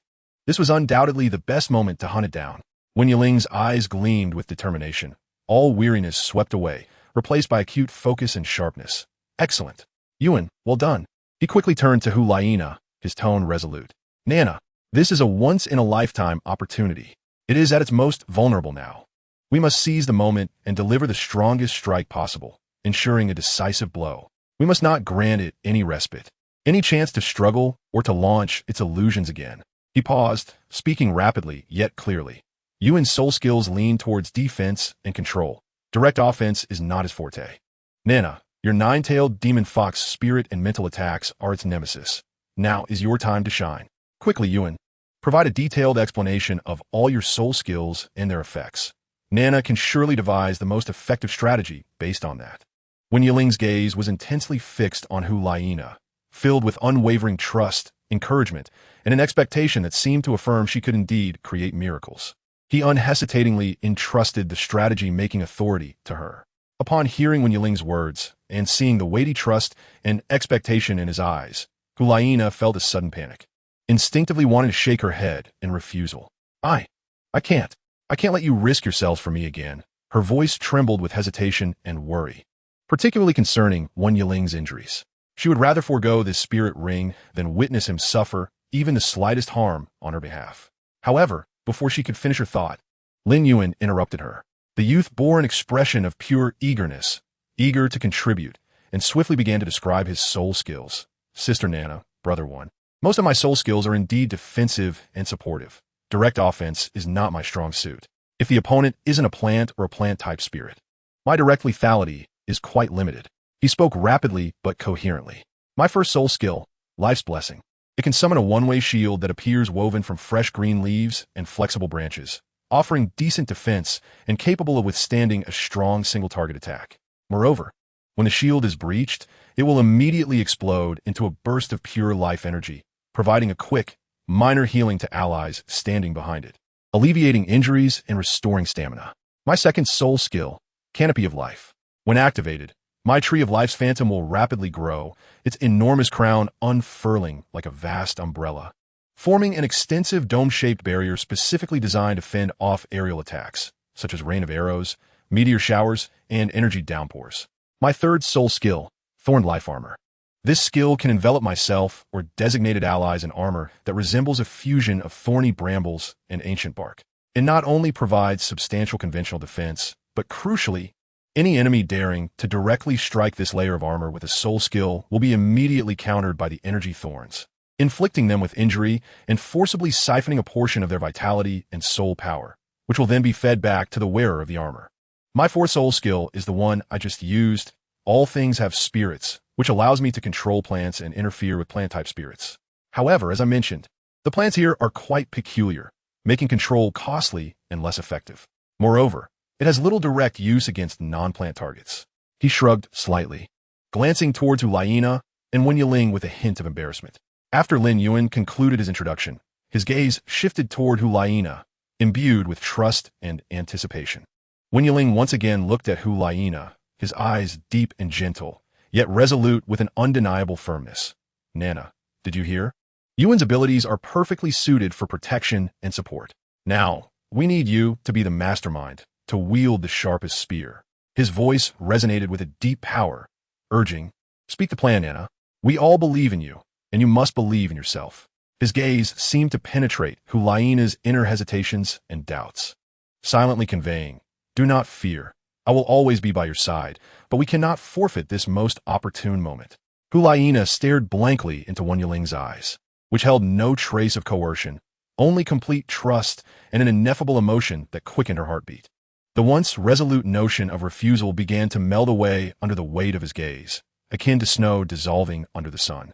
She recalled her identity as the Saintess of the Spirit Hall, one of the leaders of the Golden Generation, a disciple held in high regard by her master, Bibi Dong. She could not retreat here, nor could she betray her companion's faith due to her own fears, jeopardizing her future. A surge of long-forgotten fighting spirit and the composure of a true warrior swiftly quelled her unease and indecision. Drawing a deep breath, the allure of her eyes rekindled with wisdom and confidence, her mind began to race, integrating Lin Yuan's spirit skill characteristics, the current state of the illusory dragon, and the strengths and weaknesses of their trio, crafting tactical details that rapidly took shape, arranged and optimized in her mind. Excellent. Hu Liena's voice regained its usual clarity and decisiveness, even infused with a hint of undeniable authority. If that is the case, we shall take this gamble. There is only one opportunity. We must ensure absolute perfection. She gestured for Wen Yiling and Lin Yuan to come closer, lowering her voice as she began to articulate the tactics with precision and speed. The illusory dragon is currently in a state of extreme weakness. Its concealment is its last bastion, yet it also implies its perception and reaction will be at their nadir. Its most terrifying aspect remains its dying counterattack through illusion. Hence, the foremost element is swiftness, swift enough that it cannot initiate a mental assault. Yuan, your task is to maintain your fourth spirit skill. All things have spirits, but not for offense, rather for soothing and cloaking. Do your utmost to communicate and calm all the plants along our path, making them temporarily slumber or ignore our presence, thereby minimizing any subtle movements or fluctuations in aura as we advance, creating the optimal environment for stealthy approach. Simultaneously, once we launch our attack, you must immediately concentrate the disruptive influence of your fourth spirit skill on the vegetation in the area where the illusory dragon is concealed. You need not control them to attack. Simply incite those plants to generate intense, chaotic energy fluctuations like a veil of interference, further disrupting any residual mental perception the illusory dragon may possess, creating a fleeting opportunity for our lethal strike. Once you have accomplished this, withdraw immediately, enveloping yourself in your first spirit skill, Life's Blessing, ready to deploy your second spirit skill, Heavenly Canopy, to defend against any potential area attacks that may arise. Do you understand? Lin Yuan listened intently, nodding emphatically. Understood. Disruption, cloaking defense. Leave it to me. Hu Liena's gaze turned to Wen Yiling, her expression becoming gravely serious. Yiling, you are the linchpin of this operation. Your mental prowess is formidable, and your perception is the keenest, even under suppression. You must continuously lock onto the illusory dragon's precise location, down to its head or the core of its consciousness. The moment Yuan's interference net envelopes it, the dragon's perception will surely experience a fleeting chaos, its most vulnerable moment, perhaps lasting only a tenth of a second or even less. Your task is to seize this ephemeral opportunity. Coalesce your soul bone skill, Blood Shadow Storm, and your fifth spirit skill, Blood Piercing Slash, into the purest, sharpest spike. Just one powerful strike is all that is needed. It will not withstand it. Aim for its head, ensuring its already crumbling mental awareness succumbs to complete rigidity or blankness. This requires unparalleled timing and the utmost concentration of your soul skills and soul bone abilities. Can you accomplish this? Hu Liena's gaze was fixed intently on Wen Yiling, undoubtedly placing the greatest pressure and most critical component upon his shoulders. Without a moment's hesitation, Wen Yiling met Hu Liena's gaze, a confident, reassuring smile gracing his lips. Rest assured, leave it to me. A tenth of a second is sufficient. His tone was calm, yet imbued with formidable assurance, as though merely agreeing to undertake a commonplace task. This steadiness and reliability caused Hu Liena's heart to skip a beat. Lastly, it is my turn. Hu Liena's eyes instantaneously transformed into icy sharpness, brimming with resolute intent. The moment you launch your attack on the illusory dragon, I will employ my fifth spirit skill to disrupt its perception, ensuring it has no chance to retaliate. I will expend all the soul power I can muster, even drawing upon a portion of my reserves. I will unleash my most potent mental assault, and afterward, I will conclude with Foxfire, leaving it with not even a thread of hope. This plan was audacious, precise, and intricately interconnected, fully utilizing their strengths and exploiting the opponent's weaknesses, compressing both risk and time to an extreme. The entire operation demanded exceptional synergy, execution, and psychological fortitude from the three of them. The endeavor must be executed in utter silence, like a venomous serpent in the night, motionless until the moment of the lethal strike. From the initiation of the assault to its conclusion, it could not exceed 3 breaths. Hu Liena emphasized in closing, her gaze sweeping over Wen Yiling and Lin Yuan, her eyes shimmering with an imposing brilliance. This is our only opportunity, and it may well be the swiftest route to escape this cursed place. Do you all understand? A faint smile graced her lips, outlining a curve that blended confidence, danger, and utmost allure, an absolute charisma befitting the saintess of the Spirit Hall and a leader of the Golden Generation. It was as if the fearsome, 8,000-year-old illusory dragon had already become her prey. Wen Yiling and Lin Yuan exchanged a glance, witnessing shock, excitement, and ignited fighting spirit reflected in each other's eyes. They nodded resolutely. Understood. Action. Lin Yuan immediately sprang into motion, his third spirit ring shimmering as 2 strange armors composed of thorns and bark silently enveloped Wen Yiling and Hu Liena. He then fully activated his fourth spirit skill, a vibrant green glow radiating from him as he engaged in a silent yet arduous communication with the surrounding plants that emitted ghostly luminescence. Wen Yiling closed his eyes, immersing himself entirely in the mental realm, akin to the most patient of hunters, beginning to precisely lock onto the faint yet lethal life fluctuations hidden beneath the dense, lifeless plant aura. Hu Liena gradually rose to her feet, the ethereal silhouette of a 9-tailed fox materializing behind her, though her soul power wavered, causing the apparition to flicker. The 9 fox tails began to coalesce a heart-stirring pink luminescence, a piercing mental force quietly brewing. The 3 of them were like finely tuned machinery, poised to unleash a thunderous, fatal strike upon the dying dragon within this forest cloaked in ghostly light. The air felt as though it had solidified, thick with an imminent tension that could ignite at any moment. Meanwhile, the subtle emotions blossoming between Wen Yiling and Hu Liena, born in desperation and nurtured by trust, flowed silently in this intensely charged moment before the onslaught. Chapter 8.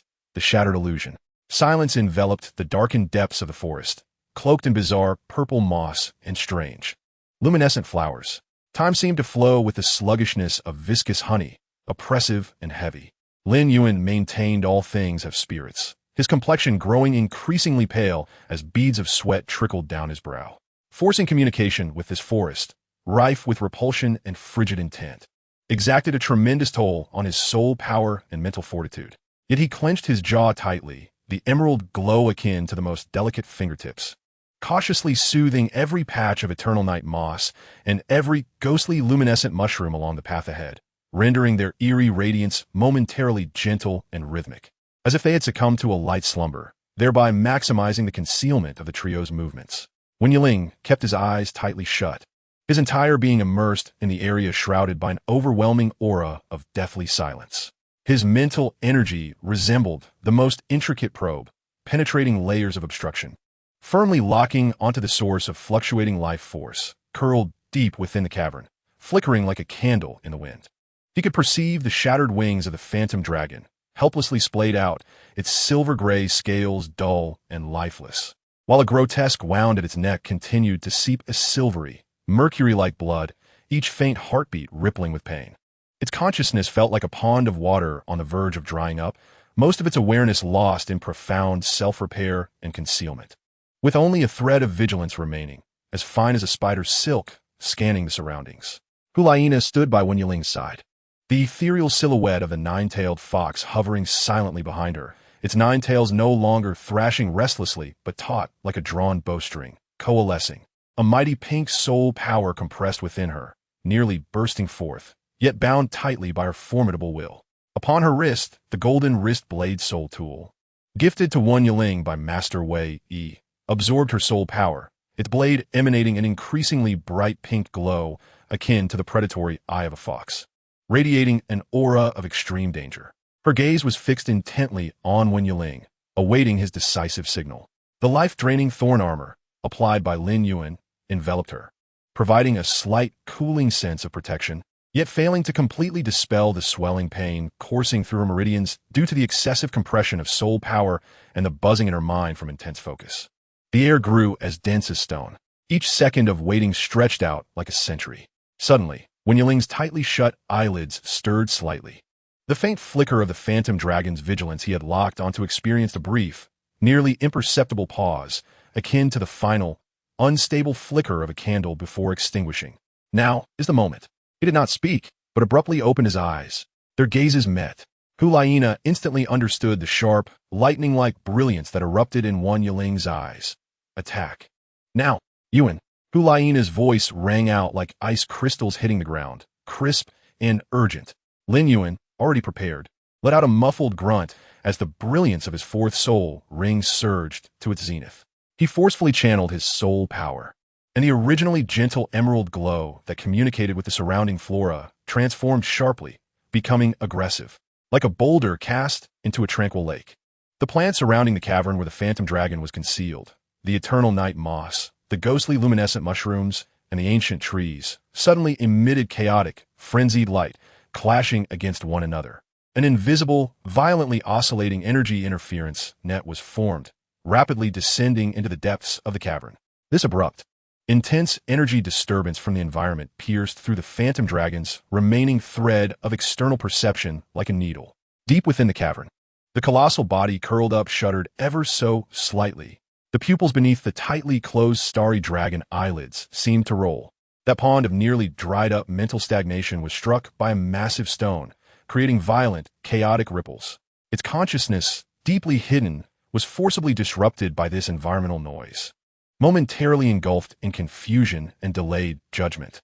This delay might have lasted merely 1/100th of a second, yet, for the poised golden generation, it was more than sufficient. Right arm soul bone skill, blood shadow storm, fifth soul skill, blood-colored piercing slash. Almost simultaneously as Lin Yuan initiated the disruption, Wen Yiling moved. He held nothing back, merging the right arm soul bone skill with his most potent fifth soul skill in an unprecedented manner. The blood-colored shockwave and the crimson fox shadow did not disperse but roared and entwined, compressing and condensing furiously before him. Countless ferocious energies were forcibly restrained, ultimately transforming into a beam of destruction, no thicker than an arm, yet solid as if forged from blood-colored crystal, its surface flowing with countless minuscule, anguished spectral foxes, a beam of ultimate annihilation. The moment this beam appeared, the surrounding air emitted a mournful wail under the burden. The light warped, exuding a chilling sharpness and an aura of deathly silence. This was Wen Yiling's most powerful strike, expending all his current strength. A fusion of the essence of soul bones and soul skills. The target. The precise location of the phantom dragon's head deep within the cavern. Whoosh! The blood-colored beam silently tore through the air, its speed surpassing the limits of the naked eye's perception. Wherever it passed, the chaotic energy fields of the plants disrupted by Lin Yuan were effortlessly pierced through and annihilated, as if a hot knife slicing through butter. However, just as this blood-colored beam was about to enter the cavern, deep within, the phantom dragon's tightly closed dragon eyes abruptly opened. There was no confusion, no pain, only boundless, icy, overwhelming fury provoked by mere ants, and a hint of cruel satisfaction at having laid a trap. It had not been completely disrupted. That brief pause, that moment of confusion, was merely a facade. It had been waiting for this lethal attack to descend, waiting for the attacker to let their guard down in a fleeting moment of triumph. A surge of terrifying mental pressure, tenfold, 100-fold stronger than since before, erupted from deep within the cavern like a volcano that had been dormant for millennia. A magnificent rainbow light instantly illuminated the dark entrance of the cavern. Innate soul skill. Myriad forms forest counterattack. Yet Wen Yiling's attack was too swift, too concentrated, too unexpected. The power of this strike exceeded the phantom dragon's anticipations. After all, it was gravely wounded and on the brink of death, and it required time to gather the strength for this final retaliation, which Wen Yiling did not afford it.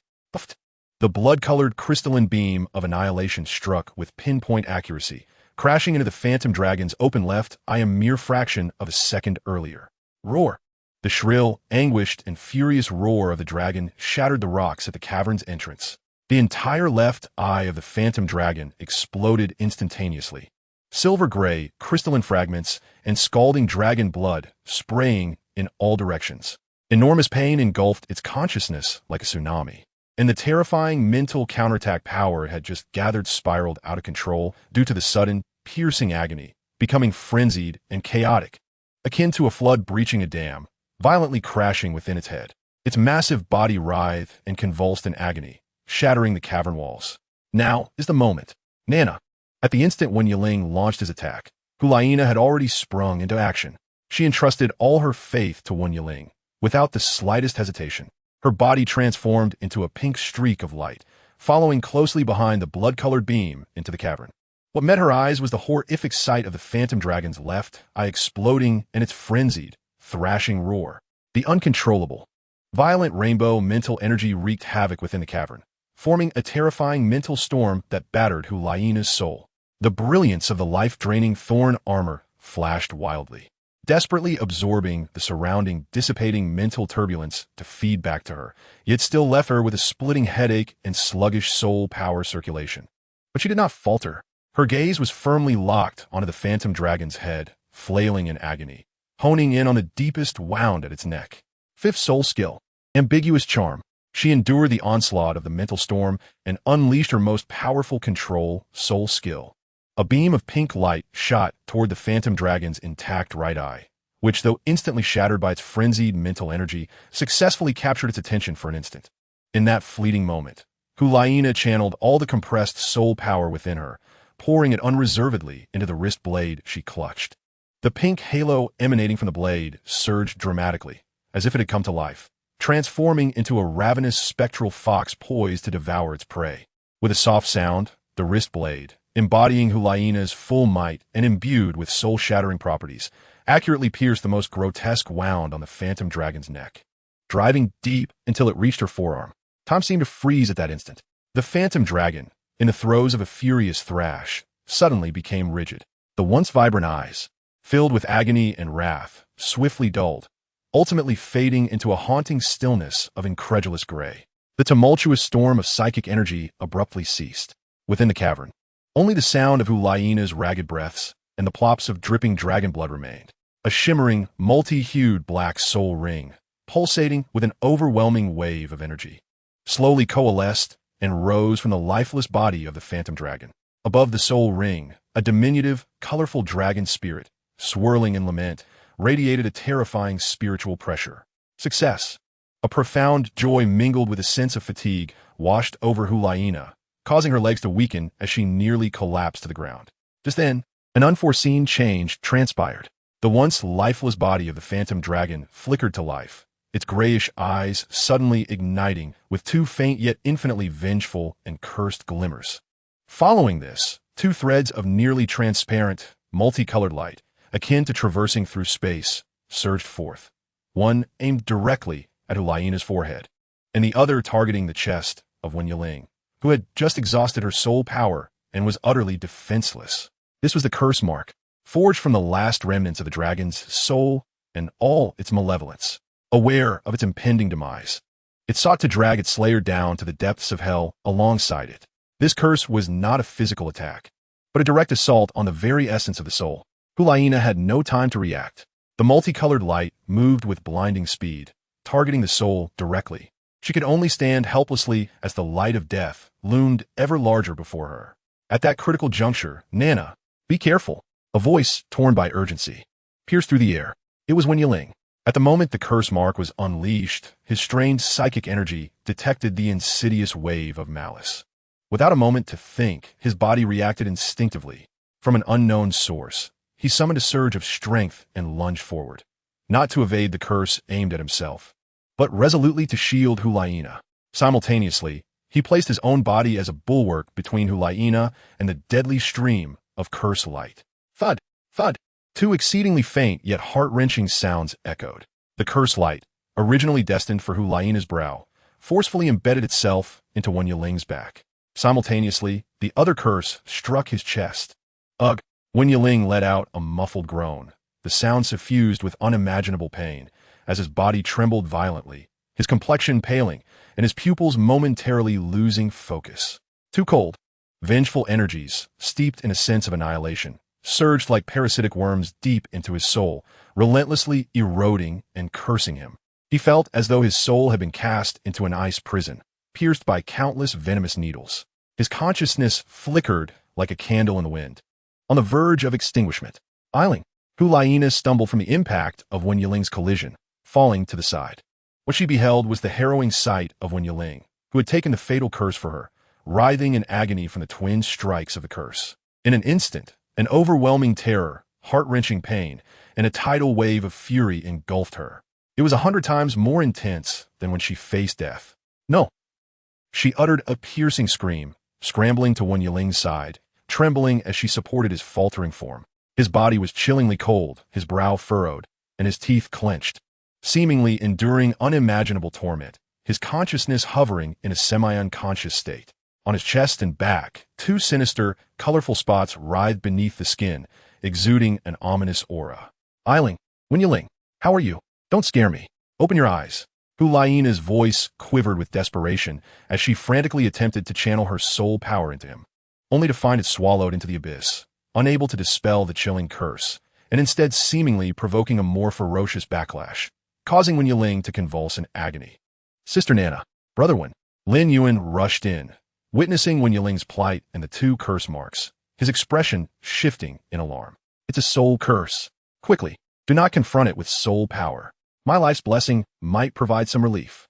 He immediately invoked his first soul skill, as emerald green life energy surged into Wen Yiling, causing his pallid complexion to brighten slightly and his pained expression to ease a fraction. Yet the two curse marks remained stubbornly entrenched. What do we do, Yuan? What do we do? Hu Liena, lost in despair, her vision blurred by tears, clutched Wen Yiling tightly, feeling his icy body and faint breath. Her heart wrenched as though by a knife. She had never felt such fear, not even in the face of death. She would rather it had been her to bear the curse. The curse requires time or a more potent purifying force, Lin Yuan thought, anxious yet helpless. Brother Wen's willpower is formidable. He can withstand it for now, but we must find a solution swiftly. Suddenly, Hu Liena raised her head, her gaze falling upon the suspended, radiant soul ring of the colorful dragon spirit, pulsating with immense energy. A wild and audacious thought flashed through her mind. Absorb it. Immediately absorb this phantom dragon soul ring. The essence of the phantom dragon's power lay in spirit and illusion. The energy contained within its soul ring might, perhaps, counteract or even absorb the very curse it had left behind. This was the only and the quickest possible way to save Wen Yiling. Though the risk was monumental, Her soul power was unstable, her condition dire, and absorbing an 80,000-year soul ring was akin to courting death. Not to mention the need to simultaneously guide the energy to combat the curse. It was nearly suicidal. Yet she hesitated not. Yuan, protect me. I must absorb the soul ring immediately. Hu Liena's voice grew hoarse with determination as she gently laid Wen Yiling down, her eyes fixed on the soul ring with a reckless fervor. Sister Nana, in your current state, Lin Yuan gasped in alarm. There is no time. This is the only method that may save him. Hu Liena interrupted, her tone resolute. If I fail, find a way to take him away. She cast a final, deep glance at the unconscious Wen Yiling, her eyes brimming with unfathomable emotion and a sense of farewell. In the next moment, she resolutely settled into a meditative posture, the nine-tailed fox martial spirit materializing behind her. Though ethereal, it emanated a fierce aura. She extended her trembling hand, guiding the terrifyingly oppressive multicolored soul ring toward herself. The colossal, tumultuous energy, infused with the phantom dragon's boundless resentment and psychic power, surged into Hu Liena's body like a breaking dam. Her body shook violently, her complexion flushing red before paling to a ghastly white, blood seeping from her mouth, nostrils, and even her ears.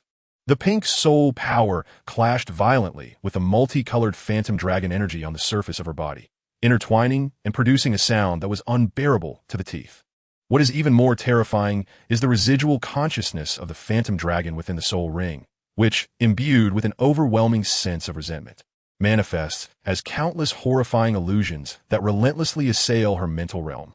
Simultaneously, she must partition a portion of her spirit to guide a surge of soul ring energy, endeavoring to connect with and diminish the two curses within Wen Yiling. This is a gamble of grand proportions, a frenzied wager in a race against death. Lin Yuan anxiously stood by, the tree of life martial soul operating at full capacity, continuously infusing gentle life energy into Hu Liena's body, aiding her in stabilizing her meridians and alleviating her suffering, his eyes filled with concern and admiration. As time passed, Hu Liena's body trembled in agony, at times engulfed in a hellish heat, while at others, it felt as if she were plummeting into an icy abyss. Her consciousness struggled amidst the endless phantoms, rising and falling, yet at the very depths of those illusions, there remained a pale, yet resolute visage, a pair of eyes brimming with trust and worry, supporting her and allowing her to claw her way back from the precipice of despair time and again. Uncertain of how much time had elapsed, it seemed that the ferocious rainbow energy was gradually being tamed by the nine-tailed fox martial soul. Although Hu Liena's breath was faint, it steadily grew more stable.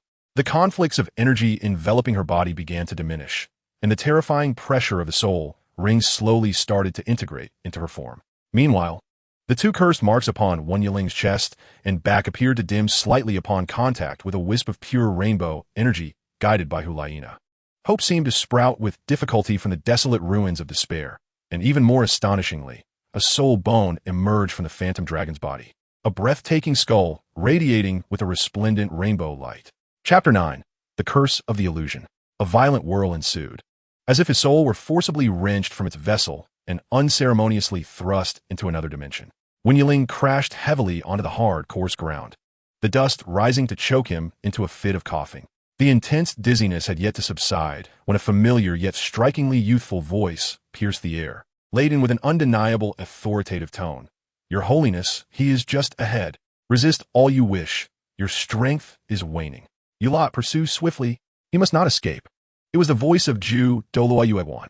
Yet, this voice lacked the usual elegance and softness, infused instead with an urgent eagerness to prove himself and his distinctive sharpness, sounding as if it belonged to him a decade prior.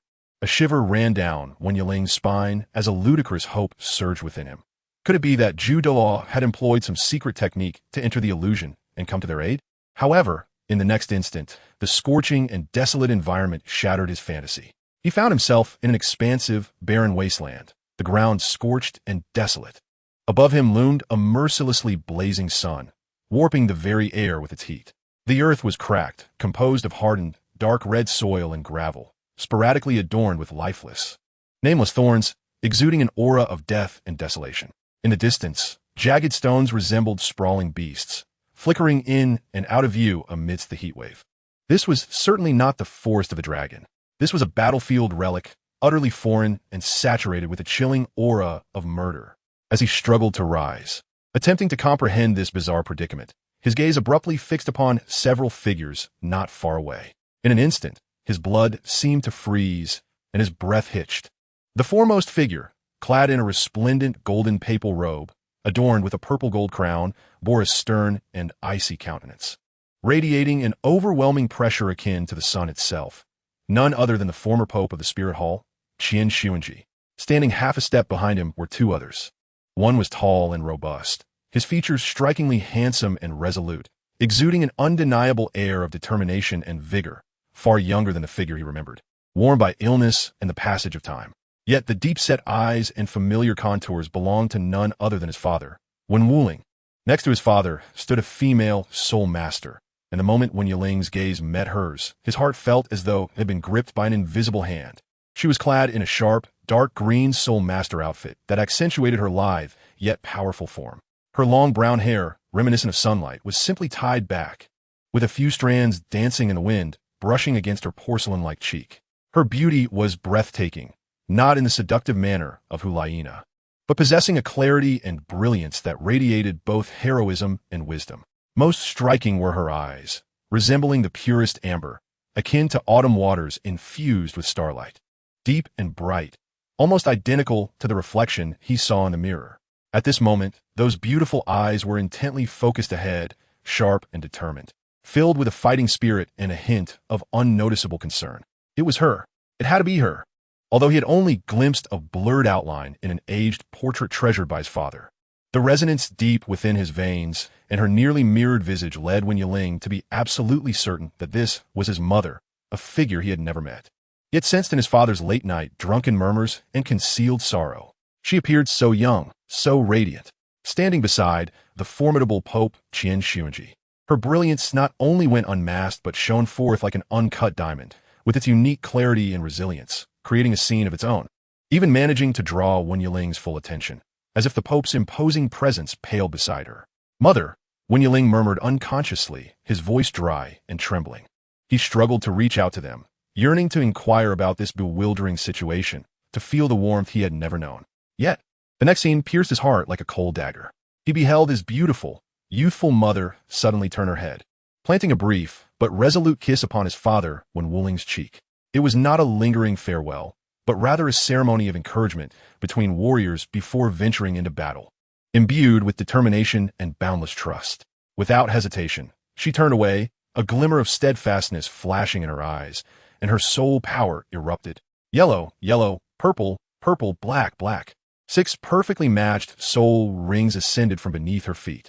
A powerful and peculiar wave of soul energy spread forth. Her martial soul had yet to fully manifest. But Wen Yuling could clearly sense it was an extraordinarily pure spiritual force, imbued with insight and transformative energy, resonating in a peculiar harmony with his own four-eyed spirit fox martial soul, yet ancient and vast beyond measure. In the next instant, her figure transformed into a streak of light, akin to an arrow released from its bowstring, charging unhesitatingly into the dust-laden core of the battlefield. With a clash of soul powers resonated explosively. The speed was astonishing. "Mother, don't go. Come back." Wen Yuling's heart-wrenching cry erupted, a tidal wave of fear engulfing him.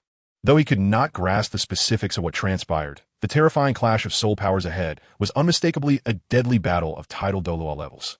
His mother was merely a soul emperor. Rushing in would be tantamount to courting death. However, his cries were as stones cast into a turbulent sea, creating no ripples. The Pope before him, his father, seemed utterly oblivious to his voice, blind to his existence. Qian Renxue's expression remained impassive, his gaze coldly fixated on the unfolding battle.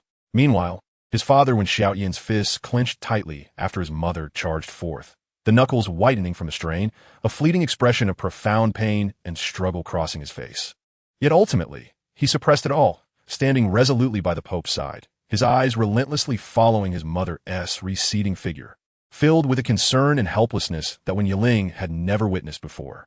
Why? Why not help her? Why must one watch her march to her death with such helplessness?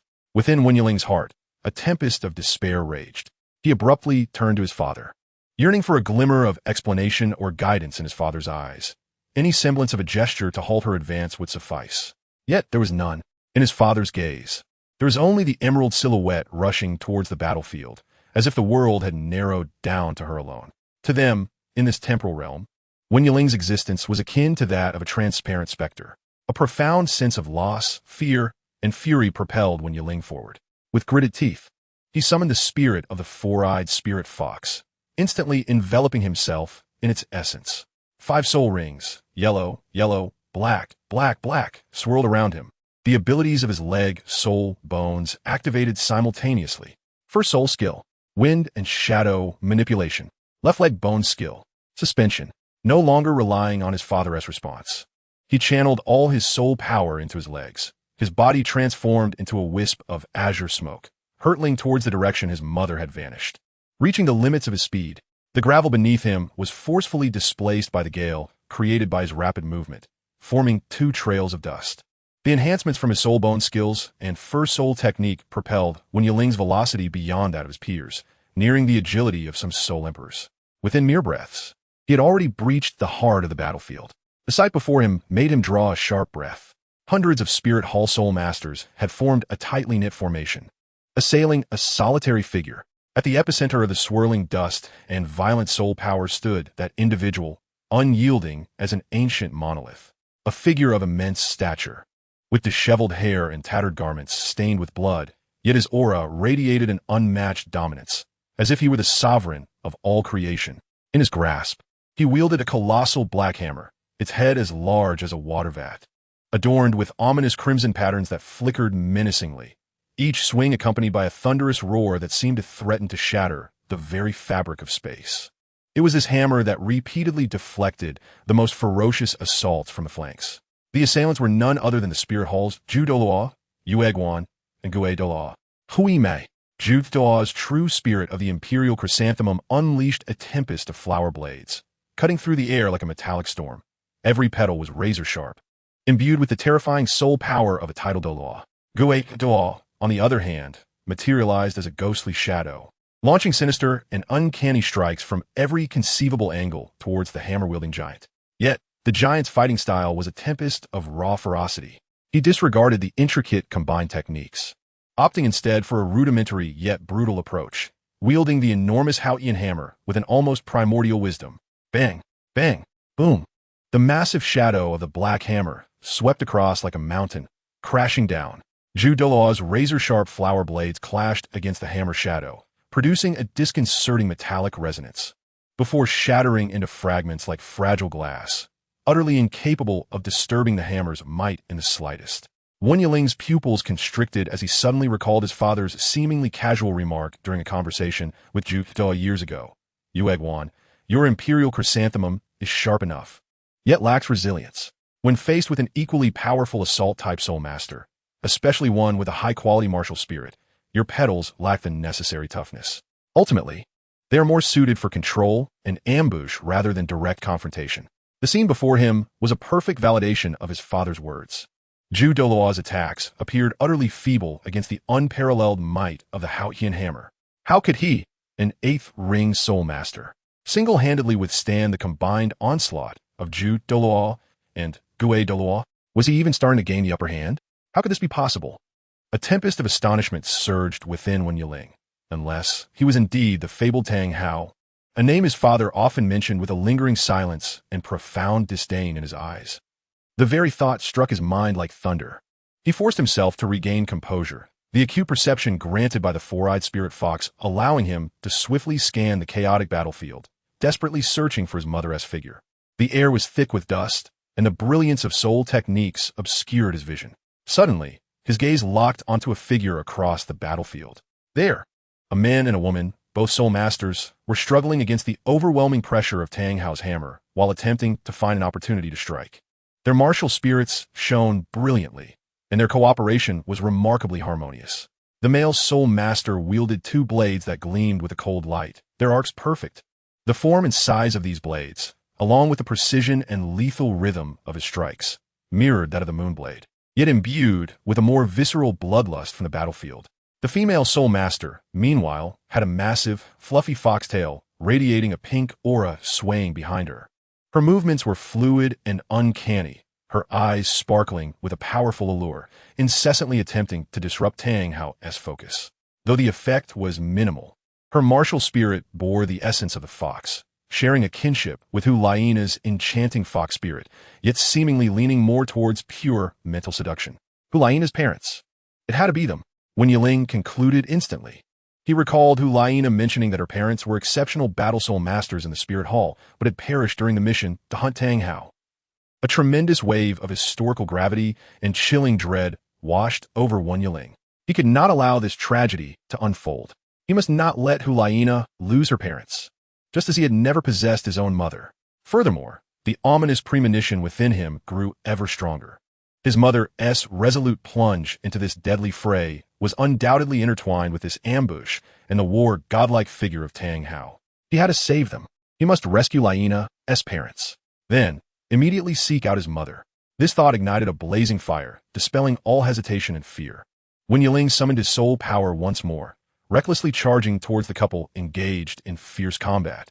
He even began to strain his mental fortitude, desperately seeking an opportunity to intervene in the battle and alter the seemingly predestined trajectory of fate. As he drew closer, he could clearly see the determined sweat glistening on Hu Liena's father's brow and the resolute light in her mother's eyes, a testament to their commitment to protect their comrades. Just as he was within 50 meters, on the verge of calling out to them in an attempt to catch their attention, an unforeseen change occurred. An indescribable, overwhelming pressure, imbued with divine majesty, yet chillingly ruthless, enveloped the entire desert battlefield like a cascade from the heavens. All the battling soul masters found their movements stilled. Even the unstoppable Tang Hao, akin to a war god, momentarily faltered in his swing of the Haotian hammer. Wen Yiling looked up in horror. Above him, the Pope, Qian had ascended into the air unbeknownst to him. Behind him loomed a colossal silhouette of a six-winged angel, radiating boundless brilliance and sacred aura, slowly unfurling its resplendent wings that obscured the sky. Qian hovered before this angelic figure, his face shrouded in holy light, obscuring his expression, yet his cold gaze pierced through space, settling upon the beleaguered Tang Hao. His voice, calm yet authoritative, resonated with an undeniable power of life and death, echoing in the ears of all present. Tang Hao, with merely 8 soul rings. Why seek your own destruction? Out of respect for your sect, I have shown leniency on numerous occasions. Should you continue to resist, you will sever your ties with the Spirit Hall and with the glory of the angels above. This voice boomed like a great bell, causing Wen Yiling's eardrums to ring, disrupting the flow of his soul power. However, what truly drove Wen Yiling to the brink of madness was the sight of his mother, the enchanting brown-haired spirit master, whose eyes, upon hearing the Pope's words, not only reflected no fear, but instead ignited with an even more resolute glimmer. It seemed she had glimpsed an opportunity. Her sixth spirit ring suddenly illuminated, radiating the brilliance of her martial soul's true form. Was she truly about to unleash her most formidable strike at this moment? No. Mother, please don't. Wen Yiling screamed frantically in his heart, propelling himself towards his mother with renewed speed. Simultaneously, he noticed Hu Liena's parents, who, under the Pope's oppressive presence, appeared to have found a moment of respite, once again gathering their soul power, preparing to join forces with the Pope for a new wave of assault. Their position was exceedingly perilous. Stop! Get away quickly! You cannot go there! Wen Yiling shouted hoarsely towards Hu Liena's parents, though he was uncertain of the exact source of danger. His instincts and the terror of history drove him to warn them frantically. His gaze flickered rapidly between his mother and Hu Liena's parents. An overwhelming sense of anxiety and helplessness threatened to tear him apart. What was he to do? Could he possibly save them all at once? In that tumultuous and chaotic instant, an exceedingly strange, chilling, and utterly dissimilar energy, cloaked in obscurity and far removed from the sacred oppression of the six-winged angel, surged towards him from behind, akin to a venomous serpent lurking in the shadows, sweeping over him in an instant. Wen Yiling felt as though his skull had been struck by a heavy hammer, and darkness engulfed his vision suddenly.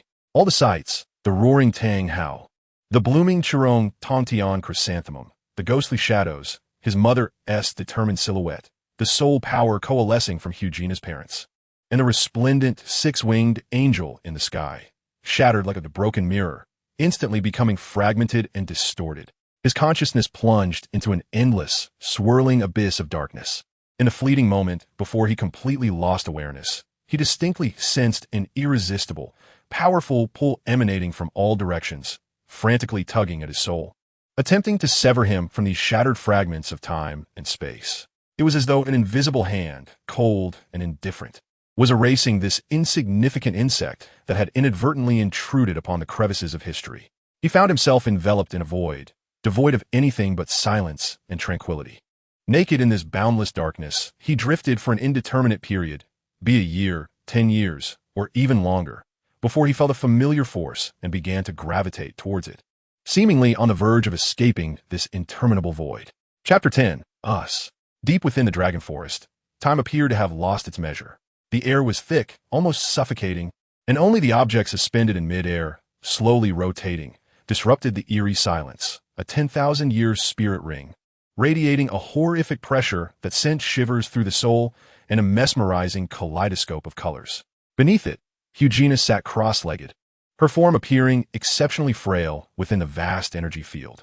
Her current state was utterly dire. Her originally alluring countenance had drained of color, pallid as gold leaf, and fine beads of cold sweat perpetually oozed from her brow and the tip of her nose, pooling and cascading down her cheeks, mingling with the crimson blood that continuously seeped from the corners of her mouth, rendering her meticulously adorned visage a chaotic mess. Her body trembled uncontrollably, as if it could shatter at any moment. The phantom of the nine-tailed fox spirit loomed behind her, flickering wildly, its 9 colossal tails oscillating between solid and ethereal, stirring up a pink spiritual tempest, only to dissipate like smoke, as if they might vanish entirely amidst this overwhelming surge of energy. Absorbing a spirit ring nearing 90,000 years in age was already a gamble against fate, fraught with peril. Moreover, her 60th level soul power had yet to stabilize, and both her body and spirit were far from their peak. The immense energy contained within the illusory dragon spirit ring surged through her already precarious meridians like the tumultuous waters of a breached dam, while the lingering violent thoughts and overwhelming resentment of the illusory dragon transformed into countless wailing malevolent spirits, relentlessly assaulting and gnawing at her mental barriers, seeking to wholly consume and assimilate her consciousness. Yet, this internal and external turmoil, which could shatter any spirit master in an instant, was not the greatest torment she faced at that moment. Her gaze, uncontrollably drawn, was fixated with searing dread and anxiety upon the silent figure beside her, Wen Yiling. He lay there quietly, appearing merely asleep. Yet, that handsome visage now bore an expression of lifeless pallor, his sword-like brows furrowed tightly, as if he continued to endure unimaginable suffering even in his unconscious state. His body was chillingly cold, his breath faint as a flickering candle in the wind, poised to extinguish at any moment. Most striking were the 2 curse marks upon his chest and back, pulsating with a sinister, multi-hued glow resembling a malevolent web, continuously extending icy threads that gradually consumed his dwindling vitality. It was he who, at the last moment, had shielded her from this lethal curse with his own body. Each glance felt like a red-hot dull blade, repeatedly stabbing at her heart, causing her unimaginable pain, more intense than any agony wrought by the spirit ring. Yiling, hold on. I absolutely must save you. She silently screamed from the depths of her soul, striving to transform the immense sorrow and fear into the strength to persist. However, that profound sense of worry and guilt clung to her consciousness like the most tenacious nightmare vine, binding her tightly and preventing her from consolidating her full focus to combat the remnants of the illusory dragon, leading to critical oversights at crucial moments. A near-mad obsession sustained her.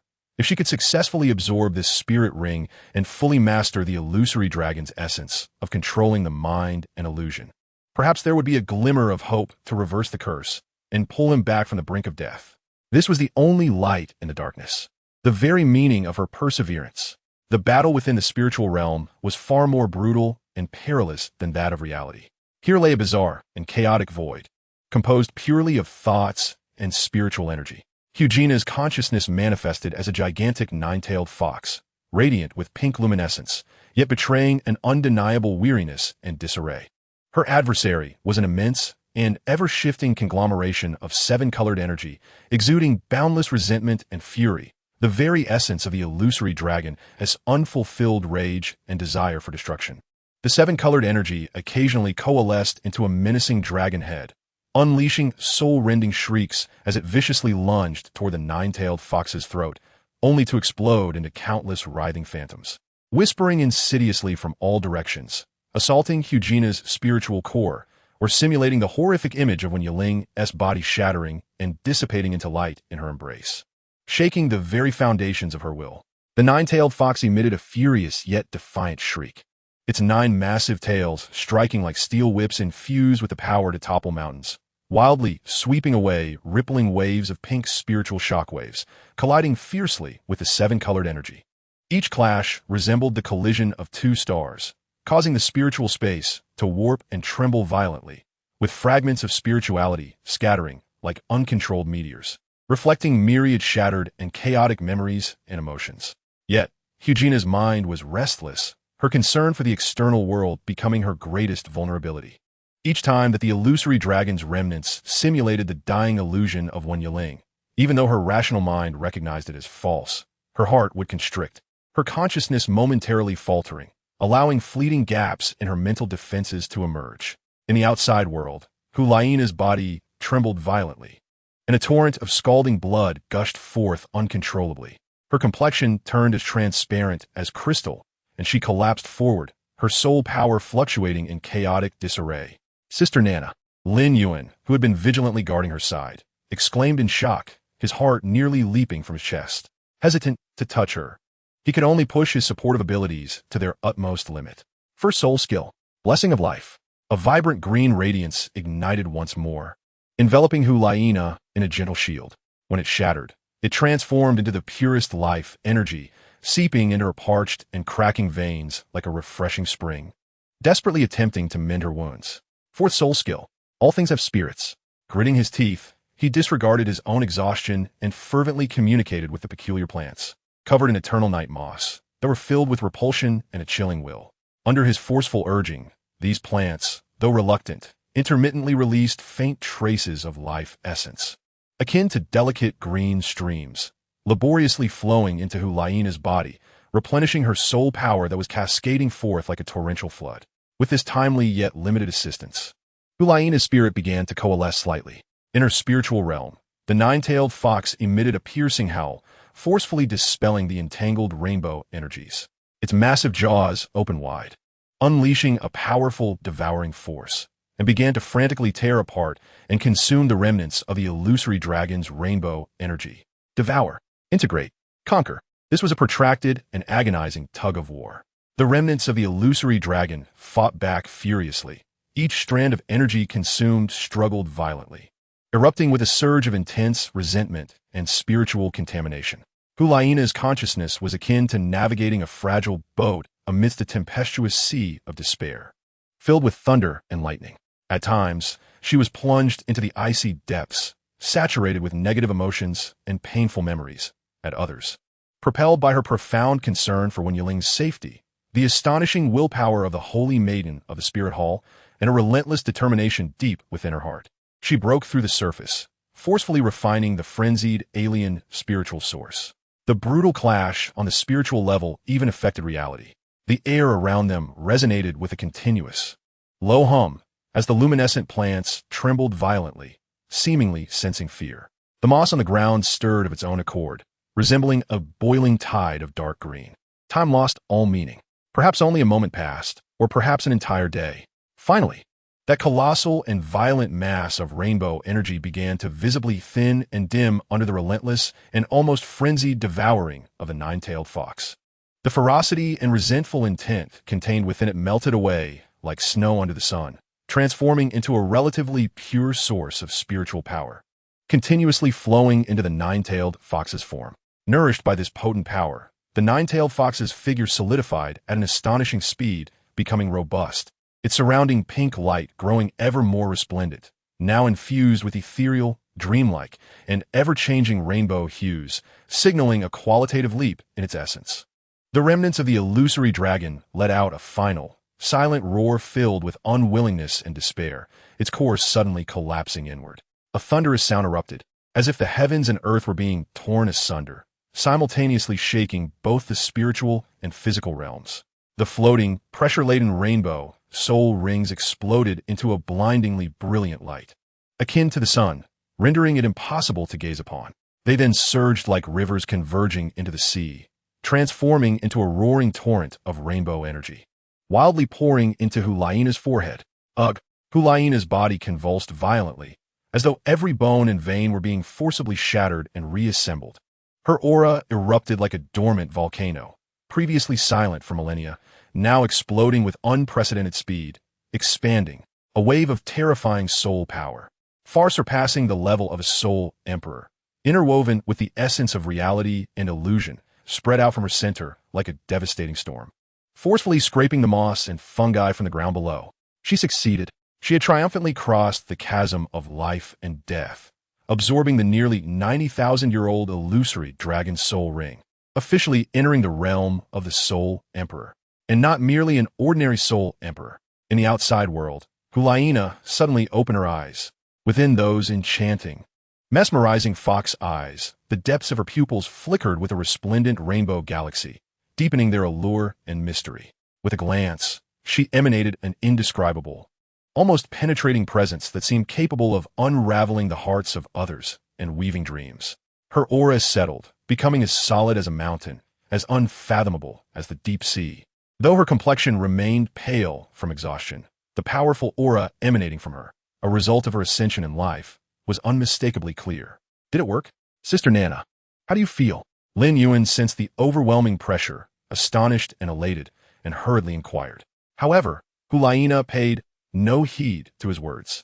The moment her eyes opened, they were magnetically drawn to Wen Yiling, locking onto him with an urgency that bordered on madness, as if she were a magnetized iron filing. She even overlooked the peculiar head soul bone, which had naturally surfaced and emanated a dreamlike rainbow glow due to the absorption of the soul ring, entirely disregarding it. Yiling! She nearly lunged forward, her trembling hands cautiously cradling Wen Yiling's cold face, feeling his breath, which was faint and on the verge of extinguishment.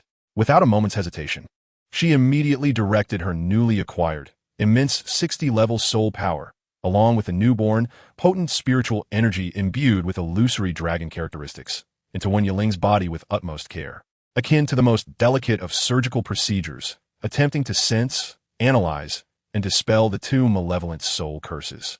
Hope ignited within her like a torch suddenly lit in the darkness, fervent and bright. Yet the next moment, the cruel reality extinguished this flame, dragging it into a deeper abyss of despair. The two curse marks were insidious, stubborn, and far more powerful than she could have imagined. They were like maggots with a life of their own, their roots deeply intertwined and embedded within the very essence of Wen Yiling's soul, continuously spreading countless cold, lifeless gray threads, devouring his remaining vitality. Though her newly acquired power was formidable, it paled in comparison to the vicious curses unleashed by a soul beast nearing the end of its nearly 90,000-year existence, targeting the core of his soul. Her soul power and spiritual force clashed against the curses, akin to pebbles cast into an unfathomable abyss, barely creating a whisper of an echo, at most only managing to slow the curse's spread insignificantly. Moreover, whenever her power became too aggressive, attempting to forcibly peel away the curses, it would only provoke a fierce backlash, causing Wen Yiling to convulse in unconscious pain, his breath growing even fainter. Once, twice, thrice, countless attempts, countless failures. The flickering flame of hope she had just ignited was extinguished time and again by the cold reality, leaving only ashes and a biting chill in its wake. An overwhelming sense of powerlessness and utter despair engulfed Hu Liena, akin to the deepest chill of the Northern Ocean, instantly freezing her limbs and heart. Had she risked everything, drawing upon all her strength, only to find herself unable to save him? All her efforts, all her perseverance, seemed to morph into a tragic and absurd joke. Why? Why did it come to this? The tears she had long suppressed finally broke through all barriers at that moment. No longer silently cascading, they surged forth like a floodgate unleashed, pouring from her newly empowered fox eyes, which should have looked down upon all living beings. She was not a fragile woman. When her parents passed away, she buried her sorrow deep within her heart, arming herself with pride and indifference. After becoming the saintess, she became accustomed to concealing her emotions, wearing a mask of stoicism. Yet at this moment, gazing upon the man who had sacrificed everything for her, whose life was flickering like a dying flame. She watched him endure such torment because of her, while she felt utterly powerless. All of her strength, all of her facades, all of her pride crumbled into dust, shattering completely. The suppressed, fragmented sobs escaped her throat with great difficulty, filled with an indescribable agony.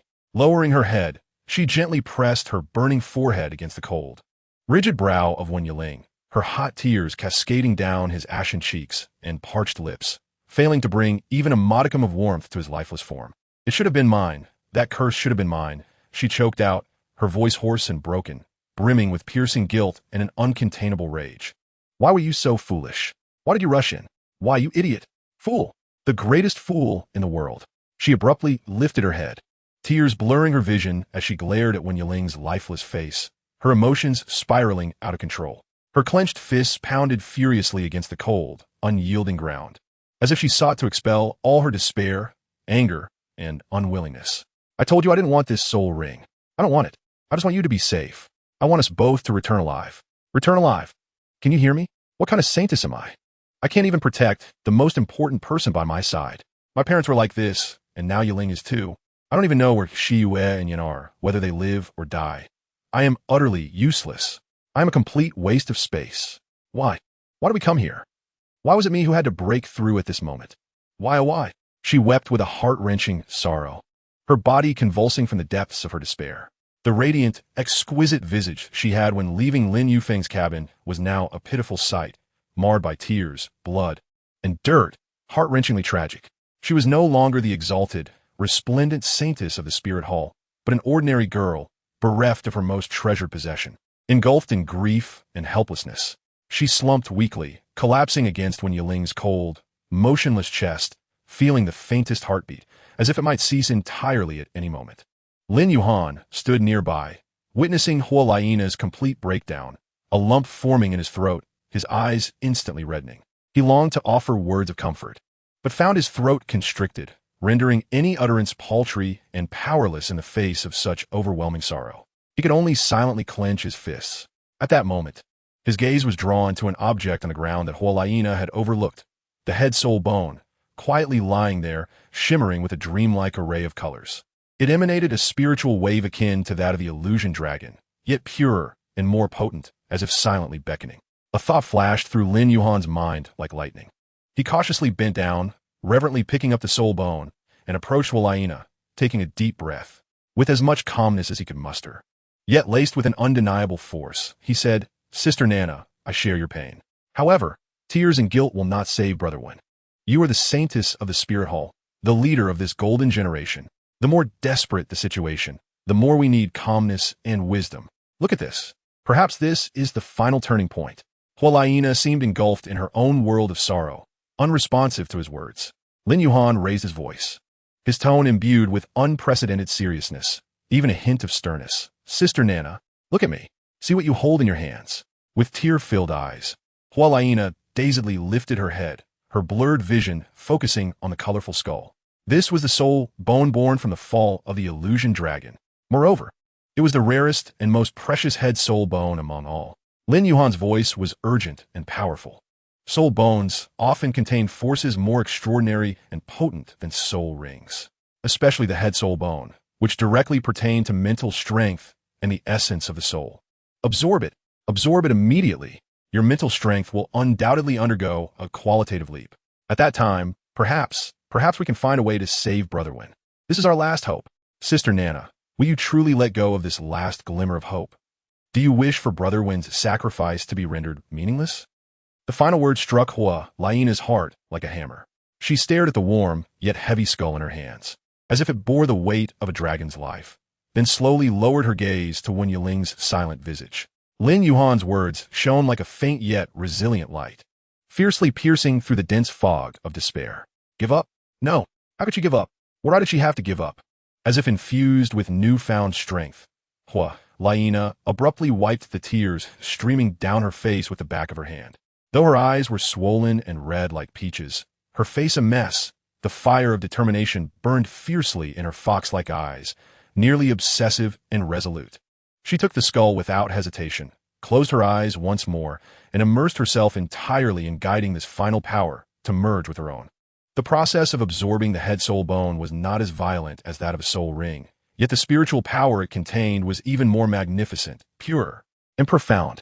The colorful radiance enveloped Hu Liena's head like gentle water, causing her mental strength to surge, transform, and elevate at an astonishing speed.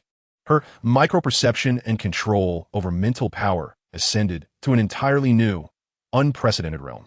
It felt as though countless secrets and knowledge regarding illusions, spirit, and consciousness surged forth in her mind, weaving together seamlessly. Time became irrelevant, and eventually, the resplendent seven-colored light gradually retracted, as if all rivers converging into the sea, completely merging into the center of Hu Liena's brow, leaving behind an extraordinarily subtle, almost imperceptible seven-colored dragon pattern mark on her smooth forehead. She slowly opened her eyes, the seven-colored light within her pupils no longer flickering but flowing like deep, rich ink, as if countless illusory worlds were being born and extinguished within. An indescribable, awe-inspiring majesty radiated naturally from her being. "What is it, Sister Nana? What is the soul bone skill?" Lin Yuhan asked, his palms sweating with nervousness, his voice trembling with anticipation.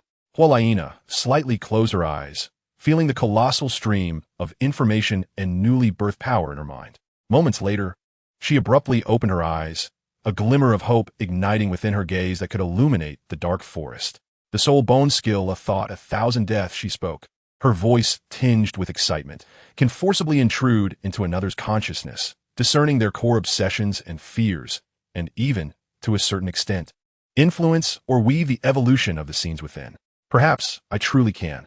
She once again looked at Wen Yiling, her hesitation and despair replaced by a fierce determination to gamble everything on this final attempt.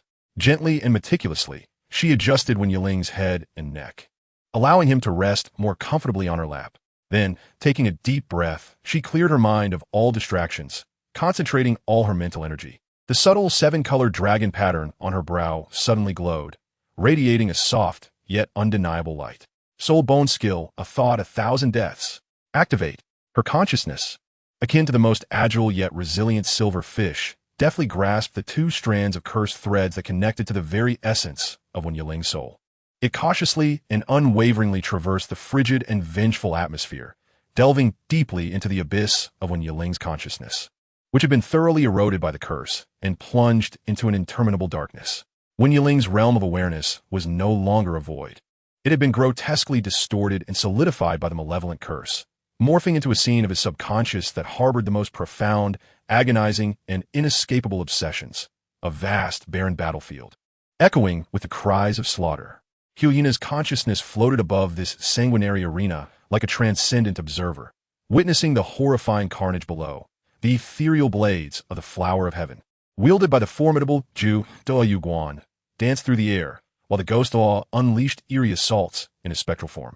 At the center of this chaos stood Tang Hao, a man drenched in blood, exuding an aura of dominance akin to a war god as he swung his enormous Haotian hammer.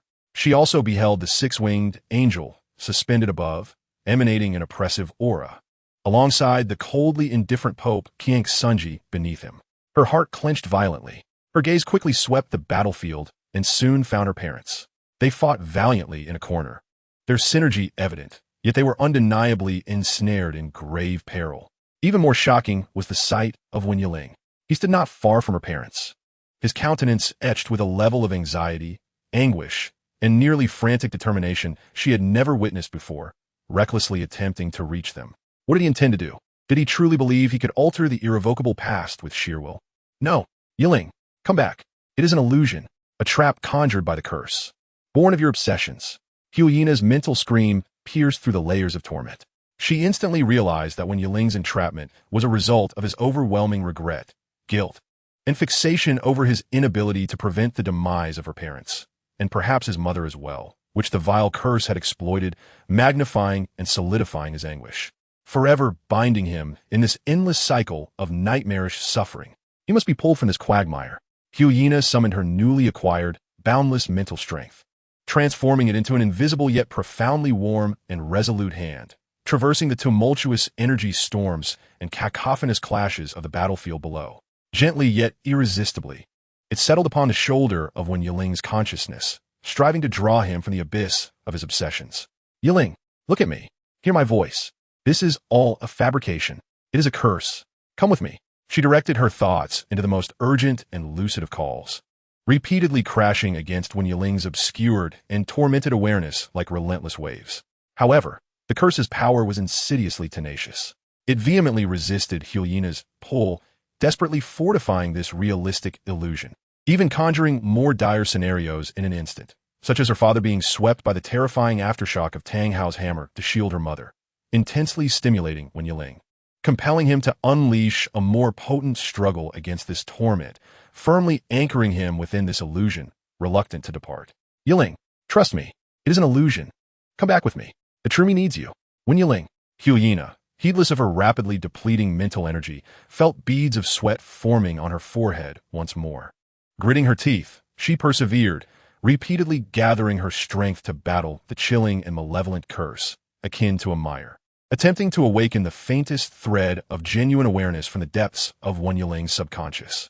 This was a quintessential contest of will and endurance. After countless attempts, as her mental energy neared exhaustion once again, perhaps it was Hu Liena's unwavering, anxious, and caring calls that finally pierced through the layers of fog. Or perhaps it was Wen Yiling's instinctive response and trust towards her unique essence buried deep within his subconscious. His consciousness trembled violently, momentarily hesitating in its frenzied struggle. It seemed he had heard something, felt that familiar and warm beckoning cutting through the endless pain and despair. It was in that fleeting instant. Hu Liena's eyes ignited with a kaleidoscope of colors. Seizing this singular opportunity, she concentrated her final and most potent surge of mental energy, unleashing it with all her might. Awaken. Yiling, come home with me. The battlefield of the Gobi, like a glass mirror struck with force, suddenly became riddled with countless cracks.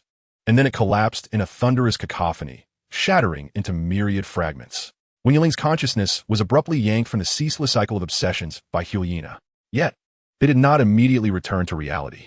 It felt as though they had passed through a viscous, icy membrane, plummeting into a realm far more bizarre, perilous, and unsettling.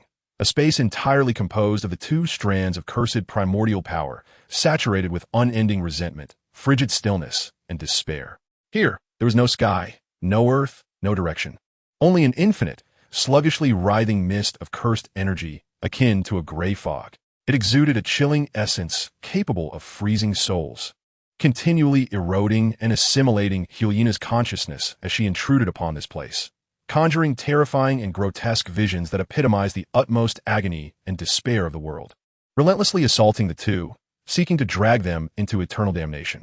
Meanwhile, Wen Yiling's consciousness curled up at the center of this dim space, appearing even more nebulous, translucent, and frail than before, as if it could be utterly consumed and digested by the ravenous gray mist surrounding him, merging into the curse itself at any moment. What caused Hu Liena's heart to halt, her blood to surge, and her cheeks to flush with heat, was that in this space, composed purely of soul and spiritual essence, Wen Yiling's consciousness was utterly exposed. Though it was not a corporeal form, but merely a manifestation of mental energy, the clarity of his elongated silhouette, the fluidity of his powerful lines, and all the male imagery she had never seen or imagined were laid bare before her. Ultimately, she was an inexperienced young woman. Upon encountering such a jarring sight, a surge of heat rushed to her head, rendering her cheeks, ears, and even neck scalding hot. Her heartbeat raced as if it were about to burst free from her chest. Her gaze instinctively darted away in embarrassment.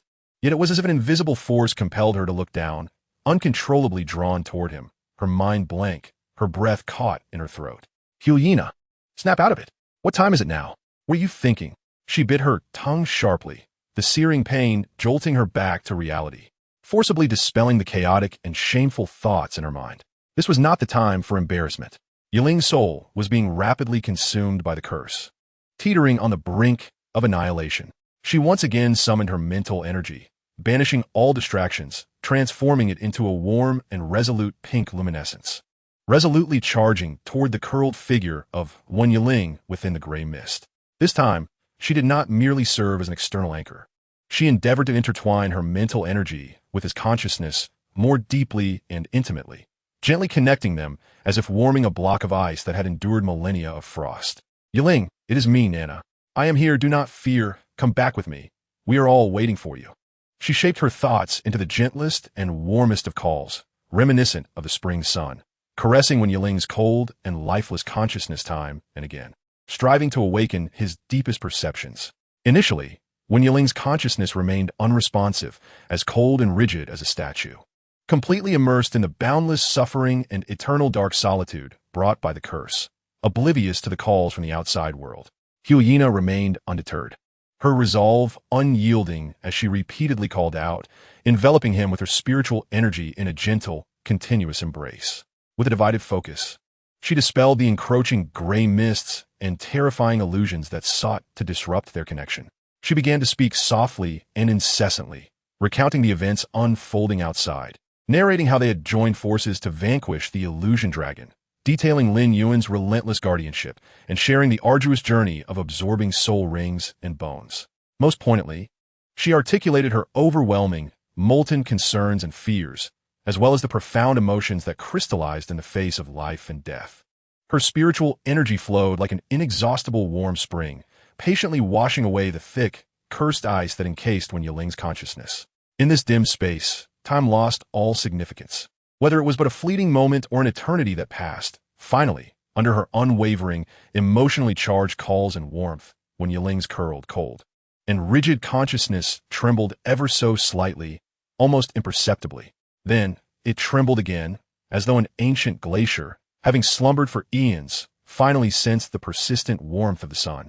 Beginning to exhibit a subtle thaw, he felt a familiar warmth, imbued with a delicate, intoxicating fragrance, an immensely powerful spiritual force enveloping him, steadfastly attempting to draw him from the boundless cold, darkness, and silence, bit by bit, with great difficulty. The power was so familiar, igniting a longing and warmth in his soul that he could not refuse. At last, with great effort, he slowly opened his eyes, as if expending every ounce of his strength. This was the awakening of his consciousness. He beheld, at such close proximity, the exquisitely clear visage of Hu Liena, formed entirely from pure spiritual energy. Her beautiful fox-like eyes were brimming with boundless anxiety, deep concern, fresh tear stains, and an almost overwhelming joy and radiant love that illuminated the dim space around them. At that moment, their spiritual energies intertwined completely, without barriers, in perfect harmony, like a gentle spring breeze caressing frozen earth, or sunlight tearing through dark clouds. A powerful, newly birthed spiritual force, merging the essence of the illusion dragon's soul ring and bones with Hu Liena's unreserved, fervent love, erupted from the core of their spiritual fusion like a golden dawn. The sacred, warm, and vibrant radiance instantly illuminated the entire cursed space steeped in darkness and silence. The gray mist that constituted the space shrieked in despair, twisting and dissolving in panic as if encountering their absolute nemesis. The entire cursed realm began to tremble violently, collapsing in the real world. Wen Yiling suddenly opened his eyes wide. A violent, heart-wrenching cough erupted from deep within his throat as his long stagnant respiratory function finally resumed, his chest heaving intensely as it greedily drew in the frigid air. In the instant his consciousness returned to his body, the excruciating pain and chill gnawing at his soul from the curse had not fully receded, prompting him to emit a suppressed groan, his brow furrowing in discomfort. Yet, in the next moment, all discomfort was eclipsed by an extraordinary sensation. He found himself lying in a place remarkably warm, soft, and infused with a faint, enticing fragrance that felt oddly familiar. His vision gradually cleared, revealing Hu Liena's enlarged, close-up face. Once enchanting, it was now etched with extreme anxiety, worry, joy, and intersecting tear stains. Her eyes were red and swollen, resembling two peaches battered by storms, with long lashes clumped together, adorned with unfallen crystalline droplets. The once impeccable makeup had been utterly ruined by tears, blood, and dirt, leaving her looking disheveled and fragile. Yet, in Wen Yiling's eyes at that moment, her face radiated a breathtaking beauty, capable of eclipsing all else in the world. The raw, unmasked emotions within her red-rimmed eyes pierced through the lingering cold and shadows in his soul, warming his nearly frozen limbs and body.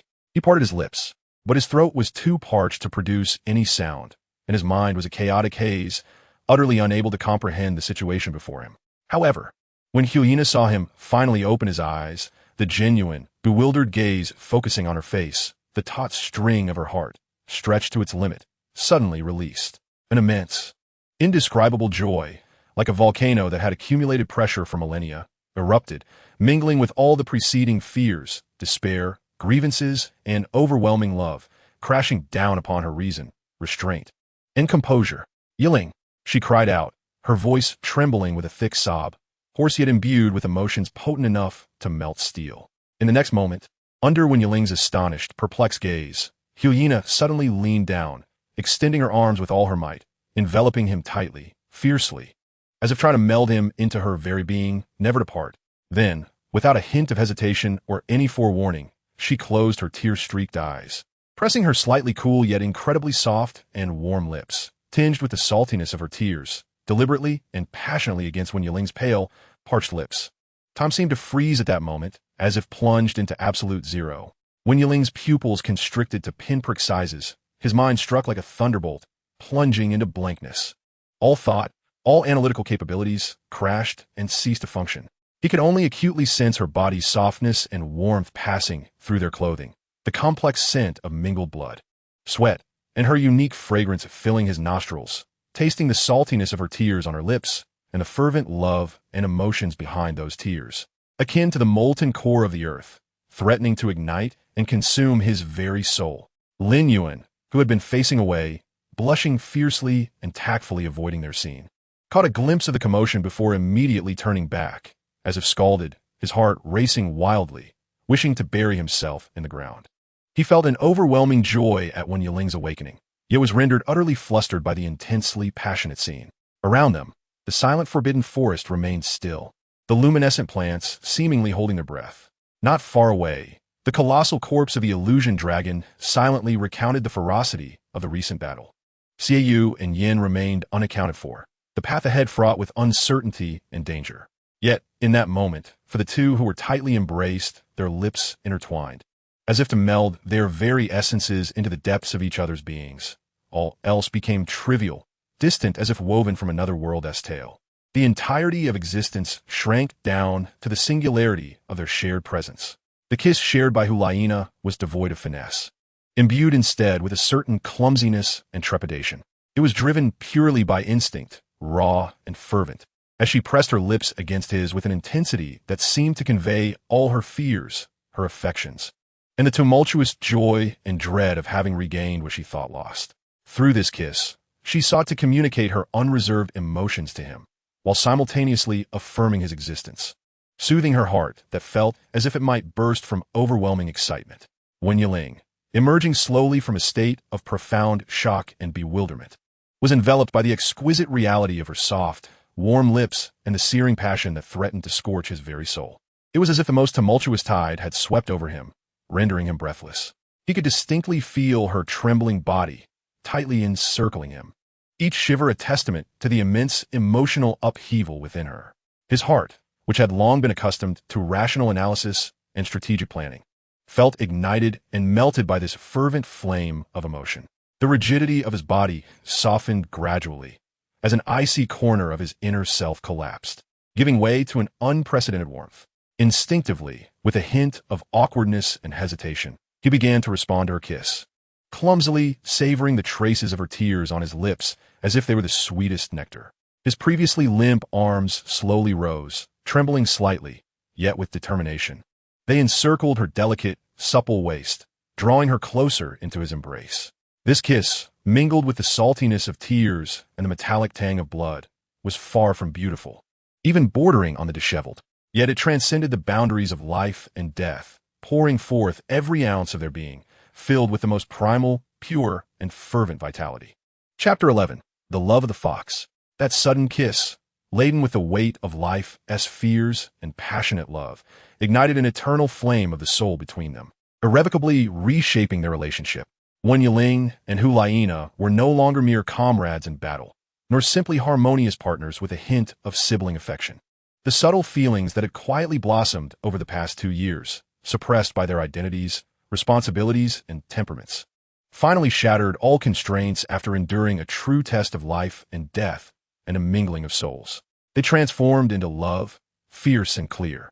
This burgeoning affection, born of youthful innocence yet tempered by the specter of mortality, surged forth with such sincerity that it left both young souls somewhat bewildered, yet delightfully enraptured.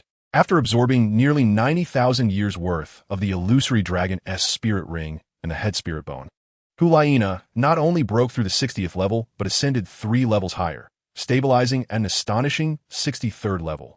The resultant enhancement of her power was nothing short of earth-shattering. Particularly notable was her 6th spirit ability, the illusory realm, whose strength and peculiarity far surpassed that of an ordinary Soul Emperor's 6th ability. This spirit skill could instantaneously conjure an illusion so close to reality that it appeared nearly flawless. Enemies ensnared within this illusion would find their senses utterly obscured, while their soul power would be continuously siphoned away, feeding back to Hu Liena. More terrifying still, she had the capacity to shatter this almost tangible illusion at will, unleashing a devastating psychological shock upon the trapped individuals through the stark contrast between the illusion and reality. This was a premier control-type spirit ability, embodying control, consumption, and explosive power in one. Just moments prior, due to Wen Yiling's instinctive shyness, he had refrained from holding her hand in front of Lin Yuan, only to be met with a light reprimand from Hu Liena. Thud! Wen Yiling's forehead once again collided solidly with the sturdy trunk of a fir tree, echoing with a dull thud. Though he had achieved the rank of a 59th level Soul King and his body had been tempered by soul power, such a collision did not inflict real harm. However, after several inexplicable encounters with trees, he found himself slightly dazed, his forehead reddening. Ouch, Sister Nana, please don't tease me. Wen Yiling complained, rubbing his slightly pained forehead, his tone laced with a blend of exasperation and affectionate indulgence. Even if my head is tough, it can't withstand such constant collisions. If this continues, I fear I may turn into a fool. He attempted to convey his plight with a pitiful gaze directed at Hu Liena. Yet, Hu Liena merely stood a short distance away, hands clasped behind her back, tilting her head as she regarded him, her enchanting fox-like eyes sparkling with a cunning yet triumphant glimmer, her lips curving into a playful smirk, clearly relishing in Wen Yiling's rare embarrassment. The newfound strength and the joy of their evolving relationship seemed to rejuvenate her, returning her to a playful, mischievous girlhood. Wen Yiling, resigned, turned to Lin Yuan for assistance. Yuan, could you say something? Lin Yuan, catching the plea in Wen Yiling's eyes, was about to intervene when he noticed Hu Liena's seemingly playful gaze, which concealed a menacing undertone, as if to say, "Dare you help him? You'll be next to collide with a tree." A chill ran down his spine, prompting him to adopt a wisely non-committal smile, even taking a small step aside to signal his neutrality. Brother, when it's nothing. I see Sister Nana is just having fun with you. You two can hold hands if you wish, don't mind me. I haven't seen anything. I'll just take a look at this plant over here." With that, he feigned intense interest in a glowing mushroom nearby, squatting down for a closer examination, though the slight tremor of his shoulders betrayed his suppressed amusement. Satisfied, Hu Liena let out a soft huff, her thoughts shifting as she dispelled the illusory realm cast upon Wen Yiling. The surroundings, previously distorted, shimmered slightly before returning to their authentic form. She stepped forward, boldly seizing Wen Yiling's hand, intertwining their fingers, and continued to lead him onward. The warmth and softness radiating from her palm caused Wen Yiling's heart to skip a beat, his cheeks flushing slightly. Yet, this time, he did not attempt to withdraw. Instead, he gently tightened his grip on her hand. After a distance, Hu Liena surveyed the increasingly dense and eerily atmospheric forest, her brows knitting together as an inkling of unease crept into her heart. She sensed that the presence of soul beasts around them had intensified, their energy growing stronger. Although, when Yiling had awakened, the curse's wounds at the soul level had not fully healed, greatly diminishing his strength. Should they encounter a formidable 10,000-year soul beast now, it would prove exceedingly troublesome. Yuan, she halted, a hint of concern lacing her voice. Are you certain we haven't taken a wrong turn? I feel as though there are more soul beasts surrounding us.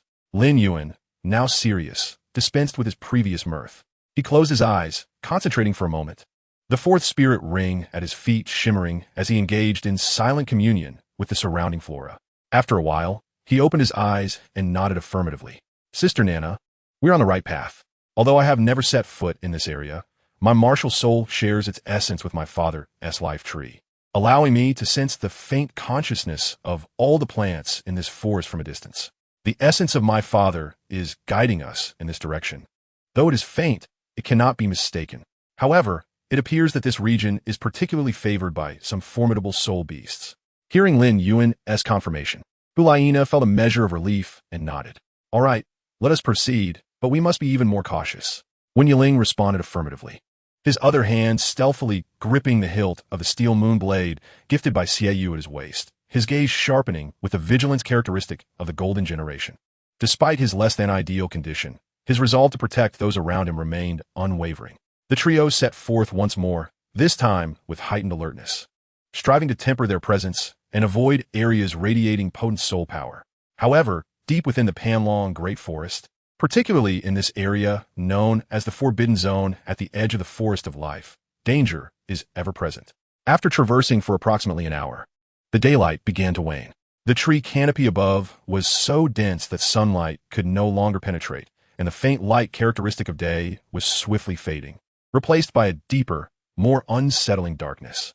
The low growls and shrieks of various nocturnal soul beasts began to resonate, intensifying the ominous atmosphere that enveloped the air. Night had fallen, and traveling through the forest at this hour was perilous. Wen Yiling surveyed his surroundings and spoke in a low voice. We must seek a defensible location to rest for the night and recuperate our physical and soul power. His gaze was soon drawn to a colossal ancient banyan tree not far off. The trunk of the banyan was exceedingly stout, likely requiring more than a dozen people to encircle it.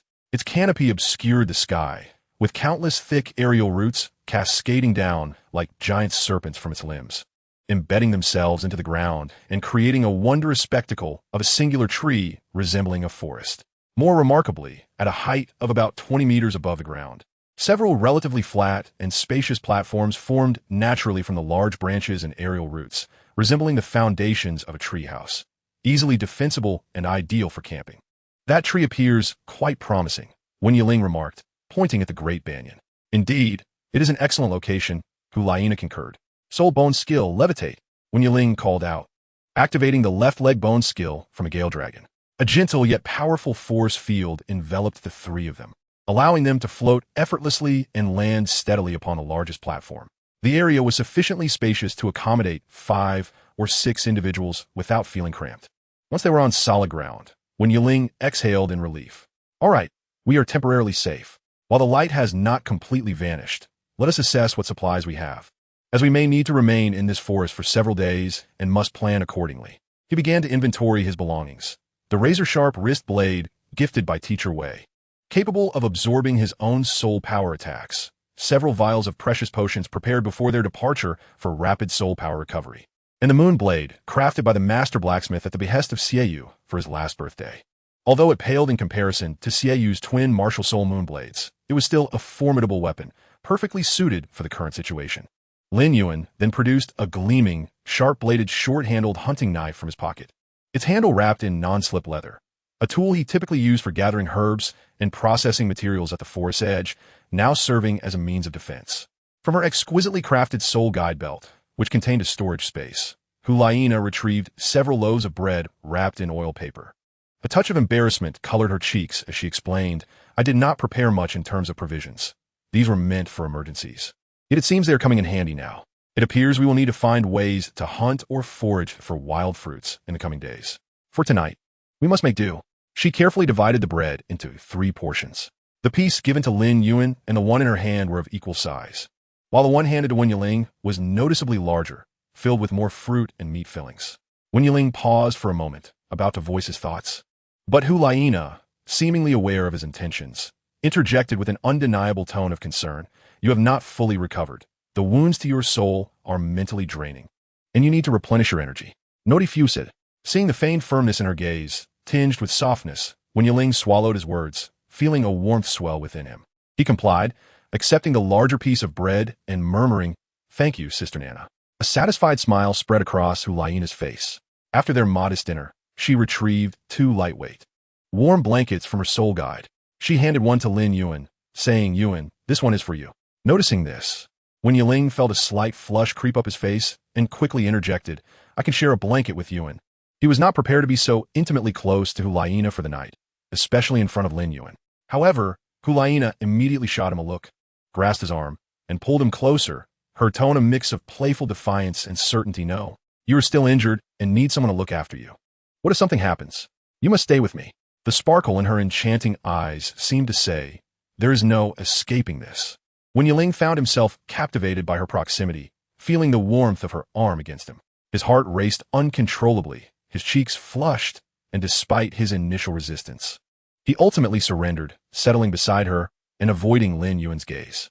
Lin Yuan, understanding the situation, took the blanket and retreated to another corner of the platform, laying it out and turning his back to the two, soon emitting soft, even snores. Whether he was genuinely asleep or merely pretending to grant them privacy remained uncertain.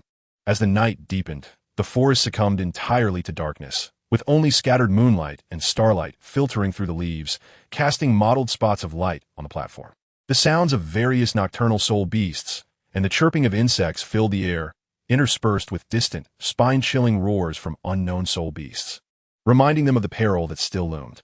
Lying side by side on the blanket, Hu Liena and Wen Yiling shared another blanket draped over them, neither experiencing the slightest inclination to sleep. Hu Liena nestled closely against Wen Yiling, almost reclining in his embrace. The blanket was not large enough, necessitating that they stay very close. Wen Yiling remained rigid, cautiously wrapping his arm around her shoulder, afraid to move. He could distinctly feel her softness and warmth, the faint fragrance of her hair mingling with the scent of the forest, while one of her arms naturally rested on his waist.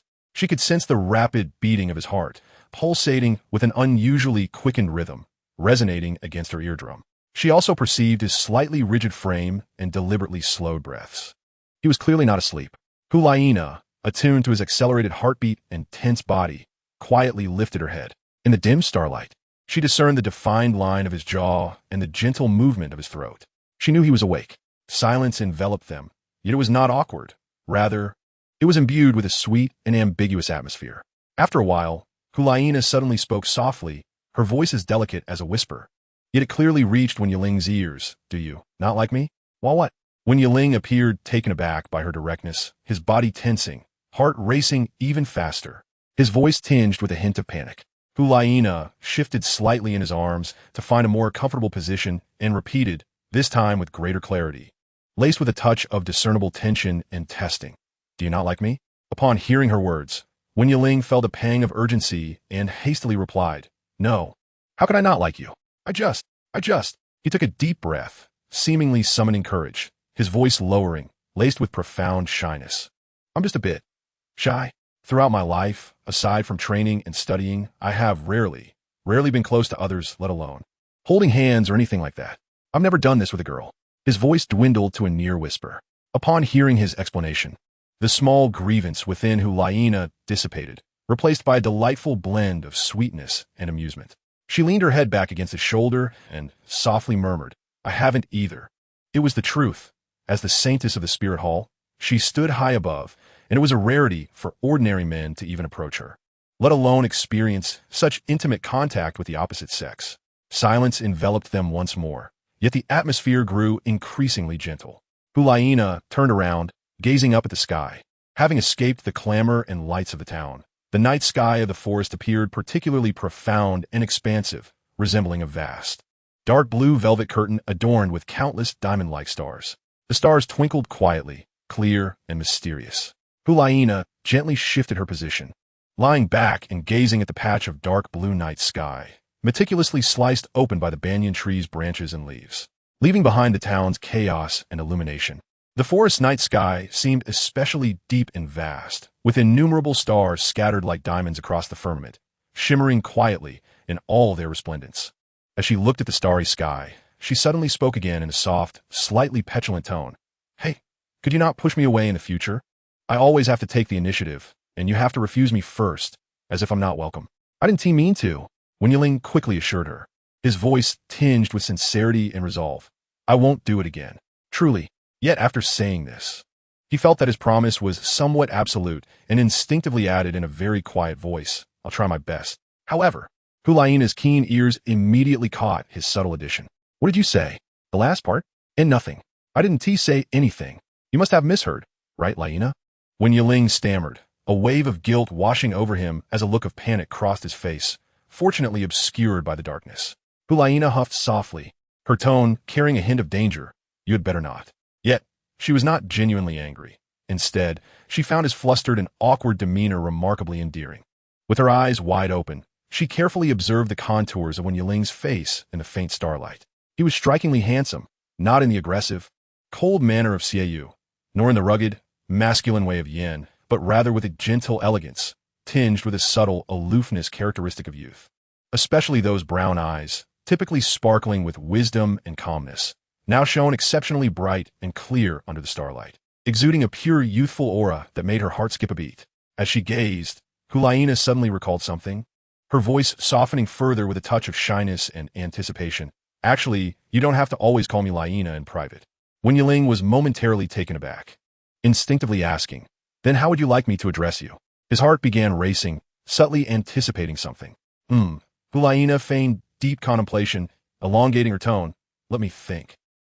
Wen Yiling, captivated by her eyes reflecting the starlight so closely, was struck by a bold and cheesy thought that nearly slipped from his lips. Could I call you baby? The moment the words left his mouth, he was taken aback by their cheesiness, his cheeks flushing crimson, thankfully concealed by the night. Indeed, Hu Liena's reaction was even more intense. She recoiled as if someone had stepped on her tail, her entire being seeming to ignite with embarrassment, her ears flushed. Stammering, she protested softly, That's too cheesy. Who told you to call me that? Her voice was filled with shyness, lacking any real irritation. Though Wen Yiling was equally embarrassed. Hearing her reaction only ignited a playful desire within him. Suppressing his laughter, he whispered in her ear, since it's just between us and no one else can hear. Otherwise you'll accuse me of not liking you and pushing you away. You. Hu Liena lightly smacked him, but he deftly seized her hand. The thin veil between them was completely torn away, wrapping them in a sweet and intimate atmosphere. In the tranquil forest night, on that platform, a pair of young lovers who had just acknowledged their feelings leaned into one another, softly exchanging clumsy, yet sincere, sweet nothings, the air thick with a sugary essence. The stars twinkled gently above them, bearing witness to this love blossoming amidst life and death perils. However, this forest fraught with danger would not show mercy simply because of the beauty of love. Just as they were immersed in their newly established, sweet, and private world, their vigilance waned involuntarily. Whoosh! A sharp sound sliced through the air from the darkness below the platform. The speed was astonishing. A massive scorpion, over 7 meters long, its body shining jet black, with a shell resembling black metal and a tail tipped with a glimmering, icy blue poisonous stinger, the blackwood scorpion climbed silently like a specter, launching a deadly ambush. Its target was none other than Hu Liena, who was blissfully unaware, facing away from the edge of the platform, lost in sweetness. Though Hu Liena possessed formidable mental fortitude, she was momentarily lax, failing to detect the lethal threat lurking in the darkness. Liena, watch out! In a split second, Wen Yiling's pupils constricted. Instinct honed from years of combat and an overwhelming concern for Hu Liena's safety ignited his reflexes to the utmost. Without a moment to ponder, he swiftly wrapped his left arm around her waist, pulling her protectively behind him, while his right hand shot out like lightning. Seizing the steel crescent blade that lay at hand, and without a glance, he boldly faced the incoming shadow. Clang! Sparks flew. A tremendous force resonated from the crescent blade, numbing Wen Yiling's arm and causing a surge of blood to rise in his chest, nearly rekindling old wounds in his soul. The pincers of the blackwood scorpion possessed terrifying strength. Enemy attack! Wen Yiling roared, suppressing discomfort and instantly entering a battle-ready state. The four-eyed spirit fox spirit surged forth. 5 soul rings, yellow, yellow, purple, black, black, erupted, radiating brilliant light in the dim night, illuminating his serious and sharp features. Hu Liena was jolted awake by the sudden attack, her charming face paling in fear. She quickly regained her composure, her enchanting eyes flashing with a mix of embarrassment and killing intent. Her soul power surging as 6 soul rings materialized, the latest one shimmering with a mesmerizing rainbow hue, particularly striking. She raised her delicate hand, pink foxfire coalescing instantly. First soul skill, foxfire. However, before she could fully unleash her soul skill, Wen Yiling urgently interrupted her. Wait, Liena, don't use fire. His voice carried an unprecedented seriousness and urgency. We're in the forest. There are dry trees and moss everywhere. If your foxfire goes out of control, it could easily spark a catastrophic forest fire. We might not be killed by the soul beasts, but we'll be trapped by the flames. Hu Liena froze at his words, a cold sweat breaking out. In her moment of panic, she nearly made a grave mistake. Gratefully, she glanced at Wen Yiling and promptly dispelled the foxfire in her hands. What should we do then? She asked anxiously, as rustling sounds echoed around the platform. Pairs of glowing eyes began to illuminate the darkness. At least a dozen massive blackwood scorpions crawled up from the banyan tree's aerial roots and branches, surrounding them completely. These scorpions had cultivation levels around 2,000 to 3,000 years. While individually they were not excessively terrifying, their numbers were overwhelming, and their coordination made them difficult to handle on the narrow platform. At this moment, Lin Yuantian was also awakened, sitting up abruptly. Upon seeing the situation around him, his expression paled slightly, but he quickly gripped his short hunting knife tightly, positioning himself beside Wen Yiling and Hu Liena to form a back-to-back defensive formation. Wen Yiling's gaze swept sharply over the approaching swarm of scorpions, his mind racing as he made an instantaneous judgment. The large-scale use of soul techniques was ill-advised. The commotion would likely attract even more formidable adversaries. Though the carapaces of these scorpions were tough, their joints and eyes remained vulnerable. The solution lay in direct weaponry. Avoid offensive or controlling soul techniques that might lure other soul beasts. As he spoke, he handed his sharp wrist blades to Hu Liena. Nana, use this. It grants you greater agility. Aim for their joints and compound eyes. Hu Liena accepted the icy blades, nodding in agreement. As the sister of the evil moon, and a saint nurtured by the spirit hall, her combat prowess extended far beyond mere soul techniques. In close combat and weapon handling, she too was a prodigy. Moreover, with the weaponry provided by Wen Yiling, her potential was magnified. Yuan, be cautious and support from the sidelines. Wen Yiling commanded, tightening his grip on the steel crescent blades. His expression turned cold and focused, and then he charged into battle. The clash erupted instantaneously. A nearby blackwood scorpion initiated the attack, its massive pincers slicing through the air with a menacing gust, aiming for Wen Yiling's waist. With a narrowed gaze, he deftly shifted his footing, narrowly evading the strike capable of severing steel, while his crescent blade traced a chilling arc, precisely severing the joint where the pincers connected to the body. With a chilling sound, the scissor-like pincers were brutally cleaved in half by Wen Yiling's powerful and precise strike. Dark green, foul-smelling blood gushed forth, eliciting a pained screech from the scorpion. Its remaining pincer and stinger lunged at him in a frenzied attack. Yet, Wen Yiling remained unperturbed. The crescent blade in his grasp seemed to come alive. Although he specialized in agility and control, he had practiced extensively with a weapon master, Evil Moon, and thus was well-versed in the fundamental techniques of the blade. He adeptly blocked, slashed, and utilized the blade's back to hook and pull, his movements fluid as he mirrored Evil Moon's formidable crescent blade techniques to a remarkable degree, engaging the injured blackwood scorpion within the cramped space, leaving deep gashes upon its hardened shell. Meanwhile, Hu Liena showcased her remarkable combat talent. With the wrist blades in hand, her form danced like a wraith, nimble and elusive, evading the scorpion's pincers and venomous stingers by mere fractions of an inch. Her assaults were fierce and precise, the blades striking like a serpent's fangs, targeting the scorpion's compound eyes, the joints of its pincers, and the connections of its limbs. With a flash of cold light, one blackwood scorpion's compound eye was pierced, its fluids gushing forth. A sharp crack echoed as another scorpion's stinger joint was artfully disarmed and severed. Her movements were not only efficient, but also imbued with an elegant and lethal grace, as if she were not engaged in a life-and-death struggle, but rather performing a dance of demise. The power unleashed by the dual wrist blades in her hands exceeded all expectations. Lin Yuan capitalized on his agility and acute perception. He did not confront the blackwood scorpions head-on, but instead maneuvered through the battlefield like a slippery eel, his short hunting knife striking with surgical precision, ambushing those scorpions attempting to flank Wen Yiling and Hu Liena, targeting their limb joints or the crevices in their shells. Though he could not deal fatal blows, he significantly disrupted the rhythm of the scorpion swarm, creating countless opportunities for his companions. The platform reverberated with the clang of metal, the shattering of shells, the anguished cries of the soul beasts, and the shouts of humans. Dark green scorpion blood splattered everywhere, emitting a repugnant stench. The battle was intensely fierce. Despite their individual prowess, the sheer number of scorpions was overwhelming, forcing them into a grueling stalemate.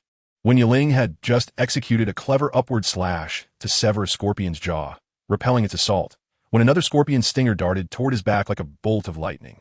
Just as he was on the verge of being struck, Hu Liena's warning cry echoed, "Be careful."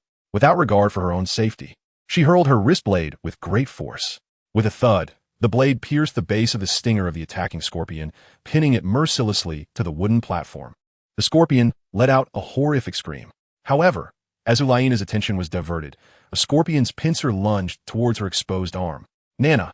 Wen Yiling's expression contorted in alarm as he instinctively thrust his left arm forward, blocking the attack with his own limb.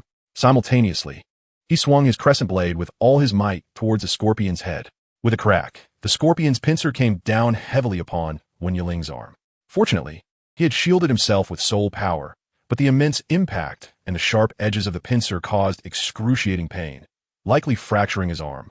Yet at the same moment, his crescent blade cleaved into the connection between the scorpion's head and thorax, nearly severing its head entirely.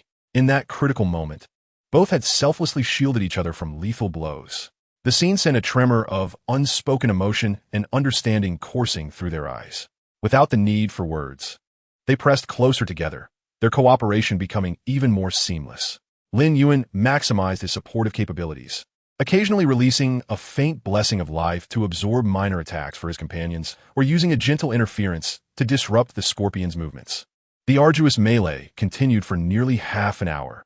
When the last remaining Blackwood scorpion, its body in tatters, frantically leaped off the platform and vanished into the dark forest. The platform lay in ruins, littered with shattered scorpion shells, severed limbs, and thick, dark blood, the stench overwhelming. All three were left panting, drenched in sweat, bearing various injuries, and utterly drained of soul power. Wen Yiling's arm had swollen significantly, sending sharp pangs of pain through him. Hu Liena's hair was disheveled, her breaths rapid, her chest rising and falling with exertion, and her grip on the wrist blades trembled from overuse. Lin Yuan collapsed onto the ground, gasping for air. "It's over," Hu Liena said, leaning against Wen Yiling, her voice tinged with lingering fear. Wen Yiling nodded, suppressing the pain in his arm as he cautiously surveyed their surroundings. Once he confirmed that no new threats were imminent, he finally allowed himself to relax. "It seems we must be more vigilant during our rest periods in the future. We need to find a way to conceal our presence. Next time, perhaps you could set up a small isolation illusion in advance to avoid unnecessary troubles." Hu Liena nodded in agreement. "Yes, I understand, darling." Wen Yiling's face flushed instantly, the previously serious atmosphere now tinged with intimacy. After the intense battle, fatigue surged through them like a tide, and the eastern horizon began to hint at the first light of dawn, signaling the approach of daybreak. They paid no heed to the chaos and bloodshed upon the platform, dragging their weary bodies back onto the blanket. Hu Liena nestled tightly into Wen Yiling's embrace. And this time, he no longer hesitated or felt shy, wrapping his uninjured arm around her securely. Both were in desperate need of recuperation in the fleeting darkness before dawn, striving to regain some strength and energy for the day's journey ahead. The exhaustion of their bodies and the closeness of their spirits soon lulled them into a half-asleep state. Just before succumbing to slumber, Wen Yiling sensed Hu Liena exhale softly and contentedly, burying her head deeper into the crook of his neck. Instinctively, he tightened his embrace, a weary yet reassuring smile gracing his lips in the shadows. The forest once again succumbed to silence, the remnants of battle and a lingering scent of blood silently narrating the recent peril. In this treacherous sanctuary, the two entwined in slumber became each other's warmest refuge and steadfast support. Chapter 12. The Primal Way. The dawn light, akin to a bashful maiden, cautiously parted the dense emerald curtain of the dragon forest, casting a faint and ethereal glow upon the ancient banyan tree platform. Wen Yiling's eyelashes fluttered slightly as he was the first to awaken from a shallow sleep. The curse that gnawed at his soul, akin to a festering wound, had not dissipated, while the swelling and dull ache from the crushing blow delivered by the Blackwood scorpion as pincers on his left arm became increasingly pronounced under the morning light's reminder, each pulse of his heartbeat tugging at his nerves and inducing waves of discomfort. He instinctively lowered his gaze to Hu Liena, who still lay in peaceful slumber. The gentle morning light tenderly outlined her delicate profile, stripping away the usual gravitas and allure of her role as a saintess in her dream state. She appeared exceptionally tranquil and soft, her long, thick eyelashes casting a gentle shadow beneath her eyelids, and her slightly pouted lips exuding a hint of childlike innocence and contentment. The harrowing battle of the previous night, coupled with the emotional flood that had burst forth, seemed to have finally allowed her to drop all defenses, finding a moment of serenity in his embrace amidst the lurking dangers of this forbidden land. Wen Yiling's gaze lingered on her face, a surge of indescribable tenderness and protective instinct swelling within him, making it difficult to rouse her from her sweet dreams. However, The harsh reality intruded at an opportune moment. His empty stomach emitted a clear and plaintive growl, sounding particularly jarring in the stillness of the morning. The meager bread from yesterday had long been consumed during the relentless battles and arduous journey. With a soft sigh, he surveyed the scattered remains of the blackwood scorpions and the thick, congealed blood that had darkened on the platform. Then cast his eyes downward into the obscured depths of the shadowy forest veiled by morning mist. Food, this most primal and urgent of needs, weighed heavily upon his heart like a colossal stone. Perhaps disturbed by his stomach's protest or his barely audible sigh, Hu Liena's thick eyelashes fluttered like butterfly wings. Slowly opening her eyes, the initial haze in her gaze softened the usual sharpness, replacing it with a languorous charm. As her blurry vision focused and she discovered Wen Yiling intently gazing at her, a faint blush instantly colored her fair cheeks, followed by an unguarded, radiant smile tinged with shyness. "Good morning, Yiling." "Good morning, Nana." Wen Yiling replied with a smile, a sweet warmth blossoming within him. "Does your arm still hurt?" he inquired with concern, recalling how she had once used her arm to shield against the scorpion's pincers. Hu Liena moved her right arm slightly and shook her head, her tone light. "Just a little bruise. It's nothing." "And you?" Her gaze immediately fell upon his visibly swollen left arm, her brows knitting in worry. "Em fine. It's just a bit weak, but it doesn't hinder my movement." Wen Yiling replied nonchalantly, moving his left arm, but involuntarily inhaling sharply due to the pain, attempting to mask it so as not to cause her undue concern. At that moment, Lin Yuan also rubbed his eyes and sat up, yawning. "Good morning, Wengo." "Nana ye." Upon seeing the disheveled scene on the platform and the lingering stench, he couldn't help but wrinkle his nose. "We need to leave this place quickly. The odor is overwhelming and will inevitably attract more troublesome creatures." "Yes." Wen Yiling nodded, his expression turning serious. Yuan was right, and moreover, we must confront a more pressing issue. Our food supplies are dwindling. Yesterday's bread was hardly sufficient. We must find a safe source of food on our journey, or we will soon be unable to sustain ourselves. At his words, Hu Liena's smile faded, instinctively reaching for her exquisite soul guide belt. Aside from a few spare garments, some basic medicines, and personal items, there was nothing edible within. Her brow furrowed as she regarded the bizarre and vividly colored plants and fungi surrounding them. Expressing concern, "Most of the things in this forest appear quite strange. Many must be poisonous, right? Can we find anything edible?" Lin Yuan interjected, his tone imbued with the confidence of a youth familiar with the woods. "Nana Jia, rest assured, identifying plants is my forte. I can discern some common non-toxic berries, edible tubers, and nuts. As for meat, it will be a matter of luck. It would be best to locate traces of common, docile herbivorous soul beasts while avoiding confrontation with carnivorous ones. Without further ado, let us pack lightly and set off immediately." Yuan, continue to sense Uncle Lin's direction and seek a relatively safe path. Wen Yiling, suppressing the ache in his left arm, rose and began sweeping the scorpion remains off the platform onto the ground below, at least clearing the area where they had briefly rested. Hu Liena stood as well, approaching Wen Yiling, observing his slightly furrowed brow as he endured the pain. Suddenly, she reached out and gently grasped his injured left forearm. Her touch was tender, her palm warm and soft. Wen Yiling's body stiffened momentarily as he instinctively tried to withdraw his arm, but found it firmly held by Hu Liena. "Don't move," she commanded softly, her tone unexpectedly gentle. She carefully avoided the most swollen areas, channeling a gentle and pure stream of soul power into his arm, helping to ease the tension and alleviate the pain. "You said it was nothing, yet it's this swollen and feels so hot to the touch," she murmured, her eyes reflecting concern and undeniable care. The soothing soul power flowed like a gentle stream into his aching muscles, bringing a wave of comforting relief. As Wen Yiling gazed at her focused and earnest profile, a warm surge of emotion welled up within him, dispelling the morning chill and the irritation caused by his injuries. He ceased to resist, standing quietly and allowing her to work her magic, murmuring, "Thank you."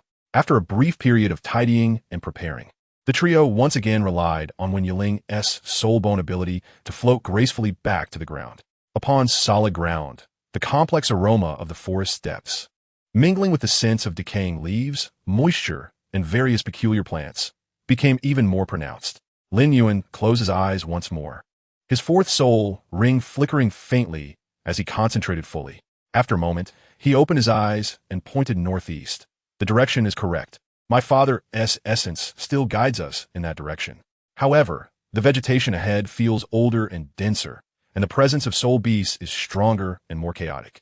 We must exercise utmost caution and avoid sources of powerful energy fluctuations.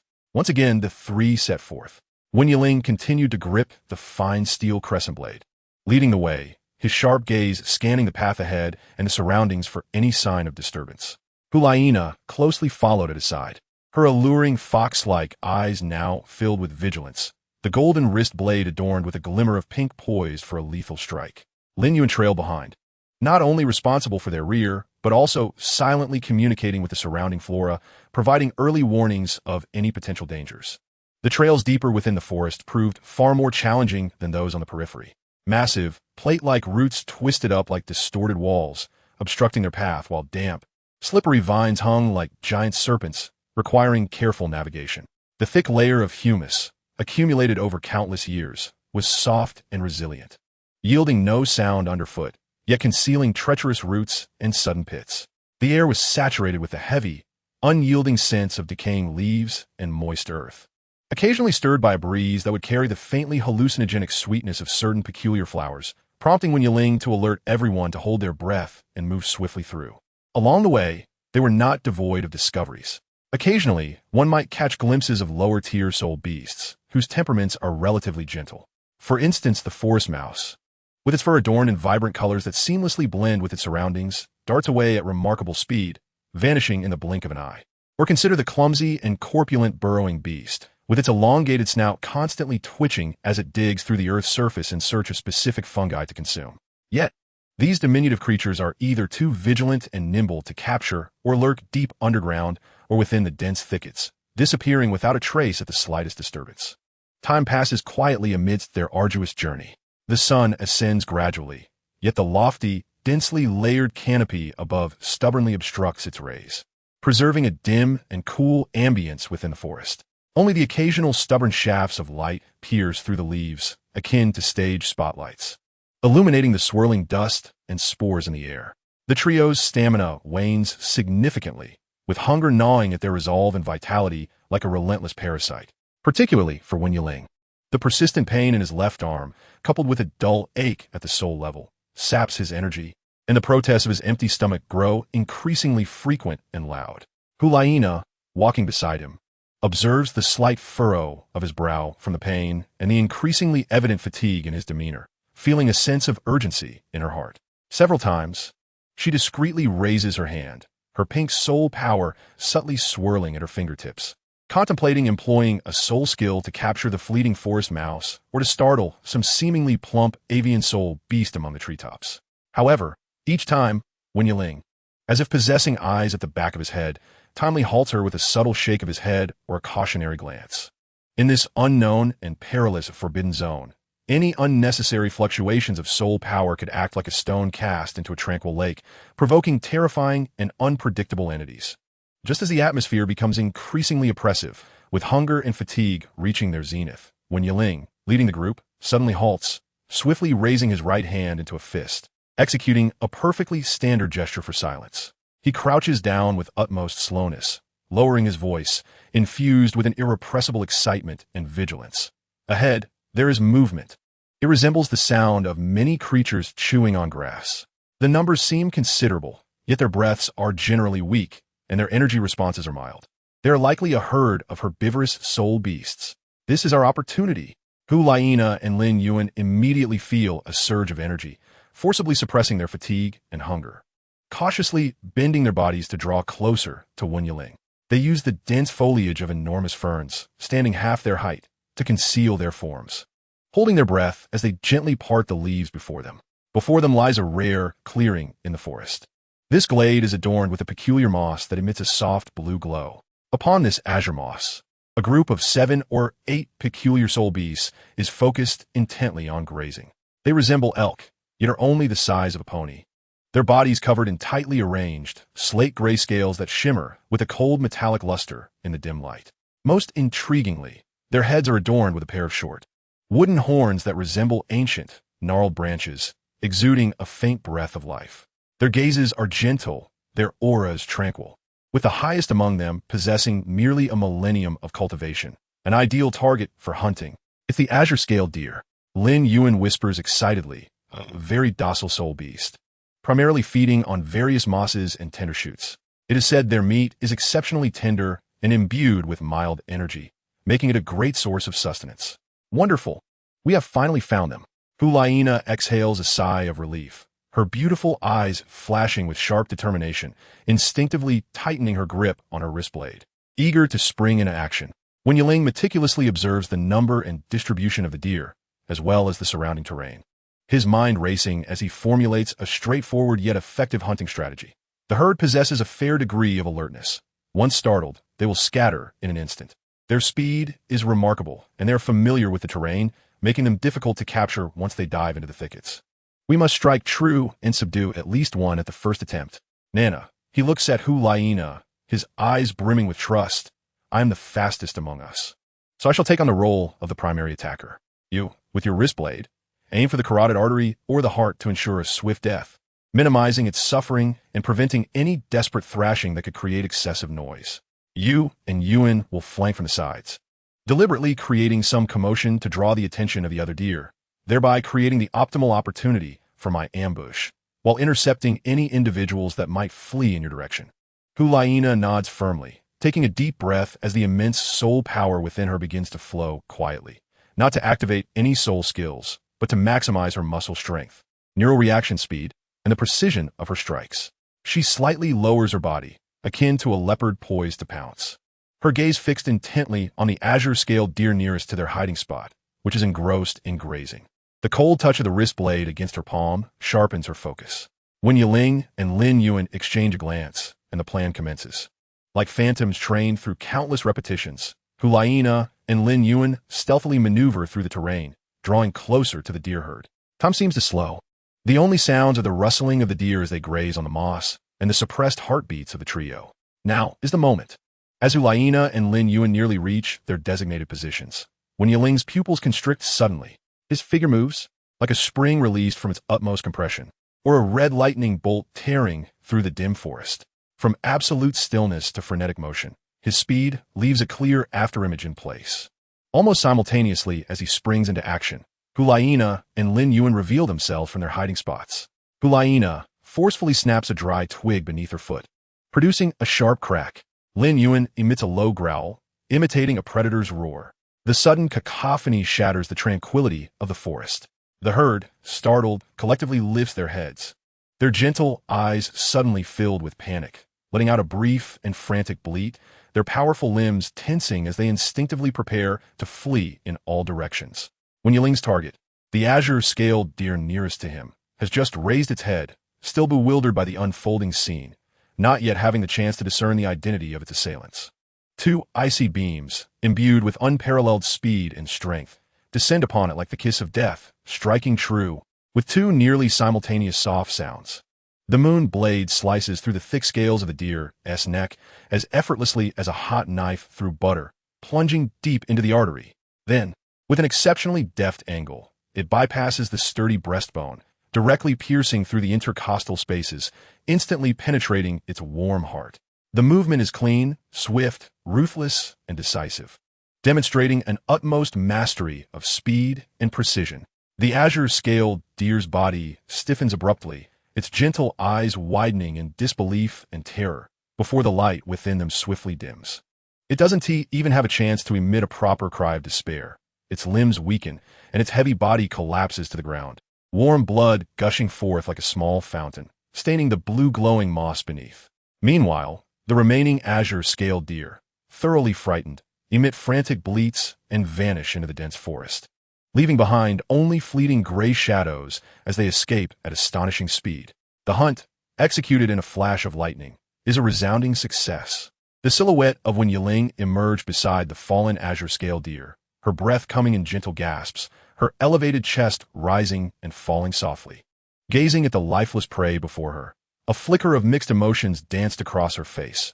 Joy at her success, a subtle melancholy at the loss of life, and a sense of satisfaction with her precise control. It was her first time employing such pure physical prowess and weaponry in the hunt, and the results were unexpectedly remarkable. Hu Liena and Lin Yuan swiftly encircled her. "Well done, Yiling," Hu Liena exclaimed, her eyes gleaming with awe and pride. She was aware of Yiling's strength.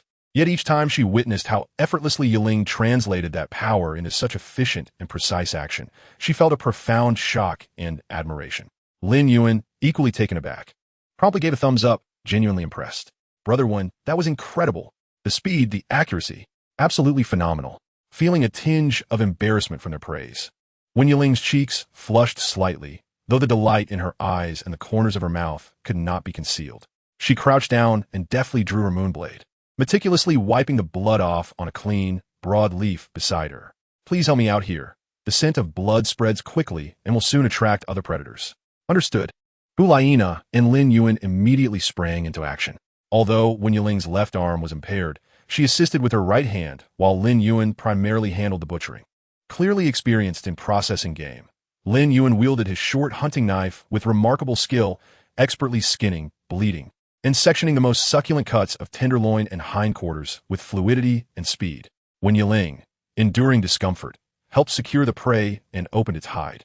Meanwhile, Hu Liena maintained a vigilant watch, her sharp gaze sweeping the surrounding dense forest. She rummaged through her soul guide device, retrieving clean oil paper to carefully wrap the freshly cut venison, minimizing blood seepage and conserving space. All right, this prime venison should sustain us for 2 or 3 days. When Yiling finally exhaled a long sigh of relief, the tension in her heart easing slightly. The food crisis had, at least for the moment, been alleviated. The trio dared not linger, swiftly tidying the scene and concealing most traces of blood before hoisting their precious bounty and departing from the clearing, which was on the verge of becoming a hotspot for danger, continuing their journey in the northeast direction. With the acquisition of valuable sustenance, the atmosphere among the team noticeably lightened.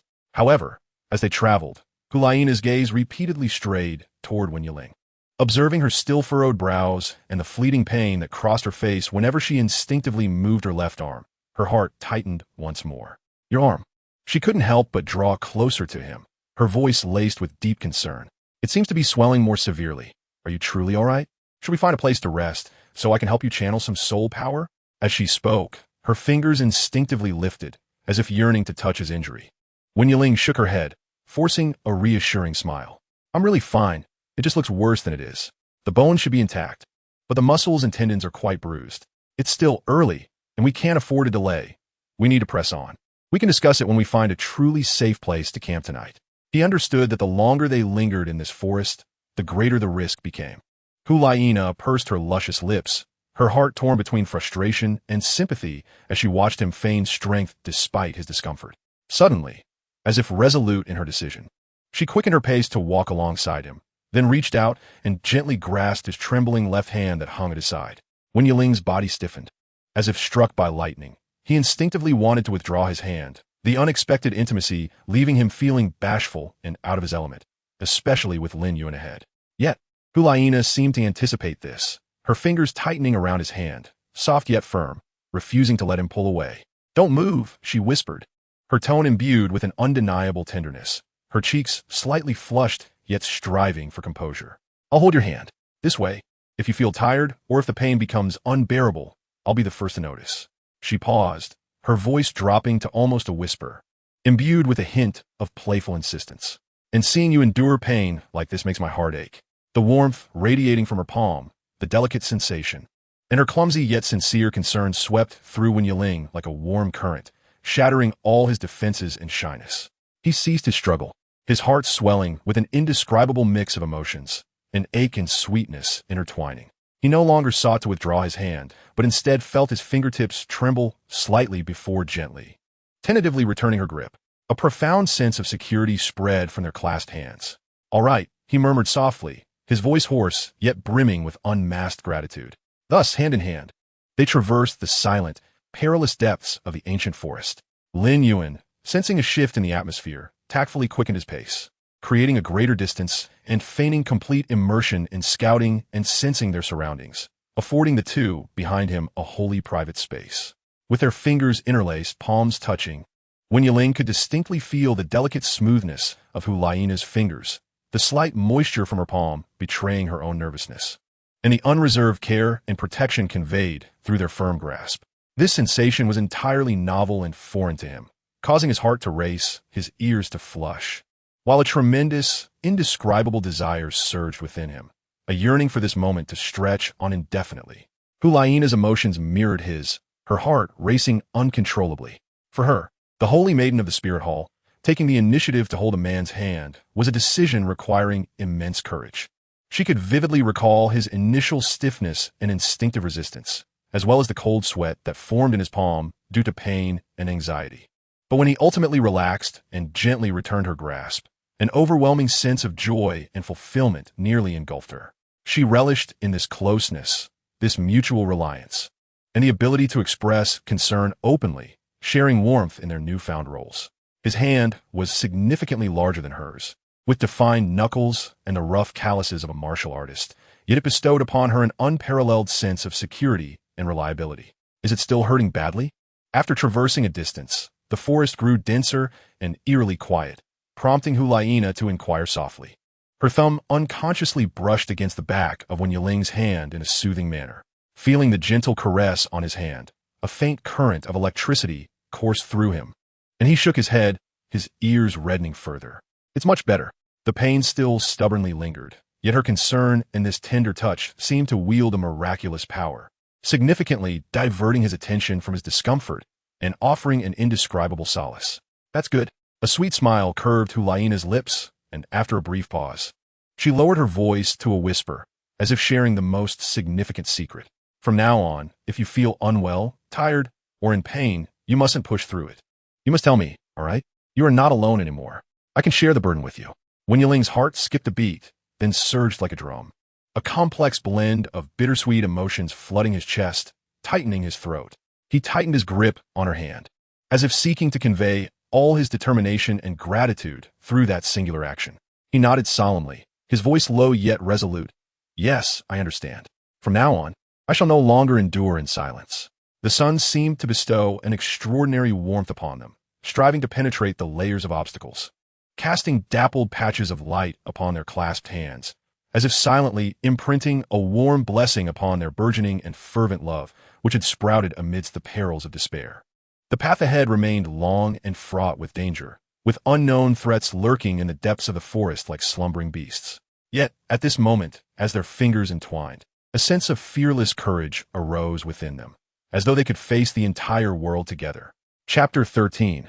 Dependence in the depths of the dense forest. Having secured a hefty bundle of deer meat, carefully wrapped in oiled paper, its tangible weight momentarily alleviated the pressing anxieties of survival that loomed over the trio.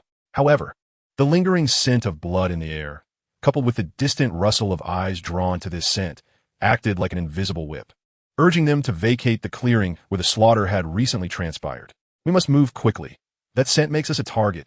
Wen Yiling gritted his teeth against the dull ache reverberating through his left arm, grasping the precious bundle with his uninjured right hand, his voice low and urgent.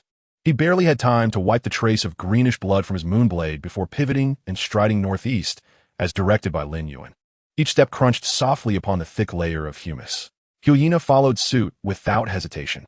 Her gaze darted over Wen Yiling's slightly furrowed brow and his noticeably hindered left arm, her heart tightening instinctively as she reached to take the burden from his hands. Let me carry it, your arm. No, my right hand is fine. Wen Yiling sidestepped her offer, his tone firm yet gentle. Stay close to me, watch our flanks and rear. He assigned her the vigilant task, a gesture of trust and protection. He could not allow her to share the weight, but could empower her as his eyes behind him. Lin Yuan swiftly caught up, casting one last glance back at the chaotic clearing, a flicker of barely perceptible pity crossing his eyes, though predominantly, there was a fierce resolve to survive. He quickened his pace, trailing at the rear while continuously emitting a faint aura of awareness, sensing the emotions of the surrounding flora akin to a living radar. The trio formed a compact, triangular formation, swiftly plunging deeper into the even more shadowy and dense wilderness, where the light grew increasingly obscure. The towering canopies of ancient trees nearly obscured the sky, allowing only a few tenacious beams of light to filter through the leaves, casting sporadic and dim spots upon the moss and fungus-laden ground, resembling solitary stars in the night. The air was damp and oppressive, infused with the pungent aroma of decaying leaves, the sweet yet strange fragrance of unknown blossoms, and the earthy scent of soil, creating a unique and unsettling essence of the forest. They dared not linger nor advance in a straight line, Instead, they navigated according to Lin Yuan's instincts, constantly weaving around areas pulsating with potent, murky, or malicious energy. These zones often harbored heart-stopping presences, perhaps slumbering soul beasts, or even more enigmatic natural traps. As they traversed silently and urgently, the concept of time became nebulous. Perhaps half an hour passed, perhaps longer, until the unsettling scent of blood was finally consumed by the forest's complex odors, accompanied by the soothing sound of flowing water. Only then did Wen Yiling slowly raise his right hand, signaling a reduction in speed. Ahead lay a stream, not particularly wide, but exceptionally clear. The water cheerfully cascaded over smooth pebbles, producing a crisp sound that resonated beautifully within the oppressive forest. The banks of the stream were relatively open, offering good visibility and protection from ambushes. "Let us take a moment to rest here," Wen Yiling said, cautiously placing the bundle of deer meat upon a large stone, polished by the stream's waters. "We need to hydrate and grab a bite. Starting a fire would attract too much attention. We can only eat what we have." His tone bore a hint of fatigue, yet retained a calm demeanor. Hu Liena immediately retrieved the last meager piece of bread from her soul guide belt, unhesitatingly offering the largest slice, generously filled with dried fruit and shredded meat, into Wen Yiling's hands. "Eat quickly. You need to replenish your strength." Her tone brooked no argument, her gaze flickering between his pallid complexion and swollen left arm. Afterward, she divided the remaining bread evenly between herself and Lin Yuan, who eagerly took his share, expressing thanks before devouring it hungrily. Being the youngest, he had expended considerable energy. Wen Yiling watched the noticeably larger piece of bread in his hand, warmth flooding his heart. He opened his mouth as if to speak, but ultimately just murmured, "Thank you, Nana." He accepted the water pouch, filled with the stream's crisp water that Hu Liena offered, tilting his head back to drink deeply. The sweet water quenched his parched throat, seemingly washing away some of the fatigue and hidden pain deep within his soul. He approached the stream's edge, cupping his hands to splash the icy water onto his face, attempting to awaken himself further and alleviate the searing sensations in his left arm. Meanwhile, Lin Yuan nibbled on his bread while vigilantly scanning the upstream and downstream of the stream. His attention was drawn to several plants growing by the water's edge. Cautiously approaching, he pointed to a plant with thick, deep purple leaves, fringed with tiny, velvety serrations. "Sister Nana, brother one, look at this. This is purple tuber. Its tubers can be dug up, cleaned, and though they are a bit astringent when raw, they are rich in starch. When roasted or boiled, they taste sweet and are quite filling." As he spoke, he deftly produced his trusty short-handled hunting knife, skillfully prying open the soil to unearth several irregular, dirt-covered tubers, which he washed diligently in the stream, revealing their purple and white flesh. And this, he pointed to a nearby cluster of low shrubs adorned with glistening, ruby-like berries. "Plump and round. This is the ruby fruit, non-toxic. I used to pick these with my father at the forest edge when I was a child. They are sweet and juicy, great for a quick energy boost, though they don't fill you up much, and if you eat too many, they can make your teeth ache." He carefully plucked a few bunches of the ripe fruit, rinsing them in the stream before distributing them to Wen Yiling and Hu Liena. Although their lunch consisted merely of dry bread, refreshing stream water, slightly astringent raw purple tuber roots, and sweet wild berries, far from gourmet and indeed quite humble. Within the treacherous and uncertain depths of this forbidden forest, it represented a hard-won, precious meal that genuinely replenished their strength and sustained their lives. The three sat together, silently consuming their rations, striving to restore their depleting physical and spiritual energies during this fleeting moment of tranquility. Wen Yiling chewed the bread, savoring the burst of sweet tart juice from the ruby fruit, which tantalized his taste buds, slightly dispelling his fatigue. He observed Hu Liena eating methodically yet swiftly, occasionally lifting her enchanting gaze to cast a concerned glance at his injured left arm, then turning to Lin Yuan, who was earnestly attempting to use his meager spiritual energy to heat the purple tuber roots, his efforts resulting only in wisps of smoke and a smudge of dirt on his earnest face. In this atmosphere of mutual support and shared struggle, the tension that had gripped Wen Yiling's heart began to ease ever so slightly. The sensation of being in peril, yet not alone, curiously dulled the threat and unknowns of their surroundings. Rapidly and quietly finishing their modest meal, unwilling to linger, the trio resumed their journey. As they ventured deeper, the forest landscape transformed at an observable pace, becoming increasingly ancient, bizarre, and even fantastical. The forms of the trees have grown increasingly magnificent and bizarre, with some trunks twisting and coiling like a giant python in agonizing struggle. Their bark exhibits a profound shade of purplish black, dark silver, and even an eerie, ethereal blue, while the moss covering them no longer merely presents a green hue. It glimmers with an exceedingly faint elemental radiance, and one can even sense a subtle energy fluctuation upon touch. The enormous vines, surprisingly robust, no longer content with mere entanglement, have ensnared some ancient trees as if they were giant serpents, their blossoms taking on strange shapes, some resembling gaping jaws, others akin to twinkling eyes, emanating a mesmerizing glow and an even more intense, hallucinogenic fragrance. The energy particles in the air are so active they are almost visible to the naked eye, forming a faint, multicolored mist that instills an inexplicable sense of mental oppression, making even the act of breathing seem to require greater effort. Lin Yuan's expression has grown increasingly grave, with the intervals between his closed-eye perceptions shortening, beads of perspiration forming on his forehead. The emotions of the local flora are exceedingly peculiar. He reports to the others with a barely perceptible tremor in his voice that they radiate a chilling indifference towards outsiders, coupled with a very ancient sense of rejection and hostility. Although the life imprint left by his father continues to guide them, its potency has diminished, becoming more elusive and erratic, as if disturbed by the omnipresent will of this forest, or intentionally obscured by some unseen force. His tone betrays a deep-seated unease. Wen Yiling's heart sinks in tandem. The situation is far more intricate and precarious than anticipated. He can only elevate his vigilance to the utmost, gripping the moon blade tightly in his right hand, his knuckles paling from the exertion. His formidable mental energy extends outward with unprecedented intensity, akin to the most delicate radar, capturing any subtle fluctuations in energy within the air, unusual sounds, or prying gazes. The swelling and pain in his left arm intensify under the dual strains of relentless travel and mounting tension. Each movement brings excruciating pain, yet he grits his teeth, stifling any groans deep within his throat, his complexion as pale as death, but his gaze remains sharp as an eagle's. Hu Liena stays resolutely by his side, her hand unwaveringly clasped around his left. In this dimly lit, perilous environment, her sense of touch has become extraordinarily acute. She can distinctly feel the icy sweat seeping from his palm due to his enduring pain, along with the barely suppressed tremors. Her heart tightens with each of his trembles, swelling with a myriad of aches. She poses no further questions nor attempts to persuade him, but grips his hand tighter, as if to convey her strength, resolve, and unwavering support through their interlocked fingers. Her thumb unconsciously strokes the back of his hand with a gentle caress, offering silent solace.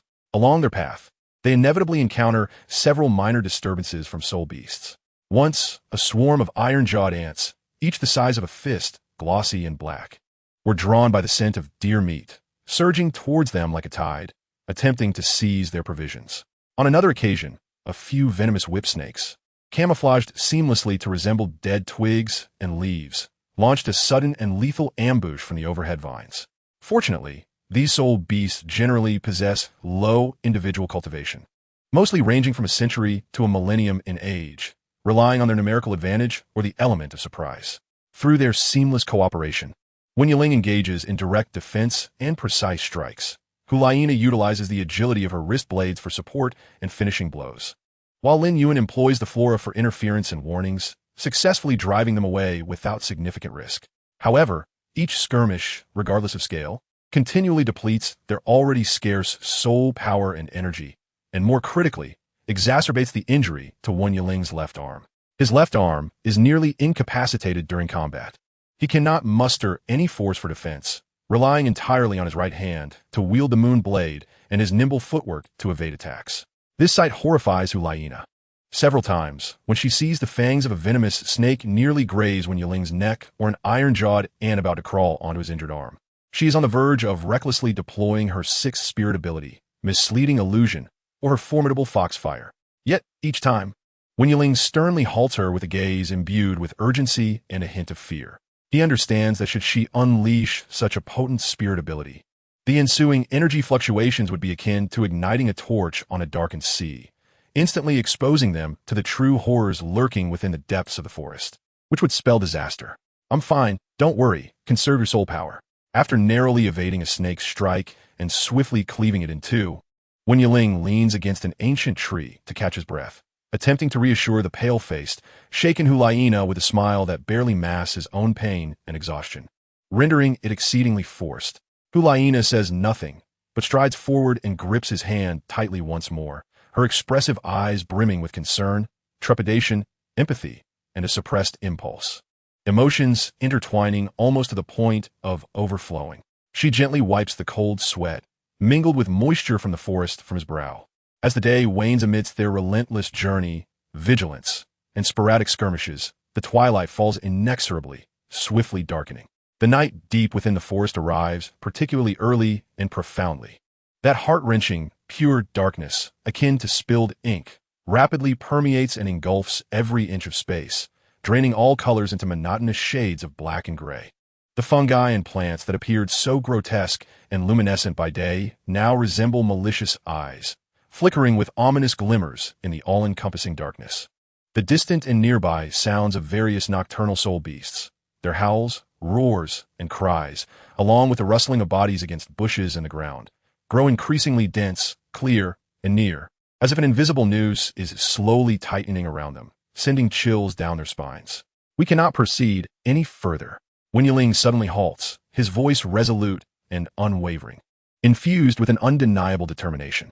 Visibility is too poor at night. Our perceptions will be significantly diminished and the danger multiplied.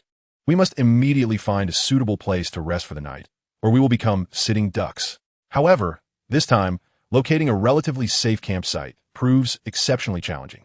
The terrain consists either of slippery, muddy quagmires reeking of marsh gas or steep slopes littered with sharp rocks and hidden thorny plants.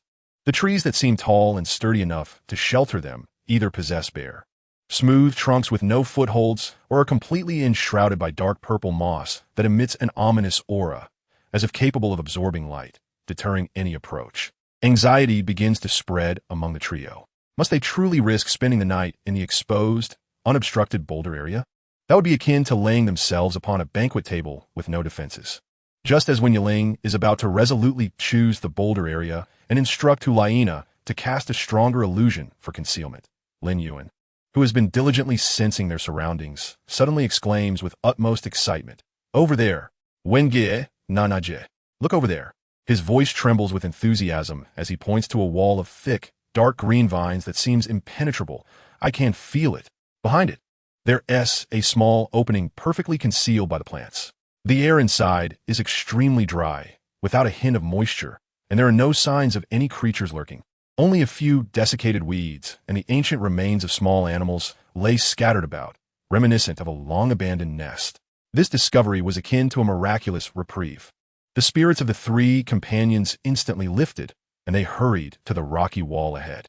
The vines were extraordinarily dense, layered and cascading almost to the ground, resembling a natural curtain. Wen Yiling gestured for Hu Liena and Lin Yuan to remain vigilant behind her, while she bravely suppressed the agonizing pain in her left arm, cautiously using her right hand to part the robust, slippery vines. Behind them lay a dark opening, barely tall enough for a person to pass through, requiring a deep stoop. A dry breeze, tinged with the faint scent of dust and dried grass, wafted out from within, starkly contrasting with the humid and clammy air outside. Without hesitation, Wen Yiling concentrated her mental energy intensely, extending it like invisible tendrils into the depths of the cave. She meticulously sensed every corner within, confirming that although the space was confined, it was adequate for the three of them to curl up and rest. Indeed, as Lin Yuan had mentioned, there were no signs of living creatures, only the desolation and dryness accumulated over the years. The cave walls felt rough yet dry, and the ground was layered with a thick carpet of soft, ancient dried grass. This was it. Wen Yiling suppressed her joy and decisively noted that although the place was narrow, it was defensible and would shield them from the elements, as well as obscure them from the prying eyes of soul beasts active at night. "Nana, could you please create an illusion at the entrance to conceal our presence? Make it of moderate strength, sufficient to mask our sense and the existence of the cave, but not overly taxing on your soul power to avoid attracting unnecessary attention." "Leave it to me." Hu Liena immediately nodded and approached the cave entrance. She focused her mind, her eyes shimmering with a dreamlike spectrum of colors as she formed an intricate and elegant seal with her hands before her. A subtle yet exquisitely refined wave of mental energy, infused with light-bending and perception-altering effects, spread like ripples across the cave entrance and the surrounding area. Soon, a remarkable transformation occurred. The entrance behind the vines began to blur and distort visually, ultimately appearing to merge seamlessly with the rough texture of the rock wall, leaving no trace behind. Furthermore, even the faint residual scents of the three near the entrance were artfully distorted and diluted, as if they had never been present. All done. Hu Liena exhaled softly, her complexion slightly pale from the exertion of her mental energy, yet her eyes radiated a sense of accomplishment. As long as they were not targeted by soul beasts proficient in mental detection and possessing over 10,000 years of cultivation, this irregularity should go unnoticed. Thank you for your hard work, Nana. Please come in and rest. When Yiling glanced at her with concern, her tone gentle. She was the first to bend down, enduring the pain in her left arm as she awkwardly crawled into the low cave. Although the interior was small, it felt deeper than it appeared from outside, resembling a shallow trumpet. The ground was covered with a thick layer of dry, soft grass that crunched softly underfoot. While slightly uncomfortable, it was a haven compared to the damp, cold, and perilous environment outside. Lin Yuan followed her in, curiously surveying their temporary refuge, even cautiously prodding a few weathered bones in the corner, her eyes filled with relief at their fortunate escape. Wen Yiling, taking advantage of the faint light filtering through the vine gaps at the entrance, used her functioning right hand to gather the dried grass inside, arranging it into two relatively comfortable resting areas. Hu Liena was the last to enter. She once again assessed the stability of the illusion at the entrance, and once satisfied, she allowed herself to truly relax. The cumulative strain of continuous mental exertion, prolonged tension, and the fatigue from their journey washed over her like a tide, leaving her momentarily dizzy. The cave fell into a brief silence. Absolute darkness swiftly engulfed the last vestiges of light, rendering visibility non-existent. In the confined space, the slightly labored and weary breaths of the three intertwined, distinctly audible. With sight completely stripped away, other senses sharpened unnaturally. The warmth of their bodies, the forest scents clinging to them, and the intangible emotions flowing in this enclosed darkness combined to create an atmosphere that was ineffably intimate and warm. In the darkness, Hu Liena fumbled and extracted two lightweight, yet warm blankets from her soul guide. She accurately handed one to Lin Yuan, who had instinctively curled up in a corner. Yuan, this one is for you. Make sure to cover yourself well tonight to avoid catching a chill. Thank you, Sister Nana. Lin Yuan's voice echoed in the darkness, laced with gratitude and a hint of drowsiness. This time, Wen Yiling made no further objections, simply sitting quietly on the patch of grass she had prepared, listening to the sounds around her in the dark. Hu Liena naturally spread the other blanket across the slightly larger patch of grass Wen Yiling had smoothed, then settled down beside him. In the darkness, she accurately found his hand hanging at his side, gently grasping it. She then carefully moved her hand up his arm, eventually cradling his swollen left forearm. Even through his clothing, the astonishing heat of the swelling and its rigidness gripped her heart, causing her breath to hitch. Now, we are alone, and for the time being, safe. Hu Liena's voice emerged softly in the pitch black, imbued with an unyielding insistence and profound concern. May I take a good look at your arm? Let me help you. Wen Yiling's body tensed momentarily before completely relaxing. Closing his eyes in the darkness, he replied softly, his voice laced with profound trust and a hint of subtle dependence. All right. Hu Liena spoke no further. Taking a deep breath, she focused her mind, and the enchanting spectrum of colors in her eyes glimmered once more, this time with a gentler, more subdued glow. She gently placed her warm, soft palm over the most severely swollen and heated area of his arm. The pure, gentle energy, a fusion of the properties of the illusion dragon's soul ring and her own martial soul power, combined with the continuous flow of her soothing soul energy, seeped into his damaged muscle fibers and congested meridians like the most delicate and warm stream. This time, unlike the hurried alleviation of the morning in the forest, she exhibited remarkable patience and unwavering focus. Her mental energy acted like the most dexterous fingers, meticulously guiding and smoothing the stifled blood, tenderly easing the torn muscle fibers, and gently nourishing and stimulating the vitality of the damaged cells. This process demanded immense mental fortitude, requiring precise control over her own mental energy and profound patience. Wen Yiling felt a cool yet wondrous warmth spreading from where her palm made contact, dissipating the irritating pain and heat as if they were snow melted by the sun. The sensation was so comforting, so reassuring, that the tension he had held for an entire day finally relaxed, and he couldn't help but let out a faint, contented sigh from deep within his throat. He fully surrendered to the moment, leaning slightly back, immersing himself in this tender healing, a complete act of trust and surrender. In the absolute darkness, with sight rendered useless, other senses were magnified infinitely.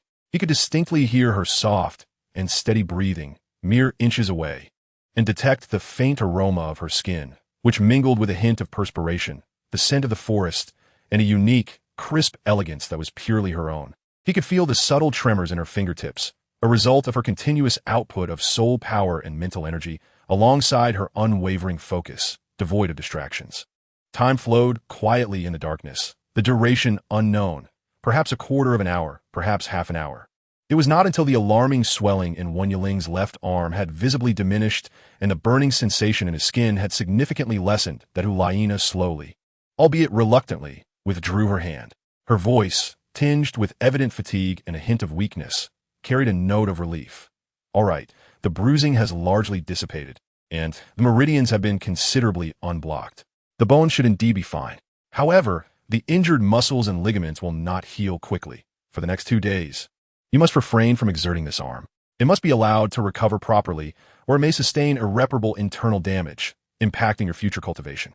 Wen Yiling cautiously moved his left arm as instructed.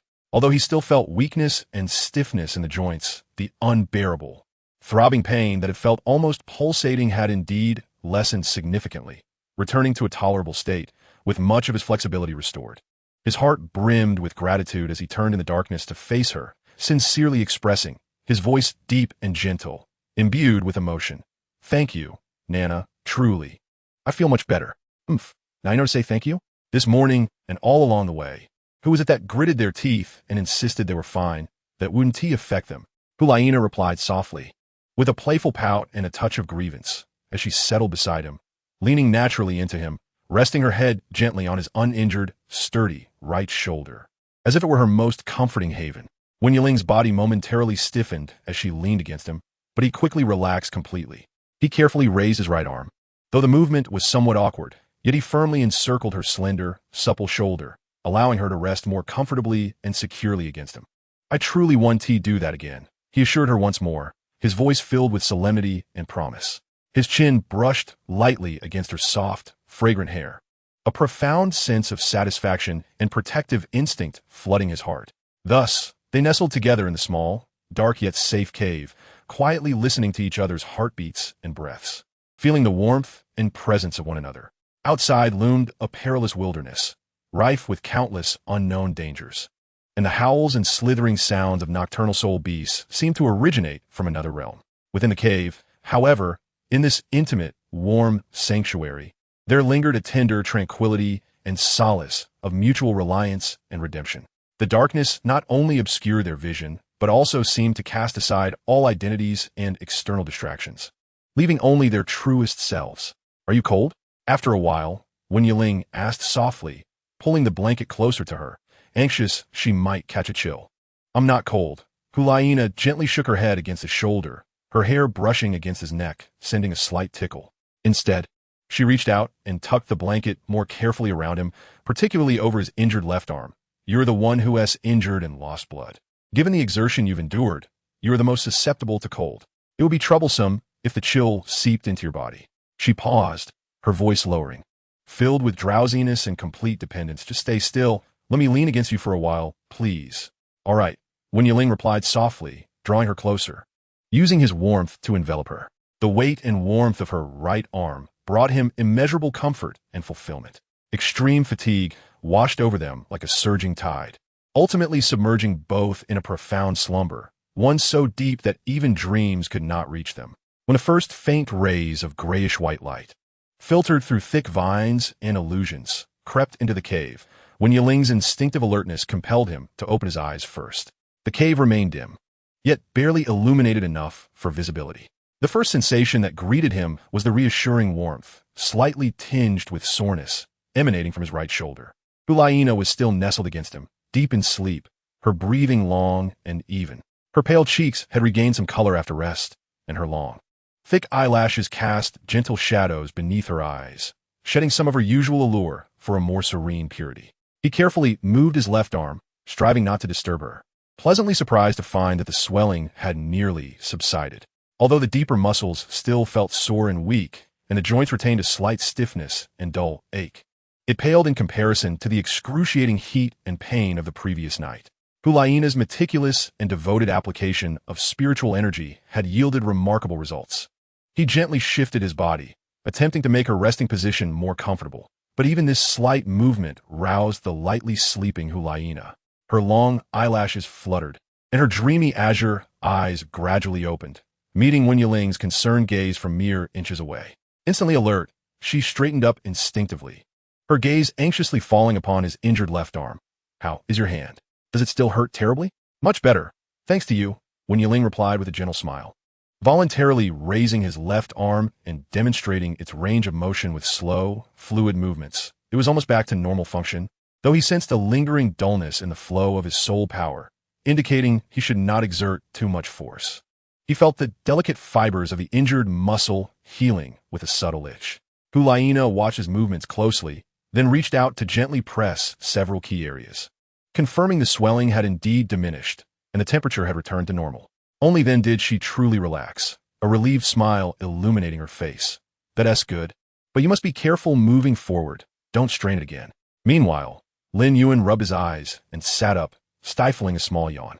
The trio shared the last of their meager provisions, some rather dry deer jerky and clear water, before meticulously inspecting the cave to ensure nothing was left behind. Hu Liena approached the cave entrance, attuning herself to the external environment and confirming no unusual presences were nearby. Only then did she form hand seals, her eyes shimmering with a fleeting light as she silently dispelled the protective illusion that had cloaked them through the night.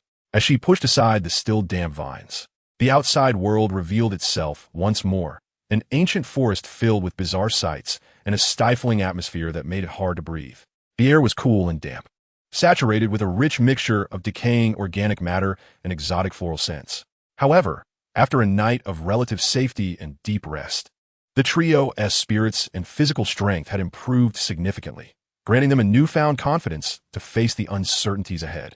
They embarked on their journey once more, continuing towards the northeast, guided by the increasingly faint and elusive life imprint left by Lin Yuan's father, flickering like a dying candle in the wind. As they delved deeper into the heart of the forest, the path grew ever more arduous and bizarre. The humus beneath their feet became exceptionally thick and slippery, at times even rising above their ankles, exuding a faint odor of marsh gas. They had to grasp the grotesque, twisted vines or branches nearby, which felt cold and slimy. To steady themselves, each lift of a foot demanded considerable exertion.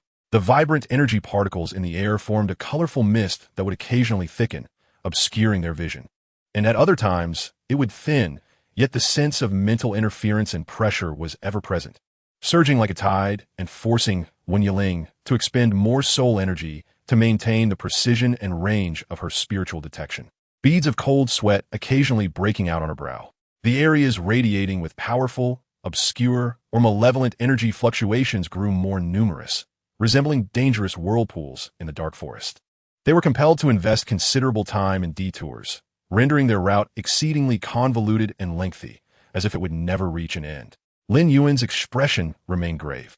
The intervals between his moments of perception grew shorter, and with each attempt, the fatigue and worry etched deeper into his features. The imprint was fading, akin to an incense stick on the verge of extinguishment. His voice was parched, laden with confusion and an escalating sense of unease.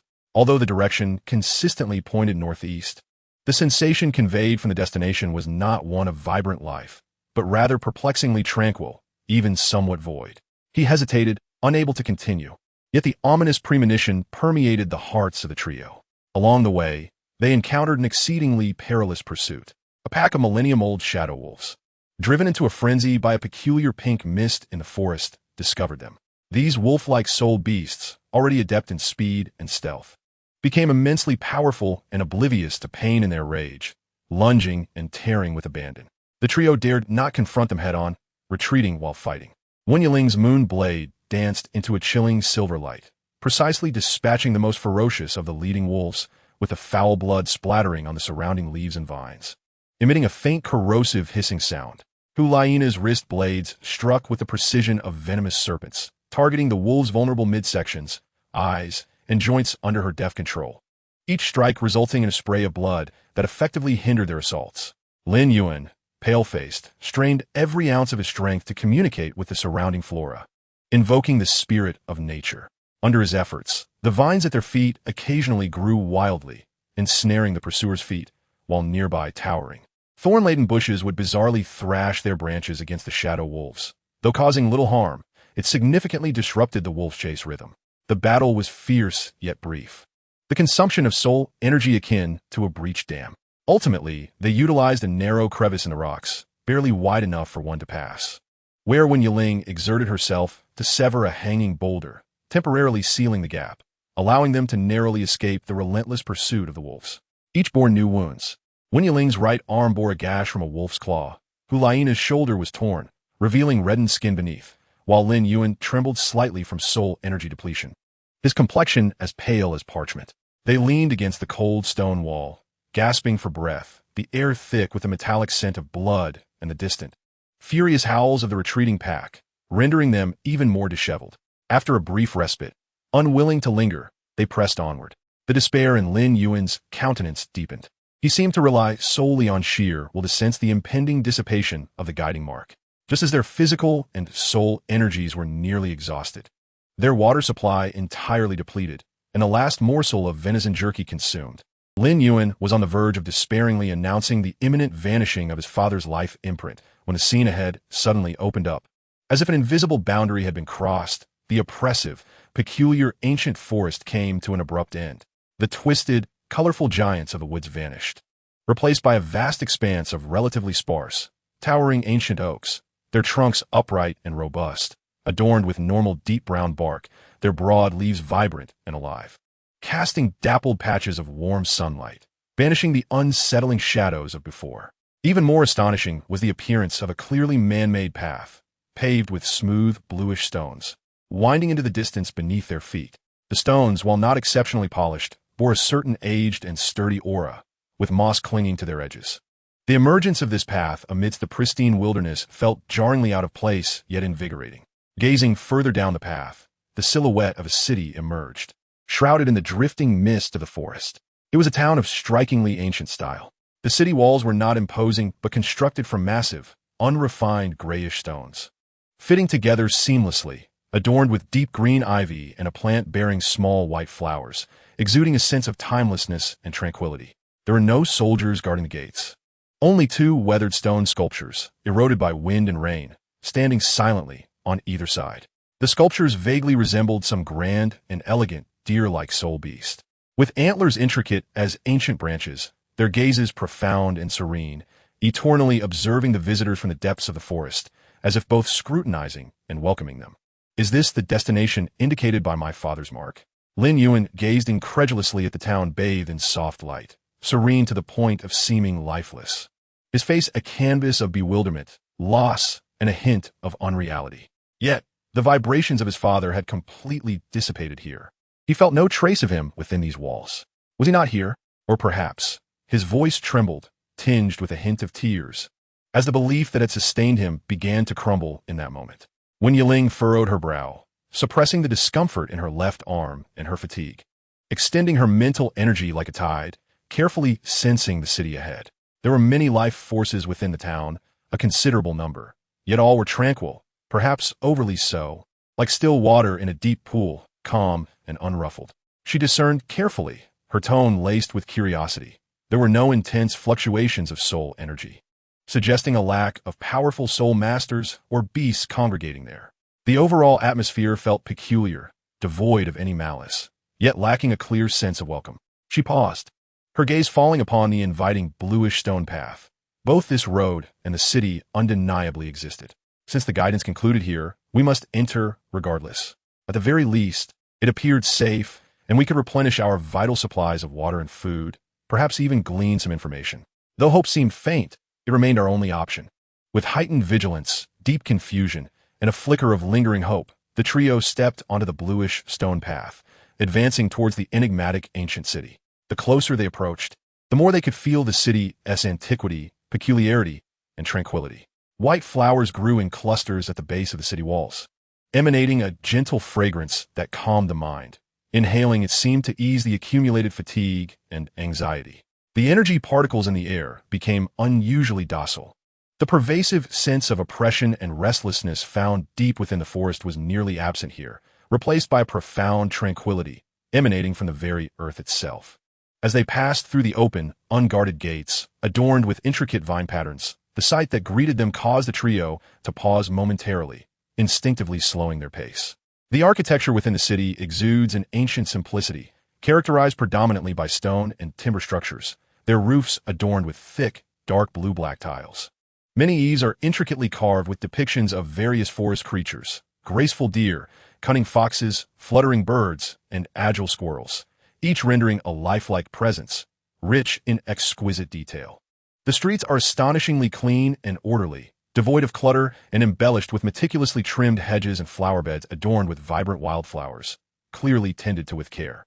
Occasionally, a few residents can be seen, clad in unadorned garments, primarily composed of undyed linen or coarse cotton. Their styles simple, yet remarkably tidy. Their faces reflect tranquility, and their eyes are clear and gentle, as if untouched by the turmoil of the outside world. In contrast, the three evident outsiders, clad in tattered attire, smeared with mud and blood, bearing the weight of fatigue and scars, are met by the residents with curious glances but no hostility, fear, or surprise. Instead, there are merely gentle nods of acknowledgement, their gazes momentarily lingering on the injured, betraying a hint of compassion before they return to their leisurely pursuits, bending to tend to the flora, strolling with ceramic vessels, or quietly weaving on their porches. The entire city resonates with a serene tranquility, where time seems to flow at an unusually languid pace. There is no cacophony of hawkers, no hurried footsteps, nor the clash of metals. Only the rustling of leaves in a breeze, the occasional clear chirp of birds, the distant, nebulous murmurs of a stream, and the faint scent of flowers mingling with a delicate aroma reminiscent of sandalwood and herbal incense. At the heart of the city lies a small circular plaza, its ground adorned with white pebbles arranged in simple concentric patterns. Towering above stands an imposing dark stone monument, even taller than the city walls. Crafted from a material neither metal nor stone, its surface chilling to the touch. It is inscribed with intricate, cryptic ancient script and symbolic designs. The central motif depicting a vast, flourishing tree with an immense root system, its branches gently sheltering the myriad creatures beneath, birds and beasts, and even indistinct humanoid shapes.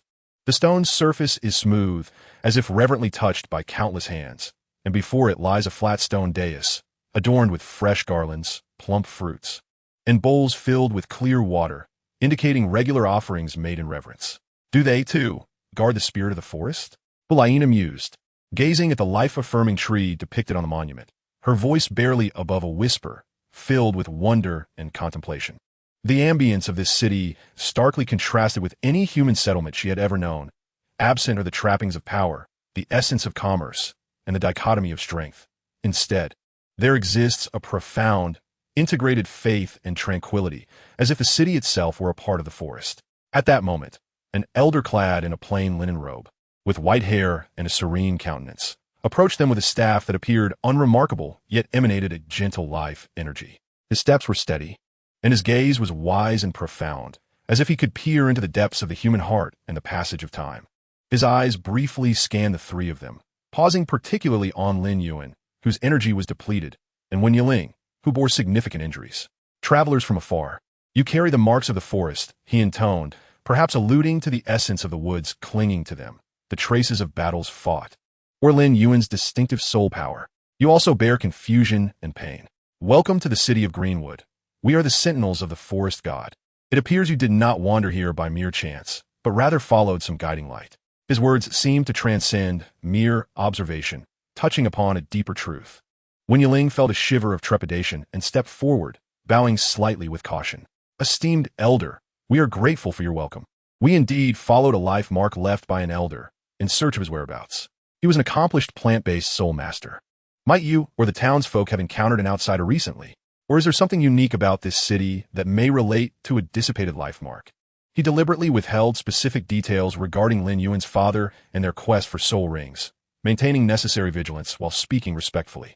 The elder sighed gently, his gaze drifting past them to the ancient monument at the plaza center, his expression turning distant and profound as if gazing into the currents of time.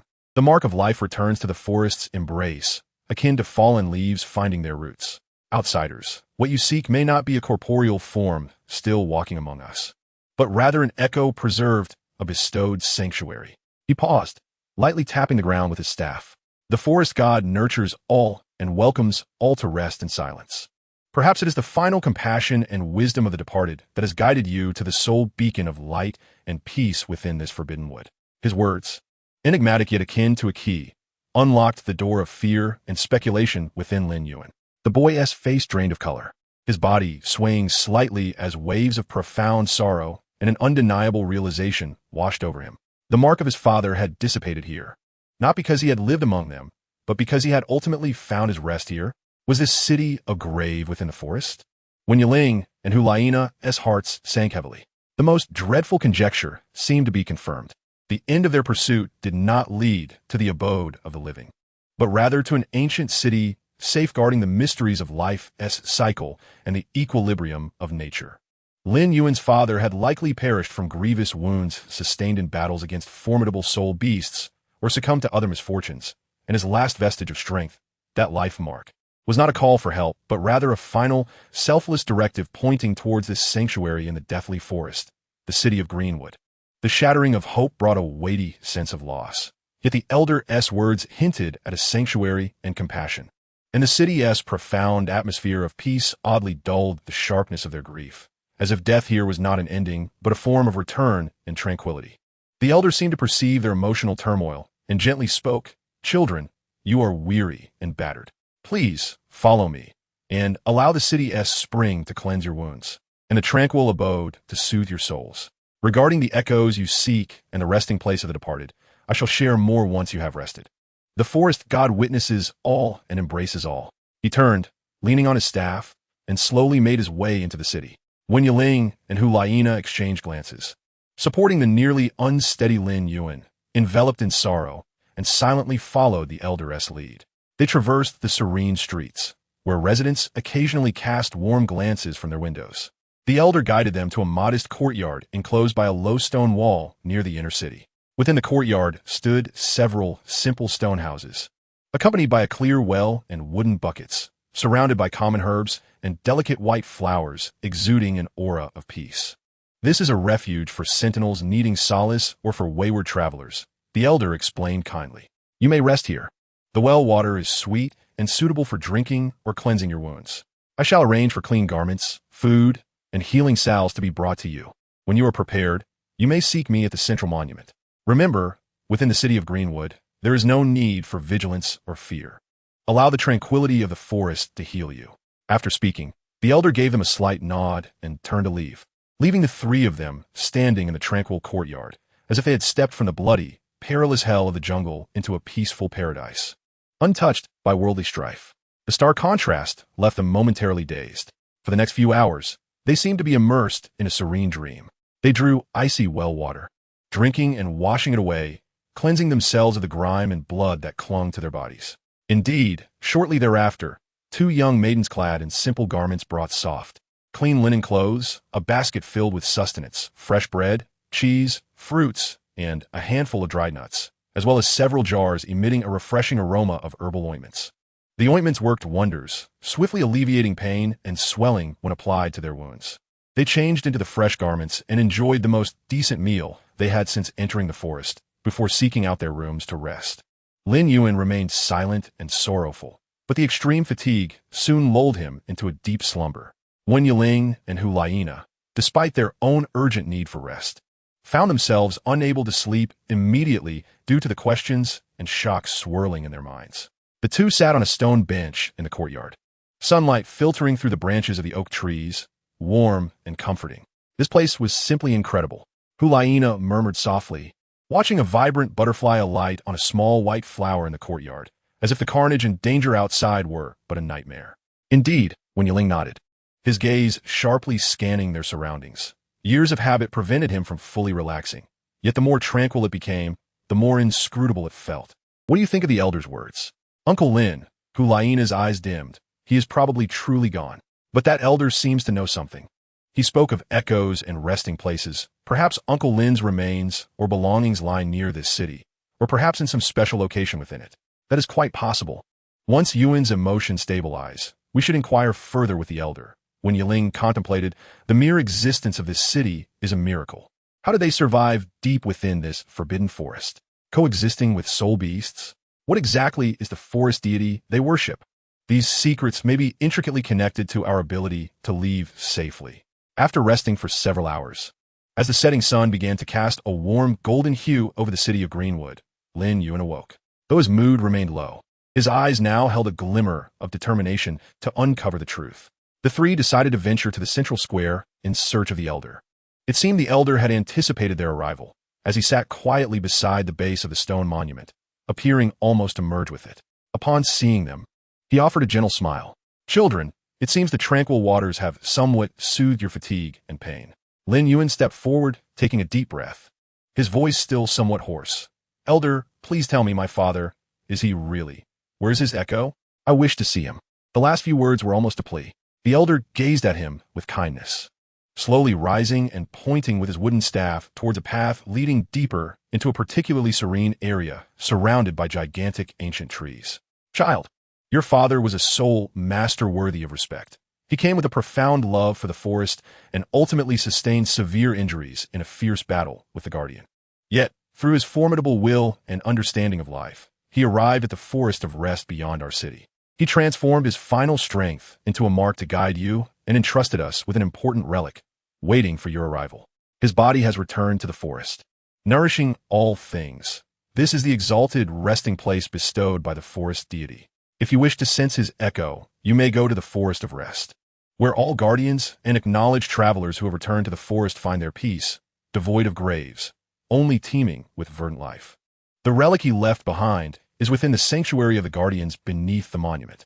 He approached the monument, pressing his hand upon a specific rune, gently infusing a trace of soft soul power. The base of the monument emitted a low, rumbling sound as it slowly slid open, revealing a narrow entrance that only one could pass through, glowing with a soft light and suffused with a richer fragrance of foliage. "That is what your father has left for you. Perhaps it is his final insight and gift. Go, child. After you have seen it, if you wish, you may return to me to discuss this city, the forest deity, and the path that lies ahead for you." Lin Yuan gazed at the dark entrance, then at the tranquil forest of rest in the distance. Tears finally streamed down his cheeks, but they were no longer purely despairing. Instead, they mingled sorrow, relief, and a hint of curiosity. He wiped his tears and resolutely looked at Wen Yiling and Hu Liena. Wen Yiling patted his shoulder. "We will accompany you down." Hu Liena nodded as well. "Yes, let us go see what Uncle Lin has left behind." One by one, the three entered the underground entrance, stepping onto the staircase leading to the sanctuary of the guardians, ready to embrace their father's final gift and the deeper secrets of this mysterious ancient city. Thus, their journey of survival in the forest transitioned into a new phase, filled with the unknown and revelations. Chapter 15. The Conspiracy of the Forest Deity. Hu Liena involuntarily shivered, instinctively moving closer to Wen Yiling. Her voice echoed distinctly in the absolute silence of the surroundings, tinged with a barely perceptible echo. "Are you sure Uncle Lin is inside? Don't you find this place rather eerie?" Her eyes anxiously scanned the area, illuminated by the sporadic glimmers of moss-like plants embedded in the walls, emitting a faint, ghostly green light, perhaps a type of soul guide or special fungi. The worn stone steps beneath their feet were heavily eroded, and the walls on either side were thickly covered in slippery moss, while deeper within, ancient, inscrutable reliefs were carved, depicting distorted vines, colossal trees, and various forest creatures' eyes, all gazing down or staring intently, their gazes seeming to pierce through millennia, coldly scrutinizing the intruders. Lin Yuan clenched his fists tightly. The natural affinity brought by his martial soul felt severely suppressed here, as if the surrounding stones and darkness were repelling him. "It cannot be wrong," he stated firmly, though a hint of doubt crept into his tone upon closer inspection. The resonance between martial souls, especially those of the same origin, cannot be mistaken unless what? Hu Liena pressed immediately, her intuition also sensing a strong unease. "I too feel that this place is peculiar. This force does not resemble mere plant-based soul power. It is older, more exalted."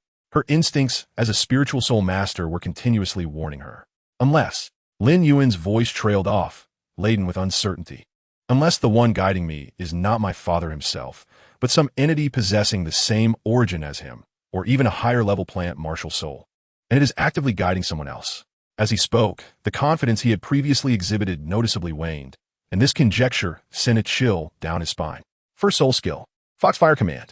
Hu Liena no longer hesitated, softly calling out, as a gentle yet bright pink foxfire leapt from her palm, hovering in the air and illuminating the surrounding area for several meters. The pink light dispelled some of the darkness, yet it also rendered the strange reliefs on the walls more distinct. Amidst the flickering shadows, the carved eyes and vines appeared to animate, silently writhing. Wen Yiling furrowed his brow, his mental strength severely suppressed in this place. His detection range significantly contracted, barely able to perceive the nearby situation. He glanced back. The entrance they had come through had long since vanished into the thick darkness, utterly invisible. He instinctively tightened his grip on the moonblade, its cold touch keeping him alert. Stay vigilant, Yuan.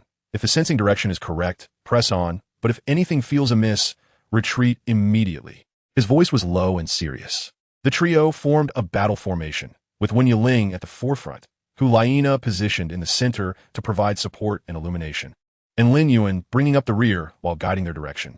They cautiously descended the seemingly endless spiral stone staircase. The flickering light of the foxfire was the only warm and vibrant presence in the absolute darkness and silence. It could not dispel the heavy sense of history and the intangible pressure that pervaded the air. Only the sound of their footsteps, their breathing, and the faint crackling of the foxfire filled the narrow space, accentuating the suffocating stillness surrounding them. The stone walls grew increasingly damp, the air colder, and a peculiar fragrance became more pronounced, as if guiding them towards some core. It was impossible to ascertain how long they had walked. Time had lost its meaning in this place.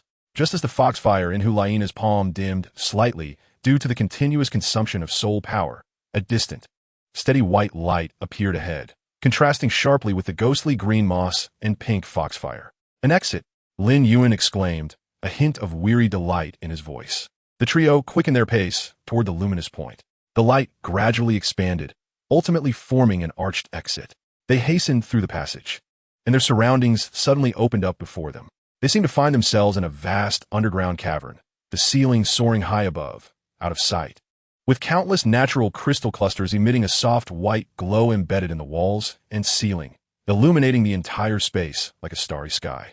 At the center of the cavern lay an enormous underground lake, its crystalline waters revealing an unfathomable depth, radiating a subtle chill. Along the shore grew many bioluminescent plants and fungi unknown to the outside world, casting the area in a dreamlike ambience. The air was fresh and crisp, infused with a rich life energy. A single breath invigorated their soul power. A figure stood quietly by the lakeside, facing away from them, gazing up at the starry ceiling.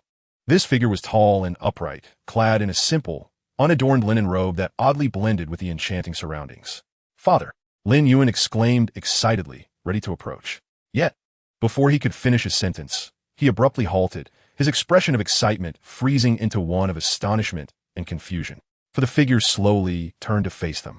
The visage before them was not the weathered yet resolute face of Lin Yuan's father that he had imagined, but rather that of the elder from Qingshu City, whom they had only encountered not long ago. His hair and beard were completely white, and his gaze profound and wise.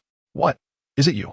Wen Yiling was utterly stunned, her mind struggling to process the situation.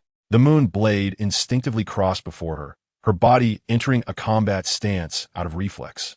Hu Liena quickly gathered the foxfire before her, her eyes filled with vigilance and perplexity. The elder maintained his serene smile, yet in the eerie light surrounding them, it took on an inscrutable quality, even possessing a hint of disquieting indifference. "Where's my father? What have you done to him? Who are you?" Lin Yuan snapped back to reality, a wave of profound disappointment and anger coursing through him. His azure-green spirit manifested instantly, sharp tendrils sprouting from his hands and pointing toward the elder, his voice trembling with emotion. The elder remained silent, merely observing them with a gaze akin to that of an adult watching unruly children. In an instant, as Lin Yuan's words faded, a flicker of indescribable light flashed in the elder's eyes. No soul rings illuminated, nor did they sense any significant surge of soul power. It was as if the very ground of the cavern had come alive. Countless tendrils, thick as a man's arm and exhibiting an eerie, deep purple hue, erupted from the earth like serpentine appendages from the abyss of hell, striking with the swiftness of lightning. Their target was not Lin Yuan at the forefront, but rather Wen Yiling and Hu Liena behind him. The speed of these tendrils was beyond imagination, imbued with terrifying power and an indescribable binding force. Hu Liena reacted with remarkable swiftness, letting out a fierce shout as the foxfire before her surged, transforming into a protective barrier of flames while attempting to ignite the encroaching tendrils. The pink flames indeed ignited the tips of one or two tendrils, producing a sizzle of burning. Yet, astonishingly, the ignited tendrils appeared impervious to pain, their assault unabated, as even more robust purple tendrils surged forth from all directions, seemingly cloaked in a layer of energy that resisted the flames, effortlessly tearing through the foxfire shield and coiling around Hu Liena like a massive constrictor, tightening its grip. Hu Liena let out a muffled grunt, the overwhelming constriction nearly robbing her of breath, her soul power faltering, causing the foxfire to extinguish significantly. Lin Yiling's response was equally swift. The moment the elder's gaze shifted, he was already in motion. His right hand wielded the moonblade, slicing through the first wave of tendrils with a chilling arc, severing them with precision. A few drops of purple sap splattered from the severed ends, hissing as they hit the ground. However, he quickly realized that these tendrils were exceptionally tough, far exceeding any plant-based soul beast he had encountered before, each strike sending a tremor through his arm. More horrifyingly, they regenerated at an astonishing rate. Just as he cut down one batch, more surged forth from below, attacking from the most devious angles. His left leg shone with a faint light. The skill of his leg, soul, bone, activated. His body felt weightless as he retreated rapidly, seeking to create distance. Third soul skill, Blood-Eye Blade. Blood-red light flickered in his eyes as the moon blade became enveloped in a potent, sharp aura, its speed surging as he became one with the blade, launching a blood-red streak toward the still motionless elder. Seize the leader to capture the thief. Yet, in the face of Lin Yiling's strike, which embodied the pinnacle of Soul King-level destructive power, the elder's expression remained unchanged, even his gaze unaltered. He simply raised his frail hand with casual nonchalance, waving it lightly in Lin Yiling's direction. Boom! A wall composed of even thicker, intricately intertwined purple tendrils, adorned with complex silver patterns, erupted from the ground before Lin Yiling without warning, resembling an ancient shield impervious to harm, blocking the blood-red streak. Lin Yiling's determined blow collided with the tendril wall, producing a deafening roar. The immense recoil sent his blood surging, the crimson light on the moon blade dissipating in an instant as he was hurled backward. Before he could regain his footing, the countless tendrils that had long awaited their moment surged forth like agile serpents, swiftly ensnaring him from head to toe, the powerful grip causing his bones to creak. The moon blade clattering to the ground. One tendril, seemingly alive, precisely coiled around his mouth, silencing his cries. All of this transpired in the blink of an eye. In mere moments, two formidable soul masters had been completely subdued without even the opportunity to display their soul rings. This overwhelming disparity in strength brought not only physical confinement, but also profound shock and terror to their spirits. Lin Yuan was stunned by the sudden turn of events. He was just about to summon his spirit to attack the tendrils and rescue his companions when he felt an indescribable, vast, oceanic terror emanating from the elder before him. There was no earth-shattering spectacle, yet the very air of the cavern seemed to freeze. Then, an unforgettable scene unfolded before the three of them. 9 soul rings rose silently from beneath the elder's feet, encircling his seemingly frail form. However, these were not the familiar hues of yellow, purple, and black. Each of the 9 soul rings was as profound as the darkest night, emitting a chilling glow that sent shivers through their souls, carrying an unimaginable weight. They were all 10,000-year soul rings. 9 entire 10,000-year soul rings. Title of the Douluo Linyu, and S pupils abruptly contracted to the size of pinpoints. His mind rendered blank, and his body stiffened to the point of immobility, with even his breath nearly ceasing. The vine in his hand hung limply downwards. Bound and unable to speak, Wen Yiling and Hu Liena's eyes were wide with astonishment, brimming with profound disbelief and a terror that penetrated to their very bones. 9 10,000-year spirit rings. This utterly overturned their understanding of the spirit master system. The first spirit ring is a 10,000-year one? What terrifying physical prowess and spiritual strength is this?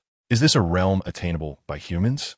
The strength of this elder before them likely far exceeds all known titled Douluos, including the Pope and elders of the Spear Hall. Who on earth is he? The elder's calm gaze swept over the subdued Wen Yiling and Hu Liena before finally settling on the bewildered Lin Yuan. His voice remained gentle, yet it carried an unmistakable authority, akin to a deity proclaiming a divine edict. I do not care whence you two hail, nor do I wish to know why you trespass upon this sacred ground. He paused, as if emphasizing a collective, have only invited one. His gaze fixed intently upon Lin Yuan. Regardless, release them. Lin Yuan summoned all his courage, his voice trembling yet resolute, declaring, should they suffer any harm, I shall not comply with your demands. The elder appeared to chuckle softly, as if amused by the naivety of a child. I have stated, I shall not harm them, provided that you obediently acquiesce. His eyes deepened in intensity. Now, you must converse with our deity. I did not anticipate your arrival would be so early, several years ahead of the prophesied time. Deity? Prophecy? Lin Yuan was utterly bewildered, stammering. What do you mean? What are you saying? You will understand soon enough.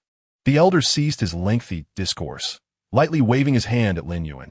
A torrent of warm, immense, yet irresistible spiritual energy surged into Lin Yuan's consciousness like a gentle tide. Lin Yuan's body stiffened, his gaze instantly becoming dazed and hollow, as if he had lost all self-awareness, standing silently in place. On his forehead, a complex, verdant imprint formed from vines and leaves gradually emerged, radiating a soft and sacred glow. The elder observed the mark, nodding in satisfaction, a genuine smile briefly gracing his withered face. Indeed, it seems there is hope this time.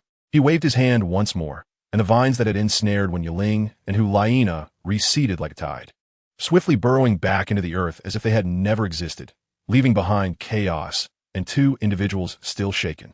Wen Yiling coughed violently, gasping for the frigid air, and immediately picked up the moon blade from the ground, guarding Hu Liena behind him. Hu Liena rapidly gathered her spirit power, reigniting her pink foxfire. Yet the fear in her eyes had not dissipated. Rather, it intensified. Instinctively, she reached for her waist, producing a token that was neither gold nor jade. The emblem of the Spirit Hall as Saintus, embossed with symbols representing the authority of the Spirit Hall. Senior, what exactly are your intentions?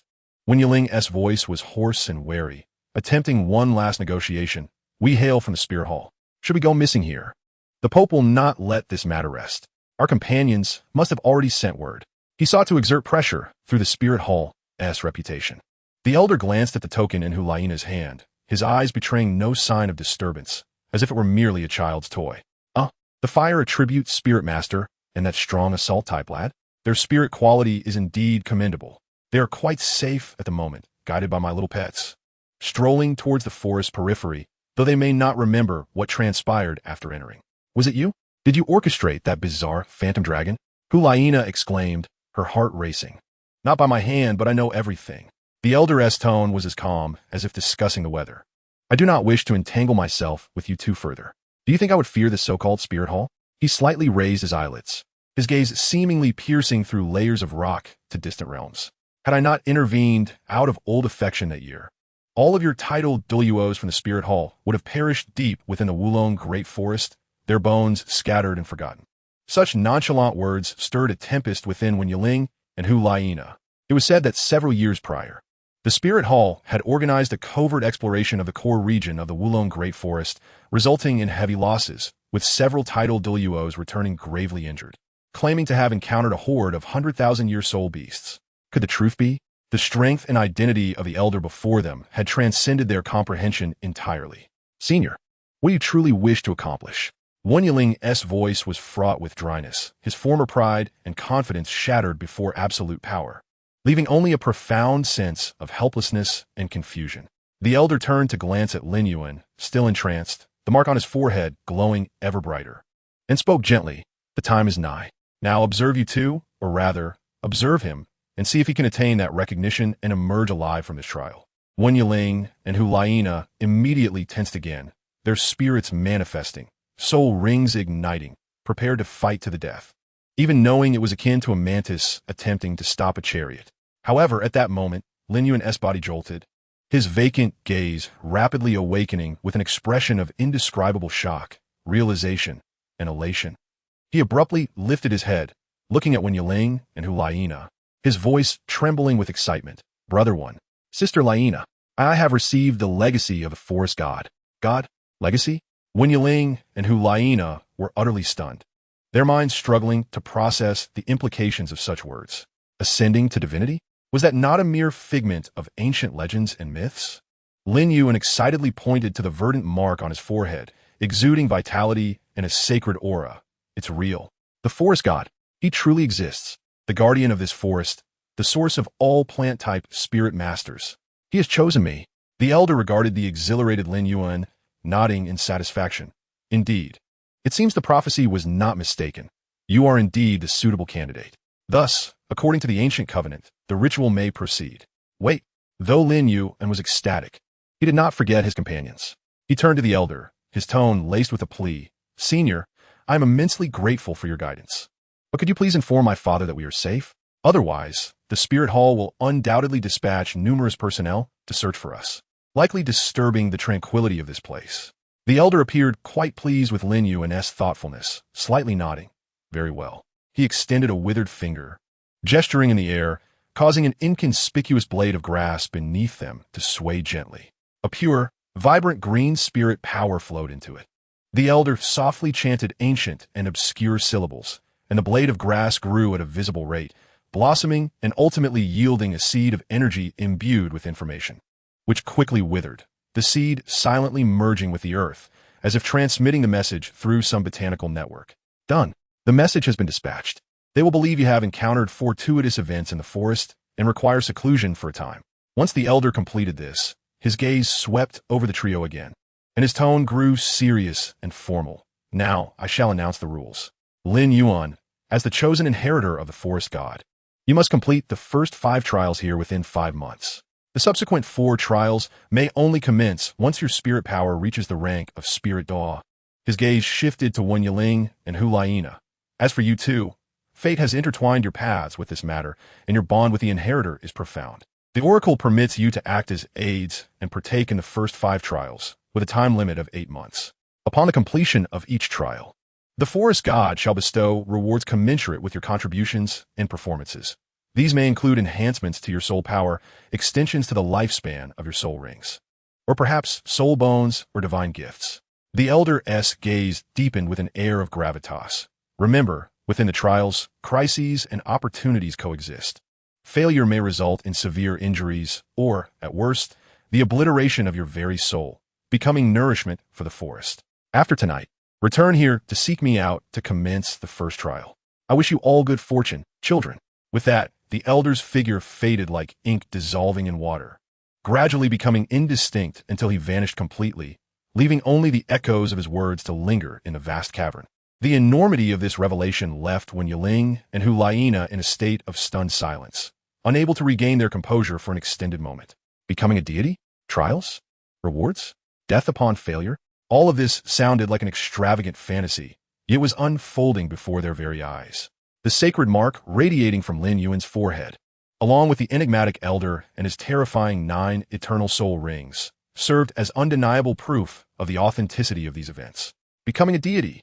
It was Hu Liena who first broke the spell of silence, her breath catching in her throat as her eyes sparkled with an incandescent light. Grasping Lin Yuan's shoulders, she exclaimed, "Oh my, Yuan, congratulations. This is simply an incredible opportunity." As a saintess of the Spirit Hall, she understood the magnitude of this moment. It was worth 1,000,000,000 times more than any soul bone or soul ring. Wen Yiling gradually emerged from his shock, observing the two with a cautious demeanor that compelled him to ponder a different perspective. The opportunity was indeed unprecedented, but he was more curious about the consequences of failing to complete the trials within the stipulated time. The elder's warning about soul obliteration echoed ominously in his mind as he surveyed the beautiful yet perilous underground world around him. Hu Liena, noticing his somber demeanor, playfully swatted the back of Wen Yiling's head. "Come on, don't dwell on such things. This is a divine trial. How many people yearn for such a monumental opportunity? We should be thrilled. It's such a pity that Xie Yu and Yan are not here. Otherwise, our golden generation would." She trailed off, shaking her head, as if lamenting the immense loss those two had incurred by missing out on this event. All right. Let's not think too far ahead. Hu Liena quickly regained her enthusiasm. taking Wen Yiling's hand and leading him back toward the passage they had come from. The trial doesn't commence until tomorrow. I'm exhausted and famished. I'm still recovering from the fright earlier. Let us hurry out. Surely, there will be food prepared for us in the town. Finally, we won't have to live in constant fear of soul beasts. I could take a hot bath and sleep soundly. Her voice resonated with the joy of having survived a calamity and gained an extraordinary opportunity, echoing within the enchanting underground cavern. Wen Yiling, being pulled along, glanced back at Lin Yuan, who wore an expression of unrestrained excitement and happiness, before casting his gaze upon this wondrous place, feeling a tumult of emotions. While the immediate danger seemed to have subsided, a greater, unknown challenge and opportunity had quietly begun to unfold. Their destinies had been irrevocably altered the moment they stepped into the city of Greenwood. Chapter 16. The city of Greenwood as they departed from the dreamlike yet eerily unsettling underground cave and ascended the moss-covered stone steps. The three felt as though they had traversed through time. The entrance behind them closed silently, sealing off that realm imbued with divine secrets from the outside world. Upon returning to the surface of the city of Greenwood, the gentle rays of the setting sun bathed the ancient city, gilding each stone house and leaf with a warm golden hue. The air was perfumed with faint wisps of smoke and the enticing aroma of food, mingling with the comforting scent of the surrounding flora, creating a peculiar yet reassuring ambience of life. In stark contrast to the cold, mysterious atmosphere of the underground cavern and the tension that had just subsided, this place felt tranquil and serene, akin to a warm dream. Yet, the emotional states of the trio had shifted dramatically. Lin Yuan remained enveloped in the profound shock and exhilaration of receiving the divine legacy. He occasionally touched the now faded, yet still palpable green mark on his forehead, his eyes gleaming and a smile struggling to break free, as if he were ensconced in an overwhelming sense of happiness, casting a beautiful filter over everything around him. He even fancied that the ordinary white flowers by the roadside nodded in acknowledgement of his presence. Hu Liena, having initially experienced sheer astonishment and elation, was gradually overtaken by a fervent curiosity and an eagerness to explore. She scrutinized her surroundings and the passers-by, attempting to glean more insights into the forest god and the trials from these minute details. She was already mentally plotting how to make the most of the night before the first trial, seeking information and fantasizing about the legendary divine rewards. Meanwhile, Wen Yiling appeared the most solemn and contemplative. The Elder's absolute power, the oppressive presence of those 9 eternal soul rings, and the unknown dangers lurking behind the divine trials weighed heavily upon his heart. He instinctively scanned the surroundings, analyzing potential escape routes and assessing possible risks. Even in this peaceful sanctuary, he dared not relax his vigilance. The Elder, seemingly placid, harbored unfathomable motives and methods. Was a so-called trial merely an opportunity? The chilling warning of obliteration echoed like a cold reminder in his mind. Shall we find something to eat? Em absolutely starven. Hu Liena broke the silence, her hand resting on her growling stomach, her eyes drawn to the increasingly rich aroma of food in the air, wondering what the locals feasted upon. Indeed, we need to replenish our strength. Wen Yiling nodded in agreement, recognizing that maintaining optimal condition was paramount, regardless of what lay ahead. He turned to Lin Yuan. Yuan, can you sense where we might find food, or where we should go? Upon hearing this, Lin Yuan closed his eyes, attempting to commune with the newly acquired mark on his forehead and the life energy surrounding him, which resonated harmoniously with the city. After a moment, he opened his eyes and pointed in a direction, his tone tinged with curiosity. Over there, it seems there is a warm and inviting energy gathering. It should be where everyone is dining. Following Lin Yuan's indication, they traversed several tranquil streets and arrived at a relatively open area. This place resembled neither the bustling restaurants nor taverns outside. It lacked signage and the clamor of diners. Instead, it felt more like an open communal dining hall or a vast outdoor kitchen. Several enormous stoves, crafted from smooth black stone, were set up, upon which rested numerous wide-mouthed pots and steaming baskets, fueled by a kind of smokeless yet intensely hot silver wood, exuding a subtle fragrance. Several women donned clean linen aprons busily and skillfully attended to the cooking, stirring bubbling pots of creamy white or verdant green soups with long wooden spoons, or unveiling steaming baskets filled with various dumplings and pastries. On a long table nearby, an array of intricately woven baskets and ceramic bowls overflowed with freshly harvested, meticulously cleaned vegetables, fruits, mushrooms, and some luminescent root vegetables they had never seen before. Though devoid of meat, All the plant-based offerings appeared remarkably plump and vibrant with life. The aroma of the food was pure and enticing, a delightful medley of toasty grains, the sweet freshness of fruits and vegetables, and the fragrance of assorted herbs and spices, igniting their appetites. A number of residents, each clutching their own ceramic bowls and wooden plates, stood in a quiet line, receiving food from the women. They either settled onto nearby benches to savor their meals at a leisurely pace or carry their portions away directly. The entire process unfolded with remarkable order. No one uttered a word. Only the gentle clinking of bowls and plates mingled with the sounds of simmering food, creating an atmosphere of peculiar tranquility and serenity. The arrival of the three garnered some attention, yet the residents merely cast gentle, curious glances before returning their focus to their meals. An elderly woman, who appeared to be in charge, noticed them and smiled warmly, beckoning them over. She gestured toward a stack of clean ceramic bowls and wooden chopsticks nearby, mimicking the residents. The three took their utensils and joined the end of the queue. When their turn came, the elderly woman observed their disheveled appearances and the minor wounds adorning their bodies, her eyes reflecting compassion, and she generously filled each of their bowls to the brim. Wen Yiling received a large bowl of thick, creamy soup, exuding the earthy aromas of mushrooms and some root vegetables, with soft, stewed beans visible within.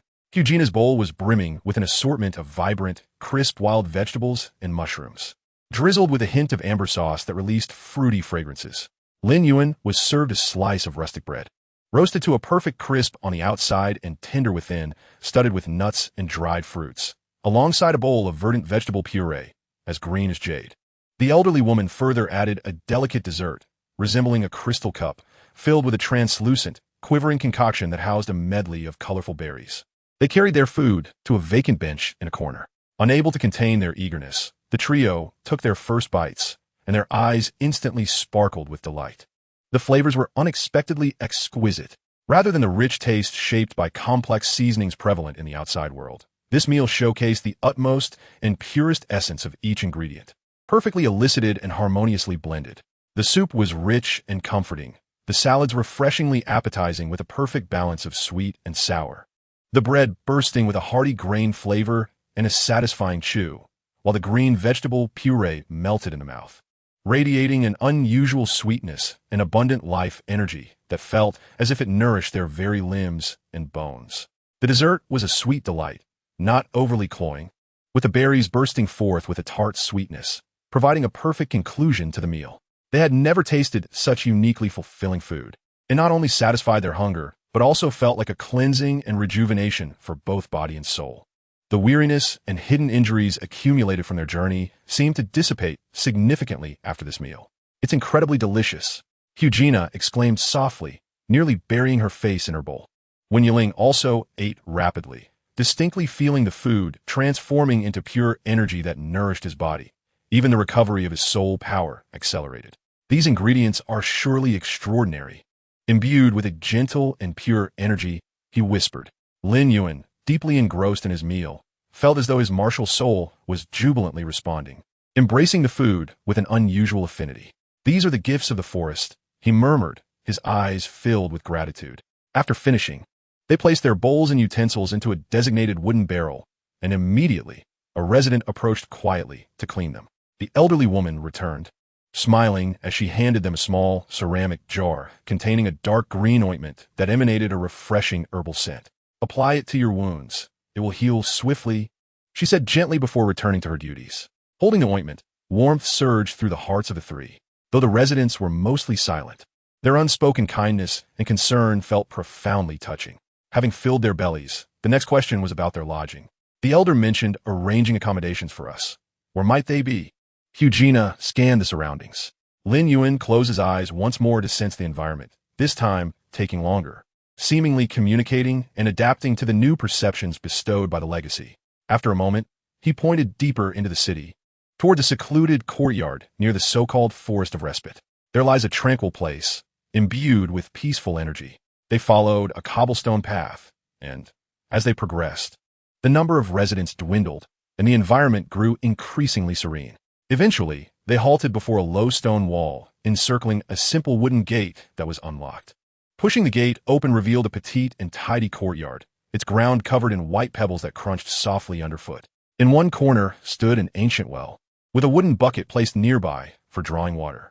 In another corner grew a tree whose name they could not recall, its leaves shimmering silver, swaying gently in the evening breeze, casting soft glimmers of light.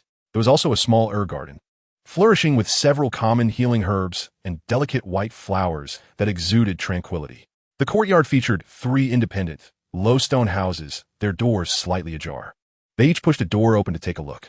Each room was simple, containing only a stone bed adorned with clean straw and soft linen sheets, a small wooden table, a stone platform for placing belongings, and a softly glowing natural luminescent stone embedded in the wall for illumination. Though humble, the space was impeccably clean and refreshing, filled with a sense of sunlight and hay. "This place is delightful," Hu Liena exclaimed as she entered one of the rooms, setting down her small bundle and flopping onto the stone bed. Though hard, it felt reassuringly solid. At last, she could enjoy a restful sleep. Wen Yiling carefully inspected the courtyard and each room, ensuring there were no hidden dangers or surveillance before he felt slightly at ease. Approaching the well, he drew up a bucket of water. The well water was cool and sweet. He took several refreshing gulps and washed his face and arms, removing the dirt and blood. Feeling instantly invigorated, Lin Yuan, however, was more intrigued by the silver-leaved tree and the herb garden. He reached out to gently touch the silver leaves, which seemed to possess a life of their own, brushing against his fingertips and conveying a sense of joy. The sky darkened rapidly. The glowing crystals and moss atop the cave seemed to sense the arrival of night, their luminescence softening and brightening, casting a moonlit glow throughout the city, replacing the sunset. The 3 gathered in Wen Yiling's room, lighting a small oil lamp found on the table, fueled by some resin, the warm, golden light casting their shadows on the stone walls. Hu Liena took out the ointment given by the elderly woman and carefully applied it to Wen Yiling's arms and other minor wounds. The ointment was cool and soothing, penetrating deeply, and the swelling and pain in his injuries began to subside rapidly. "This ointment works wonders," Wen Yiling marveled. Everything in the city of Aoki seemed extraordinary. "Indeed," Hu Liena replied while applying the ointment, her eyes sparkling with contemplation. "The food, the medicine, even the water from the well, all embody pure life energy. The residents appear remarkably healthy and long-lived." Lin Yuan nodded in agreement. "I can sense that the entire city is a vast field of life energy, resonating with the power of the forest god. Here, my martial soul cultivates at least twice as fast as it does in the outside world." This revelation astonished both Wen Yiling and Hu Liena, who exchanged looks of envy. The advantages of the chosen land were indeed remarkable. Regarding the first assessment scheduled for tomorrow, Wen Yiling pondered, "We must be thoroughly prepared. While the specifics remain unknown, you have witnessed the elder's strength. The assessment he speaks of is surely no trivial matter. We need to formulate some basic strategies and retreat plans." Hu Liena, her excitement tempered, replied earnestly, "Indeed. Moreover, the assessment primarily targets Yuan, with us serving merely as support. Our foremost task is to ensure Yuan's safety, followed by our efforts to assist him in completing his tasks." Lin Yuan gazed at them with deep emotion. "Wenge, Sister Nana, thank you. Without you, I—" "Foolish words," Wen Yiling interrupted. "We are a team, and this is our opportunity." He cast his gaze out at the city, illuminated by the silver glow. "Divine examination. Perhaps this is a chance to alter our destinies." The conversation took on a weighty yet hopeful tone. After a brief discussion, they resolved to let go of their worries for the night, prioritizing relaxation in the favorable environment to restore their physical and mental states for the unknown challenges of the following day. Hu Liena returned to her room to rest, while Wen Yiling and Lin Yuan each retreated to their own chambers. Lying on the firm stone bed, covered by a linen blanket infused with the scent of sunlight, Wen Yiling found himself unable to sleep for an extended period. Outside, the city of Qingmu lay in tranquil silence, interrupted only by the gentle rustling of leaves in the breeze and the faint chirping of unseen insects, weaving together a serene nocturne. Compared to his previous nights of vigilance against soul beast attacks in the jungle, this place felt as safe as paradise. Yet, his mind was plagued by the terrifying image of the elder's 9 soul rings, Lin Yuan's green mark upon his forehead, the forest god, the examination, and the annihilation of souls. These concepts were too overwhelming, far beyond his comprehension of the past decade. He understood that from this day forward, the trajectory of their lives had irrevocably changed. In the adjacent room, Lin Yuan felt similarly stirred, acutely aware of the vibrant life force within him and his tenuous connection to the city. entwined with thoughts of his father and the exhilaration of receiving a legacy. Meanwhile, Hu Liena drifted into slumber with a smile, daydreaming of the rewards from the divine examination and the possibilities of godhood. On this mysterious and serene night in the city of Qingmu, the three, each consumed by their own emotions, finally succumbed to a deep sleep, conserving their strength for the forthcoming dawn, which heralded their inaugural divine trial. The guardians of the city silently observed these chosen youths hidden in the stillness. Chapter 17. The obstruction of the underground the following morning, before the nascent sunlight had fully dispelled the faint mist enveloping Qingmu City. And as the gentle rays began to grace the central stone tablet adorned with the totem of a giant tree, the trio arrived punctually. After a night of profound and restorative slumber, coupled with nourishment from life-imbued food and fresh water, they found themselves remarkably rejuvenated. Wen Yiling's left arm injury was nearly healed, leaving only a residual softness upon exertion. Hu Liena appeared invigorated, her eyes shimmering with vibrant hues. Lin Yuan was particularly radiant, his aura resonating subtly with the city. And though the verdant mark of legacy on his forehead was concealed, it imbued him with an unprecedented calm and confidence. The elder, his hair and beard white as snow, seemed to merge seamlessly with the stone tablet, appearing before them without a sound, still clad in his simple linen robe, a wooden staff in hand. His gaze as profound as an ancient well. "It appears you are prepared," he remarked, his eyes sweeping over the trio, lingering momentarily on the revitalized Lin Yuan, nodding slightly in apparent satisfaction. "Indeed, esteemed elder, we are ready to face the trial of the forest god." Lin Yuan stepped forward, his tone resolute. Wen Yiling and Hu Liena followed closely, their expressions solemn. "Very well." The elder offered no further words, his withered hand once more pressing against a specific rune on the stone tablet. A deep, resonant grinding sound echoed as the entrance to the underground slowly opened, revealing an unfathomable darkness beyond. Unlike the previous day, the depths now emanated not only a chill and a faint fragrance, but also a low, continuous hum, reminiscent of countless grains of sand shifting, inducing an inexplicable sense of trepidation. "Descend. The first examination lies below. Succeed or fail." The elder's voice was devoid of emotion, as if merely stating a trivial matter. The three exchanged glances, each reflecting a gravity and determination mirrored in one another's eyes. Without hesitation, Wen Yiling was the first to step forward, followed closely by Hu Liena, while Lin Yuan cast one last glance at the elder, inhaling deeply before stepping into the unknown darkness. As Lin Yuan's figure vanished entirely into the staircase, the stone tablet's entrance sealed silently behind them, perfectly fitted, as if it had never been opened. The elder stood before the stone tablet, his gaze seemingly penetrating the thick stone layers, resting upon the three young individuals embarking on their arduous journey, murmuring softly, like a sigh, the corridor of confusion, the roots of absorption, the vines of assault.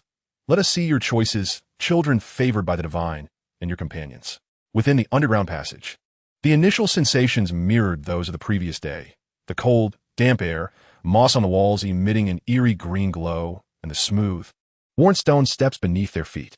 Hu Liena reignited her foxfire, the pink luminescence casting a steady light ahead. However, after merely descending 100 steps, an unexpected transformation occurred. The surroundings began to blur and twist. The once straight staircase seemed to animate, rotating and branching in chaotic patterns. The path they had come from vanished in an instant, replaced by a cold, rough stone wall.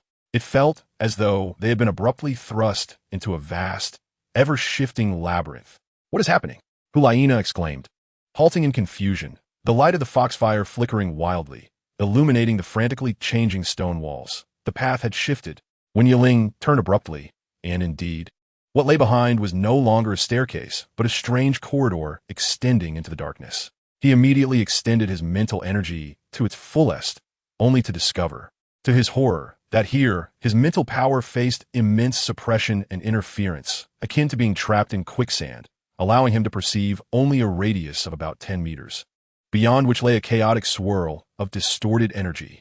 "It's a labyrinth that reshapes itself." Wen Yiling's voice was low, gripping his moon blade tightly. "Be cautious. This must be the content of the first examination." Yet, even more alarming changes swiftly followed. An indescribable sense of weakness began to ebb like a tide from the depths of their being. It was not mere physical fatigue, but rather their soul power. They could distinctly feel their soul energy dissipating at a steady, uncontrollable rate, as if invisible roots had burrowed into their dantian, incessantly siphoning their source of strength. My soul power is dwindling. Hu Liena's expression shifted, realizing that the energy needed to maintain her foxfire was being rapidly consumed. Lin Yuan felt it too. As he attempted to harness his martial spirit, he found that the depletion of his soul power was even more rapid, as if his abundant life energy held greater allure for the labyrinth. Me too. This maze is draining our soul power. An unprecedented sense of crisis seized the trio. Becoming lost in the ever-changing maze was terrifying enough, compounded by the relentless siphoning of their soul power. It was a veritable dead end. The longer they lingered, the weaker they would become, ultimately rendering them incapable of sustaining their martial spirits, reducing them to mere lambs for the slaughter. We must find a way out swiftly. When Yiling decisively commanded, "We cannot linger. Follow me, and let's seek a direction." He chose a passage that appeared to lead downward and advanced briskly. Hu Liena and Lin Yuan immediately followed. The glow of the foxfire seemed diminutive and unstable within the tumultuous maze. The maze's corridors were not static. At times they were narrow enough to force one to pass sideways, while at other moments they opened into spaces resembling small plazas. The colors of the glowing moss on the walls began to shift bizarrely, at times a ghostly green, at others a dark purple, and then a blood red, casting the entire passage in a surreal light, brimming with psychological pressure. Moreover, the deep, resonant hum, seemingly emanating from the very essence of soul power, pervaded their surroundings. A constant reminder of the waning strength that exacerbated their inner turmoil. After trudging through the labyrinth for nearly half an hour, they found themselves floundering like headless flies. Utterly disoriented, they had lost almost a third of their soul power. The maddening sensation of watching themselves weaken while feeling utterly powerless was nearly unbearable.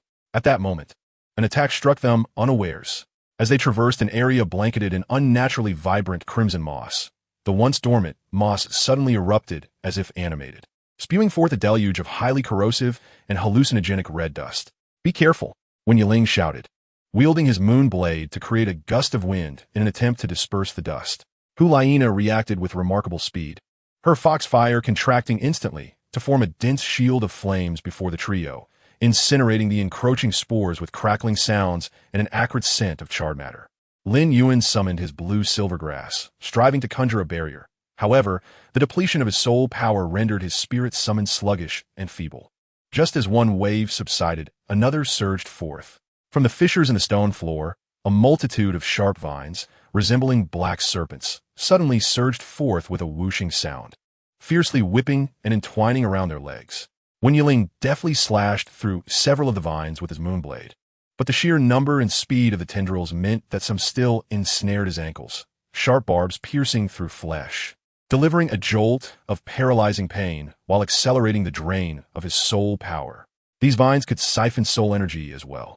Just as Hu Liena prepared to unleash a soul technique, when Yiling halted her, reminding her of the soul power depletion.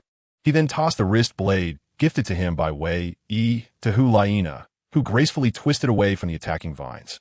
The wrist blade slicing through the encroaching tendrils, yet her skirt was still torn, leaving several bloody marks on her calves. Lin Yuan, in a state of utter disarray, was caught off guard, a vine striking him squarely in the back, the searing pain causing him to stifle a groan, nearly toppling him as more vines surged toward him. "Get back!" When Yiling bellowed, swinging his moon blade in a sweeping arc, the fierce blade light momentarily clearing the surrounding vines. He yanked Lin Yuan up, asking, "Are you all right?" "I'm fine." Lin Yuan gritted his teeth, his face pale, the wound on his back radiating searing pain, as if toxins were spreading. The assault showed no signs of abating. Above them, some pale fungi, which had hung motionless like stalactites, suddenly elongated like living tentacles, dripping a viscous and narcotic fluid, attempting to ensnare their necks and arms. The entire labyrinth seemed to transform into a malevolent creature, every inch of wall, floor, and ceiling capable of instantaneously morphing into a lethal weapon.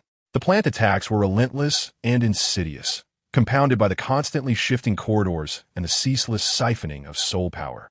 Inducing a sense of despair, the trio stood back to back, laboriously fending off assaults from all directions.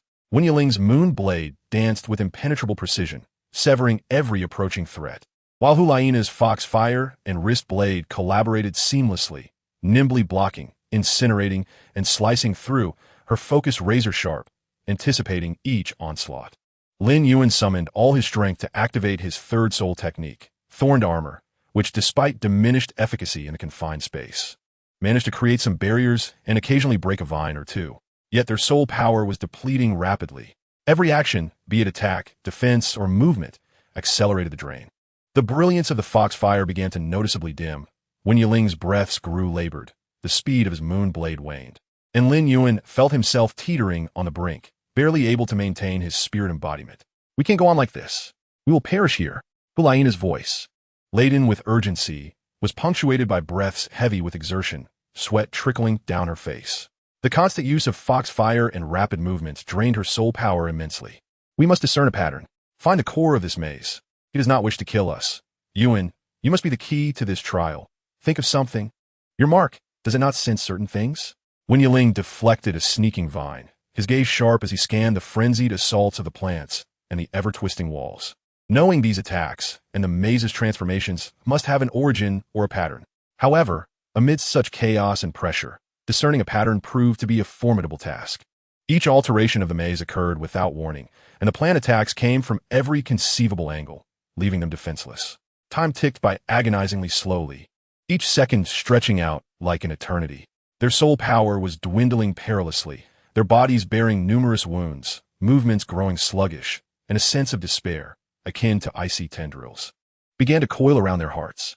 Lin Yuan was in the worst state, his soul power nearly drained. The wound on his back ached with a maddening pain, and his vision blurred.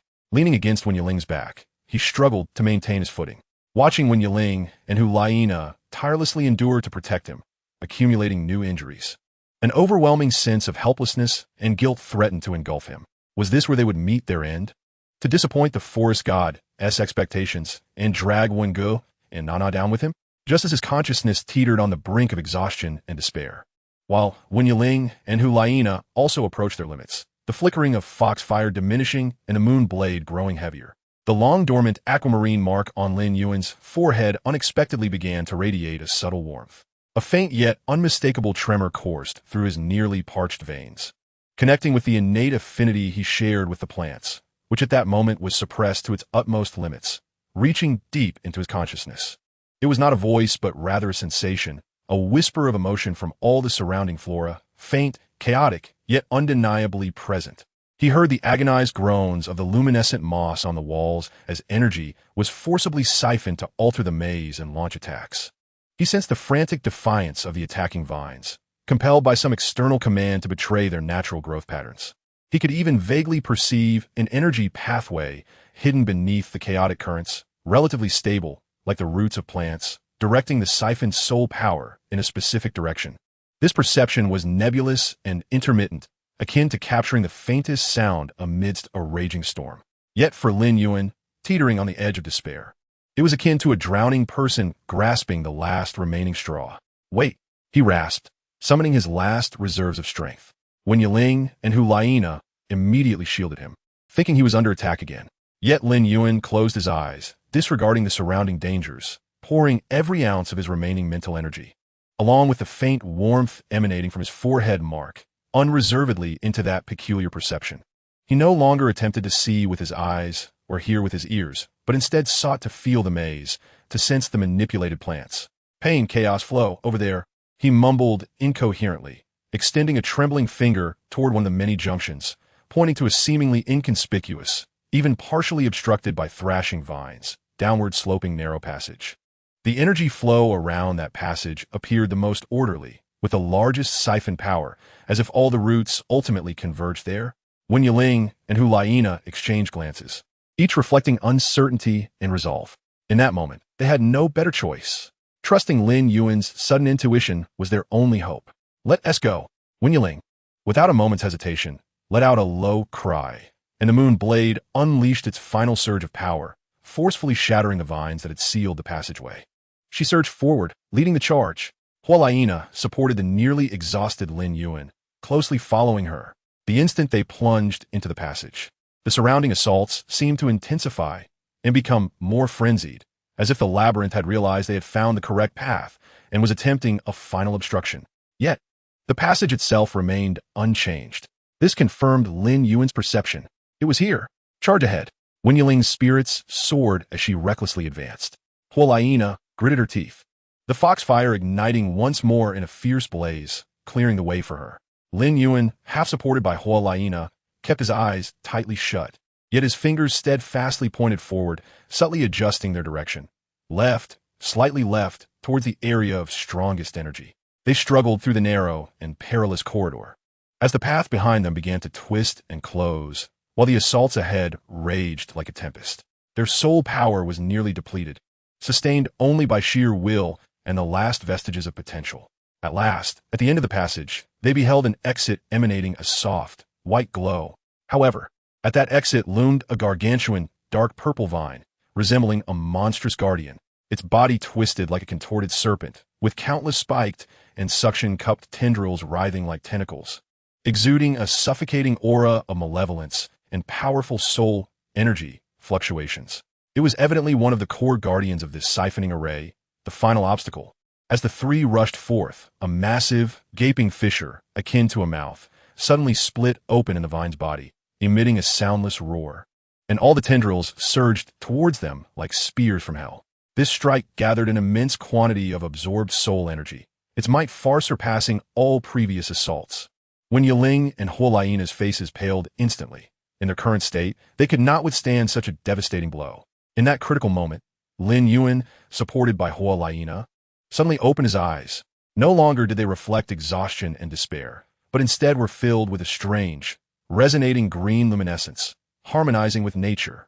The mark upon his forehead shone with unprecedented brilliance. He broke free from Hu Liena's support, staggering forward a step, facing the terrifying vine, and extended his hands. He did not unleash any soul techniques, for he was devoid of soul power. He merely channeled all of his consciousness, all hope, and the faint authority of the forest god embedded within the mark on his forehead, transmitting it like a cry towards the malevolent vine, which had been forcibly twisted for evil purposes, into all the surrounding manipulated plants. Stop. Return to tranquility. It was not a voice but a pure mental command imbued with compassion, soothing, and an undeniable authority. The frenzied vine's massive form froze abruptly. Its wildly thrashing tendrils halted midair, as if the pause button had been pressed. The silent roar emanating from its gaping maw ceased abruptly, and the waves of malevolence receded like a tide. The enormous plant began to tremble slightly, as if engaged in an internal struggle. Not just the vine. All the attacking tendrils, moss, and fungi around them momentarily froze. The entire chaotic and frenzied labyrinth seemed to be ensnared by a spell, descending into a moment of deathly silence. Though it lasted but a mere second or two, the vine and surrounding plants began to surge with malevolent energy once more, attempting to attack again, but that precious moment was sufficient. Now, when Yiling unleashed her final potential, her body shot forward like an arrow released from its bow.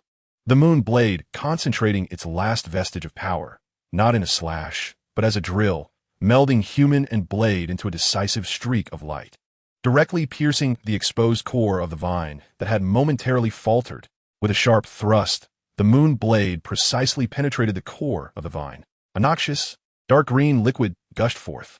The vine emitted a thunderous, truly heart-rending wail, with all its tendrils convulsing and wilting. Go! Wen Yiling withdrew the moonblade, casting a glance at the rapidly withering vine as she seized the nearly collapsed Lin Yuan and, alongside Hu Liena, exerted their remaining strength to dash toward the nearby exit, which radiated a gentle glow.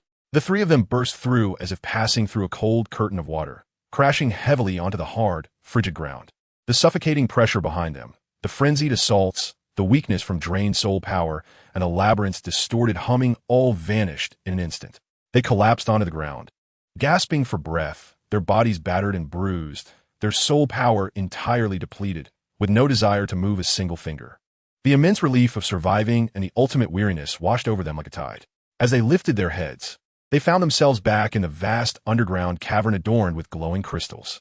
The central lake remained tranquil, exuding a chill. The elder from the city of Qingshu stood quietly by the lake, as if he had never left. He turned to gaze upon the three, who lay sprawled on the ground in disarray, but had successfully made it through, his eyes finally resting on Lin Yuan, who had fainted from exhaustion and the final surge of power.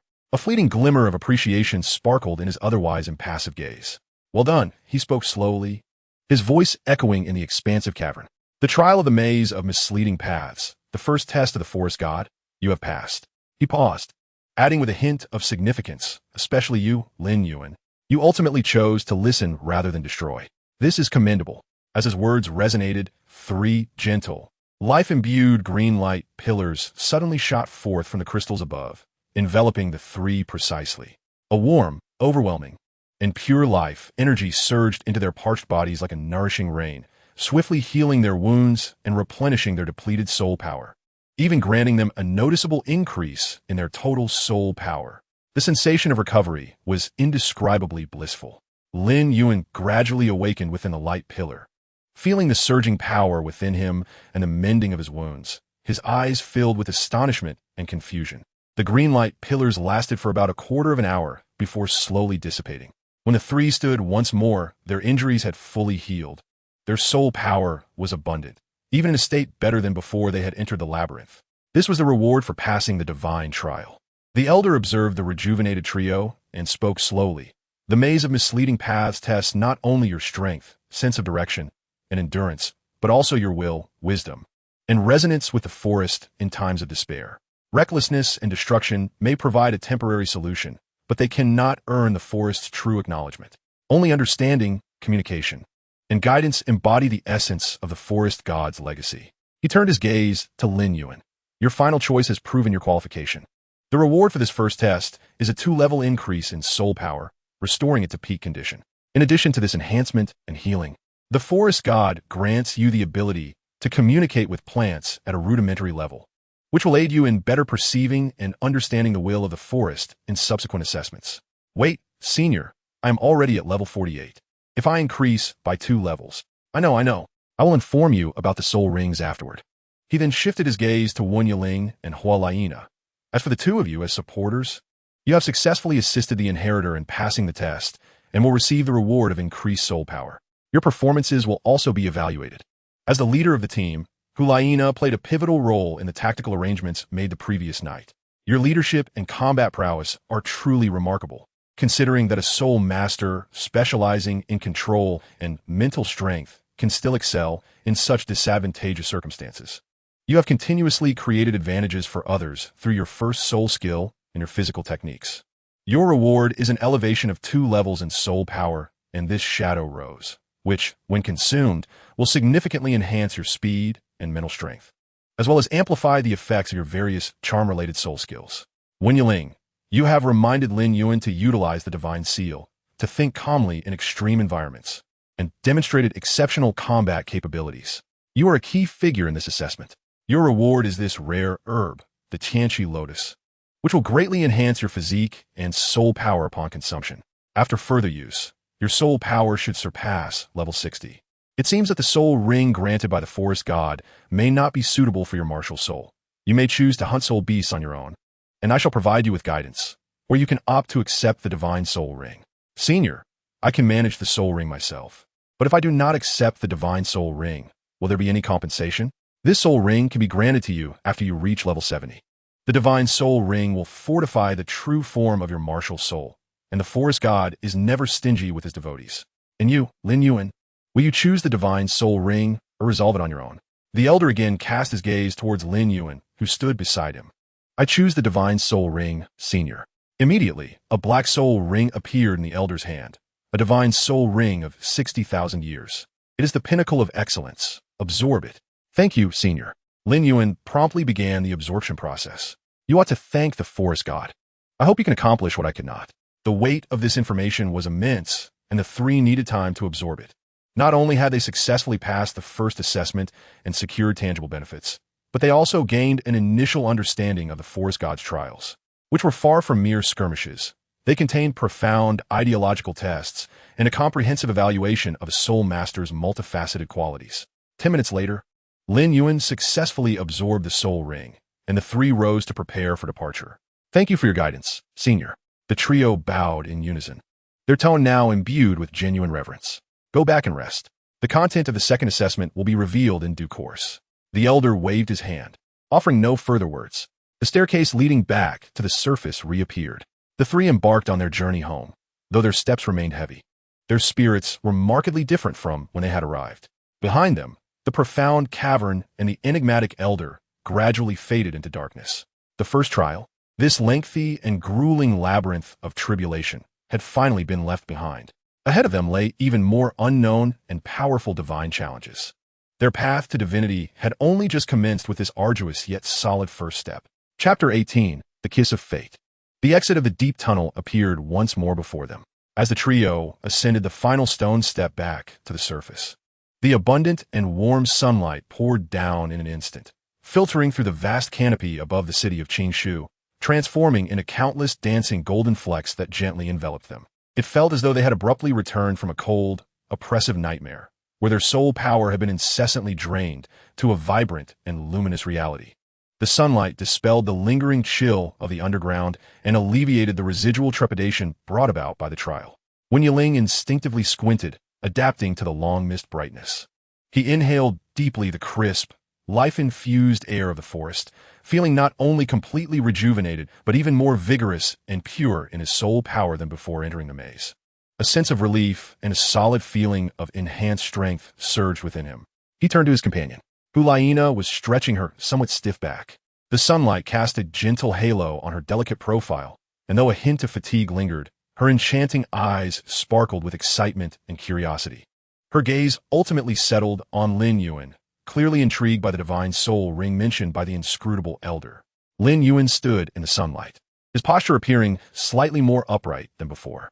He tilted his head slightly, eyes closed, as if quietly attuning himself to something. The verdant mark of inheritance on his forehead shimmered in the sunlight, at times clear and at times elusive, resonating subtly with the increasingly profound and substantial life energy emanating from him. An indescribable, restrained yet powerful aura was gradually radiating from within him, a pressure befitting a soul king, and far more solid than that of an ordinary soul king, drawing closer to its essence. Wen Yiling gazed at him, filled with myriad emotions. Who could have imagined that deep within this forbidden forest, they had not only discovered sanctuary, but that Lin Yuan had also obtained such a monumental opportunity? He stepped forward, patting Lin Yuan on the shoulder, his tone laced with concern and a hint of uncontainable curiosity. Yuan, how do you feel? What is your fifth soul skill? The soul skill granted by the divine soul ring should far exceed the ordinary, right? Lin Yuan opened his eyes at the sound, his gaze shimmering with vibrant green, as if containing a thriving forest. He looked at Wen Yiling and the similarly curious Hu Liena, and a smile combining excitement and a touch of uncertainty appeared on his face. Brother Wen, Sister Liena, it feels quite marvelous. My soul power has become incredibly solid, and my connection with the surrounding flora has become markedly clearer. He paused, seemingly concentrating on sensing and articulating the new strength. As for the fifth soul skill, he raised his right hand, palm upward, and a strand of solidified green soul power danced like a living creature, emanating a heart-stirring wave of energy. I haven't truly tested it yet, but the information imparted by the soul ring tells me it is called Green Hell. Green Hell? Hu Liena echoed the name, feeling a formidable and perilous aura emanating from it just from the sound. Yes, Lin Yuan nodded, his expression turning serious as he elaborated. Once activated, this soul skill will create a special domain within the designated range covered by my mental strength. Within this domain, designated targets will experience a powerful suppression effect on their soul power, causing their soul power flow to become exceedingly sluggish, as if mired in quicksand. Whether invoking soul power to unleash soul skills or maintaining martial soul possession, the consumption will increase significantly, and their potency will be diminished. Wen Yiling and Hu Liena exchanged astonished glances at his words. Soul power suppression. Such an effect could be fatal in combat, especially in high-stakes confrontations. Even the slightest delay in soul power operation could determine life or death. Lin Yuan continued. Moreover, within this domain of green hell, all plants within the range, regardless of whether they originally possess vitality, will be temporarily commandeered by my will and obey my commands. They will become my eyes and arms, allowing me to manipulate them for attacks, entanglements, obstructions, and even absorb the soul power of enemies to nourish the domain itself. This is essentially a super-enhanced version of my fourth soul skill, all things of spirits, transforming influence into absolute control. He added, his tone tinged with disbelief. Additionally, while I maintain this domain, my own defense will be greatly enhanced, according to the feedback from the Soul Ring, by approximately 80%. 80% increase in defense. Hu Liena could not help but exclaim, covering her mouth with her hand, her beautiful eyes widening in disbelief and shock. My heavens, this is merely the fifth soul skill? Integrating domain control, environmental mastery, soul power suppression, and self-augmentation. This is simply a divine technique tailor-made for plant-type soul masters. I can scarcely fathom the terrifying extent of the 8th and 9th soul abilities. She circled around Lin Yuan as if to reacquaint herself with this young man, exclaiming, Yuan, your soul ability is utterly domineering. In future team battles, once you unleash this domain, it will surely become a nightmare for our opponents. Wen Yiling also took a deep breath, suppressing the tumult within. As a control-type soul master, he comprehended more clearly the strategic value this soul ability possesses on the battlefield. It not only severely restricts the opponent's capabilities, but also instantaneously alters the battlefield environment, transforming geographical advantages into absolute supremacy. Even more astonishing is its capacity to significantly enhance the caster's survival prowess. Indeed, it is immensely powerful, truly deserving of its divine origin. Yuan, congratulations on acquiring a formidable ability that can alter the course of battle, he sincerely remarked, delighted by his comrade's growth. Lin Yuan, feeling somewhat bashful from their praises, scratched his head, the emerald soul energy in his palm dissipating as he said, we still need to conduct practical exercises to ascertain the specific effects. Moreover, maintaining this domain will undoubtedly consume a great deal of soul power and mental energy, so it cannot be employed lightly. That is to be expected. Great power invariably entails significant consumption, Wen Yiling agreed, nodding. Familiarizing yourself with it and mastering it will be your next crucial task. The sun shone warmly, and a gentle breeze wafted through. After discussing the exhilarating fifth soul ability, the atmosphere among the trio grew increasingly relaxed. Having endured the harrowing trials of the underground labyrinth, standing in the sunlight now felt as if they had emerged into another realm. Finally, they could take a breather. Hu Liena stretched lazily, her curves accentuated, the sunlight casting a golden hue upon the fine hairs on her cheeks, rendering her exceptionally charming. The elder mentioned that the second assessment will be announced separately. Before that, we finally have some time to recuperate. Her gaze drifted towards the depths of the city, her nostrils flaring as if she could already scent the reassuring and satisfying aroma of food. Let's head back, indulge in a hearty meal, and then enjoy a delightful slumber. This time, I must try those glowing desserts and discover how many flavors they come in.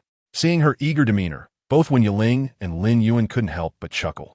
Indeed, their taut nerves needed relaxation, and the recently acquired power also required time to settle and adapt. Sunlight filtered through the dense forest, casting elongated shadows behind them. The three walked side by side along the stone-paved path towards the tranquil courtyard that temporarily belonged to them. Behind them, the profound entrance to the underground passage quietly concealed itself, as though it had never existed.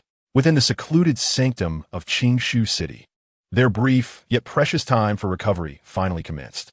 They needed to utilize this period to thoroughly digest the gains from the first assessment, familiarize themselves with their new powers, and adjust their mind and body to the best possible state in preparation for the unknown and inevitably more arduous second assessment. Beneath the city's tranquility pulsed the essence of growth and transformation. Upon their return to the secluded courtyard, the setting sun had painted the horizon a warm orange-red, and the silver-leaved trees cast shimmering light that floated down like stardust in the dimming yard, enhancing the serenity. The extreme mental strain and significant depletion of soul power, even with the restorative rewards from the forest god, still necessitated genuine rest to alleviate the profound fatigue. The excitement on Lin Yuan's face had yet to fully fade, yet the weariness in his eyes was unmistakable. He retreated to his room and almost immediately succumbed to sleep, delving deep into the vast stream of information and power that the divine soul ring had bestowed upon him. Wen Yiling also returned to his stone chamber. The furnishings remained simple, but the last rays of twilight and the soft white glow emanating from the luminous walls rendered the space particularly tranquil. Approaching the table, he reached for the water jug to pour himself a drink, only to discover it was full, the temperature still pleasantly warm, clearly having been freshly replenished by the attentive guardians. Such silent and thoughtful care in Qingshu City always warmed one's heart. Just as he took a sip, a gentle, almost stealthy knock echoed at the door. Yiling, are you resting? It was Hu Liena's voice, tinged with a subtle excitement. Wen Yiling raised an eyebrow. setting down his cup and walking to the door. Hu Liena stood outside, cradling a petite woven basket filled with an array of delectable snacks and fruits, along with a small jug emanating a faint fruity aroma, presumably juice. She had evidently just freshened up, donning a clean outfit, her long hair cascading casually over her shoulders, shedding some of her usual allure for a more neighborly freshness and vitality. Her azure eyes sparkled in the dim light, concealing a hint of a secret. Not yet. I was planning to see if there was any food around. What's up? Wen Yiling stepped aside to let her in, eyeing the basket with curiosity. Like a nimble cat, Hu Liena slipped into the room, gently closing the door behind her. She then presented the basket to Wen Yiling, a mischievous smile dancing on her lips. I figured Yuan would be engrossed in studying his new soul ability, and we were so busy marveling at his fifth soul skill that we neglected to properly celebrate with some food. I just took a stroll by the cafeteria, and that kind-hearted grandmother stuffed me with all sorts of delicious treats.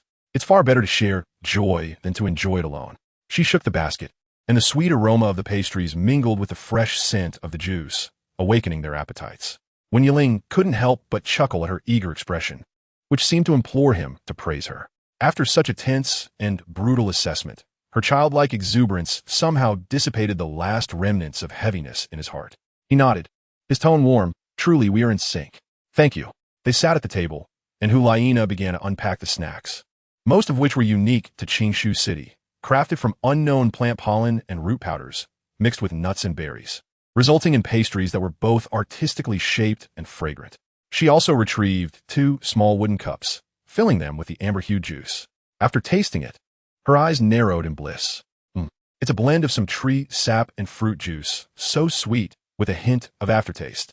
Wen Yiling took a bite of a green pastry adorned with red berries, the texture soft and sweet, imbued with the fragrance of plants. Delightful indeed.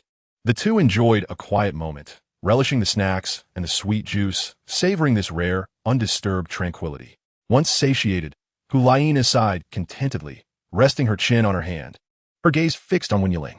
Suddenly, she asked, Yiling, do you think that once we leave here, it will be time to prepare for the elite tournament of advanced soul master academies across the continent?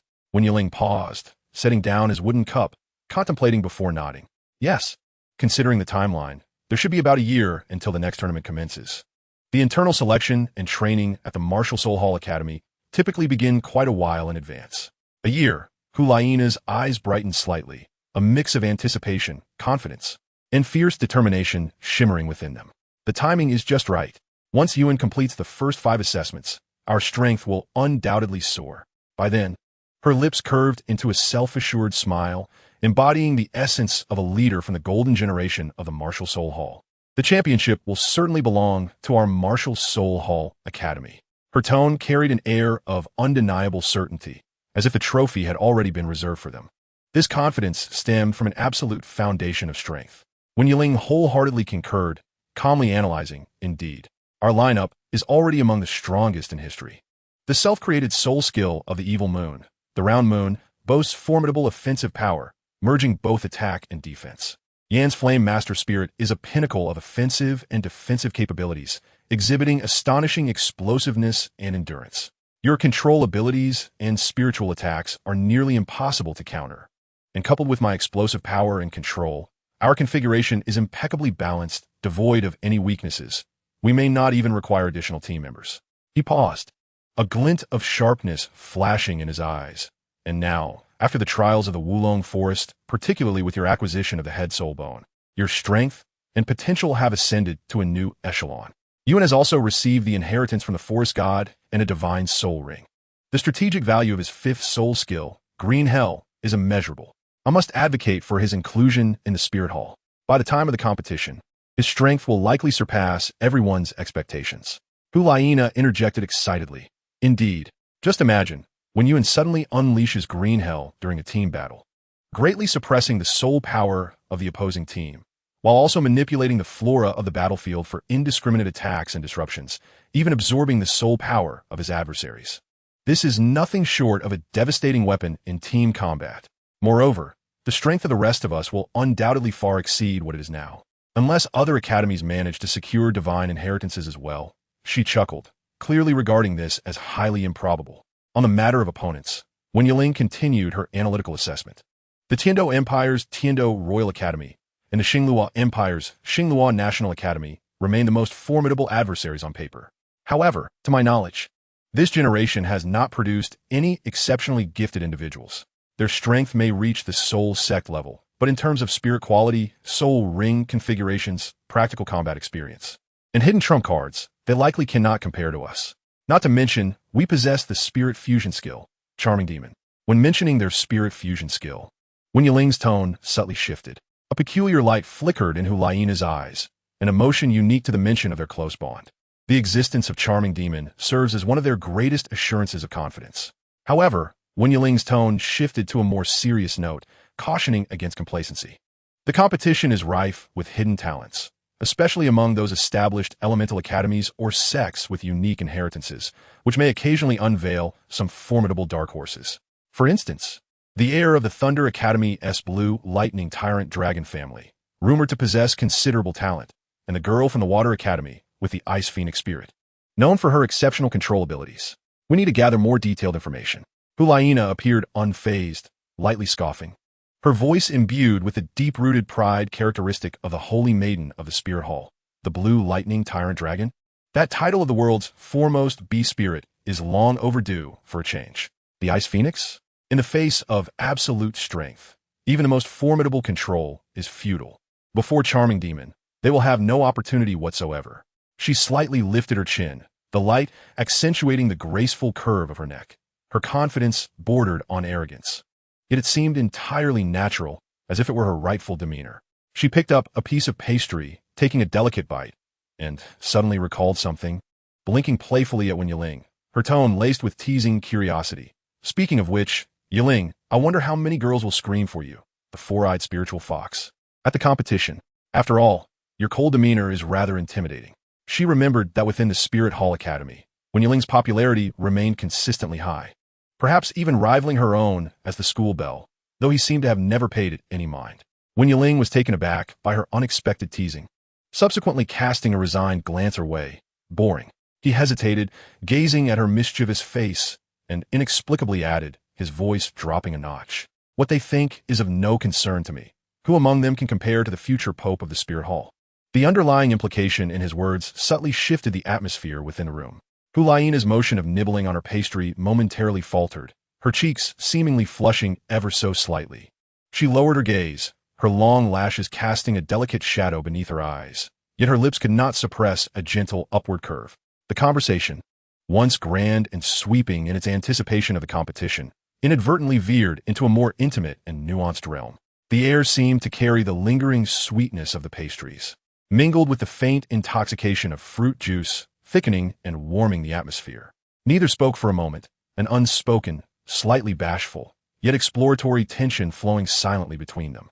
The soft luminescence of the fluorite illuminated their figures, casting them close together upon the stone wall. Hu Liena appeared restless, rising from her seat under the pretense of tidying the remnants of pastries on the table, gently pacing within the confined stone room. Her fingertips unconsciously traced the rough edges of the stone table, gliding along the cold wall, eventually resting on the back of the simple wooden chair where Wen Yiling sat. Wen Yiling could feel the subtle shift in air brought by her proximity and the faint, refreshing scent that intertwined with the originally cool atmosphere of his room. His spine involuntarily stiffened, his heartbeat seemingly missing a beat. He did not turn around, but sat quietly, as if awaiting something. Hu Liena's fingers, now imbued with a tentative coolness, gently and slowly slid from the chair's back, finally resting upon his slightly tense right shoulder. Wen Yiling's body quivered imperceptibly. He could distinctly feel her softness and the carefulness of her touch. He did not withdraw, receiving an unspoken signal of consent. Hu Liena seemed emboldened. Her fingers no longer satisfied with merely brushing against the fabric, but instead gently kneaded the firm, yet slightly rigid muscles of his shoulder with a soothing intention. Today, you were quite tense in the tunnels, weren't you? Her voice was low and tender, almost a whisper, laced with evident concern, always standing in front of us. Wen Yiling paused, savoring the gentle, yet unfamiliar massage upon his shoulder, the tautness in his muscles gradually unwinding beneath that warmth. Protecting the Holy Maiden is my duty, he replied softly, his voice slightly huskier than usual. I understand. Hu Liena's voice drew nearer, her warm breath nearly brushing against his ear. Yet I worry about you as well. Her other hand delicately rested on his opposite shoulder, Finally, when Yiling turned slowly, meeting her gaze, their eyes locked, and he declared, "Protecting you is my duty as your boyfriend. Your safety is my everything." In close proximity, her eyes appeared breathtakingly beautiful under the gentle light, reminiscent of deep blue gemstones filled with the essence of the starry ocean, reflecting his image clearly within them, alongside an unreserved, fervent tenderness. At that moment, the air seemed to solidify entirely.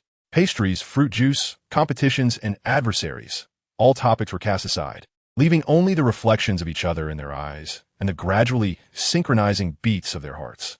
Hu Liena's cheeks flushed a deep crimson, as if brushed with the most exquisite rouge.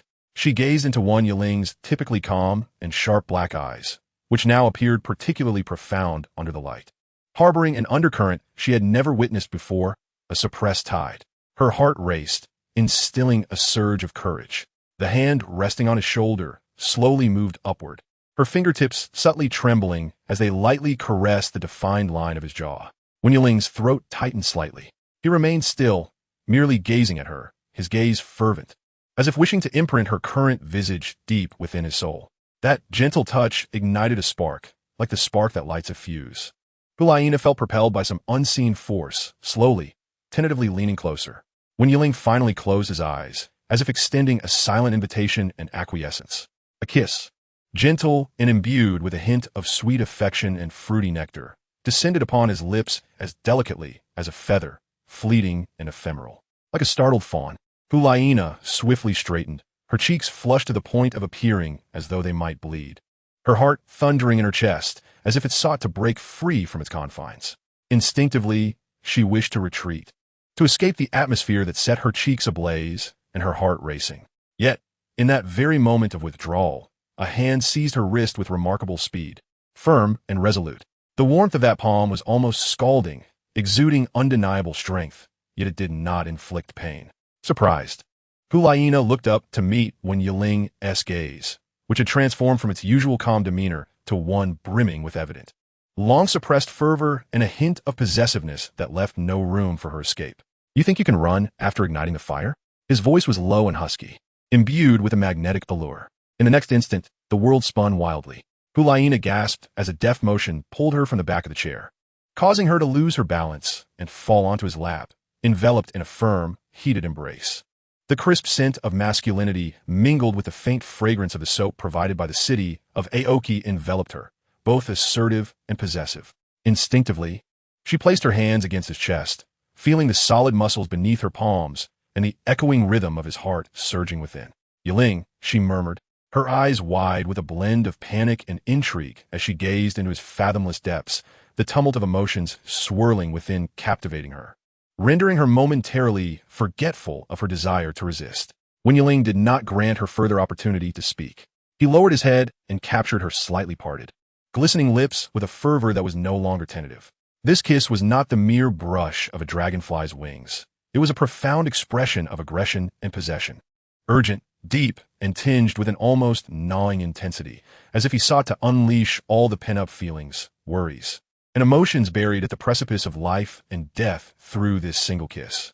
Hu Liena's mind went blank, her capacity for thought obliterated by the overwhelming force of his passionate kiss. The hands pressed against his chest gradually lost their strength, softening until they finally meandered up to his neck. She responded clumsily, feeling the heat of his ardor that threatened to consume her, her body trembling slightly like leaves in the wind. The luminescence of the fluorescent stones gently enveloped the two of them, casting intimate, intertwined silhouettes upon the rough stone walls. The air was thick with the sound of their hurried breaths and the subtle symphony of their lips and teeth intermingling, the temperature of their shared intimacy steadily rising. The kiss was prolonged and profound, until both were nearly breathless. When Yiling finally drew back slightly, their foreheads touching, their breaths heavy and mingling in the warm air. His arms remained tightly encircled around her waist, as if fearing she might vanish at any moment. Hu Liena leaned against him, gasping for air, her cheeks aflame, her eyes sparkling with an alluring charm, her lips slightly swollen, betraying the marks of affection. She felt utterly weakened, devoid of strength, and could only nestle against him, listening to the rhythmic drumming of their hearts. "You," she began, her voice soft and almost delicate, tinged with a hint of wounded vulnerability and a deeper shyness. Bully. Wen Yiling beheld her rare display of complete dependence and boundless shyness, and the undercurrents in his gaze surged even more. He lowered his head, gently nudging her petite nose with his prominent one, the action imbued with an unusual tenderness and indulgence, his voice still raspy. Only bully you. These four simple, direct words quickened Hu Liena's heartbeat more than any flowery proclamation could. She buried her heated face into the crook of his neck, feeling the warmth of his skin and the pulse of his heartbeat, her senses enveloped by his enticing aroma. A profound, ineffable joy washed over her like a warm tide, completely submerging her. They remained in quiet embrace for what felt like an eternity, neither uttering a word, simply savoring the tranquility and intimacy that followed their escape from peril and their mutual understanding. Outside, the night in the city of Aoki was serene and peaceful, as if the entire world consisted solely of the two of them. As the last vestiges of twilight faded beneath the horizon, the city of Aoki was enveloped in a soft illumination akin to moonlight, provided by bioluminescent flora and crystals. The world hushed to silence, save for the occasional whisper of the breeze rustling through the leaves. After a significant pause, Hu Liena seemed to suddenly recall something, stirring slightly in his embrace. Her voice muffled. Yun is still next door. Wen Yiling responded with a low hum, tightening his embrace even further, clearly unwilling to relinquish her. He was tired and deeply asleep, implying that there was no need for concern. Hu Liena couldn't help but chuckle softly, adjusting herself to find a more comfortable position against him. A sense of security, sweetness, and a gentle weariness washed over her, lulling her into a drowsy state. Yiling, we must win the championship together. All right, and then become title de law. We will, and stay together forever. Okay. This simple exchange bore the weight of their most resolute promises. As night deepened, the glow of the fluorescent stones continued to shine softly, safeguarding this small haven within the stone abode, filled with the budding sentiments of love and warmth. As for the highly anticipated Soul Master competition a year hence, it now seemed a radiant future they could look forward to together. Under the protection of this mysterious forest, their love had already taken root and blossomed, much like the ever-blooming flowers of the city of Aoki, radiating colors uniquely their own. Love is the greatest magic in the world, bestowed upon the right person and walk hand in hand with them. Chapter 19. The Most Perfect Soul Ring. The morning sun shone brighter and clearer than the day before, like a golden veil piercing through the thin morning mist and the broad leaves of the oak trees, generously showering warmth and light upon the city of Aoki. The crisp chirping of birds replaced the nighttime chorus of insects, and the air was filled with the refreshing scent of dew, earth, and awakening plants. However, within the tranquility of this peaceful morning light, the atmosphere in Wen Yiling's room was starkly different. He was ensconced in the warm embrace of a sweet dream, cradling something soft and comforting. The familiar fragrance of crispness laced with a hint of sweetness lingering at his nose. Just then, a series of not overly urgent yet distinctly clear knocks resounded at the door, akin to pebbles thrown into a tranquil lake, abruptly shattering his slumber. Knock, knock, knock. Brother Wen, is Sister Nana with you? Lin Yuan's bright voice, tinged with curiosity, echoed just outside the door. Wen Yiling jolted awake, his heart missing a beat. Nearly springing from his bed, as consciousness returned, he was first struck by the real, soft sensation cradled in his arms and the rhythmic sound of steady breathing. Hu Liena lay curled against him, deep in slumber, her cheeks flushed with the rosy hue of sleep, her long hair cascading over his pillow and arm. Fragments of last night's intimate and warm memories surged into his mind, causing his ears to flush with warmth. Right? We were just discussing what the second exam would be. Wen Yiling almost instinctively raised his voice, his tone tinged with the raspy quality of having just awoken, accompanied by a slight pause born of tension. As he spoke, he cautiously extracted his numb arm from beneath the weight of the covers, attempting to avoid disturbing the person outside the door. With a swift yet slightly flustered movement, he grabbed the scattered clothes at the foot of the bed and hastily donned them, all the while using his other hand to gently pat Hu Liena's cheek, urgently whispering, Nana, Nana, wake up. What is wrong? Hu Liena, roused from her sweet dreams, furrowed her brows in displeasure, her long eyelashes fluttering as she struggled to open her drowsy eyes. She stared blankly at Wen Yiling, who was hurriedly dressing, clearly still trying to comprehend the situation. Quickly get dressed. Yuan is outside. Wen Yiling spoke rapidly, almost in a whisper, his gaze indicating towards the door. All right. I overslept. Hu Liena suddenly realized, the remnants of sleep rapidly fleeing from her. Her cheeks flushed crimson as she scrambled out from the warm cocoon of her bedding, searching frantically for her clothes. Spotting her undergarments and a simple linen robe on the nearby stone platform, she quickly snatched them up, turned her back, and clumsily yet swiftly began to dress. Her heart pounding like a drum.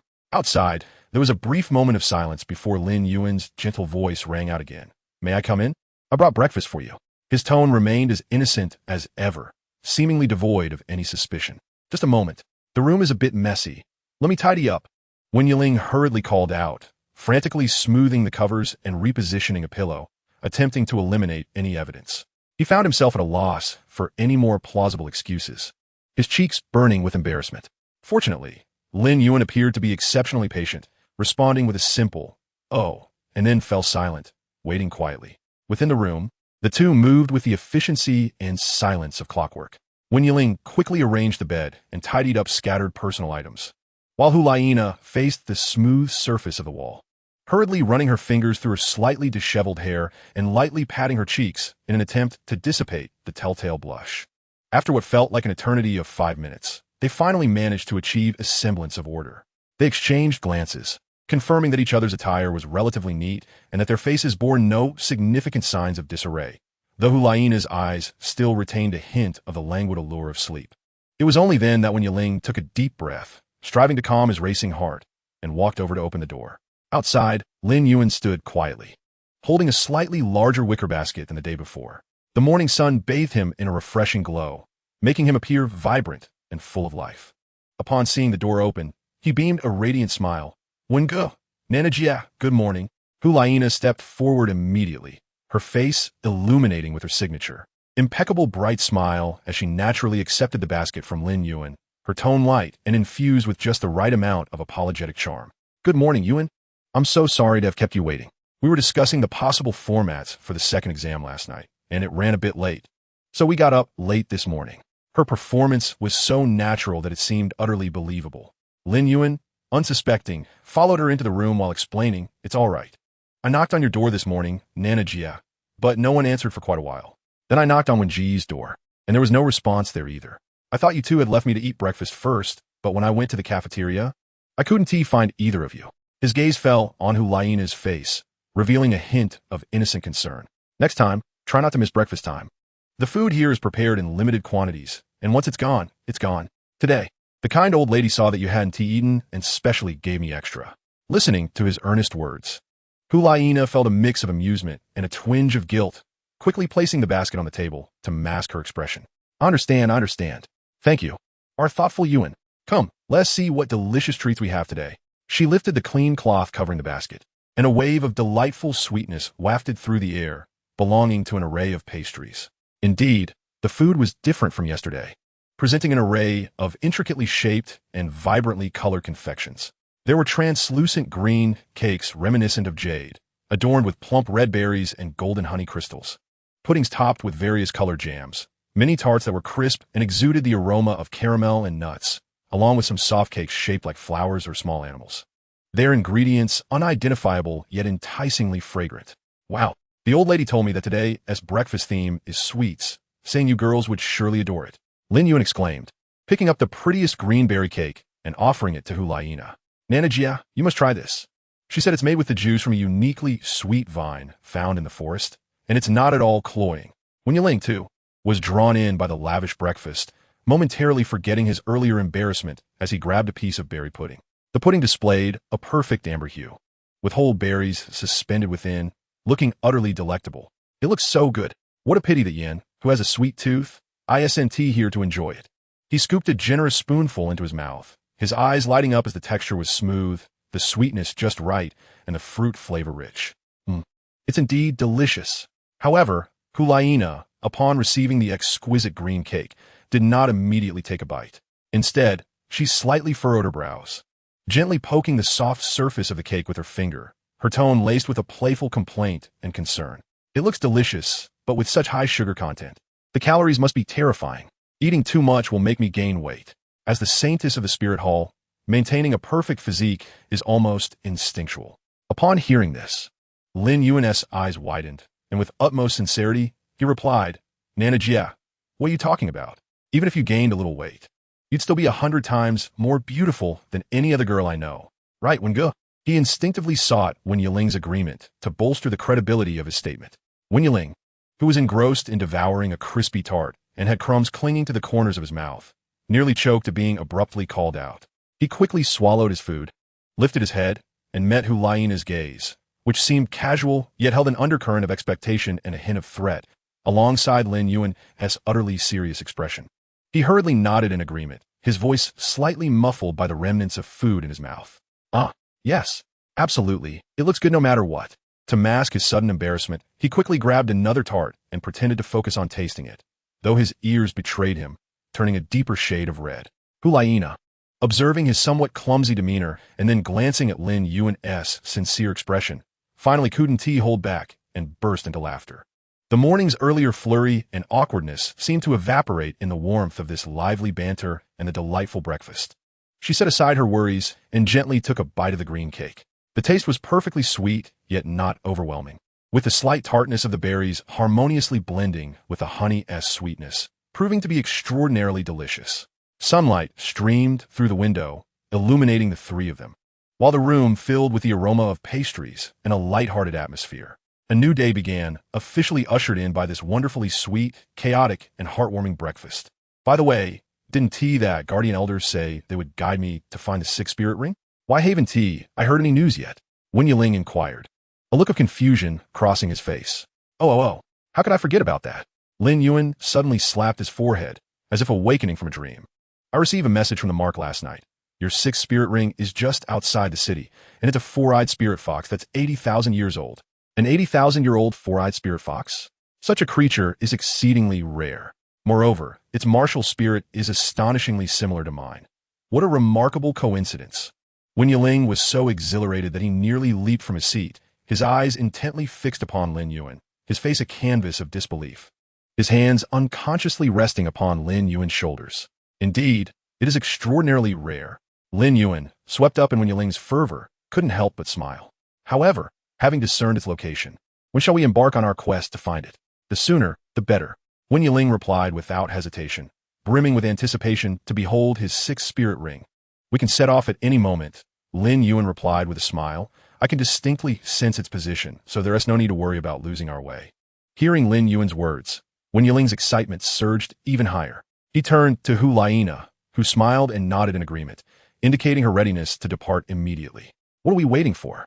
Let us set forth at once. Wen Yiling exclaimed with enthusiasm. Very well. Let us meticulously depict the thrilling journey of the trio as they venture into the depths of the forest to hunt the 80,000-year-old four-eyed spirit fox.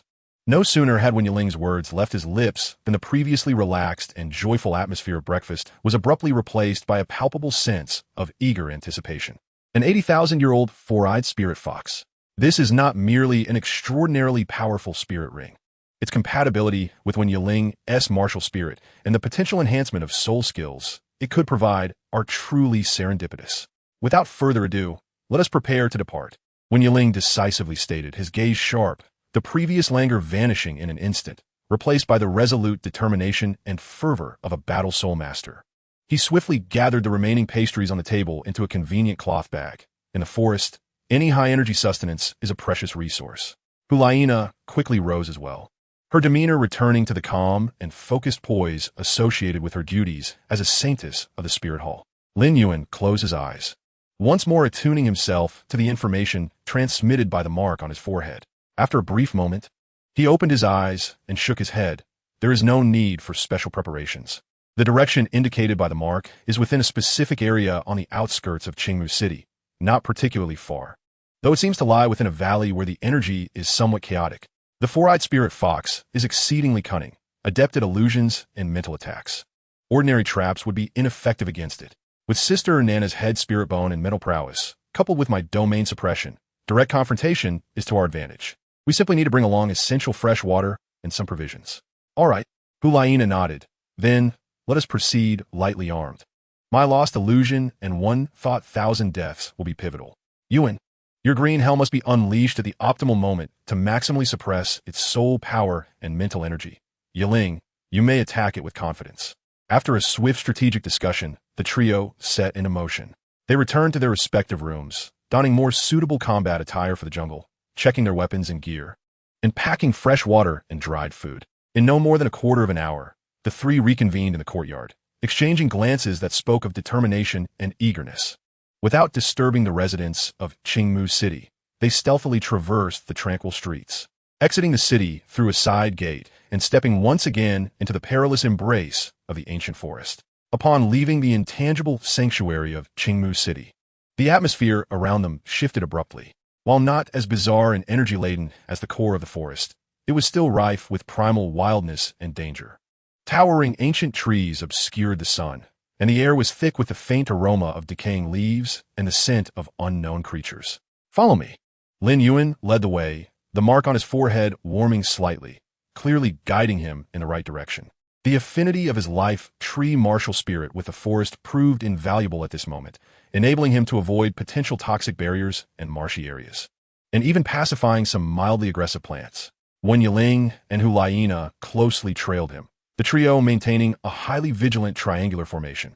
Wen Yiling's mental energy expanded like an invisible radar, meticulously scanning for any disturbances ahead and on the flanks. Hu Liena concentrated even more on sensing any mental fluctuations and illusionary traps in the environment. Her head spirit bone, one thought thousand deaths, bestowing her with acute mental insight. As they delved deeper, Lin Yuan's expression grew increasingly grave. The energy fluctuations ahead began to spiral into chaos, rife with interference. Yet the presence of the four-eyed spirit fox remained distinctly clear. It seemed to reside in the very heart of that energy tumult, as if guarding something or perhaps cultivating amidst that environment. After approximately half an hour of travel, the surroundings began to exhibit marked changes. The trees became gnarled and stunted. The rocks displayed an anomalous purple-black hue, and fissures emanating faint energy vapors appeared on the ground. The air became viscous, and their soul power seemed to be subtly affected, with a myriad of chaotic energy particles disrupting their perception. "We are nearly there, just ahead in that valley." Lin Yuan lowered his voice, pointing towards an entrance shrouded in thick mist, from which faint energy howls could be heard. The trio approached the valley entrance with utmost caution. The mist was not composed of water vapor, but rather formed from highly concentrated chaotic energy particles, significantly obstructing their vision and mental probing. "Be cautious, this mist is problematic." Hu Liena furrowed her brow. Her mental perception was severely weakened here, suggesting the area might be laden with natural mental interference fields, ideally suited for the four-eyed spirit fox to conceal itself and launch ambushes. When Yiling nodded, the moon blade materializing silently in his hand, its blade shimmering with a chilling light. "I will take the lead, Nana will provide support, and Yuan will guard the rear, ensuring the domain's distance is maintained and ready to strike at a moment's notice." He stepped boldly into the mist. The fog instantly enveloped his figure, his field of vision reduced to less than 5 meters. A cacophony of chaotic energy waves surged like countless fine needles, attempting to probe into his mental sea. Yet Wen Yiling's formidable mental strength firmly repelled them. Hu Liena followed closely, her eyes shimmering with a myriad of colors as the ability of her spirit bone, one thought thousand deaths, activated, filtering out most harmless energy interferences and precisely capturing any trace of life within the mist, particularly the unique mental fluctuations of fox-type spirit beasts. Lin Yuan brought up the rear, the ethereal silhouette of his life, tree martial spirit flickering behind him, enveloping the trio in a verdant glow that dispelled some of the surrounding negative energy influences, poised to unleash green hell at any moment. The interior of the valley proved to be even more rugged and intricate than anticipated, with jagged rocks and a ground riddled with fissures, occasionally erupting with chaotic energy flows that hissed ominously. Suddenly, the leading Wen Yiling came to an abrupt halt, the moon blade slicing swiftly towards a dense patch of mist to the left. Clang! The sound of metal clashing reverberated. Sparks flew. A white figure, as swift as lightning, brushed against the moon blade before vanishing once more into the mist, leaving behind a sharp, mocking fox cry. What astonishing speed! Wen Yiling's gaze sharpened, his arm tingling from the impact.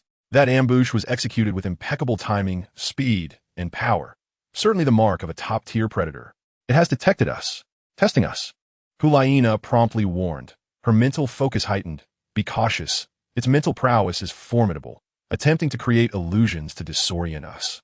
No sooner had she spoken than the surrounding mist began to roil violently, conjuring grotesque phantoms, twisted roots, and even blurred images of their innermost fears, accompanied by piercing wails and seductive whispers that assailed their senses and psyche. A mere triviality. 6 soul skill lost illusion. Hu Liena let out a sharp reprimand, her formidable mental prowess expanding around her like a surging tide. The pink luminescence instantaneously dispelled the surrounding thick fog and lowly illusions, replaced by grander, more authentic illusionary realm, entirely under her dominion. Although its scope was limited, it was sufficiently expansive to encompass the 3 of them, temporarily shielding them from the mental onslaught of the four-eyed spirit fox. However, the four-eyed spirit fox was exceedingly cunning. Missing its strike, it swiftly retreated, avoiding a direct confrontation with Hu Liena's illusion. Utilizing its intimate knowledge of the terrain and unparalleled speed, it flitted through the mist and jagged stones like a specter, occasionally launching surprise attacks from astonishing angles. Sometimes, it manifested several shadowy clones imbued with mental force. At other times, it unleashed energy spikes capable of piercing through stone from fissures in the ground, or even manipulated localized chaotic energy flows, creating miniature energy storms that surged towards the trio. Its methods of assault were unpredictable and nearly impossible to defend against. Each strike carried a powerful mental shockwave, attempting to dismantle their will. Wen Yiling spun the moon blade with impenetrable precision, deftly parrying each physical attack, executing her wind shadow movement technique to perfection, darting through the confined space. The quadrupole fox shadows created afterimages to confuse the enemy, seizing opportunities to unleash lethal strikes, their blood-red blades slicing through the mist, yet the spirit fox always narrowly evaded, leaving only a few strands of its pure, energy-laden white fur severed. Its speed was astonishing. Moreover, it always seemed to anticipate my attacks. Wen Yiling remarked grimly, realizing that enduring passively was not a viable strategy. Their soul power was depleting at a far greater rate than that of their adversary. Yuhan, Hu Liena called out, struggling to maintain the illusion of loss against the relentless mental assaults, her energy waning severely. Can you locate its true form, or restrict its movement? Lin Yuhan had been diligently trying to sense the situation. No, its aura is nearly indistinguishable from this chaotic energy field, and its movement pattern is utterly erratic. Unless it halts for a brief moment.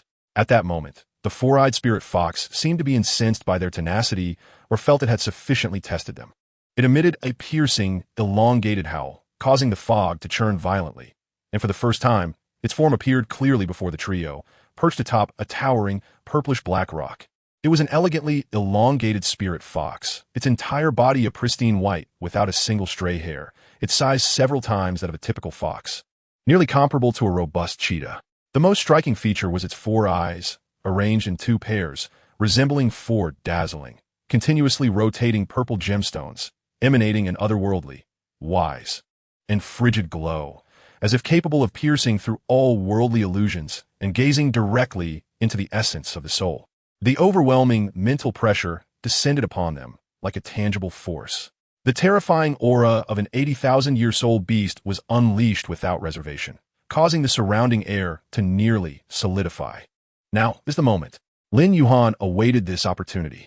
The instant it revealed itself and released its formidable aura, its position was irrevocably locked. 5th soul skill, Green Hell. Lin Yuhan pressed his hands firmly against the ground. Monumental emerald soul power surged forth like a torrential flood, instantaneously permeating the earth. A vast green domain, centered around him and spanning nearly 100 meters, abruptly unfolded. Within the realm, all chaotic energies seemed to be instantly pacified and assimilated. Countless plants, from the moss nestled in rocky crevices to the twisted shrubs, even the energy currents seeping from ground fissures, were instantly imbued with a verdant glow, as if becoming extensions of Lin Yuhan's very being. The four-eyed spirit fox, standing atop the rock, suddenly froze. For the first time, shock flickered in its 4 brilliant purple eyes. It sensed an irresistible force of law forcibly descending upon it, severing its connection to the surrounding energies, subduing it. The colossal soul power within it became sluggish, as if trapped in an exceedingly viscous quagmire, making mobilization exponentially more difficult. Even its most prized mental power felt shackled by heavy chains, its release becoming exceedingly arduous. Roar! It emitted an enraged, an unwilling cry, attempting to struggle. But the suppression of green hell far exceeded its expectations. Well done, Yuhan.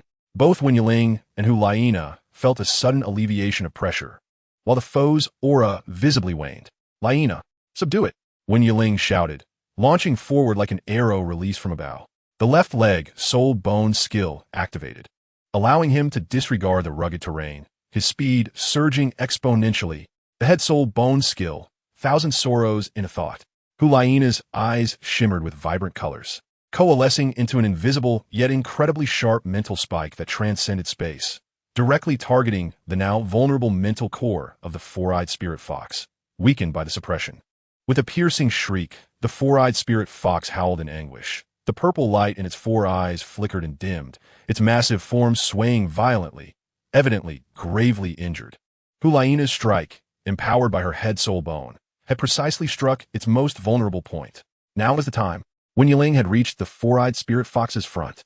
Faced with an opponent slowed by mental agony and soul power suppression, exposing wide openings, he concentrated all his soul power, murderous intent, and will into this one strike. Fifth soul skill, blood-piercing slash. The moon blade in his hand erupted with an unprecedented resplendent bloodlight, so rich it seemed almost to coalesce. The blade spinning rapidly and emitting a soul-rending shriek. He became one with the moon blade, transforming into an extraordinarily concentrated, indomitable blood-red meteor, charging resolutely towards the heart of the four-eyed spirit fox. This time, with its speed drastically reduced and its spirit severely wounded, the four-eyed spirit fox could no longer evade this lethal strike, which encompassed all of Wen Yiling's power. With a piercing sound, the bloodlight burst forth. The rapidly spinning moon blade effortlessly tore through the four-eyed spirit fox's resilient fur and bones, precisely penetrating its heart. The immense force sent its body flying backward, crashing heavily against the rocky wall, producing a dull thud. The four-eyed spirit fox's body convulsed violently several times, the brilliance in its four beautiful purple eyes fading rapidly, ultimately freezing in a state of disbelief and resentment. A dense black soul power coalesced above its body, accompanied by a profound black soul ring, slowly materializing. Deep and dark as an abyss, its edges tinged with a faint red glow, indicative of its terrifying quality nearing the 100,000-year mark. The battle concluded with astonishing swiftness. From Lin Yuhan initiating the domain, to Hu Liena's mental strike, to Wen Yiling's decisive kill, the entire sequence transpired in mere moments. A flawless synergy, an ultimate eruption. We did it. Lin Yuhan exhaled in relief, dispersing the green hell. His complexion, slightly pale, for maintaining the domain, demanded a tremendous expenditure of soul power. Hu Liena also breathed heavily, beads of sweat forming on her brow. The earlier thousand sorrows in a thought had drained a significant portion of her mental energy. Wen Yiling stood before the corpse of the four-eyed spirit fox, his chest rising and falling gently, gazing at the profound black soul ring with excitement and exhilaration. He sheathed the moon blade, inhaling deeply to calm his tumultuous soul power and racing emotions. Thank you for your efforts, Liena, Yuhan. Without your impeccable control and suppression, I could not have succeeded so smoothly, he expressed sincerely. Hu Liena approached his side, gazing at the powerful soul ring, smiling. Congratulations, Yiling. This is undoubtedly the most suitable sixth soul ring for you. Lin Yuhan joined her, curiously observing the black soul ring tinged with a hint of red. An apex of 80,000 years, nearing 90,000. When go, quickly absorb it. We will guard you. Wen Yiling nodded thoughtfully, no longer hesitating. He settled cross-legged before the lifeless body of the four-eyed spirit fox, taking a moment to regulate his breathing and attain an optimal state.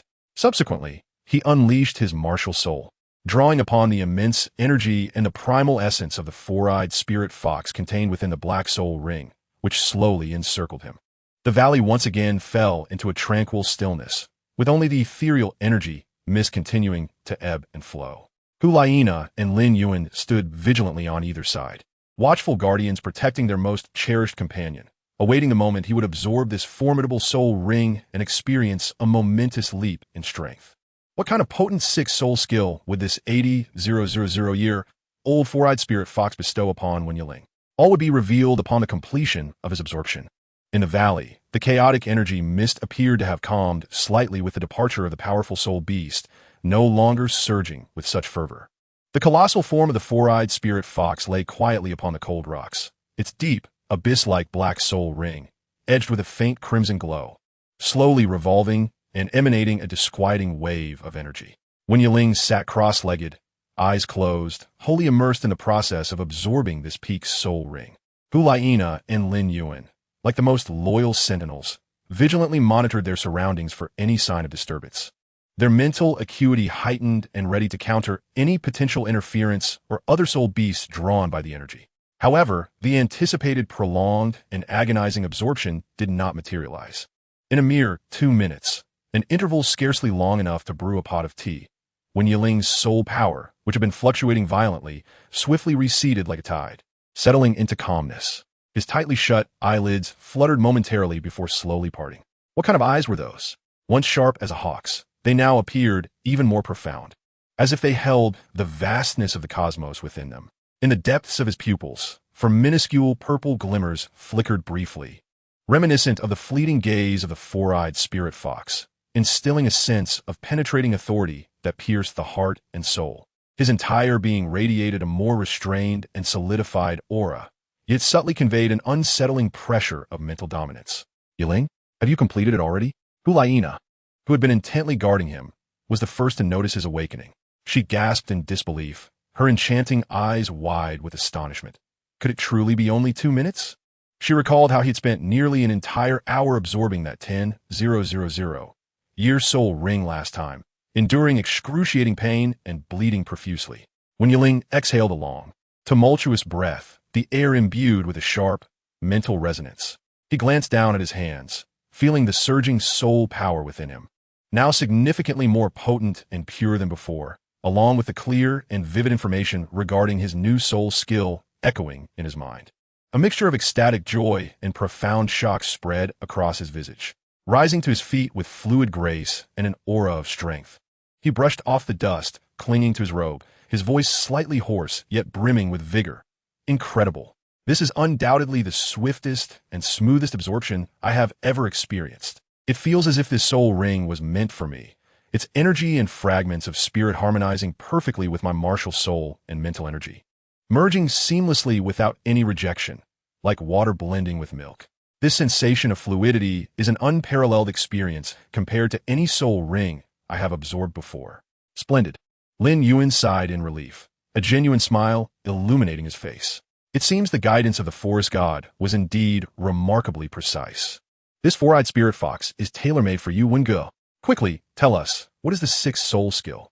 What is its effect? Hu Liena inquired eagerly, her curiosity akin to that of a kitten drawn to a novel toy, stepping closer.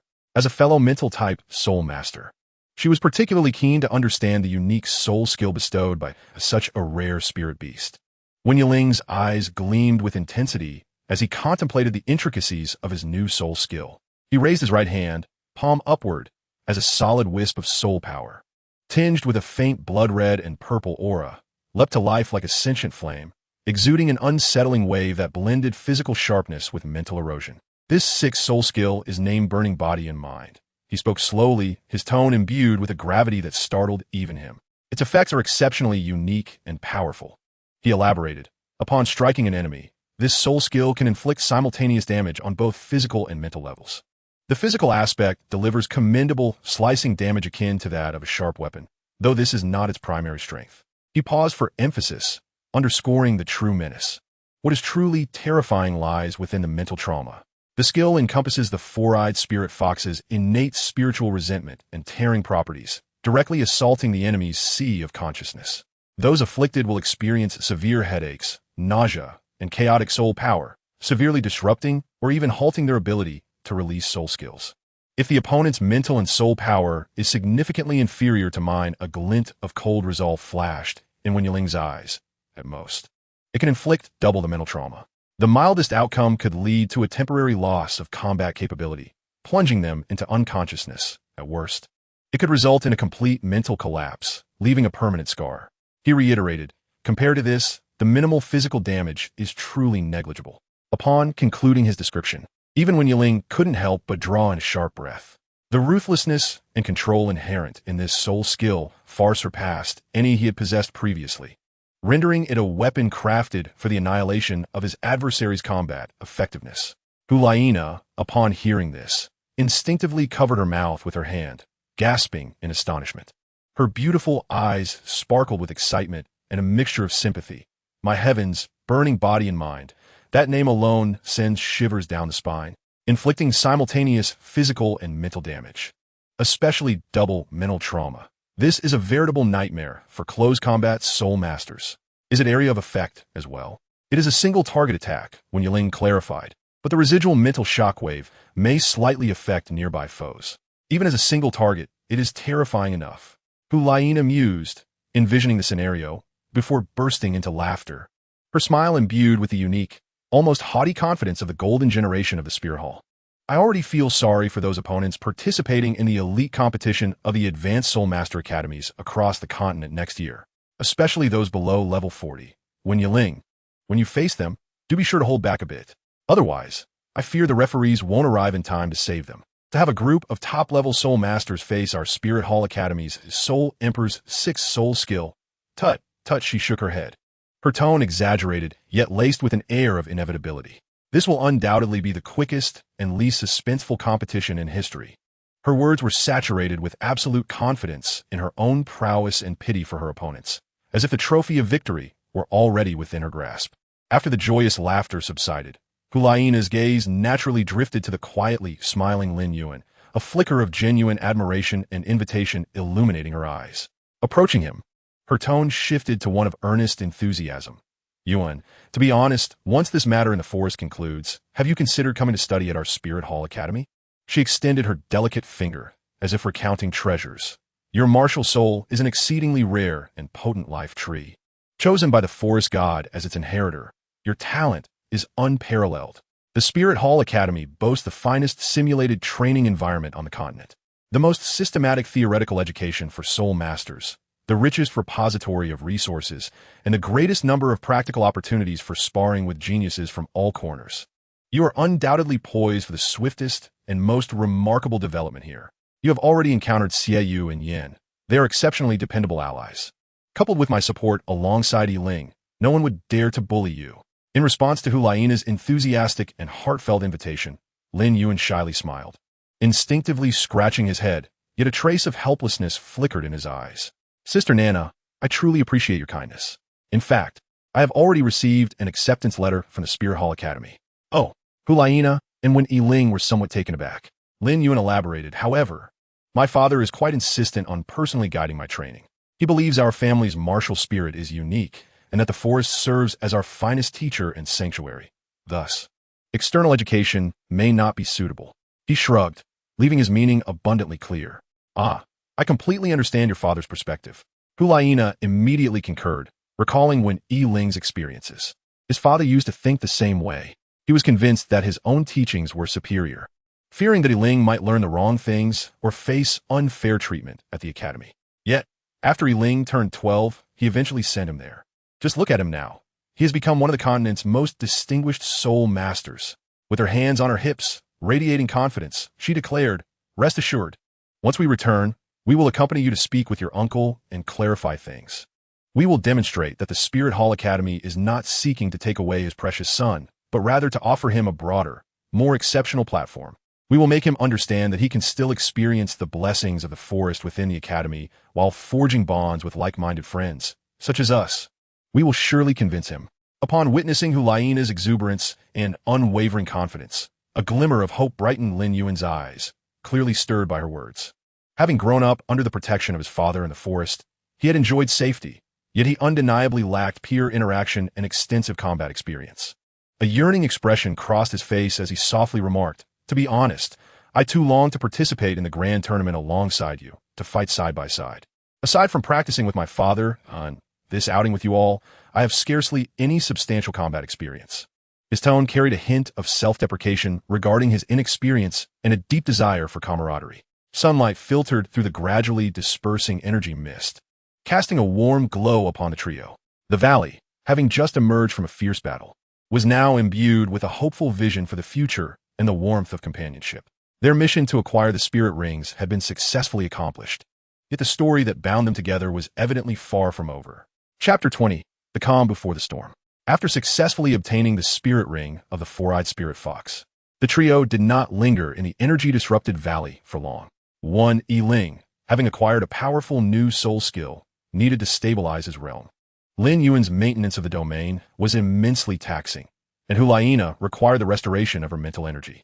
They swiftly retraced their steps, and as they crossed that invisible boundary once more, stepping into the territory of Qingmu City, a serene, tranquil aura filled with vibrant life enveloped them like a warm wave. As if gentle, invisible hands meticulously brushed away the remnants of bloodshed, the malevolence of slaughter, and the profound weariness that had seeped into their bones. The city remained bathed in a sense of eternal peace, its residents walking with ease, their expressions calm. They regarded the trio, marked by the dust of travel and a hint of menace, with gentle, accepting gazes, as if they were merely mischievous children returning home. Upon returning to the secluded courtyard, silver leaves danced gracefully in the afternoon sunlight, casting playful patches of light upon the ground. Everything seemed unchanged since their departure. Time in the city felt elongated, thickened, flowing at an exquisitely slow and tranquil pace. For the entirety of the following day, time appeared to stretch and stagnate in the tranquility of Qingmu City. The three of them instinctively chose to engage in profound meditation, shutting out the disturbances of the outside world, immersing themselves entirely in the refinement and elevation of their own powers. Hu Liena's stone chamber was tightly sealed, as if it existed in its own realm. He did not simply sit cross-legged. Rather, he adopted a posture imbued with ritualistic significance, palms facing the heavens, spine erect like a dragon. Each breath was deep and rhythmic, resonating exquisitely with the soul power surging within him. His consciousness sank into an inner universe, undergoing a metamorphosis due to the integration of the new spirit ring. The black spirit ring from the 80,000-year four-eyed spirit fox contained energy that was not a gentle stream, but rather a formidable, slightly wild force of nature. He cautiously guided this power, akin to the most patient craftsman, meticulously untangling its passage through every meridian, cleansing and refining every minute structure of his bones, and expanding the boundaries of his mental ocean. The soul skill's runes burned with intensity, complex and profound, branding his very soul like scorching black flames. He repeatedly constructed, deconstructed, and reassembled every detail of this soul skill within his sea of consciousness. The energy ratio at the moment when the mental impact fused with the moon blade's physical attack. The unique pathway of soul power during the intertwining of two different attributes that resulted in subtle delays and explosive points. The intensity and frequency of the waves that rebounded into his mental sea post-activation of the soul skill. What he sought was not destructive power, but rather an unparalleled precision akin to a surgeon's scalpel. This was an exceedingly laborious endeavor, demanding absolute silence, concentration, and meticulous perception of one's own strength. In the courtyard, Hu Liena's approach starkly contrasted with Hu Liena's seclusion. She sat beneath the silver leaf tree, her back straight as a pine, her eyes closed in deep concentration. Her recovery was not passive nourishment. It was an active, profound dialogue with her own soul. The head spirit bone, Enian Qinshan, radiated a warm, jade-like glow, perfectly merging with her own mental energy. Within her introspective mental world, the subtle ripples and barely perceptible reefs left by previous intense exertion were vividly clear, with patience like smoothing out creases on precious silk. She utilized the power of her spirit bone to gently iron out these disturbances, while simultaneously reinforcing and expanding the strength and resilience of her mental barriers. Her cultivation emphasized exquisite control, condensing and compressing her once expansive mental energy into countless threads finer than a hair, nearly invisible. These threads cautiously extended, not to explore the distance, but to touch the nearby silver leaf tree's leaves, sensing the faint yet vibrant life energy coursing through the leaf veins. Listening to the almost imperceptible sounds created by the friction of falling light particles against the air, and even capturing the whispers of distant flowers and grasses carried by the gentle breeze. This process was exceptionally tedious and demanded immense mental fortitude. Yet each success brought her a step closer to mastery over her mental power, yielding profound and lasting rewards. Lin Yuan's method of recovery was the most unique, imbued with the rhythm of nature. He sat directly on the ground, his back pressed firmly against the rough yet warm trunk of the silver leaf tree, his hands resting naturally at his sides, palms facing upward, as if to embrace all the energies of the universe. He was not merely meditating. He was engaging in a process of assimilation. The ethereal form of the tree of life martial spirit behind him was no longer merely a static display. It swayed gently, as if attuned to an ancient rhythm of breath. He experienced a profound, indescribable resonance and energy exchange with this silver leaf tree, with every fragrant herb in the courtyard, and even with the vast, silent root network deep within the earth beneath him. He was not only absorbing the abundant life energy present in his surroundings to replenish his soul power, but was also like a sponge, immersed in the ancient and tranquil will of the city, partaking in a silent exchange of information and energy synchronization. The ancestral mark upon his forehead continued to emanate a reassuring warmth, as he incessantly absorbed and digested the natural wisdom that had accumulated over countless years within the city. The benevolent chef, an elderly woman, seemed to possess an uncanny ability to perceive their state. The meals she provided were not only delectable, but on several occasions accompanied by meticulously concocted herbal broths. The broth, with its deep hue and bitter initial taste, would soon unfurl a gentle warmth from the dantian, soothing every limb and sinew, facilitating a more fluid circulation of soul power, clearly crafted from extraordinary and valuable herbs. As their condition reached its zenith, and they even experienced slight advancements akin to serendipity, the trio grew dissatisfied with mere seclusion. With an ever-growing curiosity tempered by necessary caution, they began to delve deeper into the exploration and sensation of this ancient city, seemingly forgotten by time, much like three ink droplets slowly merging into clear water. Each day's venture into the cafeteria became Hu Liena's greatest anticipation and joy, as she nearly entirely assumed the role of the gourmet connoisseur. Previously held by Yin Na at the periphery of the martial forest, casting aside her usual concerns regarding her physique, the cuisine of the city of Aoki appeared to possess a vitality and creativity of its own, rarely repeating itself. It seemed as if an invisible artistic master was engaged in spontaneous, soulful creations daily, drawing inspiration from the first dew of dawn, a particular flower blooming in splendid defiance, and the harvest of unique fungi and roots during periods of heightened energy from the earth's veins. Sometimes it took the form of a delicately fermented cake, crafted from a sweet vine sap mixed with a certain purple algae powder, yielding an exquisite softness that melted upon the tongue, akin to savoring a cloud. At other times, it manifested as a massive tuber, slow-roasted over special charcoal, its crust crispy and fragrant while the inside remained tender and sweet, to be enjoyed with a secret sauce infused with a medley of nutty aromas, offering a unique flavor. Occasionally, a seemingly clear yet profoundly rich green soup, brimming with the essence of a dozen herbs, would refresh the weary soul with just a single sip, rejuvenating the spirit. Hu Liena even endeavored to assist the elderly chef in washing the hefty ceramic bowls and wooden plates, using clumsy and awkward gestures. The old woman, moved by her radiant and sincere smile, once affectionately took her hand and led her to a corner of the kitchen, pointing out various plants of differing forms. Through vivid imitation of the actions of picking, washing, and preparing, she patiently taught her to discern their unique aromas and diverse uses, as though imparting some ancient secret. Wen Yiling developed a keen interest in a low-alcohol beverage brewed from special underground spring water and luminous honey fruits, which boasted a rich, sweet flavor and lingering aftertaste. Sipping a small glass each evening during dinner effectively soothed her nerves, allowing for profound relaxation of both body and mind, even making the gathering of spiritual strength seem more refined. Lin Yuan, on the other hand, appeared to be the favored child of this city, with his body and martial soul instinctively guiding him towards the foods most suitable for his current state, at times a concentrated energy-rich nut paste, at others, a light plant juice capable of purifying soul power and expelling impurities. He held the deepest gratitude for every gift from the forest, rarely wasting a morsel. Their exploratory steps gradually ventured further afield. They uncovered that this seemingly simple city concealed a far more intricate and profound inner structure. In the northeastern corner, they stumbled upon an area known as the Light Mushroom Garden. This was not an open-air space, but rather a cleverly constructed, transparent crystal dome that directed the perfect amount of light, nurturing dozens of mosses and mushrooms that emitted varying colors and intensities of luminescence, along with a small vine that pulsed with light like breathing. These organisms served as the city's nocturnal illuminators, tended to by several elderly guardians whose focused gazes resembled that of artistic masters. Each luminescent mushroom was placed in an environment meticulously tailored to its growth. In the southwestern part, a medicinal herb garden, enclosed by low stone walls, exuded a refreshing and complex aroma.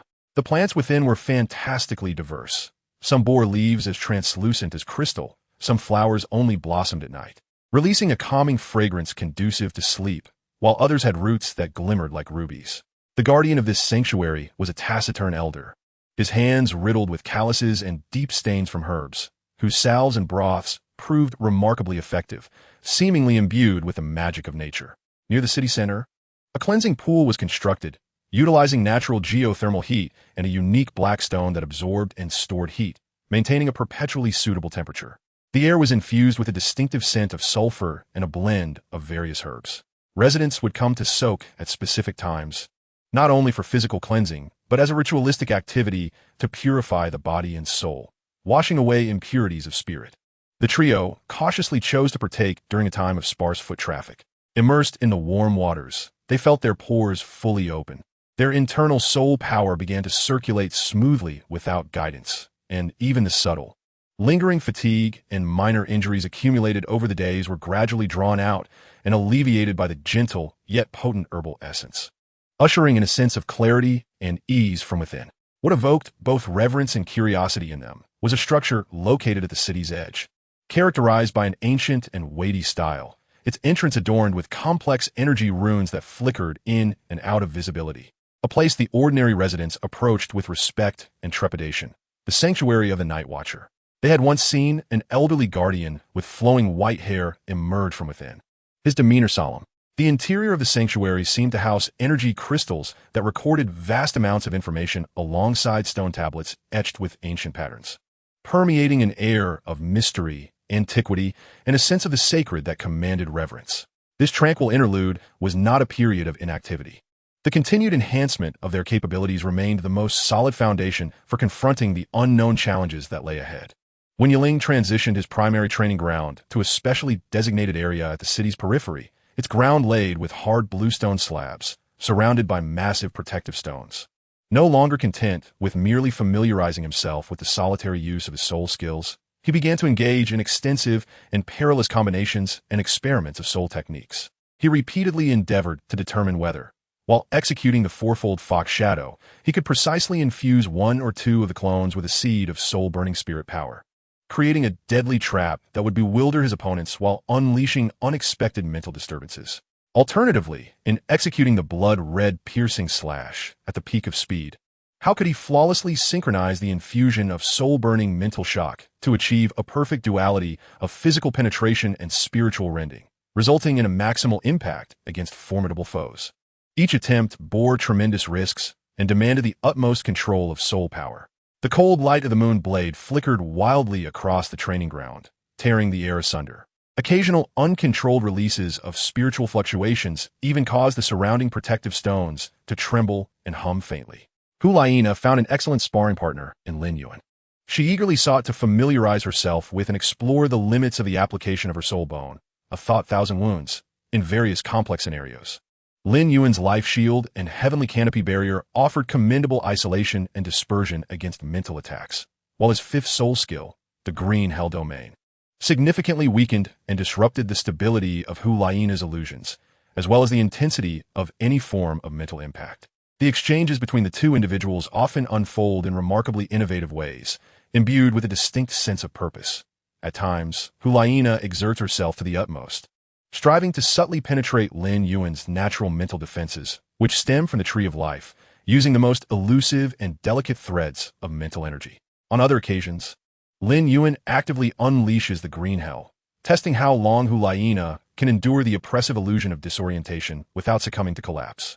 There are instances when Hu Liena suddenly employs her beguiling charm, not to genuinely enchant, but rather to assess Lin Yuan's resolve and the tranquility derived from the tree of life's influence, gauging his ability to withstand such emotionally intrusive mental techniques. This intense, focused confrontation on the mental plane serves as a significant trial and training for both parties, challenging their mastery over mental strength, endurance, and willpower. Naturally, the coordination within their trio is paramount. They meticulously replicate and refine the battle formations forged in the life and death struggles of the Stardow Forest, seamlessly integrating their newly acquired abilities. Wen Yiling remains the strongest spearhead, responsible for direct assaults and decisive strikes, while Hu Liena's role has evolved to encompass more than mere control. She adeptly employs the formidable perception granted by her 1,000 deaths to conduct precise mental disruptions, detect weaknesses, and provide optimal timing for Wen Yiling's attacks. Lin Yuan steadfastly embodies the cornerstone of the team, shouldering the responsibilities of defense, auxiliary healing, and, at critical moments, unleashing the green hell to dramatically shift the tide of battle. One of their repeatedly practiced core tactics involves the seamless transition and amplification of Wen Yiling's self-immolation and Hu Liena's illusion or 1,000 deaths mental impact during the precious moment when Lin Yuan's green hell successfully suppresses their opponent, causing their soul power to falter and their mental energy to scatter. Such high-intensity drills, akin to real combat, have fostered an almost instinctive familiarity with each other's capabilities, soul power fluctuations, and even combat habits. The synergy among the three deepens and elevates at an astonishing pace, as emotional currents silently gather into a river, resonating with the thunder of unspoken understanding. Amidst the eternal tranquility enveloping the city of Aoki, these days, rich yet imbued with an air of mystery, witness a qualitative transformation in the relationship between Wen Yiling and Hu Liena. It sheds the intensity and tragic undertones of their interdependence in the sleeping dragon forest, cleansing the naivety and tentative feelings of their initial acquaintance. Like a crystalline stream flowing into a serene, profound lake, their bond grows increasingly tranquil, gentle, deep, and natural. This is a tacit understanding that requires no words, a profound connection rooted in the minutiae of daily life. Before outsiders, especially in front of Lin Yuan, whose thoughts are as pure as water, yet acutely attuned to emotional energies, they maintain a necessary reserve and restraint, preserving an appropriate distance as partners and teammates. However, the essence of their feelings often lies hidden in the minutiae. Many seemingly casual nuances have long since become like spider silk, exposing the growing intimacy and dependence between them.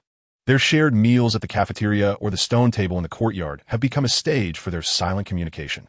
Often, a brief exchange of glances, lingering for a subtle second or two longer than usual, allows Hu Liena to keenly perceive Wen Yiling's gaze lingering on a particularly vibrant dish or a fragrant roasted root. She would naturally, as if by instinct, nudge the dish closer to him, placing it within his reach. Conversely, when Hu Liena involuntarily furrows her brow at the unexpectedly sour taste of a new, fermented juice, Wen Yiling can sense her reaction without even looking up. He would silently swap his refreshing cup of sweet spring water with hers, moving with a fluidity that suggests countless rehearsals. These subtle gestures, devoid of words, convey more warmth than any love confession could.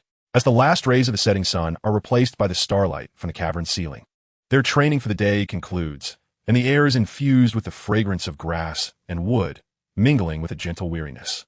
Hu Liena often carries a small basket of leftover snacks or a pot of floral fruit tea, naturally leaning against the threshold of Wen Yiling's room under the pretense of discussing insights from their daytime training or new ideas for soul technique coordination. Wen Yiling would lean against the door frame or sit on the lower stone step beside her, bathe in the soft glow of the luminescent wall stones. They converse in hushed tones. Their topics meander from whimsical ideas regarding the application of soul techniques to reminiscing about the humorous escapades of the evil moon at the Spear Hall Academy, the troubles wrought by Yin's insatiable appetite, and various schemes and dreams of dominating their opponents in the upcoming elite competition of the continent's advanced soul master academies. At times, their voices gradually lower, not from a lack of topics, but rather enveloped in a serene atmosphere. Unbeknownst to them, her head would gently tilt to the side, resting against his sturdy arm, or his shoulder would subtly lower, perfectly accommodating her relaxed posture. They could distinctly feel the warmth radiating from beneath each other's garments, hear the steady rhythm of their heartbeats, as an indescribable, profound sense of peace and satisfaction flowed silently between them. In this moment of tranquility, the silence itself became the most beautiful form of communication. The most telling incident of their relationship's breakthrough occurred during an unexpected episode. One day, Hu Liena attempted to extend the mental power of 1,000 deaths to the farthest reaches, seeking to perceive the boundary of Aoki's energy barrier. In her intense focus, she inadvertently overextended her mental reach, akin to a taut string snapping back, resulting in a mild yet sharp mental backlash. She instinctively let out a soft grunt, her delicate brows knitting together as she pressed her hand to her temple. Almost simultaneously, Wen Yiling, seated on a stone bench and meticulously maintaining his moonblade, felt an immediate stirring within him, as if a string of his own had been plucked. Without a moment's hesitation, his body reacted before his mind could catch up. In a swift motion, a gentle breeze followed him as he knelt before Hu Liena, his hands, calloused yet gentle from years of wielding a blade, one softly resting on her cool forehead, the other steadying her slightly swaying shoulders. A warm, rich, and uniquely fragrant soul power, akin to the thawing streams of early spring, cautiously and precisely penetrated the edges of her mental realm, soothing the disarray caused by the backlash. His actions were instinctive and focused, as though this were the only thing that mattered at that moment. When both regained their bearings from this sudden turn of events, their intimate pose became a fixed tableau. Hu Liena's cheeks flushed a vibrant scarlet, reminiscent of the evening glow, extending to her ears. She could distinctly feel the dry warmth of his palm and the unmistakable urgency of his care. Surprisingly, rather than retreating, she leaned in closer, like a kitten seeking warmth and comfort, instinctively rubbing her forehead against his slightly rough palm, emitting a soft, dependent sigh. Wen Yiling's movements momentarily faltered as he gazed down at her rare display of vulnerability and reliance, his eyes deep as night, swirling with complex and intense emotions. Yet, he did not withdraw his hand. Instead, he adjusted the output of his soul power, rendering it more soothing and stable, resolutely safeguarding her until her furrowed brow fully relaxed and her gaze regained clarity.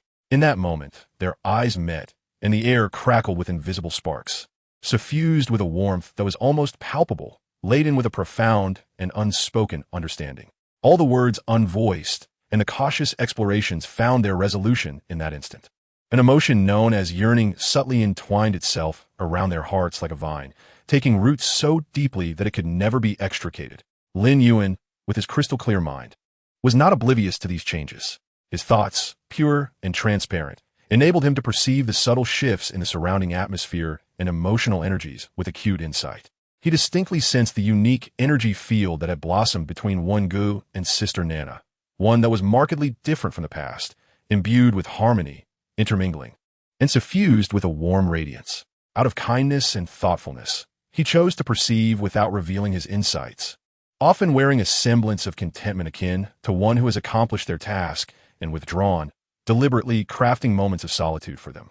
For instance, after dinner, he would eagerly volunteer to clear the dishes, then solemnly announce, "I shall venture to the mushroom garden to study that moss which changes color with time." Or, "Grandfather from the herb garden instructed me yesterday to identify a new herb. I shall return shortly."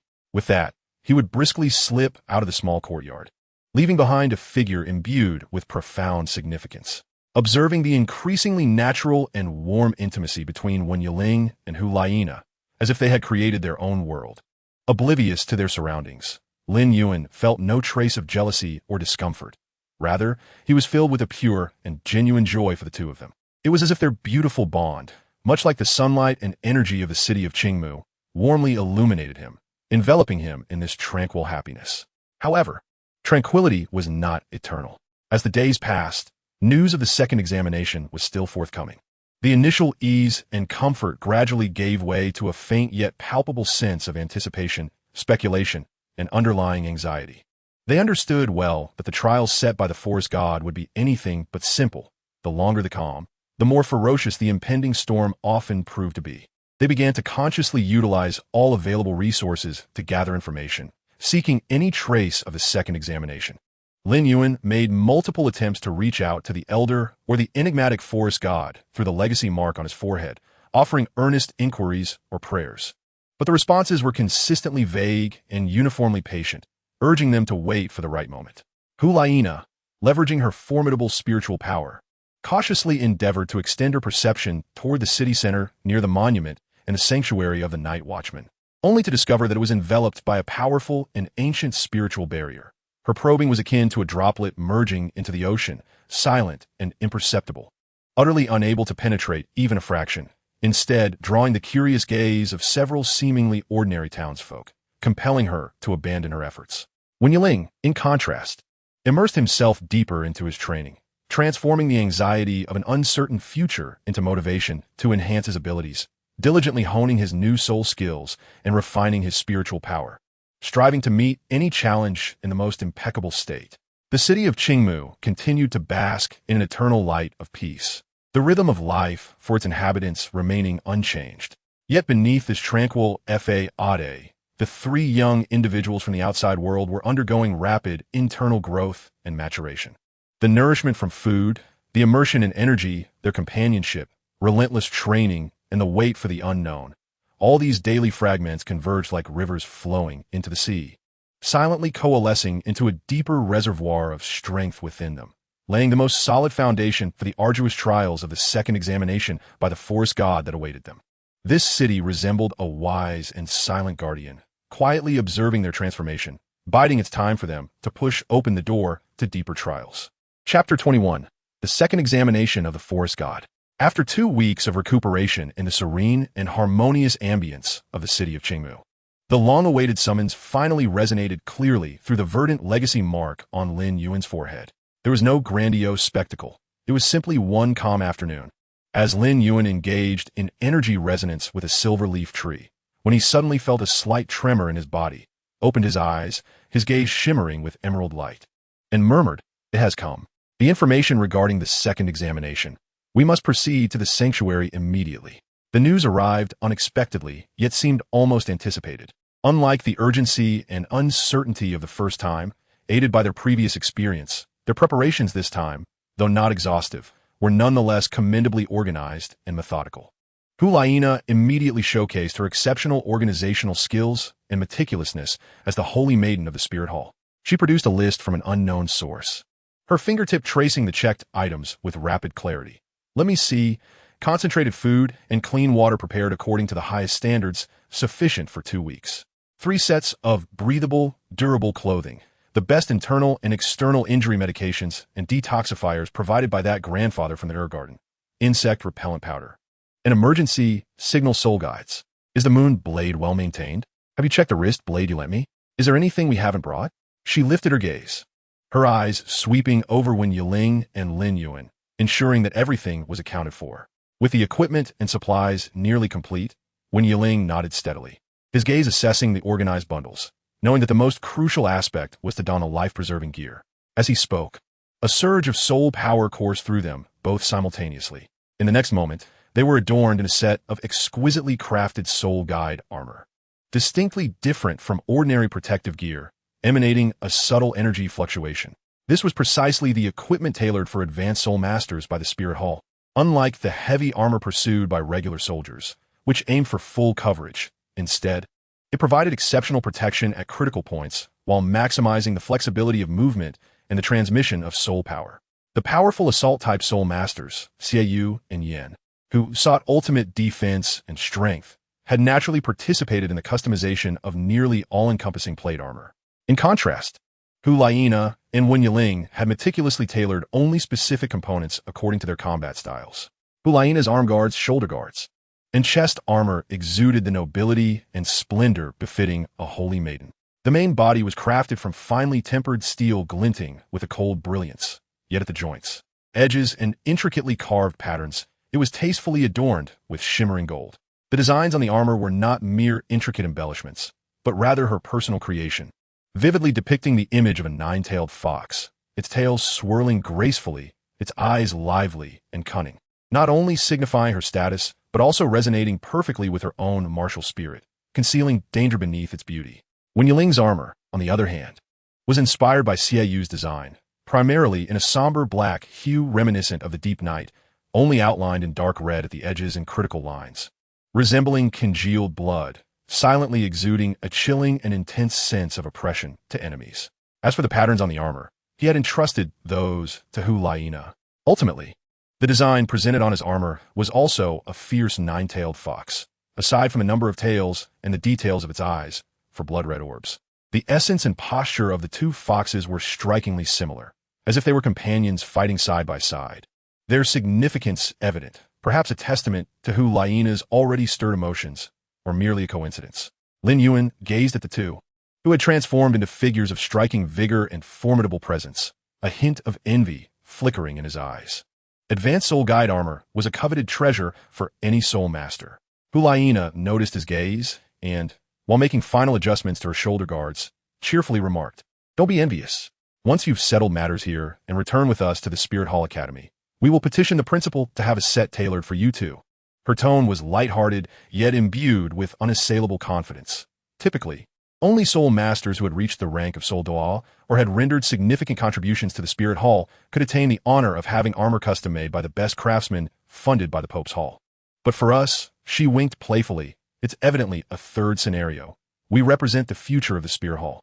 We have a few privileges after all. As she spoke, it seemed she suddenly recalled something, deftly retrieving a neatly folded, high-quality piece of parchment from her seemingly petite, yet capacious storage soul guide belt. "What is this?" Lin Yuan inquired curiously, gazing at the intricately patterned paper. "It's the application form."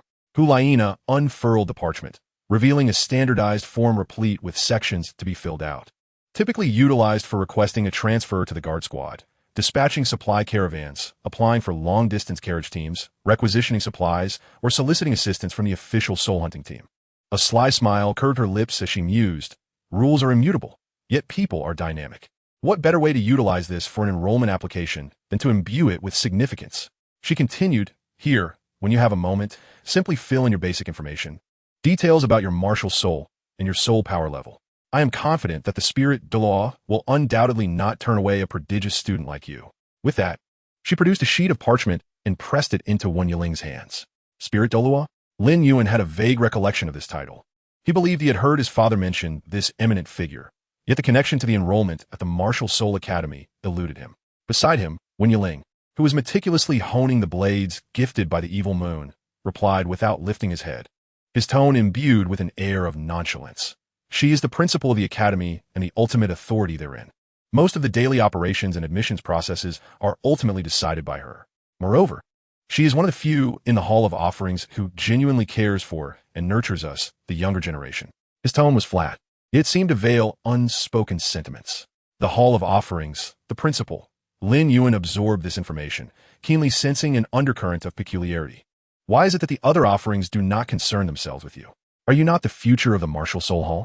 Hearing this, Hu Liena let out a soft sigh, her smile dimming slightly as she lowered her voice to say, "This involves complex political reasons, primarily tied to some ideologies of His Holiness the Pope and a legendary soul master." She paused, seemingly selecting her words carefully. The daughter of the former Pope, who possessed the six-winged angel martial soul, is said to be engaged in an extremely confidential mission.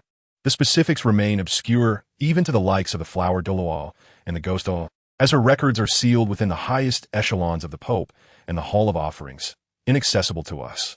However, her voice regained a measure of firmness and pride. "These matters are still quite distant from us. Enhancing our strength is paramount. I believe that one day, when we are sufficiently powerful, all secrets will naturally be ours to uncover." Her words revealed not only the concealed dynamics within the higher echelons of the Martial Soul Hall, but also deftly redirected the conversation back to the present reality. The imperative of strengthening oneself through assessment.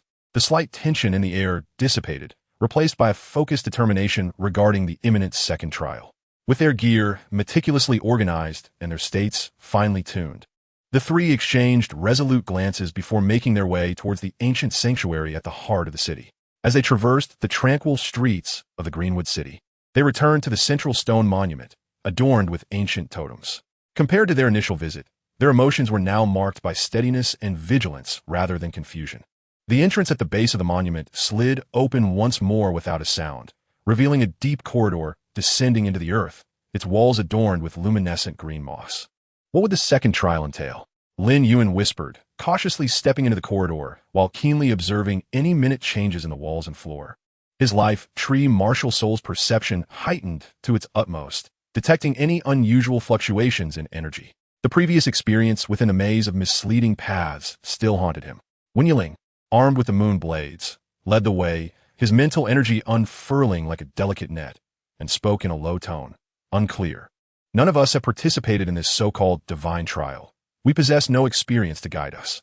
However, since it is a test to prove our worth to the divine, it certainly will not be simple." His gaze was sharp, missing no shadowed corner. Hu Liena followed closely behind, her wrist blades poised for immediate action, her enchanting eyes shimmering with shifting colors.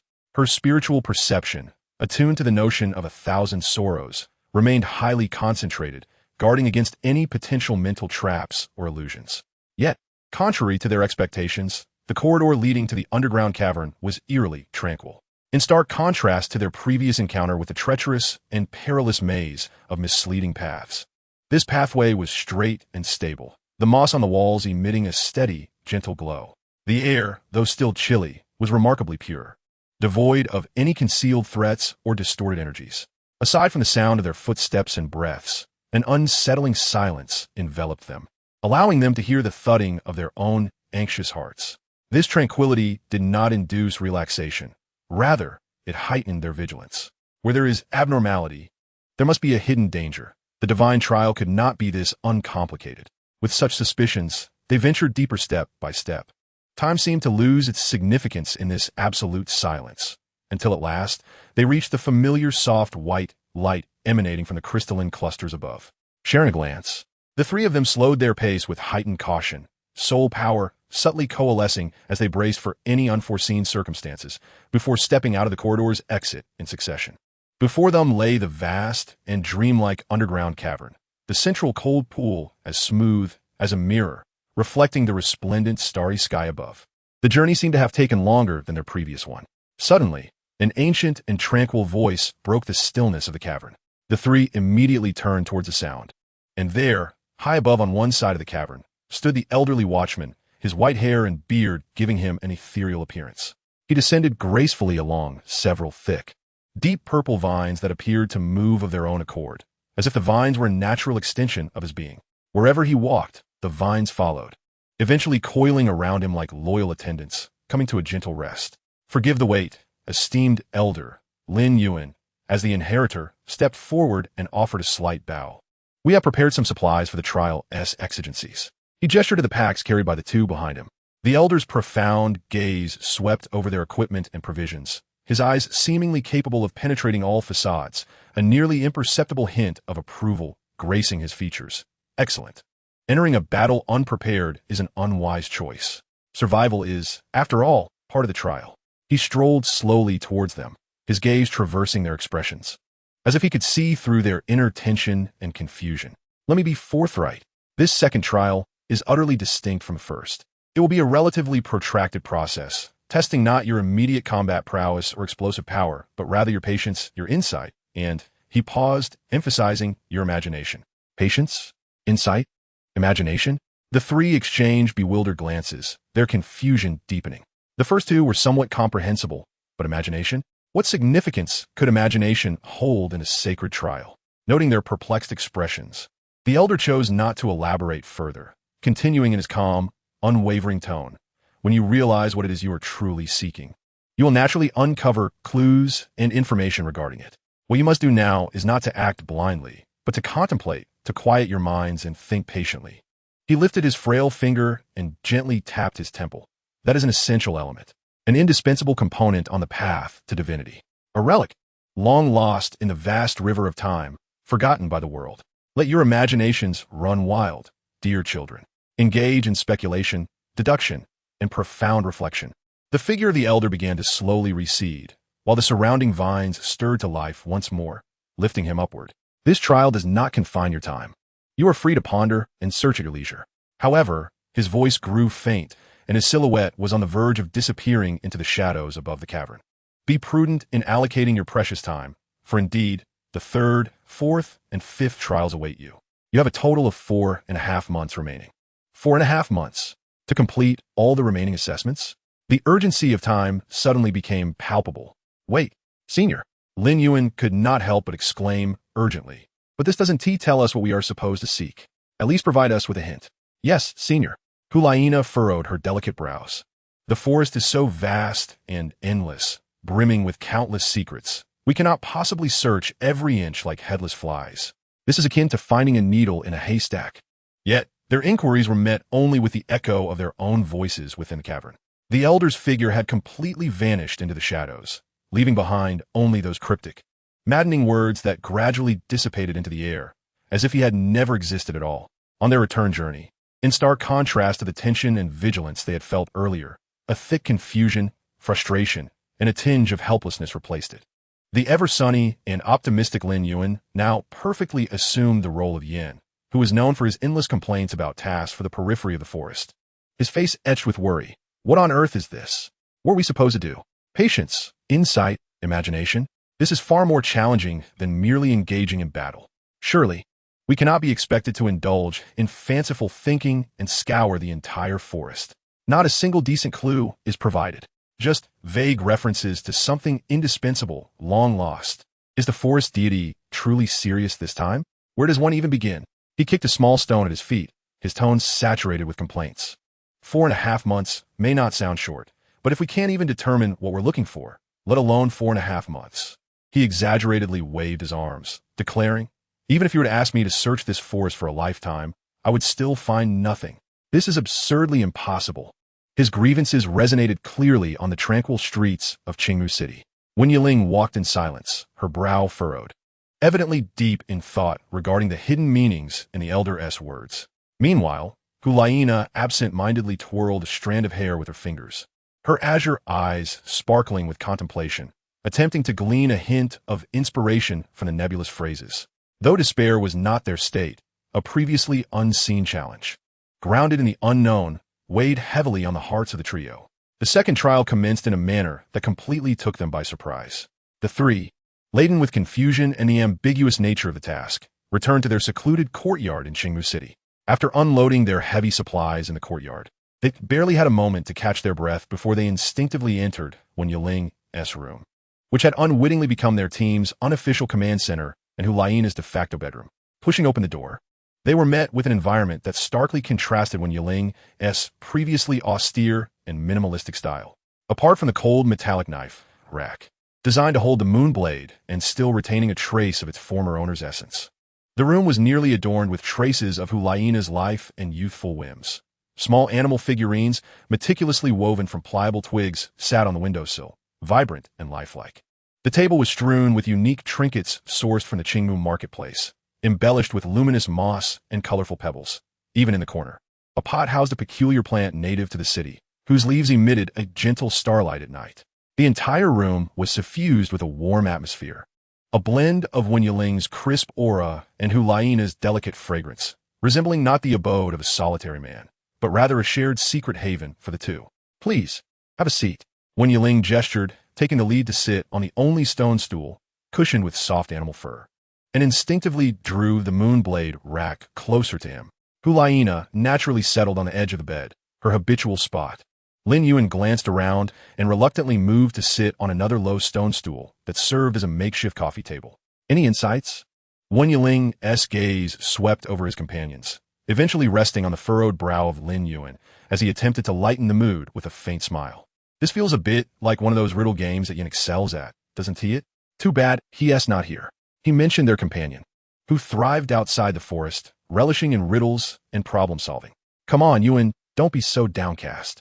Hu Liena picked up the conversation, her voice soothing as she consoled the boy, who seemed on the verge of burying his head in his knees. This is just the beginning, after all. Didn't he, the forest deity, say we need patience? Perhaps, as we talk, a spark of inspiration will illuminate our path forward. What can we do?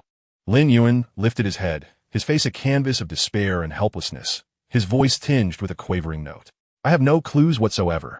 Important, indispensable, long lost. These terms are too vague. I feel as if my imagination has been stifled. With that, he let his head fall heavily onto the cold stone table, closing his eyes as if to escape the headache-inducing dilemma. Observing Lin Yuan's demeanor, Wen Yiling refrained from further consolation, instead thoughtfully drumming his fingers on the tabletop. Turning his gaze to Hu Liena. Nana, don't you think this trial feels somewhat familiar?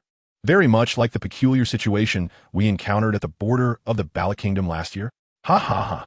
Hu Liena was momentarily taken aback, then burst into laughter, her smile tinged with a mix of amusement and exasperation as she recalled the past. Please, don't remind me of that unbearable time. It was torturous. We had to always be wary of the cunning Bishop Valdat, discovering our true intentions while floundering around the town like headless flies, piecing together clues from a sea of indistinguishable rumors. But in the end, we did find the crucial evidence, did we not? A glimmer of sharpness flashed in Wen Yiling's eyes, ignited by the memory of their successful resolution of the challenge. Since that method proved effective back then, let us try it again. We'll compile all known clues, no matter how vague, into a clear list. As he spoke, he rose and approached a simple wooden storage cabinet in the corner of the room, opening a drawer and rummaging through it. To his surprise, he retrieved a somewhat aged notebook with a leather cover. Hu Liena's gaze fell upon the notebook, her eyes widening in astonishment. Wait, is this Valdad's notebook? The one that recorded his bribery and collusion evidence? Her voice was filled with disbelief. You didn't submit it as crucial evidence to the investigative team? Wen Yiling returned to the table with a notebook, shrugging at her inquiry, explaining in a nonchalant tone, of course I submitted it. But within 2 days, Grandpa Yueguan returned it to me. He said the evidence chain was already quite complete, and that this original notebook held little significance for the archives of the tribunal. Instead, it might be better to keep it as a memento or, who knows, perhaps even as a draft book for future use. He patted the cover of the notebook, realizing that now was the time for it to serve a new purpose. The initial pages of the notebook were densely inscribed with various times, locations, relationships, and monetary figures recorded by Valdad in years gone by, the handwriting sharp and clear. Wen Yiling skillfully flipped to the blank pages at the back and picked up a charcoal pencil, fashioned from a special plant juice provided by the city of Qingshu. He inhaled deeply, his gaze sharpening as he turned to Hu Liena. All right, let us summarize all the keywords provided by that senior. Hu Liena immediately fell into the rhythm, leaning slightly forward, her azure eyes shimmering with contemplative light as she recounted and supplemented an important object, an indispensable item on the path to divinity, a long-lost treasure. The key to the assessment lies in patience, insight, and imagination. She particularly emphasized the last 3 words. The charcoal pencil in Wen Yiling's hand glided across the blank page, producing a soft, rustling sound. The keywords were clearly delineated: important, indispensable for divinity, long lost, patience, insight, imagination. Upon completing the list, both fell into deep contemplation, their eyes fixed on the words on the paper, striving to extract underlying connections or hidden codes from these abstract terms. Occasionally, they exchanged hushed thoughts, proposing certain conjectures only to be countered or supplemented by the other, and at times, a seemingly absurd notion would spark a playful argument between them. Wen Yiling would rationally analyze its implausibility while Hu Liena insisted on the need for divergent imagination, yet they also succumbed to prolonged silence, their fingers absently tapping the table or curling their hair, brows furrowed. Their discussion was so engrossed, so invested, that it felt as if they had returned to the days of investigating mysteries side by side, fully immersed in the tempest of unraveling puzzles. The air in the room seemed to thicken with the intensity of their fervent thoughts. Uncertain how much time had passed, perhaps a quarter of an hour or half an hour, Lin Yuhan, who had been leaning over the table, attempting to clear his mind while also contemplating, finally raised his head. He observed the two, now deeply engrossed in their discussion, nearly oblivious to the world around them. He opened his mouth to interject, but found himself utterly at a loss for words. Silently, he stood up, feeling a slight dizziness from overthinking. Glancing at Wen Yiling and Hu Liena, still lost in their own world, he softly murmured, "Brother Wen, Sister Nana, I'll head back to my room to think for a while." However, his farewell sank into silence, receiving no acknowledgement. The two were so consumed by their discourse that they did not even notice his departure. A bittersweet smile appeared on Lin Yuhan's face as he cautiously slipped out of Wen Yiling's room, gently closing the door behind him. The faint sound of the door closing did not disrupt the focused thoughts of the two within. The soft rustle of the charcoal pencil across the paper continued, along with their occasionally hushed, sometimes fervent discussions, as if they were attempting to penetrate the ancient stone walls to capture the elusive answers belonging to the divine assessment. The charcoal pencil left its final uncertain mark on the coarse paper, and the discussion regarding the lost object momentarily hit a bottleneck. Wen Yiling rubbed his slightly throbbing temples, instinctively lifting his gaze to seek Lin Yuhan's opinion, only to discover that the boy who had been sitting on the low stone stool had vanished without a trace. He uttered in confusion, his gaze sweeping across the empty room.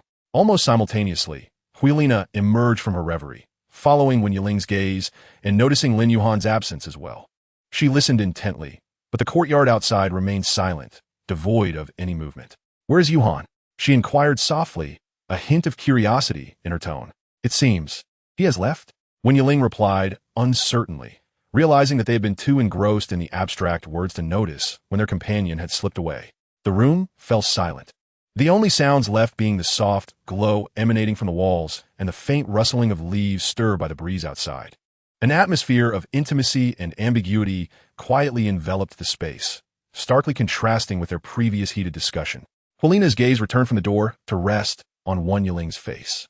Observing the slightly tense lines of his profile as he focused intently, and a hint of bewilderment in his dark eyes as they met hers, she suddenly smiled, her lips curling into a sly and charming grin that bore an imperceptible teasing affection. So, she elongated her words, her voice soft and gentle, as if casting a delicate hook. Now it's just the two of us? This statement felt less like a question and more like a sweetly suggestive declaration.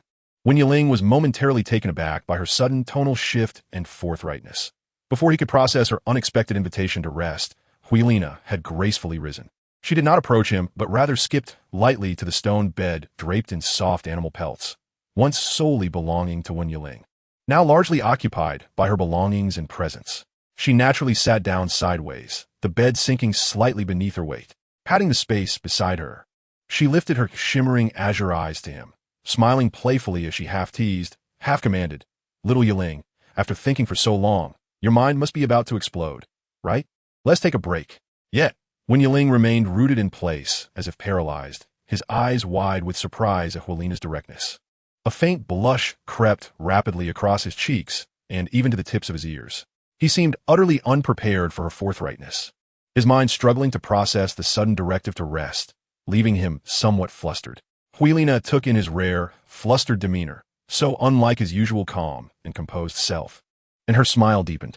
She pouted playfully, feigning annoyance, her brows arching slightly as she adopted a tone tinged with playful reproach. "What's wrong?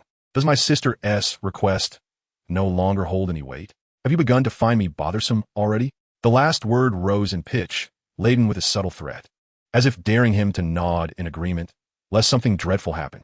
"And no, absolutely not," Wan Yiling blurted out, his voice rising slightly in urgency, tinged with evident panic. He instinctively waved his hands in denial, his gaze darting away, unable to meet Hu Liena's eyes, which seemed to pierce through to his very soul. "How could I ever find you bothersome?" Seeing him so eager to defend himself, his neck flushed with embarrassment, Hu Liena could no longer contain herself, bursting into a melodious laugh that rang like silver bells. She ceased her teasing, gazing at him with her starry-eyed smile, and gently patted the bed beside her once more. This time, Wan Yiling felt as if an invisible thread was pulling him closer, and he awkwardly shuffled over to sit beside her. He carefully positioned himself, sitting upright with a noticeable gap between them, as if the girl beside him were not his beloved but rather a cat that might spring into a frenzy at the slightest touch. Hu Liena observed his stiff posture, as if bracing for battle, and her smile grew ever wider. She did not immediately draw closer, but tilted her head slightly, taking in the rosy hue of his cheek and the taut line of his jaw, her eyes sparkling with mischief and an indescribable tenderness. The gentle glow of the fluorite bathed them in warmth, casting their shadows on the stone wall, drawing them ever closer. The room was enveloped in a serene silence, so profound that one could discern the rhythmic acceleration of each other's heartbeats. A sweet, yet tormenting tension quietly developed in the air, as if something was poised to bloom in the tranquil solitude. Chapter 22. The Disappearance of Lin Yuan. The following morning, the dawn broke punctually, casting golden rays through the window panes and illuminating the entire room. The light fell upon a disordered desk, illuminating an open leather notebook and scattered sheets of draft paper, filled with various bold speculations and deductions. The paper was densely populated with audacious conjectures, such as ancient artifacts, the essence of nature, and heirloom tokens, crossed out or connected by various lines, revealing the tumultuous clash of thoughts that had transpired within its owner's mind the previous night, culminating in a state of perplexity. This marked the second day since the official commencement of the forest god's second trial, and it was also the 16th day since the trio had stepped into this mysterious, forbidden realm, arriving in the city of Qingshu. Unbeknownst to them, more than half of the first month had quietly slipped away. The elder's parting reminder of 4.5 months remaining lingered over them like a drip from a suspended vessel, casting a subtle urgency over their otherwise tranquil period of respite, almost simultaneously with the first ray of sunlight dispelling the dimness within the room. Wan Yiling and Hu Liena had prepared themselves. After a brief grooming session and smoothing their slightly wrinkled robes, they discreetly concealed the fatigue born from contemplation. Let us go wake Yuan. Hu Liena gently nudged open Wen Yiling's door, allowing the cool morning air to rush in, invigorating their spirits. That boy probably isn't woken up yet, she teased with a hint of sisterly jest. The two walked side by side to the door of Lin Yuan's room. Hu Liena lifted her hand and lightly tapped on the rough wooden door, producing a crisp sound. However, instead of the anticipated drowsy reply or the rustling sounds of someone getting out of bed, an unexpected occurrence transpired. The door creaked open slightly, responding to her gentle knock without any forceful effort on her part. The door was merely ajar, unlatched from within.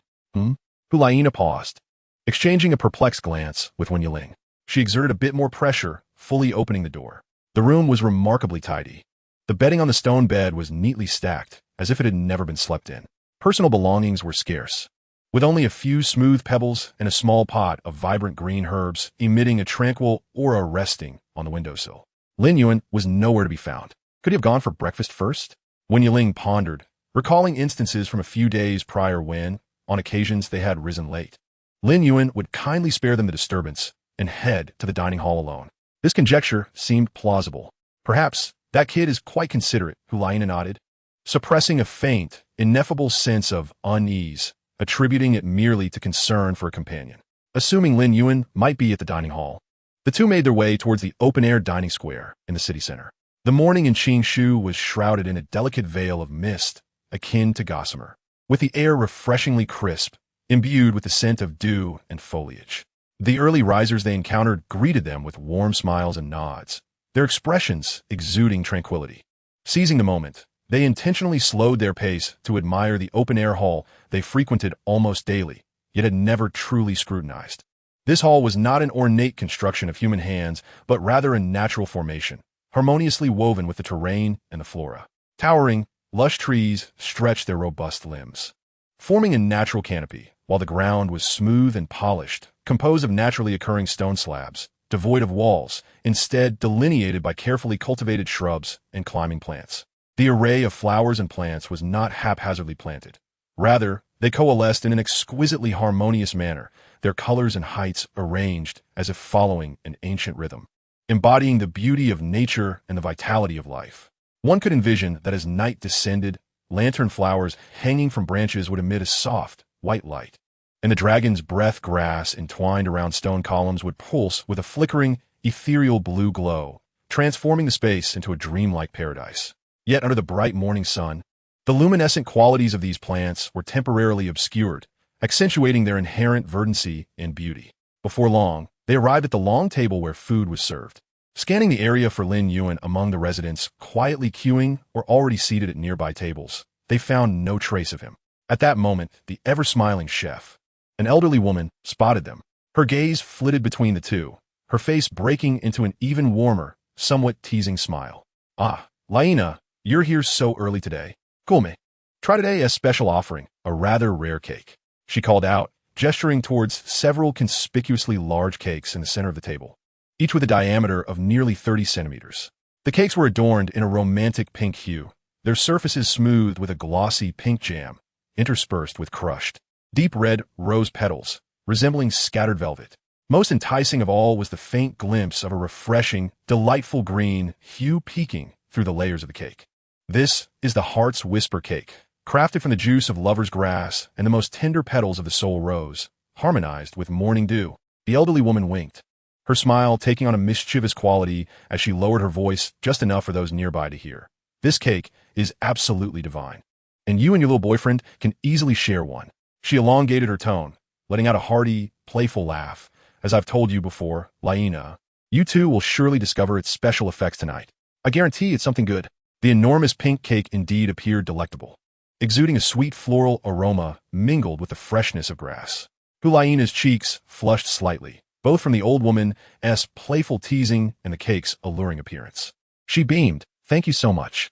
We've long heard of the fame of the Heart's Whisper cake, and today we finally have the chance to taste it. With that, she gingerly lifted the heavy platter, making her way to a nearby empty stone table. Although Wen Yiling felt a slight warmth on his face, his thoughts remained occupied with Lin Yuan. Seizing the opportunity, he inquired of the elderly woman, "Excuse me, have you seen the youngest boy who was with us this morning?" The old woman, still wearing her cheerful demeanor, nodded immediately. "Oh, you mean that little fellow with the essence of nature about him?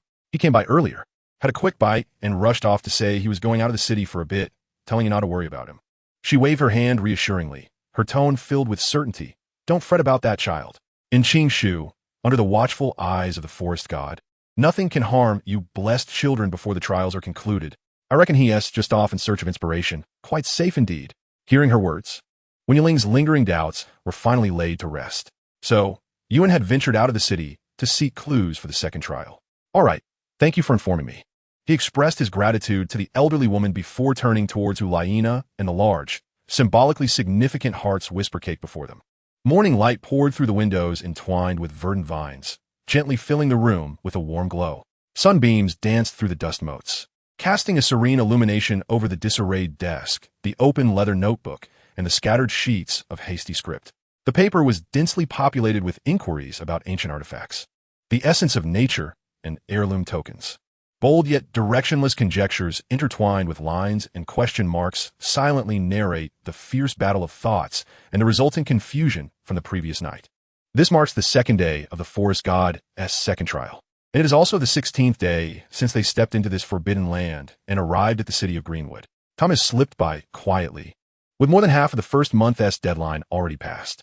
The reminder from the old night watchman before his departure, there are still 4.5 months remaining, hangs over them like the sword of Damocles, subtly injecting a sense of urgency into this serene sanctuary.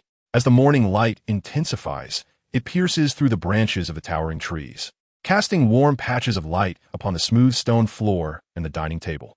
Hu Liena is already seated upon a stone bench, carefully slicing the immense cake into suitable portions with a matching jade-colored knife. With her eyelashes gently lowered and her expression focused, the sunlight bathes her delicate profile in a soft, golden hue, creating gentle shadows with her long lashes, revealing a rare tranquility amidst her usual allure. Wen Yiling takes a seat opposite her, yet his gaze is irresistibly drawn deeper into the enchanting surroundings. In this moment of mindfulness, he can't help but marvel at the exquisite craftsmanship of the open-air hall. The walls and partitions, formed by bushes and vines, are not merely haphazardly piled, but are artfully sculpted into smooth curves and natural clusters. Some branches are even intricately woven, resembling natural stained glass windows and arches. Between the gaps of the stone tiles lies not mere weeds, but a carpet of soft moss blooming with delicate white flowers, yielding a gentle coolness underfoot. The air is suffused not only with the aroma of food, but also with a emlang of floral and herbal fragrances, elegant yet not cloyingly sweet, wafting gently with the breeze, soothing to the senses. Lost in thought, Hu Liena has already prepared 2 slices of cake, placing one onto a small dish and sliding it across the table toward Wen Yiling.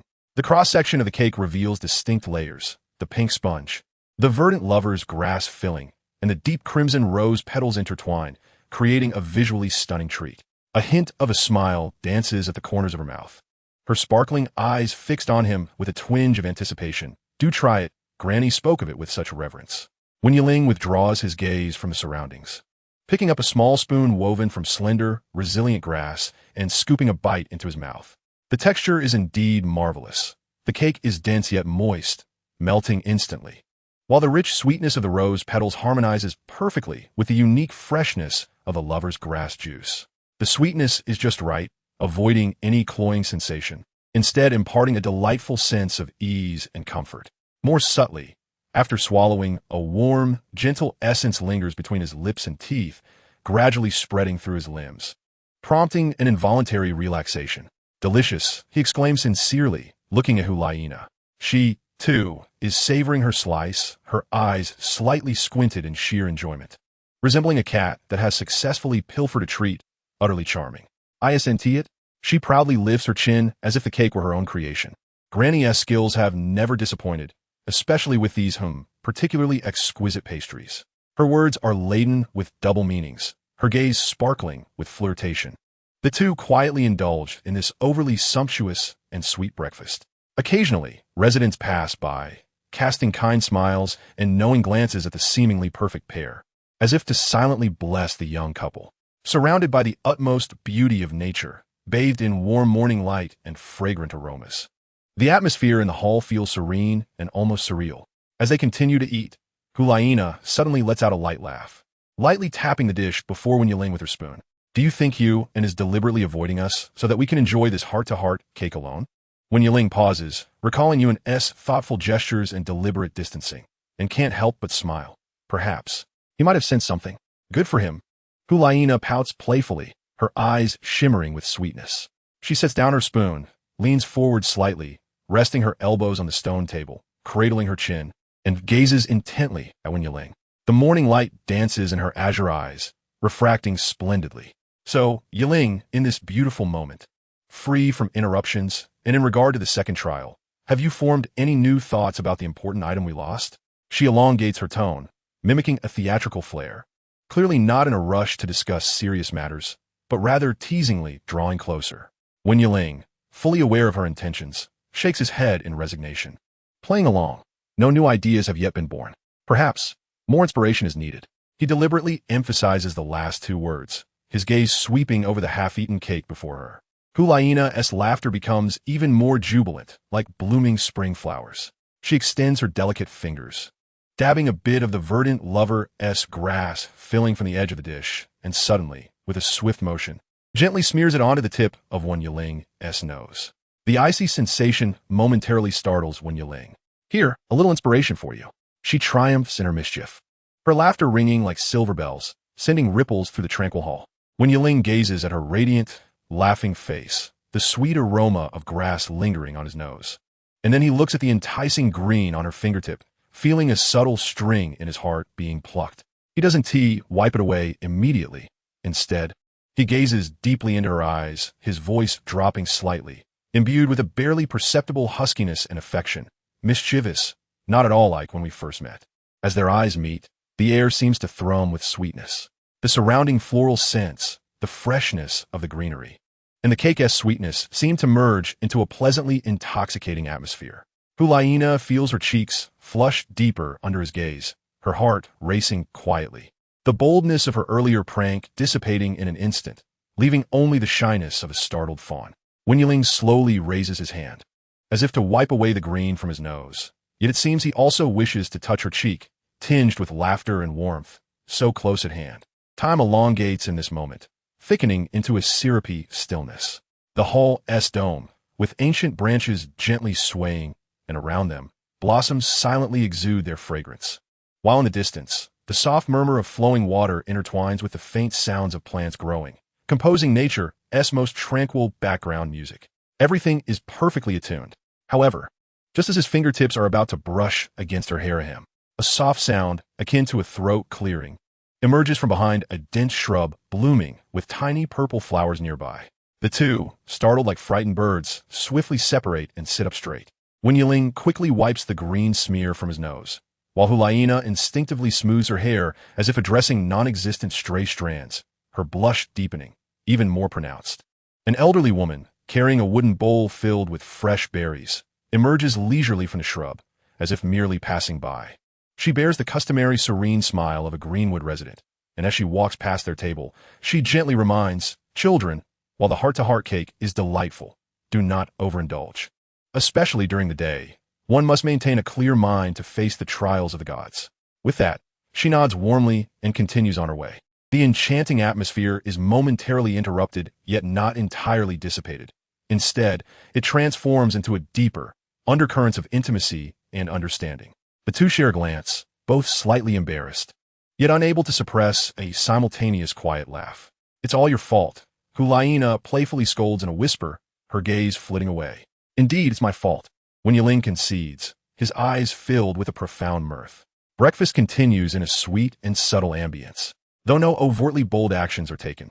The occasional meeting of their gazes, unintentional brushes of fingertips, and a shared delight of the same delicacy render this meal uniquely different.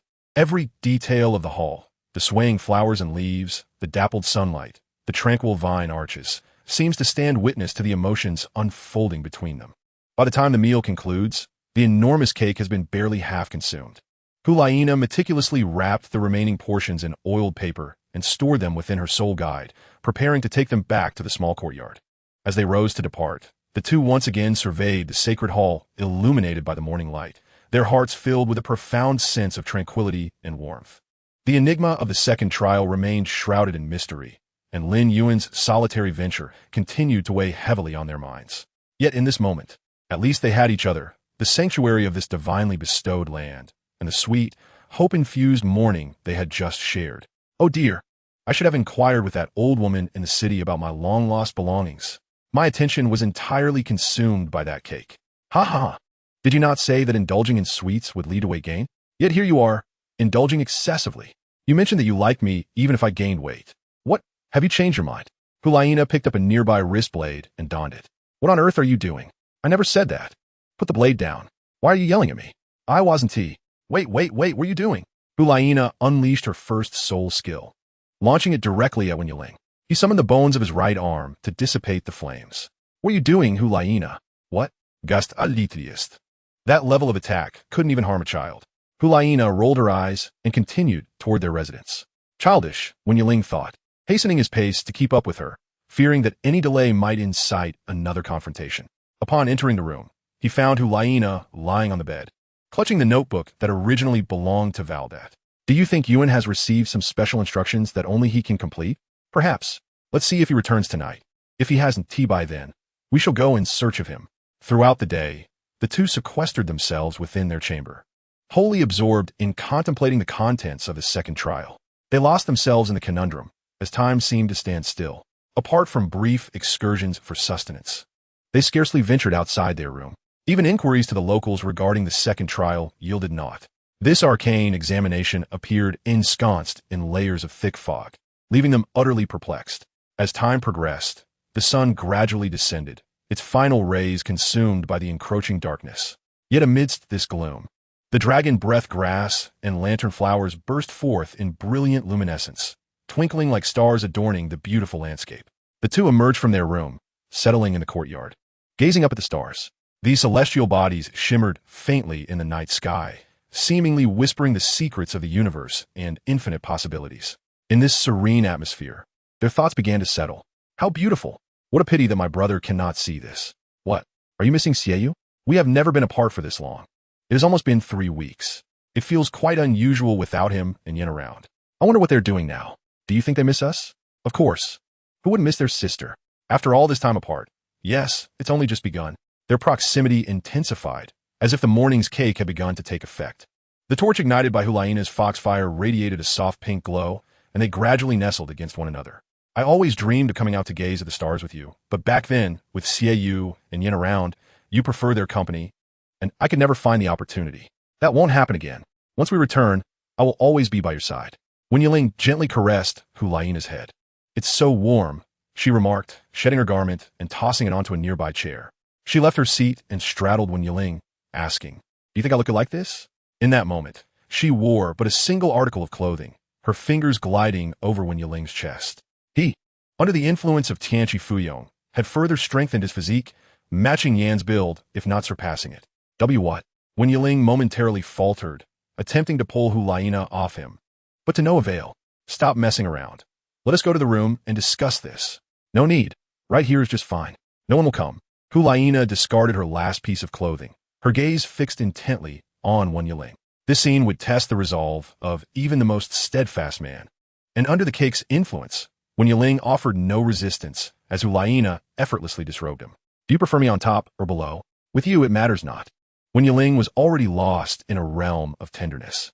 As for Lin Yuan, they were surely beyond concern. The night breeze gently tousled Hu Liena's hair, her brown locks occasionally brushing against Wen Yiling's cheek. They slept soundly, though not entirely at ease. Hu Liena activated her 6th soul skill, Lost Illusion, striking the source of the disturbance. As Wen Yiling rose, preparing to unleash his martial soul, Hu Liena restrained him. It's Lin Yuan. I sense his soul power. He won't awaken so soon. Let us put our clothes back on.